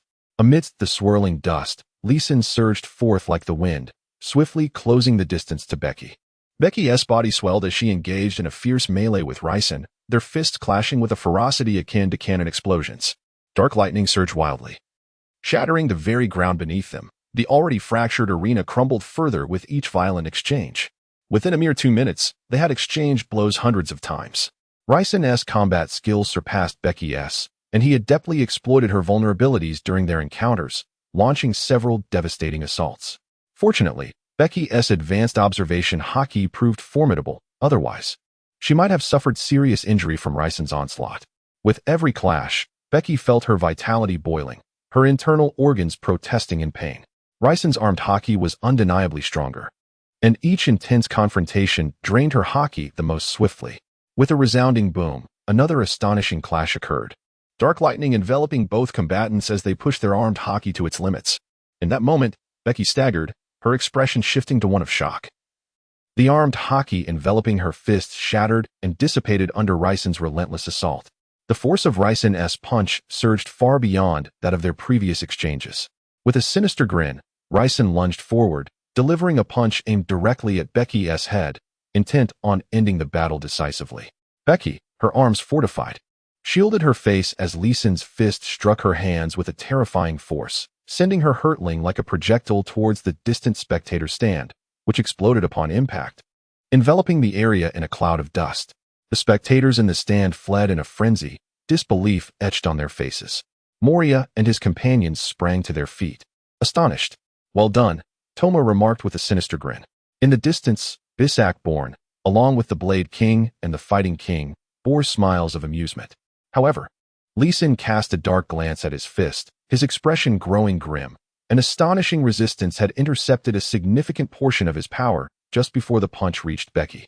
Amidst the swirling dust at the collapsed stand, a figure emerged. It was Becky. The armament on the right side of her face was fading, revealing her hardened skin, which bore cracks. She wiped the blood from the corner of her mouth, her expression darkening as she touched her lips and spat out 2 bloodied teeth, her visage becoming fierce.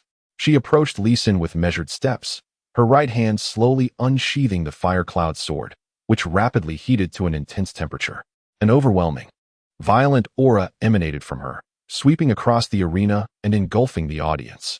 The noble spectators trembled in fear, perceiving Becky as a primal beast poised to devour. Under the weight of this terrifying ferocity, calmness eluded all. Such formidable menace. She is about to unleash her true power, thought Bisak Lewis. his expression grave as he prepared to strike harder. Then give it your best shot, Marco scoffed, relying on his fruit ability to hold Bissac Lewis at bay.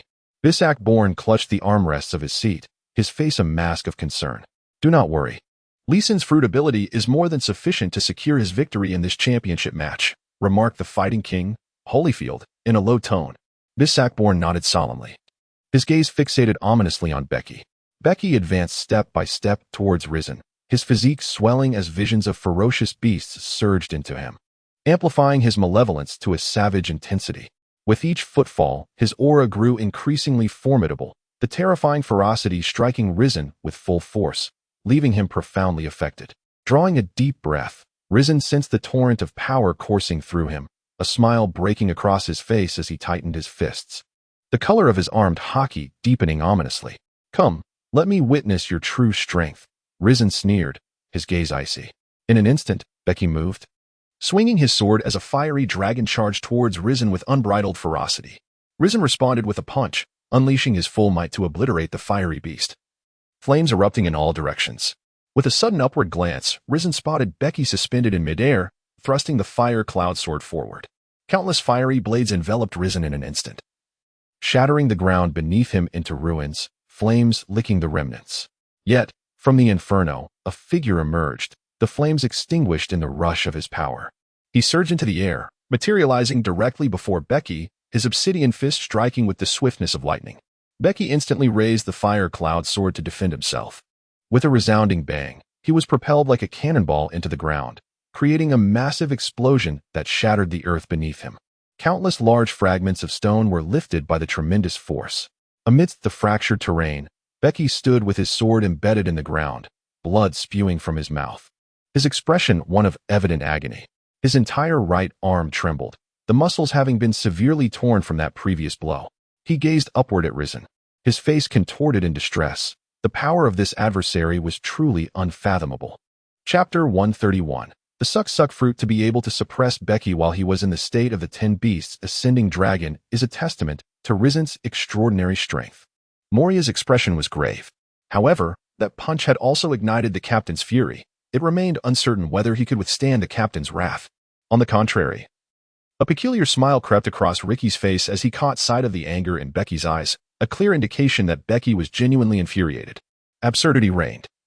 Having been struck by Risen and yet still seething with rage, I suspect he would be swiftly eliminated by Risen. Not far away, Toma heard Ricky's laughter and scoffed loudly in response.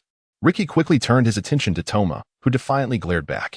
Ricky contemptuously sneered, "Someone like you, a worthless fool, could never comprehend the captain's might. Just watch closely and don't let it frighten you." Toma's face twisted in fury, the insult of being called worthless striking deeply at his pride. Ricky merely snorted, dismissing him entirely. Meanwhile, Risen launched another assault, descending from the sky with explosive force. His armed feet shattered the air with each strike as he cut through the atmosphere at an astonishing speed, plummeting directly toward Becky's position like a missile ready to strike. Becky, with a grimace etched upon her face and her eyes ablaze with fury, seized the fire cloud sword and unleashed a fierce upward slash. Flames surged forth, and a fearsome fire dragon roared into existence, colliding violently with Leeson. A resounding explosion erupted as the fire dragon instantly detonated, sending vigorous flames spiraling in all directions, scattering debris around. From the heart of the explosion, a figure soared into the sky, tracing a parabolic arc before crashing down onto the nearby shattered arena. Amidst the rubble, Leeson struggled to rise, his countenance drawn and pallid. His hands trembled unnaturally, fists charred and marred by horrific gashes. Vicious wounds adorned his body, all severely burned, with blood vaporized by the heat. He had withstood Becky's infernal dragon, sustaining tremendous impact, leaving his breath unstable. Taking a deep breath, Leeson suddenly opened his eyes, his aura swelling in strength. His muscles hardened, brimming with power, and a maniacal grin spread across his twisted visage. The hockey of armament recoated his fists, and a stark white radiance emanated from them, warping the very fabric of space around him. The force of that previous strike was overwhelming. My body nearly faltered under its might. Becky gazed at Leeson's transformation, her expression a mixture of astonishment and uncertainty. "You should also attempt the power of that strike you just executed." A fierce glint flashed in his eyes as Leeson suddenly sprang into action, forcefully stomping the ground. Boom! The earth trembled violently, erupting as he propelled himself forward with unimaginable force, leaping into the air with fists clenched tightly, swinging down with tremendous might towards Becky. Iron Fist explosive strike. He roared, his face contorted in a fierce snarl as he delivered a devastating blow. Becky, wary of complacency, wielded her blade with the mightiest of strikes. The clash of fist and sword unleashed a terrifying force, erupting in a thunderous explosion. Becky's body trembled, and her mind was shaken.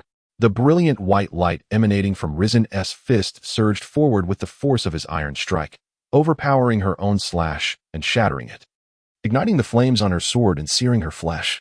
This formidable energy, propelled by the flames, collided with her body, only to be halted by the armor of hockey and her resilient skin. Risen grinned menacingly, taking a decisive step forward, and with a powerful thrust of his right fist, unleashed a tremendous force that sent Becky flying. Becky retreated over 100 meters, shaking her numb arms and casting a piercing gaze towards the opposite side. How was that strike? Strong enough for you? Leeson laughed heartily. Are you a devil fruit user? Becky's expression darkened, her eyes filled with gravity. Indeed. I am a user of the suck fruit, capable of absorbing my opponent's impact during battle and converting it into my own strength. Leeson candidly revealed his ability. Every attack you make only serves to amplify my power. Thus, you are destined to lose this championship match.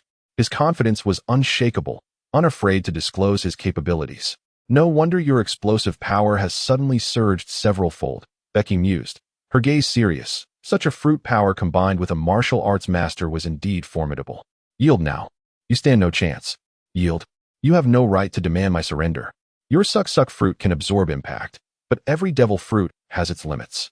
Once my strike surpasses your absorption threshold, can you still absorb it? A cold smile crept upon Becky's lips. Leeson raised an eyebrow and laughed heartily. While it is true that devil fruit abilities have limits, my hockey can help me withstand impacts that exceed those limits. Therefore, the suck fruit is the strongest devil fruit for me. Any attack you make will only make me stronger. With a thunderous roar, Becky unleashed his conqueror's hockey. Crimson energy swirling around him, the ferocious aura sweeping across the arena. This time, he held nothing back. The blood-red energy surged upon the collapsing ring, and at that moment, everyone felt the terrifying ferocity emanating from Becky. No one could remain calm under his conqueror's hockey. Bisachi Bon rose from his seat, his face dark as he gazed at the erupting Becky. The fire cloud sword blazed with crimson flames, gradually transforming into blood-red fire, swirling with a malevolent aura. The crimson aura surrounding Becky swirled behind her, faintly outlining a fearsome beast that exuded a terrifying sanguine ferocity. Risen's expression grew equally grave. As the armament color of his fists deepened, sensing the imminent threat posed by Becky, Becky's eyes glimmered with a fierce light as she broke into a grin. Attempting to catch my most formidable swordplay, Becky's figure flickered, bursting forth with astonishing speed, arriving before Risen in an instant. Risen's expression contorted with ferocity. He understood that evading Becky's strike was utterly impossible. Thus, he summoned all of his armament hockey, causing his right fist to emanate a dark, menacing glow, pulsating with a stark white radiance. He channeled every ounce of his strength, bracing himself to withstand Becky's formidable sword strike. Beast King. With a single stroke, Becky unleashed her sword, and the fiery blade erupted with blood-red flames, releasing a thunderous roar that resonated through the heavens. It was as if an unparalleled beast of terror was attempting to break free from the sword and devour Risen. Iron Fist, Steel Mountain. Risen clenched his fist, the obsidian iron fist emanating a terrifying power as he let out a fierce roar. In a fraction of a second, the clash between the blood-red flames of the sword and Risen's iron fist collided violently. Boom! An extraordinarily intense explosion reverberated from the impact of the fist and sword, shaking the entire island at that moment. An unimaginable shockwave formed a colossal air current that surged outward at astonishing speed, stirring up fierce winds and scattering debris. Quickly evacuate. Bisakborn's face paled drastically as he shouted urgently, dashing forward to safeguard the noble's safety. The full force exerted by the two caused a terrifying aftershock. Under such residual energy, ordinary individuals faced only a path to demise. Chapter 132. The ultimate victor. The dreadful shockwave swept across 1,000 meters in an instant, leaving all but the most formidable individuals either unconscious or lifeless in its wake. The live broadcast was abruptly cut off, plunging the city square's screens into darkness. While a few daring souls ventured to the scene to witness the aftermath, clouds of dust enveloped the earth as figures maneuvered through the haze. Moria, Richie, Jack, Jaws, and others, thrown back by the force yet swiftly returning to ascertain the outcome. Waves of observation hockey swept over, probing the situation within. Becky stood resolutely, wielding the fiery sword, while Leeson lay nearby, his condition far more dire. His right hand, which had met the blade, was a gruesome sight, flesh mangled and torn, with deep gashes exposing bone. Blood gushed forth with abandon, pooling beneath him in a crimson puddle. Yet, Leeson clung to life. Propping himself up with his left hand, he managed to sit up, a sinister grin creeping across his face. He raised his right hand, from which emanated a chilling, pale light that intensified as he prepared to defend himself.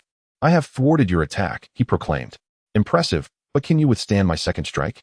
Becky retorted with a cold laugh, lifting her fiery sword once more, causing Leeson's expression to shift dramatically.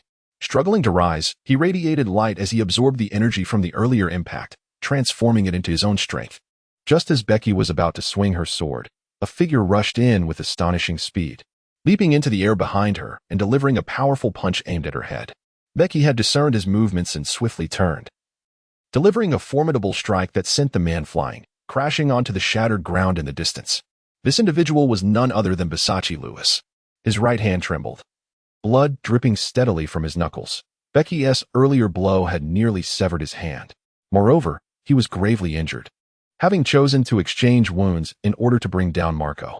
In the distance, Marco lay on the ground, his expression grim, as the undying azure flames on his body surged wildly, mending his injuries. "Lewis, hold him back. I must absorb the impact within," Risen shouted, enveloped in a radiant white glow. "How am I supposed to hold him?"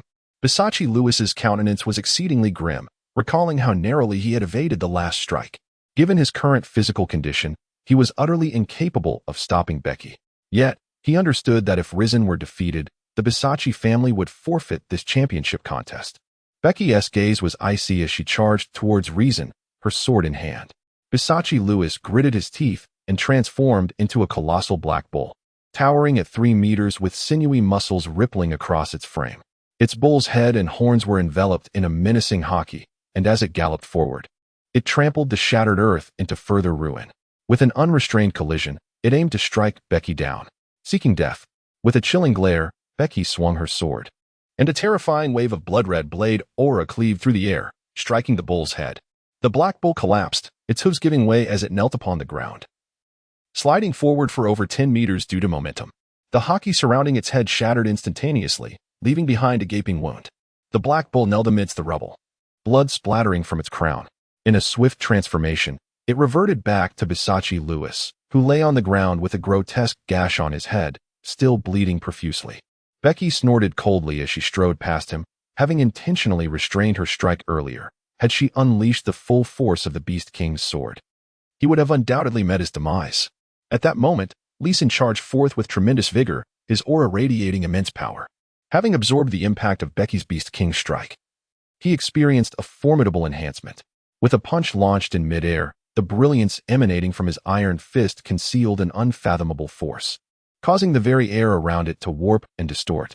As Becky's pupils constricted, she brandished the fire cloud sword, a torrent of blood and fire surging forth, releasing an aura of unthinkable ferocity. The Beast King. The fire cloud sword cleaved through the air, colliding with Risen's iron fist.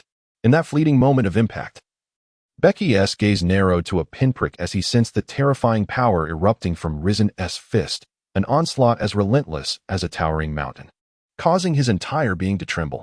Such was the force of the Beast King's strike.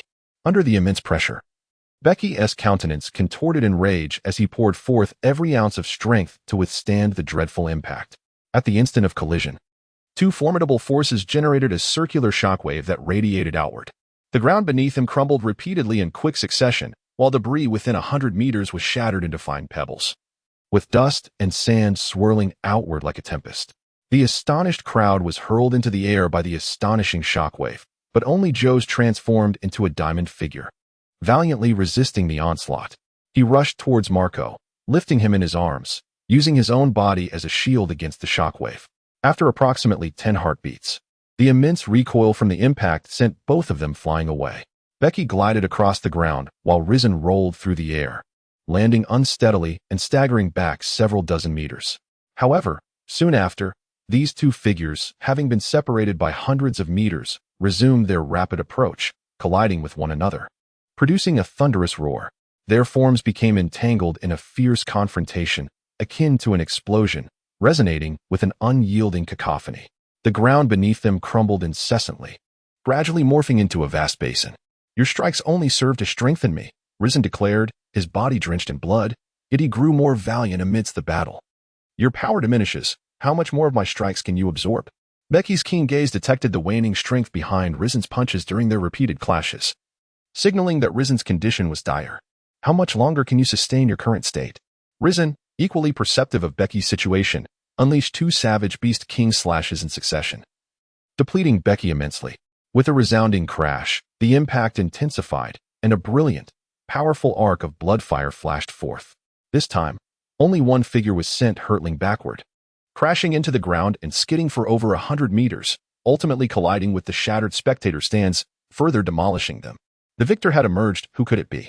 The onlookers instantly perked up, their observation hockey swiftly enveloping the battlefield. From the swirling dust, a figure emerged. It was Becky. Becky had triumphed. Moria shouted in exuberance. "Fools! Fools! What undefeated champion! They are all worthless." Thomas seethed with anger, his face darkening as if it might drip with the intensity of his fury. Staring at the proud figure before him, Risen lost. Pizichi-born's countenance turned grim, his fists clenched tightly, veins bulging on his arms.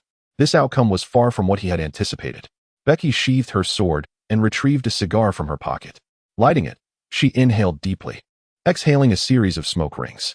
As she gazed at the ruins, where Risen lay unconscious like a bloodied figure, she said indifferently, "I can endure until you fall." Chapter 133, Conspiracy.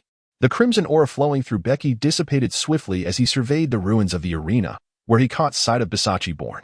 Their gazes locked, revealing Pizichi-born's exceedingly grim countenance. Becky chuckled softly as he sauntered towards Pizichi-born, a cigar clasped between his lips, and with a grin, declared, "Masterpiece Chi. I have emerged victorious in this championship. The devil fruit rightfully belongs to me." The expression on Pizichi-born's face darkened considerably. "What? Does Master Born refuse to acknowledge the outcome? That would be quite unacceptable." Becky's gaze sharpened, and the intimidating aura of Conqueror's hockey surged forth once more.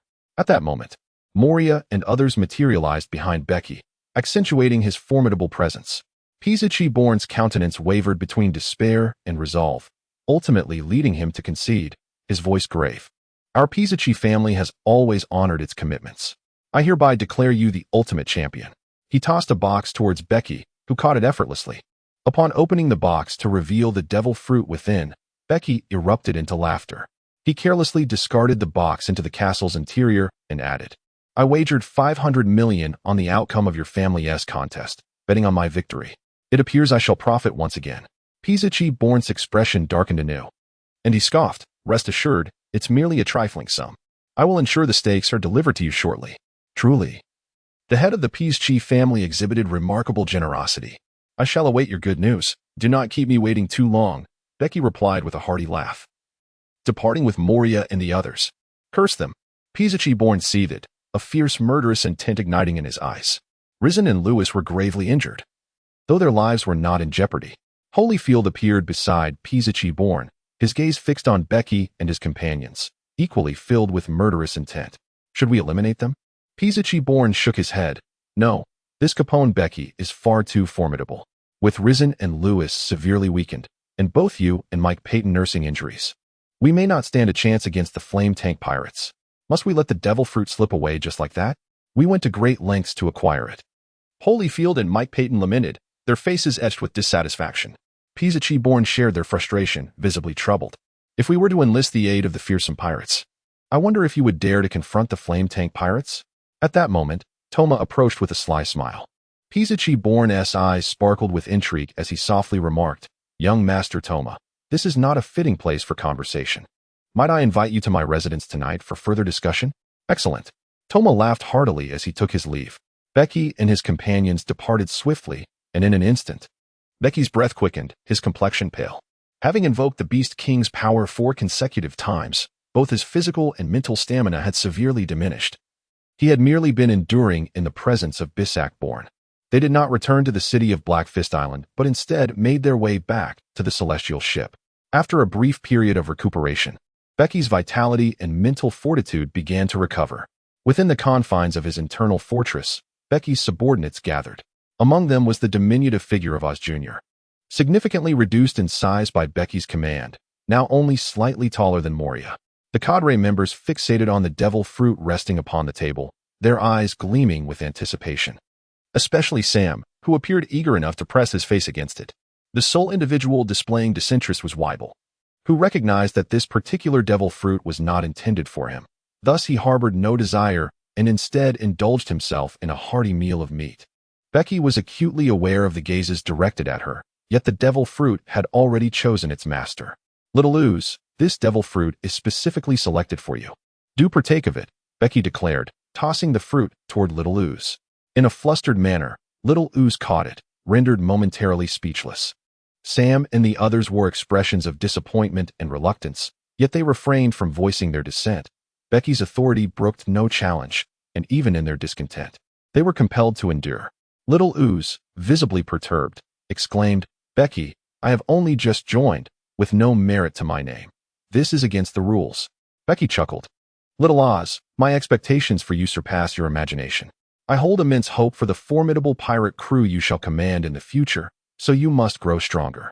This dragon-eating giant eagle fruit is remarkably compatible with your ancient giant lineage. I firmly believe that acquiring it will enhance your strength, and in time, you may even surpass Moria and the others, becoming the pinnacle of combat prowess within the flame tank pirate crew." The other officers were taken aback by Becky's words, and Moria and his companions were equally astonished. Moria, Mahdi, and Richie undeniably represented the highest combat strength of the flame tank pirate crew. The notion that someone could surpass them had only been previously attributed to Enel, and now, Little Oz too was deemed a contender for the crew's ultimate strength, which was truly astonishing.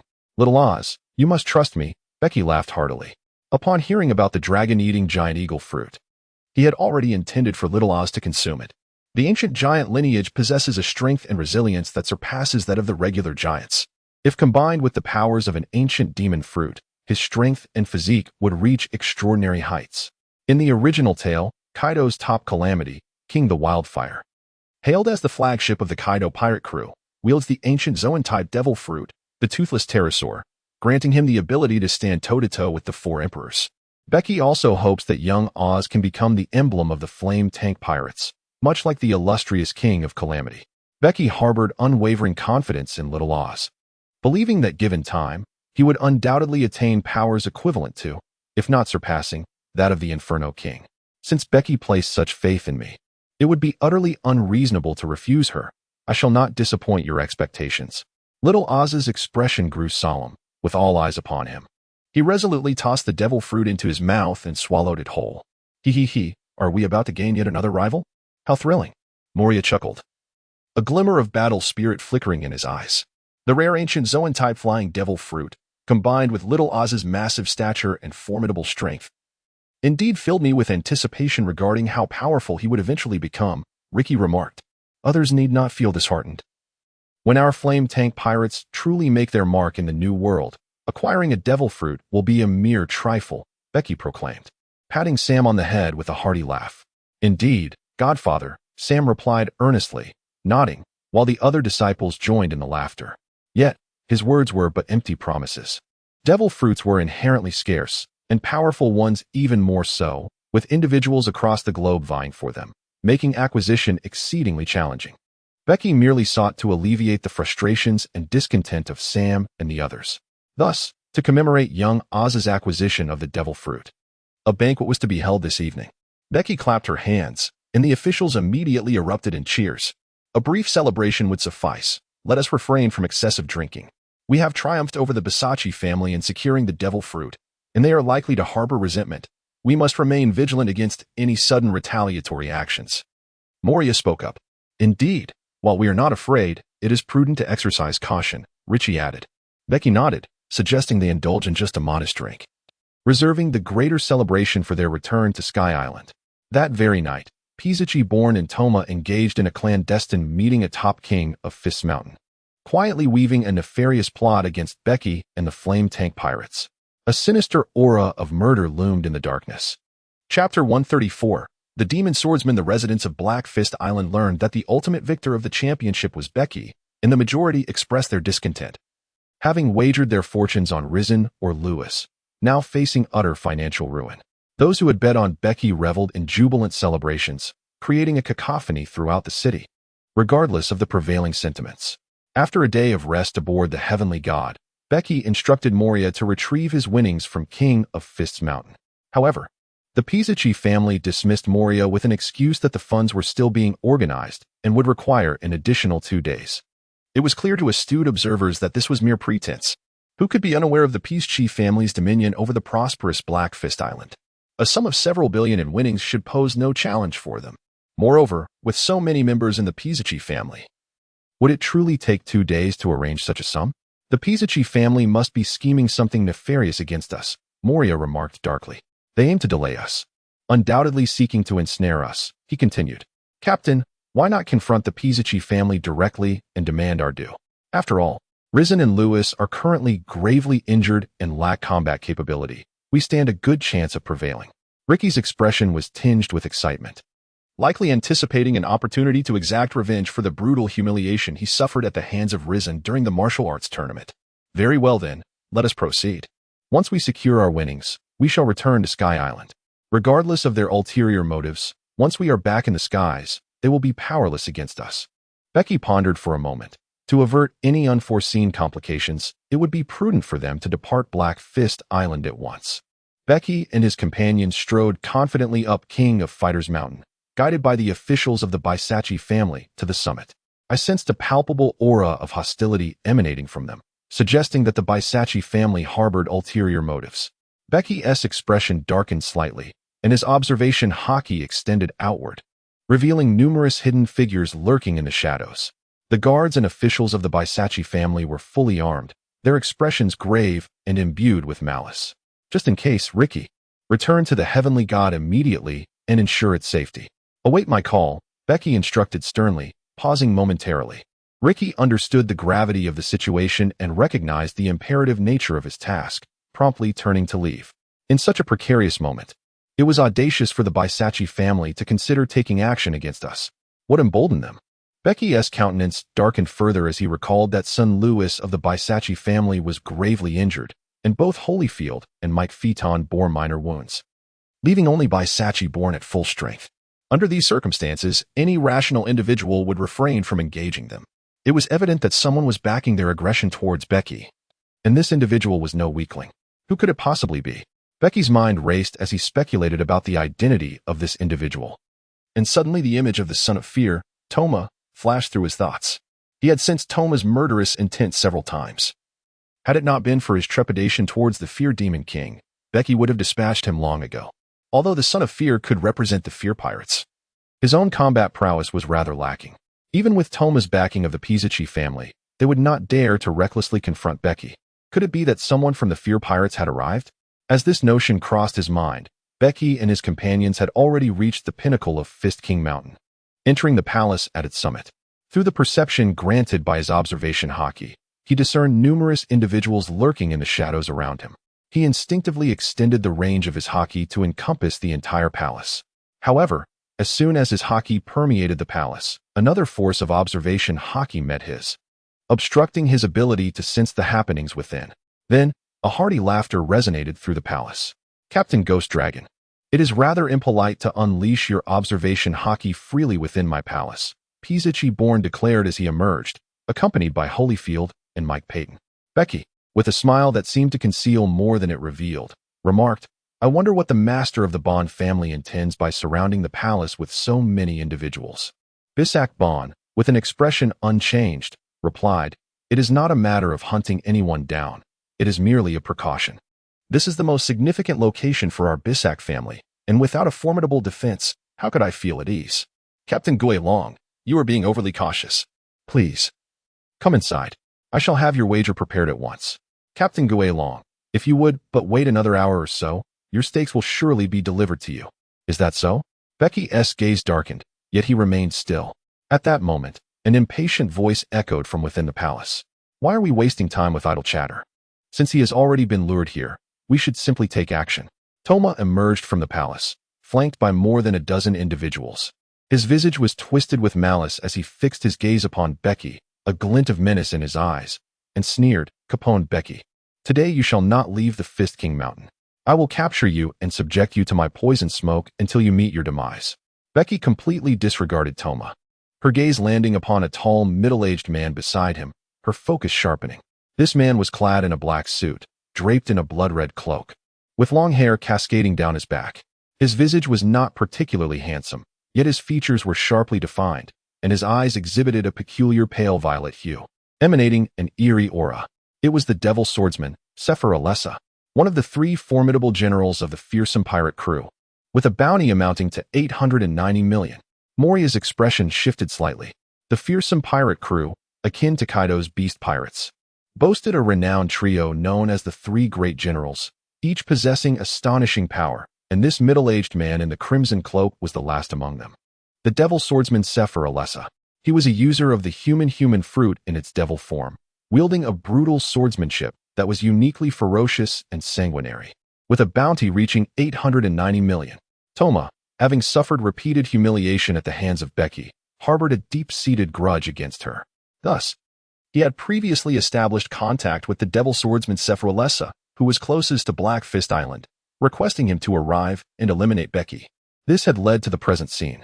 Becky cast a glance at Pisachi Bowen and slowly spoke. No wonder your Pisachi family dares to take action against me. Pisachi Bowen, are you certain he can kill me? If he fails, do you understand the consequences? Pisachi Bowen's expression suddenly changed. To think he cannot kill you is utterly laughable. My uncle Alessa could easily annihilate you, Toma sneered disdainfully. Pisachi Bowen's face darkened. He realized he had been ensnared by Toma, leaving him no option but to eliminate Becky. Our Pisachi family has allied with Lord Alessa. Do you truly believe you have a chance of survival? With a command from Pisachi Bowen, hundreds surged forth from the palace, each armed with guns and knives, surrounding Becky and her companions. Who can truly articulate the chaos? Becky laughed heartily, her conqueror's haki surging forth, causing the majority of those present to collapse instantaneously. Let these rabble not embarrass themselves. Chapter 135. The shift of circumstances. The ferocious wave of conquerors' haki swept through the palace, rendering the weak unconscious and forcing them to retreat. Conqueror's haki is indeed a formidable force. Should you continue to grow, you might very well establish yourself in the new world. A cold glint flashed in the icy gaze of Sefer-Alessa as he stepped forward, his demeanor frosty. To bury a future king should prove quite entertaining. Sefer-Alessa slowly drew forth a massive sword from his back, its black spine and gleaming white blade indicating it was no ordinary weapon. Shadow streamed forth from within his body, darting into Becky's control, causing her form to undergo a remarkable expansion. He must not consume the shadows. Pisachi Bowen's face reflected urgency as a pale yellow dust emanated from him, swirling like a sandstorm around Becky and her group. With a violent clash of his twin swords, sparks flew, igniting the surrounding yellow dust and unleashing a ferocious blaze that engulfed Becky and her allies. Pisachi Bowen, a user of the sulfur fruit, possessed the ability to generate copious amounts of combustible sulfur dust, making large-scale explosions and flames remarkably easy to create. Yet in an instant, this fierce fire was redirected by an unseen force, surging back toward Pisachi Bowen.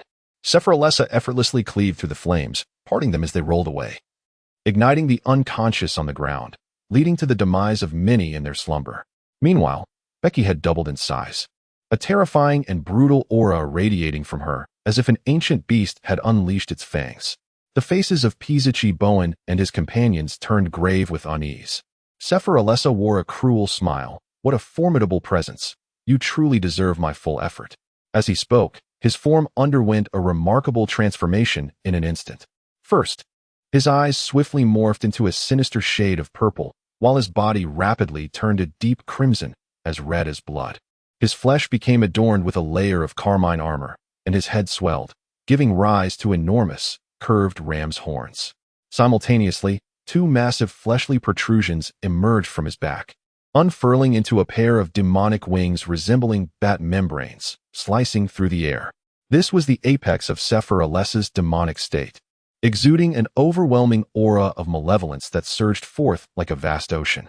Those nearby could only feel an icy chill of wickedness emanating from the depths of their souls, enveloping their beings in a frigid embrace. The demonic presence of Sephiroth clashed violently with the brutal ferocity of Bege. The fallen foot soldiers, rendered unconscious on the ground, succumbed to the terrifying forces unleashed by the two, perishing swiftly. Victory was within reach. Pisachi-born clenched his fists, a look of delight illuminating his face. As Bege opened the gate on her back, a figure emerged from within the fortress, rapidly enlarging until it reached a staggering height, becoming an immense giant. It was none other than Little Oz, towering at 38 meters, resembling a small mountain, a sight that left even Sephiroth momentarily stunned, while the others stood in wide-eyed astonishment. Little Oz gazed down upon the crowd, wielding a colossal sword that he raised high, ready to bring it down in a fierce strike that shattered even the palace. With a thunderous crash, Little Oz's massive blade paused mid-air as Sephiroth interposed his own sword to block it. The ground beneath Sephiroth cracked and splintered, fissures radiating outward. He lifted his gaze, a sinister grin curling at the corners of his mouth. Is this the bloodline of the demon Oz? Your strength appears rather lacking. In a fit of rage, Little Oz pressed down harder with his sword, yet failed to budge Sephiroth. With a sudden surge of power, Sephiroth thrust back, astonishingly forcing Little Oz to retreat 2 steps, causing the city wall to crumble. Caponebeque, today you shall undoubtedly meet your demise, Alessa declared, his violet demonic eyes fixed intently on Bege, emanating an overwhelming aura of menace, the very air thick with an oppressive tension. Bege exhaled a delicate ring of smoke, a faint disdain gracing the corners of her mouth. It will depend on your abilities. Asmodeus's countenance twisted into a menacing grimace, suffused with a terrifying intent to kill. The great sword in his hand ignited with an eerie black flame. Caponebeque, I shall use this wretched blade to slice your mouth piece by piece, and then we shall see if you can still utter your grandiose claims. I am eager to discover whether you shall slay me, or I shall cleave you. Bege's expression turned grave, her icy gaze emanating a palpable aura of lethal intent. Discarding her cigar, she transformed into a fearsome beast, radiating an untamed ferocity. In the instant their eyes locked, they vanished simultaneously, and an explosive sound erupted in the air. Their swords clashed brutally, devoid of any flourish. Thunderous roars reverberated like a tempest, their garments billowing wildly as the surrounding air surged, forming visible gales. Both parties were thrust backwards by this fierce wind. As their blades intertwined, sparks danced and lightning crackled. Both were intent on overpowering the other. The ground beneath them rapidly fracturing as waves of tremendous force launched their minions into the air. Dare you challenge me in the heavens? Bege sneered. What is there to fear? Asmodeus retorted with a sinister grin. Simultaneously, they ascended into the sky, engaging in a frenzied melee, their swords clashing with resounding strikes, sparks erupting, and circular shockwaves rippling through the air as the flames upon their blades continuously splashed outward. Bege's expression turned grave. The power of Sephiroth was astonishing.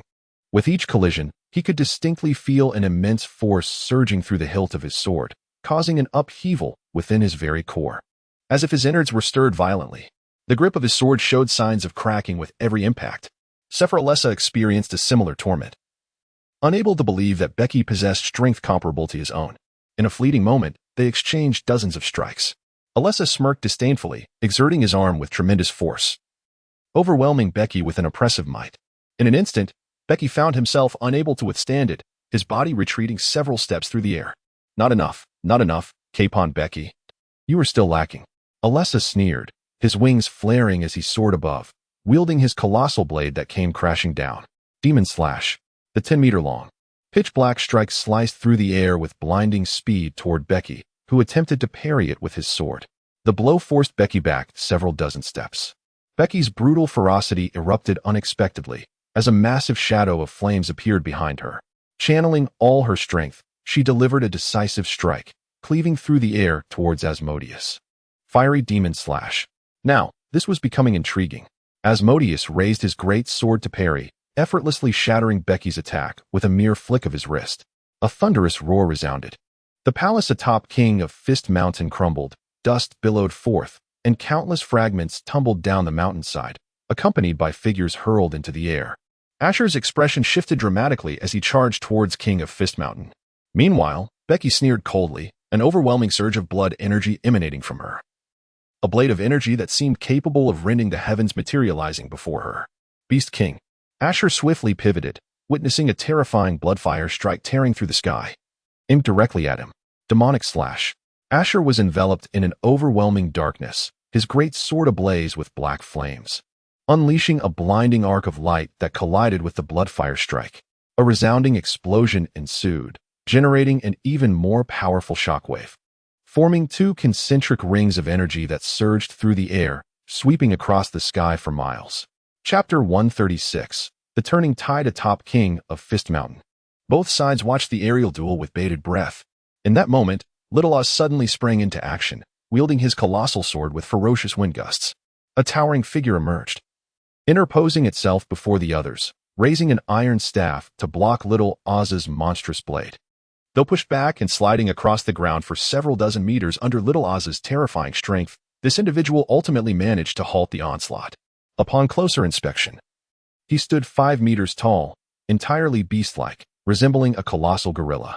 He was Hachi, the vice captain under Sefer Asher, a user of the beast-type devil fruit with a bounty of 500 million, possessing extraordinary strength. He had successfully blocked Little Oz's immense sword, prompting a collective sigh of relief from the others. Now, brace yourselves for my iron fist. Suddenly, a sinister chuckle echoed as a massive figure loomed over everyone, causing panic to wash over Bisachi, Born, and the others. It's Moria, everyone, get out of the way. They recalled Moria's monstrous punch that had sent all competitors reeling during the tournament. Among them, Mike Fenton felt the gravity of the situation most keenly, and upon seeing Moria raise his iron fist, he immediately pulled Bisachi and Born back. Demonic Iron Fist. Without hesitation, Moria unleashed a terrifying punch that shattered the air, the immense force resembling a small mountain pressing down upon the crowd. The formidable king of the apes, Hachi, swiftly positioned himself in front of Tama, pulling him back in a desperate retreat. However, Moria's iron fist was primarily aimed at him. Gritting his teeth, Hachi summoned his courage and boldly struck Moria's iron fist with his staff. In an instant, the iron rod bent under the impact, and Hachi immediately armed himself with haki, retreating further as the iron fist grazed his arms before crashing into the ground. A thunderous roar echoed as Hachi was sent crashing into the summit of King Punch Mountain, reducing it to rubble. Cracks, like lightning, rapidly spread from the peak down the mountainside, and the entire King Punch Mountain began to tilt and collapse. The overwhelming shockwave generated by Moria's full-force punch sent everyone flying into the collapsing ruins. The mountain slowly crumbled, with countless stones cascading downward. Moria and his companions were naturally affected by the impact. However, at a critical moment, the colossal oars surprisingly bent down to shield Moria and the others, absorbing the shockwave against his body. His arms were shredded, blood and flesh splattering, as he was propelled downward with the collapsing mountain. Oars then braced himself against the mountain, halting their descent. The air above Black Fist Island trembled with the terrifying shockwaves, compounded by the resounding crashes and collapses from King Punch Mountain, causing the island's inhabitants to tremble in fear. Amidst the ruins of the collapsed mountain peak, Hachi lay within a fissure, spitting blood, his arms hanging limply. Moria's punch had grazed his limbs, rendering them numb and broken. After delivering his devastating blow, Moria was left exhausted, kneeling on the ground as countless shadows erupted from his mouth, disregarding them as he forcibly directed the shadows beneath him to spread towards the ruins. Finish Moria off. At that moment, figures emerged from the rubble, Bisachi and Born among them, similarly injured by the shockwave. Yet the urgency of the situation compelled them to charge forward with determination to eliminate Moria. To kill him, you must first pass through me. Ors rose to his feet, ignoring his mangled arms, and with a furious roar, swung his massive blade, cutting through the air and conjuring a remarkable strike that sent Bisachi and Born flying. Meanwhile, in the sky, Sefer Alessa attempted to return to the summit to rescue Tama, but was intercepted by Becky wielding the mightiest Beast King sword technique. As he managed to fend off the beast, a dramatic turn of events unfolded at the mountain's peak. A shadowy figure hoisted Tama high above, surrounded by countless black shadow spears aimed at the captured individual. Stop. Sefer Alessa's eyes widened in despair as he rushed toward Tama. It is you who must cease. Becky swiftly appeared behind Safer Alessa, her fiery sword descending.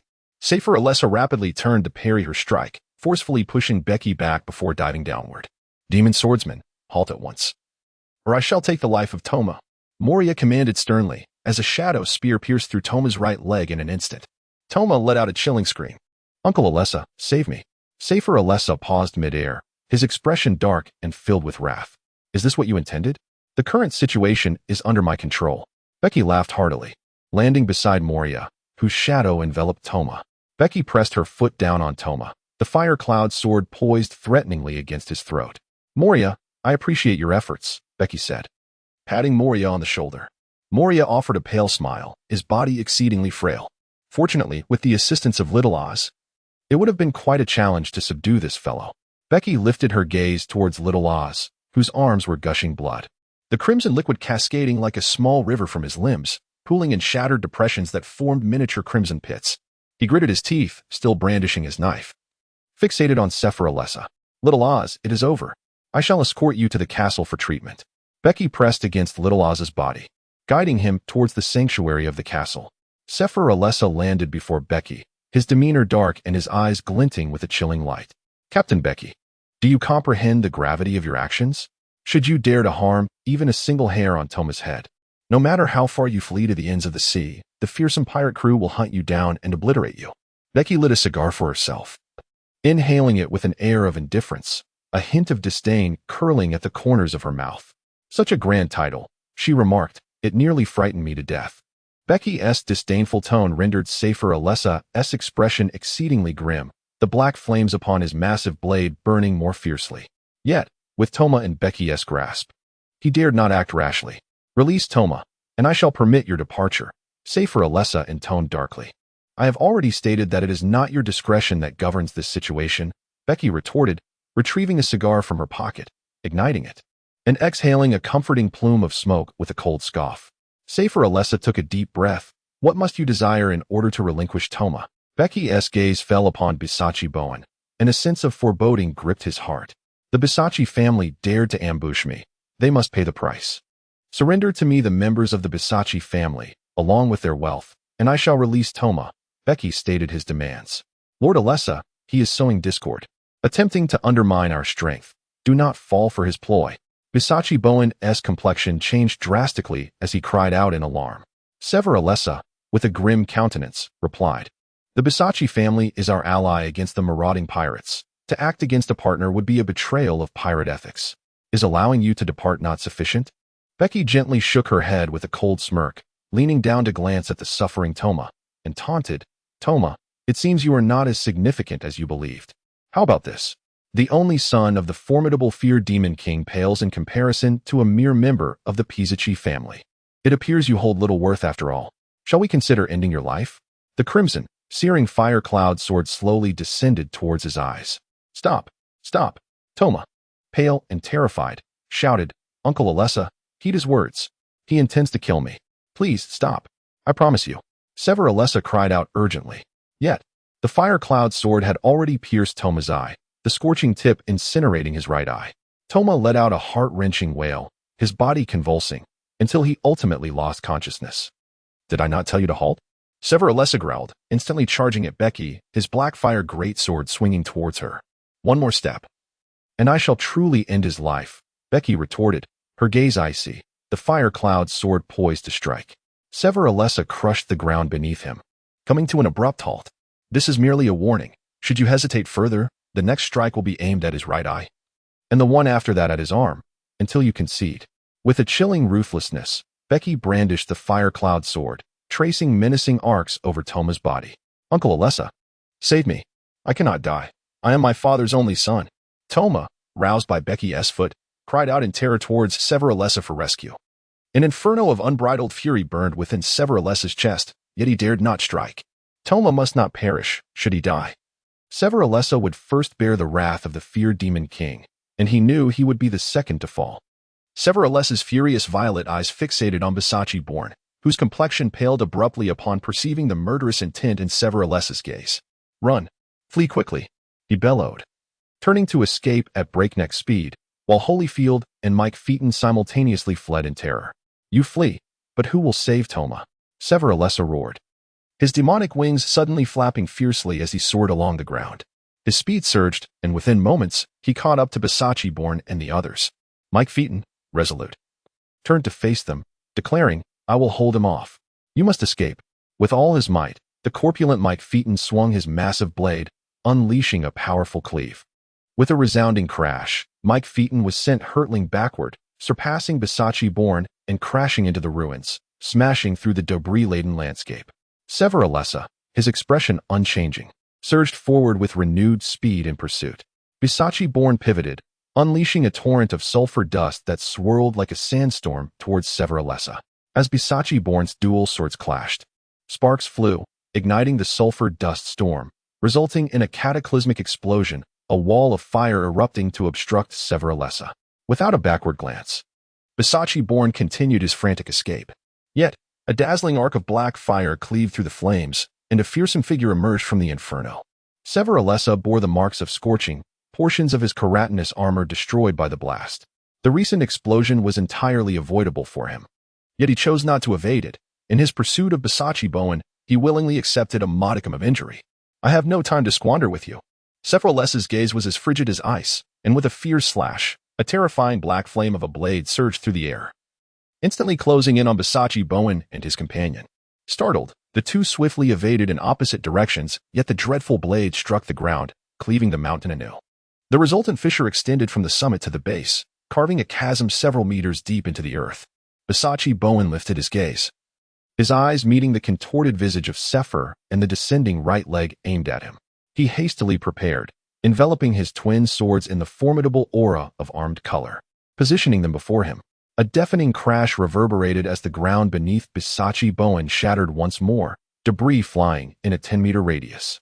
Overwhelmed by despair, he felt as though an entire mountain had descended upon him, rendering him powerless. His body was propelled like a cannonball into the fractured earth, blood gushing forth as countless stones buried him. Severalessa vanished, only to reappear before Holyfield. With a similar strike, blood sprayed forth, and Holyfield let out a muffled groan as he crashed through several ruined structures, ultimately plunging into a chasm, causing it to collapse further. Severalessa dove into the fissure, dragging Bisachi-born from the depths, disregarding the blood he spewed, and hurled him before Becky, before turning to apprehend Holyfield. Lord Ghost Dragon, spare my life, I beseech you. Bisachi-born knelt before Becky, repeatedly bowing and pleading for mercy. I still hold value. I can join the flame tank pirate crew. Our Bisachi family will become your most resilient sword. Grant us our lives, and we shall prove to be more valuable alive than dead. Rest assured, I shall not take your life. Your existence indeed holds greater worth than your demise, Becky replied, contemplating bringing Bisachi-born back to Sky Island, likely to implant fusion bombs for her own use. It was also conceivable that they might be subjected to experimentation, as Ben Kosa's fusion studies still required numerous materials. Thank you, Lord Ghost Dragon, for sparing us. Bisachi-born hastily bowed in gratitude. Becky, disinterested, averted her gaze from him as disciples emerged from the fortress within her being. One disciple affixed handcuffs of obsidian to Pisac-bond. At that moment, Severalessa hurled Holyfield towards them, and the disciples departed, fastening shackles upon him. Surely, Tamara can be released now, Severalessa gritted through clenched teeth. What is the rush? My desire encompasses the entirety of the Pisac lineage and their wealth. We are far from finished. Hurry and capture them, Becky retorted with a cold smirk. Severalessa's countenance darkened severely, his fists clenched tightly as he wordlessly turned away. Do not claim I am denying you opportunity. Take my disciples to the Pisac family's treasury. Should you attempt any trickery, you shall wish for a fate worse than death. Becky icily warned Pisac-bond. I assure you, I shall not resort to trickery. I am willing to surrender all the wealth of the Pisac family to you. Pisac-bond hastily declared, his sole aspiration now being to survive. Becky's disciples escorted Bisachi-born away. Meanwhile, atop a nearby building overlooking King's Mountain, Marco and Jaws observed the unfolding events through their binoculars. The audacity of Capone Bege was remarkable, daring to threaten Alessa with a gun. The fearsome pirates would undoubtedly not let the flame tank pirates evade punishment. Even if they managed to escape this time, they would inevitably face the relentless pursuit of the fearsome pirates in the future. Jaws remarked gloomily, while Marco chuckled, now this is entertaining, though I hesitate to admit it. Capone Bege possesses a terrifying strength. He shares the same conqueror's haki as our father, and he undoubtedly aspires to challenge for supremacy. In the future, Capone Bege may very well confront the fearsome pirates, and then we shall witness a grand spectacle. Marco added, the fearsome pirates are ruthless and merciless in their dealings, a trait I find quite distasteful. I genuinely hope Capone Bege can topple them. Jaws nodded in agreement, although we did not acquire the devil fruit this time. Witnessing such a dramatic performance makes our visit worthwhile. Chapter 138, Lurking Becky. With his foot resting on the deck of the ship and a cigar leisurely perched between his lips, summoned the phone bug to notify Richie to bring back the divine ship.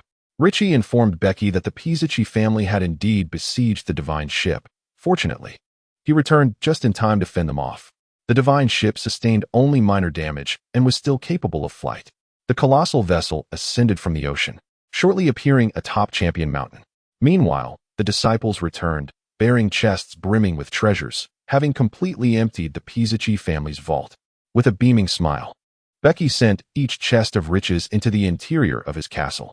Severalessa, accompanied by his crew, apprehended every last member of the Pizzici family, including Risen and Lewis. Surely, it was now time to release Toma. However, upon witnessing the divine ship in the sky, Severalessa's expression darkened further. He realized that this time, retaining Becky was beyond hope. He could only wish for Toma's safe return. After Becky stuffed the members of the Pizzici family into the inner castle, she erupted into laughter. Little ones, aboard the ship, prepare for departure. The disciples swiftly boarded the divine vessel, and Becky, with an air of bravado, ascended the ship while holding Tomar. Leave Tomar behind. Severalessa shouted at Becky. What is your rush? I assure you, he will be returned. Let him escort us for now, Becky casually replied. Scratching her ear, the divine ship soared into the sky, ascending rapidly. Severalessa, flapping his demon wings, followed closely behind, pursuing the vessel as they flew away from Black Fist Island. Thank you for the ride. I'll return this brat to you, Becky called out to Severalessa with a hearty laugh. Suddenly, her right arm swelled, and with a fierce flick, she hurled Tomar away, sending him hurtling like a cannonball in another direction. Severalessa's expression darkened considerably as he turned to chase after Tomar. This was the ocean. Should Tomar fall into the water, his demise would be inevitable. Haha. Becky cackled at the sight of Severalessa's retreating figure.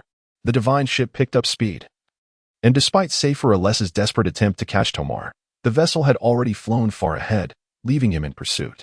Damn it, cursed Becky. I swear I will grind you to dust. Severalessa seethed with rage, unleashing a furious roar filled with murderous intent. This time, the Pizzici family had suffered a grave setback. Not only had most of their high-ranking officials become prisoners, but also all the wealth accumulated over decades had been claimed by Becky. Becky can undoubtedly be described as quite plump. What Becky remained oblivious to was that after Toma lost an eye, he became increasingly deranged and ruthless. He not only directed his hatred towards Becky, but also blamed the Pizzici family, dragging even Black Fist Island into the fray. Toma unleashed a massacre upon the innocent, claiming nearly 5,000 lives on Black Fist Island. It was only when the Navy arrived that he ceased his inhumane slaughter. This incident irrevocably soured the relationship between the flame tank pirates and the fearsome pirates. Faced with the formidable rulers of the New World, Becky realized he was not yet equipped to confront them. Thus, upon returning to Sky Island, he promptly revised his original plans, opting for a more discreet approach to amassing power, intending to re-emerge into the public eye only once he had gathered sufficient strength. Sky Island, Appiato Temple. Upon Becky's return, he promptly convened a meeting with his subordinates. Due to the imposing stature of figures like Little Oz and Dolly Bloki, the gathering was held outdoors. Senior and mid-level officials gathered in unison, with Einalu and Weber representing the second generation of disciples seated at the back. Moria's situation had already been elucidated, so I shall refrain from further elaboration. Our flame tank pirates have yet to challenge the dominance of the New World. Henceforth we shall wholly immerse ourselves in the ambush strategy. All members of the pirate crew will undergo rigorous training on Sky Island, unless in exceptional circumstances. No one is permitted to leave the island. The moment we possess the strength to confront the fearsome pirates is when our flame tank pirates shall reclaim the seas. Becky wore an exceedingly grave expression, and all the officers understood the gravity of the situation. I shall now announce the forthcoming arrangements. Longbeal, Carlton, you are to collaborate with the craftsmen to re-inspect the high-speed aerial routes. devising every possible means to completely sever them. Additionally, ensure that the replicant warriors closely monitor the White Sea and the Baihai Sea, preventing anyone from accessing the Sky Island via the upward currents. Becky instructed Longbeal and Carlton. We understand, the two responded with resolute voices as they stood. Ben Kosa, your task is somewhat more demanding. You must expedite the fusion of more creatures to serve as training subjects for the crew. Becky directed Ben Kosa, who occupied the prominent position to Becky's left, signifying his importance. Ben Kosa rose confidently, asserting, as long as there are ample biological specimens, I can swiftly create a variety of fusion monsters. Becky nodded with satisfaction, assuring, rest assured, I will promptly provide you with a sufficient number of formidable beasts. Brooke, you are to fully cooperate with Ben Kosa's fusion experiment. She addressed Brooke, whose Yomi Yomi Nomi fruit pertained to the realm of souls. Becky estimated it could assist Ben Kosa in resolving the issue of multi-soul coexistence during the biological fusion process. Fear not, Captain, Brooke responded earnestly, aware of the significance of his task. As for the other combatants, Becky's gaze swept over Moria and the others, each displaying unwavering determination. Your mission is to train relentlessly, growing stronger day by day. In the future, I shall command numerous squads, and your strength will determine who becomes the captain. I will undoubtedly be the captain of the first squad, Moria proclaimed, bursting into laughter, brimming with confidence. Do not celebrate too soon, Moria.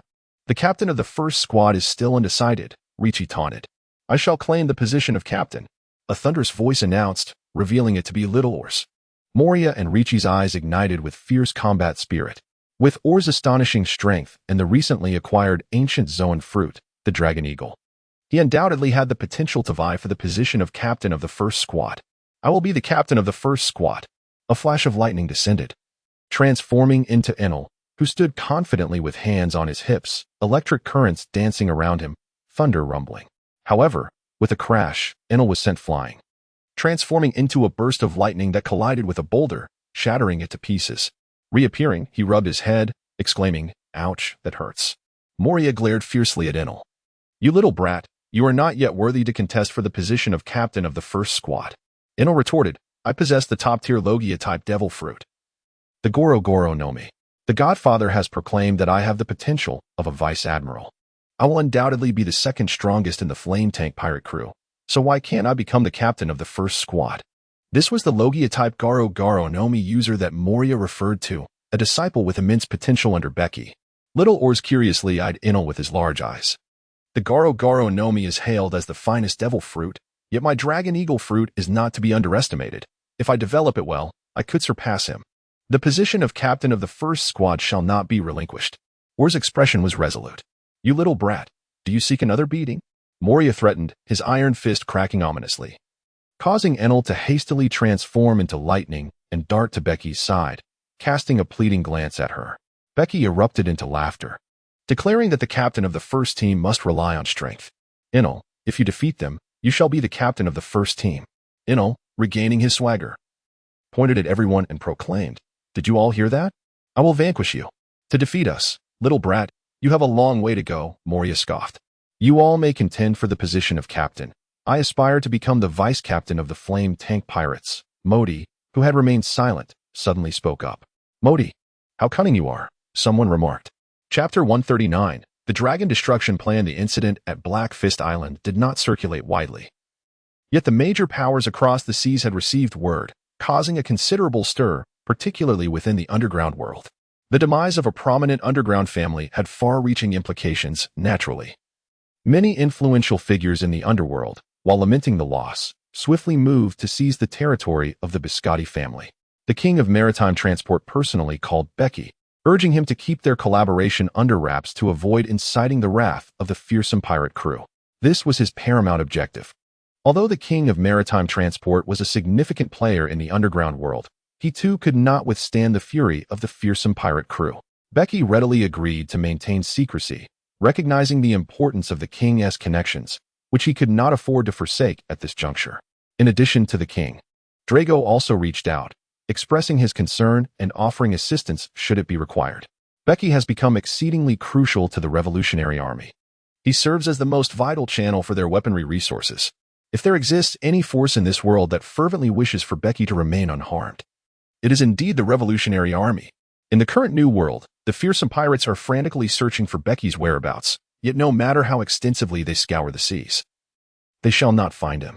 Within the office of the Marine Headquarters in Marineford, Sengoku, Garp, and Vice Admiral Tsuru are gathered. Fleet Admiral Kong bears a somber expression as he solemnly states, "The 5 elders have confirmed my transfer orders.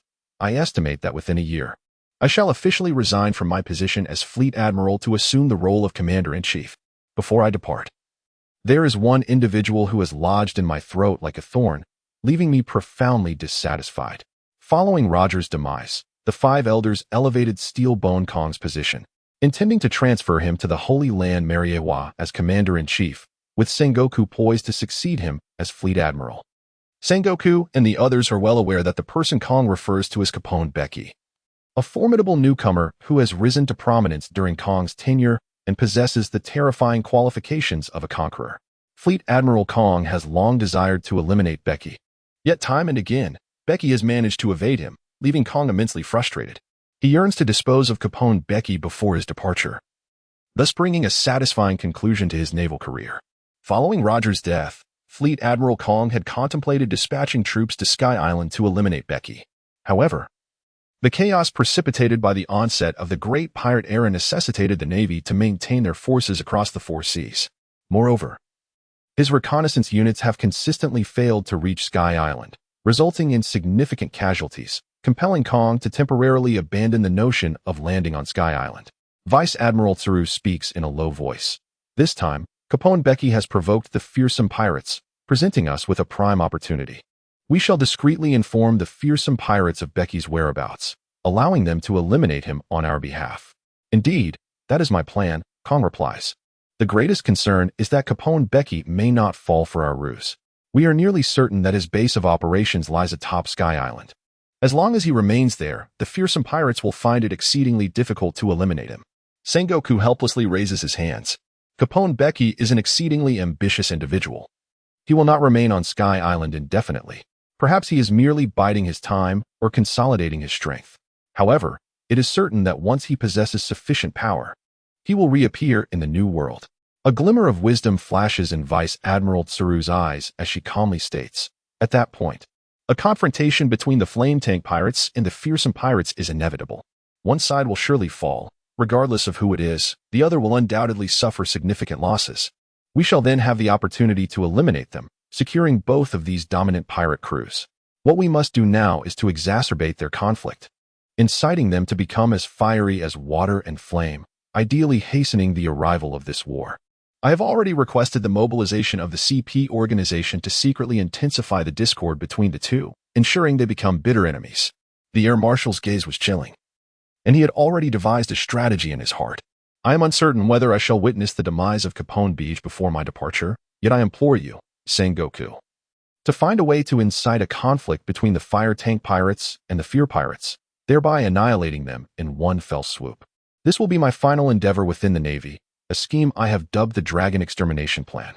The Air Marshal regarded Sengoku with a serious and solemn expression. Sengoku immediately rose, saluted the Air Marshal, and replied with resolute conviction, "Rest assured, I shall dedicate myself fully to the execution of the Dragon Extermination Plan." The Dragon Extermination Plan, conceived to eradicate the monstrous dragon Capone Bege, aims to instigate a war between the fire tank pirates and the fear pirates, with the audacious goal of obliterating both notorious crews. Currently, only the Air Marshal, Sengoku, Garp, and Vice Admiral Tsuru, along with the upper echelons of the world government, are privy to this absolute secret. Bege silently returned to the sea, capturing ferocious beasts and sea kings alike. Soon after, she quietly made her way back to the Sky Island. Ben Kosa had created a multitude of hybrid monsters, and Bege, along with her crew, embarked on an arduous journey of rigorous training. Bege leads by example, primarily engaging in combat with the Beast of Fury on Fury Island, honing his swordsmanship and the powers of his devil fruit. Occasionally, he guides the training of his disciples with a particular focus on young Oars, for whom he has crafted a rigorous training regimen. He harbors immense expectations for Oars, hoping he will swiftly master the techniques of armament hockey and observation hockey while also guiding him in the optimal development of his dragon-eating giant eagle fruit. Oars, a man of deep loyalty and honor, is determined to repay Bege's emphasis and kindness 100-fold. He approaches his training with utmost seriousness and diligence, adhering strictly to the regimen. Each day, Ors demonstrates notable progress, which has ignited a competitive spirit among Moria and the others, as they vie to see who can exert themselves more and achieve greater advancements. 3 years have swiftly passed. On a small island within the Sky Island, amidst the beasts of fury, thunderous clashes and roars resound, with the center of the island revealing 2 colossal creatures engaged in a fierce battle. Both titans emanate an overwhelming aura, as deep and vast as the abyss. Trees fall in droves, the ground trembles violently, and debris is sent soaring into the air, while a storm whips up dust and chaos in all directions. The ferocity of their conflict escalates, causing the very island to shudder. A ship hovers above the island, carrying Moria and his companions, who observe the titanic struggle below with grave expressions. Ors has grown even stronger, Richie remarks solemnly. The compatibility of the dragon-eating giant eagle fruit with his ancient giant bloodline is astounding. In a mere 2 years, he has developed the fruit to an extraordinary level. Moria states gravely, his progress is significant, yet we are not to be underestimated. In this battle, it is uncertain who will emerge victorious, Richie asserts proudly. Enough of that. You certainly cannot match him. I might still have a chance, Moria retorts, casting a sidelong glance at Richie. Richie's expression stiffens, a hint of displeasure crossing his features. Yet Moria's words ring true. Over the past 3 years, Richie has indeed made considerable strides, yet he still lags behind the rapidly advancing young Ors. Chapter 140. The Revolution of the Underworld. A flash of lightning streaks across the sky, materializing into Enel, who chuckles with delight. Give me another year or 2, and I will completely surpass all of you. The position of captain of the first squad will undoubtedly be contested between me and Uncle Ors. Over the past 3 years, Enel has grown significantly, wielding a specially crafted golden staff, reminiscent of the original tale, with 4 large drums inscribed with the 3-tipped jade symbol on his back. These are thunder drums, crafted from rare thunderstone and lightning shells found on the Sky Island, capable of storing electricity. Striking the thunder drums with his golden staff unleashes an astonishing thunderstorm, and Enel has been diligently storing lightning within them. Brat, you're asking for trouble, Richie replies, his expression darkening as he throws a punch at Enel, who evades with a flash of lightning. You can't touch me. My lightning speed is second only to the speed of light. I am no longer the Enel who used to be a punching bag. Enel stood with his hands on his hips, laughing in a bizarre manner. Ricky, exasperated, unleashed a surge of high-pressure energy and charged at Enel, who transformed into a bolt of lightning, darting chaotically around the ship. This slippery fellow rivals Admiral Kizaru of the Navy. Capturing him has become exceedingly difficult, and if he continues to hone his skills, he may indeed surpass us, Moria lamented. Modi, observing the banter between the two, chuckled helplessly and called out below, Ors, cease your brawling. Becky has summoned us for something urgent. On the island, 2 colossal beings were present. One was a creature with the body of a bear and the legs of an octopus, while the other was the orc-like figure of Little Ors. With a single punch, Little Ors sent the bear-octopus hybrid staggering back, only for it to furiously charge again. Becky's calling for me. I shall no longer indulge you, Little Ors laughed heartily. His massive fist enveloped in hockey, he struck the creature, sending it flying over 1,000 meters, nearly plummeting off the floating island. With his legs bending, Little Ors launched himself into the sky, transforming midair into a gigantic eagle, 50 to 60 meters in size, with wings spanning 100 meters, a truly breathtaking sight. This was the dragon-eating eagle, a creature from ancient times that fed on dragons. Gentlemen, I shall take my leave, Little Ors declared before soaring away, disappearing into the clouds within mere seconds. I should have had Ors take us along, Moria sighed, slapping his thigh, filled with envy for Little Ors' ability to fly. We ought to depart as well. We cannot keep Becky waiting. Modi instructed his disciples to set the ship in motion towards Appiato.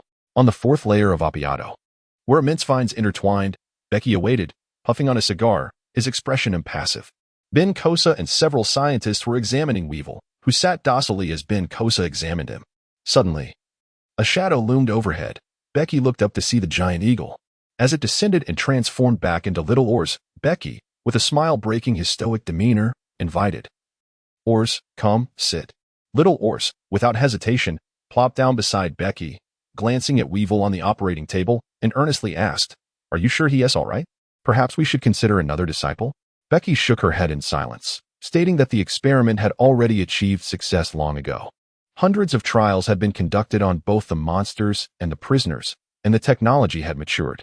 Sam had successfully integrated with Versace-born, acquiring the sulfur fruit of Versace-born. Rest assured, Weeble will be fine. Little Oz nodded. Although he was aware of Ben Kosa's experimental endeavors, his knowledge was limited. For 3 years, he had devoted himself to rigorous training, paying little attention to the outcomes of Ben Kosa's experiments. Hearing Becky's words, he felt a sense of relief. After a brief wait, the spaceship arrived, and Moria and his crew made their entrance. The senior officers and trusted disciples of the Flame Tank Pirates gathered together, observing the experiment with serious expressions, for the subject of this trial was Weeble. Ben Kosa approached, his demeanor solemn as he addressed Becky. Becky, the experiment may commence. Becky approached Weeble silently, gently patting his head and solemnly stating, Weeble, you are my brother, and you must not succumb to the soul of Risen. Do you understand? Otherwise, I shall be quite displeased.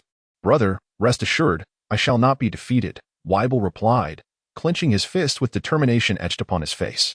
Very well, very well. Becky exclaimed with a hearty laugh, prompting Weeble to join in with a foolish grin. Becky solemnly gazed at Ben Kosa and Brooke, both of whom wore exceptionally serious expressions.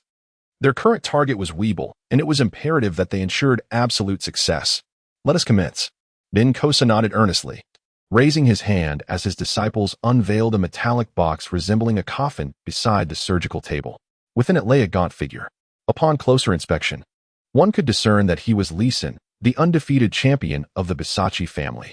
Leeson's condition was dire. He was barely clinging to life, sustained only by a breathing apparatus. This time, they were conducting a fusion experiment aimed at merging Weeble with Leeson. The plan had been devised 6 months prior, during which Ben Kosa and his team had subjected Leeson to relentless torment, driving him to the brink of mental collapse to facilitate the experiment's success. Ben Kosa took a deep breath, and 2 spheres of fusion light emanated from his hands, directed towards Weeble and Leeson.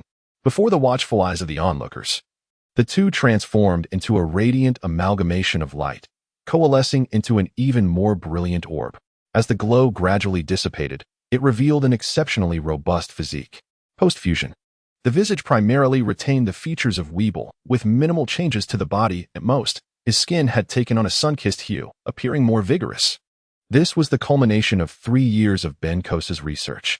The fusion of a strong physique with a frail one resulted in the dominant characteristics of the stronger body prevailing, often without any noticeable alteration. It is your turn now. Brooke, Ben Kosa urged, swiftly moving to Brooke's side as those around them quickly retreated. Brooke had been prepared all along. He grasped his violin and produced a melodious tune. Becky felt a tightening in her heart, a flutter of anxiety. Over the course of more than 3 years, Weeble had regarded her as his own sister, adhering to her every word without a hint of complaint. This unwavering loyalty touched Becky deeply. She had formed a profound bond with this naive younger brother, truly considering him family. The haunting melody of the revolutionary anthem of the underworld resonated through the air, infused with a peculiar energy that enveloped those nearby, inducing a sensation of their spirits swaying, as though they yearned to take flight. Becky and the others were also affected. Fortunately, his spirit was resilient enough to withstand such mental impulses. Ben Kosa and his companions, however, were greatly lacking and remained at a considerable distance. Gradually, an extraordinary phenomenon began to manifest. 2 orbs of pale light emerged from Weeble's head, one large and one small. The larger orb resembled a grinding wheel, while the smaller one was akin to a fist. As the light shifted, it took on a humanoid form, with the larger orb bearing a striking resemblance to Weeble. This was his soul. As Weeble's soul appeared, it waved towards Becky. The smaller orb, struggling to assume a human shape, twisted incessantly, occasionally managing to manifest as a figure. This was the soul of Risen. With the emergence of these 2 souls, Brooke's expression grew more solemn. He swiftly set aside his violin and grasped his cane sword. As he drew the slender blade, a chilling aura erupted from the scabbard, and upon fully unsheathing it, the entire sword was enveloped in a bone-chilling frost. This was the cold of the underworld, capable of freezing souls to their very core. Revolution of the Underworld, the final chapter, Brooke declared, thrusting the sword forward. The blade, surrounded by the chilling essence of the underworld, pierced the void and struck Risen's soul, shattering it and encasing it in ice, which quickly dissipated. Once again, Brooke seized his violin and drew forth a melodious tune. Unlike the summoning song, this melody was meant to soothe the soul. Revolution of the Underworld. The second chapter, The Lullaby of Souls. Under the soothing strains of the lullaby, Weibel's soul returned to his mind. Brooke played for a full half-hour before finally stopping. Utterly exhausted and panting. "Captain, I have fulfilled my mission and succeeded," Brooke gasped. "Excellent. Wonderful," Becky exclaimed, her previous unease evaporating as excitement surged through her. And she began to pat Brooke's shoulder.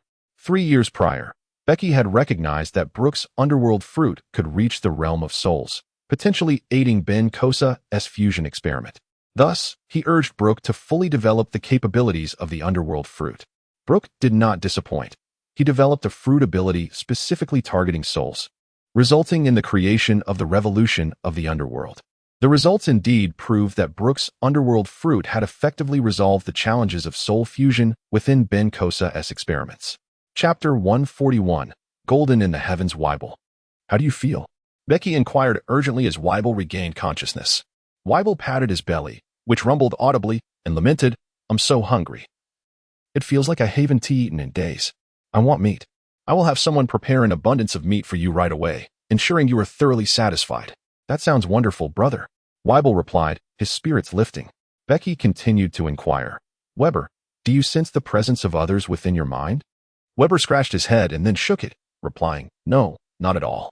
Just a moment ago, I perceived a tormented soul in my mind, and together we soared away. I even caught a glimpse of my brother, who waved at you. I also witnessed Uncle Brooke vanquishing that anguished being. After that, I returned to my body and no longer felt the presence of that suffering individual," Weber affirmed with certainty. Becky and the others immediately breathed a sigh of relief, for this signified that Risen's soul had indeed been vanquished. "Weibel, have you acquired the powers of the suck fruit?" Moria inquired. "I believe so," Weibel replied, uncertain yet eager, as he struck the operating table with a punch, leaving a dent in the metal surface. His eyes sparkled with excitement as he turned to Becky, exclaiming, "Brother, I truly have obtained the suck fruit. I can absorb impacts." "Excellent, excellent, excellent." Becky erupted into laughter once more. Moria and the others wore smiles of delight. Weibel's extraordinary physique could only be rivaled by Oz, and now, with the acquisition of the suck fruit, he had gained a formidable advantage.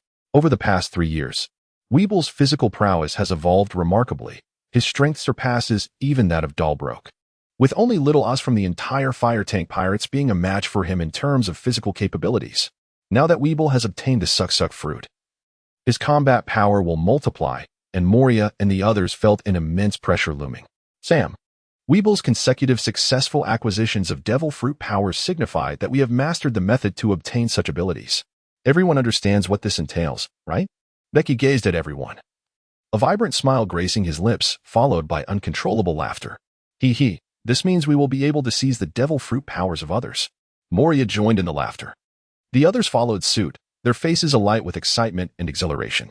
As high-ranking members of the fire tank pirates, they understood the profound significance of this development.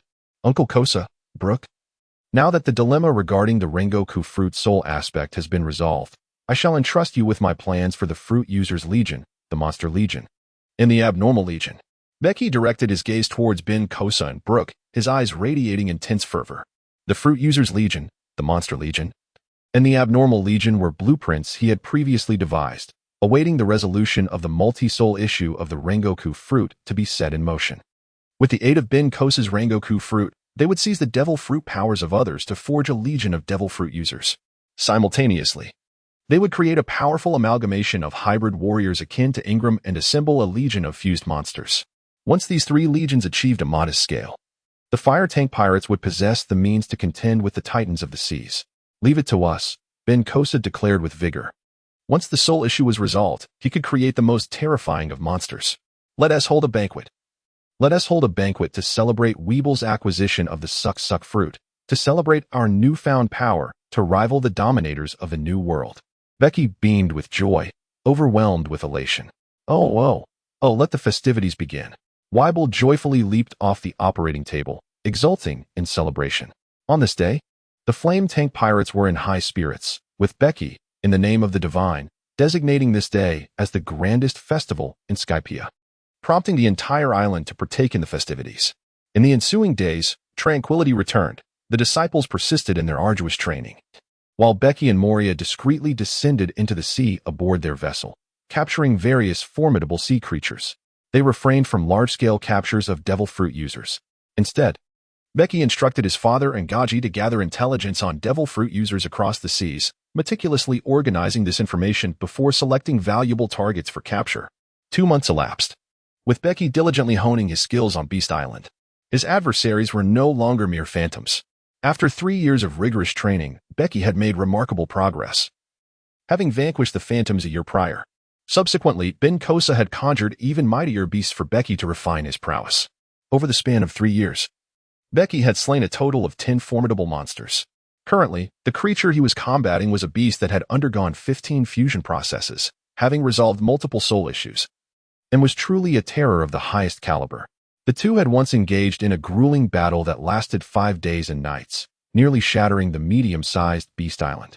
Within the Flame Tank Pirates, only Bege, along with the likes of Little Oars and Moria, possessed the strength to briefly contend with such a creature.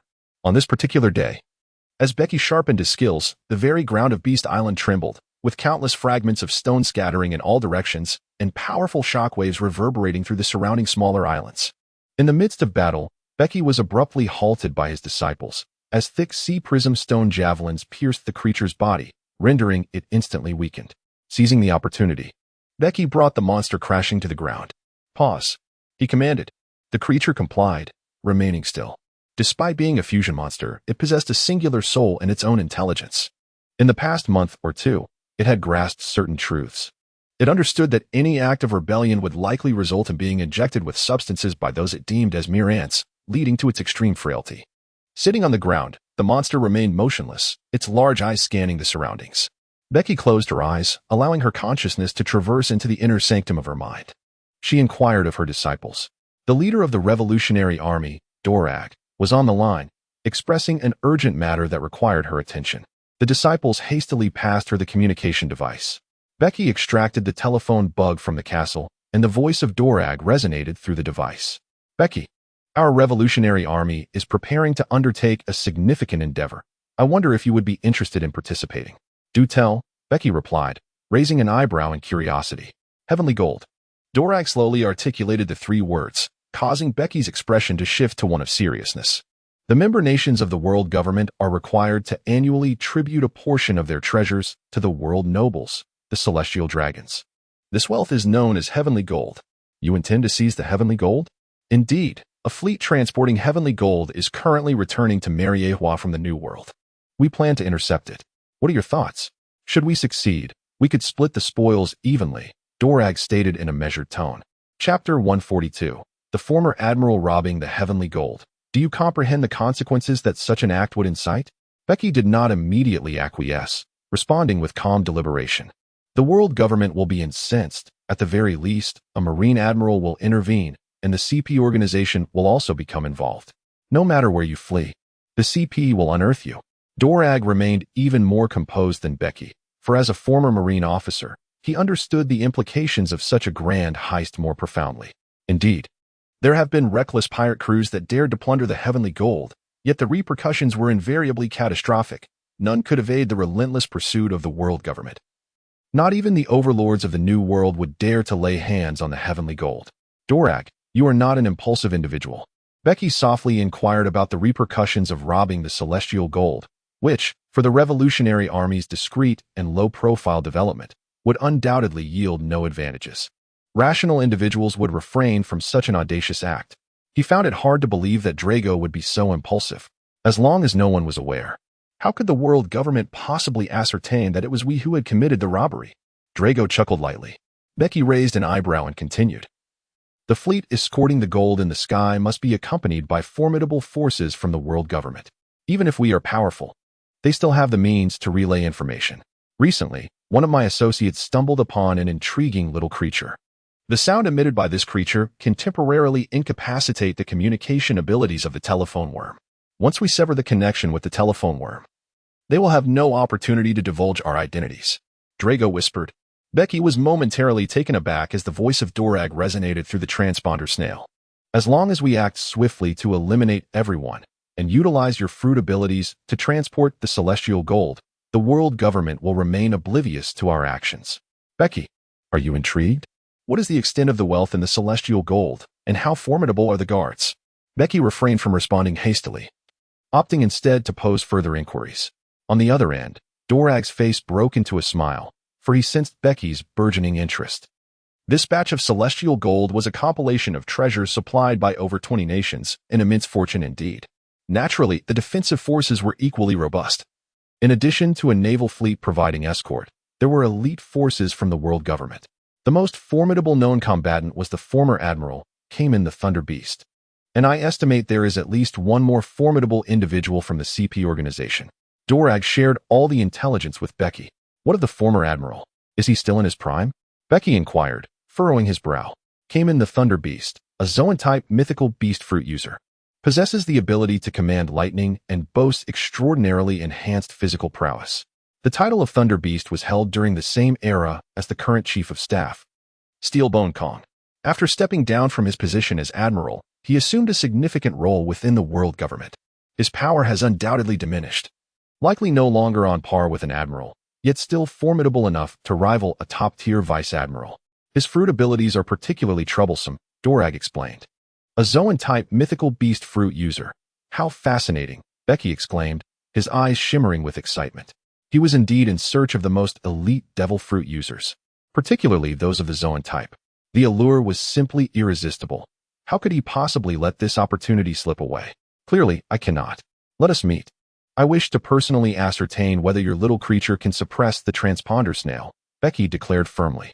Let us hasten. Bring along your crew. We must act swiftly, for time waits for no one. Dorag's voice conveyed a sense of elation.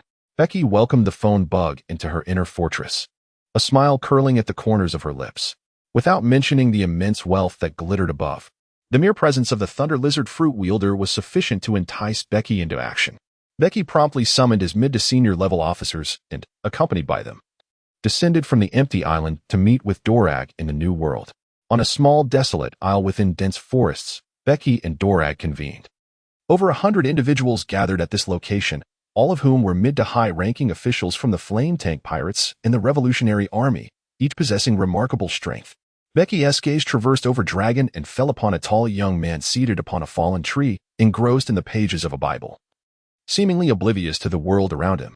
This imposing figure was none other than Bartholomew Kuma, known as the Tyrant, who would later ascend to become one of the 7 warlords of the sea, possessing the extraordinary powers of the devil fruit, known as the Pawpaw Fruit. To his astonishment, he realized that Kuma had already allied himself with the Revolutionary Army at this juncture. Moreover, another individual caught his attention, a peculiar man draped in a voluminous fur coat, his face obscured by a black, beak-like mask. His position, directly behind Dragon, hinted at his significant standing within the Revolutionary Army.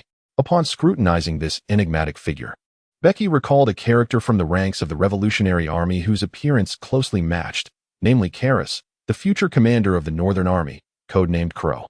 This eminent leader was rumored to possess the ability to summon crows, leading some speculators to suggest that he had consumed a mythical Zoan-type devil fruit. Captain Kuro, why do you gaze upon me? Do you recognize me? Crow's voice was deep and hoarse, his expression one of confusion as he looked at Becky. Dragon 2 cast a curious glance in Becky's direction. Becky chuckled and teased, I apologize, your appearance is simply too striking. With a hearty laugh, she added, just a joke, don't take it to heart. The crow shrugged, indicating that it would not be offended. Becky glanced towards the others, noticing the absence of any additional commanders from District 3. It was uncertain whether they had yet to join the revolutionary forces or simply had not arrived. Dorag, you have certainly been industrious these past 3 years, gathering such formidable talents, Becky remarked with a sense of admiration. Dorag shook his head in response, stating, we are united by a shared vision, and thus, it is only natural that we converge. He continued, I should be the one astonished. Your companions have reached a new echelon of strength. Do you possess the capability to challenge the New World dominators? Dorag's gaze deepened, as he sensed the terrifying power concealed within Becky's being, as well as the formidable presence of Moria and his comrades. His words caused a noticeable shift in the expressions of the revolutionary officers. Crow's demeanor became solemn, and Bartholomew Kuma turned to regard Becky with interest. Becky waved her hand with a smile and said, not just yet, let's wait a few more years. By then, I might invite you to assist in restraining those who lurk in the shadows. The pupils of Doflamingo contracted sharply. Becky's words concealed a wealth of information.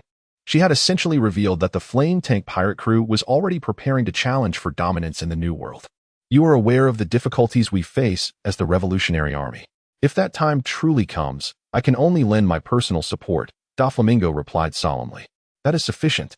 Becky nodded, harboring no illusions that the Revolutionary Army would genuinely assist them, nor did he wish for anyone to discover his connection to the army, especially with the world government keeping a watchful eye. Now, let us discuss your plan. In his hands rested a peculiar little creature, reminiscent of a frog, with a plump, white belly and the ability to emit an unusual call. This small being was known as the white-bellied frog, which delighted in consuming snails. With telephone bugs also forming part of its diet, its croak could disrupt the communication of the telephone bugs. Chapter 143. The Midnight Ambush Dragon unfurled a map, revealing the territories of the New World, upon which the routes of the fleet transporting the Sky Gold were meticulously marked. He pointed to a specific maritime region, stating, "The fleet will enter this area in approximately 3 days. Within a 10,000-meter radius, there are no islands or human presence. This presents an optimal opportunity for us to strike. We shall commence our operation on the night 3 days hence, when visibility is diminished, effectively concealing our identities."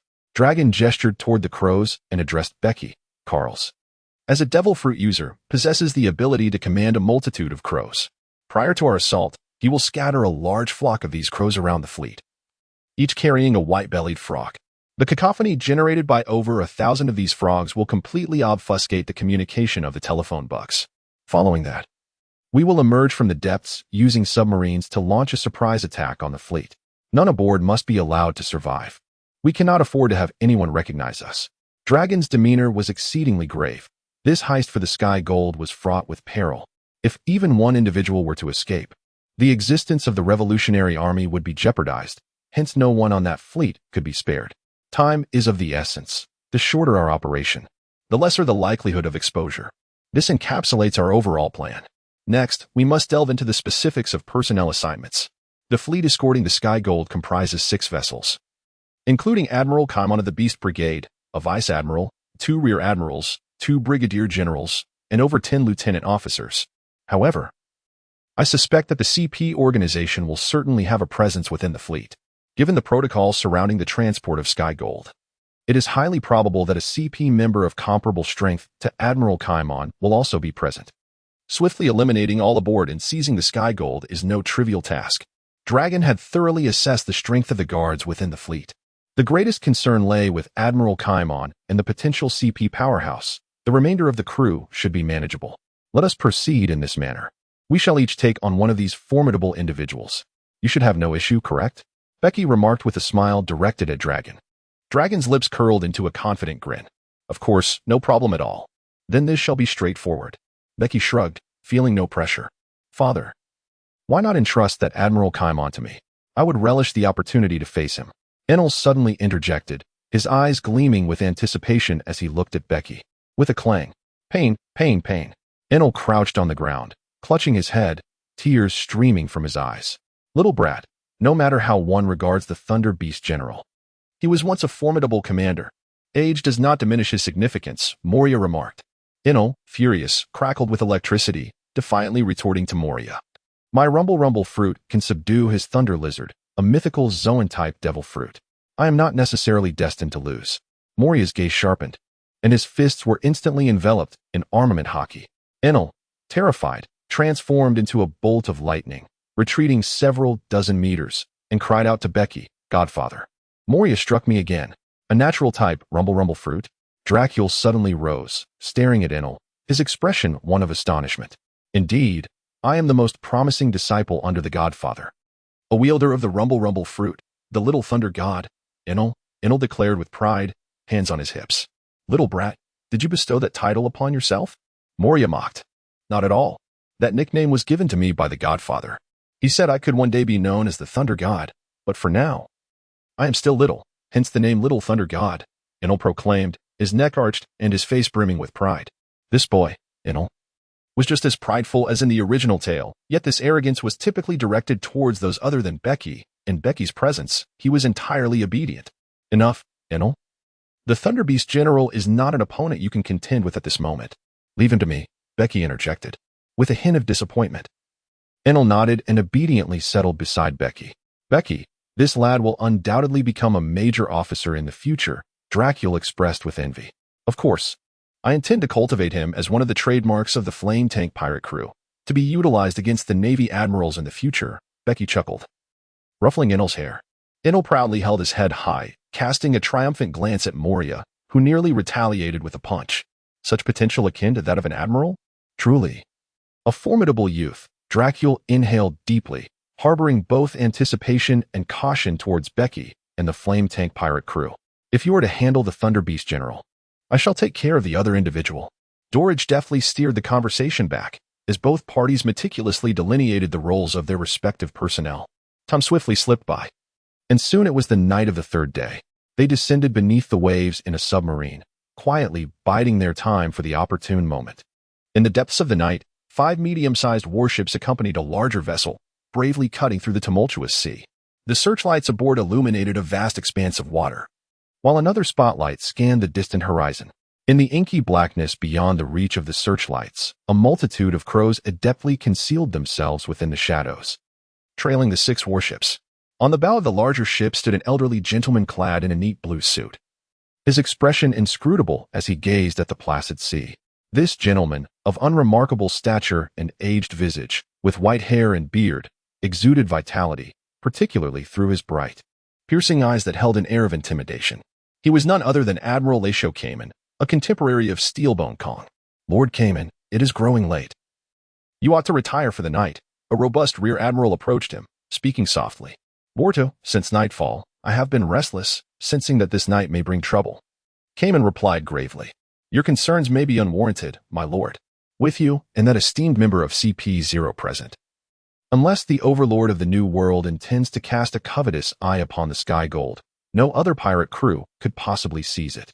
Moreover, even the overlord would not dare to confront the wrath of the world government and the Navy, the rear admiral reassured him. Cayman nodded. It would be best if I were merely being overly cautious. What accounts for the sudden appearance of so many crows? Drive them away at once. At that moment, a voice echoed from the escorting warship, as under the searchlights, the crows had formed a vast circle, enveloping the fleet. A series of peculiar calls resonated, creating an eerie atmosphere.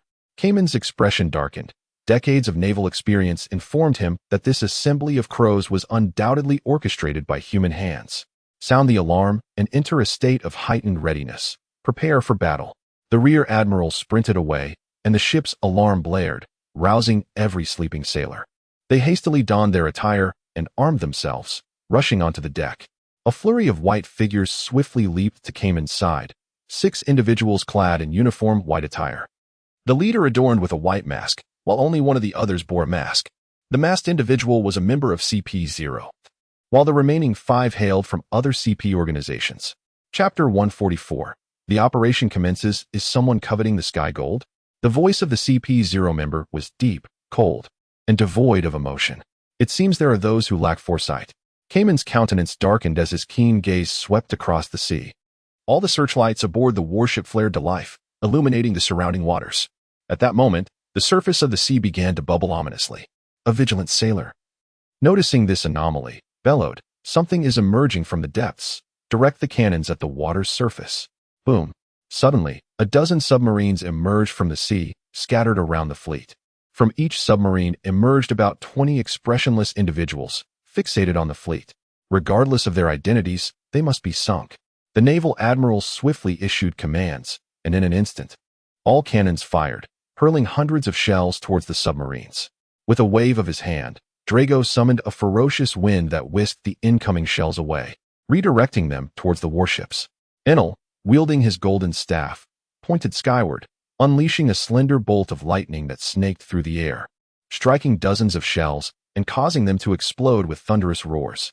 Bartholomew Kuma removed his gloves, revealing 5 plump, pink protrusions on his large palms, with a casual slap.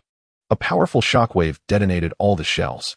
The skilled officers from the other submarines also took action, intercepting every projectile. It was the ghostly dragon, Capone Bege. The officers of the fire tank pirates had arrived. Immediate notification to headquarters was imperative. Upon seeing Bege's visage alongside Moria and others, the naval admiral's expression shifted dramatically as he swiftly retrieved a transponder snail, dialing urgently. Was this not the notorious pirate who had escaped from the vice captain? Truly, This rogue had no regard for authority. The CP0 member's demeanor turned grave as he cast his gaze toward Drago and his comrades, all cloaked in robes, their faces concealed. Who were these individuals? Regardless of their identities, those who dared to target the Golden Celestial must perish. Capone's weathered visage was etched with murderous intent, his eyes sparking with arcs of electricity. His body crackled with violent thunder, illuminating the night with a formidable glow. All shall meet their demise in the depths of the sea, Capone declared, fixing his gaze upon Bege. A brilliant bolt of lightning erupted from him, transforming into a colossal thunder lizard that surged towards Bege with blinding speed, intent on sending them to the ocean floor. "Leave it to me, Godfather," Enel proclaimed, stepping forward. He struck the thunder drum behind him with great force, producing a resounding beat akin to rolling thunder. A similarly massive lightning bird shot forth, racing toward the thunder lizard. The clash of the lightning bird and the thunder lizard erupted in midair, producing an astonishing explosion that left all present momentarily deafened. The vast electric currents swirled freely in the atmosphere before dissipating. "Not too shabby," Enel laughed proudly. "A lightning-based devil fruit?" Capone's expression darkened as he focused on Enel, whose body was ensconced in shimmering electricity, pondering the true nature of his powers. At that moment, the naval admiral's countenance shifted drastically. The transponder snail in his grasp retracted into its shell, refusing to respond. After considerable coercion, the creature finally emerged, only to reveal that it could not connect the call. He instantly realized the gravity of the situation. "My lord, the transponder snail's communication has been severed. We cannot make the call," a voice reported. Capone and the CP0 members' expressions turned grim, the severity of their situation escalating. This was a premeditated ambush. The Golden Celestial must not be compromised. Everyone must fight to protect it with their lives. Capone took a deep breath, his robust and resonant voice reverberating through the air, met with a simultaneous rallying cry from the entire navy. "Kill!" Dragon growled, exuding an icy intent to slay, as the revolutionary army swiftly sprang into action, figures darting towards the warship. Dragon, enveloped by a tempest, charged directly towards the imposing battleship at the center. "Let us act as well," Bege declared, raising a hand, prompting his subordinates to leap towards the vessel with alacrity. As Bege opened the gates of the city, a magnificent brown eagle soared forth from the castle. Upon departing from his form, it rapidly expanded to a size of 50 to 60 meters, transforming into the colossal creature known as Little Oz. The embodiment of a dragon-eating giant eagle, Little Oz charged directly towards a warship. Cannons roared as they unleashed their fire upon him. Yet Little Oz remained unfazed by the projectiles. With powerful talons, he seized the warship and with a swift motion, overturned the entire vessel. It was a merciless assault on a sinking foe. Enel struck the thunder drum, unleashing a multitude of lightning bolts that crashed into the sea. Serpentine flashes of electricity writhed through the waters, striking the naval forces that had fallen into the ocean, resulting in catastrophic losses. Bege and Moria leaped towards the colossal warship, collaborating with Dolag to encircle Capone and his companions. "Caponebeque, are you aware of the repercussions of attacking the Heaven's Gold?" A dark cloud loomed over Capone's face, rendering it exceedingly grim. Bege, with a cigar clamped between her teeth, exuded an air of indifference. "After annihilating you all, who would know it was us?" "Youngster, do not let pride cloud your judgment." Capone's expression darkened, the fury of the storm within him escalating, as a terrifying thunder lizard began to take shape behind him. "Bege, we are pressed for time. We must act swiftly to eliminate them." However, Dorag, uninterested in further conversation, charged directly at the CP0 members. His speed was remarkable, conjuring an intense whirlwind that brought him to the CP0 members in an instant. From within the tempest, a right leg, entwined with lightning, lashed out ferociously at the CP0 members, the air wailing in response. With a flicker of the eye, a CP0 member swiftly enveloped his right hand in armament hockey, delivering a powerful punch against Dorag's leg.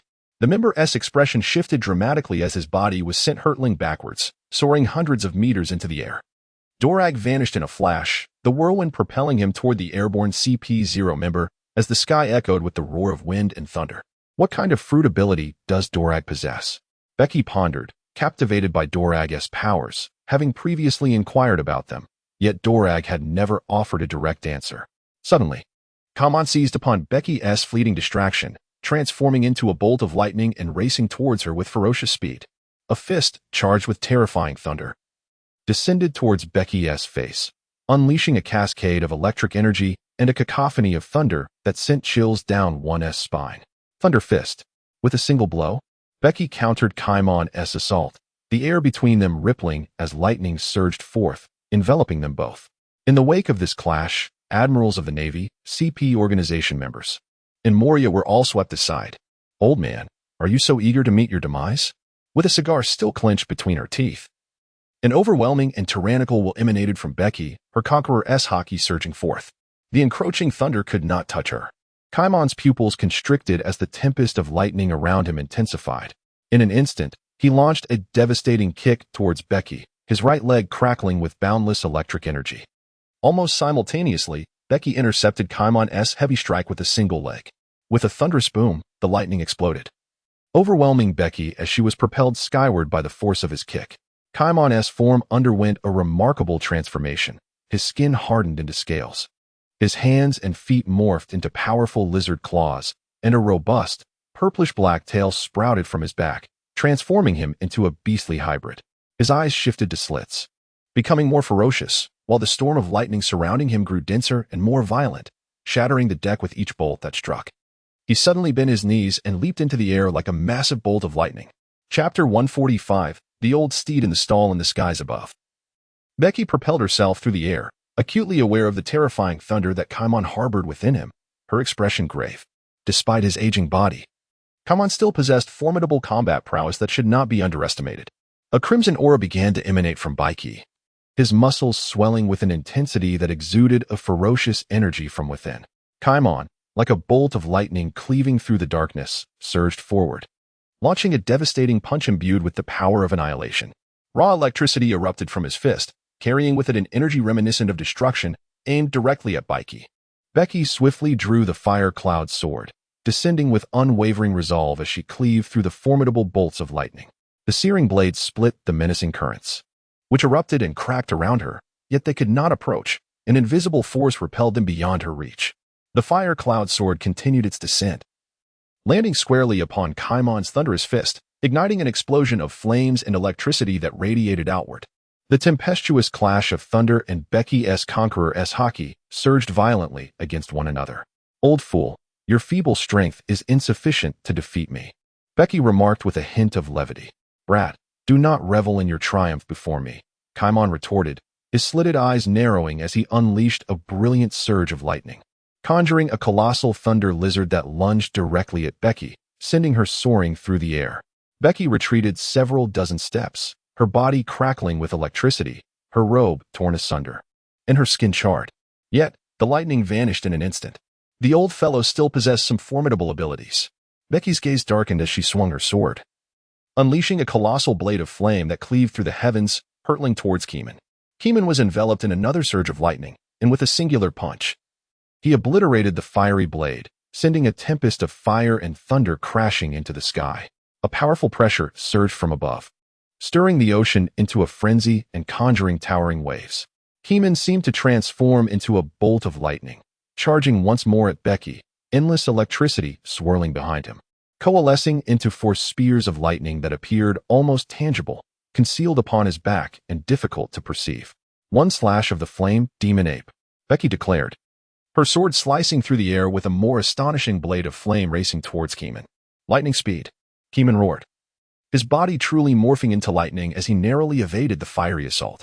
The blade of flame sliced into the ocean, parting the waters. In the briefest of moments, Capone reverted to his corporeal form. His thunder lizard fruit was not a natural-type devil fruit, allowing him only a fleeting moment of elemental transformation. However, in the ever-shifting battlefield, that fleeting moment was sufficient to dodge a fatal strike. Capone's speed surged explosively as he closed the distance. His electrified fist descended upon Becky like a meteor, prompting her to swiftly raise her sword in defense. The resultant explosion echoed thunderously, shaking the very earth as a howling shockwave emanated outward from the epicenter of their clash. Countless arcs of electricity, akin to serpents of lightning, erupted from the impact, illuminating the night with their brilliance, as if the darkness itself were fracturing.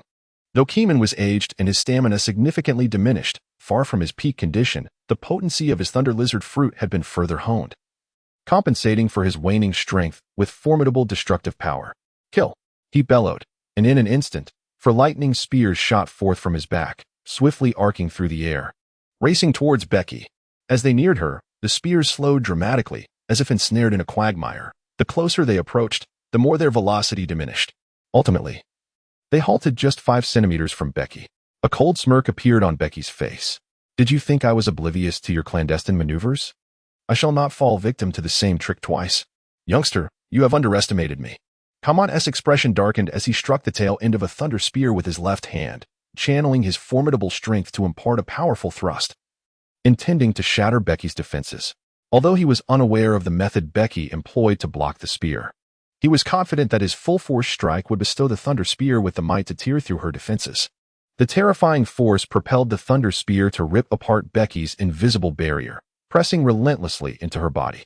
Yet, Capone began to underestimate the invisible barrier. It was not completely torn asunder, and instead, the thunder spear broke first, exploding into a violent eruption. The thunder spear, imbued with terrifying electricity, detonated and severed 3 additional thunder spears, creating an astonishing explosion, a tempest of lightning that instantaneously hurled both combatants into the air. The simultaneous 4 explosions birthed a cataclysmic storm, as the dreadful thunder swept across the 100-meter expanse of sky, resembling a resplendent, yet perilous display of fireworks. Above the ocean, waves surged fiercely, and the wind howled ceaselessly.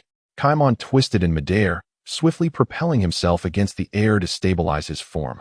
Raising his hands defensively before him to withstand the encroaching tempest, he gasped for breath, his stamina rapidly depleting. His scaled armor was torn apart by the storm, leaving his flesh a bloody mess. Blood dripped from a wound on his forehead into his eyes, staining his vision crimson. He wiped away the blood, his gaze sharpening as a series of explosive sounds erupted urgently. A figure pierced through the remnants of the tempest, hurtling toward him. Old man, receive my blade.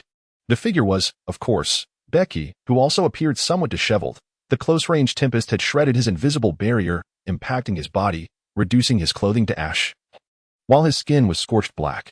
Becky approached in an instant, the fire cloud sword erupting with blood-red flames, emanating an immensely terrifying aura of blade energy yet to be unleashed. Mere feet away, Capone was enveloped in a tempest of thunder, boundless lightning converging and compressing upon his fist. The entirety of his hand transformed into a radiant spectacle, akin to a brilliant star against the backdrop of the obsidian night. Yet, it bore an even greater peril. Beast King, Thunderclap Fist. The fire cloud sword cleaved through the night sky, leaving a trail of crimson light, while the thunderous fist unleashed a devastating shadow of electric force that tore through the darkness. The 2 formidable techniques collided like 2 meteors, unleashing a cataclysmic force of destruction that radiated blinding light, illuminating the expanse of the sea for miles. This was followed by a thunderous explosion, a monumental shockwave that surged through the air, propelling the 2 combatants further away. The terrifying wave of impact struck the ocean surface like an invisible hammer, causing it to cave in. The masts of nearby warships were instantly shattered, the vessels themselves being forced beneath the waves. Fortunately, their sturdiness prevented them from being obliterated entirely. The naval forces engaged in battle aboard the warships, alongside the Revolutionary Army and Becky's disciples, were abruptly interrupted by the astonishing shockwave. Submarines were utterly decimated, their remnants scattered across the ocean. A swarm of crows circling the area met a similar fate, falling en masse into the sea. Among them, Karis, perched atop the flock, wore a face of shock and horror, wiping cold sweat from his brow. This is utter chaos. Fortunately, my reflexes were swift. Otherwise, my entire flock might have perished beneath the brunt of that shockwave. Chapter 146. External territory. The earth-shattering explosion engulfed the sky, sending Becky and Capone hurtling far from the blast's epicenter. Soon after, 2 streaks of light, akin to meteors, blazed through the heavens, colliding with a resounding crash. A magnificent surge of lightning erupted forth. Old fool, it seems you cannot withstand this any longer. Having repelled Capone, who bent over and coughed blood, Becky immediately taunted him. You think you can kill me, you whelp? Capone forcefully swallowed the blood in his throat, wiping the crimson from his lips, his vertical pupils gleaming with a chilling light as arcs of lightning began to burst forth from him. No, it would be more accurate to describe it as lightning being expelled. The wounds across his body began to heal at a visible pace, even the shattered scales regenerating anew. Becky understood that it was time to fight with all his might, his expression gravely serious. Today, even if it cost me my very life, I shall ensure that you remain. Old fellow, in this new era, there are no vessels to carry your kind, so retreat back to the grave of history. With a cold smile, the ferocity within Bege erupted, crimson energy swirling around him, entwining with the fire cloud sword. His eyes gleamed with a fierce and unyielding ferocity. Then I shall take you down with me, Caponebeque roared, taking the initiative to strike, transforming into a bolt of lightning as he surged towards Bege at breakneck speed. Their blades collided with brutal force once more, the clash of blade energy and lightning creating a cataclysmic rupture. Both men's faces contorted in extreme rage and determination, each exerting their utmost strength. Roar! With a thunderous roar, Bege sent Caponebeque staggering back. Caponebeque's expression hardened as boundless lightning surged around him. He stepped into the air, shattering it beneath his foot, and charged once more at Bege. Yet, as he drew near, the very fabric of space seemed to transform into a quagmire. Swirling like a vortex, as if an invisible hand grasped his form, compressing the space around him. His speed plummeted in an instant, and the lightning enveloping him rapidly faded. Reminiscent of a once-erupting volcano suddenly quelled. A strange smile crept across Bege's face. This territory is mine. You have ventured into the wrong place. In my domain, I reign as the sovereign. Bege's outward space has reached a remarkable extent of 3 meters. Within this realm lies territory entirely governed by him, akin to the confines of a castle within his being.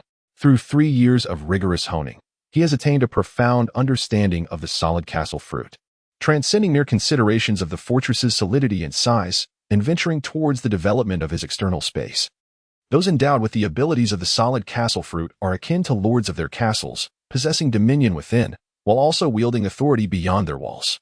He now commands a surrounding space of 3 meters, a territory where both space and matter are under his control. As Caponebeque entered his domain, Bege swiftly restrained his speed, seizing the opportunity to deliver a formidable blow. Bege flickered before him, as if she had teleported, and in an instant stood before Caponebeque. The fire cloud sword sliced through the air with astonishing speed, striking Caponebeque with a devastating force. There was no time to react. Caponebeque's scales tightened, and his armor enveloped him completely, bracing himself to withstand Bege's lethal blow. Yet, the scales shattered, and the hockey armor crumbled under the relentless assault. The fire cloud sword cleaved a horrific gash across Caponebeque's chest, the searing blade incinerating the flesh around the wound, vaporizing the blood before it could even spurt.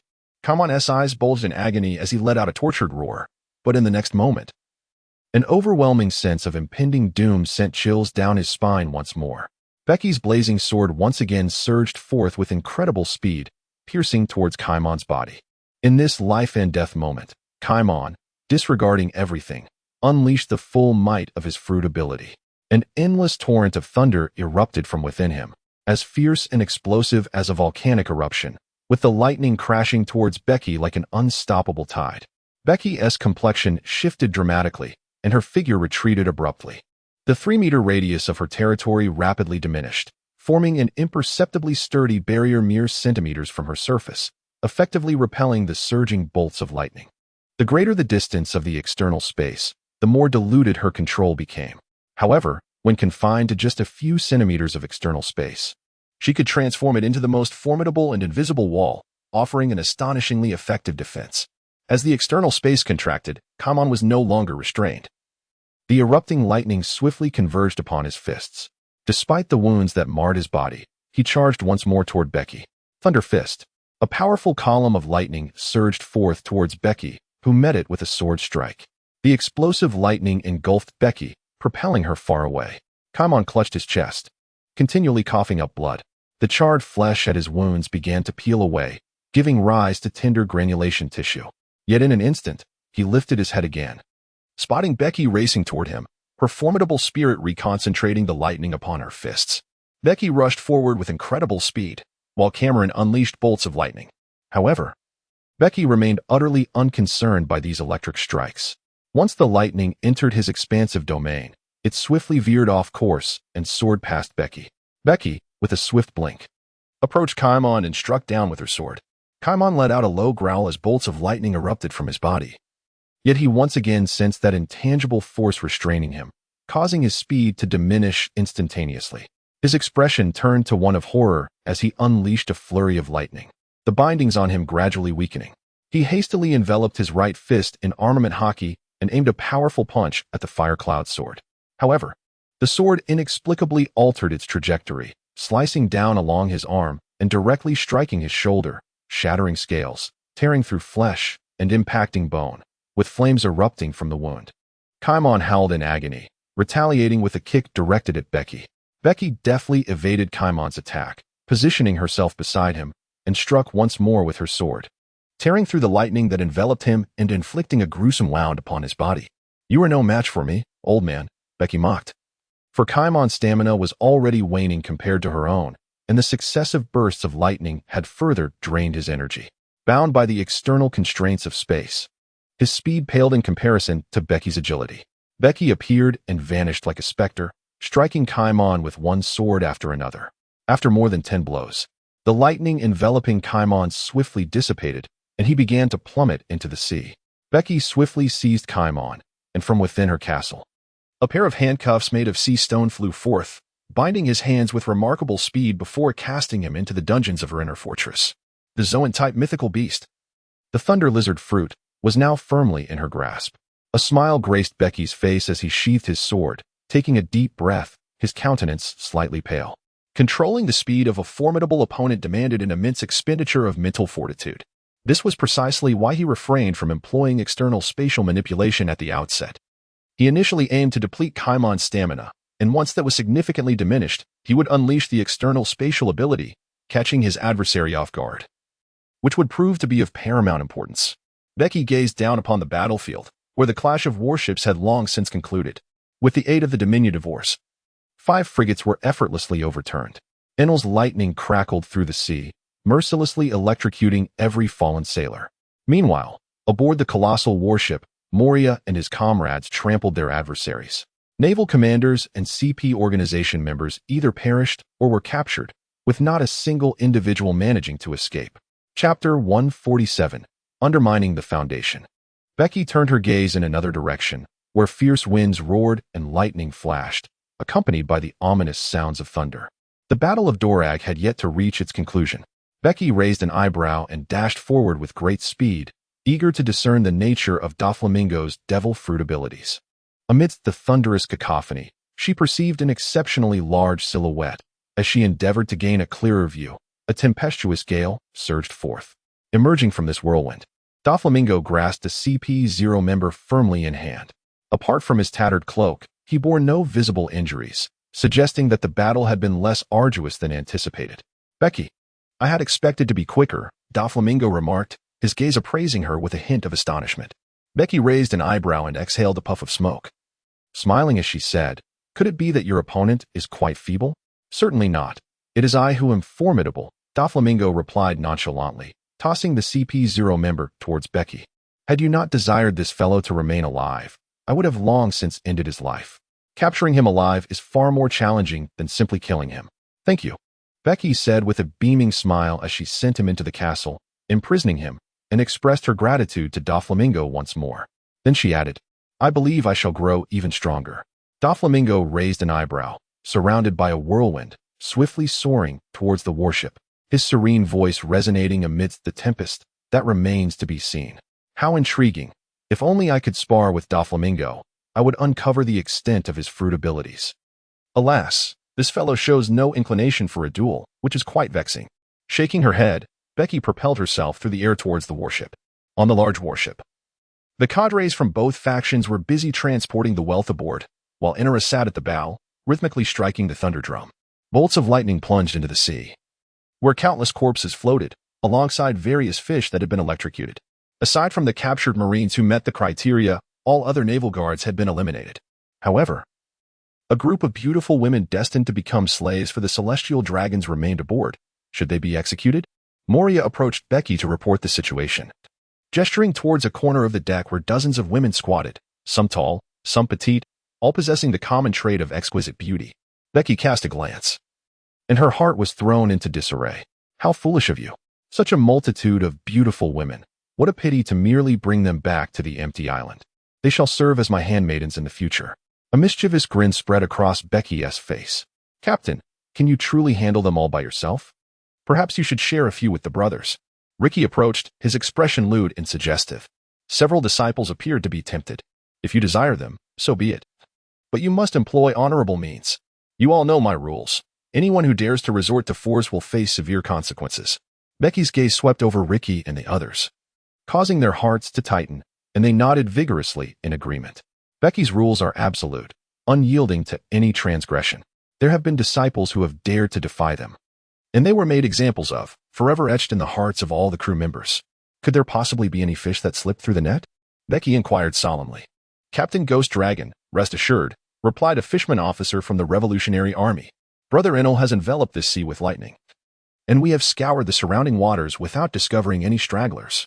Rest easy, Godfather. If they were in the sea, they would have perished by my lightning long ago. Enel declared confidently as he leapt down. Well done. Now, prepare to depart. Becky retrieved a small spacecraft from the confines of his inner castle, allowing Dorag and the others to board, while he endeavored to absorb the entire colossal warship into his inner sanctum. The process of assimilating such a massive vessel demanded an immense amount of mental fortitude. After successfully engulfing the warship, Becky appeared paler, beads of sweat forming on his brow. He leaped onto the spacecraft, which swiftly departed, heading towards their pre-selected refuge. On board, Becky reclined in a chair, seeking respite. The battle with Caimon and the subsequent absorption of the warship had drained him significantly. Becky, you seem unwell. Did you sustain injuries during the fight? Dorag inquired, observing Becky with his eyes closed. No, it was merely taxing to absorb the warship, Becky replied nonchalantly. Becky suddenly opened her eyes and gazed at Bartholomew Kuma with keen interest. Big Bear, I recall that the pawpaw fruit possesses the extraordinary ability to dispel all injuries from the body, restoring it to its prime condition. Am I correct?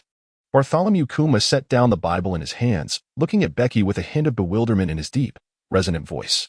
Indeed, how do you know this? He inquired. The pawpaw fruit has not been bestowed upon you alone. Becky casually fabricated an excuse to brush aside his curiosity. Come now, I would like you to demonstrate this ability on me, she expressed with particular intrigue. Bartholomew Kuma furrowed his brow slightly, casting a glance at Drago, who nodded with an air of indifference. Kuma then rose, removing the leather gloves from his hands, and with his pawpaw palm, he struck towards Becky. Healing shockwave. A peculiar wave of energy surged from his body, and a crimson orb resembling a bear's paw materialized behind Becky. This orb represented the injury she had sustained. Becky instantly felt a sense of lightness and clarity wash over her, her expression a mixture of astonishment and delight. It truly works, doesn't it, Big Bear? Aligning with Dolag offers you no future.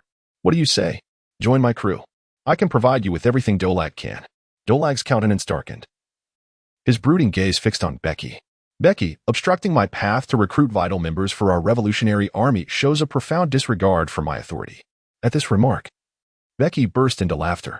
I am merely presenting Big Bear with an opportunity for choice. Who knows, he might genuinely prefer to join my ranks. She was aware of Bartholomew Bear's eventual tragic fate and harbored intentions of rescuing him. However, Bartholomew Bear remained silent, dismissively dispersing the crimson aura of his bare paw with a wave, donning leather gloves instead, and seated himself by the edge of the ship, resuming his focused reading of the Bible. Dolag cast a provocative glance at Becky, silently conveying the message that she had been defeated. Becky felt a tinge of regret. Yet it was his own choice, one he could not impose upon himself. After a night of flight, they landed on a deserted island. Deep within the island, Becky unveiled a large military vessel, and both parties began to sift through the vast wealth, treasure chests stacked high, igniting a fervor among the onlookers. This was merely a fraction of the riches contributed by over 30 allied nations. The world government encompassed more than 170 member states, with the daily influx of celestial gold being truly astonishing. Becky mused, every nation possesses such an abundance of celestial gold. The celestial dragons are the true magnates of wealth. Dragon, how about we seize an opportunity to plunder the celestial dragons? Becky chuckled, glancing at Dragon. I have not lost my sanity. Within the sacred grounds of Mariewa dwell formidable beings. Should we venture there, our demise would be certain. I advise you to relinquish this notion, Dragon replied with a scoff. The 5 elders, I am aware, he continued, but I was merely jesting. Becky laughed nonchalantly. Dragon's eyes widened as he turned to Becky. You are familiar with the 5 elders? Of course, they are the highest executors of the world government, wielding the utmost power in the world. Yet, they are not the most terrifying. The true dread lies with the leader of the world government, the celestial dragon before whom even the five elders must kneel. Leaning against the ship's railing, Becky recalled the enigmatic celestial dragon seated upon the highest throne, commanding the reverence of even the five elders. Dragon's expression turned grave, and the others wore faces of shock and horror. These revelations were new to them. Chapter 148. Capturing the dragon. Must even the five elders prostrate themselves? Do you know who the leader of the world government is? Dragon inquired urgently. He had encountered the five elders, who did not bow to the celestial dragons. Anyone capable of compelling their submission must possess absolute authority and power. Do you think I am omniscient? That individual is beyond our current understanding.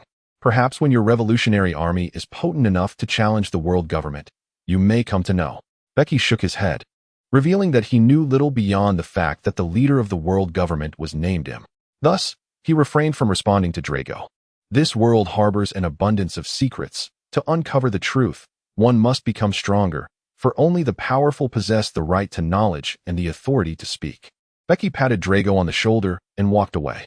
The Godfather, amidst the wealth of the heavens, there lay 3 devil fruits. Becky's disciples and the Revolution Army officials approached, carrying a box that contained the 3 devil fruits. Becky perused the devil fruit encyclopedia and discovered information on a singular devil fruit. The voice fruit possesses the remarkable ability to transmit one's spoken words directly into the mind of another. This fruit is indeed impressive.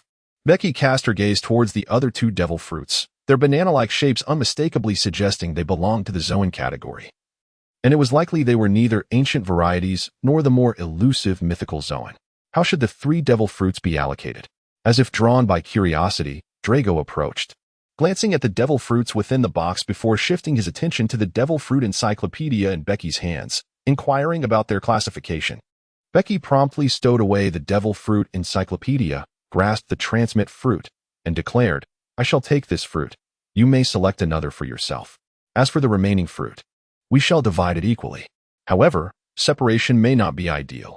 I can compensate you at market value. The price of a devil fruit is no less than 100 million berries, and since we are friends, let us agree upon that sum.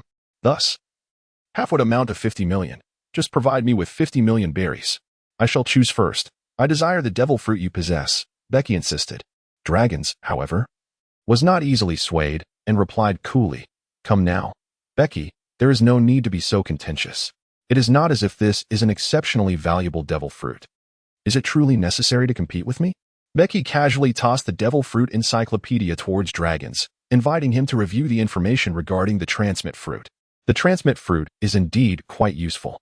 I would not object to giving it to you, but let us exchange it for this devil fruit encyclopedia, Dragons proposed. Raising the encyclopedia he held aloft. "You truly are one to never concede any loss. We do not possess the vast resources you do, as revolutionaries. We are in dire need and must be judicious with our resources. Very well, I will allow you to copy the information as a means of supporting your cause." Becky conceded with a resigned wave of her hand. Deep within the deserted island, both parties' officials divided the substantial treasure of heavenly gold into 2 portions. Dragons then allocated half of his share to procure weapons and ammunition from Becky, and they collaboratively devised an extensive procurement list to present to her. "I hope to receive these items promptly," Dragon stated. "Rest assured, I shall prepare them for you upon your return, and I will notify you when they are ready," Becky assured him. Becky, content, neatly tucked away the list. This time, she not only seized a substantial fortune but also secured a significant order, leaving her in remarkably high spirits. Dorag nodded, as his subordinates boarded the ship with the remaining treasures, departing from the deserted island. Becky concealed the treasures and warships within the fortress of his body before returning to the empty island. The following day, the world government, unable to contact the Celestial Gold transport fleet, sensed trouble and promptly dispatched ships to investigate. Ultimately, they discovered remnants of shattered warships and corpses in that maritime expanse. Most of the bodies had long been consumed by sea creatures, leaving no trace behind. A few days later, after thorough investigations, it was confirmed that the Celestial Gold had been intercepted and all escort personnel were presumed deceased. The world government was incensed, and the Navy along with the CP organization joined forces to probe into the gold heist. However, with no eyewitnesses at the scene, and all escort personnel either dead or vanished, while the warships lay sunken beneath the waves, they found themselves at a complete loss, akin to headless flies aimlessly scouring the new world. Not a single lead on Becky could be uncovered. Over a month later, the weapons and ammunition resources requested by Drago were finally prepared. He descended from the empty island alone, delivering these resources to Drago. Instead of returning immediately, he intended to linger in the New World for a while, planning to capture some fierce beasts. Utilizing channels from the King of the Sea, Lemon Island, and the Revolutionary Army, he gathered substantial information regarding the islands inhabited by formidable creatures and set out to explore. In the New World, on a primordial island of moderate size, dense forests thrived, teeming with ferocious beasts, rendering the place uninhabitable. Rumors spoke of a giant dragon residing there, and he had come to behold the true visage of this mythical creature. He opted for an inconspicuous sea vessel rather than a ship marked by obvious insignia. Upon docking at the island, Becky, cigar in mouth, leisurely ambled into the depths of the forest. Within the lush thicket, a low growl echoed. A famished striped tiger had set its sights on Becky, springing forth with swift ferocity to block his path. With a mere glance, Becky instilled a sense of dread in the 2-meter-tall tiger, which broke into a cold sweat and lay submissively on the ground, resembling a great feline. "Little cat, today my spirits are high. I have no desire to slay you. Begone," she declared, striding past with an air of confidence.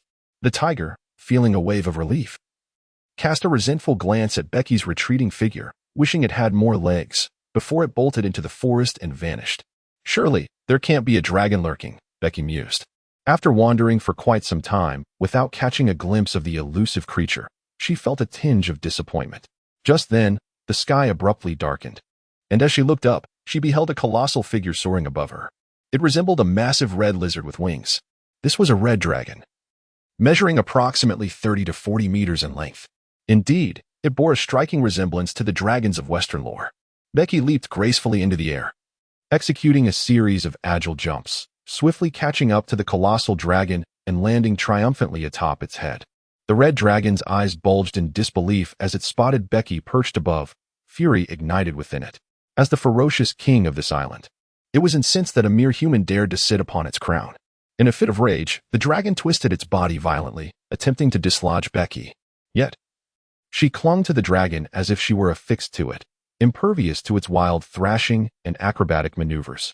Ultimately, the red dragon plunged into the forest, weaving through the trees in a desperate bid to shake her off. Despite several frantic attempts, Becky remained steadfastly in place. Enraged, the dragon unleashed torrents of fire. "Oh, still capable of breathing fire, how intriguing," Becky mused, casually munching on a banana as though she were an audience member relishing a performance. With Becky still aboard, the dragon soared toward the sea, intent on submerging itself to conceal her presence. "You shall not plunge me into the depths of the ocean." Becky realized the dragon's intent and delivered a powerful punch to its head. The dragon's eyes bulged and it lost consciousness, its body stiffening as it plummeted like an arrow into the forest below. Chapter 149. Fisher Tiger. With a thunderous crash, the red dragon collided with the trees, a line of trunks collapsing as it skidded through the underbrush for several meters before coming to a halt. Drooping its head, the dragon glanced fearfully at Becky, its eyes wide with terror. Despite its formidable strength, it was on par with some of the Sea Kings. Becky rapped her knuckles against the dragon's skull, and it bowed its head, too intimidated to utter a sound. Becky lifted her gaze and, to her surprise, spotted another figure in the forest, a merman, to be precise. He was a striking creature with crimson skin, adorned with a mane of thick, curly hair and a scarf tied atop his head. His broad mouth was accentuated by a prominent jawline, and he sported a goatee, with a hint of stubble adorning his upper lip. He resembled a traveler on a journey. Their eyes met, and Becky raised an eyebrow, leaping down from the dragon's head and approaching him. The merman's expression turned noticeably rigid, even wary. Who would have thought that amidst this desolate island, she would encounter a merman? "Greetings, I am Caponebeque," she introduced herself with warmth. The merman nodded emphatically, responding hurriedly. "I am aware of you, the illustrious ghost dragon, captain of the flame tank pirate crew." It seemed her reputation resonated widely, even reaching Fishman Island. Becky chuckled heartily. Becky gazed at him with keen interest. "I have introduced myself. Won't you share a bit about yourself?" The merman's expression shifted to one of slight panic as he hurriedly introduced himself. "I truly beg your pardon. My name is Fisher Tide, hailing from the island of Merfolk." Indeed, he was that legendary figure. Becky wore a joyous smile, her heart racing as she recognized him at first glance, a sense of familiarity igniting her curiosity, prompting her to approach him.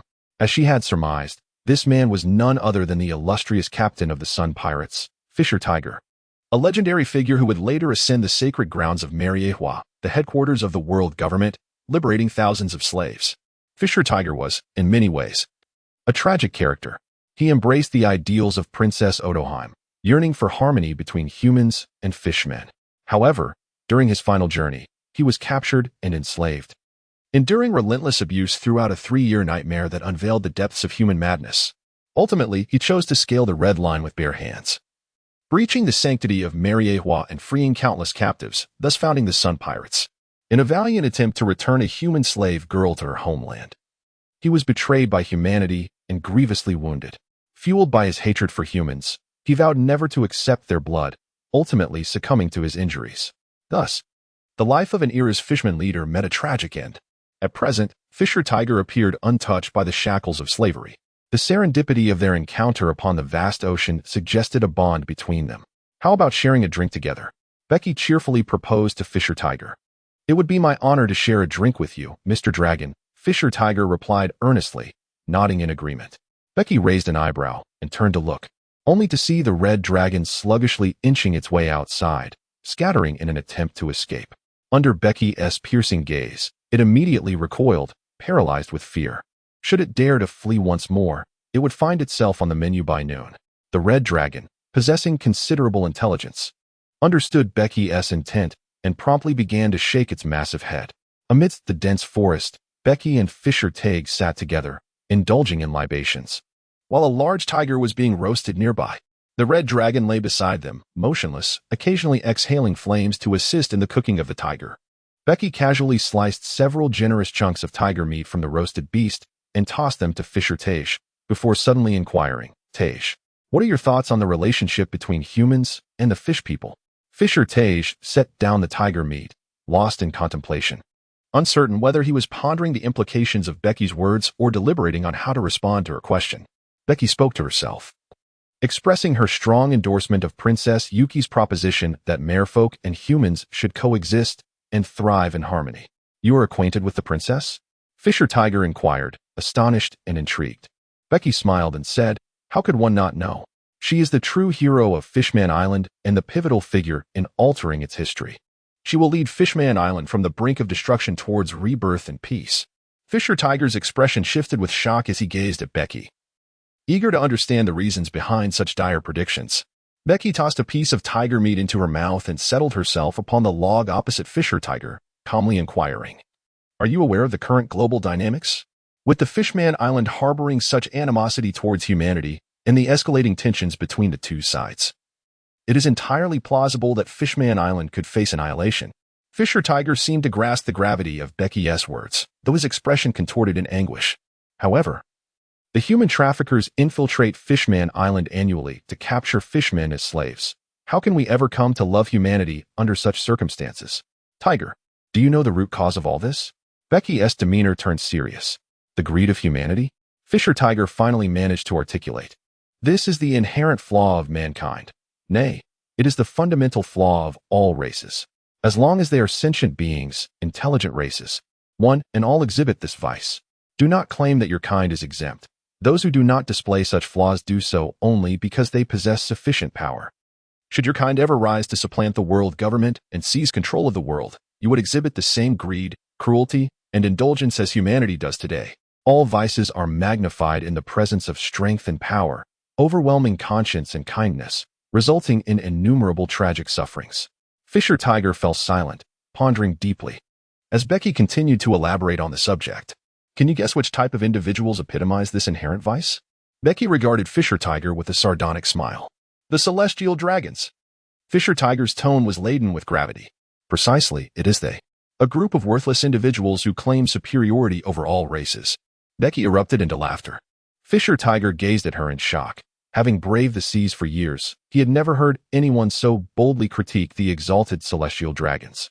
Even those who harbored discontent seldom dared to voice it, unlike Becky, who expressed such disdain. Do you know why the celestial dragons can act with impunity in this world?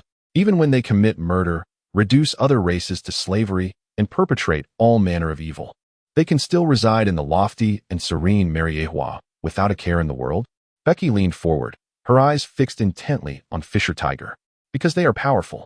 Fisher Tiger, his expression intricate, uttered 6 words. Bingo. You are correct. Becky snapped her fingers in admiration. Their strength allows them to suppress all races. Their might grants them the license to act without restraint. Now, to return to the main topic, do you understand why hundreds, if not thousands, of fishmen are captured by traffickers each year? Chapter 150. First Step Development Plan. Because they are weak. Fisher Tiger clenched his fists, his countenance darkening. Indeed. It is precisely because of their weakness. Being feeble is the original sin. Presently, Fishman Island is exceedingly powerless, which is why so many traffickers dared to venture into the island to seize fishmen. Becky did not care how painful this truth might be. He intended for Fisher Tiger to grasp this concept clearly. In every corner of the world, strength is revered.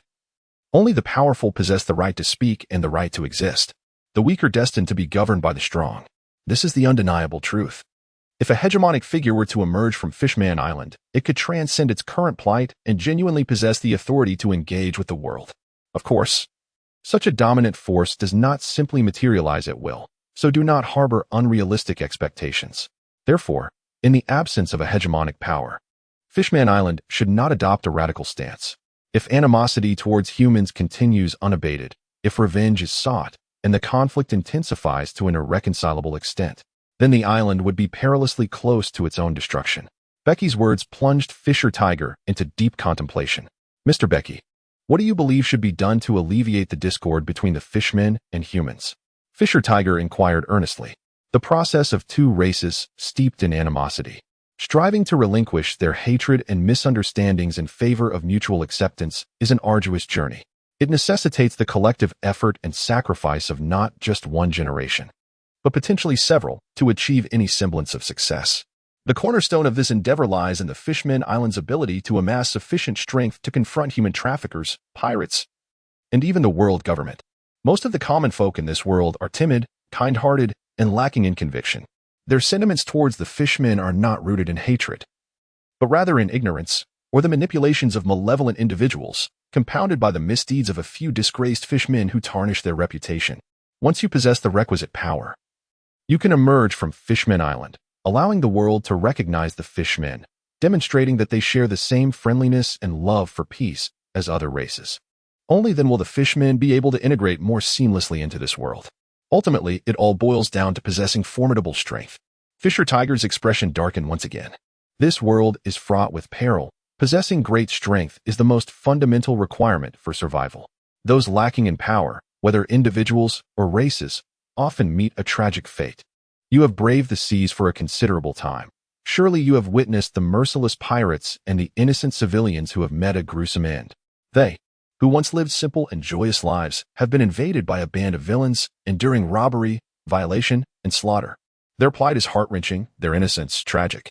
Are those innocent civilians not akin to the inhabitants of your Fishman Island? This is the harshest truth of our world. Becky gently tapped Fisher Tiger's shoulder and spoke solemnly. Even with no malicious intent, calamity may still befall one. To survive, an individual must become stronger than others. For a race to thrive, it must surpass other races in strength. Strength does not equate to oppressing others, but rather to having the ability to retaliate when faced with aggression and to protect those dear to us. Fisher Tiger looked up, inquiring, Mr. Becky, our Fishman Island currently lacks sufficient strength. What should we do?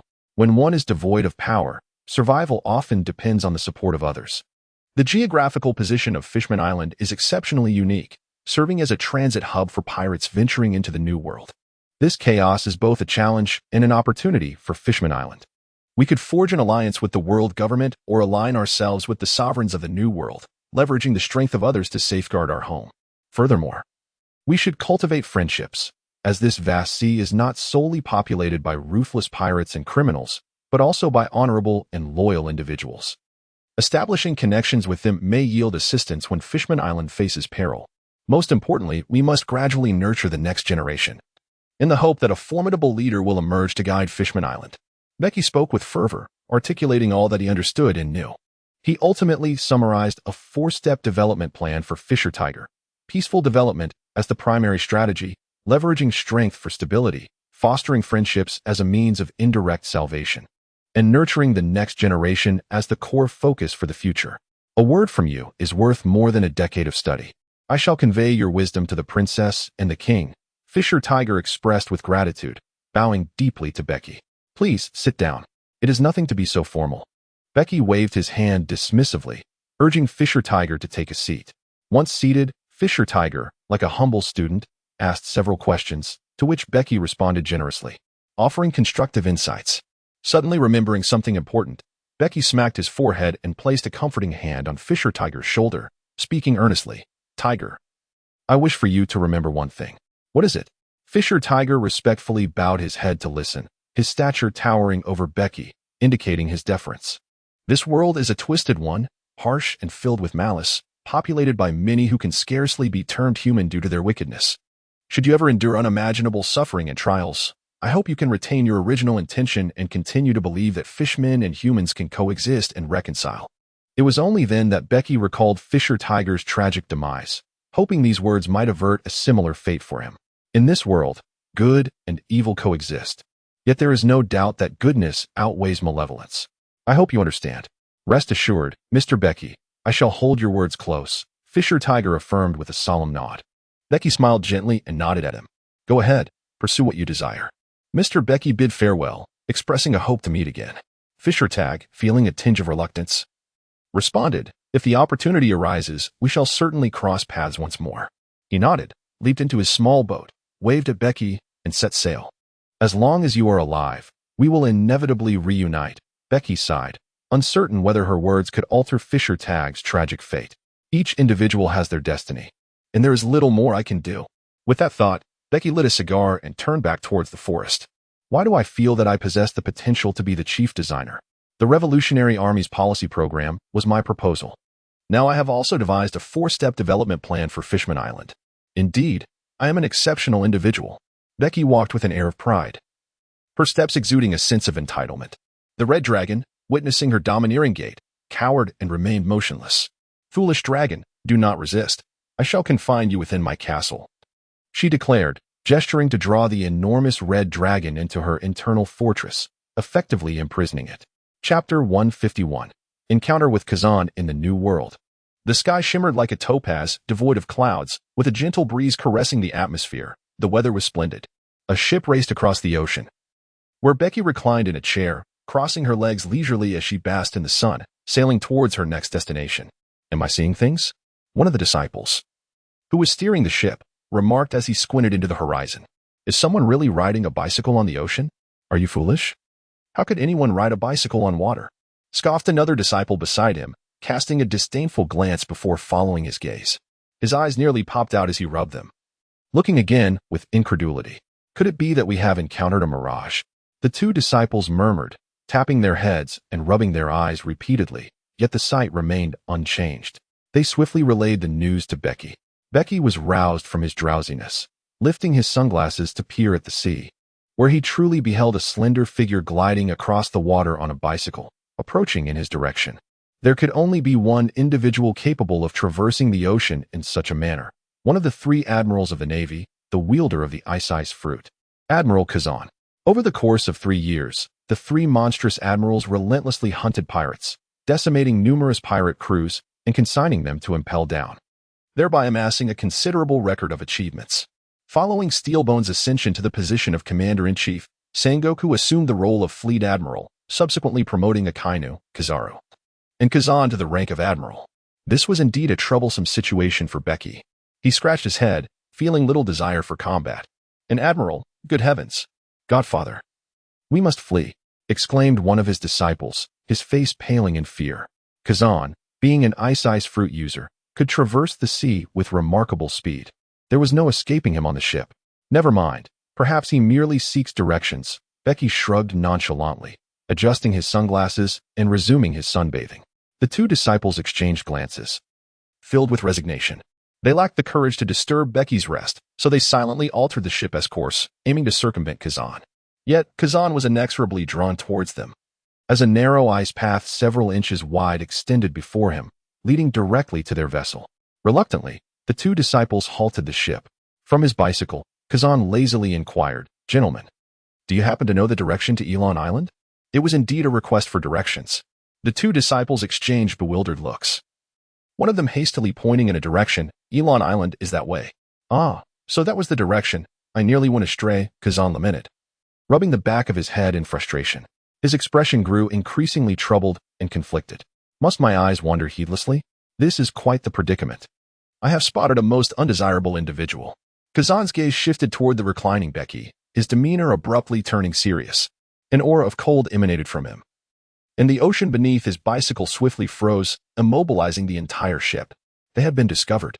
The two disciples' faces blanched, and they quickly distanced themselves from Kazan. Becky lifted her sunglasses, her expression tinged with a hint of resignation. She had hoped to evade detection. Hey, Kazan, you cannot apprehend me alone. Why not simply pretend you didn't see me, and we can part ways? She said with a lackluster tone. How can that be? I am, after all, a Marine Admiral. It is evident that I have seen the Phantom Dragon.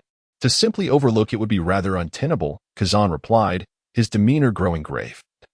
The icy aura around him intensifying. The once balmy air transformed abruptly into a frigid winter chill.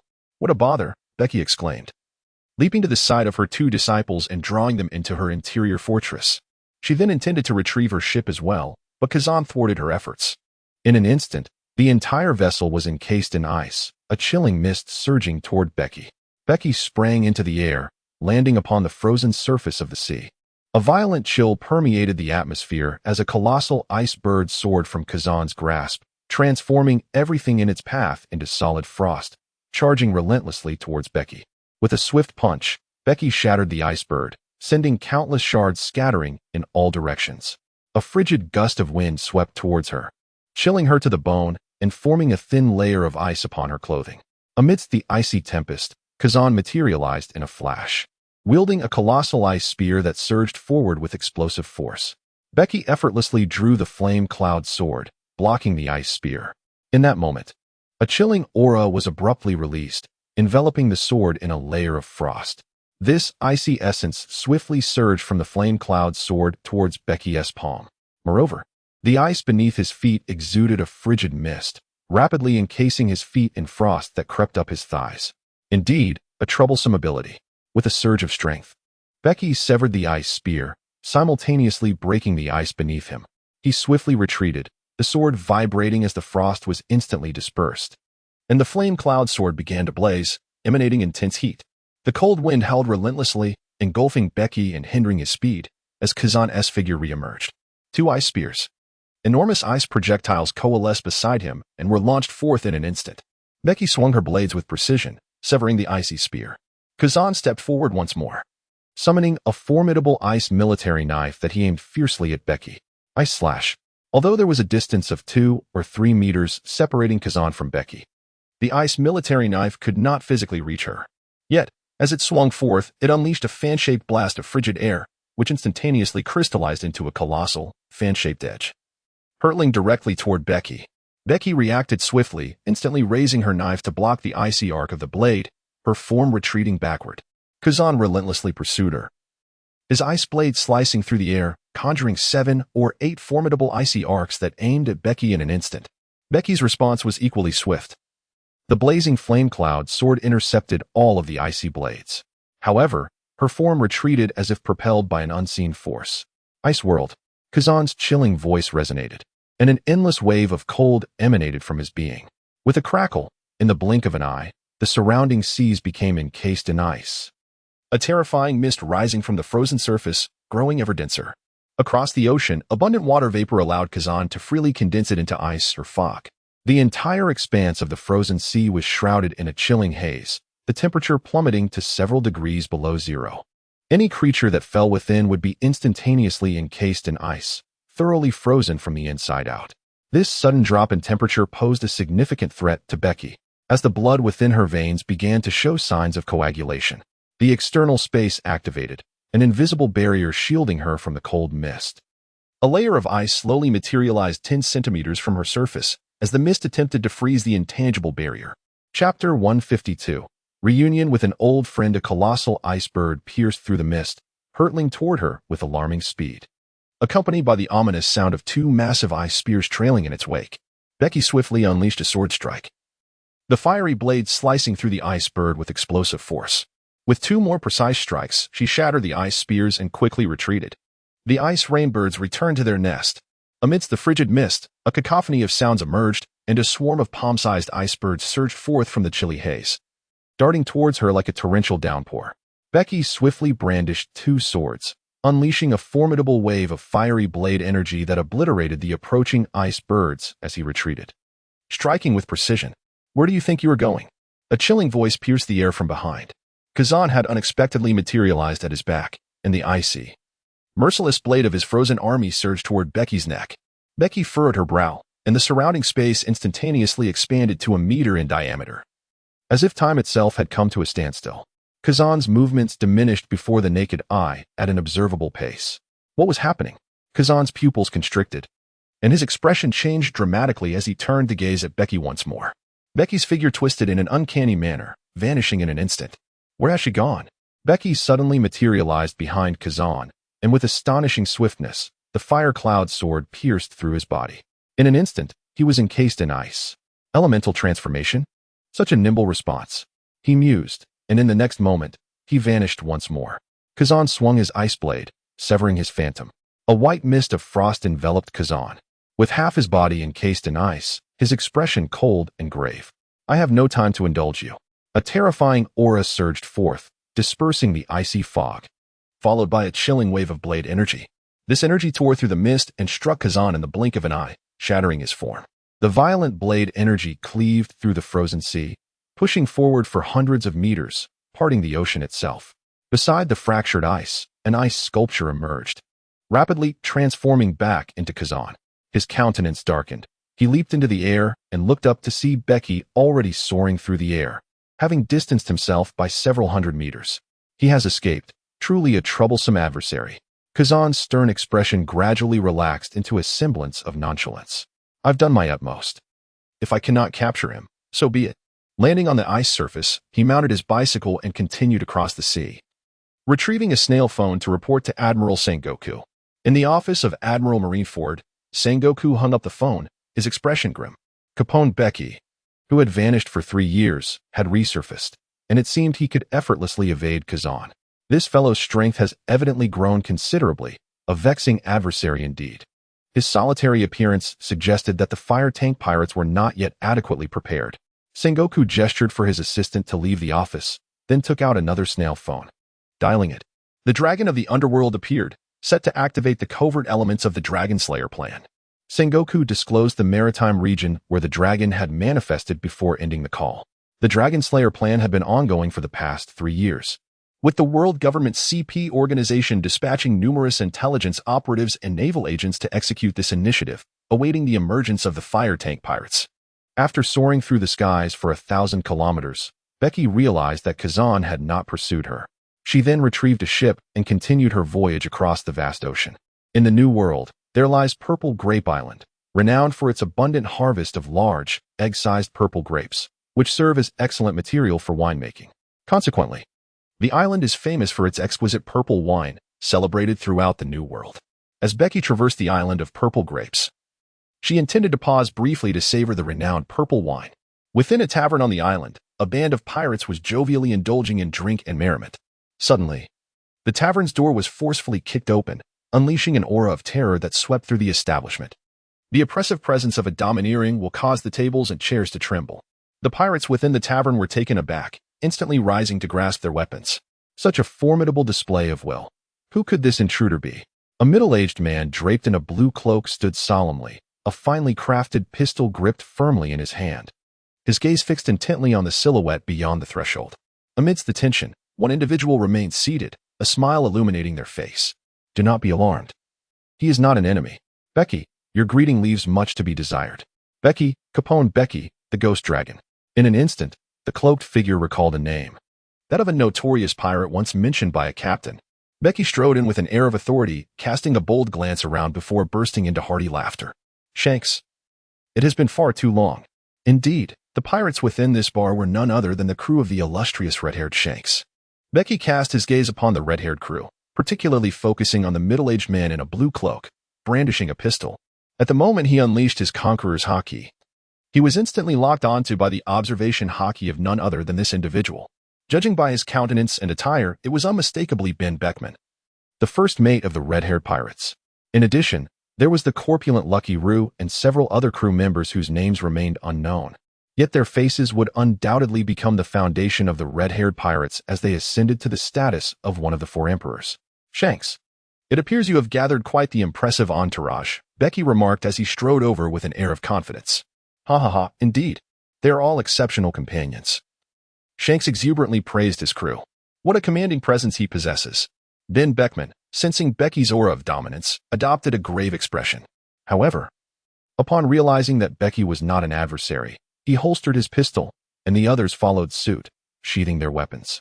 Waiter, please bring us the finest wine, Becky called out to the tavern attendant. Shanks, today I shall treat you, Becky declared with a hearty laugh. That's a promise, Shanks replied with a smile. Turning to his crew, he chuckled. Today, Becky is treating us. Let us drink to our heart's content. He is quite the wealthy fellow, so let us celebrate. The crew of the red-haired pirates erupted in jubilant cheers. Cheers. Becky and Shanks clinked their glasses, downing an entire goblet of rich purple wine in one go. This is indeed exquisite wine. By the way, Becky, how did you know I was here? Shanks inquired. I merely passed by Grape Island, seeking fine wine.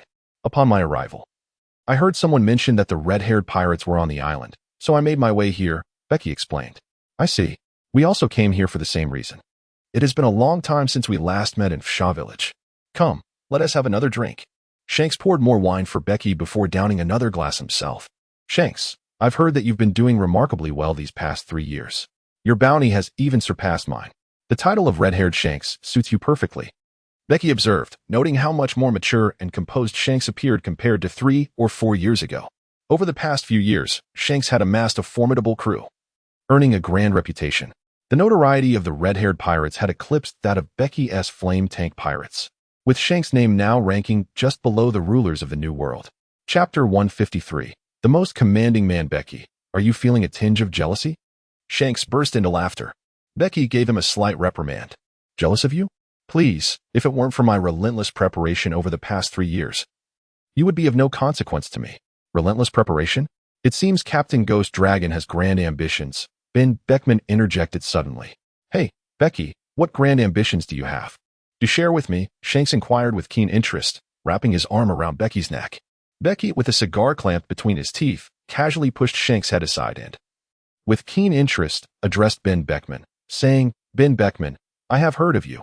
Your intellect is reputedly remarkable. Care to take a guess at my intentions? It is said that Ben Beckman is the most intelligent individual in the world of pirates, and Becky was intentionally seeking to test him. Ben Beckman lit a cigarette for himself, stroked his chin in contemplation for a few moments, and then replied, It is not difficult to deduce. The Flame Pirates have already established themselves as one of the foremost pirate crews upon the seas. The significant undertaking that Captain Bege has been preparing for over 3 years must be one of a few key endeavors. To challenge the Navy and the world government would be exceedingly unwise. Captain Bege would surely not make such a choice. Therefore, I surmise he aims to confront the overlord of the New World, which, if I am not mistaken, would be the Fear Pirates. Ben Beckman's words rendered Shanks' other crew members momentarily silent, their astonishment directed towards Becky. The incident at Black Fist Island had left a deep rift between them and the Fear Pirates. If they sought to ascend to the position of overlord, it could only be against the Fear Pirates. Clap, clap, clap. Quite astute. Becky applauded in admiration. Shanks' previously jovial demeanor swiftly transformed into one of seriousness. Hey, Becky, are you truly planning to challenge the Fear Pirates? The overlords of the New World are no trifles. Over the past 3 years, Shanks had encountered both the Whitebeard Pirates and the Beast Pirates, fully aware of the terrifying might of the overlord-level crews. I am well aware of their formidable nature. That is precisely why I am preparing, Becky declared confidently, cigar in mouth. Shanks' serious expression vanished in an instant, replaced by a grin. I knew you were not a reckless individual. Come, let us continue to drink, Shanks eagerly urged as he poured another round. By the way, Shanks, where has that clown Buggy gone? Becky suddenly recalled Buggy the clown and mentioned him casually. Shanks shook his head. Buggy? I do not know. After leaving Logtown, I invited him to continue adventuring, but he declined. It seems he has formed his own pirate crew. He is likely out there somewhere on the seas. That fellow possesses some strength, yet he is exceedingly timid, terrified of death. I wonder what powerful figure left such a psychological scar on him, Becky chuckled. Indeed, that is quite possible, Shanks laughed heartily. I look forward to crossing paths with him again. He must have gathered a decent crew by now, provided he lives long enough. The opportunity will surely arise. Indeed, it will come to pass. Now, let us drink on, and may we not return until we are thoroughly inebriated. Becky and Shanks engaged in a spirited conversation while indulging in drinks, ultimately succumbing to inebriation. Fortunately, Ben Beckman and his crew maintained their composure and refrained from intoxication. Ben Beckman escorted Becky and Shanks back to their ship. They slumbered until the night, awakening only after a lengthy repose.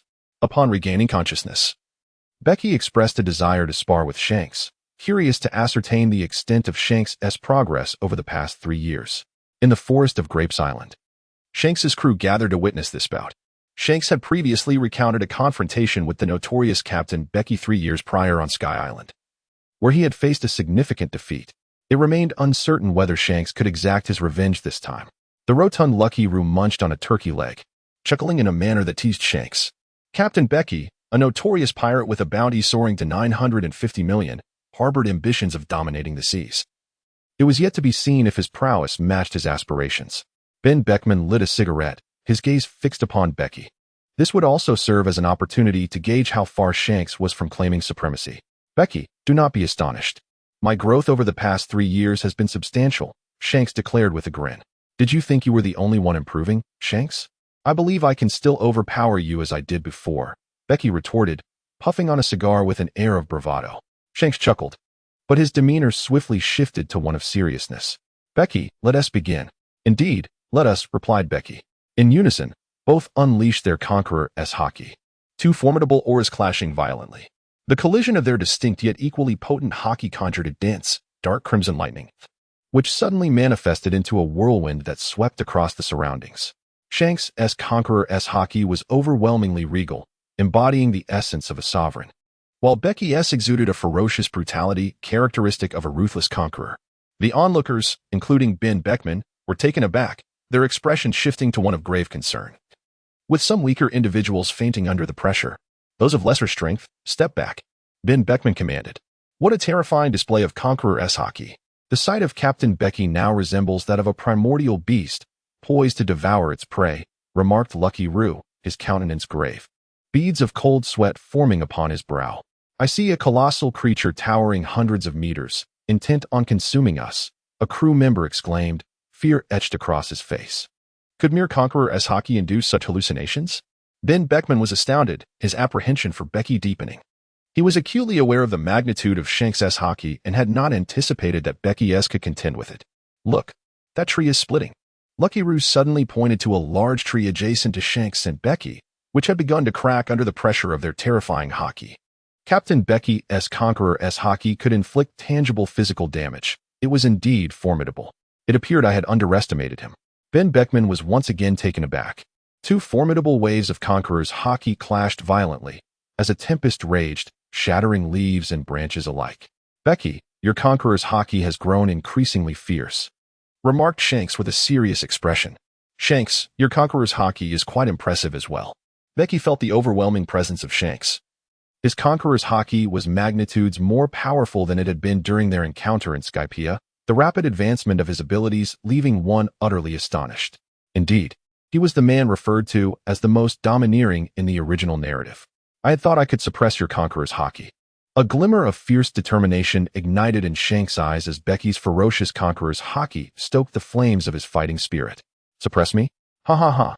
Shanks, are you dreaming? Bege laughed maniacally. While he acknowledged Shanks' innate talent and strength, he was equally confident in his own prowess. One of the most formidable men upon the seas.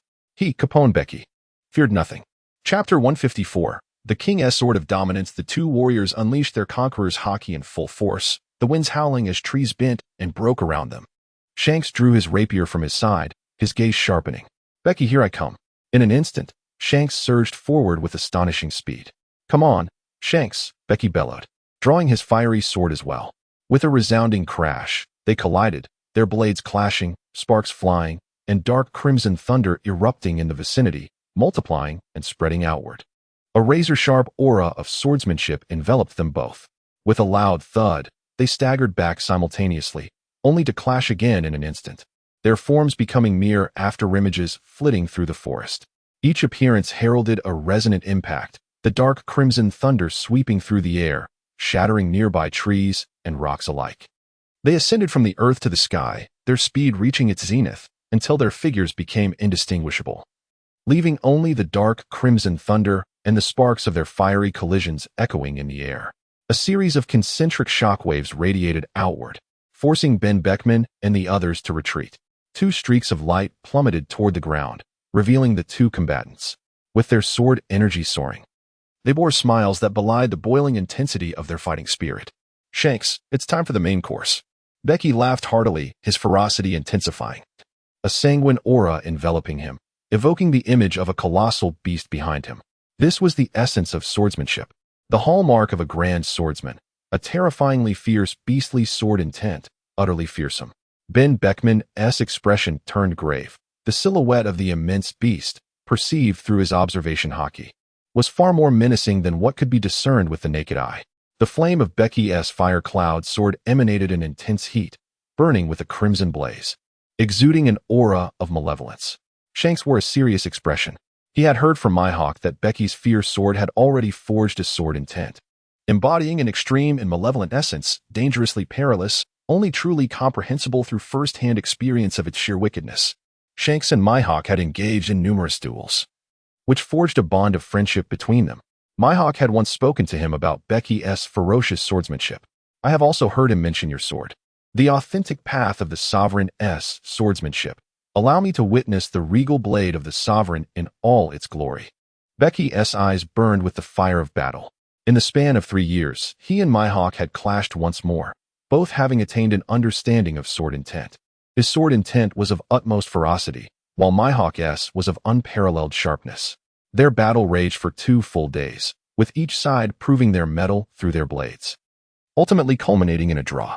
Later, in their conversations, Mihawk referenced Shanks' royal swordsmanship. "Very well. The sword energy emanating from Shanks' sword into the heavens. It was distinctly different from Becky's malevolent sword energy, vast and sweeping like the ocean, radiating an imposing majesty that commanded respect from all directions. This was Shanks' sovereign sword intent. Shanks, I acknowledge your sword intent. Henceforth, I shall unleash my most formidable sword technique."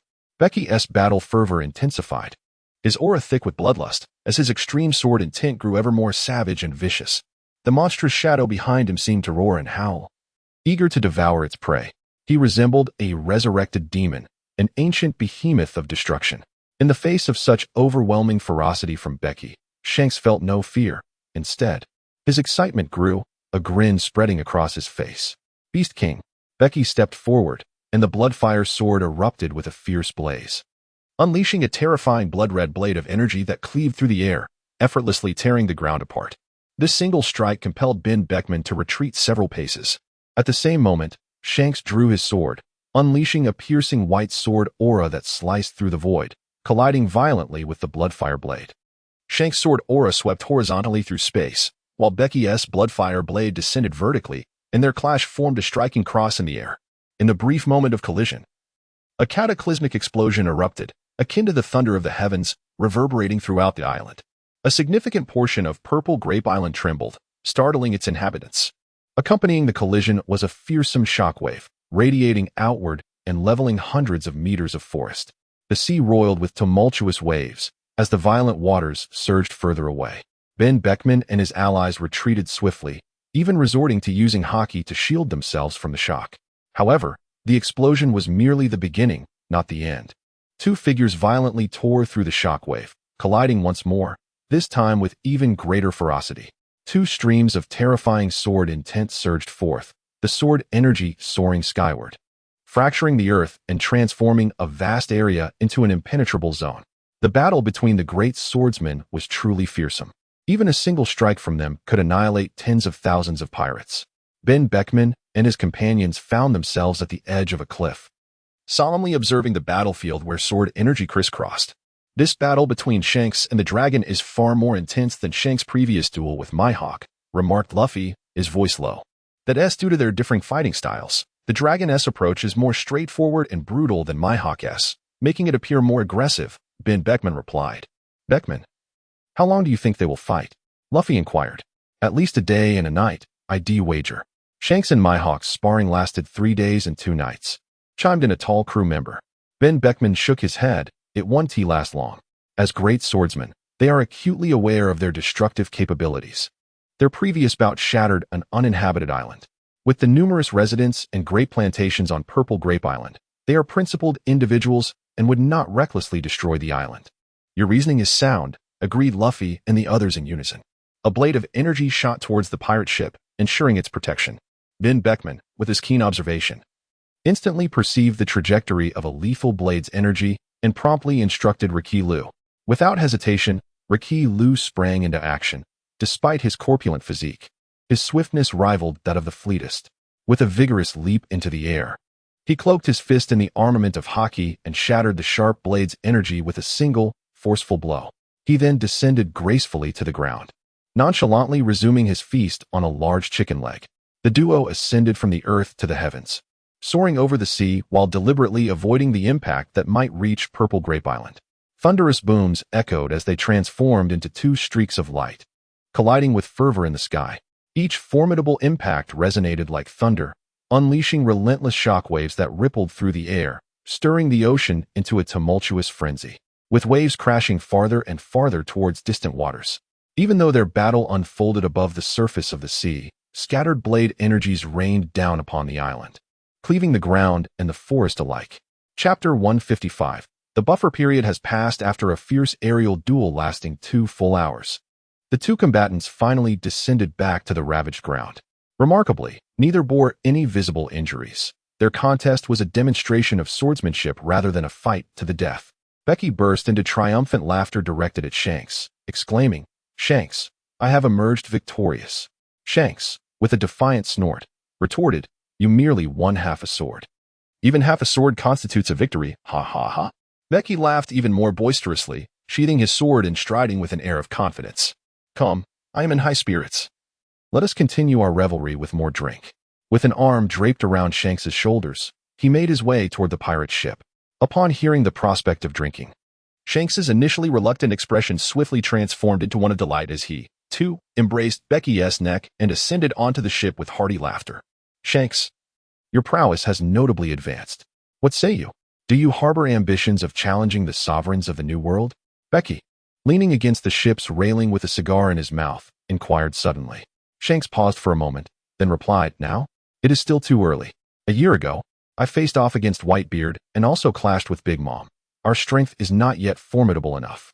Shanks shook his head in response. Becky, intrigued, inquired, "How formidable are Whitebeard and Big Mom?"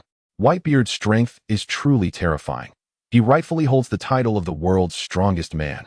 As for Big Mom, she falls slightly short. But with a few more years, I should be able to catch up," Shanks replied. Seemingly recalling something, Shanks added, "There is another individual, Kaido of the Beasts. That fellow is an absolute anomaly. His physical resilience can withstand even my sword's aura, and his strength is extraordinarily overwhelming. I doubt anyone can rival him in sheer physical might. The fearsome Demon King seldom emerges from Fearsome Island, so I haven't encountered him. Otherwise, I could have tested his capabilities." Ben Beckman interjected, "However, we did clash with the foremost of the 3 demon generals, the illusion demon Zartmoro. His fruit ability is exceedingly peculiar and quite troublesome to deal with, so you must exercise caution." Shanks nodded vigorously, saying, Indeed. Zartmoro wields the Dream fruit, which allows him to ensnare individuals within the dreams he fabricates, killing them unseen. Those with wavering will are easily lost within his dreamscape, manipulated at his whim. Zartmoro is indeed bizarre, but I have devised a strategy to counter him, so rest assured." Becky, understanding the gravity of the situation, smiled and remarked that he would undoubtedly gather intelligence on the fearsome pirates. The fearsome pirates' 3 demon generals are led by Zartmoro, who possesses a bounty of 1.3 billion berries and excels at crafting dreams, luring people into his fabricated dream worlds, causing them to lose themselves and submit to his control, allowing him to kill invisibly within the dream. Once his dream fruit ability is activated, those with weak wills are instantly plunged into nightmares, losing their combat effectiveness and potentially becoming mere puppets in his hands. In large-scale conflicts, his powers become even more pronounced. His most heinous act was controlling an entire nation with his dream fruit ability, subjugating everyone from nobility to officials for a full 20 years. reducing a once thriving nation to a state of dire poverty, with its people suffering immensely. Eventually, the CP organization investigated Zart Moro and nearly eliminated him. Having recognized such a formidable adversary, Becky had long been devising methods to counter him and had now found a solution. That's splendid. I genuinely look forward to your challenge against the fearsome pirates. Shanks chuckled, urging, you all must hasten. For the age of pirates heralded by Captain Roger has transcended its initial phase. What lies ahead is the true era of fierce competition, where an increasing multitude of pirates flood into the new world, challenging the antiquated powers that once reigned. I can already sense the gathering storm in the new world. The situation is evolving into one of unpredictable turmoil. A genuine upheaval may soon ensue, and only those forces that can stand resilient in this grand pirate era will emerge as true sovereigns, the emperors of the seas. Becky's hand rested on Shank's shoulder, offering a reminder. Ben Beckman's gaze sharpened. He was taken aback to discover that Becky shared his insights and vision. Shanks, patting Ben Beckman's shoulder, erupted into laughter, exclaiming, Beckman, you are not the sole intellect in this world. Becky's perspective is one that even Captain Roger would acknowledge. Becky gazed in astonishment at Ben Beckman, bursting into laughter as she gave him a thumbs up. You felt it too, didn't you? Truly worthy of being Shanks' first mate. I once heard Shanks mention that you predicted 5 years ago that Captain Roger would usher in the era of pirates. Your prescience surpasses even mine. Ben Beckman replied in a solemn tone, let us not be modest. You are all astute individuals. Come, let us raise a glass to our intellect. Shanks lifted his cup, clinking it with Becky and Ben Beckman, then downed the drink in one gulp. After finishing his drink, Ben Beckman turned to Becky and inquired, Captain Ghost Dragon, when do you believe the era of pirates will conclude? Shanks set down his cup and looked towards Becky, eager to know the answer as well. The seas are currently in chaos. They have traveled to numerous locales, and the majority of the islanders suffer in misery. This world is not one he wishes to witness. Conclude? What are you all pondering? Becky laughed heartily. Shanks and the others narrowed their eyes, their expressions growing grave. Becky rose to her feet, gazing out at the dark expanse of the sea before turning to Shanks and Ben Beckman, and said softly, do you know the true reason behind the advent of the great pirate era? Is it not due to the wealth of Captain Roger? Asked Lucky Roo. That is merely the spark, not the fundamental cause, Ben Beckman replied gravely. The root cause lies in the decay of the world government. Indeed, it is the corrupt world government that has lost its power and authority to suppress the world, which has led to the emergence of the great pirate era. Captain Roger was merely the key that unlocked this new era. The great pirate era will only come to an end when a new order arises to re-establish control over the world. This order may be the world government or something entirely different. Becky swept her gaze calmly across everyone present. Are you implying that the world government could be overthrown? Someone exclaimed in shock. How could that be? Even the overlords of the new world, when united, might not be able to topple the world government. What force could possibly achieve that? Lucky Roo was astounded, and he was not alone. Ben Beckman wore a similarly stunned expression. Shanks sat on the ground, his face devoid of emotion, yet bearing a serious countenance. Becky spread her arms wide, erupting into a defiant laugh that resonated in the pitch-black night sky, echoing endlessly. In this grand era of piracy, nothing is beyond the realm of possibility. Becky suddenly turned to Shanks and said with a smile, Shanks, I have observed the emergence of a new force that possesses the potential to rival the world government. It won't be long before you witness it, and I assure you, it will take you by surprise. Chapter 156. The Qualifications of the Five Emperors. The wealth of information conveyed by Becky was overwhelmingly vast, leaving Shanks and the others in a state of silence as they processed this influx of knowledge. Becky plopped down onto the deck, lifting his goblet and indulging in his drink. Becky, it seems the forthcoming seas will be even more exhilarating, Shanks remarked with a smile, clinking glasses with Becky. Indeed. It will be thrilling, Becky replied, bursting into laughter once more. He turned to Shanks, speaking earnestly, the upcoming new world will witness a series of monumental battles. The weak will be eliminated while the strong ascend. The forces capable of establishing themselves in this chaotic era shall be the true emperors of the sea. I have deduced that there are several pirate crews worthy of claiming the throne, Shanks. Would you care to hear my insights?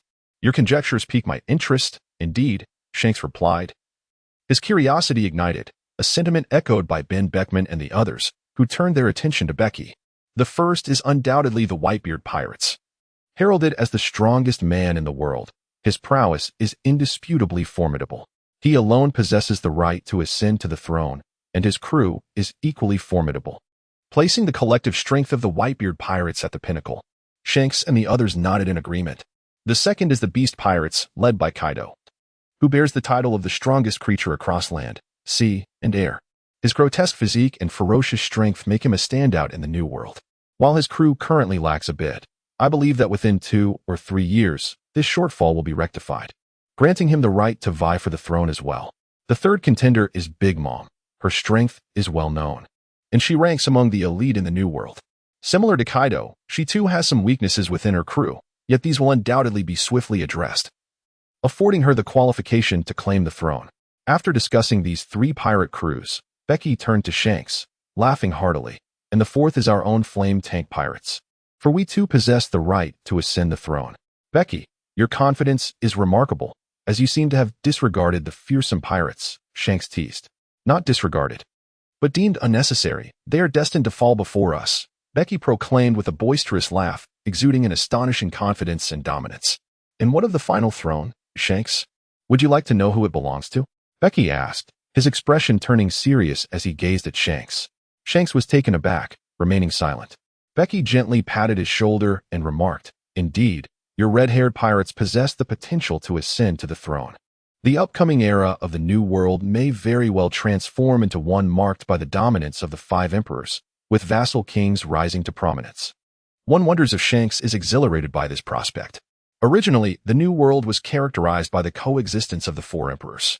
But with the emergence of the fire tank pirates, he is confident in his ability to claim the title of the 5th Emperor of the Seas, thus redefining the 4 emperors into 5. Becky, you truly hold me in high regard, Shanks replied with a wry smile. I merely speak the truth I observe. Your crew appears to be brimming with confidence, Becky chuckled. Shanks turned his gaze towards Luffy and his companions, each of them radiating excitement and anticipation. We actually have the qualifications to become emperors of the sea. Ha ha ha, Shanks, this is indeed a moment worth celebrating.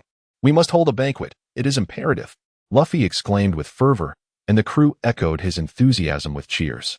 A smile spread across Shanks' face as he waved his hand and declared, Then let us hold a feast to celebrate our eligibility to be among the 5 emperors.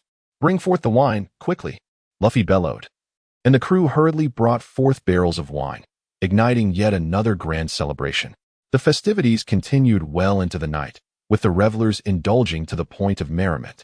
Particularly Becky, who was once again coaxed into inebriation by Shanks' crew, ultimately falling asleep until midday the following day.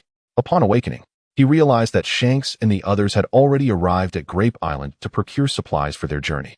Consequently, he proceeded to the quaint town of Grape Island, intent on acquiring a fine selection of exquisite grape wine before departing. Becky emerged from a tavern, her heart brimming with satisfaction after purchasing every drop of the exquisite purple wine it offered. No sooner had she stepped outside than Shanks and his companions hurriedly approached her. Becky, we finally found you. The Navy is here. We must leave this place at once, Shanks exclaimed, urgency lacing his voice. The Navy? Who could possibly incite such alarm in you? Becky inquired, her brow furrowing in confusion. Given the prowess of Shanks and his crew, it was evident that ordinary naval forces posed no threat to them. Therefore, the source of their trepidation could not be a mere naval contingent. It's the admirals, Akainu and Aokiji, who have joined forces. They must have learned of our presence on Grape Island, Shanks replied gravely. 2 admirals indeed presented a considerable challenge. We should leave at once, Becky agreed, nodding in understanding. The 2 parties swiftly departed from the quaint town of Grape, but as soon as they had made their exit, the expressions on Becky and Shanks' faces shifted dramatically. They have arrived, they realized. Becky gazed upward, where a searing, molten fist descended from the heavens, hurtling towards him and his companions. Shanks swung his sword, cleaving the molten fist in 2, causing the fiery magma to scatter across the ground, scorching the earth into dark craters. Just then, 2 towering figures emerged from the forest, clad in distinctive naval cloaks, unmistakably the attire of admirals. These were none other than Akainu and Aokiji, 2 of the 3 admirals. A throng of Navy soldiers swiftly surrounded Becky and his group, weapons drawn and faces steely, poised for battle. Capone Bege, you have finally ceased to be a coward. Today, I shall personally send you to impel down, Akainu declared, his expression menacing, brimming with lethal intent.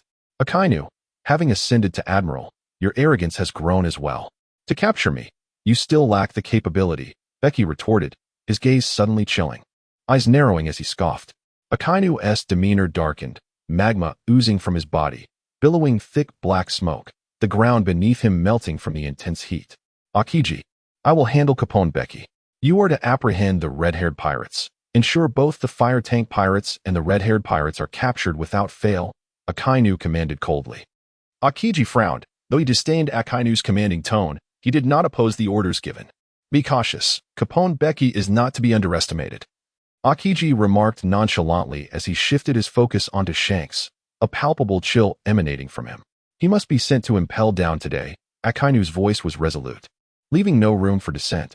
Shanks, facing an admiral, you should have no trouble departing, Bege said with a smile. Certainly no trouble at all. We shall take our leave now. Until we meet again, Shanks chuckled, bidding farewell to Bege before swiftly leading Ben Beckman and the others in another direction. Where do you think you're going? Akiji's icy voice rang out, instantly freezing the ground beneath them. Countless ice needles cascaded down like a torrential storm, engulfing Shanks and his crew. Shanks, I wish you luck, Bege laughed, observing Shanks' somewhat disheveled state. You should focus on your own safety. A dark voice suddenly echoed in his ear. Chapter 157. Escape. Akainu was the first to strike, his high-temperature magma body approaching Bege, making him feel as though he might ignite at any moment. The enormous molten fist ruthlessly descended towards Bege's head. In a moment of desperation, Bege unsheathed his fire cloud sword, raising it above his head with one hand. A thunderous crash resonated as Akainu's magma fist collided with the fire cloud sword, tilting his entire body in midair, his gaze as frigid as death, as if he intended to devour Bege whole. Caponebeque, today you shall surely fall before me. Akainu's expression grew exceedingly grim. With a fierce glare, he exerted his strength once more, causing his entire arm to transform into molten lava. The seething, scorching magma erupted from his fist, surging towards Bege. The ground beneath them crumbled once again, creating a sudden pit that fractured and spread in all directions, resembling an enormous spider web. More terrifying was the torrent of magma that spewed forth, prompting Bege to instantly expand his spatial barrier, forming an invisible shield to thwart the onslaught. If you wish to capture me, Akainu, you are yet unworthy. Bege roared, channeling all his might to hurl Akainu away. He then swiftly swung his hand, unleashing a rapid, slicing strike, the blade of energy cleaving through the air towards Akainu. Akainu retaliated with a punch, shattering the blade of energy, his body beginning to transform into magma, the temperature around him escalating to a point where the air itself warped. Today, I shall engage you in a mere 2 exchanges, Akainu declared coldly. Bege's gaze turned icy as he dashed forward, charging at Akainu. His fire cloud sword descending with a furious slash, unleashing a terrifying wave of lethal energy. Akainu, with a steely glare, summoned the molten fury of his fists, raising them without hesitation to clash with the descending sword. The violent energy of the strike and the surging magma erupted chaotically around them, black lightning crackling between the two combatants. Their confrontation unleashed their full power, causing the ground to rapidly collapse, with countless fissures extending into the distance. Waves of shock forcing the nearby navy to retreat. In the battle of top-tier warriors, one must possess formidable strength merely to bear witness. Akainu, it seems you have made significant progress in these 3 years, Bege remarked with a cold smirk. Hellhound. Akainu's expression hardened as he kicked towards Bege, his right leg morphing into a ferocious magma hound that lunged towards Bege's body. Bege lifted her left foot, shrouded in the color of armament, and with a powerful kick, shattered the magma hound. In an instant, Akainu's severed right leg reformed from the molten rock, his gaze dark and foreboding. Except for his head, his entire body transformed into magma, thick black smoke billowing upwards. Akainu appeared to metamorphose into a volcano, with endless streams of lava beginning to spread from his feet. Bege raised an eyebrow, swiftly retracting her weapon and retreating. Attempting to escape, Akainu took a step forward, relentlessly pursuing Bege, unleashing a barrage of molten fists. Bege wielded his blade to cleave through the molten fist, but suddenly stumbled as the ground beneath him transformed rapidly into lava. Had it not been for the invisible barrier formed by the external space, he would have surely been scorched by the molten rock. In the next instant, however, his brow furrowed once more as Akainu plunged both hands into the lava. The surging magma cascaded downward, and immediately the lava beneath Bege erupted violently like a volcano, engulfing him in an instant. Wrapped in molten rock, Even other formidable warriors would only have a chance of escape if fully clad in haki. Bege possesses the power of fruit, and her intangible barrier can still momentarily withstand the searing heat of molten lava. Bege swiftly surged out of the magma.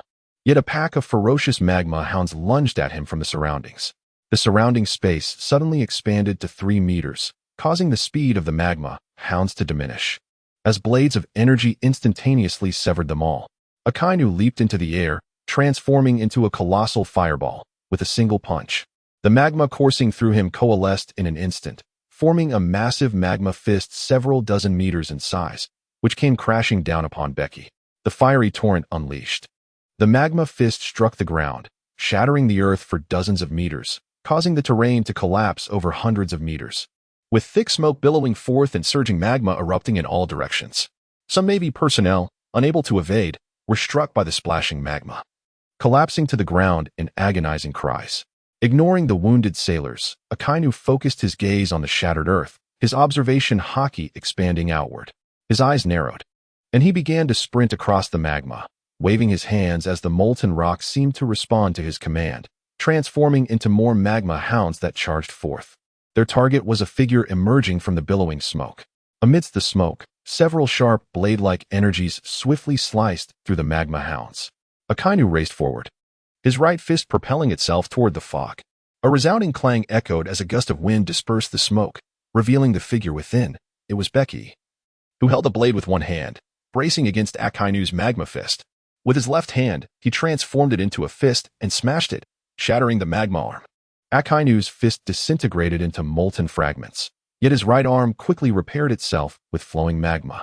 "Bege, we must leave now," came Shanks' shout from a distance. And Bege realized that Shanks and the others had escaped from Akiji. "I won't play with you anymore," Bege declared, vanishing from his spot and dashing toward the coast. After Shanks' escape, Akiji would undoubtedly return to support Akainu, and he had no confidence in evading both admirals. "Don't think you can escape," Akainu roared, pursuing Bege while unleashing a barrage of magma fists, wreaking havoc upon the forest. "You truly are a nuisance, Akainu," Bege retorted, halting and unleashing a surge of ferocity as he struck Akainu with his sword. The violent blade of blood and fire cleaved through the forest, sending countless shattered branches soaring into the sky. Akainu's expression changed as his fists erupted with magma, conjuring another colossal magma fist to collide with Bege's fiery blade, resulting in a cataclysmic explosion that sent Akainu hurtling backward, shattering him. He fell several dozen meters away, magma continuously flowing to mend his broken form. Before his body had fully healed, he scrambled to his feet, resuming his pursuit. At that moment, a chilly mist rose in the distance, and a winding path of ice surged forth from the forest at an astonishing speed, extending toward Bege, with Akiji racing along the icy trail. "Damn it, Shanks. Why didn't you lure him farther away?" Bege wore a grim expression, secretly resolving that the next time she encountered Shanks, she would seek to exact her revenge upon him.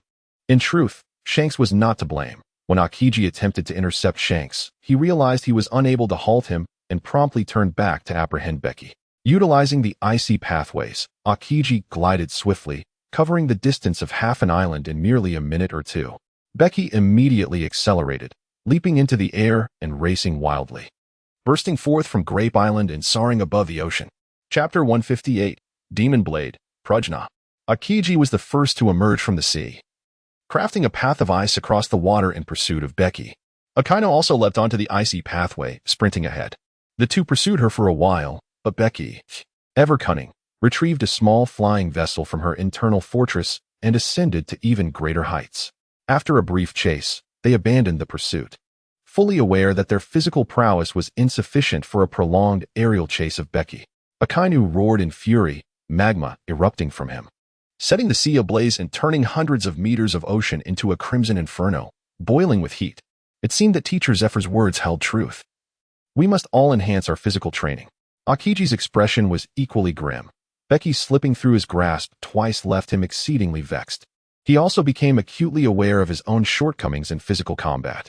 All three admirals shared this deficiency. Their formidable natural devil fruit powers granted them immense destructive capabilities. Yet they had become overly reliant on these powers, neglecting the development of their physical skills. After evading the pursuit of Akainu and Akiji, Becky continued to leisurely hunt ferocious beasts. One day, he paused briefly on a small island named Broccoli Island, while two of his disciples ventured into the town to procure necessary supplies. Upon their return, the disciples excitedly approached Becky. "Master, today I heard an intriguing rumor in the town of Broccoli." "Do tell," Becky replied nonchalantly, reclining in his chair. Eagerly, the disciple continued. "I learned that there is a cursed sword on this island." "A cursed sword?" Becky immediately sat up, removing his sunglasses, intrigued. "What kind of cursed sword? Is it the Ikamanji?" "Which generation of Ikamanji?" "Ikamanji? I'm not certain of its name," the disciple confessed. "I only heard from the villagers that it is said a cursed sword is enshrined at the summit of Broccoli Mountain, and anyone who wields this sword meets a tragic end, ultimately becoming a mere corpse. It is said that this cursed sword has been enshrined there for over 40 years. The disciple, unaware of what Ikamanji was, relayed everything he had heard. "A cursed sword, who knows if it is indeed Ikamanji? If it were the second generation, or even the first, that would be splendid." Becky's heart brimmed with anticipation. The third generation of Ikamanji was likely still in East Blue at Logue Town, and the first generation was probably in the hands of the Gorosei. The second generation had never appeared, though some speculated that it might be the sword wielded by Shiryu of the Rain, albeit this possibility seemed rather slim. Might the second ghost blade of the Becky conjecture be the legendary cursed sword said to dwell on the island of West Hualon? Contemplating this notion, uncertainty lingered. For the realm of cursed blades encompasses more than just the Ghost Blade series. Let us journey to West Hualon Island and uncover the truth behind these fabled swords," Becky declared, rising to embark on this quest for discovery. Becky inquired about the legendary demon sword in the village and learned that it had first appeared on Broccoli Island 40 years ago. Anyone who touched the sword was seduced by its malevolent influence, transforming into a murderous fiend. Subsequently, a highly revered monk ascended the mountain with the sword, claiming he sought to redeem it. For 40 years, he remained atop the mountain, leaving the townsfolk in a state of confusion. Upon discovering the sword's location at the mountain's summit, Becky, accompanied by several companions, made their way to Broccoli Mountain. This towering peak, renowned for its abundant broccoli, features a lush green expanse from the base to the midsection, where broccoli flourishes. As they ascended, the broccoli became sparse, replaced by thick, robust bamboo, with dense groves extending from the midsection to the summit. The incline from the base to the midsection is gentle, dotted with broccoli fields tended by diligent villagers. However, beyond the midsection, the terrain steepens dramatically, the angle more than doubling compared to the lower slopes. Aside from a small area of bamboo where signs of human activity were present, the upper reaches were devoid of life. The villagers, who cultivated the broccoli fields, kindly cautioned them about the perilous green bamboo vipers and bamboo rats inhabiting the bamboo groves. The venomous green bamboo viper, thriving in such environments, is said to produce its potent toxin through a chemical reaction involving the green outer skin of non-toxic bamboo. The greener the viper's scales, the more lethal its venom. An verdant bamboo thicket invariably harbors these serpents. Furthermore, the bamboo rat, a social creature with razor-sharp teeth, can easily gnaw through bamboo, capable of inflicting grievous wounds on humans. As they navigated the bamboo thicket, the sound of squeaking echoed from various corners. An aura of ferocity emanated from Becky, causing the bamboo to sway as numerous fist-sized gray rats scurried in panic, while the green bamboo vipers swiftly ascended to the treetops. In the eyes of these creatures, Becky was the most fearsome beast of all. Near the mountain summit, a narrow path emerged, and Becky followed it, catching a distant glimpse of a row of bamboo huts circling the peak. Upon entering, they discovered the huts had long been abandoned, filled with an abundance of bamboo rats, indicating a significant period without human habitation. The four of them split up to investigate whether anyone still resided in these bamboo shelters. "Master, there is someone here." Becky soon heard a disciple's call. In one corner of the bamboo huts stood a modest thatched cottage, adjacent to a small cultivated garden. Under the eaves of the cottage sat an elderly monk, his beard and brows entirely white, meditating on a dusty mat. Judging by his appearance, he was indeed the revered monk mentioned by the villagers of Broccoli Island. Becky approached respectfully, her hands clasped in reverence. "Greetings, master," she spoke. She then scrutinized the old monk, noticing the two prominent scars across his eyes, rendering him blind. His face was a tapestry of deep wrinkles, intricately woven across his visage, making it impossible to discern his true age. His garments were cloaked in leaves and dust, and were it not for the subtle rise and fall of his chest, One might assume him to be a mere specter. The old monk, however, seemed to awaken from his meditative state and replied, "Greetings, benefactor. I am Kong Hai." He exhibited no surprise, but rather, with a benevolent expression, remarked, "Esteemed benefactor, there is an aura of malice surrounding you. You are no ordinary individual. Have you come in search of the cursed blade?" Becky paused momentarily before responding. "Indeed, Master Kai. I have come in search of the cursed sword. It is said that the sword has not been seen since you brought it to the mountaintop 40 years ago. I wonder if it truly exists and if it remains in your possession." Master Kai uttered a Buddhist chant. A person bears the scars of familial bonds, while objects carry the names of their masters. The cursed sword is imbued with a malevolent power, injuring its wielder while harming others. I beseech you, do not mislead yourself. Descend from the mountain. Chapter 159. The Cursed Sword of Prajna-Tu-He. Becky erupted into laughter, fully aware of the sword's terrifying reputation. Much like in the original tale of One Piece, when Zoro encountered the legendary sword Sandai Kitetsu in the shop at Logue Town. The shopkeeper recounted that many renowned swordsmen had wielded the cursed blades of the Kitetsu lineage, only to meet with grim fates. Even those who were oblivious to its nature would succumb to the sword's curse and perish tragically. The cursed sword possesses a formidable and fearsome curse. However, it is not without remedy. Just as Zoro wagered his luck against the curse of Sandai Kitetsu in the sword shop at Logue Town, it was indeed Zoro's fortune that subdued the sword's malevolence. Though the cursed sword is perilous, it is not invincible. The reason those swordsmen perished after wielding the cursed sword is that they were not its true masters. The sword chooses its master, and the cursed sword is no exception. Perhaps I am the long-awaited master of the cursed sword hidden in the mountains. Becky gazed at Master Kai with a faint smile. You exude an overwhelming aura of malice. Should you grasp the cursed sword, it would be all too easy to succumb to madness. I urge you to reconsider. Master Kai remarked with a gentle sigh. Old monk, spare us your words. If the Godfather desires the cursed sword, simply summon it forth. If you refuse, I shall dismantle you. One of the disciples snarled menacingly at Master Kai. Unfazed, Master Kai gently shook his head. Becky furrowed her brow and walked past Kong Hai into the thatched cottage. Master, the demonic sword is a harbinger of chaos. Once unleashed, it will bring devastation upon all living beings. Becky paused at the entrance of the thatched cottage, where, in the very center, beneath a statue of Buddha, an ancient long knife with a black lacquered sheath was reverently displayed. Becky reached out to grasp the long blade, and her body immediately trembled, her eyes flashing with intensity. The cursed sword. Much like the expression of Zoro upon discovering the Sandai Kitetsu in the original work, she sensed the otherworldly nature of this weapon. It felt as if a malevolent spirit lurked within the blade, incessantly tempting Becky, causing her blood to flow in an unnatural rhythm. Becky slowly unsheathed the demonic sword.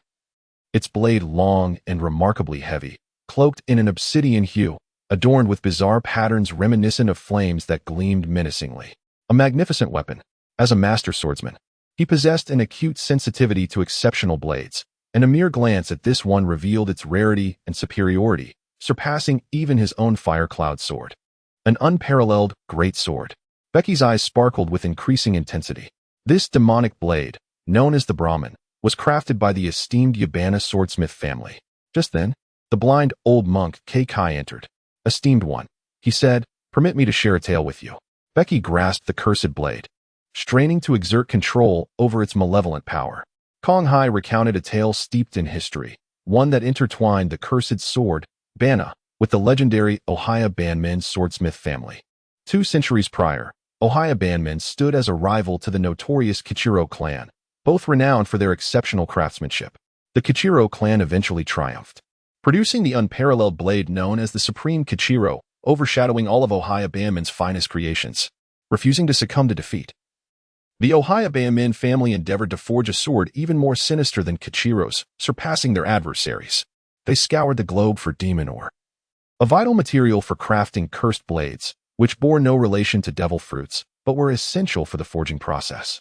Harnessing the collective prowess of 15 master swordsmiths over the span of 3 decades, the Ohaya Bandmen family finally succeeded in creating the cursed sword, Bana. To unleash the sword's power, a family member, Ohaya Bandmen Isai, wielded Bana to slaughter 1,000 pirate criminals, using their blood to awaken the sword. However, The blade's insatiable thirst for blood led to an overwhelming surge of malevolence, gradually consuming Isai, who succumbed to madness and indiscriminately slaughtered thousands of innocent civilians on an island. Eventually, the Caponebeque family located Isai and reclaimed both him and the cursed sword, nurturing him back to health. Yet, the unbearable guilt of his actions weighed heavily upon Isai, who sought solace in spiritual retreat, aspiring to cleanse himself of his sins through rigorous Buddhist practice. This Caponebeque Isai is now known as Kong Hai. The Caponebeque family possessed the cursed sword Bana, but their fortune was short-lived. All who wielded the sword fell prey to its insidious influence, culminating in a tragic massacre of the entire clan the following year, with Bana vanishing without a trace. In the aftermath, Caponebeque Isai descended from the mountains in search of Bana, hoping to seal the cursed blade and purify it through spiritual means. Ultimately, he discovered the sword on Broccoli Island, where he remained on the mountaintop for 40 long years. Becky was astonished to discover that this master Kai was at least 130 years old. The monk offered the wisdom of prajna before the Buddha, tirelessly guiding it day and night, and thus much of the malevolent energy was subdued. Yet, it remained impossible to completely dissipate it. The patron must have sensed the ominous aura of the cursed blade. Currently, you possess the ability to suppress prajna, but once it draws blood, the malevolent energy will gradually regenerate, and at that point, it will not be so easily quelled by you, Kai advised. Rest assured, master. I understand the gravity of the situation. I shall take this cursed blade with me, Becky replied. However, it was inconceivable that she would relinquish the cursed blade merely upon hearing a couple of words from Kai. If the patron refuses to heed my counsel, I shall regrettably take offense. The cursed blade must remain here to accompany me into tranquility. Kai sighed deeply and, without warning, lunged towards the cursed blade. Becky deftly evaded Kong Hai's outstretched hand. However, Kong Hai's palm sliced through the air, surprisingly imbued with the force of sword energy. Becky retreated over 10 meters. While Kong Hai swiftly charged forward, his movements agile, defying the limitations of both blindness and age. Kong Hai must possess exceptional prowess in the observation hockey. The old man dared to lay hands on the godfather. The disciples, enraged, cared not for his age. Any affront to the godfather warranted death. They unsheathed their weapons and advanced. No blade style, blade of restraint. With a flick of his hand, a barrage of delicate blade energy surged forth, sending the disciples flying. In an instant, Kong Hai appeared before Becky. No blade style, great Buddha's radiance. A magnificent, radiant sword energy manifested in Kong Hai's hand, causing the cursed sword in Becky's grasp to tremble, seemingly in fear of Kong Hai. One sword style, Leopard Shadow Mountain. A flash of sword light cut through the air, halting Kong Hai's form with formidable force. A thin line of blood appeared on his neck, yet no blood flowed. Kong Hai joined his hands together in prayer, his complexion flushed, an indication of impending demise. Just days prior, an ominous feeling had enveloped him, and indeed, the cursed sword was destined to resurface. Master, I implore you, do not succumb to the allure of the cursed sword, and do not unleash unnecessary carnage. Rest assured, I will remain vigilant, Kong Hai replied, nodding gently with a faint smile before collapsing lifelessly. Let us lay Master Kong Hai to rest, Becky sighed, bowing deeply in respect. Becky gazed with a complex expression at the demonic sword, Panwei, in his hand. Moments ago, he had no intention of taking Kong Hai's life. It was this cursed blade that momentarily led him astray. The blood of Kong Hai that stained its surface began to fade, while the eerie crimson flame patterns on the blade grew increasingly sinister. This was a bloodthirsty sword. What a formidable weapon Panwei was. With each drop of blood, the sword's malevolent aura multiplied, incessantly assaulting Becky's senses and enticing him to commit murder. Since you are my sword, you shall heed my command. Only when I direct you to kill will you do so. Becky's gaze sharpened, unleashing his conqueror's haki to suppress the wicked blade. The overwhelming force of his will instantaneously quelled Panwei. This sword was truly cursed. The more lives it claimed, the more sinister it would become. As he caressed the stillness of Panwei's blade, Becky suddenly erupted into joyous laughter. A splendid sword indeed. Ha! No matter how wicked the blade, I possess the confidence to dominate it. Chapter 160. Blackbeard Becky hung the cursed blade, Banruo, at his left waist, a satisfied smile gracing his lips. It appears that I am destined to become a master of the dual sword style. Although the cursed blade Banruo is an unparalleled weapon, Becky has not forsaken the fire cloud sword. It has accompanied him through countless battles, and there exists a bond that cannot be easily severed. Moreover, the fire cloud sword epitomizes the pinnacle of craftsmanship from Sky Island, possessing formidable destructive power, rendering its abandonment a regrettable decision. Perhaps by embracing the dual sword style, he shall grow even stronger. After the disciples laid Master Kong Hai to rest, Becky personally offered incense and tribute before departing from Broccoli Island, embarking once more on his journey. The climate of the New World shifts as capriciously as a woman's mood, and Becky soon found himself beset by treacherous weather, howling winds, torrential rain, and violent whirlpools. For an entire day, thunder and lightning wreaked havoc. Their misfortune culminated in an unexpectedly rapid formation of a colossal whirlpool that obliterated their ship. Without hesitation, Becky employed the moonwalk technique to escape the vortex, narrowly evading disaster. He was compelled to pilot a small vessel, the Wiba, racing across the turbulent sea in hopes of finding an island on which to rest. The downpour fell like a colossal curtain, obscuring the ocean and restricting visibility to a mere 20 or 30 meters. As he sped onward through the deluge, a sudden beam of bright light pierced through the rain curtain, faintly revealing the silhouette of a large ship. Becky swiftly piloted the Wiba towards the colossal vessel. Finally drawing near to the grand ship, he stowed away the Wiba and, with remarkable agility, leapt aboard, landing on the deck. The inclement weather was truly dreadful. Becky was drenched to the bone and felt utterly uncomfortable. "Who are you?" Upon his arrival, a piercing gaze ensnared him as a robust man with a mane of orange hair approached, questioning him in a stern voice. A band of pirates on the deck immediately encircled Becky, their expressions wary, with weapons drawn and aimed at him. Becky gazed at the imposing figure at the forefront and spoke with a gentle smile. "There is no need for concern. My vessel has merely suffered damage at sea, and I have come to seek refuge from the rain." The thief chuckled heartily. "Captain Sachi, we must tread carefully.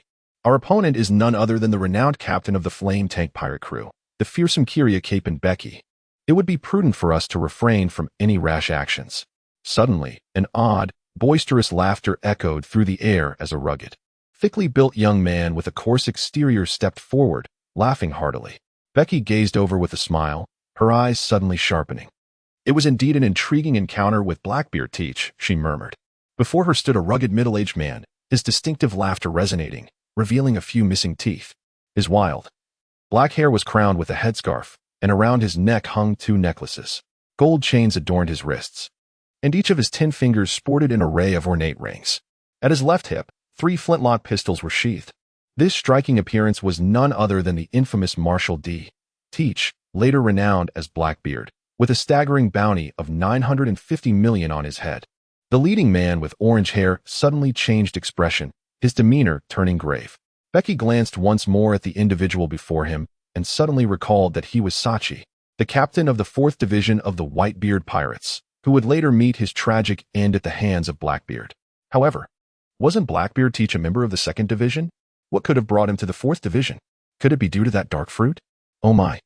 I never anticipated encountering a member of the Whitebeard Pirates. A hearty laugh escaped Becky's lips as his gaze fell upon Blackbeard Teach, his eyes glinting with unwelcome intent. Teach's expression shifted slightly, his mind racing as he pondered how he had drawn Becky's murderous intent when he had no grievances against the flame tank pirates. At this moment, Becky harbored thoughts of eliminating Blackbeard, a figure reminiscent of a formidable warlord, destined to supplant the Whitebeard Pirates and ascend as one of the 4 emperors. Undoubtedly, he would become a rival to Becky in the future, should he seize the opportunity to eradicate such a looming threat while Blackbeard's foundation remains tenuous. However, he quickly dismissed this notion. Blackbeard had allied himself with the Whitebeard Pirates to leverage their might for his own protection. Should Becky eliminate Blackbeard now, Whitebeard's character would undoubtedly prompt him to retaliate against Becky. He was already poised for battle against the fearsome pirates and could not afford to create unnecessary enemies. While he certainly could not kill him, encountering Blackbeard necessitated imparting a lesson of sorts. Becky suddenly erupted into laughter, turning to Sachi with a smile and saying, "I have heard that the captains under the Whitebeard Pirates are exceptionally formidable. Since we have crossed paths, why not engage in a friendly spar?" No sooner had the words left his lips than he sprang into action, his figure darting forward with an ethereal grace. The 20 meters that separated them seemed to vanish in an instant, and before they knew it, they were face to face. Sachi's expression shifted dramatically as he unleashed a powerful punch towards Bege. In response, Bege raised his hand, delivering a counterstrike with equal ferocity. Their fists collided with a violent impact, generating a force that was nearly indescribable, as if struck by an imposing mountain. Sachi was sent flying without the slightest pause, crashing into the ship's cabin. "Captain, has he been knocked back in a single blow?" Blackbeard Teach's face contorted in shock. Bege's gaze then fell upon Teach, whose pupils contracted as he chuckled. "Captain Ghost Dragon, you have triumphed." "Triumph? Huh. I find your strength quite commendable. Let us exchange a few more blows," Bege declared. Not waiting for a response, as he dashed forward, lifting his right leg high, he unleashed a ferocious downward strike aimed at Teach's head. Teach's expression darkened, and he quickly coated his hands with haki, raising them to shield himself. The sound of a resounding crash reverberated in the air as their limbs collided, unleashing a surge of black lightning that streaked across the deck. Beneath Teach's feet, the wooden planks splintered, spreading a web of cracks. Teach's countenance grew grim. Bege's kick had been overwhelmingly powerful, causing his haki to falter. "Not bad at all. You managed to withstand my strike." Bege revealed a sinister smile at the corner of her mouth, and the terrifying conqueror's haki surged towards Teach in an instant. Teach's expression turned to one of sheer terror as the armament haki in his hands shattered completely. Subsequently, Teach's legs gave way, and he collapsed to the ground, his knees creating two deep indentations in the deck. Bege struck once more, and Teach gritted his teeth, once again raising his hands in defense. His body was propelled through the air, crashing against the ship's railing. Teach collapsed onto the ground, clutching his arms, and cried out in agony. The pain was excruciating. As he screamed in torment, an astonishing aura surged forth from him, his fierce visage fixated intently on Bege. "How intriguing.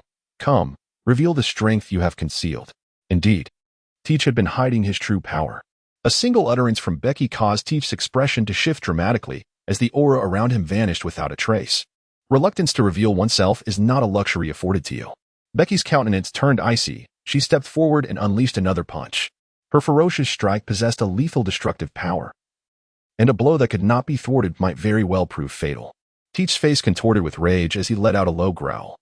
His right fist enveloped an armed haki, crashing against Bege's iron fist. The clash of their fists sparked black lightning amidst the torrential downpour, generating a powerful shockwave that parted the rain. "This certainly obstructs you, Marshal D. Teach," Bege remarked, gazing into the eyes of the dark-haired pirate with a smile that was more enigmatic than humorous.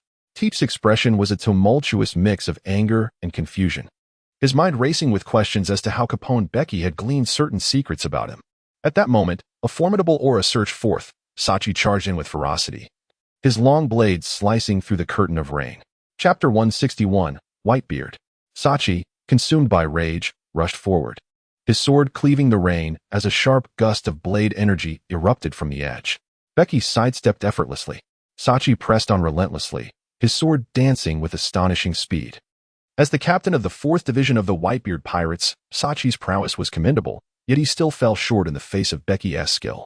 No matter how swiftly he wielded his blade, Bege deftly evaded each strike. Clang! Bege pressed her foot against Sachi's long knife, a tremendous force surging from her foot into Sachi's arm and body, causing Sachi's face to contort in discomfort as she struggled to withstand it.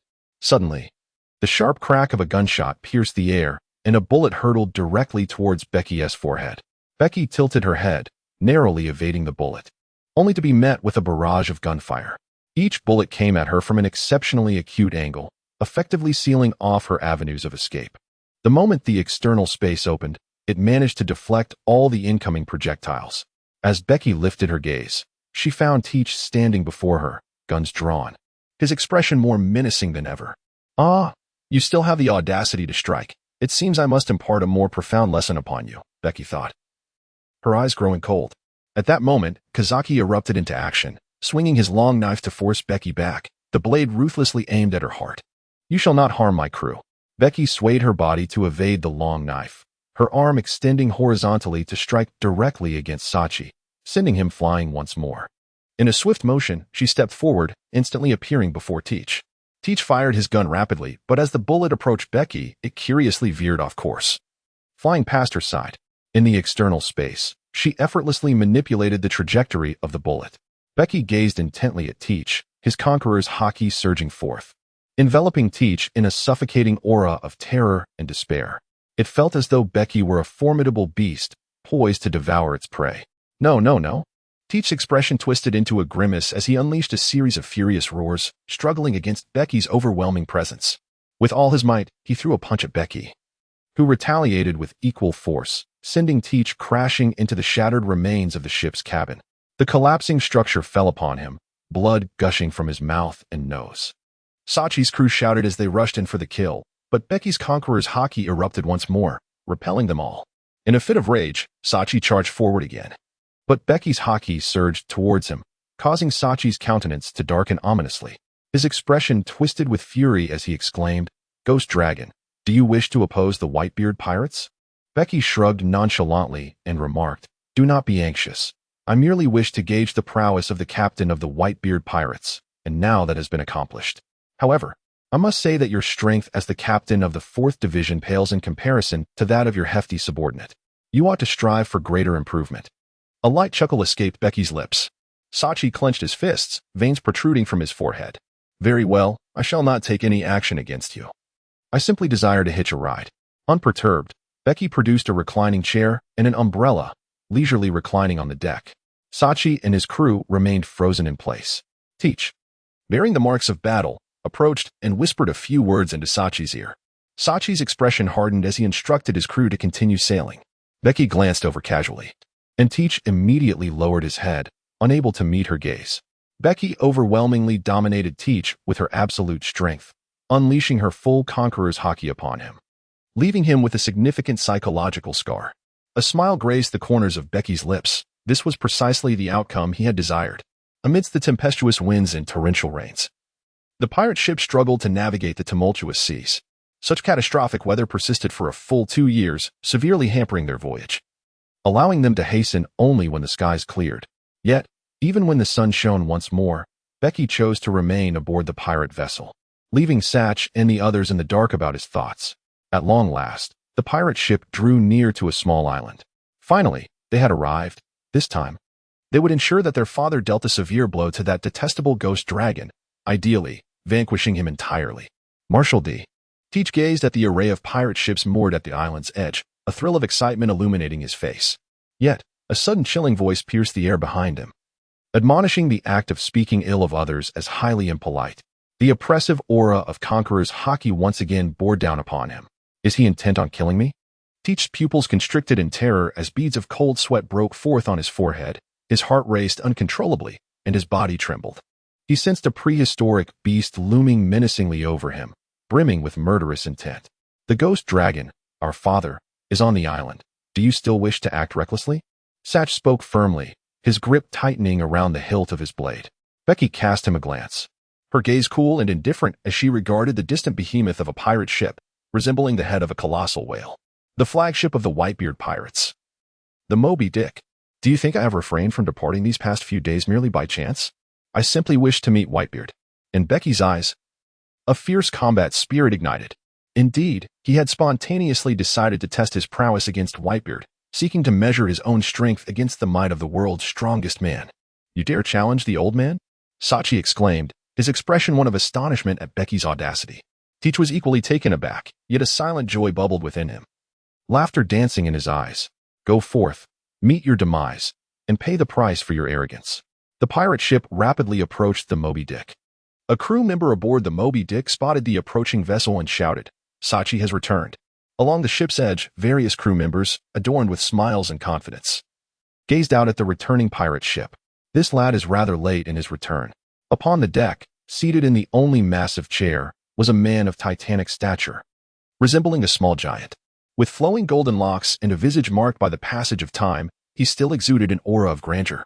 He was Edward Newgate, the core soul of the Whitebeard pirates and the world's strongest man. Ah, there's an unfamiliar face aboard Sachi's ship. He seems somewhat familiar, Marco remarked, his eyes widening in surprise as he scrutinized Becky at the bow of the ship, his punk-styled golden hair catching the light. That's the ghost dragon, captain of the flame tank pirates, Capone Bege. Marco, have you forgotten him? Inquired Jaws, a robust and earnest man standing beside Marco, his expression turning grave. Indeed, it is he. How did he end up on Sachi's ship? Marco's countenance shifted slightly. Despite the 3 years that had passed, Becky's appearance had changed little, and recognition dawned upon him. Could he be the super rookie with a bounty of 950 million? The one rumored to be a contender for the title of Overlord? Let me take a closer look, others murmured, their astonishment evident as they peered toward Becky at the ship's bow. I can't shake the feeling that we are not being visited with good intentions. A refined middle-aged man with a pair of swords at his waist observed solemnly. Not with good intentions? Surely not. While the ghost dragon is formidable, he wouldn't dare engage us, another replied. Yet one can never be too certain. Today's youth, with a hint of strength, can be insufferably arrogant, often believing themselves above all. You weren't arrogant when you challenged the old man, only to be subdued, another chimed in. Enough about my embarrassing moments. Chapter 162. The world's strongest man, one ghost dragon Caponebeque. The remarkably powerful young man is here, Whitebeard exclaimed, a hint of surprise flickering across his brow before he burst into hearty laughter. I've long wished to meet him. Perhaps he would be willing to be my son. Father. That fellow is far too ambitious to settle for being your son, Marco chuckled. In this world, who can claim to know the full truth? Whitebeard laughed heartily, rising to his feet and striding toward the ship's bow, gazing at the approaching pirate vessel. Becky beheld a robust man adorned with a faint smile, exuding an air of dominance and unparalleled confidence. His gaze narrowed as he whispered his name, Edward Newgate, known as Whitebeard. Although the era of the great pirates is often regarded as a time of numerous formidable figures, the world, in truth, belongs to but a select few, and this man before her undoubtedly commands a third of the new world. His might and tyranny strike terror across these seas, rendering him untouchable. He stands as a symbol of the great pirate era, the key to elevating it to its zenith. As Sachi's pirate ship drew near the Moby Dick, Becky gazed at Whitebeard, an involuntary surge of fierce combat spirit igniting within her. Ha ha ha. This lad is indeed formidable, Whitebeard laughed heartily, sensing her fighting spirit. Old man, the dragon wants to challenge you, Teach boldly proclaimed, eager to leverage Whitebeard's strength to vanquish Becky. Goodness, he truly dares to challenge the old man. This lad is exceedingly arrogant, Whitebeard's crew gasped, acknowledging Becky's audacity. Hey, dragon, the old man is not someone you can challenge. If you seek a fight, I shall accompany you, Marco called out. The middle-aged man with dual swords in his grasp also revealed a glimmer of combat intent as he solemnly declared, Dragon, you are a skilled swordsman. I wish to spar with you in the art of the sword. Becky gazed over, and there stood the illustrious swordsman, Bista, renowned as one of the greatest swordmasters upon the vast seas. Under different circumstances, she would have relished the opportunity to engage in a duel with Bista, yet presently, her ambitions lay elsewhere. Her true challenge was the formidable Whitebeard. While the desire to spar with you is strong, my greater aspiration is to confront Whitebeard. Becky gazed intently at Whitebeard, an overwhelming aura of conqueror's haki erupting involuntarily from within him. A crimson tide surged forth like a tsunami, engulfing the two pirate ships. A stifling, domineering presence pressing heavily upon the shoulders of all present. Hey, those with inferior strength should retreat immediately, Marco exclaimed, his expression suddenly grave. Yet, his warning came too late. One by one, the pirates succumbed, collapsing in an instant. As fierce and ruthless as ever, Jaw's countenance grew serious. The ship was splintering. How could this be? Vista, the flower sword, narrowed his eyes in shock as he noticed cracks forming in the vessel's hull. Whitebeard's conqueror's haki could inflict no tangible physical harm. Who, then, was this formidable individual? Ha. Truly a man of great dominance. Excellent. You are indeed worthy of recognition as one of the most outstanding newcomers of this age of great pirates. Whitebeard laughed heartily, exhilarated by Becky's display of haki.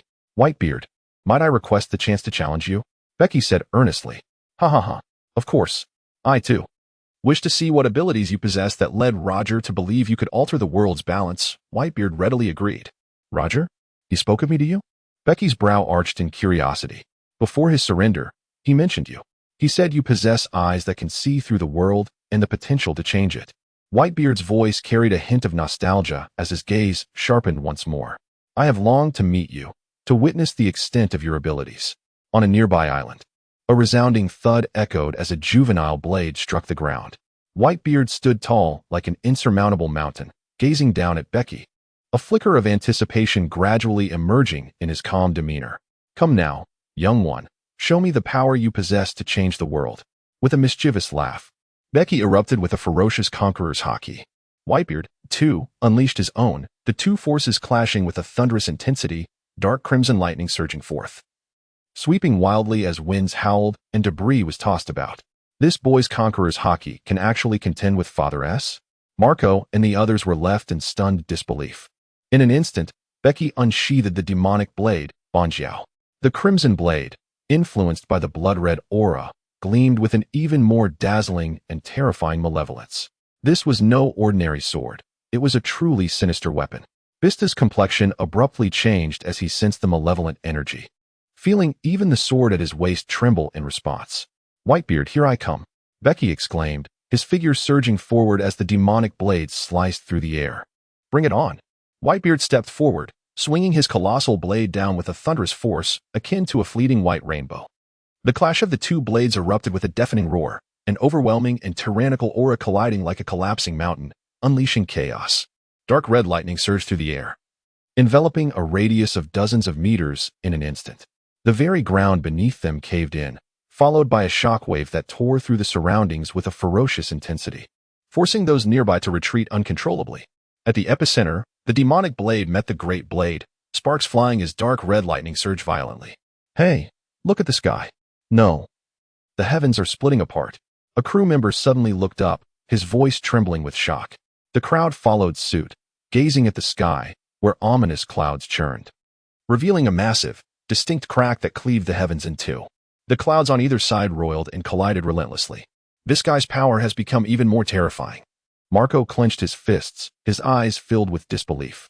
Not bad for a kid, Whitebeard chuckled heartily. But you're still far from enough. Becky lifted his gaze confidently to Whitebeard. Don't be arrogant before me, young one. Whitebeard raised his great blade once more, preparing to strike down with renewed ferocity. A brilliant light sliced through the air, enveloping the blade in a protective white aura as Whitebeard unleashed the power of the Tremor fruit. Becky, wary and resolute, wielded her blades with utmost determination. The twin swords clashing once more. In the blink of an eye, the earth shattered anew, dark fissures erupting violently from the two combatants and radiating outward in every direction. Thick, crimson bolts of lightning surged through the air. In that very instant, Becky was propelled away by an overwhelming force. Chapter 163. The mightiest man in the world, too truly. He is deserving of the title of the strongest man in existence. The sheer magnitude of his power is indeed terrifying. Becky somersaulted through the air, landing swiftly and shattering the ground beneath him, halting his retreat. A most unnatural flush colored his face, a result of the earlier impact from Whitebeard that set his blood boiling. His eyes shimmered with fierce determination, while an overwhelming aura of ferocity enveloped him, growing increasingly wild and tempestuous. His body underwent a palpable transformation, a crimson aura swirling around him. And the demonic blade in his hand pulsed with exhilaration, its blade igniting in a blaze of bloodfire. Are you excited as well? Becky glanced at the trembling demonic knife and erupted into sudden, maniacal laughter. In the next instant, he took a step forward, vanishing from sight, only to reappear right before Whitebeard. The demonic blade swung downward, unleashing a vicious torrent of crimson energy. A white aura enveloped Whitebeard's left fist as he struck the blood-colored energy, shattering it along with the surrounding space. With remarkable speed, Whitebeard's right hand wielded a youthful blade, its chilling luminescence cloaking the white aura, slashing horizontally with astonishing swiftness. The youthful blade entered Becky's extended space, prompting him to deftly evade its trajectory. In an instant, he unleashed a kick imbued with sonic force towards Whitebeard's waist. Whitebeard's left hand intercepted Becky's assault, the tremendous force behind his legs causing his body to shift several feet. The youthful blade pivoted and countered with even greater speed, compelling Becky to hurriedly raise his sword to parry. Yet, the blade's might was overwhelming, propelling Becky across the ground for several meters. At that moment, the atmosphere before him shattered, a cataclysmic force surging forth like a tempest. Becky lifted his gaze, his pupils constricting in alarm.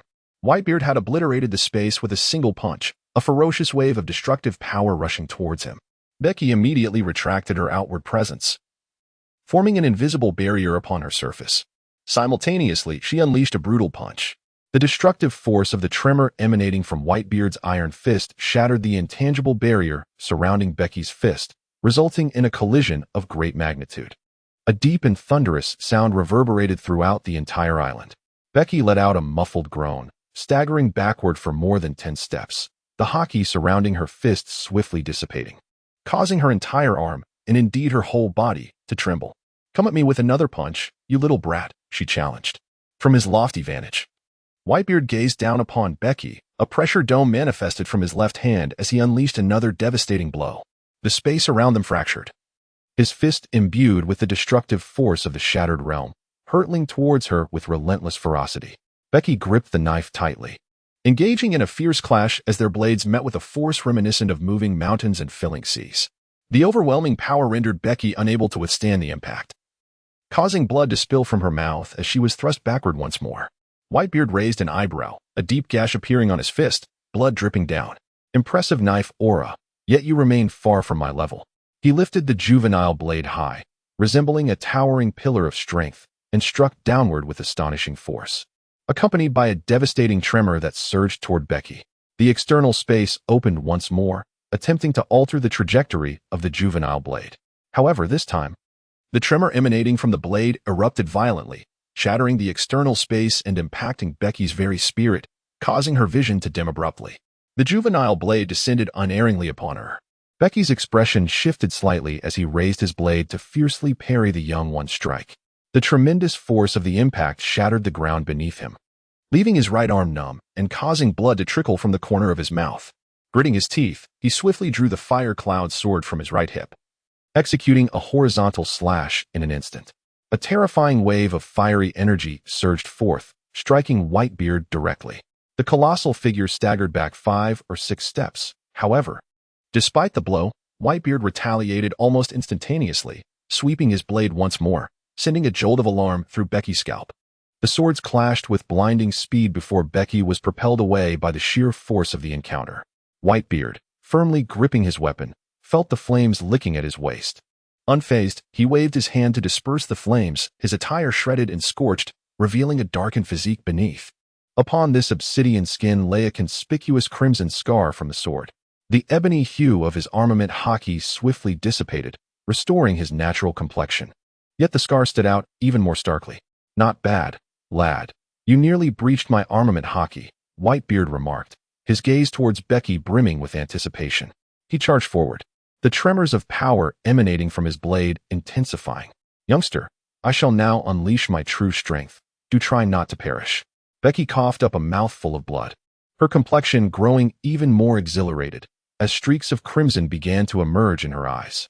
The sanguine currents swirling behind her surged wildly, forming the ethereal silhouette of a colossal blood-hued beast. Gates opened upon her skin, shadows soaring forth, devoured by Becky as her body collided with increasing velocity. The spectral forms of those blood-colored giants penetrated her being one by one, amplifying her aura to a ferocious and untamed intensity. "Come forth. Let me witness the might of the strongest man in the world."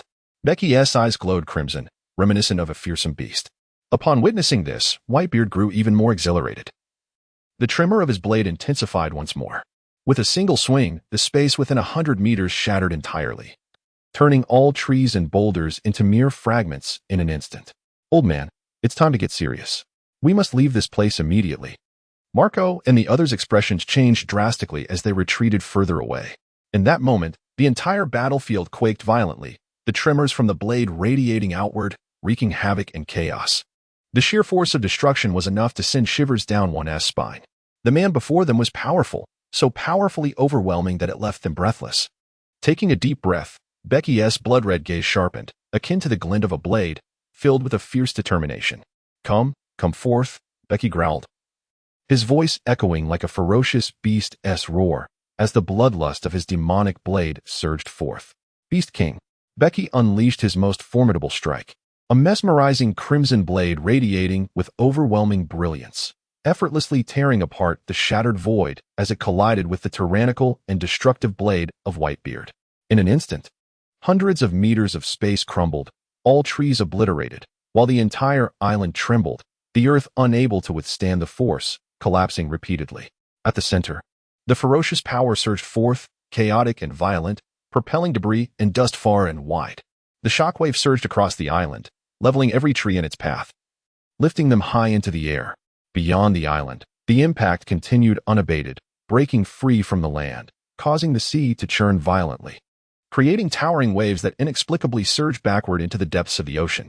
The Whitebeard crew also felt the tremor. Joseph stepped forward, transforming into a diamond man to brace against the onslaught, while Marco, embodying the phoenix, shielded in front, his body pierced by countless shards of stone, yet swiftly mending itself. That single blow from the dragon is stronger than any of us, Bista declared solemnly, his voice imbued with an indescribable gravity. The others appeared stunned. Disbelief etched across their faces, tinged with a profound sense of frustration. Becky was of similar age, or perhaps even younger, yet the power he displayed far exceeded theirs. These individuals were proud and confident, particularly Marco, who possessed a mythical Zoan-type devil fruit, rarer than a Logia, intensifying his pride. 3 years prior on Blackfist Island, he had acknowledged his inferiority to Becky. However, during these 3 years, under Whitebeard's tutelage, he had made tremendous strides, believing himself now to be on par with Becky. Yet that terrifying strike had made him realize that the distance between them had not diminished, but rather expanded, delivering a severe blow to his self-esteem. Hey. This can't be real. In the crowd, Teach's countenance darkened, his eyes reflecting profound fear. The terrifying power Becky was now exhibiting filled him with a sense of helplessness and dread. Better to die in battle, old man. Please don't hold back, Teach fervently prayed, his ominous gaze fixed on the dust-laden battlefield. At the heart of the conflict, Becky's feet were embedded in the fractured earth, desperately gripping the demonic blade, Paranoia, to withstand Whitebeard's juvenile sword. The tremors of the juvenile blade crashed against Becky, the invisible barriers of the surrounding space cracking under the weight of its destructive force. Whitebeard withdrew his juvenile blade only to strike again in an instant. Becky reacted with equal swiftness, managing to block the juvenile sword once more. But the terrifying power sent him hurtling backward, like a cannonball crashing into the shattered ruins hundreds of meters away. In a heartbeat, a blood-red figure sprinted forth from the distance. It was Becky, his beastly crimson eyes ablaze with frenzied combat spirit. A fiercely savage aura erupted, intensifying with each moment. The Paranoia blade emitted an eerie bloodlight, casting Becky in a mad, demonic light. Whitebeard frowned. Has this little brat gone mad? Irie, slaying the demon ape. Becky unleashed a formidable and frenzied slash, cleaving through the air and parting the dust, directly advancing towards Whitebeard. With a swift motion, Whitebeard countered with his own blade, shattering the menacing aura of the attack as a shockwave radiated outward once more. Suddenly, Whitebeard lifted his gaze. His observation hockey detected Becky's position. In the air above, an extraordinarily violent surge of blade energy tore through the sky, descending like a crimson lightning bolt.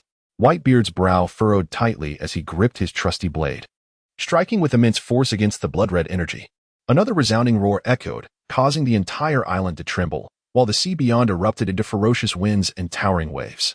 The blood-red blade energy was terrifyingly potent, and Whitebeard found himself unable to completely shatter it with a single blow. The overwhelming force bore down upon him, causing the ground beneath to fracture instantaneously, with countless stones being violently ejected. Cracks, like streaks of lightning, swiftly spread across the earth, delving deep into the ground and unsettling the very foundation of the island.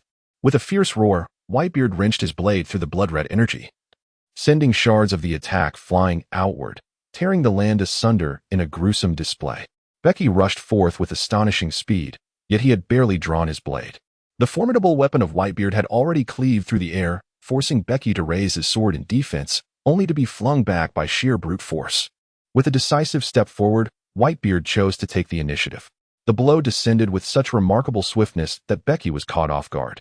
Instantly, he raised his sword to withstand the strike, a vast power crashing upon him like a colossal mountain. The unseen barrier shattered in an instant, and the terrifying force obliterated his hockey, blood spewing from his mouth as he was sent flying. Whitebeard advanced with great strides, covering over 10 meters in a single leap, relentlessly pursuing Becky. Yet amidst the ruins, a surge of ferocity erupted, sending debris flying. Gripping his sword with both hands, Becky unleashed a surge of bloodlust from his wicked blade, propelling himself forward over 10 meters.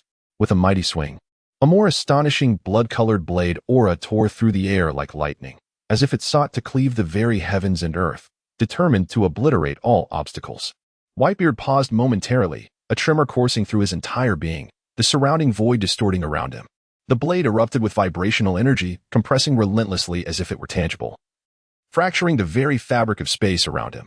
In an instant, the blade shot forth, rending the air as it struck the blood-colored aura with an unmatched ferocity. Instantly, numerous fissures appeared upon the aura, followed by a thunderous explosion that momentarily rendered ears deafened. In the wake of this cataclysm, a kilometer of space disintegrated. A terrifying wave surged forth, sweeping everything in its path, opening a gaping maw that devoured all in its vicinity. The earth crumbled, forest shattered, deep rifts transforming the ground into abysses, leveling the entire island. A particularly massive chasm split the island in two, cleaving it asunder. Outside, towering waves of over 10 meters rose, thrusting outward into the distance. As the tumult subsided, the receding seawater surged into the crevices, leaving the island riddled with countless isolated streams. Amidst the debris, Becky emerged, battered and bruised, standing in a disheveled state. The impact had inflicted considerable harm upon him. His gaze fixed upon the swirling dust, where a towering and formidable figure gradually materialized. Whitebeard, brandishing his blade, stood resolute, with only slight damage to his clothing, indicating that he had endured little of the impact. Becky's pupils narrowed, her expression exceedingly grim. Is this the true power of the world's strongest man? Hoo-ha-ha-ha. Little one, can you continue to fight? Whitebeard let out a hearty laugh. In Becky's eyes, a crimson light erupted, and an aura of ferocity surged around him, manifesting with unrestrained intensity.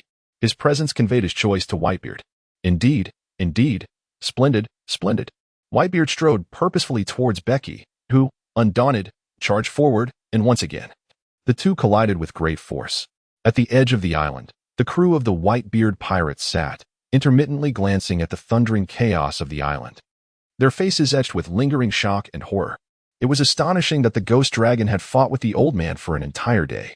The unrelenting battle had left Marco and the others numb, starkly aware of the vast chasm separating them from Becky.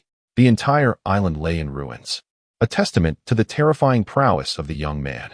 Vista gazed at the shattered remnants of the island and sighed. Indeed, the clash between Whitebeard and Becky had persisted for a full day, their combat obliterating the island into fragmented pieces, some parts even sinking beneath the waves. Amidst the wreckage, two figures continued their fierce confrontation. This must come to an end, you brat. Whitebeard suddenly swung his blade with ferocity, forcing Becky to hastily defend himself. The impact sent Becky flying over 10 meters, blood spilling from his mouth as his features contorted in agony. Gritting his teeth, he stepped forward, raising his cursed blade high to strike. Whitebeard's right hand shimmered with a white pressure shield, warping the very space around him and emanating an aura of cataclysmic destruction that made Becky's hair stand on end, like a meteor crashing down. Whitebeard's fist surged towards Becky with explosive force, shattering the blade's aura and propelling Becky hundreds of meters away into the rubble.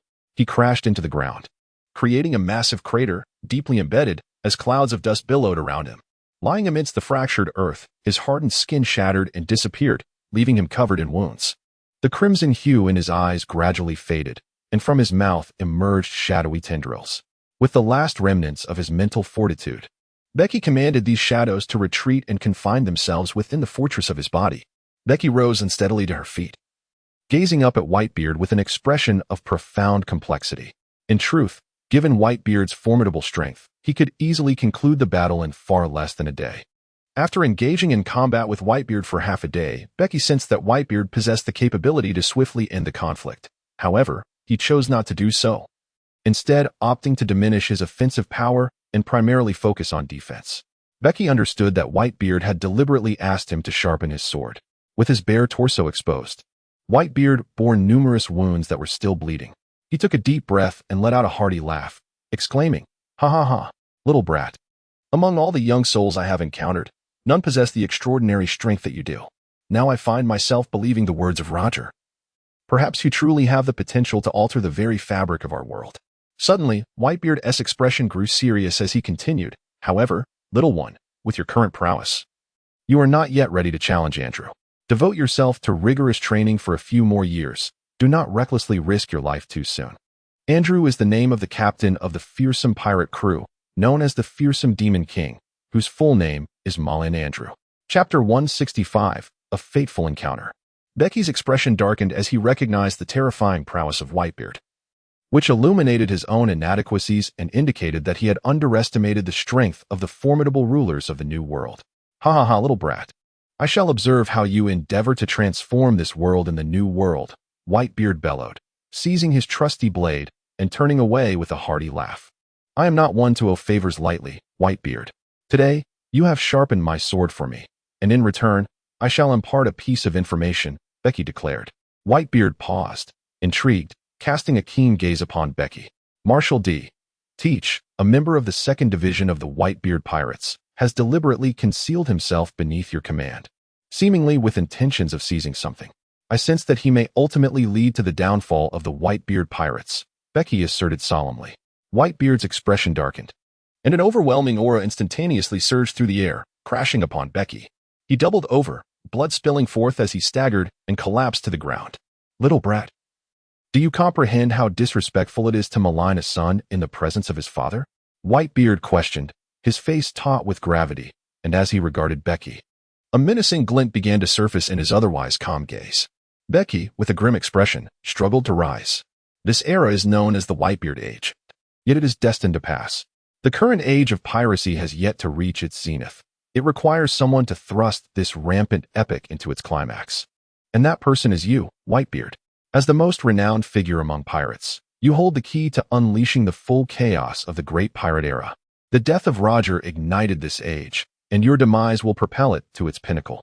Once you are gone, will the Whitebeard pirates still remain as they are?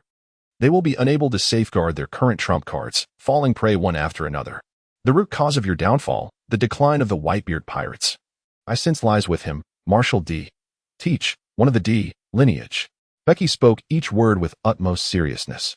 Whitebeard's expression darkened, a rare seriousness crossing his face. Ha ha ha ha. Teach has never erred. He is my good son. The course of this era is not for you to dictate. Even in my eventual demise, I firmly believe my beloved sons will be capable of standing on their own. Whitebeard laughed heartily, turning away with unwavering resolve. Stubborn old man, Becky muttered under his breath, spitting out a mouthful of blood and collapsing to the ground. He hastily summoned his ship and instructed his disciple to pilot it away from the island. Not long after the ship set sail, Becky could no longer endure and fainted. A month passed since the battle with Whitebeard, and Becky had spent that time recuperating. His injuries nearly healed. The confrontation had deeply impressed upon him Whitebeard's formidable strength. This era truly belongs to Whitebeard. It also made him realize that he was still some distance from reaching the pinnacle of power. Fortunately, he had ample time before challenging the fearsome pirate crew. A humble ship drifted across the vast ocean, where Becky reclined in a deck chair, wearing sunglasses and appearing quite leisurely. Astonishingly, for extraordinarily heavy dumbbells floated beside him, rising and falling as if held by an invisible hand. In truth, the dumbbells were in a space of external force, manipulated by Becky's mental energy, as he trained to enhance his spiritual strength and fruit abilities. During the battle with Whitebeard, he had broken through a bottleneck, significantly increasing his power, particularly in terms of mental capacity, with the maximum expansion of his external space reaching about 5 meters. The strength of the retracted invisible barrier had doubled, yielding immense rewards. Father, there's a pirate crew ahead robbing a merchant ship. Should we join in the fray? Called out a disciple controlling the ship. Becky tilted her head and picked up the telescope, confirming that a pirate ship had indeed cornered a large merchant vessel. Feeling the monotony of recent days, she exclaimed, "Let us go join the fray." Her disciples, brimming with excitement, activated the acceleration system, and the ship surged forward, slicing through the waves towards the pirate vessel. Meanwhile, aboard the merchant ship, a band of menacing pirates had dispatched the guards, leaving the deck strewn with blood and severed limbs. In the center of the deck, 100 men and women huddled together, trembling in fear. Leading them was a one-eyed middle-aged man, his gaze lingering greedily on the group, particularly fixating on the more attractive women. "Brothers, select the women and bring them to me," he cackled with delight. "Yes, Captain." The pirates leered as they charged into the crowd, seizing any woman who bore even a hint of beauty, their cries echoing in despair. "Please, spare my daughter. She is only 13. A corpulent man begged, clutching the pirate's arm desperately. "Get lost, you pig," the pirate snarled, kicking the man to the ground. He then grabbed a beautiful girl with a doll-like face, ignoring her struggles and cries, hoisting her over his shoulder, his hand groping her as he sauntered away with a sinister chuckle. "Captain, we have found a stunning beauty," suddenly cried one of the pirates. prompting the others to rush over. The one-eyed pirate approached, his eyes gleaming with desire. "This woman is mine," he declared, lunging towards her, but she deftly evaded him. Her expression darkened. "Then let us kill them," she commanded, as a seemingly unremarkable middle-aged man, who had been crouching with his head in his hands, suddenly rose to his full towering height, dwarfing the pirates by a head or two. "Step aside," the giant bellowed, delivering a powerful punch aimed at the one-eyed pirate. The pirate's face turned pale as he instinctively raised his arms in defense, but the giant's fist struck with such force that it sent him staggering back, revealing the spikes that had erupted from the giant's knuckles, piercing his own flesh and causing him to roar in pain. The one-eyed pirate, shaken yet cunning, sneered. "I am a user of the spike fruit. My body can sprout spikes at will." Gritting his teeth, the giant seized a weapon from a nearby pirate, swiftly dispatching him before charging at the one-eyed pirate. "What are you waiting for? Kill him," the one-eyed pirate shouted, his complexion shifting from green to white as he rallied his crew. The pirates surged towards the giant, but he, with his formidable strength, felled many of them. "Use guns. Quickly. Just don't harm my beauty." The one-eyed pirate brandished his pistol and fired at the giant, a bullet piercing the giant's arm, blood gushing forth. The giant, seemingly unfazed, bore a ferocious expression as he charged towards the one-eyed pirate. A cacophony of gunfire erupted, the giant sustaining multiple hits yet refusing to collapse, defiantly standing his ground while wielding a pirate as a shield, wreaking havoc around him. His endurance would not last much longer. "Eliminate him," the one-eyed pirate bellowed. "You, find a lifeboat and escape immediately," the giant urged the stunning woman at his side. The woman's countenance was notably grim. "Oh, who would have thought I would encounter you here?" Suddenly, a flippant voice rang out, and all eyes turned to see a figure standing on the ship's railing. Becky, with a cigar clenched between her teeth, gazed at the stunning woman with a peculiar smile. "Ms. Warren Taylor, it appears that fate has intertwined our paths." In Chapter 166, titled CP6, The Phantom Dragon, the enchanting beauty's expression shifted abruptly upon seeing Becky, fear flickering in her eyes. The small giant immediately retreated to the side of the exquisite woman, his demeanor alert and watchful. Becky, with a smile gracing her lips, leapt down and strode forward. Before her stood the stunning beauty, Warren Taylor, once an agent of the Zeta Intelligence Organization. Previously, when he had been ambushed on Science Island, it had been all but certain that the Zeta Intelligence Organization was behind it. He had sought out Warren Taylor, only to find the place deserted. To encounter him here was truly a twist of fate. "Warren Taylor, I have matters I wish to discuss with you," Becky said cheerfully, though beads of cold sweat began to form on her forehead. "Little brat, if the hedgehog pirates are conducting business, you should stay out of it. Go to hell." The one-eyed pirate, seemingly unfamiliar with Becky, fixed a sinister gaze upon her and raised his pistol, aiming it directly at her. Becky disregarded the bullet, which momentarily paused a meter before her. Then, in a bizarre twist, it altered its trajectory and, to the shock and horror of all onlookers, suddenly shot forth towards the one-eyed pirate, piercing directly into his unscathed eye, causing blood to splatter. The one-eyed pirate clutched his eye and collapsed to the ground, rolling in agony and howling in despair. Unable to comprehend the situation, he realized that keeping his eye was futile. "Quickly, kill him. Avenge the captain," shouted the loyal subordinate of the one-eyed pirate, raising his gun and unleashing a barrage of fire towards Becky. Yet, each bullet halted a meter before her, turned back, and returned with vengeance, knocking down pirate after pirate to the ground. Becky opened the city gates upon her chest, and her disciples swiftly emerged from the fortress within, deftly subduing and binding all the pirates.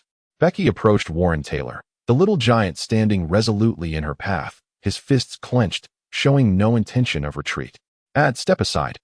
Captain Ghost Dragon could dispatch us with a mere flick of his wrist." "Resistance is futile," Warren Taylor stated, his demeanor now calm and composed. Only then did the little giant step aside, though his gaze remained vigilant upon Becky. "Warren Taylor, I wish to hear your explanation regarding the events on Gigenia Island." Becky inquired nonchalantly, a cigar lazily perched between her lips. "Do not entertain the notion of deceiving me. The repercussions are beyond your capacity to endure."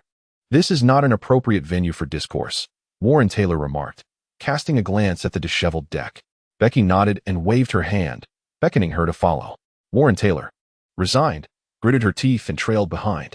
Becky embraced her waist, causing Warren Taylor's body to stiffen. A faint smile graced the corners of Becky's lips as he stepped off the merchant vessel and onto his own sea craft.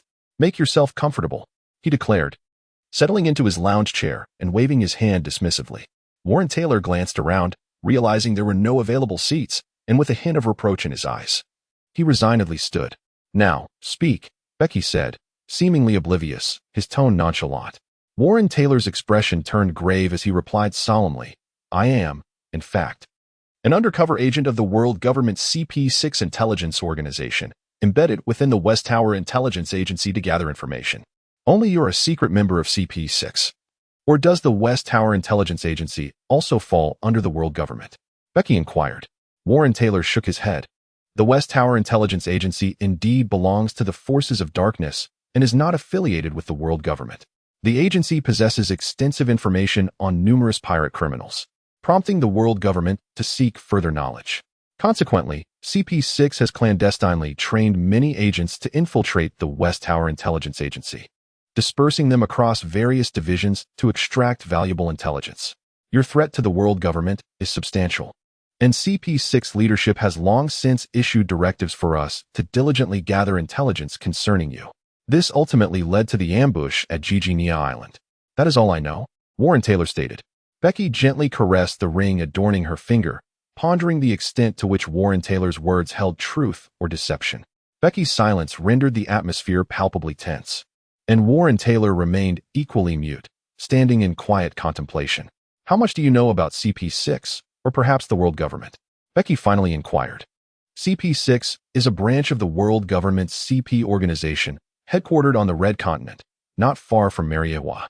It is primarily responsible for covert infiltration and intelligence gathering pertaining to pirate factions and dark forces. However, my knowledge is rather limited. The personnel within CP6 are numerous, resulting in a distinctly hierarchical structure with clear lines of communication. I am only acquainted with my superior and my subordinate. Those at the same level remain unaware of each other's identities, and it is strictly forbidden to probe into matters concerning the intelligence organization. What I do know pertains mostly to dark forces and pirate activities. My understanding of the world government itself is scant," Warren Taylor explained. "Now, I shall transport you into my inner fortress. I kindly request that you divulge all the intelligence you possess." Becky cast a fleeting glance at Warren Taylor, who stood rigid and immobile, gradually being drawn towards her. She was engulfed by a profound terror, unable to muster even the slightest resistance, as if an invisible hand were grasping her. As the inner fortress opened, she was forcibly drawn inside, where Becky promptly sent her to the black ice platform, entrusting her to the interrogators. Of course, Becky had no intention of subjecting her to severe torture. After all, inflicting such brutal methods upon a strikingly beautiful woman would be a waste. Yet, the towering giant accompanying Warren Taylor was indeed capable of conducting a rigorous interrogation. "Godfather, all the pirates are gathered here, and we have also located their treasures," called out a disciple from the ship as it approached the pirate vessel. Becky leapt directly onto the pirate ship, imprisoning all the pirates within the castle's confines and bringing them back to Skypea as free labor. The treasure was also seized, and subsequently, he returned to his ship with his disciples. "Should we also plunder that merchant vessel? It appears there are quite a few wealthy individuals on board," one of the disciples inquired. "Never mind, let them be." Becky waved his hand dismissively and reclined once more in his chair. After approximately 2 days, Becky materialized within the castle, where stacks of parchment lay before him, laden with intelligence regarding the dark forces and pirate factions known to Warren Taylor. The information pertaining to the Don Quixote family revealed that Doflamingo was covertly engaging in arms trading and human trafficking, maintaining connections with the 6 major kings of the underworld and numerous large pirate crews, while also establishing contact with Kaido. TSK, Doflamingo is indeed progressing swiftly, Becky mused as he casually perused the documents, selecting those that piqued his interest. The revelations afforded Becky a stark glimpse into the darkness and brutality of the underworld. This intelligence would undoubtedly serve him in his future endeavors. With a flick of his wrist, he sent all the papers soaring into the room's safe. At Becky's behest, his disciples fetched Warren Taylor. At that moment, Warren Taylor appeared pale, her eyes vacant. She had gone without sleep for 2 days and nights. Her body weakened to the point where she could scarcely stand. "Captain Giryu, I have divulged all that I know. Please release Ade," she implored weakly. "Rest assured, he shall not perish," Becky replied nonchalantly, indifferent to the fate of the small giant, as he wished for Warren Taylor to remain by his side. Killing Ade might create an irreparable rift between them. How about joining my pirate crew? Becky smiled warmly at Warren Taylor. Her exquisite demeanor and beauty had long captivated him. For he was a man of normal inclinations, enamored by beauty. Naturally, he wished to keep Warren Taylor close, hoping for some delightful developments. Moreover, her devil fruit abilities were immensely valuable, a factor that assured her survival in his eyes. Do I have any other options? Warren Taylor replied, her expression tinged with bitterness. Of course not. I shall not coerce you. Stay by my side, and you will thrive, Becky assured her softly. Warren Taylor nodded expressionlessly, tacitly agreeing. You must be weary. Go rest. When you awaken, you shall see that foolish giant. Becky spoke those words, and her figure mysteriously vanished. On the boundless sea, the weather was fair, and the waters were tranquil, as a ship sped gracefully across the waves. Upon the deck of the vessel, Becky reclined in a sun lounger, her upper body bare, donning sunglasses as she basked in the sun, occasionally glancing to her side. There, on another sun lounger, lay Warren Taylor, clad in light attire, engrossed in a book, sipping juice leisurely. In recent days, she had come to accept her reality, realizing that escape from Becky's grasp was futile. Fortunately, this acceptance had granted her a sense of peace. A significant part of her newfound serenity stemmed from the fact that Becky had not coerced her into actions she was unwilling to take. Aside from occasionally indulging in superficial pleasures and fleeting whims, Becky has not exhibited any discourteous behavior. She is, in fact, treated with considerable respect. Becky has also become aware of Warren Taylor's fruit ability. She consumes the listening fruit, which enables her to hear all sounds within a radius of several hundred meters. Akin to possessing extraordinary auditory perception. Most notably, she can also discern the innermost thoughts of others. This ability proves to be an exceedingly beneficial auxiliary type of fruit. After 5 days of navigating the vast ocean, they finally reached their next destination, Dressrosa Island. This island would later serve as the stronghold for Don Quixote da Flamingo, although at present, it remains unclaimed by him. His purpose for visiting lies with the island's diminutive inhabitants, the Little People. This remarkable race, though physically petite, possesses astonishing speed and strength. Known as fairies on Dressrosa Island, they are regarded as green caretakers, excelling in the cultivation of flora. It is said that there exists no plant that they cannot nurture.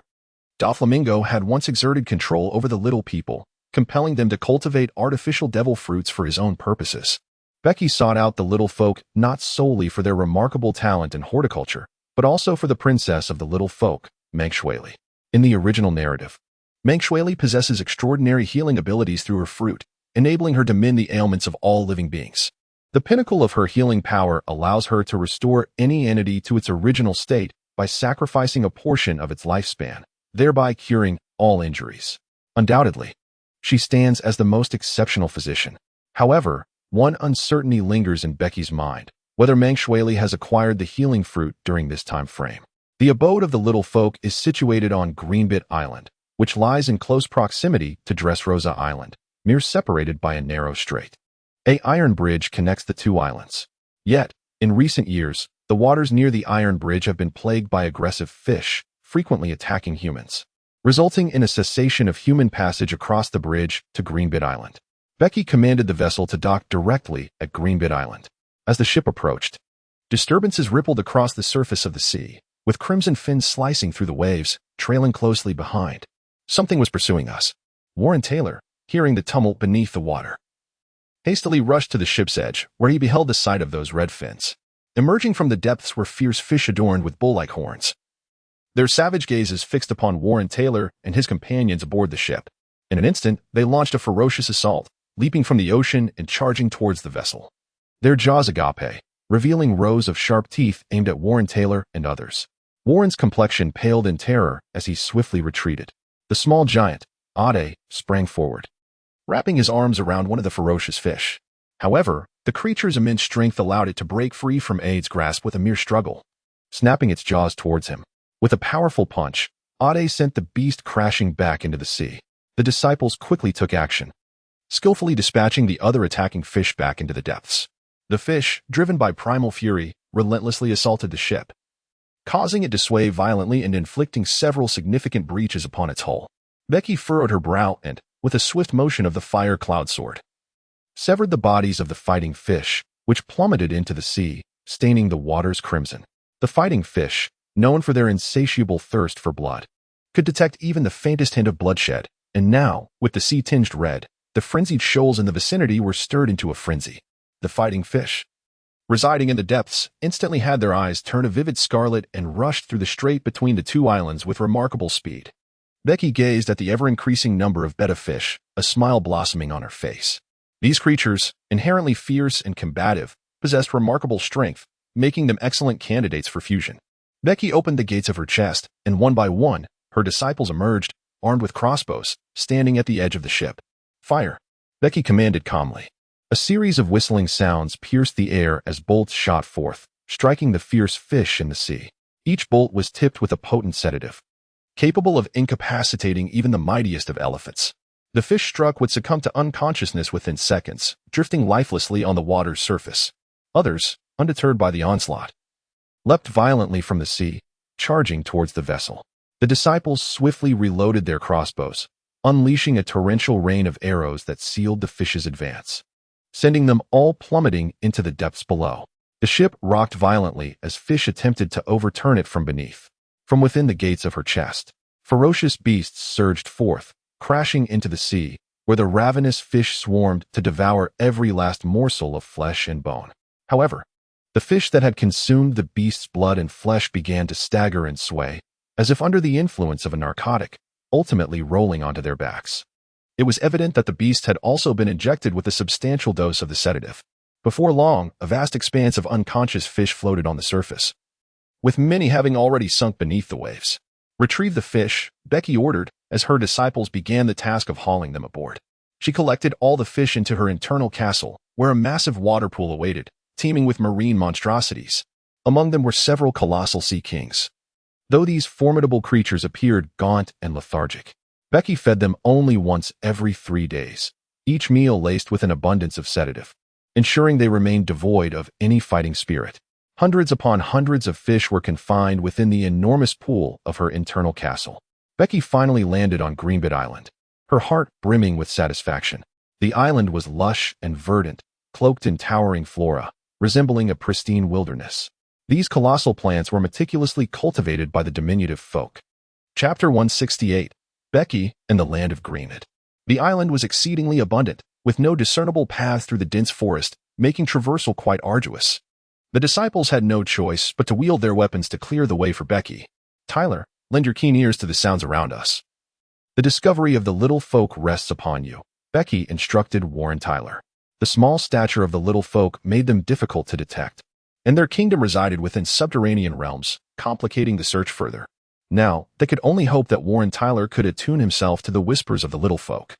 "I understand," Warren Tyler replied with a solemn nod, activating his abilities to listen intently to the myriad sounds within a radius of several hundred meters. After meandering around a significant portion of the island, they finally made a breakthrough. "Becky, I hear voices. It's coming from that direction," Warren Tyler exclaimed, his expression suddenly alert as he pointed eagerly towards a specific location. Becky's observation hockey unfurled instantly, revealing several diminutive figures hidden within the underbrush. A smile graced her lips. At last, she had located the elusive little folk. However, a sense of urgency surged within her. She must not be discovered. Swiftly, she resolved to take action and capture them. The little folk, seemingly sensing her presence, immediately called out to their companions. A series of faint voices echoed through the air, and one by one, Becky's disciples fell to the ground. Some were even impaled upon trees, their bodies grotesquely affixed as if sewn to the bark. A shadow flitted among them, moving with alarming speed. Suddenly, a sharp sound sliced through the air, targeting Becky. Yet, all their movements were perceptible to her. An invisible barrier thwarted their assault, sending them crashing to the ground, their true forms revealed. Indeed, they were the minuscule little folk. From the depths of the forest emerged more than a dozen of these tiny beings, wielding equally diminutive weapons, their demeanor alert and wary of Becky. "Who are you? Towering beings? What brings you to Greenbit Island?" questioned one of the little folk, adorned with a green hat and clutching a long needle. If Becky's memory served her correctly, he was none other than Leo, the captain of the little folk, a user of the Stitch fruit. Becky, with a smile gracing her face, introduced herself. "I am Caponebeque, also known as Becky Landor, a descendant of Rolando. I have come here specifically to meet the Dantata tribe. To be a descendant of the heroic Rolando fills me with exhilaration. How thrilling it is to finally connect with the lineage of such an illustrious figure." The little folk could hardly contain their excitement, breaking into joyous dances. Such innocent beings, these little folk. It is rare to encounter a race so untainted in this world. Warren Taylor could genuinely sense their heartfelt enthusiasm, devoid of any trace of doubt. Glancing at the smiling Becky, Warren Taylor couldn't help but mutter, "You truly are a mischievous one." Becky erupted into hearty laughter. "Forgive me, Becky Lando, we had no knowledge of your heroic lineage. I sincerely apologize for my rudeness and implore your forgiveness," Leo said, filled with remorse. "Becky Lando, I beg for your pardon." The other diminutive folk bowed their heads in contrition. Do not take offense. Our family and the Dongtada tribe shall forever be brothers. There is no need for apologies among brethren, Becky replied with magnanimity. "Thank you for your forgiveness, Becky Lando," Leo said, tears of emotion streaming down his face. And the other diminutive folk embraced each other, weeping profusely. "This is simply too easy to manipulate," Warren Taylor remarked, his expression one of disbelief. "Brothers of the Dongtada tribe. Might you kindly set my disciple down?" Becky said gently. "I almost forgot about Becky Lando's friend." Leo quickly dried his tears and untied all the disciples bound to the tree. The disciples stood behind Becky, looking utterly bewildered. "Becky Lando, come with us to the Dongtada kingdom. Our kin will surely be thrilled to see you," Leo exclaimed, brimming with excitement. Of course. I came here specifically for you," Becky replied with a smile. "Then let us hasten our departure. I can hardly wait to treat Becky Lando to our finest delicacies," Leo and the others said, their faces alight with eagerness. They guided Becky deeper into the forest, singing jubilantly along the way, a melody that celebrated the friendship between Roland and the Dongtada tribe. The Dongtada kingdom lay several meters beneath the ground, but fortunately, an entrance permitted their entry. After traversing a narrow underground passage, they emerged into a vast expanse, filled with a dense growth of flora. Venturing further inside, they discovered various small houses perched atop the plants, the abodes of the diminutive folk. This was the Dongtada kingdom, the dwelling place of the little people. Leo had sent word to the king of the Dongtada tribe, and soon hundreds of excited diminutive folk gathered to witness Becky and the others. "Becky Lando, our king approaches," Leo called out urgently.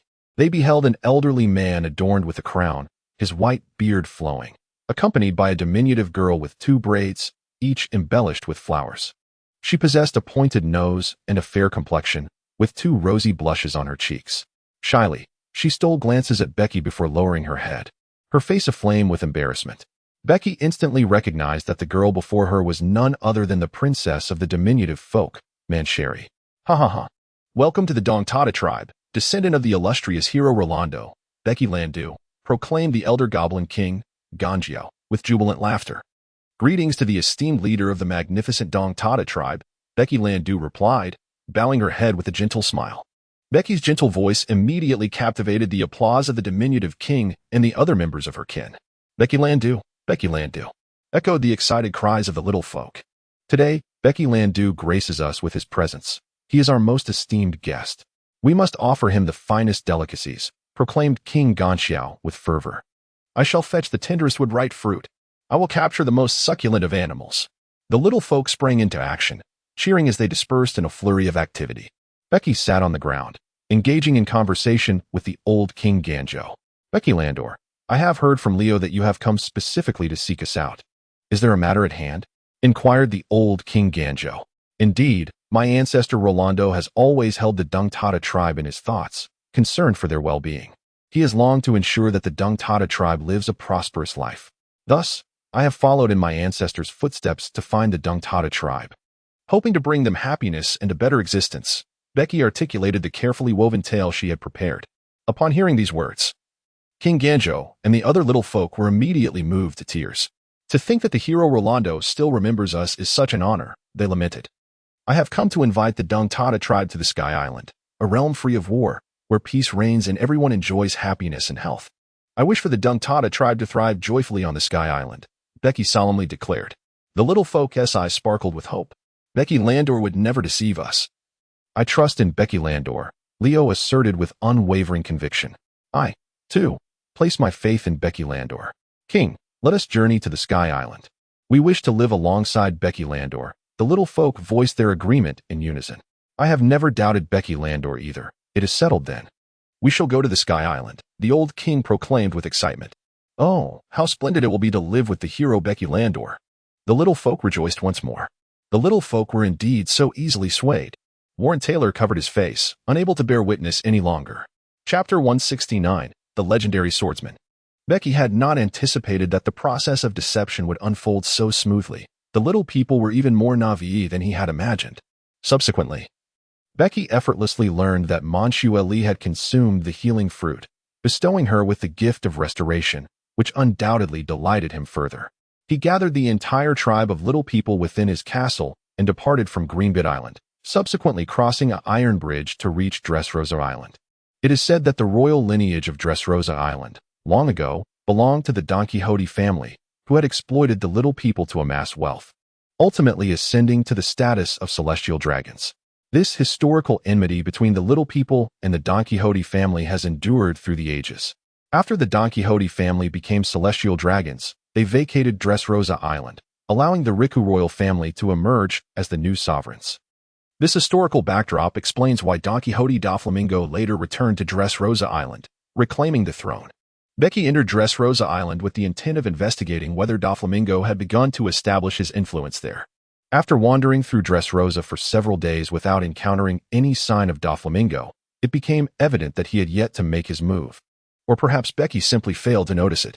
Before his departure, he ascended a hill adorned with a sprawling field of flowers, a truly exquisite environment. How beautiful this is!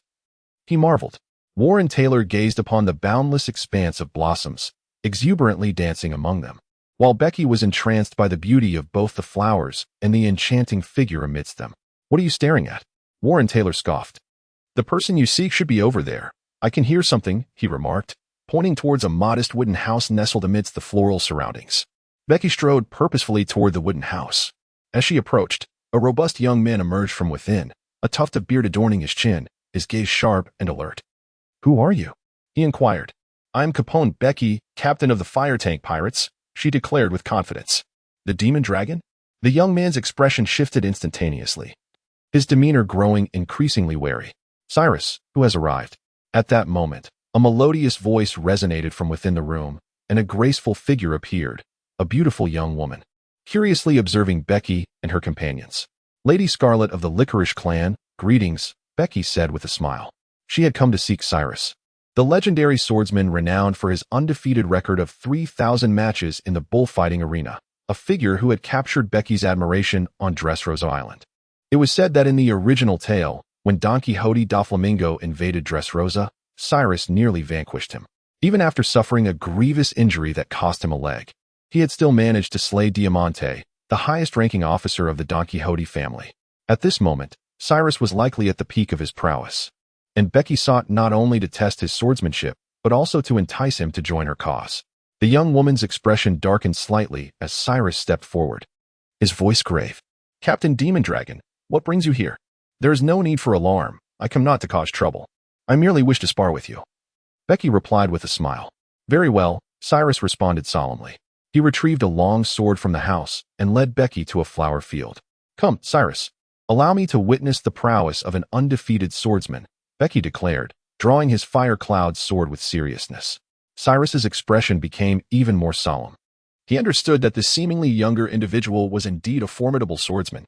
With a powerful push from his legs, Cyrus exploded into action, his speed astonishing.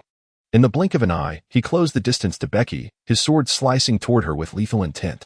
Becky raised her hand to parry the longsword, producing a resounding clang as sparks erupted from the blade. Impressive strength, she thought, her eyes sparkling with admiration, with just the strike. She was convinced that Cyrus was a formidable swordsman. Cyrus, equally astonished, realized that his half-hearted blow had been effortlessly deflected by another.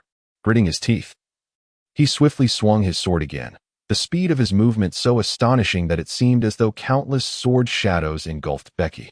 Becky, unperturbed, wielded her sword, effortlessly parrying all of Cyrus's strikes. Hey, Cyrus, do you possess a mightier sword technique? Becky exclaimed. Destructive blade. Cyrus bellowed, propelling himself forward. With a powerful swing, he unleashed a colossal arc of sword energy, cleaving through the flora in his path. Becky's eyes sparkled with excitement as she unleashed her sword, a blazing arc of fiery energy colliding fiercely with the sword's aura. The ensuing explosion produced a shockwave that swiftly swept across the 100-meter flower field, reducing all flora to mere fragments. Once more. This time, Becky took the initiative, stepping forward as Cyrus wielded the fire cloud sword with unrefined force. In an instant, Cyrus countered with his own blade, but the ferocious clash sent him hurtling through the air. Becky surged forward, her long sword slicing through the air with a swiftness that surpassed even Cyrus's strikes, enveloping the battlefield in a torrent of fiery blades. With a sudden flourish, Cyrus gripped his sword with both hands and unleashed a colossal wave of sword energy that obliterated the fiery onslaught, propelling it towards Becky. The impact resonated as it collided with the flame cloud sword, sending Becky hurtling backwards several dozen meters. Now this is more like it. A fervent excitement ignited in Becky's eyes as she strode purposefully towards Cyrus, flames surging fiercely from the flame cloud sword. One sword style, Extreme Fire Chitian Dragon. A magnificent dragon-shaped blade of fire roared forth. Unyielding, Cyrus retaliated with fervor, wielding his long sword with determination as he met the infernal dragon's blade head-on. Cleaving it asunder with a powerful strike, the residual sword energy still surging toward Becky. Becky wielded her sword with a casual flourish, unleashing the remaining sword energy in a spectacular explosion. A fierce wind roared as it surged forth. Cyrus panted heavily, his gaze piercing as he fixated on Becky. Such a formidable strike. Should you receive my blow, make sure you do not perish. Blood flames ignited upon the fiery cloud sword, releasing an ominous and deadly aura from its blade. Becky, with a serious demeanor, unleashed a sword strike, sending forth a torrent of blood-red energy that cleaved through the air with astonishing velocity, aimed directly at Cyrus. The expression on Cyrus's face turned to one of horror, his eyes reflecting a flicker of fear. He inhaled sharply, letting out a thunderous roar as he swung his long sword, conjuring a ferocious wave of sword energy that collided with the blood-red blade. In an instant, the blood-red energy shattered the sword energy and surged towards Cyrus. Once more, he swung his sword, attempting to intercept the oncoming force. His body was forced backward, his feet sliding across the ground, the long sword creaking under the strain. He bellowed, exerting every ounce of strength to withstand the onslaught of the blood-red energy. Breakthrough. Cyrus's feet anchored themselves firmly to the ground, his hands gripping the sword tightly, veins bulging as he gritted his teeth. With a sudden, powerful swing, he shattered the blood-red energy, but his long sword splintered into numerous fragments. Exhausted, he collapsed to the ground. To withstand my half-hearted attack, the Beast King, I acknowledge your prowess, Becky remarked as he approached, observing the panting Cyrus with admiration. Chapter 170, The Choice, however. Cyrus did not perceive this as a compliment. The disparity in their strengths was far greater than he had anticipated. As the undefeated swordsman of the bullfighting arena, he harbored a sense of pride that Becky had utterly crushed. Cyrus, how about joining my ship? I will take you to witness the grandeur of this vast ocean. Becky offered, his gaze fixed on Cyrus, a smile gracing his lips. Dressrosa is far too small. You should not be confined here. With your abilities, you deserve to stand upon a grander stage. Become a pirate? Cyrus resolutely shook his head. I have my wife, my friends, my country here. I must remain to protect them. He was already married, loving his wife more than himself. Compared to his own future, he yearned to stay by her side, safeguarding Dressrosa. Honestly, Cyrus, your strength may indeed suffice to fend off pirate crews with bounties of 200 or 300 million, or even higher. Yet, should a formidable pirate crew truly seek to seize Dressrosa, you would be unable to withstand them. Come aboard my ship. Allow your wife to join me in my territory. I promise to ensure her safety. If one day Dressrosa faces an invasion, I will permit you to defend it. Becky has already extended ample privileges and attention. And Cyrus did not immediately decline. After pondering for half a minute, he spoke in a deep voice, I need to contemplate for a while. Becky did not rush him, merely nodding. Very well. I shall grant you 2 days to contemplate. I will await your response at the port. Subsequently, he departed with Taylor, leaving the flower field behind. Cyrus returned, his body weary, while Scarlet inquired whether he had sustained any injuries. No, he replied, Captain Ghost Dragon merely wished to spar with me. Cyrus gently caressed Scarlet's lovely face, forcing a smile to alleviate her concerns. Despite his profound fatigue, Becky's words kept him from slumber, ultimately leading him to confide in Scarlet, seeking her perspective on a pressing matter. Cyrus, this is your life decision. You must follow your heart. As your wife, I respect and fully accept your choice. Scarlet tenderly stroked his cheek, her voice soft. She had always known her husband harbored great ambitions, yet, for her sake, he had relinquished the position of commander, forsaking everything to lead a simple life alongside her in this flower-laden expanse. just as Cyrus was willing to sacrifice all for her. Scarlet was equally prepared to forsake their present existence to elevate him to greater heights, enabling him to flourish in his own right. Cyrus, however, remained indecisive. Bound by numerous ties in Dressrosa, under the cover of night, he stealthily entered the palace to seek counsel from King Riku. The flame tank pirates bear a grudge against the fearsome pirate crew. Do you believe the flame tank pirates can prevail? King Riku pondered. Cyrus fell silent, acutely aware of the overwhelming power possessed by the New World's sovereigns, a realm he had yet to encounter. Nonetheless, his recent sparring session with Becky had imparted a sense of despair. He was uncertain of the disparity between himself and Becky's strength. King Riku harbored his own reservations. Cyrus was the mightiest swordsman in the land, capable of safeguarding Dressrosa, and he hoped Cyrus would continue to do so. More critically, he held little faith in the flame tank pirates. Should they falter in battle, it was highly probable that Cyrus would meet a grim fate, and he did not wish for his daughter to face widowhood. The following day, Becky received Cyrus's answer. He had ultimately declined. Becky sighed with a tinge of regret. Captain Kaido, I wish to join your pirate crew. Suddenly, a female voice resonated, and a beautiful girl, no older than 13 or 14, approached. Violet, what brings you here? Cyrus's expression turned stern as he spoke in a low voice. This girl was Violet, the second daughter of King Riku, a user of the Doflamingo fruit. Brother-in-law, I have come to replace you in joining the flame tank pirate crew, Violet declared with unwavering determination. What nonsense are you uttering? Return at once. Cyrus's face darkened as he attempted to pull the girl away. Yet, Violet seemed resolute, refusing to budge. Brother-in-law, Dressrosa needs your protection, and so does my sister. Hence, you cannot leave. However, I too can safeguard Dressrosa. I aspire to become a member of the flame tank pirate crew, and Captain Bege has promised me that he will rescue Dressrosa should it ever be in peril. Violet's conviction was unshakable.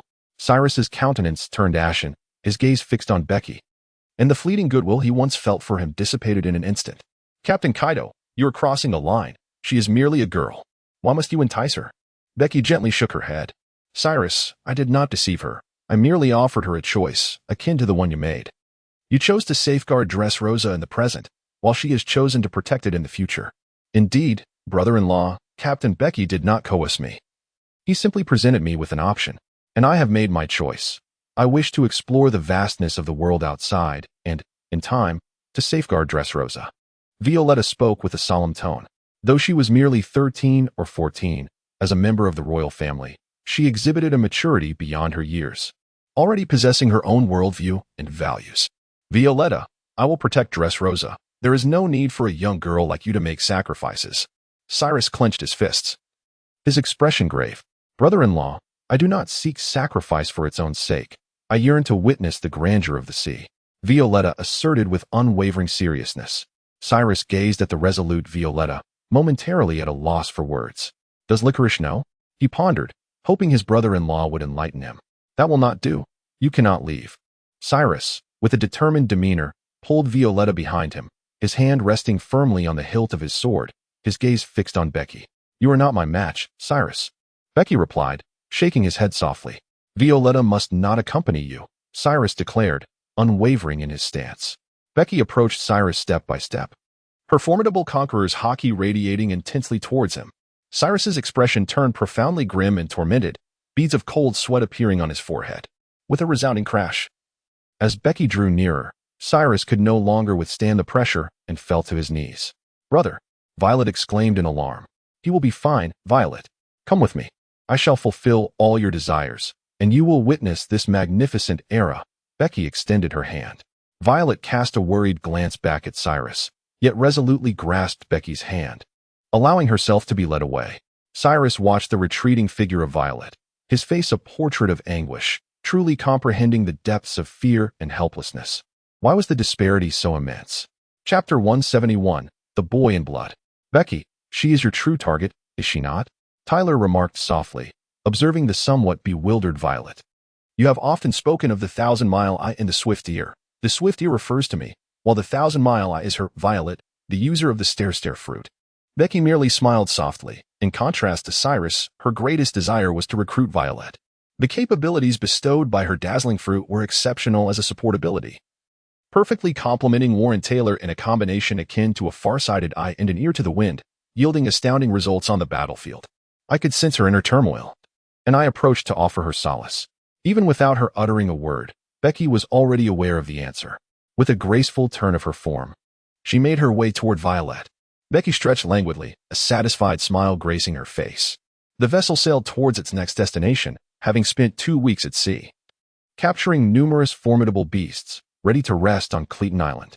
This island, home to a population of 30,000, is renowned for a unique plant known as the Mari tree, which contains compounds that stimulate the secretion of human sexual hormones. It is a principal ingredient in the world-famous aphrodisiac. The island also houses a naval base, presided over by a rear admiral. An hour later, the small island finally came into view. Godfather, the situation seems awry. It appears that something is amiss on the island, a disciple exclaimed, hurrying over with a telescope in hand. Becky raised her telescope and gazed towards Clinton Island, where thick plumes of smoke billowed into the sky, coalescing into a vast, ominous black cloud. Indeed, trouble had befallen the island. Could it be that pirates were assaulting it? How intriguing. Let us join the fray. Becky surmised that a band of ruthless pirates had descended upon the land. The ship sailed swiftly towards Clinton Island, and through Becky's eyes, the port was shrouded in smoke, the ground stained crimson with blood. The lookout had already noticed several pirate ships anchored not far off. The fearsome pirate crew, how much more fascinating. That dark, sinister skull and crossbones flag was none other than the emblem of the fearsome pirates, igniting Becky's curiosity to set foot on the island and uncover the truth. Becky and her companions ascended to the harbor, where lifeless bodies lay strewn across the ground, each visage marred by jealousy, fear, and despair. In the distance, the unrelenting cries of anguish and the menacing sounds of derisive laughter echoed. Young Violet had never witnessed such a harrowing scene, and she screamed in terror. Becky instructed Tyler to remain and care for her while she led her disciples deeper into the island. The entire isle resembled a mountain, its terrain sloping upwards, with streams of blood cascading down the incline, enveloping countless corpses in a macabre display reminiscent of hell itself.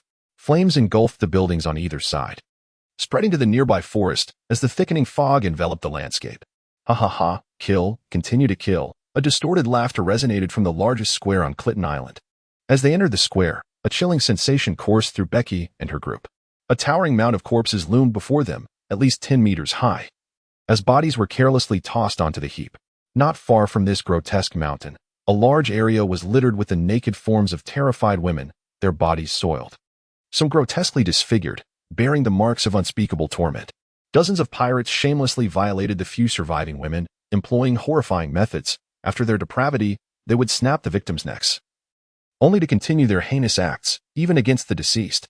In another part of the square, approximately 200 pirates encircled 600 to 700 civilians, among whom were several naval officers valiantly resisting.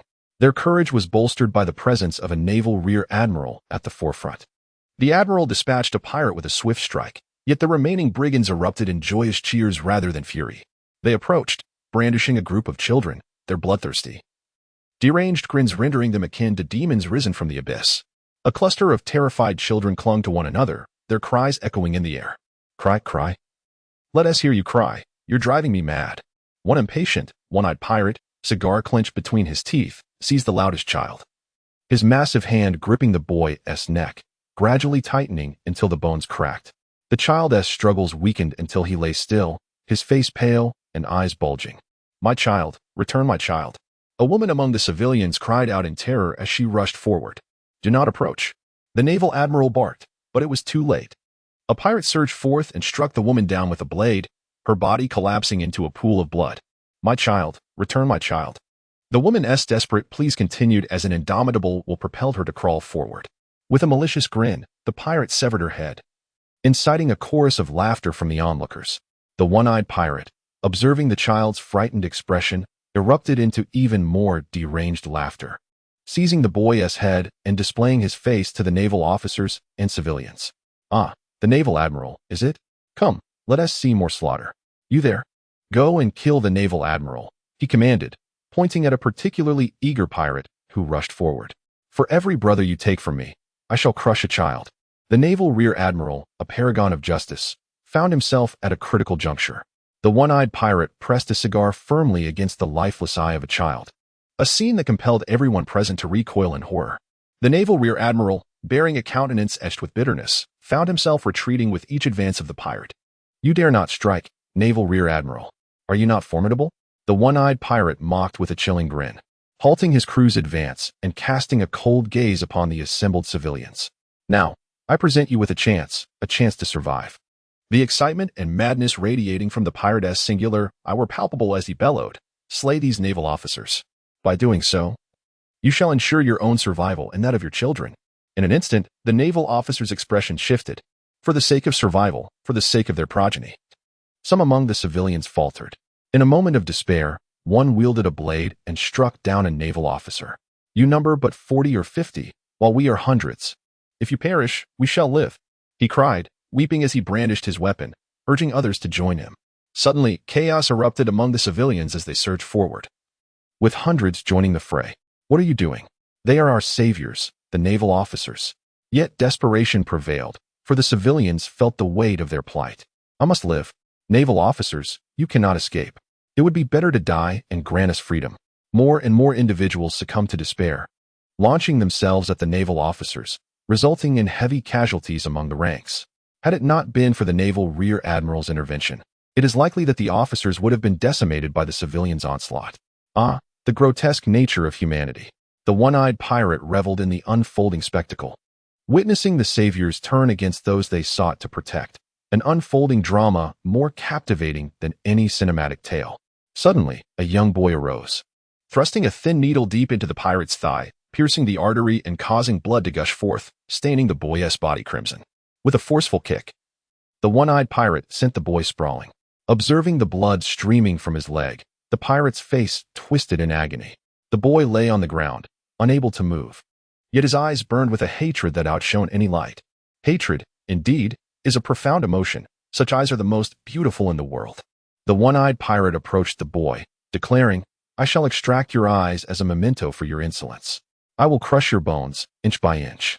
Do not." The naval rear admiral rushed towards the boy. However, a burly middle-aged pirate leaped forth, blocking the rear admiral's path, rendering him unable to break free. Chapter 172.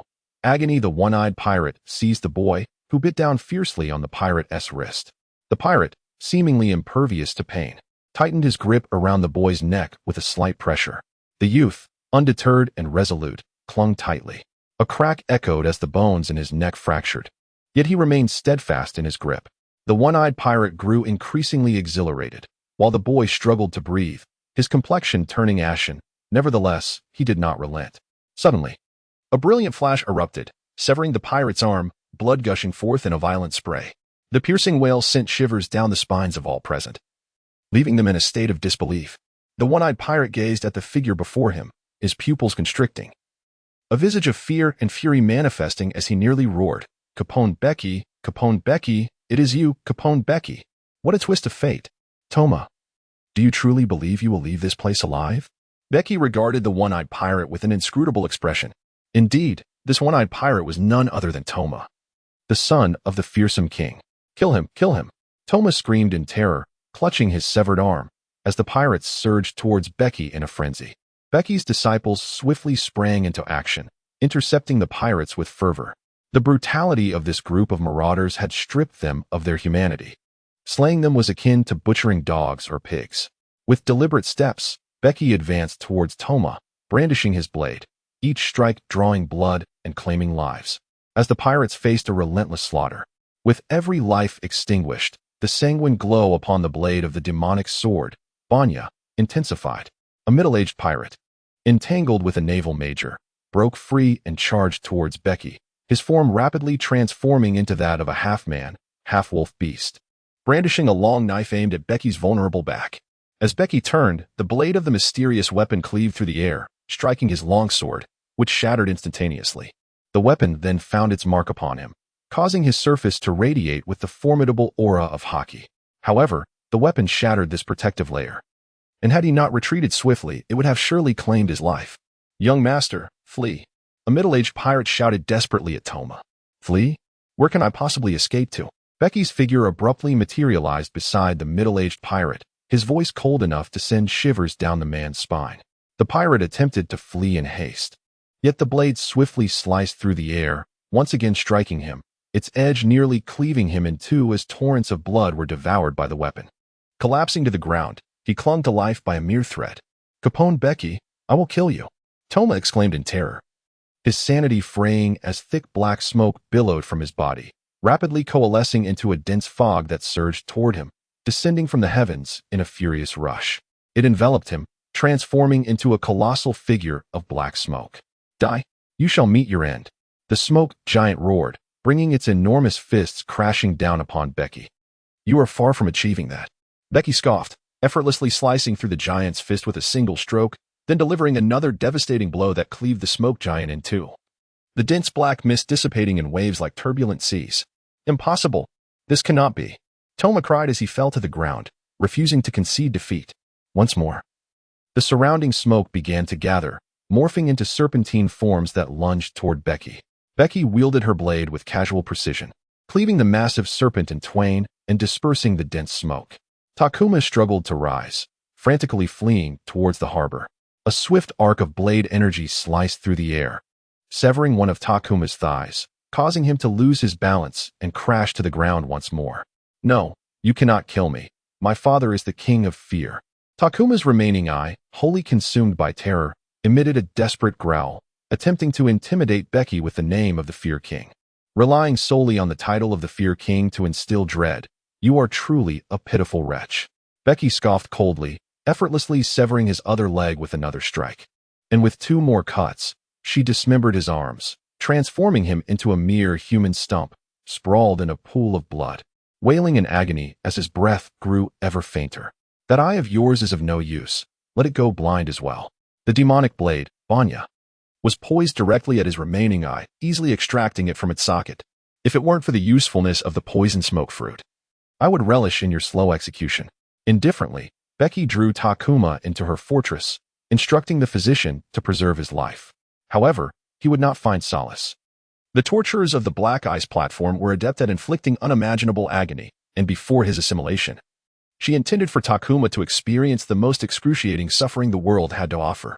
The disciples of Becky ruthlessly eliminated foes from all directions, while the rear admiral promptly mobilized the navy to intercept and annihilate the pirates. After Becky joined, hundreds of pirates were ruthlessly slaughtered in a matter of minutes.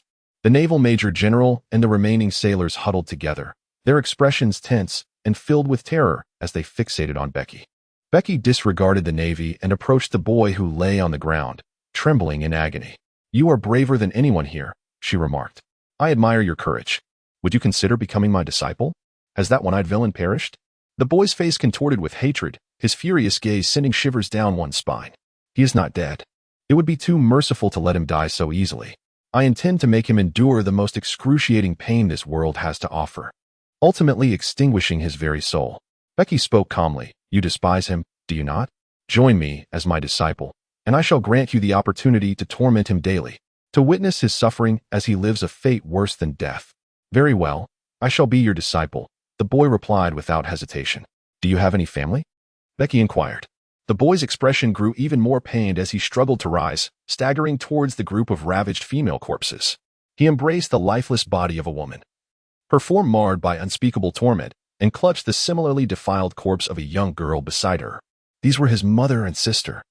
And he erupted into a heart-wrenching wail of despair. Becky fell silent, silently puffing on her cigar.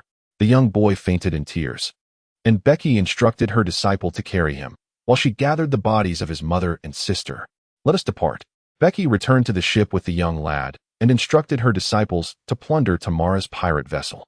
To her astonishment, the ship was laden with an immense trove of treasures, all amassed from the towns and islands he had ravaged along his journey. Additionally, the vessel housed a group of women, tormented and reduced to a mere shadow of their former selves. Becky took both the treasure and the woman away. On the third day, aboard the ship, in a dimly lit corner squatted an unremarkable youth, who appeared utterly out of place among the others. His eyes were vacant and devoid of emotion, as he remained motionless in his crouched position. This was Jeffrey, the boy whom Becky had brought back from Clinton Island. For 3 days, Jeffrey had scarcely uttered a word, enveloped in silence, speaking only a phrase or two when prompted by Becky. He remained entirely unresponsive to attempts at conversation from others. Becky, as he wished, allowed him to torment Toma for an hour each day. It was only during these moments that his once vacant gaze brimmed with animosity and anguish. On several occasions, had it not been for the timely intervention of the disciples, Jeffrey would have nearly taken Toma's life. Becky, I can sense that his inner turmoil and hatred have not diminished. Rather, they have intensified.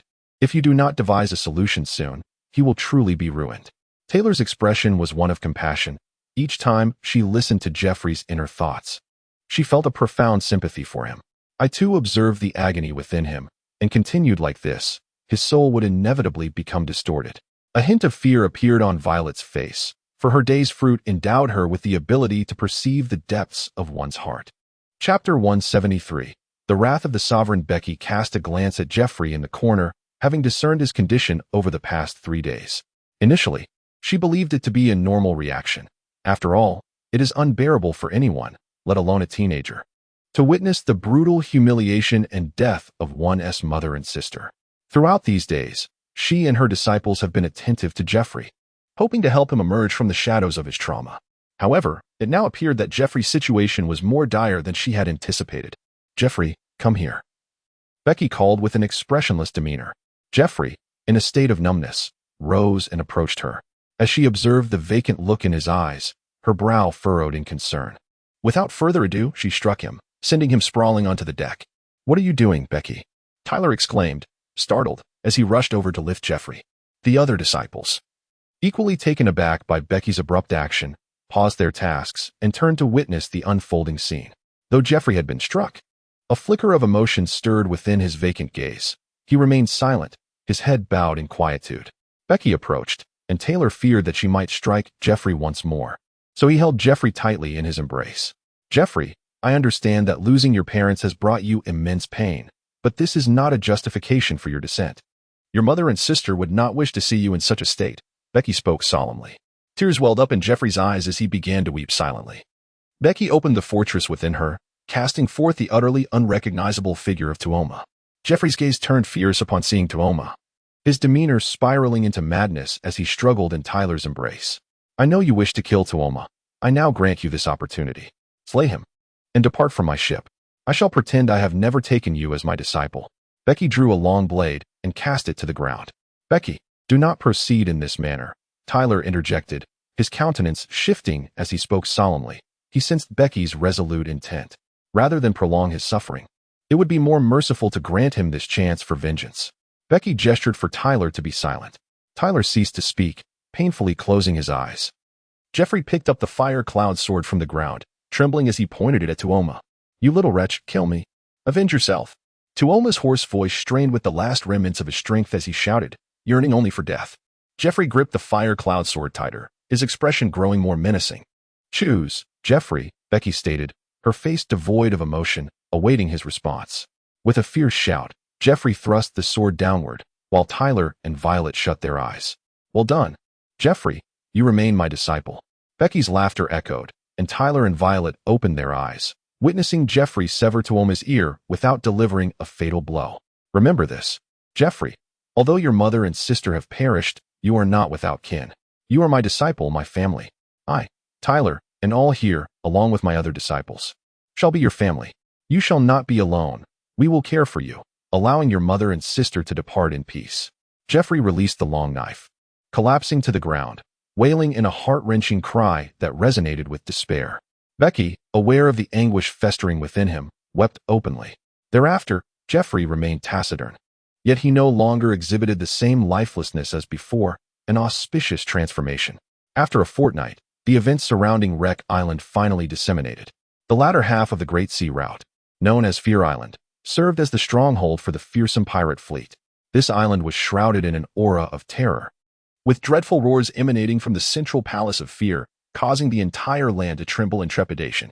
The pirates under the fearsome pirate crew hastily returned, not daring to linger, making their way directly to the Palace of Fear.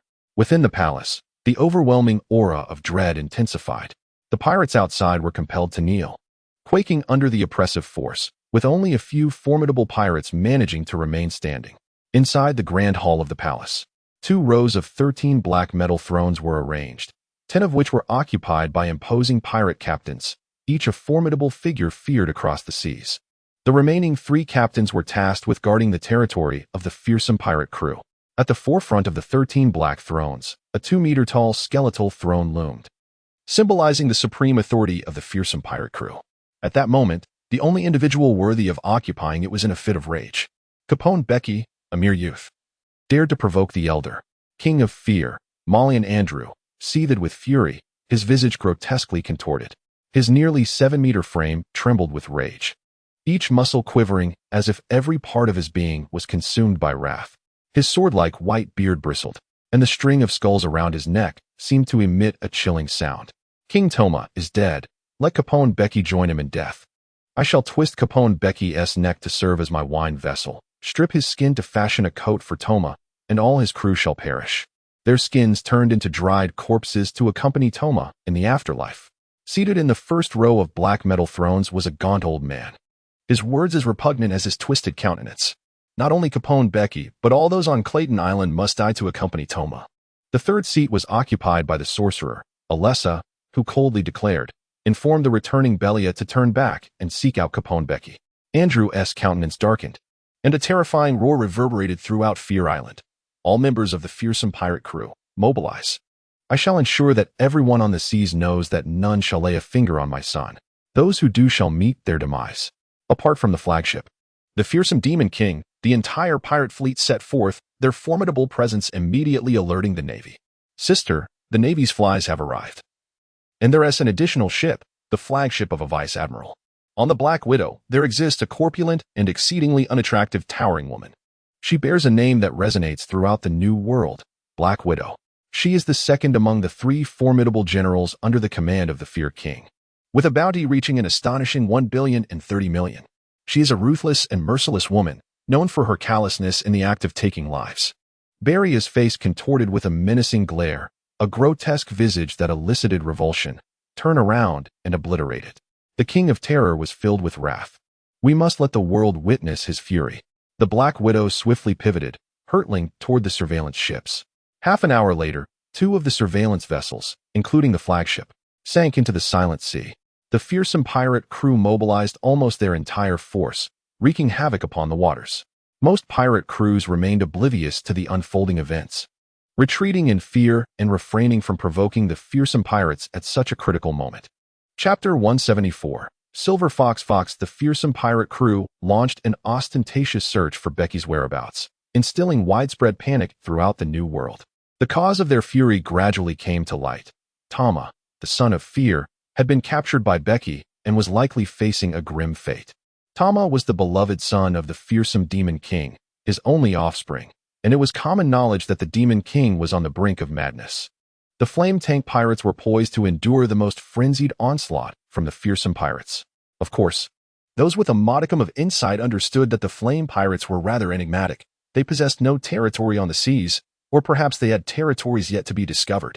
Hence, it would indeed be challenging for the fearsome pirates to instigate trouble with the flame tank pirates. Meanwhile, at Marine headquarters in Marineford, Admiral Sengoku convened a high-level meeting upon learning of these events. The 3 admirals, Vice Admiral Garp, and Vice Admiral Tsuru gathered in the Admiral's office. You are all aware of Caponebeque's act of slaying the Son of Fear.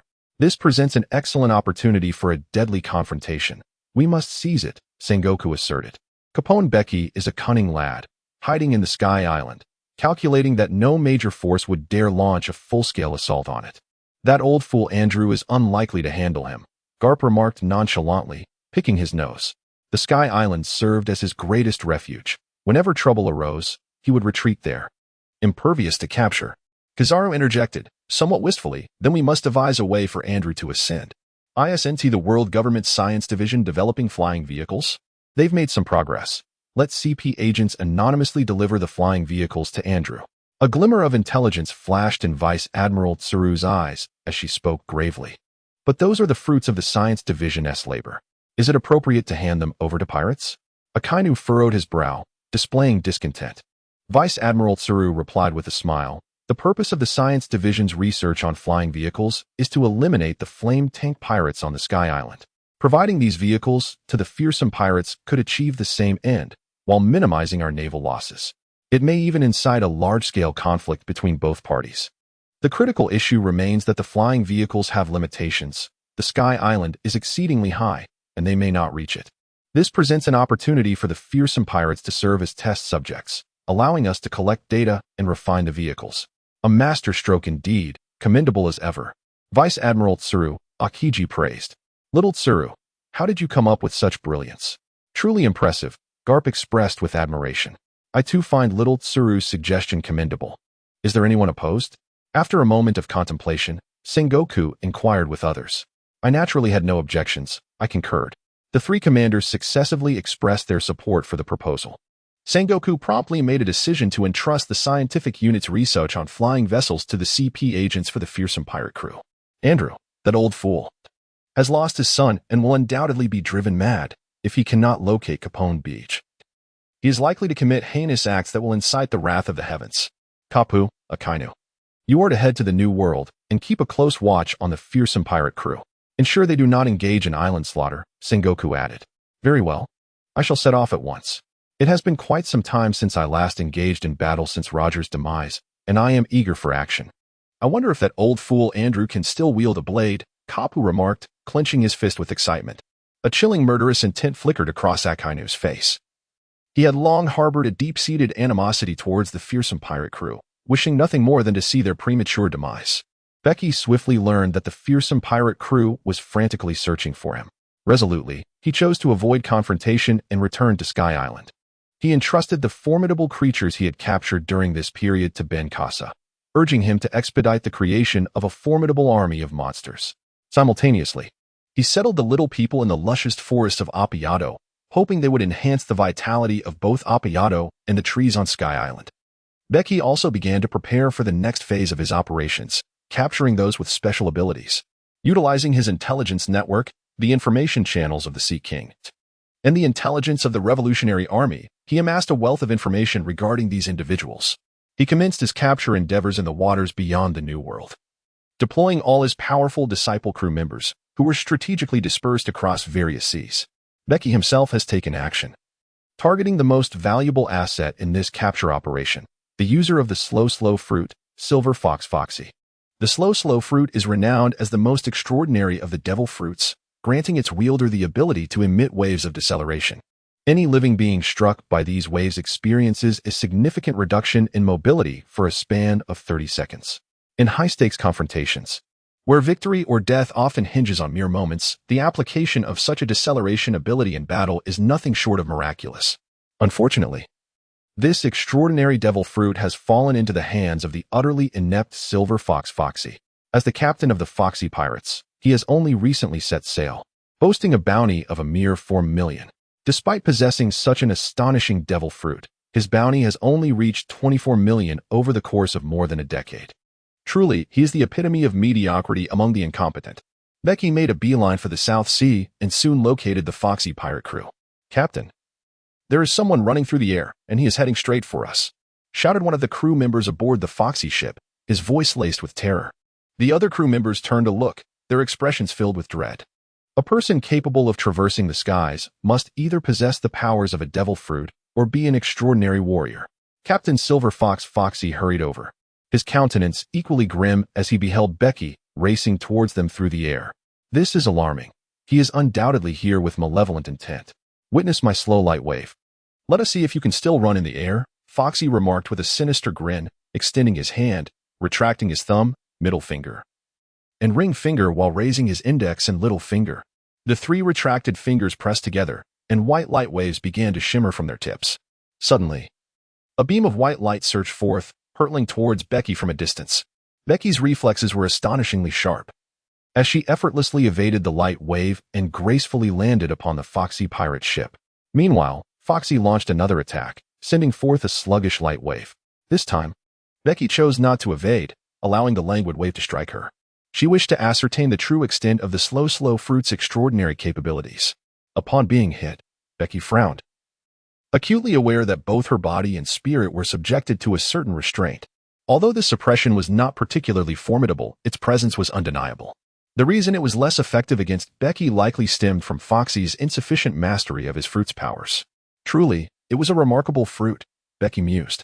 Crew, I have been struck by my slow wave. My speed and reflexes have significantly diminished. Now, seize the opportunity to eliminate her." Foxy cackled loudly, and his crew, filled with excitement, brandished their weapons and charged at Becky. Becky cast a glance at Fox, shaking her head in disbelief, lamenting how the fruit of slowness had fallen upon such an inept individual. He dashed forward with a swift stride, his speed noticeably diminished by approximately 10%. Nevertheless, he remained remarkably swift, toppling everyone in an instant and appearing before Fox. Impossible, having been struck by my wave of slowness. There is no way he could still possess such speed, Fox thought in disbelief, panic prompting him to unleash another wave of slowness. Chapter 175. Are you insulting the title of God? The wave of slowness struck Becky once more, and she felt her body weaken yet again. The degree of debilitation noticeably less severe than the first encounter. It was evident that repeated exposure to the wave of slowness significantly diminished its effects. After employing the wave of slowness twice, Fox's complexion turned slightly pale, and he began to breathe heavily, realizing that utilizing such abilities drained both his physical strength and mental fortitude. What a useless fool, Becky thought, shaking her head in exasperation. With a swift motion, she struck Fox on the neck, rendering him unconscious, and subsequently tossed him into her internal fortress, securing him with handcuffs made of sea prism stone. Becky disregarded the other pirates and stepped into the void. He returned directly to the ship, which unfurled its wings and soared into the sky, making its way back to the Sky Island.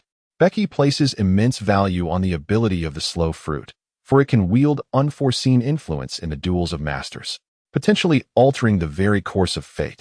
He has designated a new host for the slow fruit, Simon, his most steadfast disciple, whose talents are rather average yet whose loyalty is unwavering. Simon is among Becky's earliest apprentices. The significance of the slow fruit is paramount, and Becky can only entrust it to his most devoted disciple with complete peace of mind.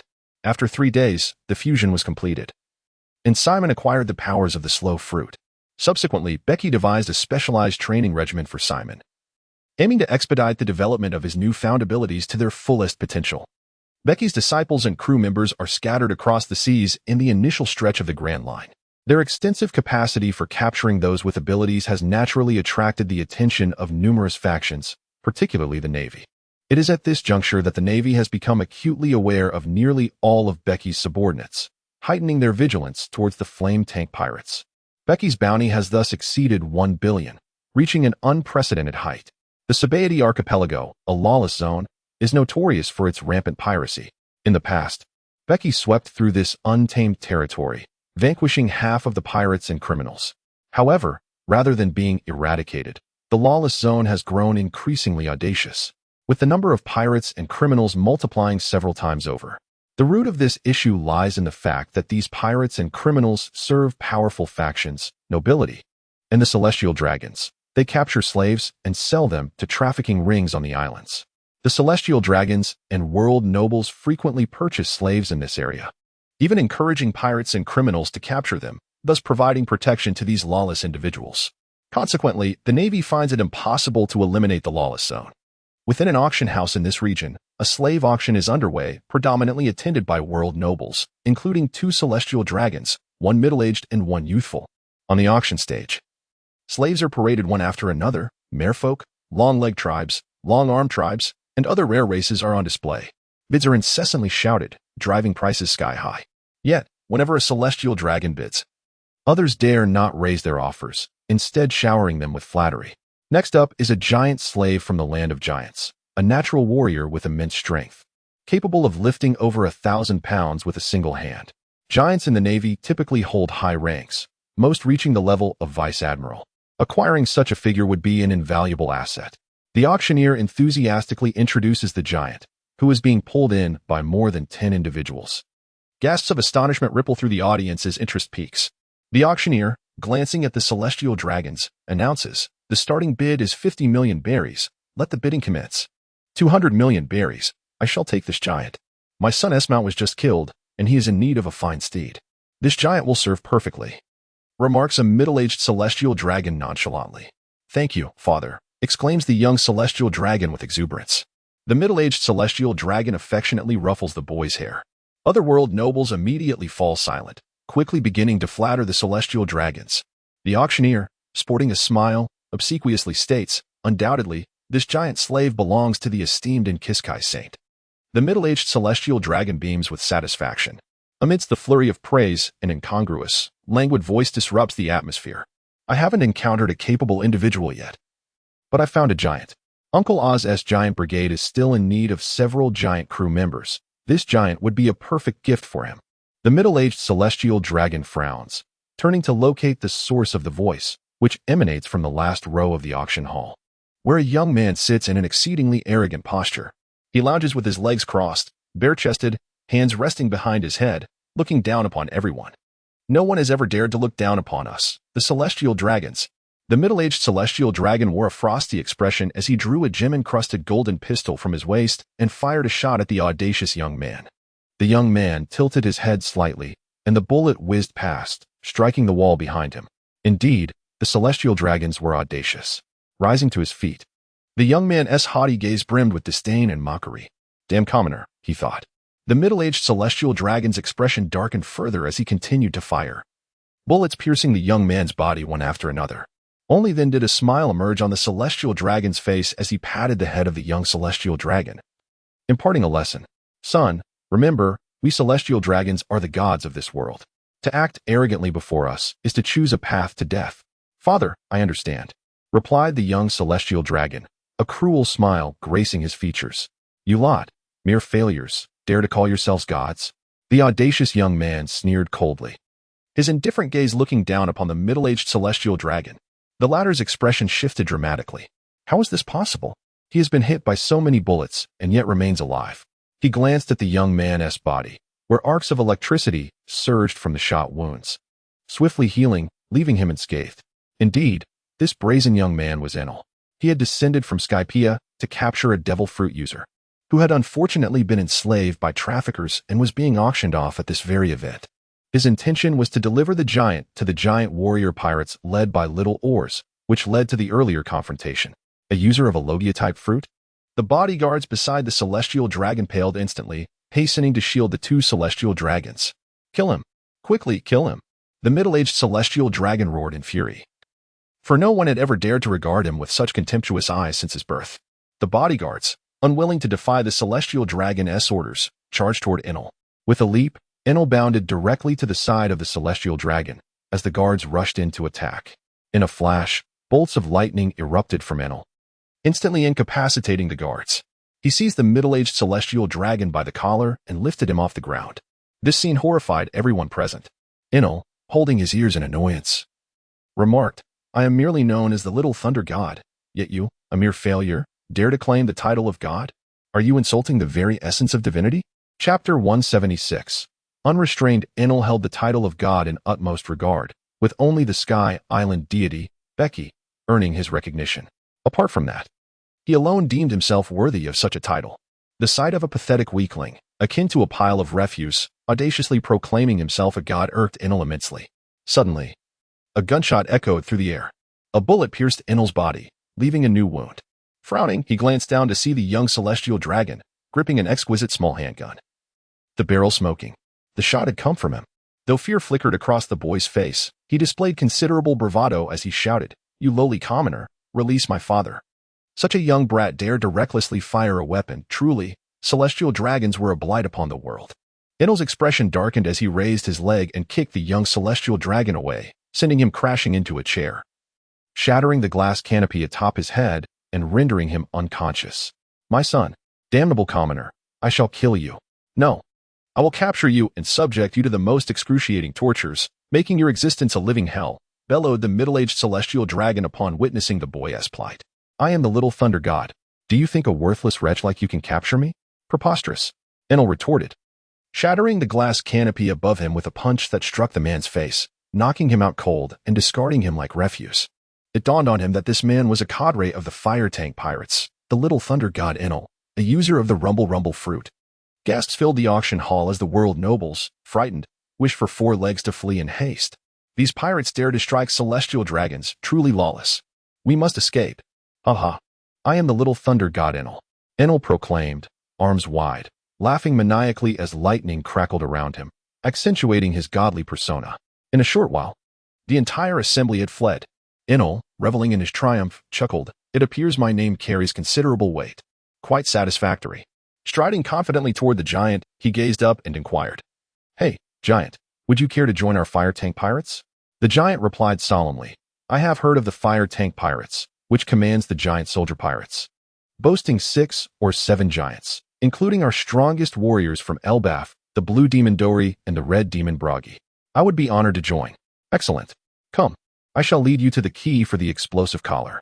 Enel grinned with satisfaction, guiding the giant into the auction hall's backroom, where he seized a staff member and demanded the location of the key. With determination, he pressed on, ultimately confronting the auction supervisor.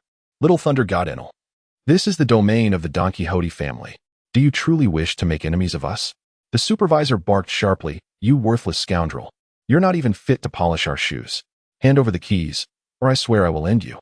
Enelu, with a face full of disdain, cast a sidelong glance, arcs of electricity flickering in his eyes. "Damn it." The supervisor's expression darkened considerably as he tossed the keys to Enelu with a flick of his wrist. Enelu carelessly hurled the keys to the giant beside him. "Find them yourself. I have my own objectives to pursue." "Hey, useless fool, lead us to where you keep your slaves."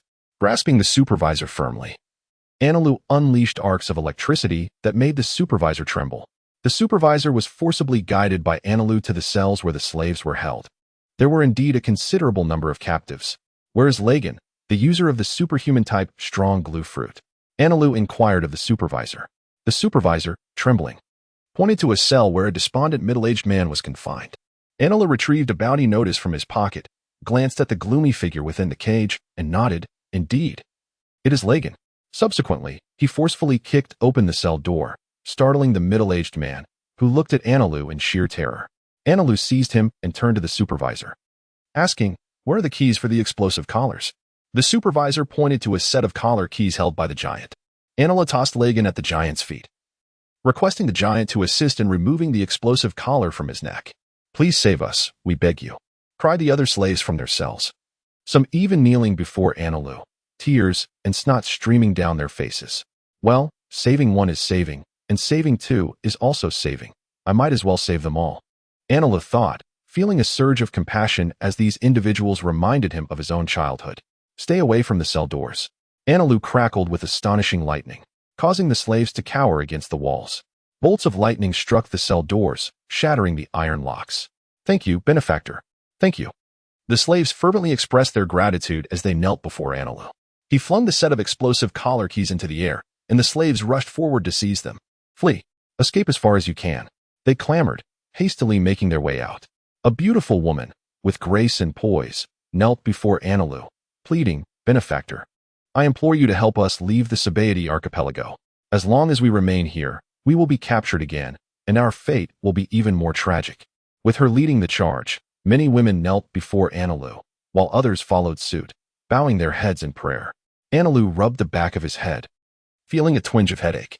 Yet, as he gazed at the women on the ground, their beauty ignited a spark in his eyes. It seemed the Godfather had a particular fondness for beautiful women. Perhaps he could present these ladies to him, earning praise in return. "Enough with the kneeling, I promise you. Come with me." Enelu assented immediately. "Thank you, benefactor. Thank you." The slaves were overwhelmed with astonishment, bowing deeply in gratitude once more. Enel, accompanied by a throng of followers, made his way back to the auction venue. However, a cacophony of footsteps erupted from outside, as a contingent of Navy soldiers surged into the hall, their steel rifles trained ominously at Enel and his companions.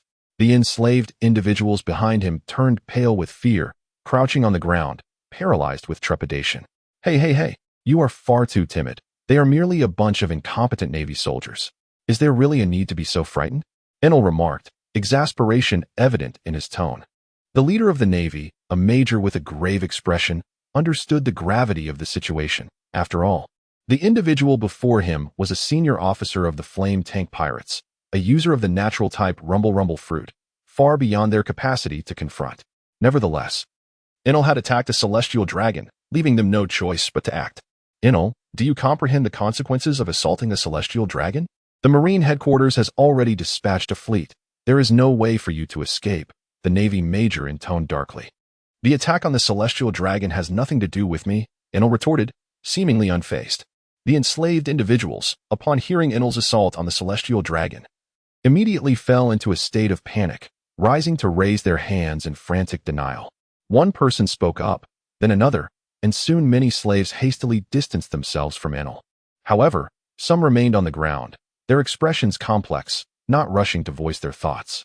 What a pitiful bunch. You may leave, Enel scoffed. Having developed a complete disdain for those who had spoken out, the frightened slaves began to retreat. None shall escape. Fire at will. The Navy major bellowed, prompting the soldiers to unleash a barrage of gunfire, bullets raining down upon the fleeing slaves, some falling victim to the onslaught. Terrified, the remaining slaves hurriedly lay flat on the ground, immobilized. Enel's expression darkened, and arcs of electricity crackled around him, surging forth into the ranks of the Navy. In that instant, scores of soldiers trembled collectively, their hair standing on end, smoke rising from their bodies, the major no exception. A feeble lot, daring to obstruct my path. Those willing to follow me, step forward, Enel declared, casting a glance at the slaves behind him. Those on their knees exchanged glances, deliberating their choices. The giant, a user of the strong glue fruit, unhesitatingly joined him. The first to plead with Enel, a striking woman, was the first to rise and match his stride, followed by others, though a greater number chose to flee. As they exited the auction hall, they encountered 3 individuals approaching them, the foremost being Sam. Hey, Enel, weren't you warned against causing trouble? Chapter 177. The collision of thunder and light. Sam's expression was somewhat somber. They had separated to carry out their respective missions in the Shambadi archipelago, just as Sam had captured a superhuman and was preparing to rendezvous with Enel. He heard alarming news from the auction house, something about an assault on the celestial dragons. Immediately, Sam's mind raced to the conclusion that Enel was involved, prompting him to rush over. Don't blame me. Those celestial dragons are utterly repulsive, Enel shrugged indifferently. By the way, you didn't kill any celestial dragons, did you? Sam inquired hastily. Not at all. I know my limits. I merely taught them a lesson, Enel replied, crossing his arms with a proud expression. However, Sam's face grew even darker with anger. The Godfather warned us that you would stir up trouble, which is why he assigned us to watch over you. I never imagined you would cause such a significant incident. Enel pouted but did not respond. You've assaulted a celestial dragon. The Navy will undoubtedly dispatch an admiral. We should leave at once, Sam stated seriously. Yet, a flicker of lightning danced in Enel's eyes, and a fierce battle spirit emerged on his face. Hey, Enel. You can't handle an admiral right now. Don't jeopardize the Godfather's grand plans, Sam warned. Recognizing the dangerous glint in Enel's eyes and immediately invoking the name of Bege as a caution, Enel's demeanor wilted momentarily. After all, there would be ample opportunities in the future. Suddenly, his expression turned serious, with thunder crackling around him. However, it seems we may be too late to escape now. Sam's face drastically changed as he activated his observation hockey, sensing a powerful presence approaching with astonishing speed, arriving before them in an instant. A radiant light coalesced into a tall figure. Admiral Kizaru. Enel narrowed his eyes, a flash of electricity passing through them as he fixated on the middle-aged man clad in a yellow and white striped suit. The young god of thunder, Enel, is indeed a formidable youth, Kizaru remarked, observing Enel with a slightly altered expression. As a top-tier user of a Logia-type devil fruit, he was acutely aware of the immense power possessed by the highest-grade Logia fruits. Moreover, the Rumble fruit surpassed his light fruit in destructive capability, with only speed being a slight disadvantage. The arrival of Admiral Kizaru signified considerable trouble. Sam, you take the others and leave. I will hold them off, Enel said in a low voice. Understood. Sam was well aware of Kizaru's strength. Prolonging the encounter would mean none of them could escape, so he readily agreed. Follow me, everyone, Enel instructed the slaves behind him, as the giant led them swiftly towards Sam. Let us go. Sam turned without hesitation, beginning to flee. Fire starter Sam. As an elite officer of the Flame Tank Pirates, you cannot escape. Kizaru's languid voice resonated as his form abruptly transformed into light, charging towards Sam. At nearly the same moment, Enel transformed into a streak of lightning, swiftly pursuing his target. A violent bolt of thunder struck the figure of Kizaru, forcing him to reveal himself. Kizaru's expression darkened. He had not anticipated Enel's speed to be so formidable. Kizaru, my pace is no slouch. If you wish to catch them, you must first surpass me. Enel, enveloped in crackling thunder, resembled a god of storms, his gaze fierce and commanding. Then I shall apprehend you first. Kizaru's demeanor grew serious as he raised his hand, unleashing a dazzling laser beam. Simultaneously, A brilliant blue lightning bolt surged forth to collide with the laser, resulting in a tremendous explosion. Let us refrain from such trivial exchanges.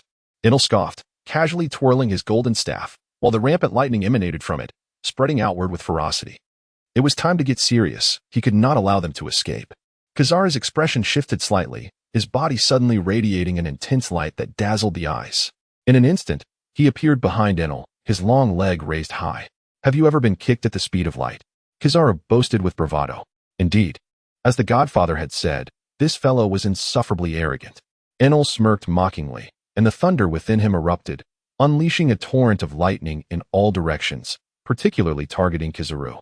Kizaru's expression soured as he swiftly brought his elevated leg down, tearing through the lightning with astonishing speed and striking Enel's body with force.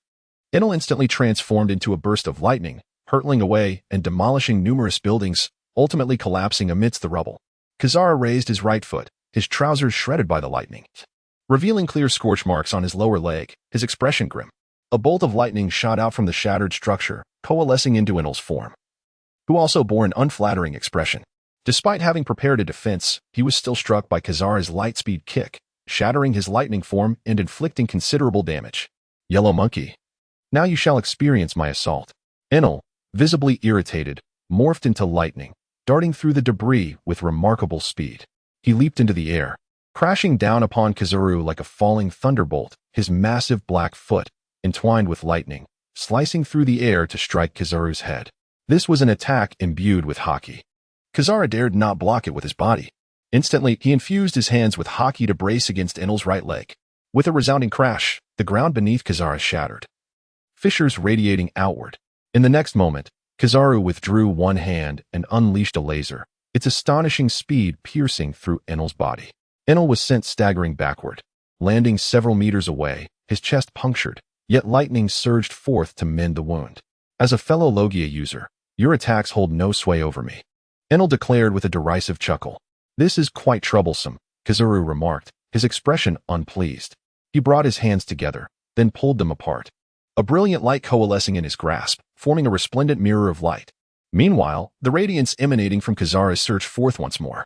In the vicinity of Enel, a series of resplendent mirrors of light materialized in the air. Kazara's form instantaneously transformed into a beam of light, penetrating the mirrors, and under their refractive influence, his speed was further amplified, allowing him to appear behind Enel in an instant. In his grasp, golden light surged, coalescing into a magnificent golden sword, which astonishingly was swiftly enveloped by the armament haki, the only means capable of directly and effectively attacking a natural-type user. As Kazara made his move, Enel maximized his observation haki. Noticing the luminous mirrors in the sky, he understood Kazara's impending actions. As the most promising disciple under Bege's tutelage, Enel was naturally a focal point of his training. Being a top-tier natural-type devil fruit user himself, Bege had already deemed the Navy's 3 admirals as Enel's future opponents, meticulously instructing him on their techniques. Moreover, due to the superior speed of the light and rumble fruits compared to others, Kizaru was a prime reference for Enel. Fully aware of Kizaru's techniques, Enel anticipated the close-range assault as Kizaru activated the mirrors. In an instant, lightning erupted from within him, and the golden staff struck the thunder drum behind him, producing a thunderous resonance. Chapter 178, The Clash of Thunder and Light in the Blink of an Eye. The lightning accumulated within the thunder drum surged forth like a breached dam, enveloping the surrounding space. Under Enel's command, the formidable lightning coalesced into a magnificent thunder dragon, coiling around him. Upon emerging from the mirrors, Kizaru beheld Enel encircled by the thunder dragon, his expression darkening. He swiftly dashed forward, emanating golden light that coalesced upon his form, manifesting as a dazzling golden armor, undeniably striking in appearance. He plunged into the tempest of lightning, the violent thunder failing to rend his golden armor as he wielded the Amatsukami sword, cleaving downwards and bisecting the thunder dragon. Pressing forward, the dark blade aimed menacingly at Enel. Reacting with remarkable speed, Enel parried Kizaru's strike with his golden staff. Between them, lightning and golden light clashed in a tumultuous wave, forming 2 semicircular shockwaves that intensified into distinct currents of force, sweeping outward. The Godfather said your martial arts are the weakest among the admirals. It seems that is indeed the case. Enel sneered, baring his teeth in mockery. Kazara's expression hardened, the golden light around him erupting, shattering Enel's lightning and sending him flying. demolishing several buildings in the process. "You dare preach before me, little brat? You are far too green," Kizaru replied impassively, the disdain of a mere child deeply bruising his pride. Enel rose, a tempestuous aura emanating from him, leveling the surroundings. With hands firmly clenched and a piercing gaze, azure lightning erupted from his eyes. Behind him, four thunder drums simultaneously detonated, unleashing an endless torrent of thunder. His entire being was ensnared by electric currents, exuding an unmatched might that surged forth like a tempest. Raising his head, a fierce grimace adorned his face, a chilling intent to kill surging through him. "I am the little thunder god," he declared. Slightly crouching, an unparalleled force erupted from his feet, rending the ground asunder, fissures sprawling in all directions. Enel's figure shot forth like a rocket, hurtling towards Kizaru. He moved like a bolt of lightning, the air reverberating with thunderous roars, rapid and domineering. As he charged past, the atmosphere shattered, Enel's visage twisted with malevolence, his golden staff entwined with azure lightning, radiating an aura capable of annihilating all. This terrifying thunderous staff descended upon Kizaru. Instantaneously, Kizaru countered with his sword, the clash resonating with a thunderous boom, as lightning and golden light erupted anew, even more ferociously than before. Kizaru's expression shifted slightly. The force embedded within that strike was indeed formidable, causing a tingling sensation in his grip. "Come again." Enel retracted his staff and struck towards Kizaru once more. Kizaru immediately defended, drawing his sword even faster than Enel's assault, and the two engaged in a frenzied battle. Each collision sparked thunder and golden light like fireworks. Unleashing astonishing shockwaves, remnants of lightning scattered everywhere, marking the ground and buildings with traces of their fury. In this close-quarters combat, Enel surprisingly held his ground.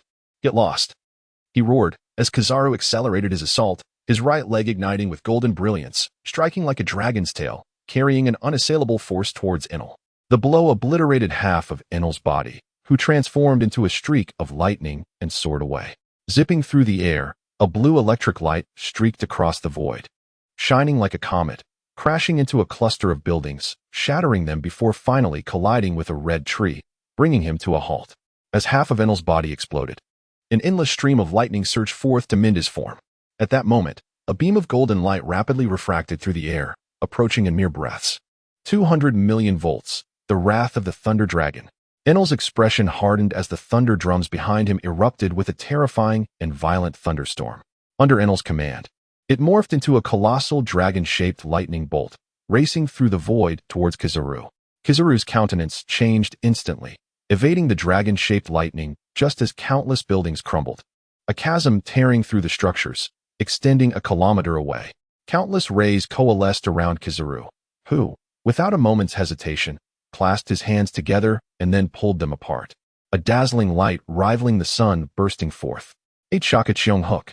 Countless orbs of light surged forth from between his hands, densely packed and raining down upon Enel's vicinity.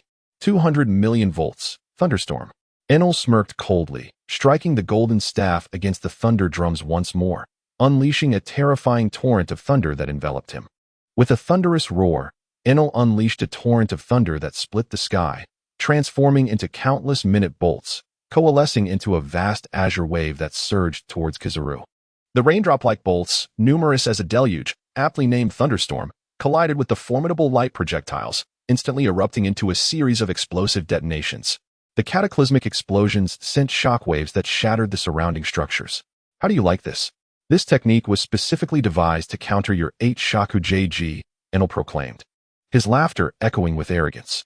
In the next moment, the heavens trembled as Kizaru's countenance darkened. He raised his hand, gathering a terrifying radiance of golden light, which swiftly coalesced into a dazzling golden beam that pierced the air and plummeted downward. This golden beam outpaced his laser beams by more than double, leaving even Enel struggling to react in time. Enel was enveloped in a surge of thunder, resembling a brilliant blue thunder egg. In an instant, the golden beam obliterated the thunderous cocoon, directly annihilating the area where Enel stood, sending countless debris flying as dust billowed forth. And the shockwave flattened all structures within 100 meters, creating a gaping chasm several dozen meters wide. Within the depths of the pit, amidst the swirling dust, an electric arc cleaved through the haze. Yet, in the next moment, a multitude of light projectiles surged into the chasm, causing the earth to tremble violently. with numerous fissures radiating outwards from the edges of the pit. The pit continued to collapse, further expanding its depths. Kizaru gazed intently at the chasm, his observation haki enveloping it as he continued to gather golden light in his hands. Suddenly, he unleashed another golden beam, hurtling towards the pit. Simultaneously, a terrifying column of thunder erupted from the depths of the chasm, colliding head-on with the golden beam, resulting in an even more astonishing explosion. A streak of lightning seized the opportunity, shooting forth from the chasm and landing on the distant ground, revealing Enel's true form as the lightning dissipated. Blood trickled from the corner of Enel's mouth, his robes tattered, presenting a somewhat disheveled appearance. He abruptly lifted his head, his expression one of fierce determination. Wiping the blood away with one hand, his eyes brimming with a heightened murderous intent. The physical assault had proven to be limited in its lethality against a Logia user. Kizaru's demeanor remained grim. The Marine Admiral was not to be underestimated. Enel's thunder grew increasingly potent, the azure hue deepening, causing the very air to wail. Sam should be boarding soon. It's time to unleash everything and truly experience the gulf between myself and the Marine Admiral. Chapter 179. The Collision of Thunder and Light 3. The increasingly violent thunder emanating from Enel deepened Kizaru's solemn expression. Transforming into a streak of light, he surged forward, unleashing a barrage of laser beams. Terrifying thunder erupted into the sky, forming a colossal pillar of lightning, shattering the ground around it. The laser beams pierced through the thunder column, dissipating instantly, unable to reach Enel at all. Amidst the dreadful thunder, a giant of lightning, towering between 40 to 50 meters, bent low, instantly unleashing a massive and ferocious aura that scattered the clouds above, a cataclysmic force sweeping in all directions. Within 1,000 meters, thunder surged forth, and lightning flickered and danced. 500 million volts of the thunder god. Dark clouds rapidly gathered above, swiftly coalescing into cumulonimbus clouds, with flashes of lightning illuminating the sky and thunder echoing across the entire island. The common folk of the Caponebeque archipelago, in a state of utter panic, fled in terror, some even taking to boats to escape the island. Before Kizaru could approach the lightning giant, he was repelled by the raging thunder emanating from it, his expression growing even graver. The overwhelming power and the terrifying aura of destruction rolled forth from the lightning giant, who laughed maniacally. Yellow Monkey, this is my strongest state. Such terrifying power. Kizaru squinted, a radiant golden light enveloping his form. In that moment, Enel's aura was on an entirely different level compared to before, warranting Kizaru's utmost seriousness. Yellow Monkey, take my punch. Like a meteor falling from the heavens, a colossal lightning fist, the size of a house, pierced through the air, accompanied by a mournful wail of the atmosphere as it violently descended upon Kizaru. Even before the punch landed, the tremendous pressure made it difficult to breathe, and the already shattered ground crumbled further. The Caponebeque archipelago could not be destroyed. It had to be faced head-on. Clenching his fist, radiating dazzling golden light, Kizaru chose not to evade but to meet Enel's thunderous punch head-on. His entire being shone with a brilliance akin to his sun, dazzling to behold. In an instant, he retaliated with a punch, a golden fist compressed from the golden light, tearing through the air as if a meteor were striking the earth. The two colossal fists collided with a thunderous impact, unleashing a terrifying shockwave that transformed into a hurricane, causing countless buildings to collapse. Even the towering mangroves leaning with the force, triggering massive fissures across the nearby islands. The golden fist exploded, resulting in yet another violent storm of impact. With a whoosh, golden light fell, the ground fractured, creating a deep pit in an instant, an endless cascade of golden light pushing through the dust, with Kizaru half-buried underground. Yellow Monkey, you are but this. Enel erupted into maniacal laughter as he advanced, delivering a powerful punch towards Kizaru. Kizaru's eyes glinted with a chilling intensity as he transformed into a beam of golden light, colliding instantaneously with the oncoming thunderous fist. This time, however, it was the thunderous fist that shattered, a resplendent golden beam piercing through it, along with the entirety of the Thunder Giant's arm. The right arm of the Thunder Giant erupted in a violent explosion, torrents of lightning cascading like a torrential downpour in all directions. The golden beam ascended into the sky, coalescing into Kizaru, who raised his right leg, radiating a brilliant golden light, and delivered a fierce kick aimed at the Thunder Giant's head. The golden light struck with the ferocity of an iron rod, shattering the Thunder Giant's skull. Kizaru, undeterred, continued his assault. aware that even his most ferocious attacks would not be sufficient to vanquish the formidable natural-type devil fruit user. His objective was to dismantle Enel's god of thunder form. As Kizaru lifted his foot for another strike, a thunderous roar reverberated across the Sabaody archipelago as a massive column of lightning descended, targeting Kizaru directly. His expression shifted, and he swiftly evaded the lightning column. Subsequently, more lightning columns rained down from the heavens, all directed towards Enel. The overwhelming lightning surged forth, rapidly minting his obliterated right arm and head. With a fierce grasp, he seized one of the lightning columns, transforming it into a spear of thunder. Die. Enel hurled the thunder spear with lightning speed, piercing the air so swiftly that it was nearly imperceptible. In an instant, Kizaru disintegrated into particles of light, while the thunder spear struck the ground, unleashing a cataclysmic cascade of lightning that shattered the earth. The ground trembled violently, fracturing under the onslaught as a devastating shockwave, intertwined with destructive lightning, swept through, obliterating everything in its path. Enel relentlessly grasped at the thunder spear, launching it with frenzied abandon. Damn it! If he continues this onslaught, he will annihilate a significant portion of the Sabaody archipelago. Kizaru transformed once more into a dazzling beam of light, shooting towards Enel. Enel, in his madness, countered by throwing the thunder spear at the golden beam. Upon collision, the thunder spear disintegrated instantly, while the golden beam surged forth at an astonishing speed towards Enel. Thunder Dragon! Enel, rather than being alarmed, felt exhilarated as his right arm transformed into a magnificent azure thunder dragon, colliding with the golden beam. The golden beam exploded violently, an eruption of blinding golden light overwhelming the senses. Ha ha ha, yellow monkey, let us see if you survive this. Enel cackled with glee. Just then, a chilling voice echoed in Enel's ear, lightspeed kick, aurora explosion.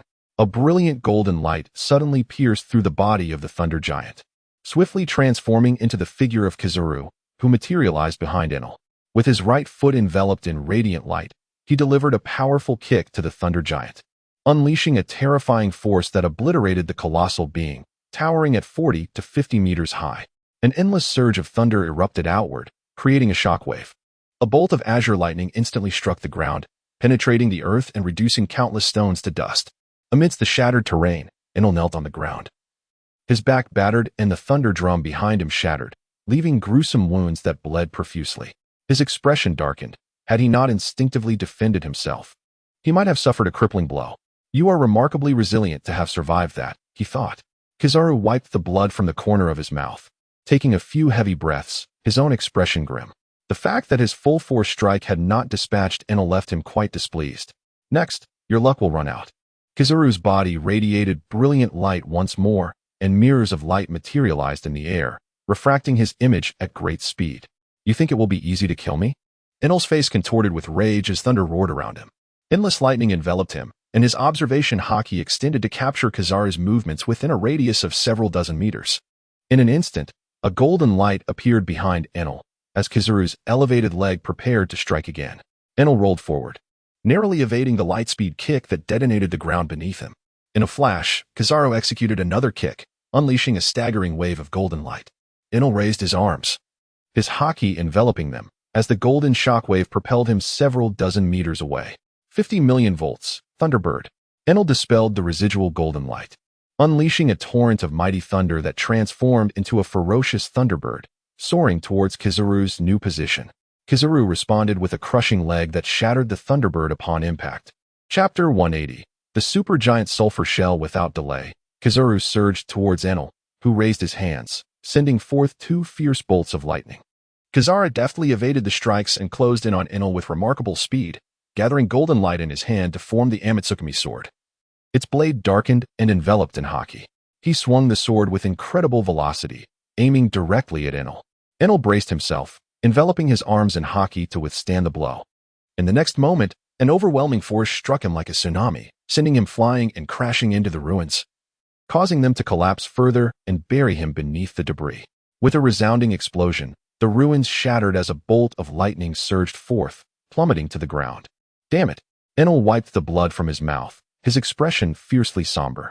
At that moment, a sudden explosion echoed in the air as a massive firework erupted. It was a retreat signal. Sam, they are preparing to withdraw. Enel's face lit up with a flicker of joy, albeit tinged with profound resentment as he cast a glance at Kizaru. You yellow monkey, he seethed. I shall remember this grudge. and when we meet again, I will surely defeat you. Do you think you have a chance to escape? Kizaru responded with a chilling, sinister smile, his form flickering as he lunged toward Enel. The ominous Amatsukami sword cleaved through the air, descending upon him, while Enel's right leg transformed into a manifestation of thunder, crackling with arcs of lightning that shattered the ground beneath him. With a fierce leap, he struck violently against the Amatsukami sword with his thunderous right foot. In an instant, the energy erupted, a blinding azure radiance engulfing everything, as a fearsome column of lightning burst forth from his leg, shattering the Amatsukami sword and overwhelming Kizaru. The force propelled them both through the air like a celestial thunderbolt, carving a deep chasm into the earth below. Gasping for breath, Enel felt the weight of exhaustion from that last strike, his gaze drifting to the ruins a kilometer away, where brilliant golden light began to coalesce, forming Kizaru's silhouette. Enel's expression darkened further as he cursed and turned to flee the island. Kizaru rubbed his right hand, feeling the impact of Enel's powerful blow, which had indeed inflicted some damage. With a sharp gaze, he spotted the retreating Enel and instinctively surged forward, reaching the apex of his speed. A flash of lightning erupted amidst the ruins, while a golden gleam pursued closely behind, its velocity surpassing that of the lightning. The distance between them diminished with each passing moment. Kizaru unleashed a barrage of laser beams, forcing Enel to evade continuously as the ground erupted in explosions. Although Enel managed to dodge each laser, it undeniably hampered his speed, and soon his evasive maneuvers grew rigid. A few laser beams detonated perilously close, further impeding his pace.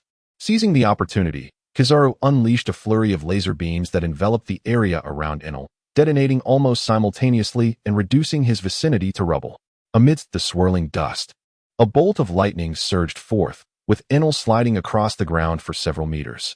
His complexion shifted dramatically as he looked up, only to see a massive, dark foot sweeping toward him. Bang! Enel grunted, a deep trench tearing open beneath him. I told you, you cannot escape, Kizaru remarked, hands tucked into his pockets, coldly observing Enel. Damn it! Enel grimaced in pain, cursing vehemently as electric sparks crackled around him, incessantly surging with lightning. In an instant, Kizaru appeared before him like a specter, raising his right leg once more, the hockey enveloping it instantly, tearing through the air with tremendous force aimed directly at Enel. The lightspeed kick collided with Enel's thunderous hands, which had been reinforced with hockey, as he braced himself to endure the impact. The weighty leg, akin to a meteor, slammed against Enel's arms, causing him to instantly spurt blood, while the ground beneath him shattered, fissures spreading widely. With a mouthful of blood, Enel grinned menacingly, the crimson droplets enhancing his sinister visage. He seized Kizaru's right leg with his right hand, unleashing torrents of lightning that surged forth, propelling from Kizaru's leg back to his body, and just as Kizaru was about to phase out of existence, Enel flung him away with great force. I have no time to entertain you, Enel declared, pivoting and transforming into a bolt of lightning, his speed reaching its zenith. Kizaru quickly solidified his form, watching the charging Enel with a cold smirk. It was true that only a user of the Rumble fruit could rival the speed of a lightspeed fruit user. But in this moment, you would find it impossible to escape my velocity. He transformed into a beam of golden light, charging once more towards Enel. Damn it. Just a bit faster. Enel sensed Kizaru closing in, the tempest of thunder around him intensifying, his speed erupting repeatedly. Suddenly, a figure appeared ahead, causing Enel to decelerate abruptly. Sam, what are you doing here?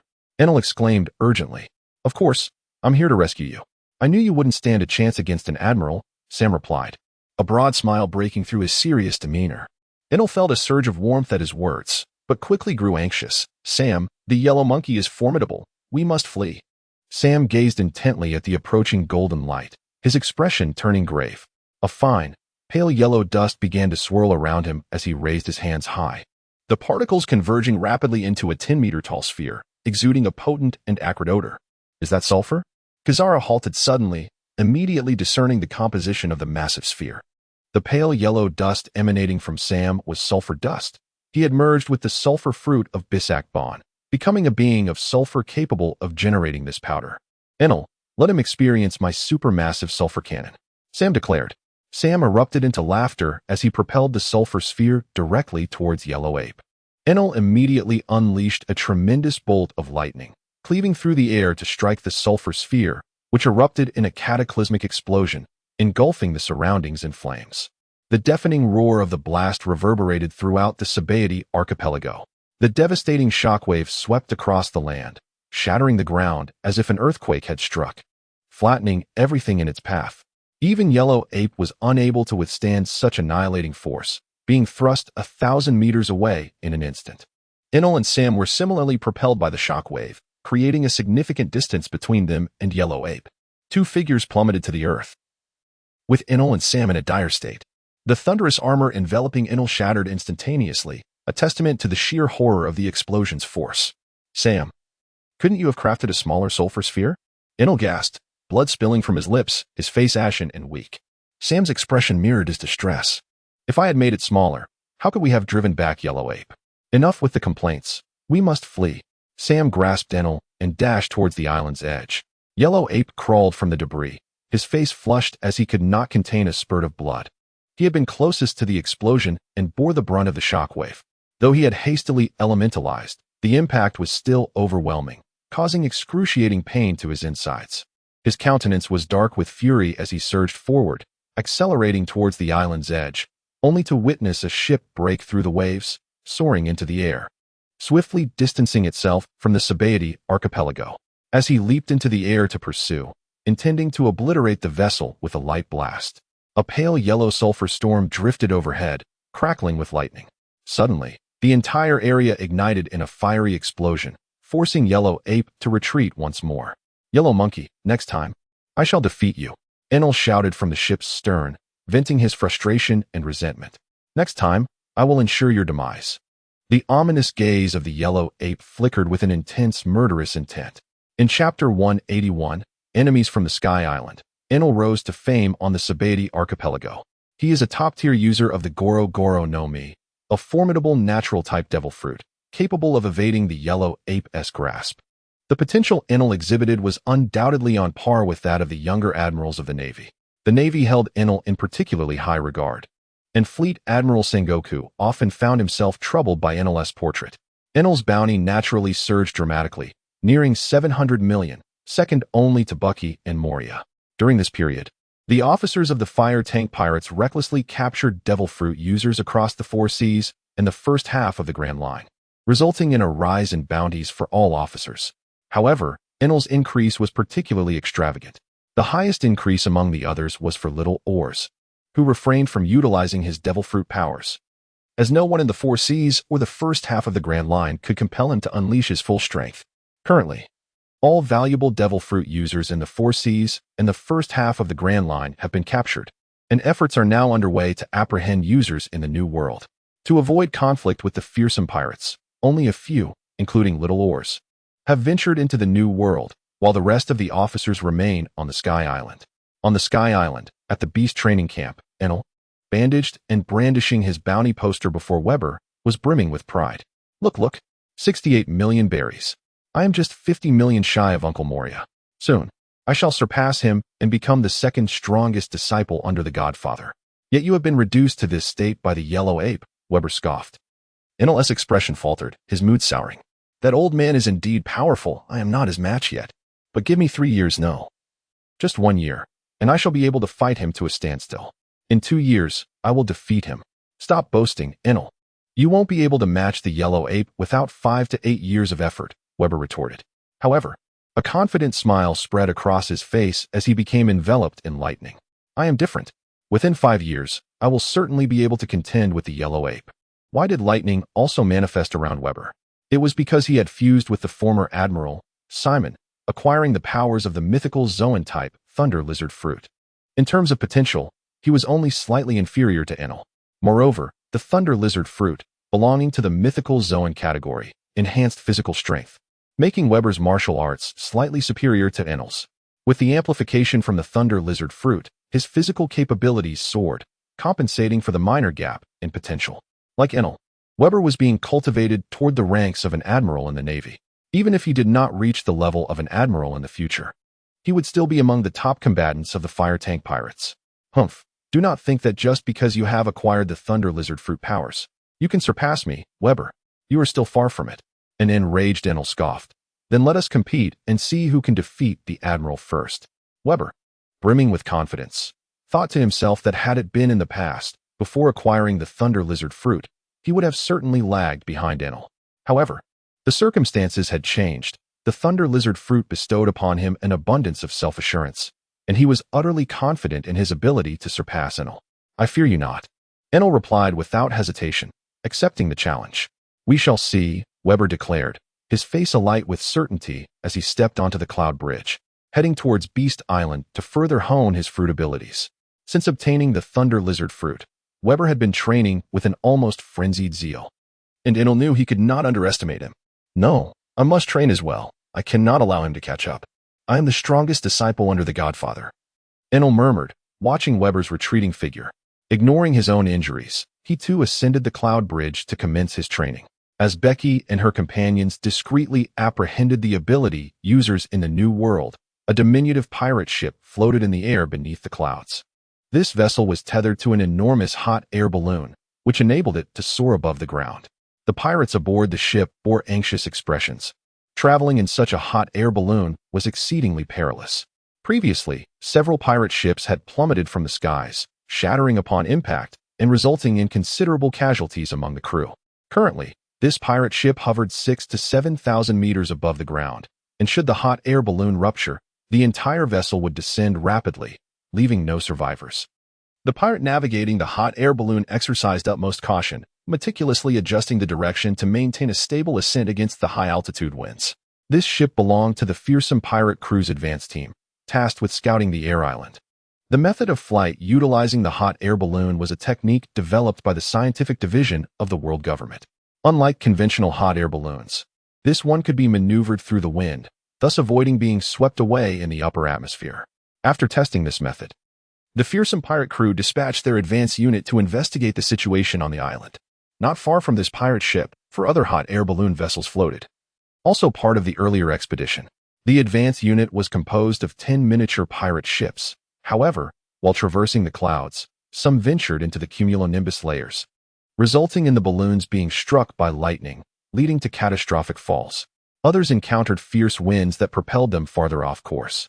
The hot air balloon carried the pirate ship through layers of clouds, eventually entering the ethereal white sea, which resembled the clouds and offered no resistance, allowing the ship to glide effortlessly.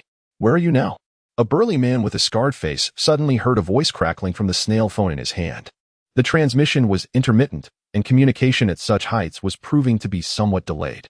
The scarred man replied hastily, "We are currently traversing an immense and peculiar cloud layer. We have been crossing for nearly 10 minutes and have ascended around 500 to 600 meters, yet we have not yet emerged from this cloud. Document the flight distance and route. Report immediately if any issues arise," instructed the voice from the other end. "Understood, understood," the scarred man responded earnestly. The fearsome Demon King was also monitoring the progress of this advance unit. On the other end of the snail phone, the Demon King was undoubtedly listening intently to the report. The mere thought of the Demon King sent a shiver down the scarred man's spine, prompting him to bellow, "Everyone, keep your eyes peeled and be vigilant of your surroundings. We must survive to locate the air island." "Yes," the crew responded gravely. As 5 pirate ships ascended within the boundless expanse of the White Sea, reaching an altitude of nearly 800 meters, they finally encountered a dire predicament.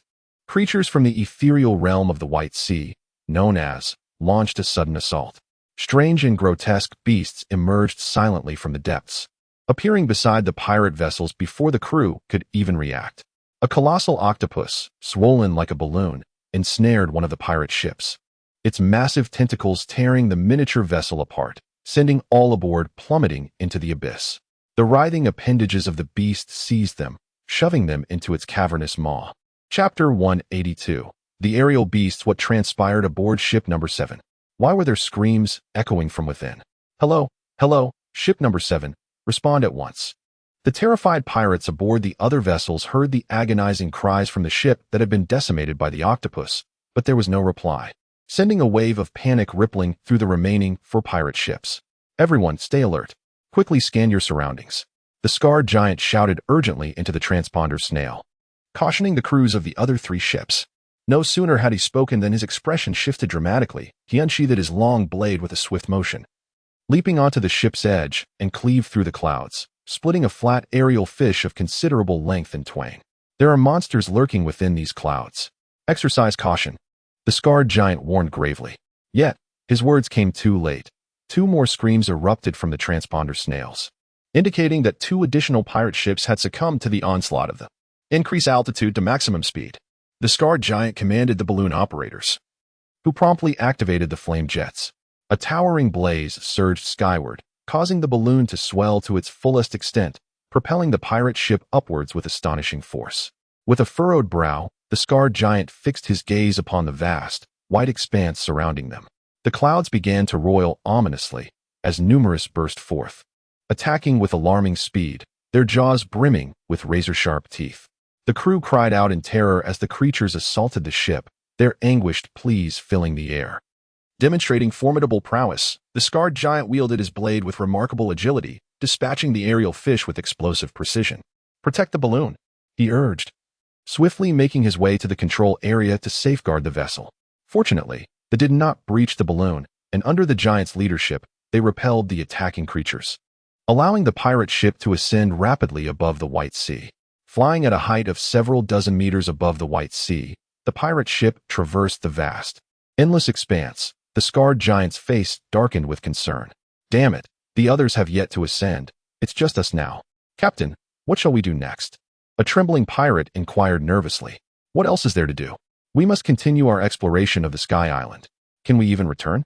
The scarred giant's countenance darkened as he surveyed the terrified pirates aboard the ship. He bellowed, "Pull yourselves together. We are the vanguard, and if we return empty-handed, Lord Demon King shall not spare us. Contemplate the consequences." The faces of the pirates turned pale, for they feared the Demon King far more than the monstrous creatures lurking in the depths of the sea. "Captain, the air here is too thin. I can scarcely breathe." One crew member gasped, collapsing onto the deck, and others soon echoed his distress. The scarred giant recognized the gravity of the situation and retrieved his transponder snail in an attempt to contact the pirate crew's headquarters. However, the transponder snail appeared equally feeble, failing to connect. Damn it, his frustration mounted. Suddenly, a pirate peering into the tranquil expanse of the sea cried out, "Captain, something is happening. Look below." The scarred giant rushed to the ship's edge, leaning over to behold an astonishing sight. The once calm waters of the White Sea were now roiling violently, white foam surging from the distance.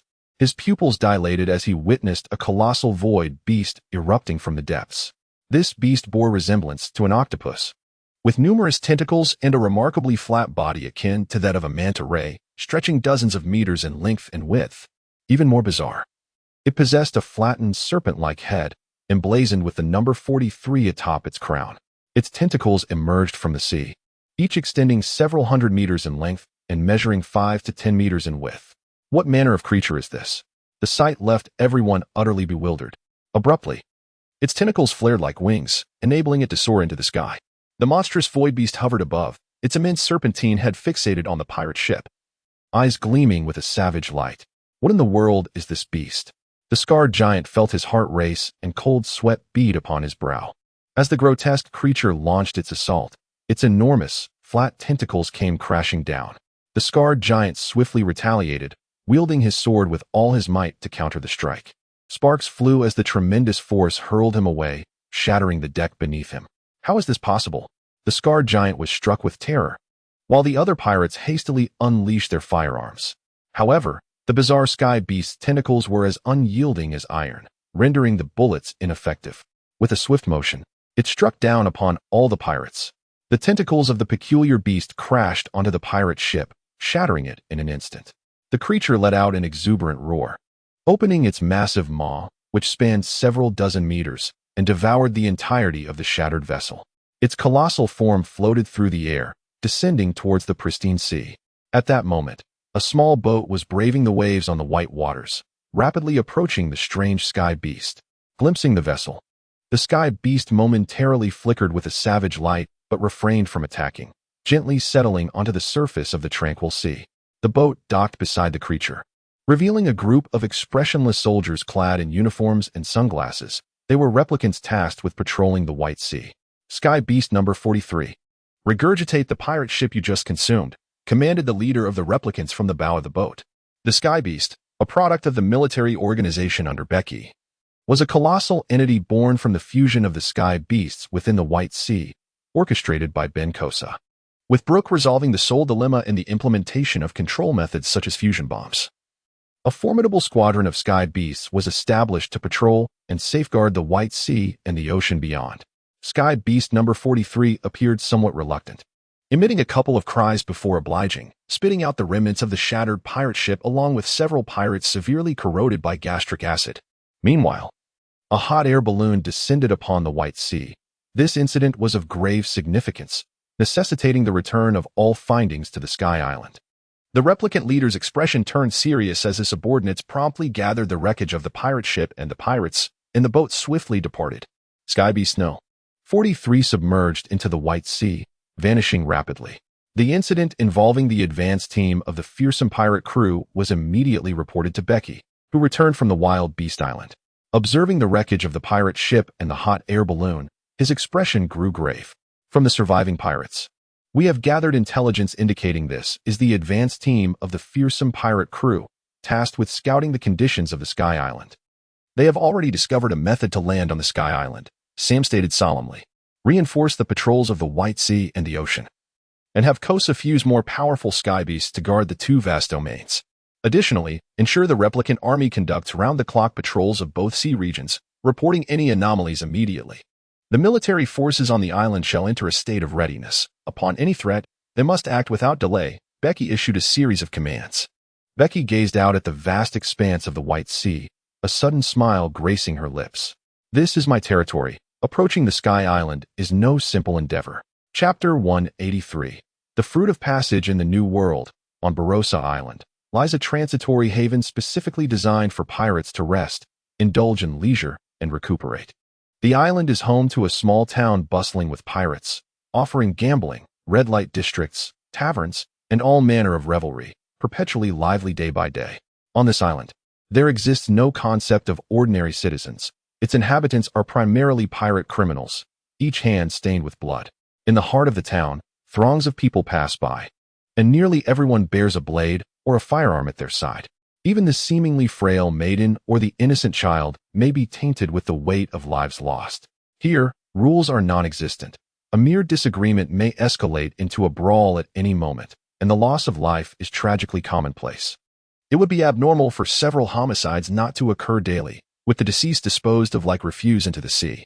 Should one lack vigilance, they might not even realize their demise until it is too late.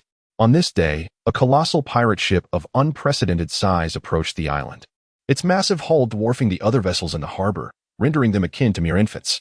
The pirates left behind on the smaller ships gazed at the behemoth with pallid faces, trembling in fear.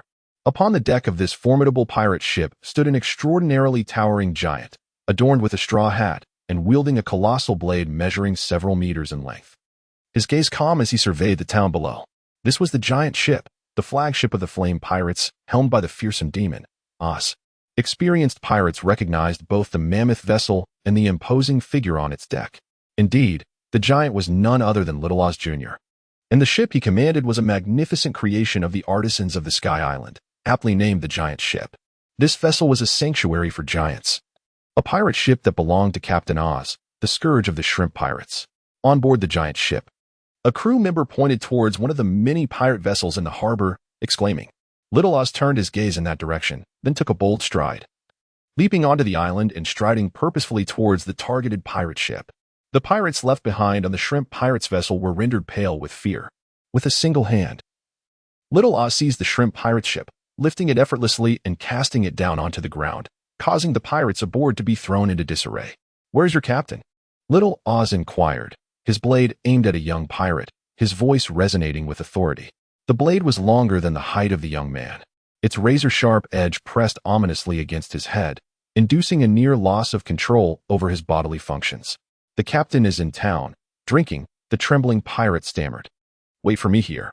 I shall return shortly." Little Oz cast a glance at the crew on the deck of the giant ship and spoke. With a swift motion, he struck the pirate lightly with his sword, sending him crashing to the ground. "Lead the way," he commanded. The young pirate scrambled to his feet, trembling as he guided the way before him. However, Little Oz found his pace unsatisfactory and seized him, striding purposefully towards the town. The surrounding pirates fled in panic, daring not to impede Little Oz's advance. "Where is he?" Little Oz inquired, fixing his gaze on the young pirate in his grasp. At that tavern ahead, the young pirate indicated slowly. With a flick of his hand, Little Oz discarded him and marched towards the tavern, grasping the roof with ease and tearing it off entirely. Inside the tavern, the pirates were taken aback, their eyes widening as they beheld the enormous visage and the colossal eyes surveying the crowd. Their bewilderment swiftly turned to terror. "Found you, Captain Yedman of the raucous shrimp pirate crew," boomed a voice that reverberated through the tavern. A middle-aged man in the crowd turned pale. Witnessing a giant hand reaching in from above, grasping towards him, he immediately burrowed into the ground, vanishing from sight. The hand missed its target, and Little Oz's expression darkened as he waved his arm, shattering the entire tavern. His gaze swept across the crowd, but the captain of the raucous shrimp pirate crew seemed to have vanished into thin air. Little Oz stomped the ground, cracking the earth beneath him and uncovering the captain's hiding place. This fellow was akin to an eel, burrowing into the earth once more, evading capture. The captain possessed the power of the penetration fruit, enabling him to traverse any inanimate object, making him the target of Little Oz's pursuit. "Come out," Little Oz bellowed, striking the ground with a fist that obliterated several meters of the surface, instantly reducing surrounding buildings to rubble. The entire town trembled, and pirates rushed out to investigate the commotion. On a distant building, a youth clad in sunglasses and a flamboyant pink feather coat smirked with arrogance. The demon Oz, subordinate of the ghost dragon. What brings him here? This haughty youth was none other than Tenyasha, Don Quixote Doflamingo. "Doflamingo, this fellow is formidable," remarked three middle-aged men beside him, Lao Ji, Diamante, and Pika, his most powerful subordinates. "I've heard the ghost dragon is on a rampage, capturing those with abilities. What could his intentions be?" Diamante spoke in a grave tone. "I care not for his motives. However, I am quite eager to eliminate this demon Oz," Doflamingo declared, his face a mask of murderous intent, recalling the humiliation inflicted upon him by Becky. "Young master, we cannot confront the ghost dragon head-on just yet," Lao Ji cautioned solemnly. "Indeed," Doflamingo acknowledged. As the murderous intent in Doflamingo's eyes gradually waned, he, being the rational strategist he is, recognized that the Don Quixote family was currently ill-equipped to contend with the flame tank pirates. A peculiar smile reappeared on his face. After all, encountering them and pretending not to notice would be quite unbecoming. They sought to capture those with abilities, and he would not allow them to succeed. With a flick of his hands, invisible silver strings sliced through the air, swiftly ensnaring Little Oz, whose movements faltered momentarily as his arms involuntarily began to move. Little Oz's expression darkened, and he raised his long sword to slash through the air, severing all the silver strings. What immense strength, Doflamingo thought, visibly taken aback. "Doflamingo, he has realized our presence," Diamante remarked gravely, his grip on the long sword unwavering. Doflamingo turned to see Little Oz glaring at him with a brooding expression, revealing a defiant grin. Although he could not eliminate him, causing him some distress should pose no issue. Little Oz glanced at the cracks in the ground, realizing that his observation hockey could no longer sense the whereabouts of the captain of the hordes of shrimp pirates, Yedman, who had escaped while he was momentarily restrained. Rage surged within him. "Doflamingo, you court death." Little Oz advanced, his long sword igniting with a fiery glow, radiating intense heat. The sword he wielded was also a meticulously crafted weapon from the Sky Island artisans. "You have let my target escape. Thus, you shall bear the consequences." Synopsis: I have traversed into the realm of Capone Bege, that diminutive yet ruthlessly cunning crime lord. Could I not have assumed another identity? Well, since the reality is immutable, I can only strive for self-improvement. Witness how he stirs the tides of the sea and shakes the interests of the celestial dragons.